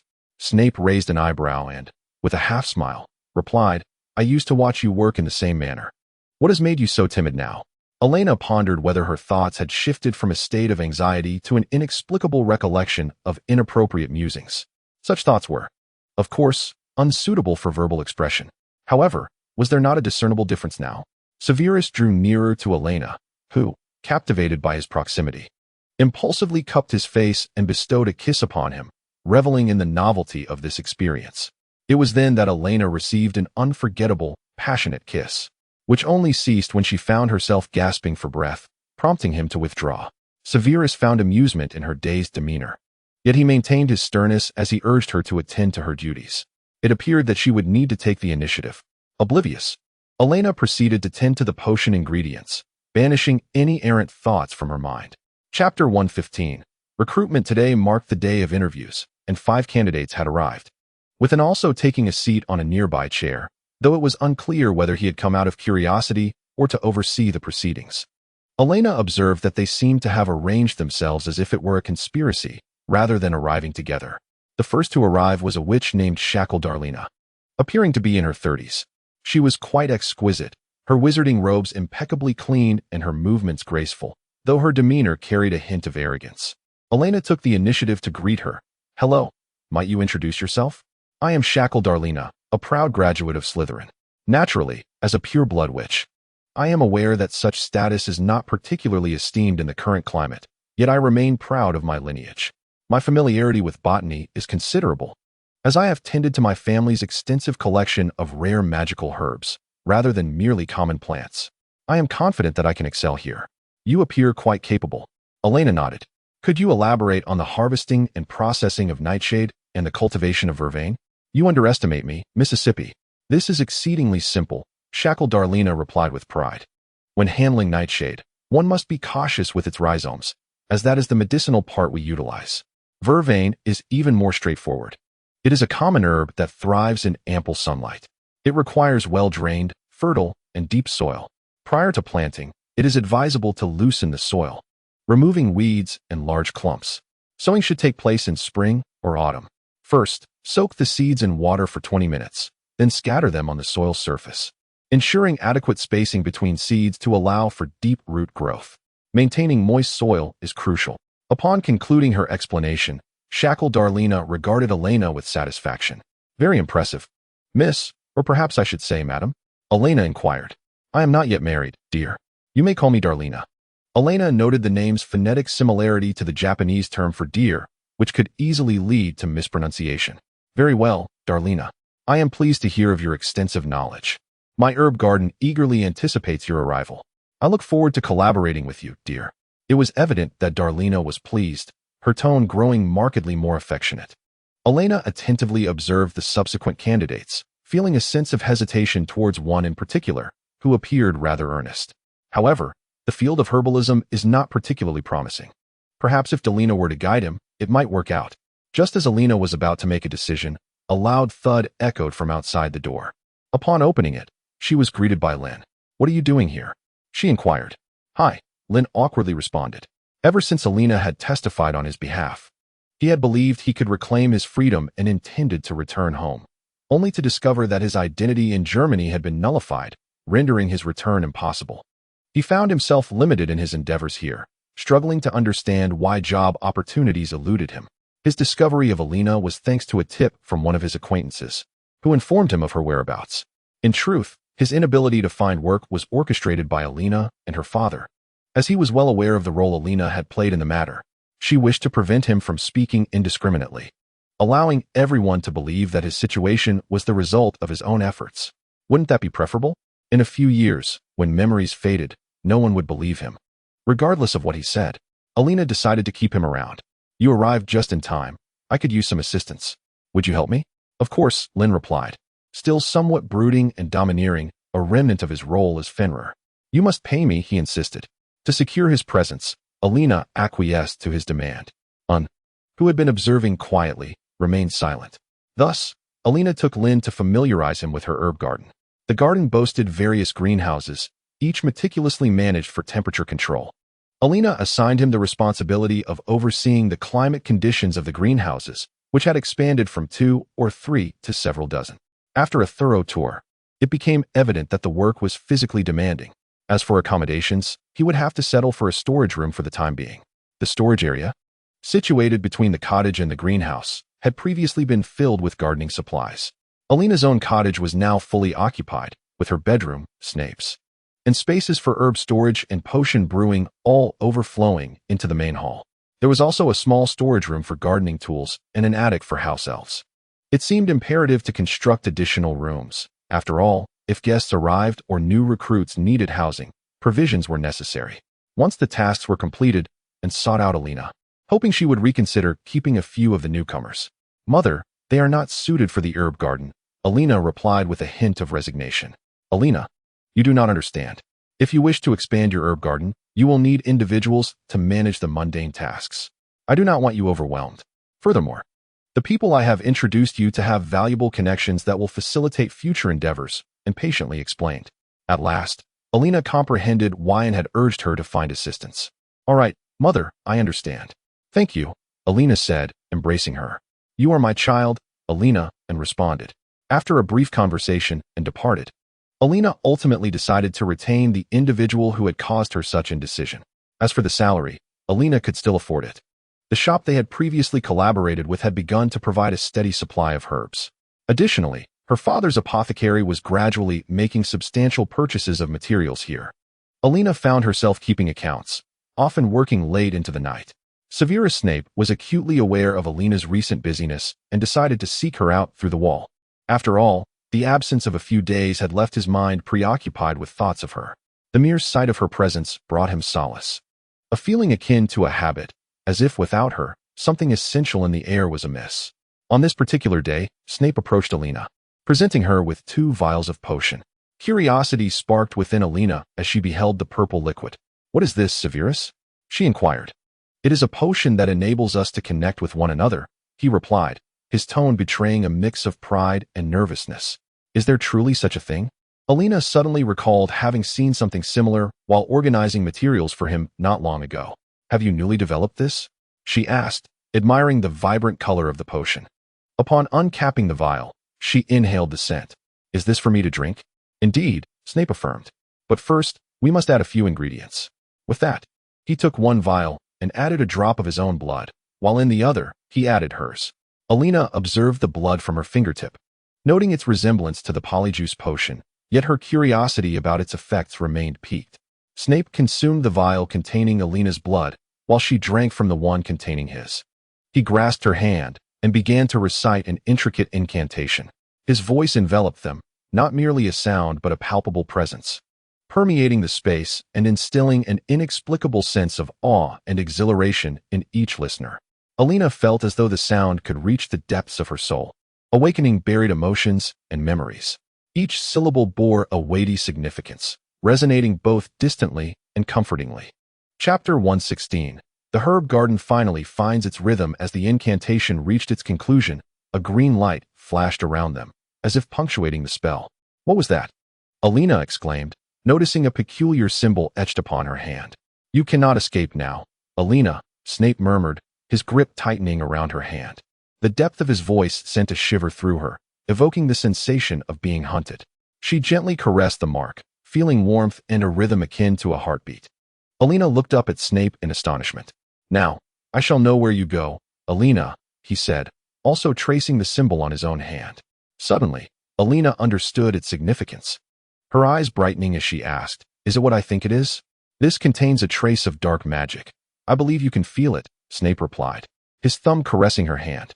Despite his calm demeanor, Elena sensed the gradual tightening of his grip. She placed her other hand over his, as if to soothe him, prompting him to finally raise his gaze to meet hers. "Severus, you are nothing short of a genius," she praised, her eyes sparkling as she released his hand and embraced him warmly. "I find this utterly enchanting, Severus." Witnessing her lack of disdain for his use of dark magic and her compliments, Snape gradually relaxed, reciprocating her embrace. Elena expressed her gratitude for his efforts, indifferent to the notion of dark magic, as she believed that as long as it did not harm anyone, it could be quite beneficial. The spell concocted by Snape instilled a sense of satisfaction, bringing joy to Elena. Darlena Shackle, who had successfully secured a position previously, had also moved in and commenced her duties seamlessly. However, upon discovering that Lynn had obtained her job through unconventional means, Darlena's demeanor towards Lynn soured considerably. "You cannot do that. This greenhouse requires high humidity. Your actions could jeopardize these poor plants," she admonished. "Oh, you are truly meddlesome. Do I appear oblivious to that?" "Just focus on your own responsibilities, miss," Lynn retorted, harboring a deep disdain for being commanded by others, which evidently was a significant factor in her previous employment struggles. "Can you not take your work seriously?" "I am merely pointing out the correct course of action," Darlena responded, frustration evident in her tone. "What does that have to do with you, you old hag?" Lynn shot back, her temper flaring. After all, her prior role under the Dark Lord had required similar fortitude. Otherwise, she would have been caught long ago. "I am determined to have Miss Elena dismiss you," Darlena declared, turning to seek out Elena. Lynn, unwilling to permit this individual to report her, hastily drew her wand, intent on teaching Darlena a lesson. However, Darlena was no pushover. Upon sensing Lynn's intentions, she deftly evaded the impending confrontation. "You dare cast a spell upon me?" Darlena exclaimed, her voice tinged with irritation as she brandished her wand. "Oh, you've disturbed me, you old woman," Lynn taunted, attempting to prevent Darlena's departure. "You are nothing but a profoundly foolish insect, resembling a pitiful vagabond pleading for the compassion of Miss Elena." Darlena, incensed, retaliated with the harshest words she could muster, though her noble upbringing tempered some of her vocabulary. Nevertheless, her remarks provoked Lynn, who seized her wand, and the two began to cast spells at one another, Lynn predominantly wielding offensive spells, while Darlena relied on defensive ones, resulting in a fierce standoff. Alas, the unfortunate plants within the greenhouse bore the brunt of their conflict. Upon hearing the commotion, Elena emerged to witness the chaos that lay before her. The disarray of the greenhouse, coupled with the sight of the two combatants, incited her ire. "What are you doing?" Elena's voice rose, ensuring her authority was heard. She then brandished her wand, swiftly immobilizing both individuals. "Very well, both of you are now restrained," she declared, evidently aware that Darlena had promptly informed her of the preceding events. "It was this fiend who attacked me first," Darlena exclaimed. "You instigated the conflict," Lynn retorted. Though Elena gleaned the general essence of the situation from Darlena's account, it nonetheless left her with a headache. Clearly, a reprimand was necessary. Thus, she instructed both to rectify the havoc they had wreaked in the greenhouse and to compose a written reflection on their actions. Indeed, Elena mandated that the two of them, both in their 30s, write a reflection. Lynn was to compose no less than 1,000 words, while Darlena could manage 500, with the stipulation that should Elena be dissatisfied, a rewrite would be required. If one chooses not to write, then it would be best to depart, particularly for Lynn, who found himself with nowhere to go, unable to return to Germany, and with no one willing to offer him refuge. He was compelled to awkwardly wield a quill. Elena understood that it was not Selena's fault. It was merely a matter of having Lynn write something once before she would release him, which proved to be a burden for Lynn. Writing it once was insufficient. He was required to do so repeatedly, and at one point, he even contemplated resorting to violence against Elena. However, she effortlessly subdued him and tossed him into the water source of her herb garden, nearly causing him to choke. It was only then that he finally complied. Elena, still in a benevolent mood, advised him to heed her words, lest she make him vanish without a trace. Recalling past events, Lynn ultimately capitulated and began to obey. Upon learning of this incident, Severus prepared a variety of potions for Elena, elaborating on each one. To Elena's surprise, she found the explanations quite captivating. Lynn, eavesdropping at the door, felt even more intimidated by their discussion. After Elena dealt with her father's business dealings, the demand for her herbs at the small apothecary continued to rise. She had to inform them that her herbs were limited. Large-scale harvesting would jeopardize the plants.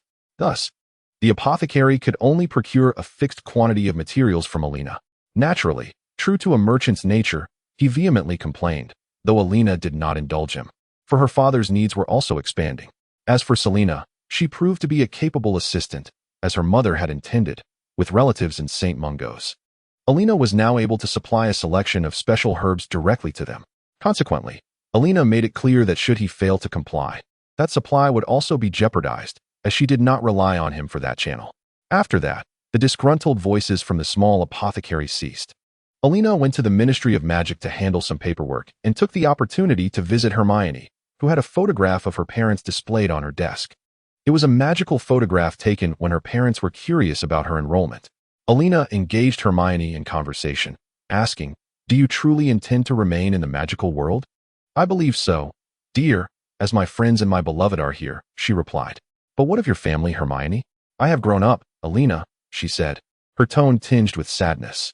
Not wishing to press further, Elena shifted the topic to the books she had sent her, which brightened Hermione's spirits. Upon returning home, Elena began her search for books, even rummaging through Snape's collection. Observing her futile endeavor, Snape sighed. "Elena, what are you searching for?" "Books on memory restoration," she replied, gazing at the wall of books before her. Chapter 117. Are you ready? Before her lay an array of dark tomes, which Elena had perused thoroughly. Most pertained to dark magic and potions. Yet, she had not found what she sought. Taking a seat on the sofa, she concluded that a visit to the restricted section was in order. Although she had not explored all the texts during her years at Hogwarts, she was familiar with what the general collection contained. The only uncertainty lay with the restricted section and the Ravenclaw library. Elena then found the overworked Alan and explained her purpose for seeking him. "Oh, I recall seeing it a couple of days ago, but it merely contained a rough outline of feasibility. Allow me a moment to search for it. I will provide it to you in a couple of days," Alan remarked, lifting his gaze from a pile of books.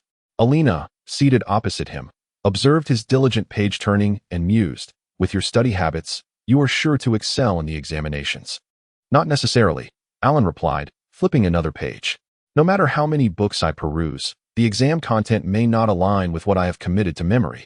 Currently, I scarcely have time. I can only skim through most of them." He continued, "I have already devised a plan. Upon graduation, I shall seek out Professor McGonagall to request a special application to become the librarian. This way, I can thoroughly immerse myself in these texts. I do not quite comprehend.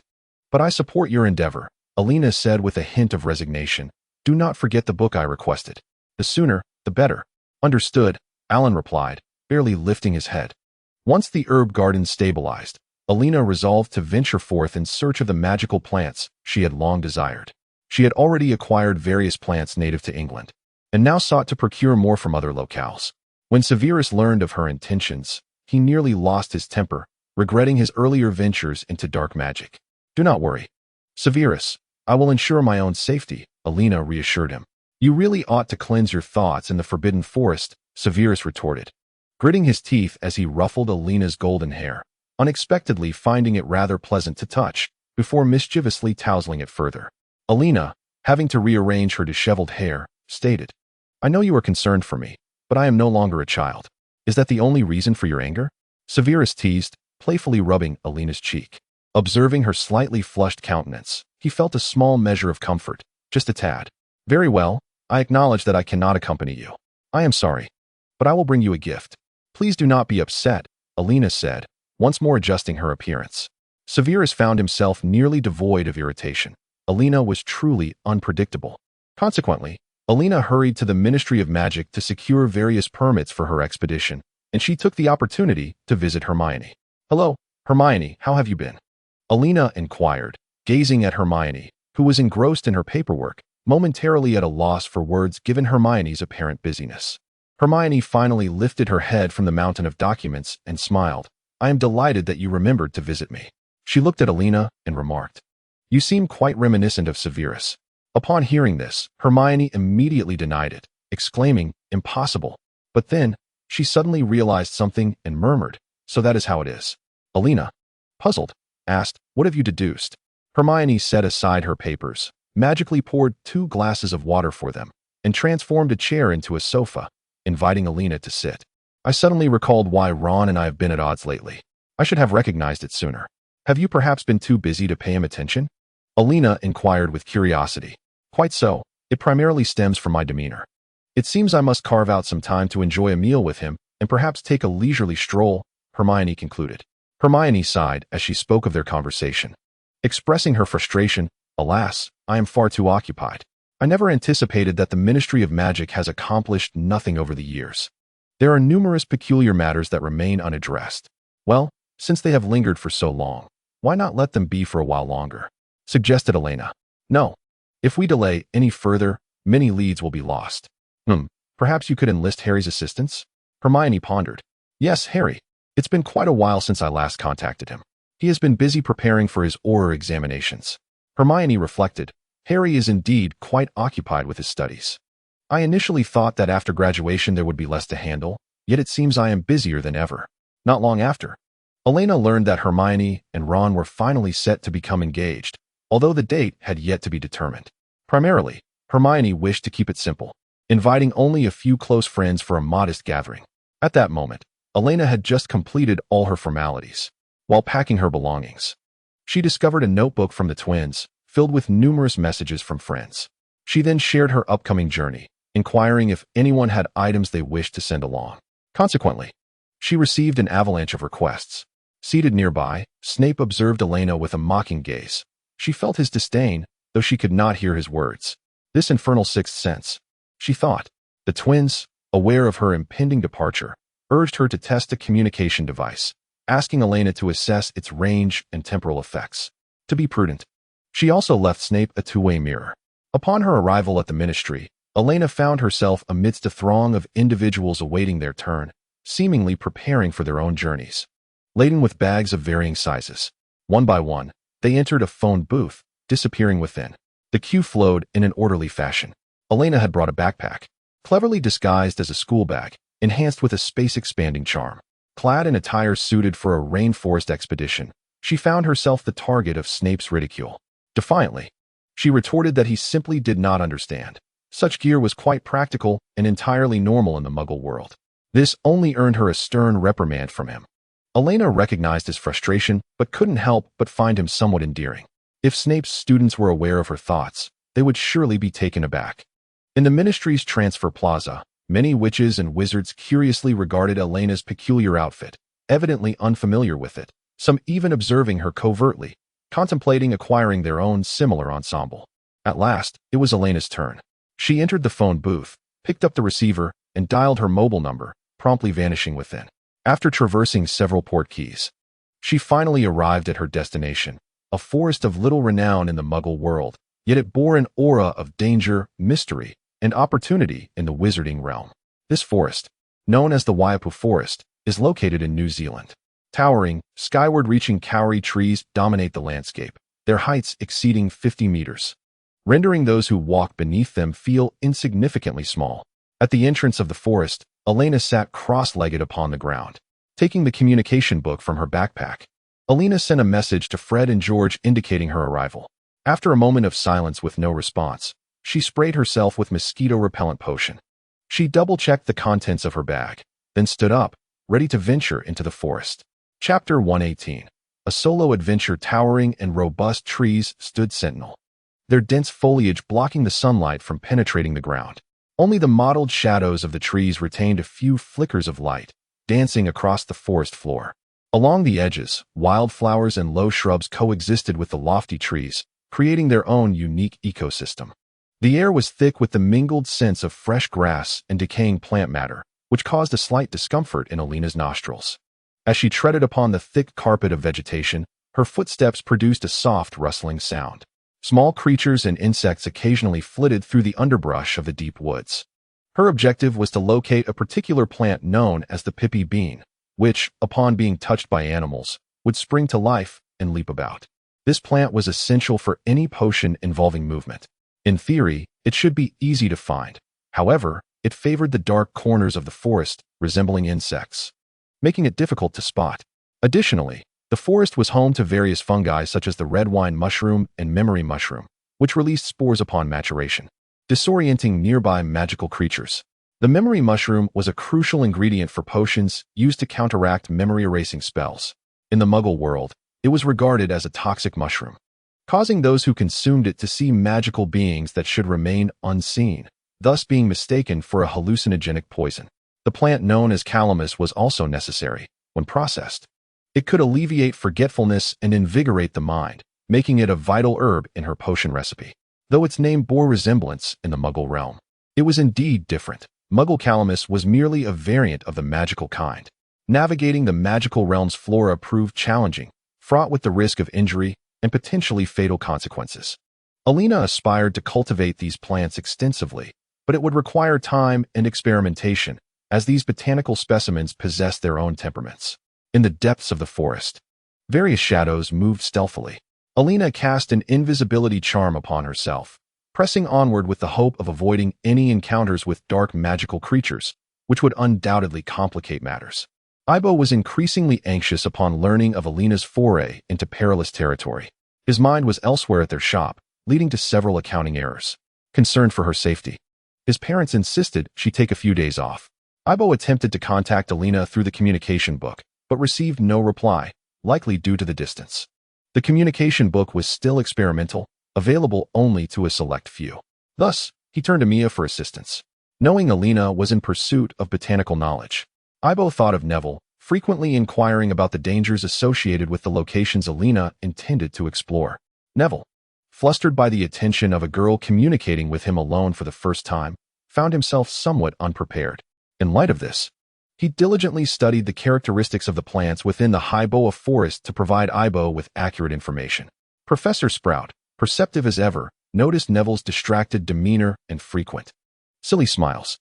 As a seasoned observer, she quietly enjoyed the spectacle of her assistant's infatuation. If given the opportunity, I would dearly love to document this.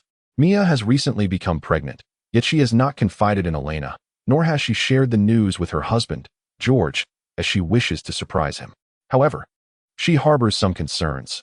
Elena and Snape have entered into a relationship, and she has received word from a mutual acquaintance that Elena is likely to become engaged soon. As for Ibo, there has been no sign of progress. Previously, when Ibo reached out to her, Mia subtly inquired if he knew of any suitable young men for her. But to no avail. She wonders if she should perhaps introduce some potential suitors to Elena. Consequently, Mia often finds herself observing eligible bachelors, This meticulous scrutiny has made George increasingly suspicious. "Hey, darling, what are you up to?" George asked, noticing Mia perusing photographs of rather handsome individuals, seemingly making notes as if intending to reach out to them. This behavior unsettled him. "Oh, it's nothing, just browsing. Look at this one. He seems quite charming. Doesn't he? I believe he's in your year," Mia remarked, presenting a photo to George. "I don't think much of him. I know him well. He has serious flaws and is quite the flirt," George replied dismissively. "Oh, that's not good. How about this one? He appears rather refined." "Absolutely not. He is a complete fool.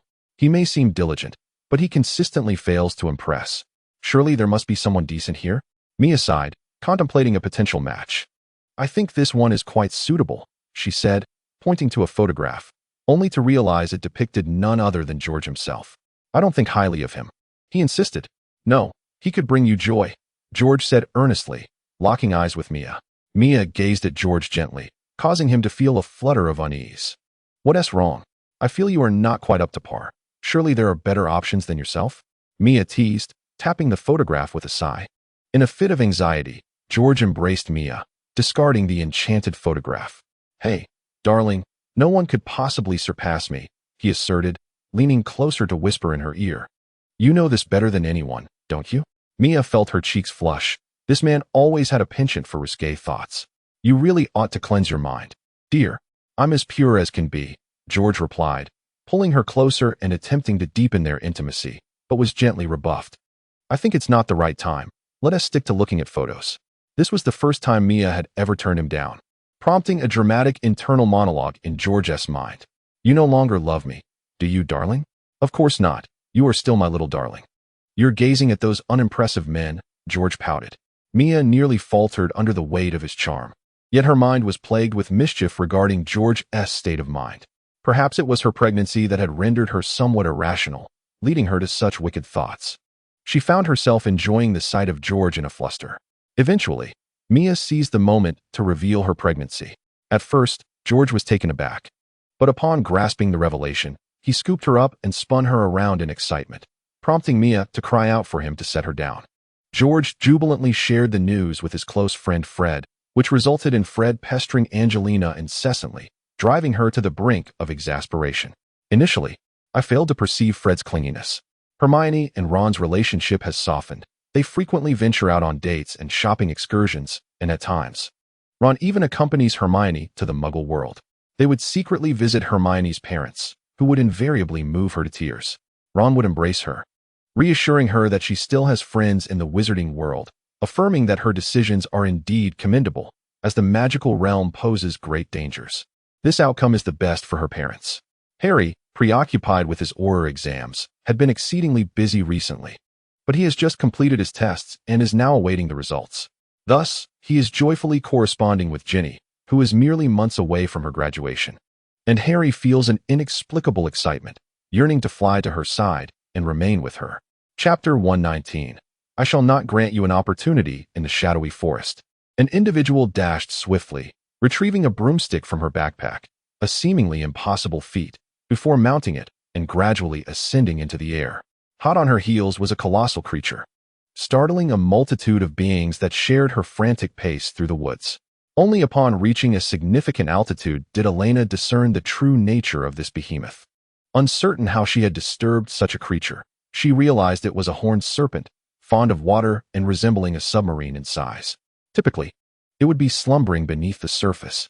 Fortunately, it lacked wings. Otherwise, it would truly dominate land, sea, and sky.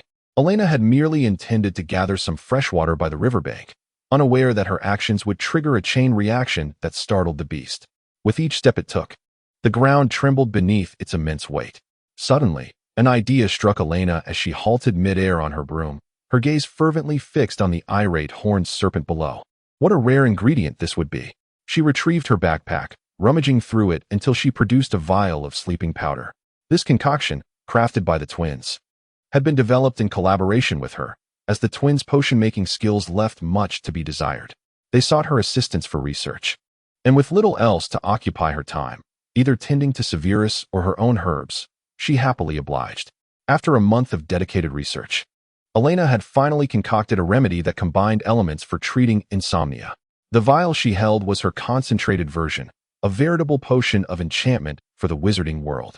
Aware of its potential dangers, she had provided the twins with a diluted form, ensuring it did not enter the market. As she observed the rampaging creature below, she pondered how best to induce it to consume her limited supply. Elena rummaged through her backpack once more, extracting another potion, a strength-enhancing elixir. Removing its cork with her teeth, she swallowed the potion, discarding the empty vial. She then retrieved her trusty bat, gauging its feel before adjusting her stance.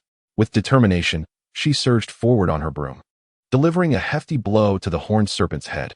Clearly taken aback by the unexpected assault, the creature opened its maw in pain, and seizing the moment, Elena unscrewed the cap of her vial and hurled the potion into its gaping mouth.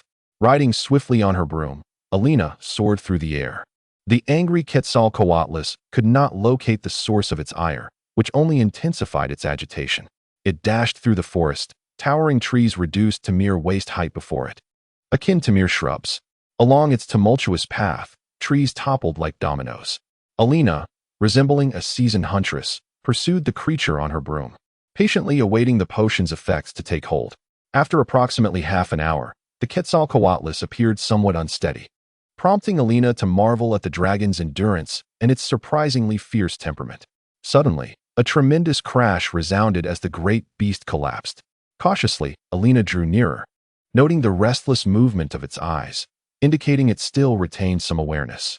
Clearly, the potion had not fully incapacitated this formidable dragon. It seemed Elena had to act swiftly. Equipped with her pre-prepared tools, she commenced the extraction of materials from the Quetzalcoatlus. Scales, dragon blood, and claws.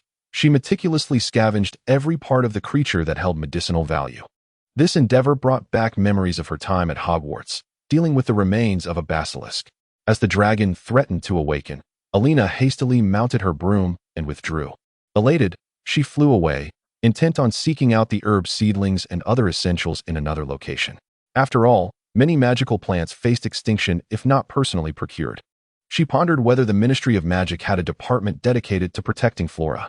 Elena recalled that Ron's brothers seemed to be involved in dragon conservation. Surely, a similar initiative existed for plants.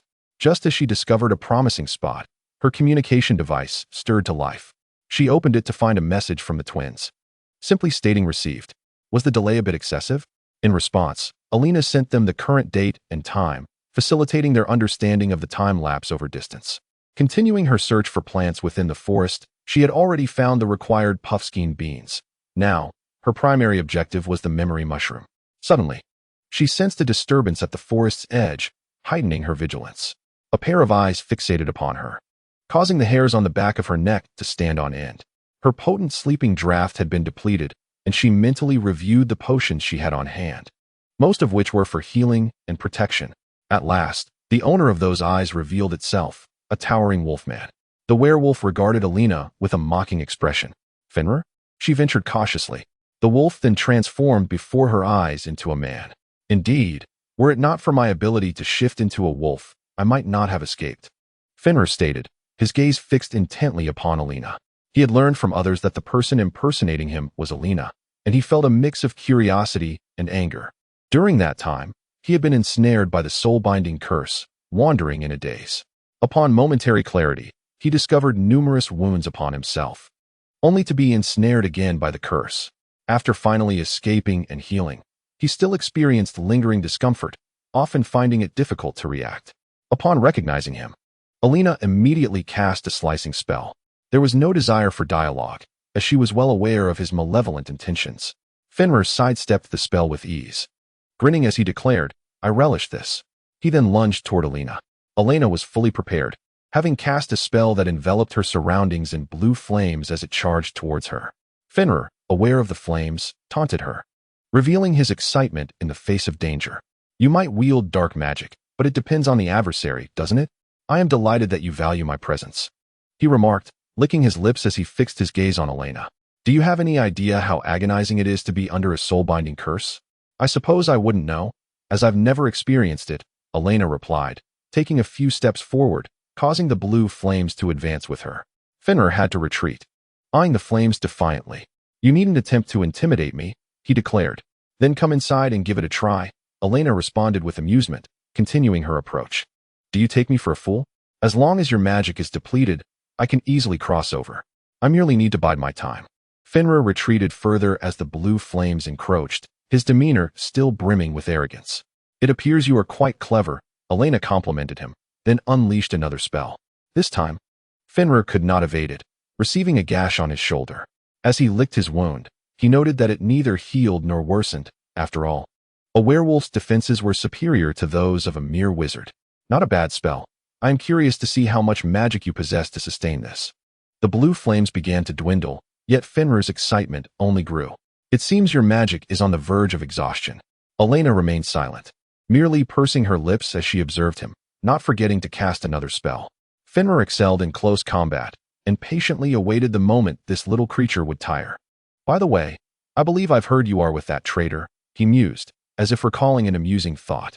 What would his expression be if I were to dismember your corpse and present it to him? His excitement escalated, and he laughed maniacally. Many who have escaped harbor thoughts of him. If I were to conjure something first, I believe they would rejoice. I shall not grant you that opportunity. Elena replied with a smile. Chapter 120. The school cannot function without you. Fenrir dismissed Elena's words, feeling a surge of excitement. Convinced it was merely an attempt to intimidate him.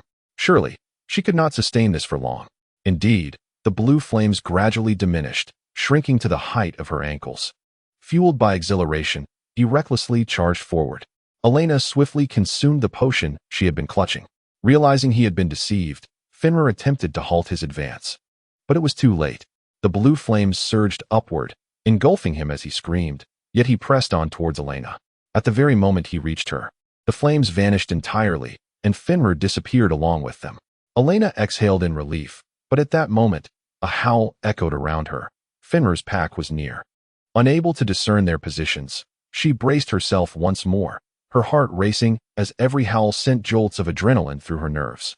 In the depths of the forest, shrouded in darkness, only the moonlight faintly illuminated the treetops. The haunting howls echoed, reminiscent of phantoms wandering through the woods. The sounds rose and fell, as if a pack of wolves hidden deep within the forest were engaged in a silent dialogue. It was difficult to discern the precise location of the wolves in the dark. One could only sense their dense breath lingering nearby. Indeed, it was not long before the first wolf charged forth, incinerated by Elena's azure flames. A few more followed suit, meeting the same fiery fate, while the remaining wolves lingered at a distance, seemingly searching for a weakness. Elena was acutely aware that she could not withstand for much longer. There were simply too many werewolves for her to contend with alone. She retrieved a broomstick from her backpack, hoping to escape. However, for reasons unknown, the broom refused to heed her commands. The howls around her intensified, amplifying the eerie atmosphere. Reluctantly, Elena decided to attempt a shadowy teleportation, yet her efforts proved futile. Indeed, this forest was rife with peculiar magic, perhaps ensnared by some unseen enchantment. As her flames dwindled, the wolf pack did not rush in to test her defenses.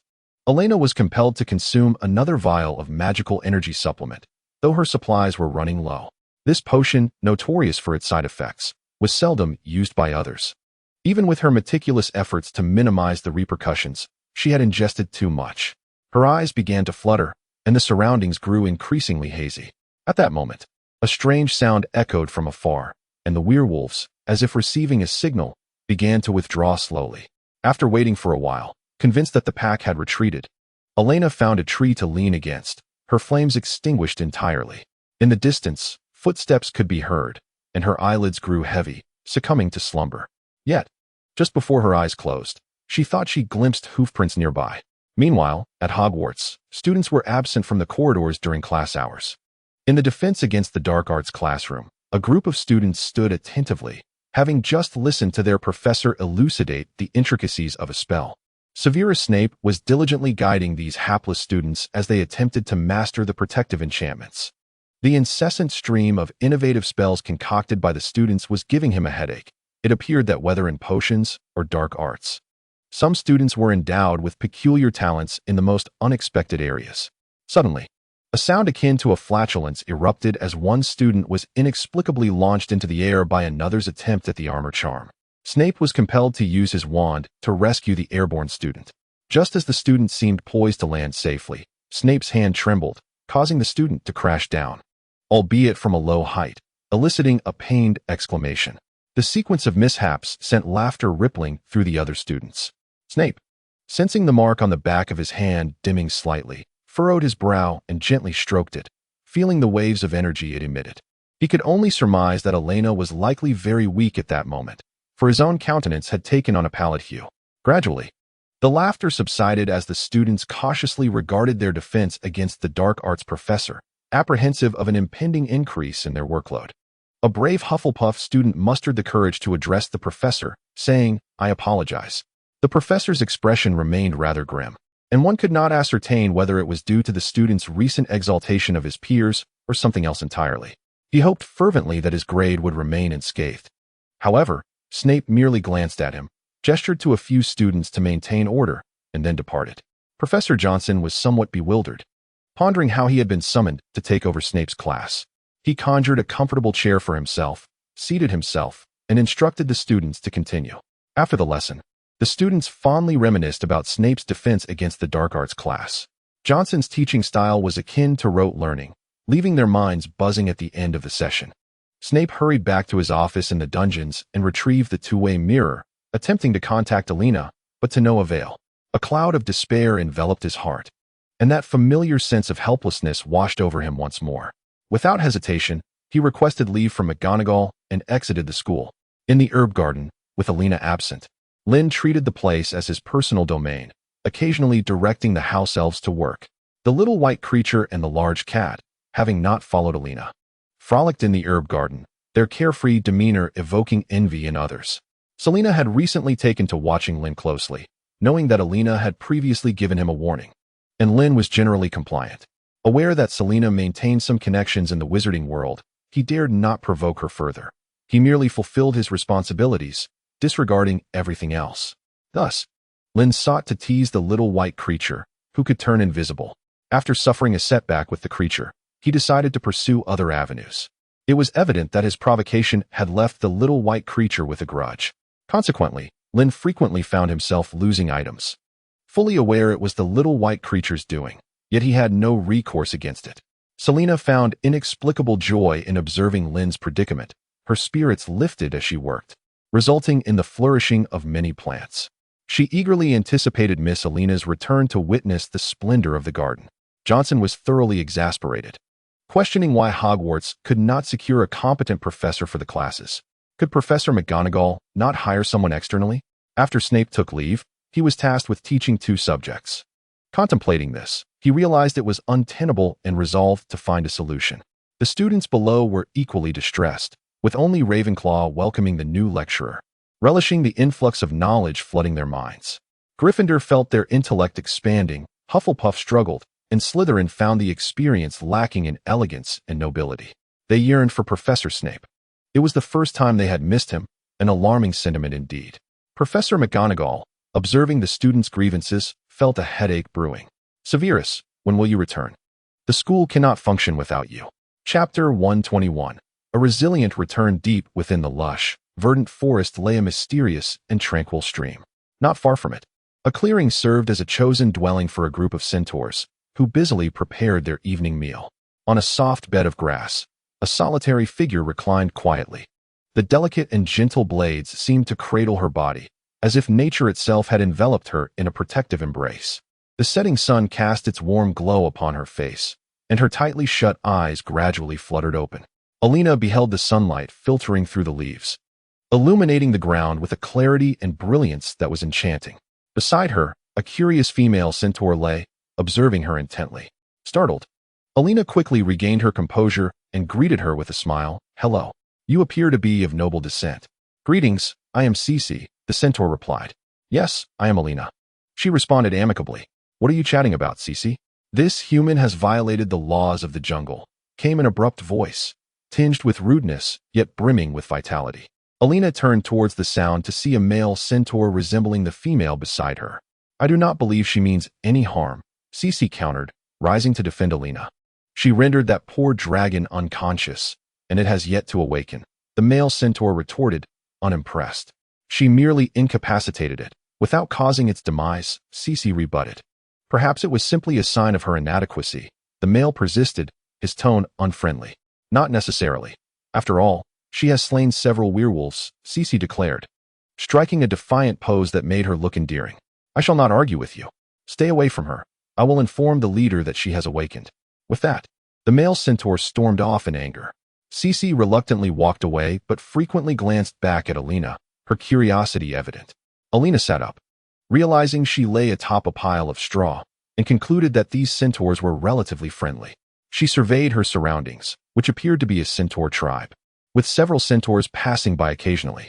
Like Cece, they exhibited curiosity, though they were evidently more timid and did not approach.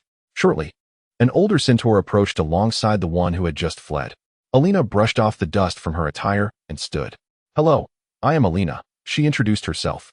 The elder centaur nodded in acknowledgement. Greetings, I am Fall, the leader of this tribe. It is a pleasure to meet you, and I sincerely appreciate your assistance. Should you encounter any troubles, I am at your service. I am a sorcerer. Do not presume too much, sorcerer. What assistance can you truly offer us? The previously mentioned centaur interjected, clearly disdainful of humans. Tak, the leader called to the centaur, who promptly fell silent. You have violated the laws of this forest, and we must impose a penalty upon you. I apologize. I was unaware of my transgression. You should not have awakened that beaked dragon. Its awakening will wreak havoc upon our forest and trouble all its inhabitants. I hope you can return it to its slumber, the leader said, fixing Elena with a serious gaze. Feeling somewhat embarrassed, Elena replied, I inadvertently roused it. I truly did not intend to. I understand. Thus I merely ask that you restore it, the leader reiterated. Elena could only agree. I believe I can manage that. The leader nodded, preparing to depart. Wait, Fall. I require some potion ingredients. My supplies have run low. I must brew some potions to deal with it, Elena said apologetically. The chief turned to her, pondering for a moment before addressing the centaur beside him, instructing, let Cece accompany her. Chief, I believe we cannot trust a sorceress. Who knows what her intentions are? Some of our comrades have been taken by witches. And what about those poor magical creatures in the forest? I do not think she harbors ill intentions, Tuck. You and I both know that, or else we would not have rescued her, the chief replied. Tuck pursed his lips, glared at Elena, and then hurried away. Elena felt somewhat perplexed. After a while, Cece cheerfully approached Elena. Hello, Elena. My brother did not trouble you, did he? Was that your brother who spoke so combatively just now? Yes, he despises humans, every one of them, Cece shrugged. But you cannot blame him. Do not hold it against him. Cece's earnest defense of Tuck was truly endearing. I do not dislike him, Elena said. By the way, the chief mentioned you were seeking herbs? I am quite skilled in that area. I know the forest well. Indeed, I require some herbs to concoct a potion that will put the horned dragon to sleep. I must first lure him away and then incapacitate him. But what if he awakens and comes after you? Of course, I will establish barriers around the area to prevent his escape. However, my magical energy is limited, and the barriers may not hold for long. I believe it will be fine. That creature tends to lose interest after a while, Cece replied with a shrug. Thus, Elena shared with her the herbs she needed, along with some items not of botanical origin that were sourced from animals. In truth, I came here specifically to gather some herbs. Oh, the forest is so vast. How do you know where the herbs are? Cece inquired curiously. I do not know, Elena admitted awkwardly. I only know that they exist in this forest. How reckless of you. It is quite dangerous here. Indeed, I may have caused him some trouble, Elena said, touching the mark on the back of her hand. Her two-way mirror seemed to have been lost in the area where she fought Fenrir. Consequently, she was unable to contact Snape and could only rely on this mark. Just as Snape arrived at the edge of the forest, he sensed the touch of the mark and suddenly felt at ease. It appeared that Elena was unharmed. However, the two-way mirror remained unresponsive, leaving him uncertain of the specifics. He had forgotten to cast the location-sensing charm on the mark and vowed to rectify that spell when he next encountered someone. He then stepped into the forest. While searching for herbs, Elena fortuitously found the specific herbs she was after, her joy reminiscent of a child's delight. Cece was equally charmed by this side of Elena, and her knowledge of herbs astonished Cece. At times, Elena felt as though eyes were watching her from a distance. When she looked up, she only saw shadows. Leaning closer, Cece whispered into Elena's ear, It's Tuck. Perhaps the chief sent him to keep an eye on you.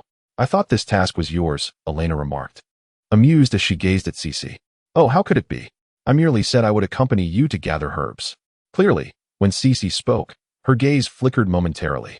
If one were not attentive, it would have been easily overlooked. Elena merely regarded Cece with amusement, choosing not to expose her subtle evasion. It appeared that the most innocent among them was, in fact, her rather cheeky brother. Once everything was set, Elena and Cece returned to their gathering place.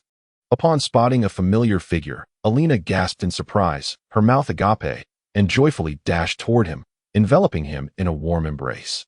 As she ran, she gleefully exclaimed, "Ah, Severus, you've come," and, in her excitement, planted a kiss on his cheek, inadvertently allowing her delight to manifest audibly. Nearby, the centaur observed with curiosity, while Cece approached the two with lively intrigue, asking, "Is this your human husband?" "He is my beloved," Elena replied, turning to Cece, slowly releasing her hold. "I apologize for causing you concern," Elena said, looking at Snape. Snape, feeling a twinge of inexplicable irritation, roughly brushed off the dirt from Elena's face. Remnants of her herb gathering. "Is that so? I suppose I have intruded," he remarked. Cece found the manner of his speech reminiscent of her brother's, which she found rather irksome. "Of course not. I am genuinely delighted to see you, even a bit exhilarated," Elena said with a silly grin, for her joy was indeed sincere. "I am relieved to see you unharmed," Snape sighed, pulling her into his embrace. "I am fine, I assure you. I am well," Elena replied, grateful for his concern. Snape's mood lifted slightly. Elena had a way of warming his heart little by little. A faint scent of blood wafted through the air, prompting Snape to frown and inquire, "Elena, are you injured?" Sensing an unusual discomfort in her abdomen, Elena understood the situation. "It's nothing serious, merely a minor physiological issue," she quickly stated, seeking a discreet location to address her menstrual concerns. How embarrassing. She usually managed to prepare in advance, but with so much on her mind, she had forgotten.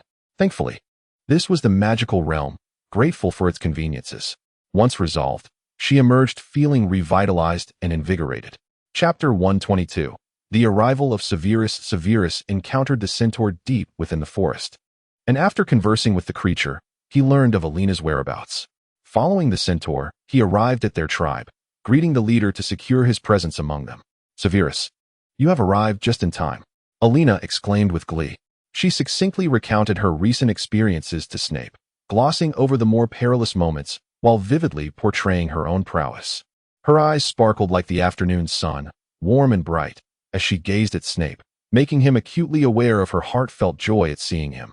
Snape found it difficult to articulate his emotions. Her sweet, bashful smile enveloped him in a sense of happiness, as though the world had become more beautiful in her presence. He wished to remain lost in this feeling indefinitely.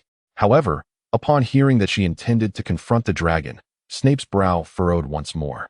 "Do you believe your life is particularly long? You intend to battle that creature?" Snape's tone was far from pleasant. Seeing Snape, Elena remained cheerful, patiently reassuring me that it was not as perilous as I imagined, my dear. "Do not attempt to deceive yourself, Elena. You must understand that it is a dragon. Even arrogance has its limits. However, Harry once faced a dragon as well, and that was a flying creature. At least mine does not possess such abilities." Elena noticed the deepening frown on his face and the lowering tone of his voice. Indeed, Snape regarded her sternly, his melodious voice laced with sarcasm. That was the chosen one, accompanied by Dumbledore and those who protected the dragon. And now, you are merely one person. The weight of those words was palpable, as if he wished to unleash his frustration upon them. Elena felt a familiar warmth from being reprimanded during her school days. A bittersweet nostalgia mixed with defiance. This rebellious spirit could not be easily suppressed. Yet, gazing at the man before her, she softened and took his hand, saying, "Severus, I believe I still have you." Upon hearing this, Snape suddenly ceased his retorts. This fellow had always been somewhat unruly during their school years. Strangely, both of them arrived at the same realization simultaneously. Ultimately, Elena confided her plan to Snape, hoping he would assist her in brewing a potent sleeping potion. This was certainly within his capabilities. However, the most crucial aspect lay in devising the magic to ensnare the dragon. He needed to ponder this carefully. In the distance, Cece observed the two engaged in hushed conversation with great curiosity. Initially intending not to intrude, it appeared they had already reminisced and were now discussing other matters. Cece approached them slowly, asking, "Hey, are you two facing some trouble?" Elena, startled, replied with a hint of exasperation, "We are contemplating how to keep that dragon in place." "Oh, did I not mention?" That dragon is quite lazy. If you can confine it for a day, it will be too lethargic to move, Cece remarked, seemingly recalling something. Cece, I previously shared my plan with you. Why didn't you mention this at the time? Elena queried, somewhat puzzled. Indeed.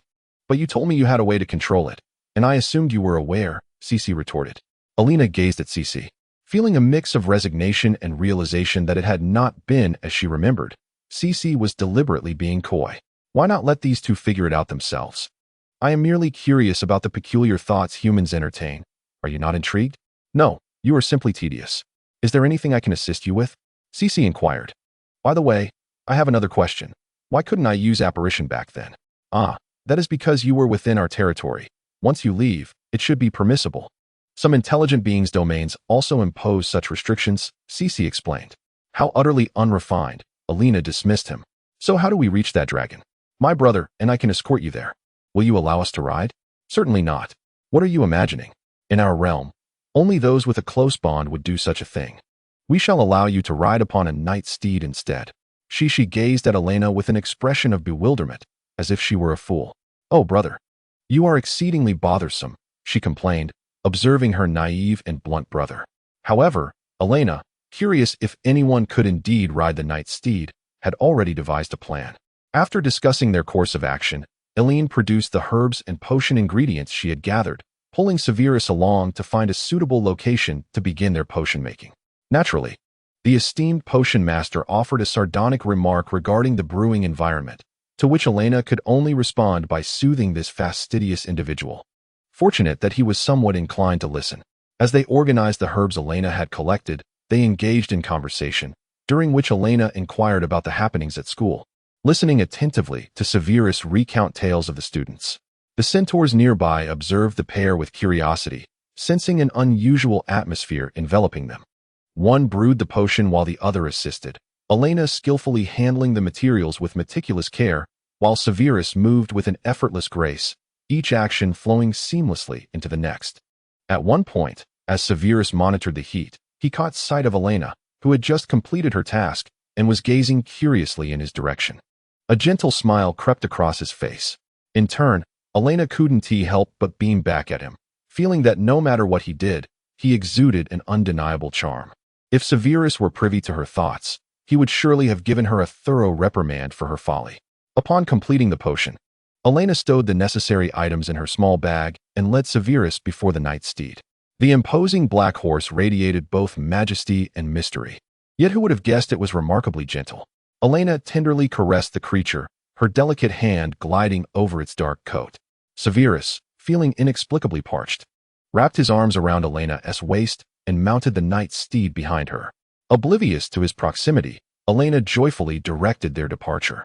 The night steed unfurled its wings and soared into the sky, and as they ascended, Elena nearly lost her balance due to the rush of wind, only to be steadied by Severus.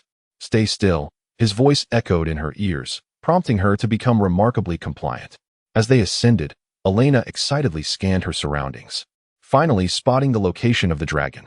It was circling in that very spot, having flattened the nearby trees, while small creatures and magical beings fled from the area. Chapter 123. The clumsy dragon. Elena gazed in disbelief at the dragon below, which was spinning in circles. They chose a distant spot to descend. Just as they dismounted from the night steed, she rushed over, exclaiming, "You two are remarkably swift." Elena internally scoffed, thinking, "You are the swift one with your 4 legs. It's a miracle you could catch up to one with wings." She looked at them, then inquired, "What do you plan to do?" Elena replied, "I will first set a trap in the water and then lure the dragon over. Please wait for me here." With that, Elena mounted her broom and soared towards the lake, while Severus wished to follow but, having previously agreed, remained behind. Elena discovered the location and cast a spell upon herself before plunging into the water. After a considerable search, she finally located the precise spot. Elena circled the area, seemingly confirming something, then withdrew her wand to delicately trace the surroundings, as if setting up an enchantment. Approximately half an hour later, she gradually surfaced to find Snape and Cece waiting for her on the shore. It was at this moment that Cece's brother, Tucker, arrived, immediately complaining, "Cece, you were far too quick. What's the rush? Keeping these humans waiting won't change anything." He panted, appearing quite fatigued. Elena glanced at Cece, who seemed completely unfazed, and couldn't help but marvel at Cece's remarkable prowess. I need to lure it to the river and then administer the potion. It would be ideal to have a bait, Elena stated. I'll go? Cece volunteered eagerly. Cece, that's far too perilous, Tucker countered disapprovingly, eyeing his exuberant sister. But it sounds so entertaining, Cece replied, her brow furrowed with excitement. Never fear, trust me, I will ensure your safety, Elena assured with utmost conviction. Trust her? You'd be better off trusting me, Tucker retorted. I believe it would be best if you remained on the sidelines, Snape interjected, his disdain for Tucker evident. Not one of you humans is worth a dime. Oh, is that so? Then perhaps you should return home, considering there are 2 humans here. Tucker shot back, his annoyance palpable. You, the shadowy figure, are the most useless of all, he continued. Oh, I suspect your brain has been devoured by insects, which explains your thoughtless remarks, Snape replied, scrutinizing Tucker from head to toe. At the very least, you seem to lack one. Tucker found himself at a loss for words, this being the first time he had encountered such a humiliating defeat among humans. Frustrated, he began to pace in circles. Elena found this scene oddly familiar. Why did Tucker and that dragon seem so alike? Meanwhile, Cece watched her brother's misfortune with amusement, thinking it quite entertaining and contemplating whether she should try it herself in the future. Ultimately, Elena and Cece ventured together to lure the great, clumsy dragon, which Elena had aptly named to reflect its character. Upon arrival, Elena instructed Snape to take Cece to safety while she dashed forward to regain the dragon's attention, consuming a pouch of gilwort before diving back into the water. After ensuring Cece was settled, Snape observed her excitement. Oh, Elena is so much fun. I want to play again. I suggest you keep an eye on your brother first, Snape remarked before departing, needing to keep a watchful eye on Elena. Oh, what a bother, Cece muttered under her breath. Snape approached the lake's edge, consumed a potion, and leaped in. He then witnessed, submerged in the depths of the lake, Elena being closely followed by the enormous dragon. The dragon's swimming technique was far from graceful, its legs flailing like those of a frog. Elena guided the creature to the designated spot. As she turned around, Elena caught sight of the distant, shadowy figure of Snape, nearly bursting into laughter as bubbles gurgled from her mouth in delight. With a cheerful wave towards Snape, she awaited the dragon's entry into the perimeter she had set. Once the dragon crossed the threshold, Elena leapt from her encirclement and tapped her wand at a specific point, causing a transparent barrier to arise around them. Oblivious to its predicament, the foolish dragon spun about within. Upon realizing its confinement, it grew agitated and began to batter against the barrier. During this commotion, Elena retrieved a potion, pouring it into the enclosure. After a brief tumult, the effects of the potion seemed to take hold, rendering the massive dragon unsteady, akin to one intoxicated. Gradually, it collapsed, stirring the waters around it, nearly sweeping Elena away. Snape swam over, grasping her arm and hoisting her above the surface. The 2 emerged simultaneously, gasping for fresh air, disheveled from their watery ordeal. Cece awaited them on the shore, rushing over to assist as they emerged. Her brother remarked, "Look at them. It's quite amusing, I assent it. Almost as comical as a fish out of water." Cece shot a glare at Tucker, retorting, "I find you rather ridiculous at the moment. Cece, you've changed since associating with humans. I told you so." "No human is worth trusting," Tucker replied. "Indeed." Cece feigned agreement with her elder brother. Tucker took pride in believing that Cece had finally recognized her folly. The group lingered for a day and a night, during which Elena stealthily checked on the dragon, finding it truly inert, which brought her relief. "Why is this dragon so lethargic?" Elena inquired. "All dragons possess wings. Can you guess why this one lacks them?" Tucker replied with a mocking tone. "Surely it cannot be due to laziness," Elena exclaimed in astonishment. "Otherwise, what explains its aversion to movement?" Tucker countered.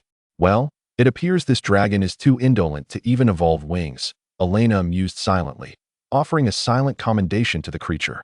Once they were assured of the situation, the group returned to the Centaur tribe and informed their leader, Full. "You have performed admirably," Full stated, glancing at Elena.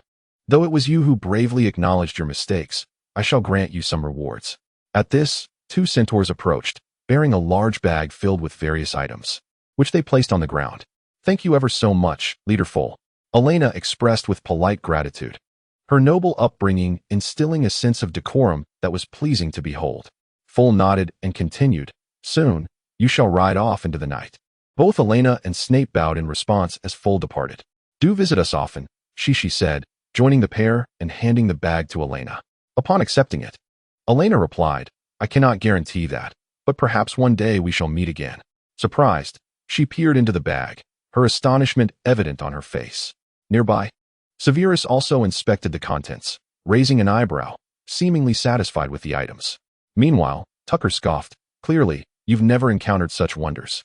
Elena did not respond to him, hastily stuffing the bag of seeds into her satchel. Snape observed her impolite treatment of the precious seeds, furrowing his brow in disapproval. In turn, Elena placed her hand over Snape's furrowed brow and remarked, "Dear, if you continue to frown, you shall acquire many wrinkles." Snape felt a slight displeasure at her comment.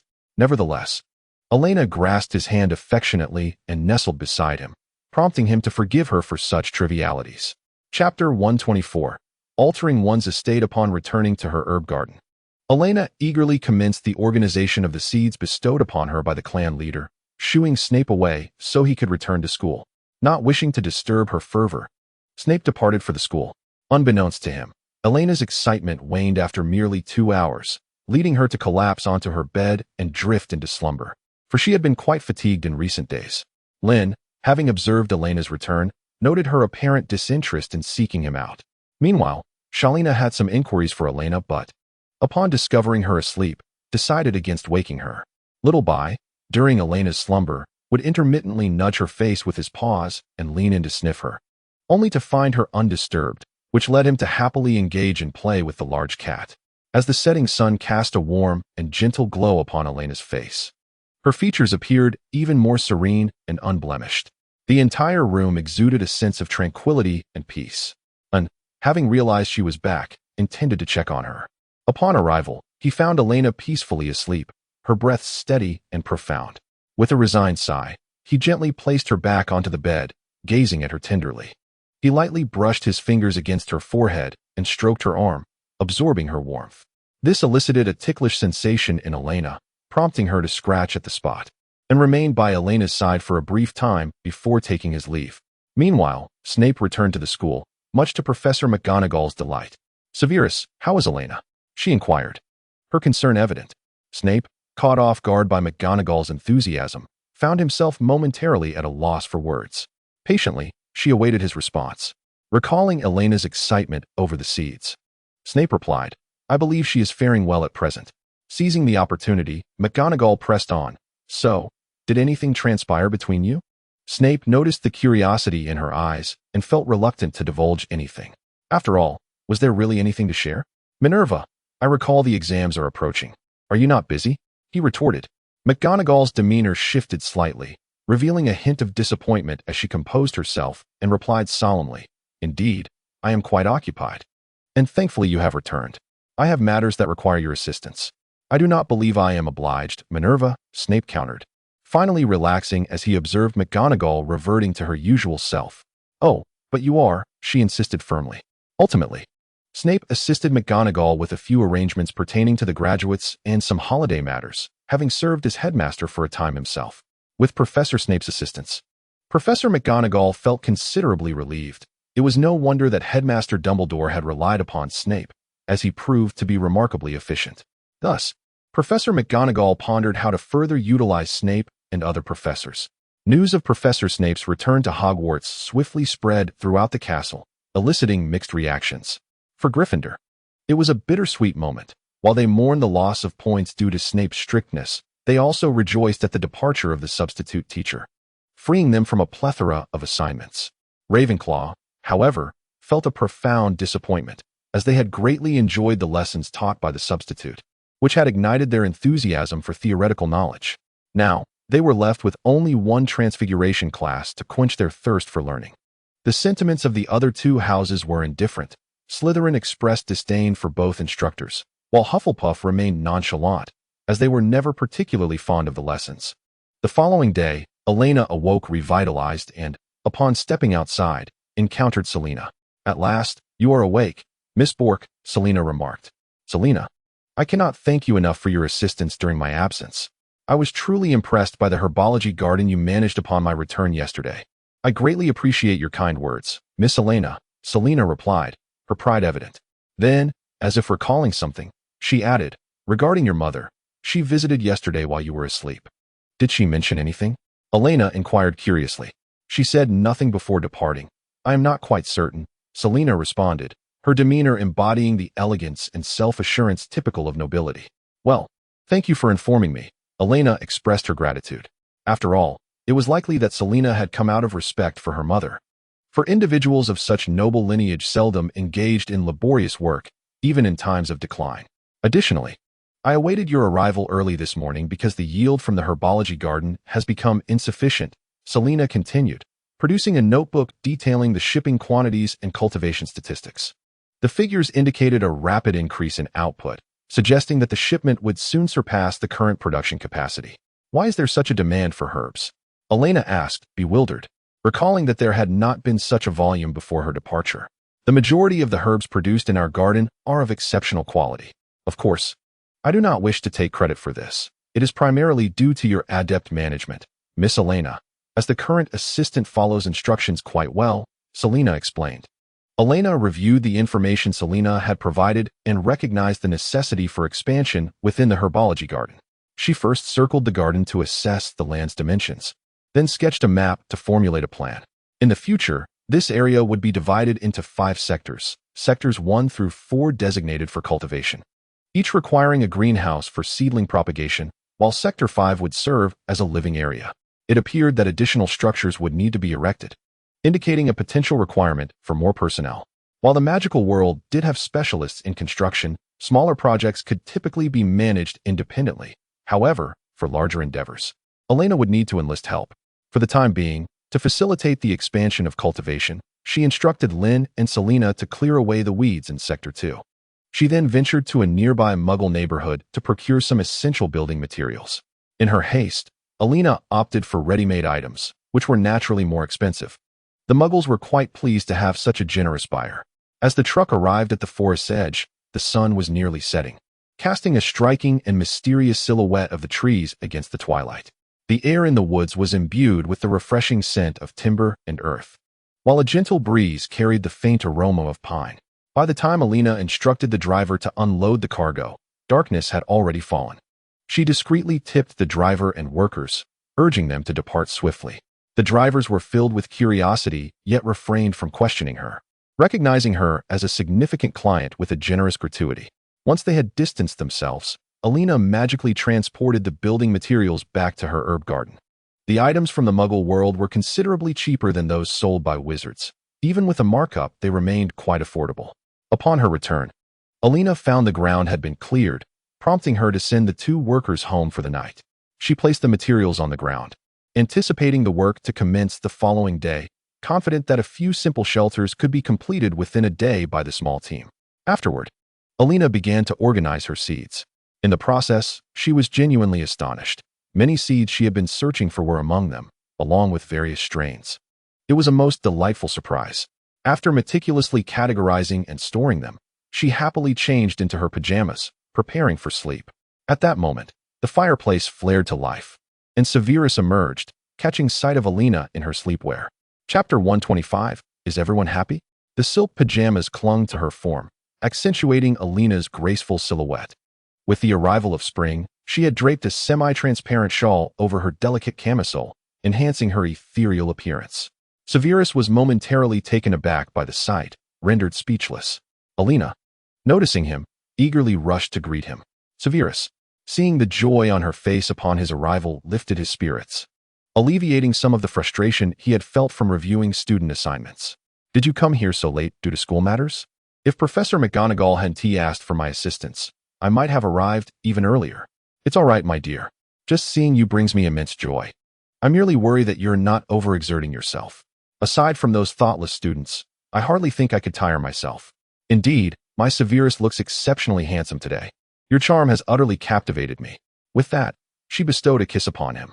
As they conversed, Elena guided Severus to her sofa, settling comfortably in his embrace. He found himself somewhat at a loss, unaccustomed to such praise and the sensation of being needed, a feeling he hadn't experienced in quite some time. It was only in Elena's presence that he felt this way. Otherwise, he would not have sought her out after a long day. Elena nestled against him, her soft presence inviting, and he instinctively wrapped his arms around her, inhaling her gentle, sun-kissed fragrance. It is truly comfortable, a sensation one does not wish to relinquish. As the embrace grows tighter with each passing moment, Elena sensed Snape's firm hold and shifted uncomfortably. "Elena, do not move," came his languid voice. Obediently, she remained still. Snape relished this moment of Elena's compliance. The two remained quietly entwined, inexplicably filled with a sense of contentment. Later, Elena showcased her seeds to him, sparking Snape's interest in several varieties. It appeared he harbored his own ideas he wished to explore.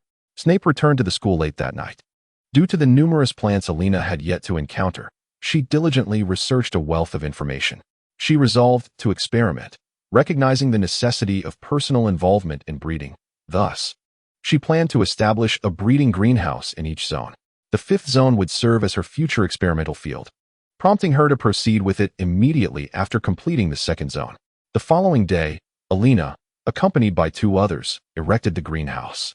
She began by selecting seeds for the breeding greenhouse in Zone 2, opting to plant a larger quantity of those in high demand, while also carefully choosing some for her personal endeavors.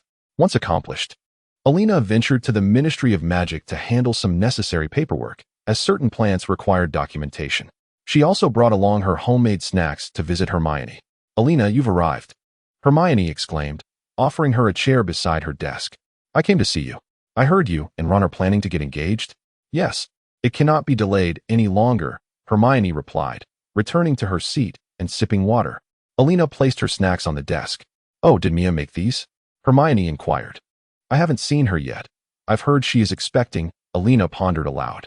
"Yes, Ron mentioned it to me. It's one of the reasons he is eager to marry," Hermione responded. "Indeed, we must consider his feelings," Elena reflected on Ron's demeanor. "Yes, otherwise I couldn't agree to him so soon," Hermione smiled, appearing genuinely happy. "Here, try this. It's my special jerky, both beef and chicken varieties, and this is my homemade pudding, along with." Elena stood and presented each item before Hermione. After sampling, Hermione nodded in approval. "This is delightful. I must keep it safe. Otherwise, Ron may not let them see the light of day tomorrow." After chatting for a while, Elena took her leave, heading to find Mia. However, upon arriving at the burrow, Mia was nowhere to be found. Mrs. Weasley welcomed Elena warmly. "I brought these snacks for Mia, as I heard she is pregnant," Elena said, handing over a large bag of treats. "Thank you so much, dear," Mrs. Weasley replied, accepting the bag. "I'll save them for her return. Do you mind if I have a taste?" "Of course. If you enjoy them, I will make more," Elena assured her. "You are so thoughtful," as is Mia. "Lately, her appetite has not been great due to her pregnancy, and I worry. After all, I am uncertain if my cooking suits her palate," Mrs. Weasley admitted with a hint of concern. Elena engaged in an extensive conversation with Mrs. Morley, who suddenly seemed to recall something. "Oh, I remember now," she said. "Your mother, and mentioned wanting you to accompany her to the ball. Are you planning to go?" "The ball?" Elena responded with a hint of confusion. "And didn't he mention anything to me? Was that the reason she came over that evening?" After a short while, Elena felt a desire to visit Mia. Mrs. Morley informed her that Mia was currently assisting at Weasley's joke shop, and they should both be there. As Elena walked along the cobblestone streets of Diagon Alley, the meticulously restored ancient stone walls exuded a timeless charm, while some parts remained untouched, bearing indelible scars from past battles. She wondered if they would remember this history and avoid repeating the mistakes of the past. Diagon Alley, bustling with activity, had shed its former desolation. The streets were now clean and tidy. Upon reaching the entrance of the joke shop, Elena noticed a statue that had been vandalized beyond recognition. Its eyes were gouged out, yet the twins had humorously replaced them with two blinking light bulbs.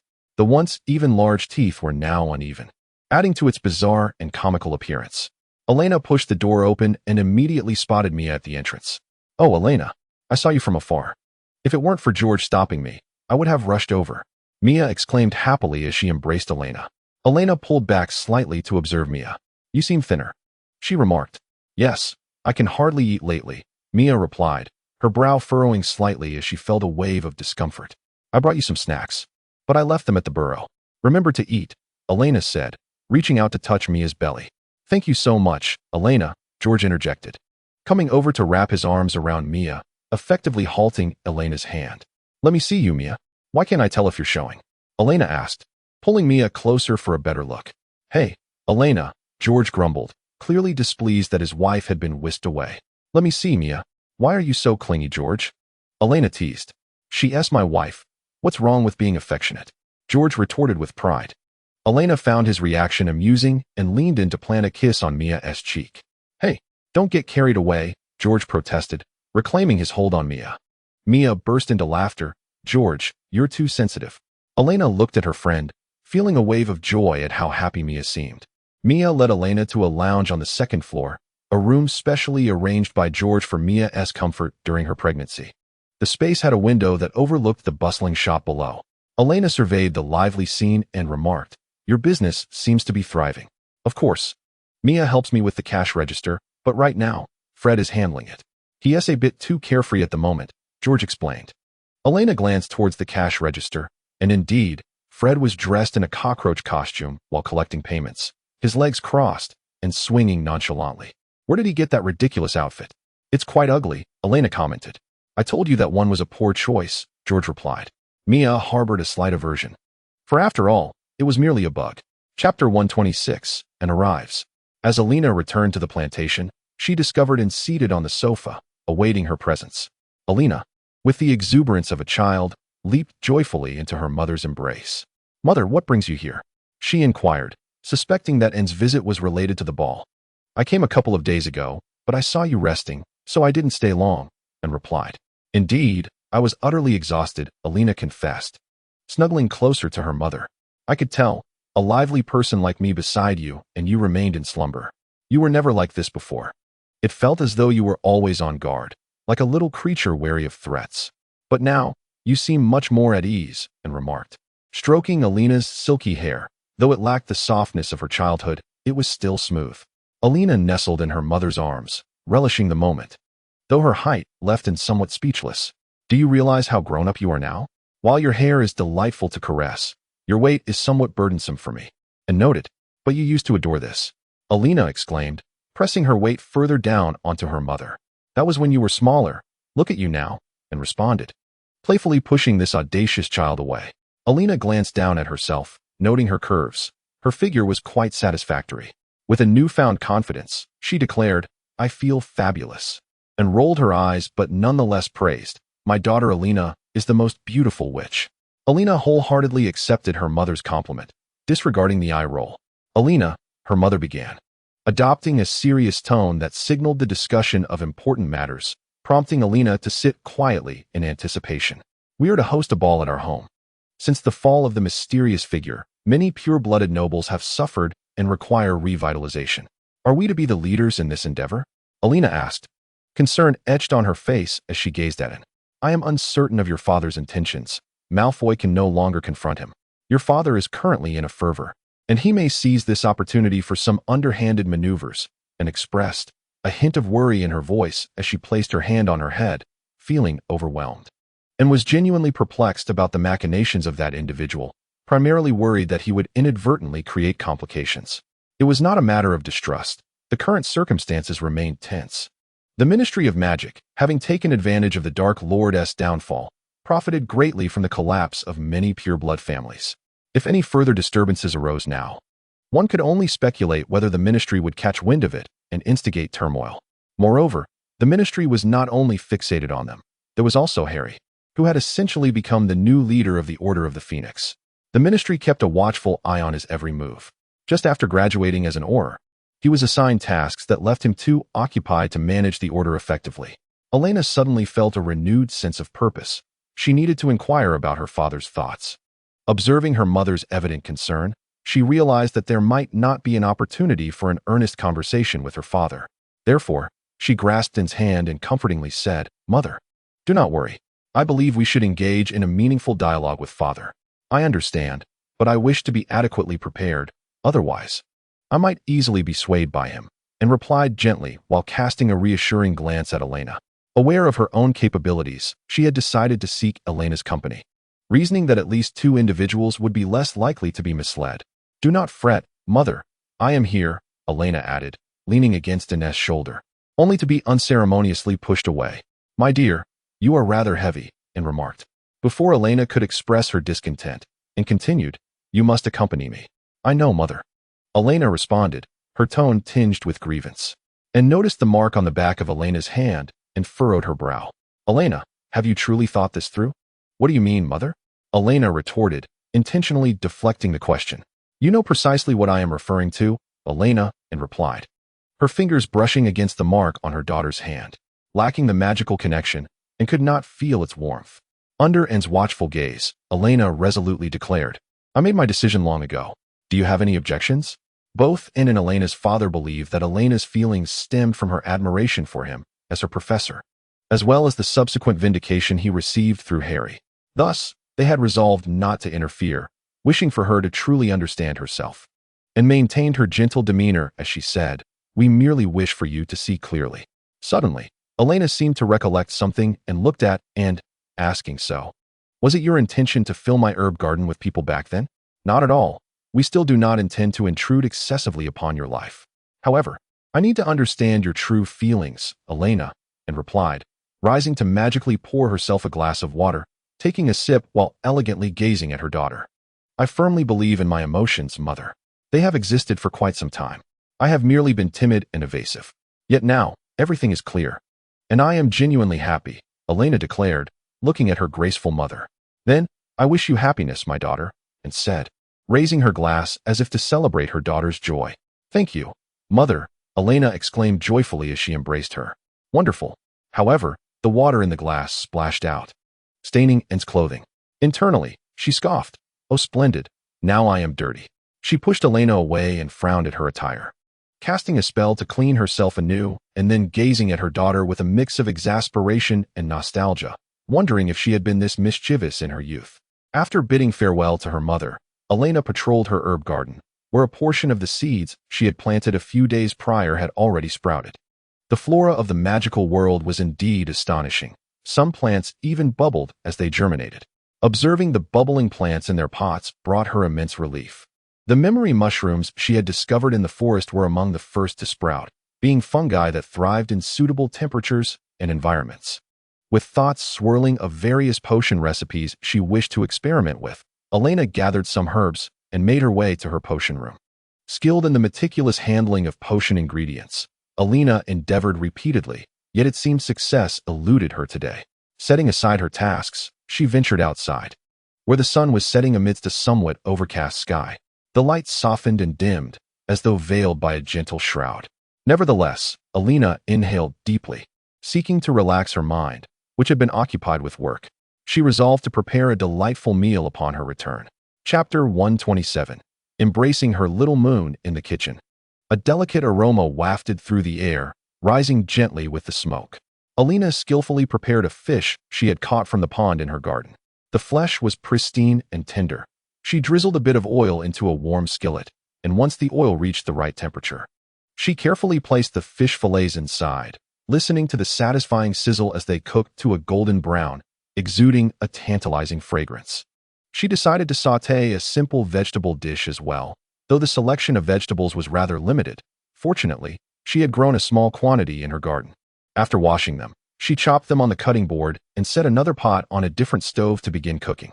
As she worked, she mused about the inconveniences of a magical kitchen. Perhaps a visit to the Muggle world was in order to procure some more convenient tools, primarily a source of electricity and a signal tower. After the meal was prepared, Lynn and Selena lingered at the door for quite some time. Upon seeing them, Elena beckoned them to join her for dinner. Fortunately, her cooking yielded a generous portion sufficient for the three of them. Elena, could you prepare more meals? Selena inquired between bites, her chopsticks never pausing. The trio enjoyed some drinks, beer of considerable potency, which Lynn had somehow acquired. That depends on my mood, Elena replied, having nearly finished her meal. Holding a glass, she found herself unable to take another sip of the last drink. That fish soup is mine, Lynn exclaimed, quickly rising to prevent Selena from taking the dish. Oh, you've already eaten quite a bit. It's merely some soup, Selena retorted, her strength evidently lesser than Lynn's. But she felt compelled to verbally defend herself. Lynn stood up and playfully licked the plate, prompting Selena to release her grip with a look of disgust. Oh, that's revolting, she remarked. Elena averted her gaze, astonished at Lynn's voracious appetite, feeling slightly dizzy. After they retired to rest, Elena sat on the sofa, lost in thought, contemplating her mother and matters concerning potions. Suddenly, the flames shifted, and Severus Snape emerged from the fireplace, noticing Elena in a daze on the sofa. Elena leaped up and embraced Snape with an unprecedented fervor. "Elena, what's the matter? You seem a bit overly excited," Snape remarked, initially intending to tease her. But upon realizing it was Elena, he softened his tone, though he frowned at the scent of alcohol wafting from her. "I'm just a bit happy, Severus. Seeing you brings me joy. I can hardly believe it. It's like a dream," Elena stammered, her words tumbling forth as her light green eyes remained fixed on Snape. "Calm down. Speak properly," Snape advised, his brow furrowed. "I want tea." "I find this embrace comfortable," she replied. Elena stubbornly remarked, "What can Snape do?" He could only sigh and hold her tightly to prevent her from falling. Her laughter echoed, a delightful response that made her giggle. "Elena, you should come down. You ought to drink less," Snape admonished in a deliberately serious tone. Initially strong, Elena suddenly softened at his words, her voice a mere whisper by his ear. How enchanting, she thought, compelling Snape to once again embrace her firmly. Upon locating the bed, he gently laid her down, yet she clung to him like an octopus. "Elena," Snape sighed, feeling the warmth creeping to his ears. She noticed, her heart aflutter with excitement, thinking how utterly adorable he appeared. Then, with a flick of his wand, Snape cast a spell, causing Elena to flop onto the bed. She observed that his formerly flushed ears now adorned a fully crimson face. Although enchanted, she felt an overwhelming joy. Her intoxication did not cloud her mind. She was acutely aware of her actions, expressing what she usually restrained herself from doing. Leaning over her, Snape supported himself on either side of Elena, gazing down at her. "I feel as though I am dreaming," he murmured, tucking her disheveled hair behind her ear. Now, a rosy hue crept into her cheeks, enhancing her allure. "This is so unfair," she thought. Snape, noticing her blush, suddenly found his composure. "You resemble the moon," he continued, "always shining softly, yet never blinding. You have gently invaded my world. You often engage in peculiar antics. I truly wonder which Hufflepuff is so reckless." At that moment, I was both angry and slightly delighted. As he gradually lowered himself, enveloping her completely, it was the first time she heard him articulate his feelings in such detail. However, her body felt weak. The spell he had cast was too effective. Perhaps next time, she would attempt to pin him on the bed. "Severus," Elena began, her voice light and melodic, "it's truly wonderful to meet you." She sensed Snape stiffen momentarily before inexplicably holding her tighter. The alcohol's effect made her eyelids heavy. She struggled to keep them open, feeling overwhelmingly sleepy. Thus, they fell into an inexplicable slumber, and even after regaining her senses, she did not push him away. Snape, finding a comfortable position, also drifted into sleep. When she awoke the next day, Elena felt disoriented. Something heavy lay upon her. As she stirred, a raspy voice called out, "Elena, my Merlin," she exclaimed, instantly alert. "Severus." He chuckled at her surprise, his laughter rich and intoxicating. Then, leaning in, he kissed her deeply, and Elena, enchanted by his charm, felt herself growing weaker. She sensed a hand slipping beneath her clothing, her breath turning fervent. Regrettably, nothing significant transpired. Yet Elena inexplicably felt a sense of fulfillment. "Elena, I must take my leave. I have classes this morning," Severus remarked as he adjusted himself. Gazing at Elena on the bed, Elena, with her flushed cheeks, appeared utterly charming. He gently kissed her forehead before tidying his attire and departing. Elena, on the other hand, took quite a while to rise. Upon glancing at her reflection in the mirror, she was taken aback by her disheveled appearance. Her hair was a chaotic mess. After tousling her unruly golden locks and tidying up a bit, she resolved to brew some potions to regain her composure. In the potions chamber, the concoction bubbled and simmered. Elena attentively monitored the heat while timing with her wand. Following the prescribed intervals, she stirred clockwise with different rods, carefully adding ingredients in precise amounts. Upon completing the final step, she exhaled in relief, meticulously bottling her creation and silently expressing gratitude to Severus, the master of potions. Chapter 128. The father's thoughts. Elena routinely surveyed her herb garden, strolling along the winding path flanked by orderly rows of greenhouses, resembling strings of warm pearls. She observed Lynn entering one of the greenhouses, presumably to attend to his tasks of regulating temperature and humidity according to the plants cultivated within. A daily necessity since temperature-controlling spells are not permanent. After each successful adjustment, He would note the date and time on the parchment hanging at the entrance, indicating completion. As Elena approached the entrance of a greenhouse, she picked up the board to examine it.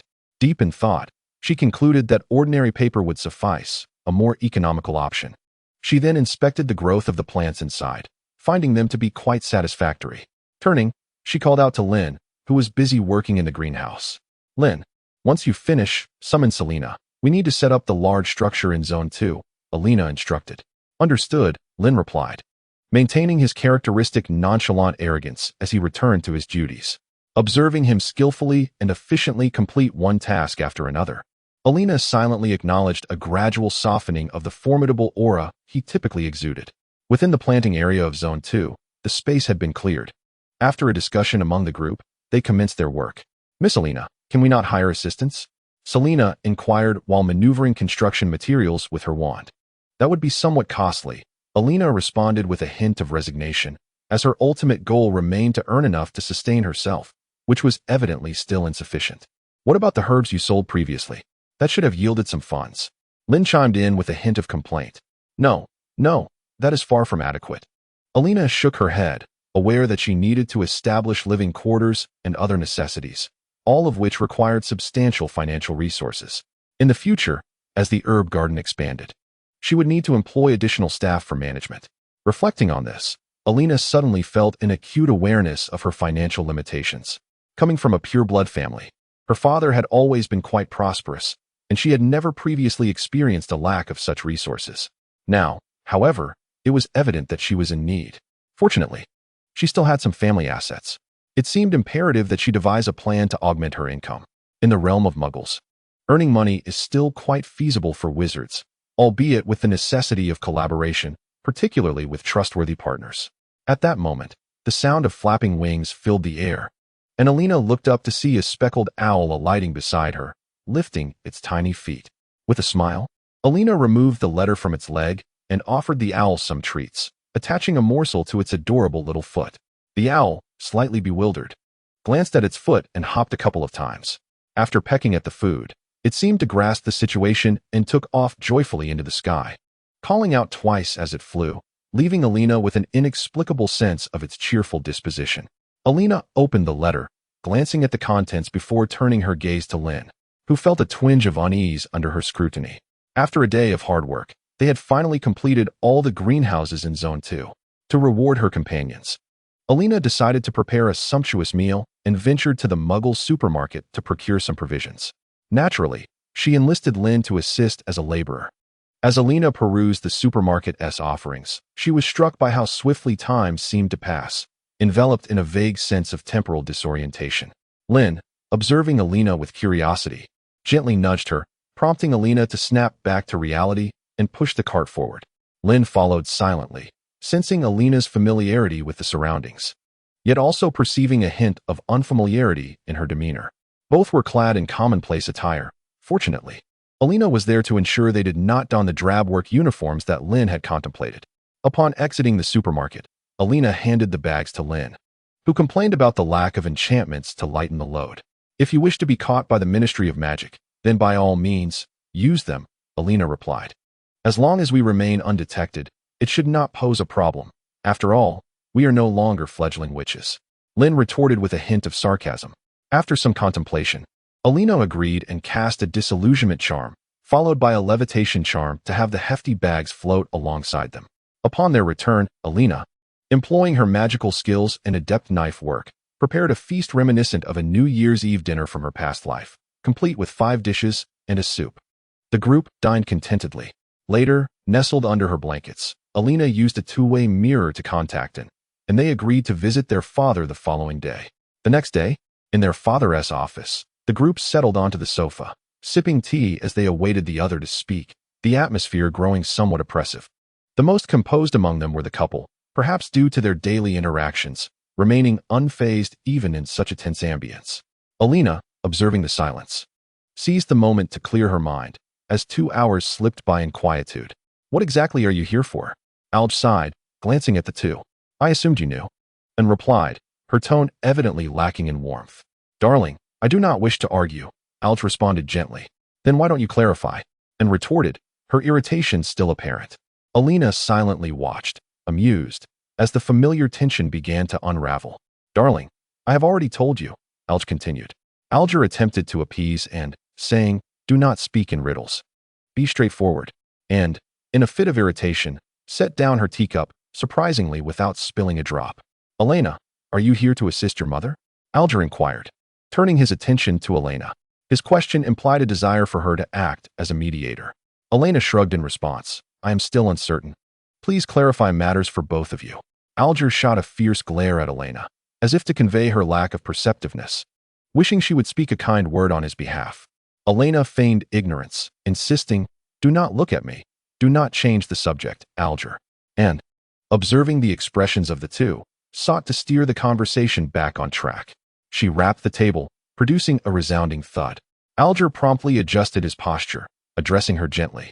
My dear, I assure you, I have done nothing wrong. This is merely a routine gathering. Do you expect me to believe that? And retorted, arms crossed, gazing at Alger. Have there not been numerous gatherings before, to which everyone attended? Alger explained, it is different this time. Our family is hosting. It is neither our birthday nor a significant occasion for the children. This inexplicable situation perplexes me. And furrowed her brow, responding, I recall that although we are wealthy, we have never engaged in such affairs. Indeed, my dear, but we are compelled to do so. Alger maintained his composed demeanor across from Anne. Why? What are your intentions? That is what I cannot fathom, and expressed her agitation. Alger sighed. You know that we nobles convene for the sake of mutual interests. The complexities involved are burdensome for me to manage. Simply gathering those individuals together will reveal their true natures, showcasing their identities and facilitating commercial or political negotiations. These are essential for maintaining our influence within the magical realm. At this juncture, Elena interjected, precisely. Although we never partake, we must enhance our influence. Otherwise, we will be forced to operate clandestinely, as we did previously. Alger recalled the prior frustrations, feeling a lingering discomfort. Yet, this will place us in the open, making us targets, and cautioned. Chapter 129. How do you know?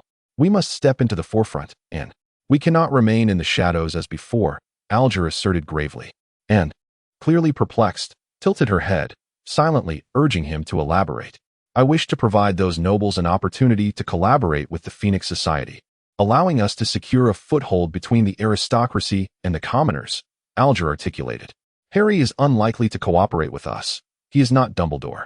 He is still too young and may not grasp the intricacies of the interests at play, Elena remarked. Yes, I am aware. However, we can compel him to collaborate. Then there are other motivations, are there not? Elena pressed further. Alger glanced at Elena and nodded. Indeed, my dear, there are additional reasons, interests. Interests, Elena echoed. Precisely, my dear. I have also spoken with your mother, but she lacks such ambition. She believes we are already in a favorable position. Yet, you know, I believe it is insufficient. Alger said, I hope you are not blinded by interests. Father, Elena expressed her concerns. Alger rose and approached Elena, playfully tousling her hair. Father, came Elena's complaint. Do not be so serious, Elena. I, Alger, swear by Slytherin that I will not be swayed by self-interest, nor will I tread an extreme path. I shall not succumb to madness for power, nor shall I allow my family to suffer. I will respect each individual and earn the rights and status I deserve. Father, I believe you will become a better noble than Lucius in the future, Elena responded, gazing at her father. My dear, please do not compare him to me. I am far superior, Alger retorted, wrinkling his brow as if repulsed by the thought. Yes, dear father, Elena said with a cheerful tone, observing her father's childishness, and quietly watched the two converse, gradually relaxing as the tension that had gripped her eased. You two have not seen each other for quite a while. Take your time to chat. I shall take my leave. An S tone regained its elegant composure. All right. Both father and daughter replied in unison as they watched him exit the office, exchanging glances. Father, can you truly remain true to yourself after attaining power and wealth? Elena still harbored concerns. You underestimate me, Elena, Alger replied with a proud demeanor, exuding conviction. Elena remained silent, confident in her father. But she had come to ease her mother's worries, knowing her mother could be impulsive at times, leading to misunderstandings. Alger rose and approached the window, gazing outside. The weather is splendid today. How about staying for dinner, Elena? Of course, father, Elena replied with a smile. Oh, by the way, when will you bring your boyfriend out for dinner with us? Alger inquired. I think you'll meet him when we host a gathering at our home. Alger laughed heartily at her response. You've kept him well protected. Father, he does not need my protection, Elena asserted. Yes, Alger pondered, agreeing with Elena's sentiment that she was merely assisting him, not protecting him. This time, Elena chose not to comment further. After the family dinner, Elena returned to her plantation. That evening, she departed on her broomstick, the night breeze caressing her, bringing a sense of comfort. Of course, the Ministry of Magic did not permit just anyone to ride a broomstick. Elena had registered there immediately after her graduation. Ahead, she spotted other wizards also riding broomsticks and curiously followed them. Harry, Elena exclaimed with delight. The group ahead, riding broomsticks, was indeed Harry. Upon hearing Elena's voice, Harry stopped. Elena, what a coincidence. What are you up to? Oh, I'm heading back to my plantation. Are you all on a mission? Elena inquired, glancing at the group. Yes, most of the Death Eaters have been apprehended, but we have yet to receive any news about Fenrir. We received news that he should no longer be in England. We plan to visit the last place he was seen, Harry explained. You are still searching for him? I thought the ministry had given up, Elena remarked. Hey, Elena, how come you're chatting with Harry? A familiar voice interrupted. Elena then noticed it was Mad-Eye Moody. Hey, are you going with Harry as well? Of course, that's a dark wizard we are dealing with. Dark wizards deserve nothing less, Moody replied. Elena did not wish to engage in an argument with him. At that moment, Moody noticed a mark on Elena's hand, sensing a hint of dark magic emanating from it. What is that, Elena? Moody inquired as he leaned closer, grasping her hand. It's just a minor spell, nothing to worry about, Elena chuckled. Ultimately, Moody merely regarded her with caution before releasing her hand, saying, You should exercise caution. I know. I believe we should be on our way, Elena, Harry stated, as several individuals awaited him not far off. Harry, it seems you have become the leader of a little group, Elena teased. It's Professor Moody who is leading me, Harry shyly responded. Harry, let's hurry, Moody urged as he pulled Harry away into the air. Elena could only call out, Goodbye, Harry, and Professor Moody. Of course, Elena would not divulge Fenrir's matter to Harry, at least not at this moment. Upon returning to the manor, Elena found Snape reading on the sofa. Oh dear. I've missed you terribly, Elena exclaimed, embracing him warmly. Snape looked at Elena's disheveled hair and playfully ruffled it. Oh, Severus. Elena pouted, though her indignant expression remained charming. Your hair looks rather untidy. Where have you been? Snape remarked as he planted a kiss on her flushed cheek. Elena felt compelled to tidy herself up and mused that thankfully her hair was relatively manageable. She couldn't help but chuckle at the thought of Harry's own messy locks. Snape regarded his capricious girlfriend curiously. I trust you haven't been drinking too much, have you, Miss Elena? No. I merely recalled something amusing, Elena replied then. As a thought crossed her mind, she grasped Snape's hand and said, By the way, you haven't made any plans for the holiday, have you? I believe not, Snape mused. Would you join me for a gathering at my home? Elena suggested, leaning against him. Your home? The one hosted by Algy? Snape queried. Oh, you actually know about it. Elena said, astonished. Of course, the upper-year Slytherin students talk about it. Many Slytherins are aware. I only hope they refrain from discussing it in my class. Snape replied with a hint of disdain. Indeed, the school is the most gossipy place, Elena commented, reflecting on how quickly news travels among students. Much like her own relationship with Snape. Particularly when it comes to secrets, one might think they confide in only one person, yet everyone seems to know. The finest secret is one that only you are privy to. What are your family's intentions? Snape inquired, drawing Elena onto his lap. His movements were so effortless now that Elena found herself comfortably resting against him. Matters of nobility, enhancing one's influence, and securing some business deals, nothing more. Do you wish to partake in this? Elena asked. Elena, I sense you are merely humoring me, Snape whispered in her ear. That is quite unfair, she retorted. For Elena had always been fond of his voice. Its penetrating resonance completely softened her resolve. What do you believe is the reason? My dear, truly. There is no need for concern. My father harbors no grand ambitions. He merely wishes for his family to endure, much like a patriarch. Elena nestled against his neck. Her affectionate trust allowed Snape to relax. One hand gently caressed Elena's waist, savoring the warmth and vitality she exuded. Elena, forgive me. I have perhaps become overly sensitive. It is all right. Your worries are entirely normal. I felt the same initially. After they embraced in silence for a moment, Snape spoke again. Elena? Elena instinctively responded. Let us marry, Snape stated calmly. Elena was taken aback, sitting up and lazily gazing at him. Are you prepared? Elena smiled as she asked. To be honest, I thought it would take you quite a while to arrive at this decision. In truth, I had contemplated it from the moment we committed to one another. Snape motioned for Elena to sit beside him, leaning back on the sofa in an effort to relax. At that time, I was genuinely frightened that your declarations were mere fabrications. I lacked confidence, Snape confessed, observing Elena, who seemed somewhat unaccustomed to this side of him. Yet, she listened intently. Gazing into Elena's earnest eyes, Snape continued, I initially had no desire to marry you, for I feared your feelings were fleeting. After all, you are still so young. One of his hands reached toward Elena's cheek, tenderly caressing it as he spoke, yet I selfishly did not wish to let go, fervently convincing myself that you are mine. Wholly mine. Elena looked at him, grasping his wandering hand, her eyes sparkling with anticipation as she replied, You need not say more, I agree. After a moment of contemplation, she added, How about we have a child next?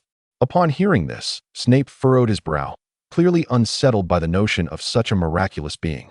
I think, perhaps, I could consider it, he said, using vague terms to express his discomfort. Elena couldn't help but chuckle at his reaction. She understood his thoughts, but merely shrugged, suggesting they take a natural course. During the graduation at Hogwarts, Elena and her family went to fetch her brother Alan. At the station, they encountered Harry and the Weasley family, who were there to greet Ginny. Harry, Elena called out. Elena, are you here to pick up your brother? Harry asked with delight upon seeing her. Indeed, how has it been since that day? I mean, have you found anyone? Elena inquired of Harry. We did not find Fenrir, but we encountered some other individuals. We engaged in a fierce struggle and emerged victorious. Harry recounted the thrilling moments to Elena. Seizing the opportunity, Elena invited Harry, saying, I am hosting a gathering during the holidays at my home. Will you bring Ginny? I believe I shall, Harry replied, initially taken aback, but then, looking at Elena, he spoke gently. As the train was about to arrive, the two ceased their conversation, both gazing at the train, hoping to catch sight of their expected guests. Elena's family arrived in a horse-drawn carriage, gliding through the streets unnoticed by any muggles. Inside the carriage, her father admonished Alan, after graduation, You must take over the family business. Yes, father, Alan responded, having long known the path he would tread. Yet, he had a profound love for literature. Taking over the family business would hinder his reading pursuits, but he could not merely bask in the comforts provided by his family without contributing. At the gathering, I will properly introduce you to some of my partners, Alge advised Alan. Throughout his father's admonitions, Alan listened earnestly, while Elena observed her now-grown brother. Despite his love for books, he was quite the mischievous lad. Their father's study had been magically exploded by him several times, and the basement often echoed with peculiar sounds, especially during the years when he was occupied with supplementary lessons. Elena found herself inexplicably curious about what his future would hold once he took over the family legacy. On the evening of the ball, Elena encountered Draco, whose parents were absent, suggesting he had been entrusted with family matters, and he appeared to be managing quite well, happily conversing with several young ladies. Elena arrived, linking arms with Snape, adorned in a striking black and white attire, embodying an aura of solemnity and mystery. Her golden hair accentuated her fair complexion. Their parents were delighted by their presence. Alge scrutinized Snape, but refrained from comment, having seen him several times during the reign of the Dark Lord. Were it not for his daughter's reminder, he might have overlooked this individual, coming from humble beginnings. Snape was proficient in potions, garnering the Dark Lord's favor, particularly due to the high demand for potions at that time. His ability to assess situations was commendable. One could not deny his exceptional nature. Noticing Snape's grim expression, Draco departed with a group of nobles, as certain Slytherin aristocrats harbored significant grievances against him. Elena remained by Snape's side, while many sought to approach her, hesitating at the sidelines. Recognizing the tension, Snape remarked to Elena, I shall step outside for some fresh air, and he exited. Shortly thereafter, Elena found him, sitting beside him and inquiring, Do you not enjoy it? Not particularly, he replied. Do you have time during the holidays? Elena observed him closely, noting his calm demeanor. I may need to step out for a while, Snape stated. Where to? Elena asked, intrigued. To attend an academic conference on potions. Wow, you received an invitation. Elena exclaimed in surprise. Every year, there are events that I have never had the time to attend, This time, however, I intend to go. You seem quite eager. Snape turned to Elena and inquired about her plans for the holiday. I also wish to venture out. Originally hoping to accompany you. Elena felt a tinge of disappointment. The academic gathering lasts only a week, and I believe I will have time afterward. Elena chuckled. May I join you? She looked at him with anticipation. He was pleased by her gaze and nodded. If you do not mind, I would be delighted. I am looking forward to it. By the way, I have informed my parents about our impending marriage. Elena recalled. They will bless my decision. Subsequently, the two settled on dates, for their outing and for their wedding. The twins were also on the guest list. Knowing it was hosted by Elena's family, they naturally attended, along with Harry and Ginny. Upon Elena's return to the banquet hall, she spotted them. Mia and Ebo were also present. After exchanging pleasantries, Snape had distanced himself, preferring to linger in a corner, somewhat disliking the crowd, especially with Potter among them. For a while, Harry had persistently sought his attention, which had become quite bothersome. Eventually, sensing Snape's impatience, Harry ceased his pursuit, though he would occasionally write to check in and send gifts for various holidays. Elena introduced Harry to her father, Arj, and she watched in astonishment as her father charmed Harry with his words. Afterward, Harry patted Elena on the shoulder, expressing envy for her remarkable father. Oh, thank you. Chapter 131. Joyful Holidays. A great many events transpired during the holidays, the first of which was the birth of Mia's first child, a girl. Everyone showered the newborn with gifts. George suggested naming her Pearl, but Mia declined. Ultimately, the child was named Vivian. Little Vivian was exceedingly charming, and Elena eagerly volunteered to be her godmother. With her fair complexion, a delicate nose, and her mother's beautiful eyes, she was a joy to behold, and her cheerful disposition endeared her to everyone. Remarkably, she ended up with 3 godmothers, all from the same dormitory. Vivian exhibited an inexplicable stubbornness and mischief. It was unclear from whom she had inherited such traits. Harry and Ginny also celebrated their wedding on the scheduled date, the ceremony being quite grand, attended by many of Harry's colleagues and friends from school. The festivities continued for several days before finally dispersing.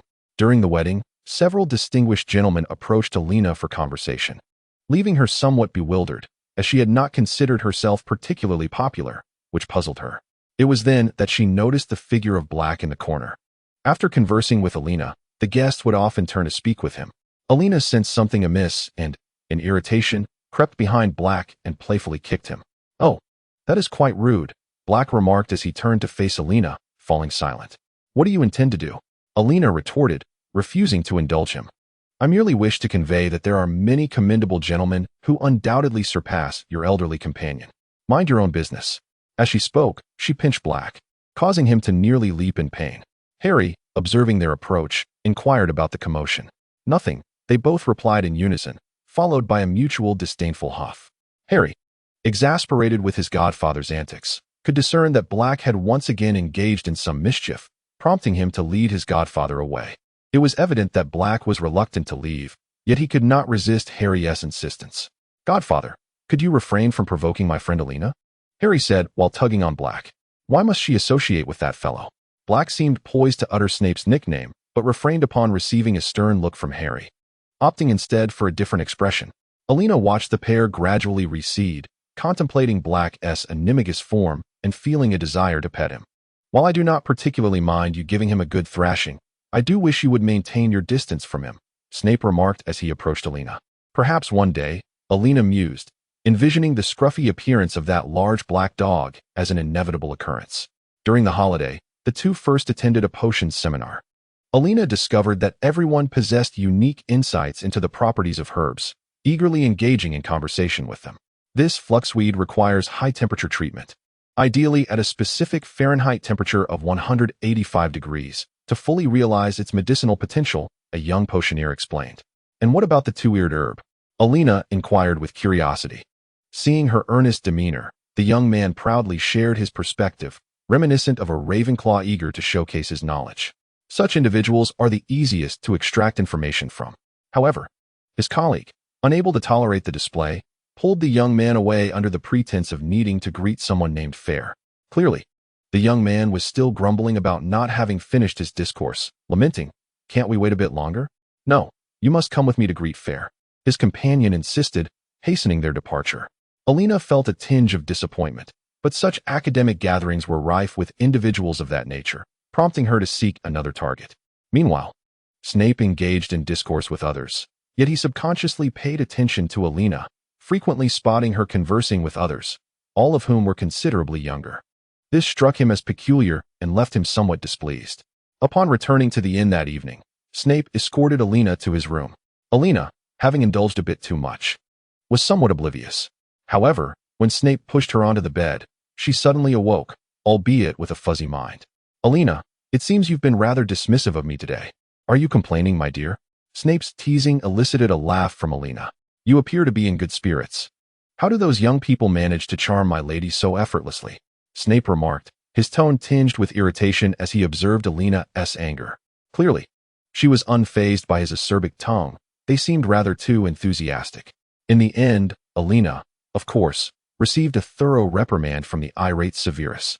Lying on the bed, Elena's gaze was vacant, her cheeks flushed, and her golden hair sprawled across the dark bedding, resembling a luscious cream cake.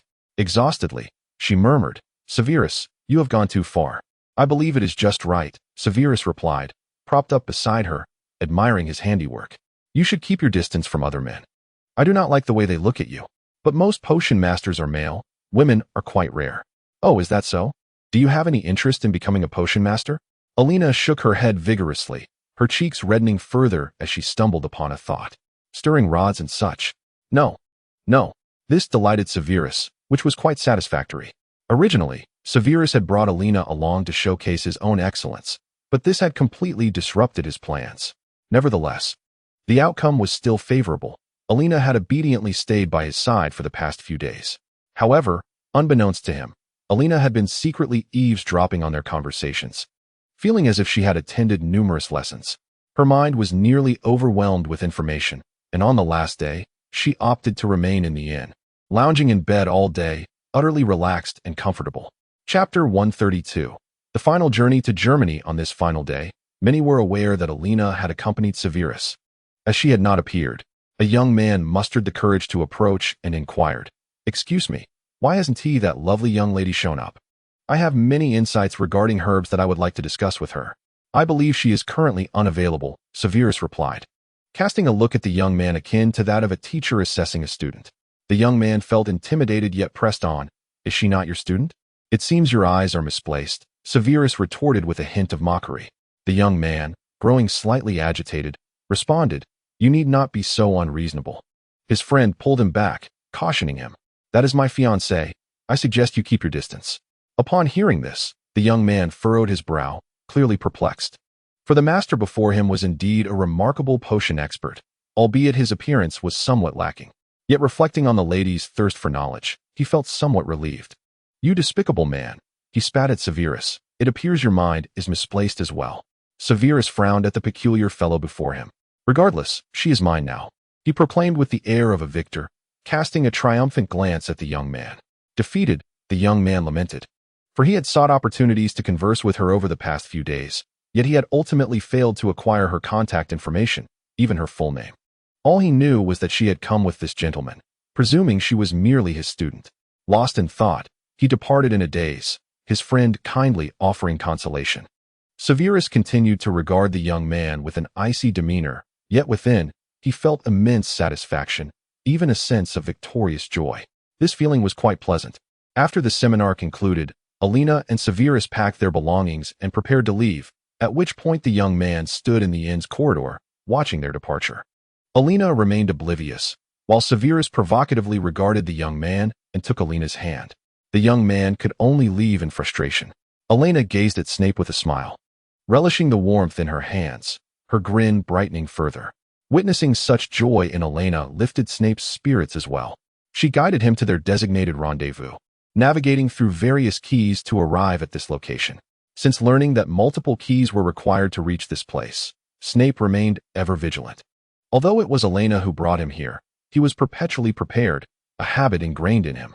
The estate stood amidst lush forests and expansive fields, showcasing its seclusion. A butler-like figure greeted them at the entrance, the same individual who had previously accompanied Grindelwald. Elena's memories of that moment were somewhat hazy.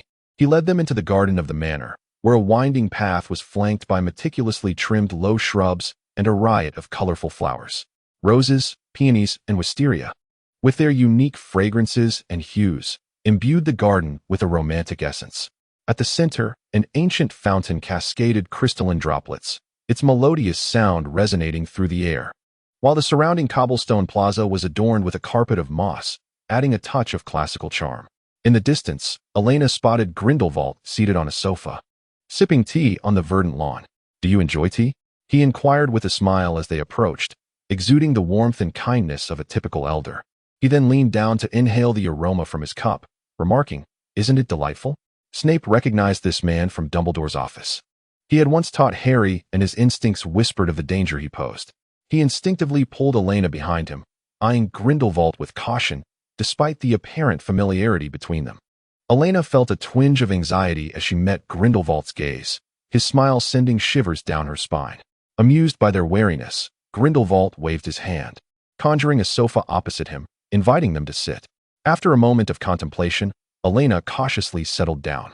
"Dear, you need not be so afraid of me, do you?" he said. Yet, Elena mused. She felt brave only in the presence of Professor Albus Dumbledore. Now, it was uncertain where he might be. And he certainly did not seem to be here. Noticing her unease, Grindelwald remarked, "You need not search for him. He is not here." Elena chuckled awkwardly. Snape perceived her as rather naive at this moment. "Such a timid little butterfly you are," Grindelwald quipped, setting down his teacup and magically pouring tea for both guests. Elena received the floating cup with both hands. "What is it that you summoned me for?" she inquired, genuinely perplexed by Grindelwald's invitation. Grindelwald's gaze shifted to Snape, stating, "I see you brought someone along." "One must have a protector," Elena replied, taking a sip of tea, which eased her tension slightly. "Your courage back then far exceeded what it is now," Grindelwald teased, observing the diminutive figure before him. "Who could have known Professor Johnson was one of yours?" Elena reflected on her past self and wondered how she had succumbed to Professor Johnson's relentless persuasion to visit England. Indeed, it was because she had foreseen certain events. Grindelwald gazed at Elena with a gentle demeanor, which only heightened her unease. Suddenly, she felt invigorated. "Do not be anxious, my dear," Grindelwald attempted to appear more benign. However, Elena, aware of certain truths, remained increasingly vigilant. "It seems you do not appreciate my demeanor," Grindelwald remarked with a smile, and with a casual flick of his hair. The gentle aura shifted dramatically. This provoked Snape to nearly rise, only to be restrained by Grindelwald. "Do not fret. I am here to express my gratitude," Grindelwald said, fixing his gaze on Elena. "Have you abandoned your ideals?" she inquired cautiously. "My dear, I transformed the moment I faced defeat at the hands of Dumbledore," Grindelwald replied with a hint of melancholy. Snape, upon hearing this, became nearly certain that this individual was indeed the first Dark Lord, Grindelwald. "I have a gift for you," Grindelwald declared, displaying a clenched fist to Elena. "I believe you have already bestowed upon me quite enough," Elena replied, recalling how Grindelwald had initially sent 4 individuals for her to escort back to England. "Ah, those were all prepared in accordance with my predictions," he remarked, leaning closer to Elena. Snape interjected, blocking him with his arm. Grindelwald remained unfazed, extending his hand to offer Elena the gift. After a moment's hesitation, she accepted it. It was a jet-black stone. "What is this?" Elena inquired. "Perhaps some might refer to it as the Resurrection Stone," Grindelwald responded. "Is it akin to the one from the Peverell family?" Elena questioned. "That one is spent, my dear," Grindelwald chuckled. "Then it is merely an ordinary stone," Elena frowned. "Perhaps," Grindelwald replied ambiguously. After presenting the gift, Grindelwald ushered Elena and the others out. As Elena observed the door closing behind her, she felt a wave of disbelief. Grindelwald sat on the sofa, gazing into the distance, muttering about how someone could find Elena appealing. She seemed so foolish. Chapter 133. I wish to take a look. The day after Elena's departure, Grindelwald encountered Dumbledore. "You rascal, now you can only come to visit me," Grindelwald remarked. "Only you are aware that I still draw breath," Dumbledore responded, slowly savoring a bag of sweets. "That little one likely wishes to meet you," Grindelwald observed disdainfully as Dumbledore indulged in candy. No, this is the world of the youth now. I have grown old," Dumbledore replied, producing a piece of candy. "Try this flavor. I recommend it." "No, thank you," Grindelwald declined. "I intend to be away for an extended period," Dumbledore stated. "I wish to explore the Muggle world." I hope you do not end up in their headlines, Grindelwald cautioned kindly. All right, I understand. I merely wish to see, Dumbledore replied. You had best live long enough to witness the savior you have nurtured, Grindelwald teased. Do not say such things, Grindelwald. Dumbledore, with a hint of resignation, gazed at Grindelwald's expectant expression. Nevertheless, Grindelwald waved him off, urging him to depart, but to return for a chat when time permitted. With a joyful flicker, Dumbledore vanished through apparition. Watching Dumbledore's departure, Grindelwald smiled, reflecting that his dreams from long ago had finally materialized. The sunlight graced his face, though no longer youthful. His eyes radiated gentleness and serenity. Grindelwald recalled the nights spent sleeping on the cold prison floor when he witnessed a black butterfly take flight. Gradually, it transformed into a radiant white. The morning sun kissed its delicate wings, bestowing upon it a soft golden halo. Each time it fluttered, a gentle breeze seemed to scatter the shimmering specks of sunlight, rendering the scene dreamlike, as if painted upon a vivid canvas.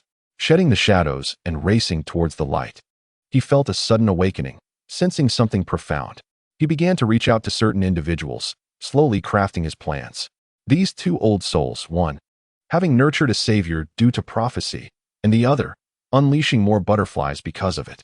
Elena, having finally arrived in Germany, joyfully spent a week exploring with Snape. She encountered Caroline, the female Auror who had once assisted her, and insisted on treating her to a meal. Caroline, ever cautious, eyed Snape warily and leaned closer to Elena, whispering if he truly wasn't a dark wizard. Elena could only respond with exasperation. Snape, observing Caroline's demeanor, surmised she had not spoken well of him. However, out of respect for her past kindness to Elena, he remained silent and accompanied them. Upon returning, they received the delightful news of Harry and Ginny's impending marriage. Elena eagerly took Snape's hand, excited to attend the wedding. The air was filled with a subtle floral fragrance. The bride, Ginny, donned an elegant white gown and a floral crown, while Harry, clad in a traditional black suit, appeared both focused and elated. Ginny noticed Harry's disheveled hair and made a valiant effort to tidy it. Harry's face beamed with happiness and a hint of shyness, which Elena found amusing. Secretly observing Snape, Elena sensed his tranquil demeanor. The twins, even with one having embraced fatherhood, managed to elude responsibility, filling the wedding atmosphere with boisterous revelry. After their nuptials, Harry and Ginny settled in the burrow, for Harry relished the company of family. Ginny, seeking to alleviate her boredom, established the first magical world kindergarten. Upon hearing this news, Elena insisted on investing, nearly committing half her fortune to the venture. Elena, I believe you need not go to such lengths, Harry said, slightly embarrassed. Ginny beside him echoed her agreement. No, I merely wish for the education within the magical community to mature. After all, Muggle children commence their schooling at 7, Elena replied, genuinely wishing to aid Ginny's vision. She believed Ginny must have recognized this issue as well, for if the magical realm continued at this pace, it would fall significantly behind the Muggle world. Upon witnessing Elena's unwavering determination, the couple acquiesced and began to request various documents from the Ministry of Magic. The nobles, quick to recognize the potential benefits, sought to collaborate with Harry and Ginny, but both firmly declined. This was primarily due to Elena's financial backing. Harry understood that entering into a partnership too readily would lead to their manipulation, a lesson he had learned from Elena's father. Fortunately, Elena's father had not overstepped his bounds. However, they could not entirely dismiss the nobles and ultimately chose to collaborate with 3 houses, culminating in the establishment of a 5-member board comprising Elena, Ginny, and the 3 noble families. The tentative living area was situated adjacent to Elena's plantation. Essentially, Elena had laid the groundwork for a wizarding village, akin to a kindergarten. The majority of its inhabitants were employed by Elena, along with some who conducted business there, gradually transforming the locale into a bustling commercial street. In a bid to tame Harry's unruly hair, Ginny diligently studied various hair magic spells, but to no avail, ultimately resorting to shaving Harry's head in frustration. This new look imparted a more imposing presence to Harry. Ron took great delight in mocking Harry for quite some time, but Ginny and Hermione united to deal with Ron, which soon silenced him. Whether due to this incident or not, 2 years later, Harry was promoted to the position of head of the Auror department, though Elena was aware that this was partly due to the influence of her father and several nobles. Harry's serious demeanor was indeed quite intimidating. One could only wonder if, after his tutelage under the nobles, he would become more astute and avoid being led astray. Additionally, Elena's potent sleeping draught was acquired by the Aurors, intended for use in particular capture scenarios where magic was deemed inappropriate, functioning similarly to a tranquilizer gun in the Muggle world. Harry's admirer, Colin, penned a book detailing Harry's story, titled The Years I Followed the Savior. Elena found the title somewhat familiar, but could not quite place it. In due course, children began to treat this book as a fairy tale, propelling Colin to the forefront of children's literature. The children even performed plays in Ginny's kindergarten, adapted from this tale, eagerly vying for the role of the protagonist, which caused Ginny considerable headache. She even contemplated banning the book. Meanwhile, Ron and Hermione married, though they did not reside in the Burrow. Instead, Hermione purchased a small house near the Ministry of Magic, which, despite its size, brought her great satisfaction. Whenever Hermione had a holiday, she would accompany Ron to visit his parents.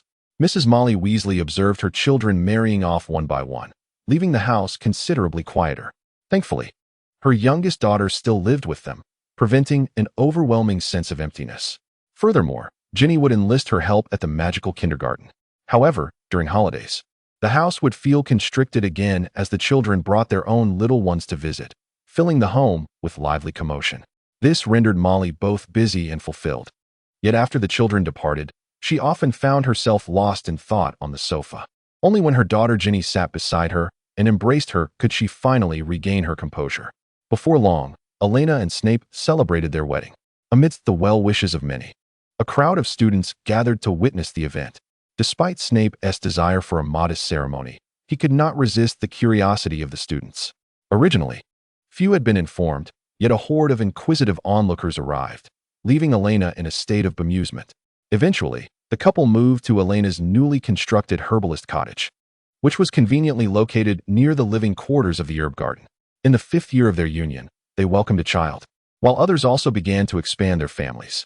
To Elena's friends, her child was the youngest, thus receiving ample attention and care. Upon the birth of their child, Snape's countenance was a deep shade of green. However, as time passed, Elena felt that Snape's heart had shifted to the extremes of the poles. Elena's child, along with Harry's and Mia's children, became fast friends, including Mia's second child. George had initially desired a third child, but Mia declined, leading to a brief period of coldness between them, which ultimately ended with George's capitulation. Fred remained childless, often casting envious glances at George's children, while Angelina, due to her career as a Quidditch player, was not inclined to have children. The children became acquainted early on at Ginny's kindergarten, where they were known as the Little Rascals. Fortunately, Snape's formidable appearance often served as a means of intimidation, with the children using him as a cautionary example. For instance, they would warn, "If you misbehave, Snape will take you away." Although Noah was not frightened, he behaved rather well in Snape's presence. Mischievous yet kind-hearted, he adhered strictly to his mother Elena's prohibition against bullying. Elena and Snape's son Noah eagerly anticipated his journey to Hogwarts. In the Great Hall, Snape's piercing gaze fixed upon Noah, causing the boy to feel quite anxious, as if Snape's eyes could slice through the air. Indeed, no sooner had Noah taken a seat than the sorting hat was placed upon his head, declaring Gryffindor without affording him any chance for negotiation. Noah's heart sank. He felt deceived by his mother. This hat was utterly unyielding. That evening, when Elena glimpsed Snape's dark expression, she suddenly burst into a fit of laughter, finding it utterly delightful. A Slytherin, raised with the utmost seriousness, had produced a Gryffindor. Elena nearly laughed herself into a fit. Snape, observing her delight, was at a loss for what expression to wear. "Elena, your current amusement is rather vexing," he remarked. "Apologies, Severus," she responded, though she knew it would take time to regain her composure. Leaning in, she cupped his face and kissed him gently. "My dear, I believe we must respect the sorting hat." "Indeed, perhaps that hat could use a bath," Snape retorted, still irked despite Elena's attempts at consolation. He even contemplated brewing a potion for the sorting hat. Meanwhile, the hat in the headmaster's office sneezed. "Oh, I feel rather chilly," it remarked. "I doubt you possess such feelings, sorting hat," Professor McGonagall replied. Professor McGonagall gazed at the sorting hat, inexplicably aware of the murmurs emanating from it. This damned intuition. Many years later, the morning sun cascaded over the verdant grass, filling the garden with a gentle fragrance of herbs and blossoms. The greenhouse within the herb garden shimmered, pulsating with vitality. The sky was a brilliant blue, crystal clear, with golden rays filtering through sparse clouds, casting a warm glow upon the fields and trees. The village emerged from the morning mist, wisps of smoke curling upwards, imbuing this tranquil dawn with the essence of life and warmth. Elena arose to prepare breakfast for herself and Severus. The two, now aged, ate in silence, with Severus nodding in approval. After their meals, they bathed and nestled together in bed. "Severus, thank you for staying by my side for so long. It brings me immense happiness," she said softly. He remained silent, yet grasped Elena's hand firmly. Elena teased, "You still possess such strength," and a light laugh escaped her lips. "It is truly wonderful to have you beside me, Severus." Her voice dwindled to a whisper. Severus inched closer to Elena until her breathing ceased. His other hand, clenched in a fist, gradually relaxed, revealing a red gemstone that fell to the ground with a soft thud, slowly disintegrating into dust. Had Harry been present, he might have recognized this as a philosopher's stone, identical to the one he received in his first year, save for its diminutive size. Both breathed their last. Sunlight enveloped them, devoid of any eeriness, even exuding warmth. In these final moments, Severus had crafted the philosopher's stone to extend his life. Knowing he was too old and had suffered too many injuries to accompany Elena to the end of her journey, he hoped merely to prolong their time together, wishing for her not to grieve for him. Such an ending seemed the best for both himself and her, and he longed to conclude his life with a perfect denouement. The discovery of their bodies occurred the following morning. Their children came to visit the elderly couple, and upon witnessing the still forms lying in bed, silence enveloped them. Using magic to arrange everything, they soon realized that the couple had tidied their home meticulously. After their marriage, they had never resided at the end of Spinner's End. That place had become a playground for the children of the area. Their children organized a funeral, and surprisingly, many attended, both the young and the elderly. Fred and George had passed away 5 years prior, leaving only Harry and Ginny, with Hermione supporting Ron, who had been injured in Quidditch years earlier.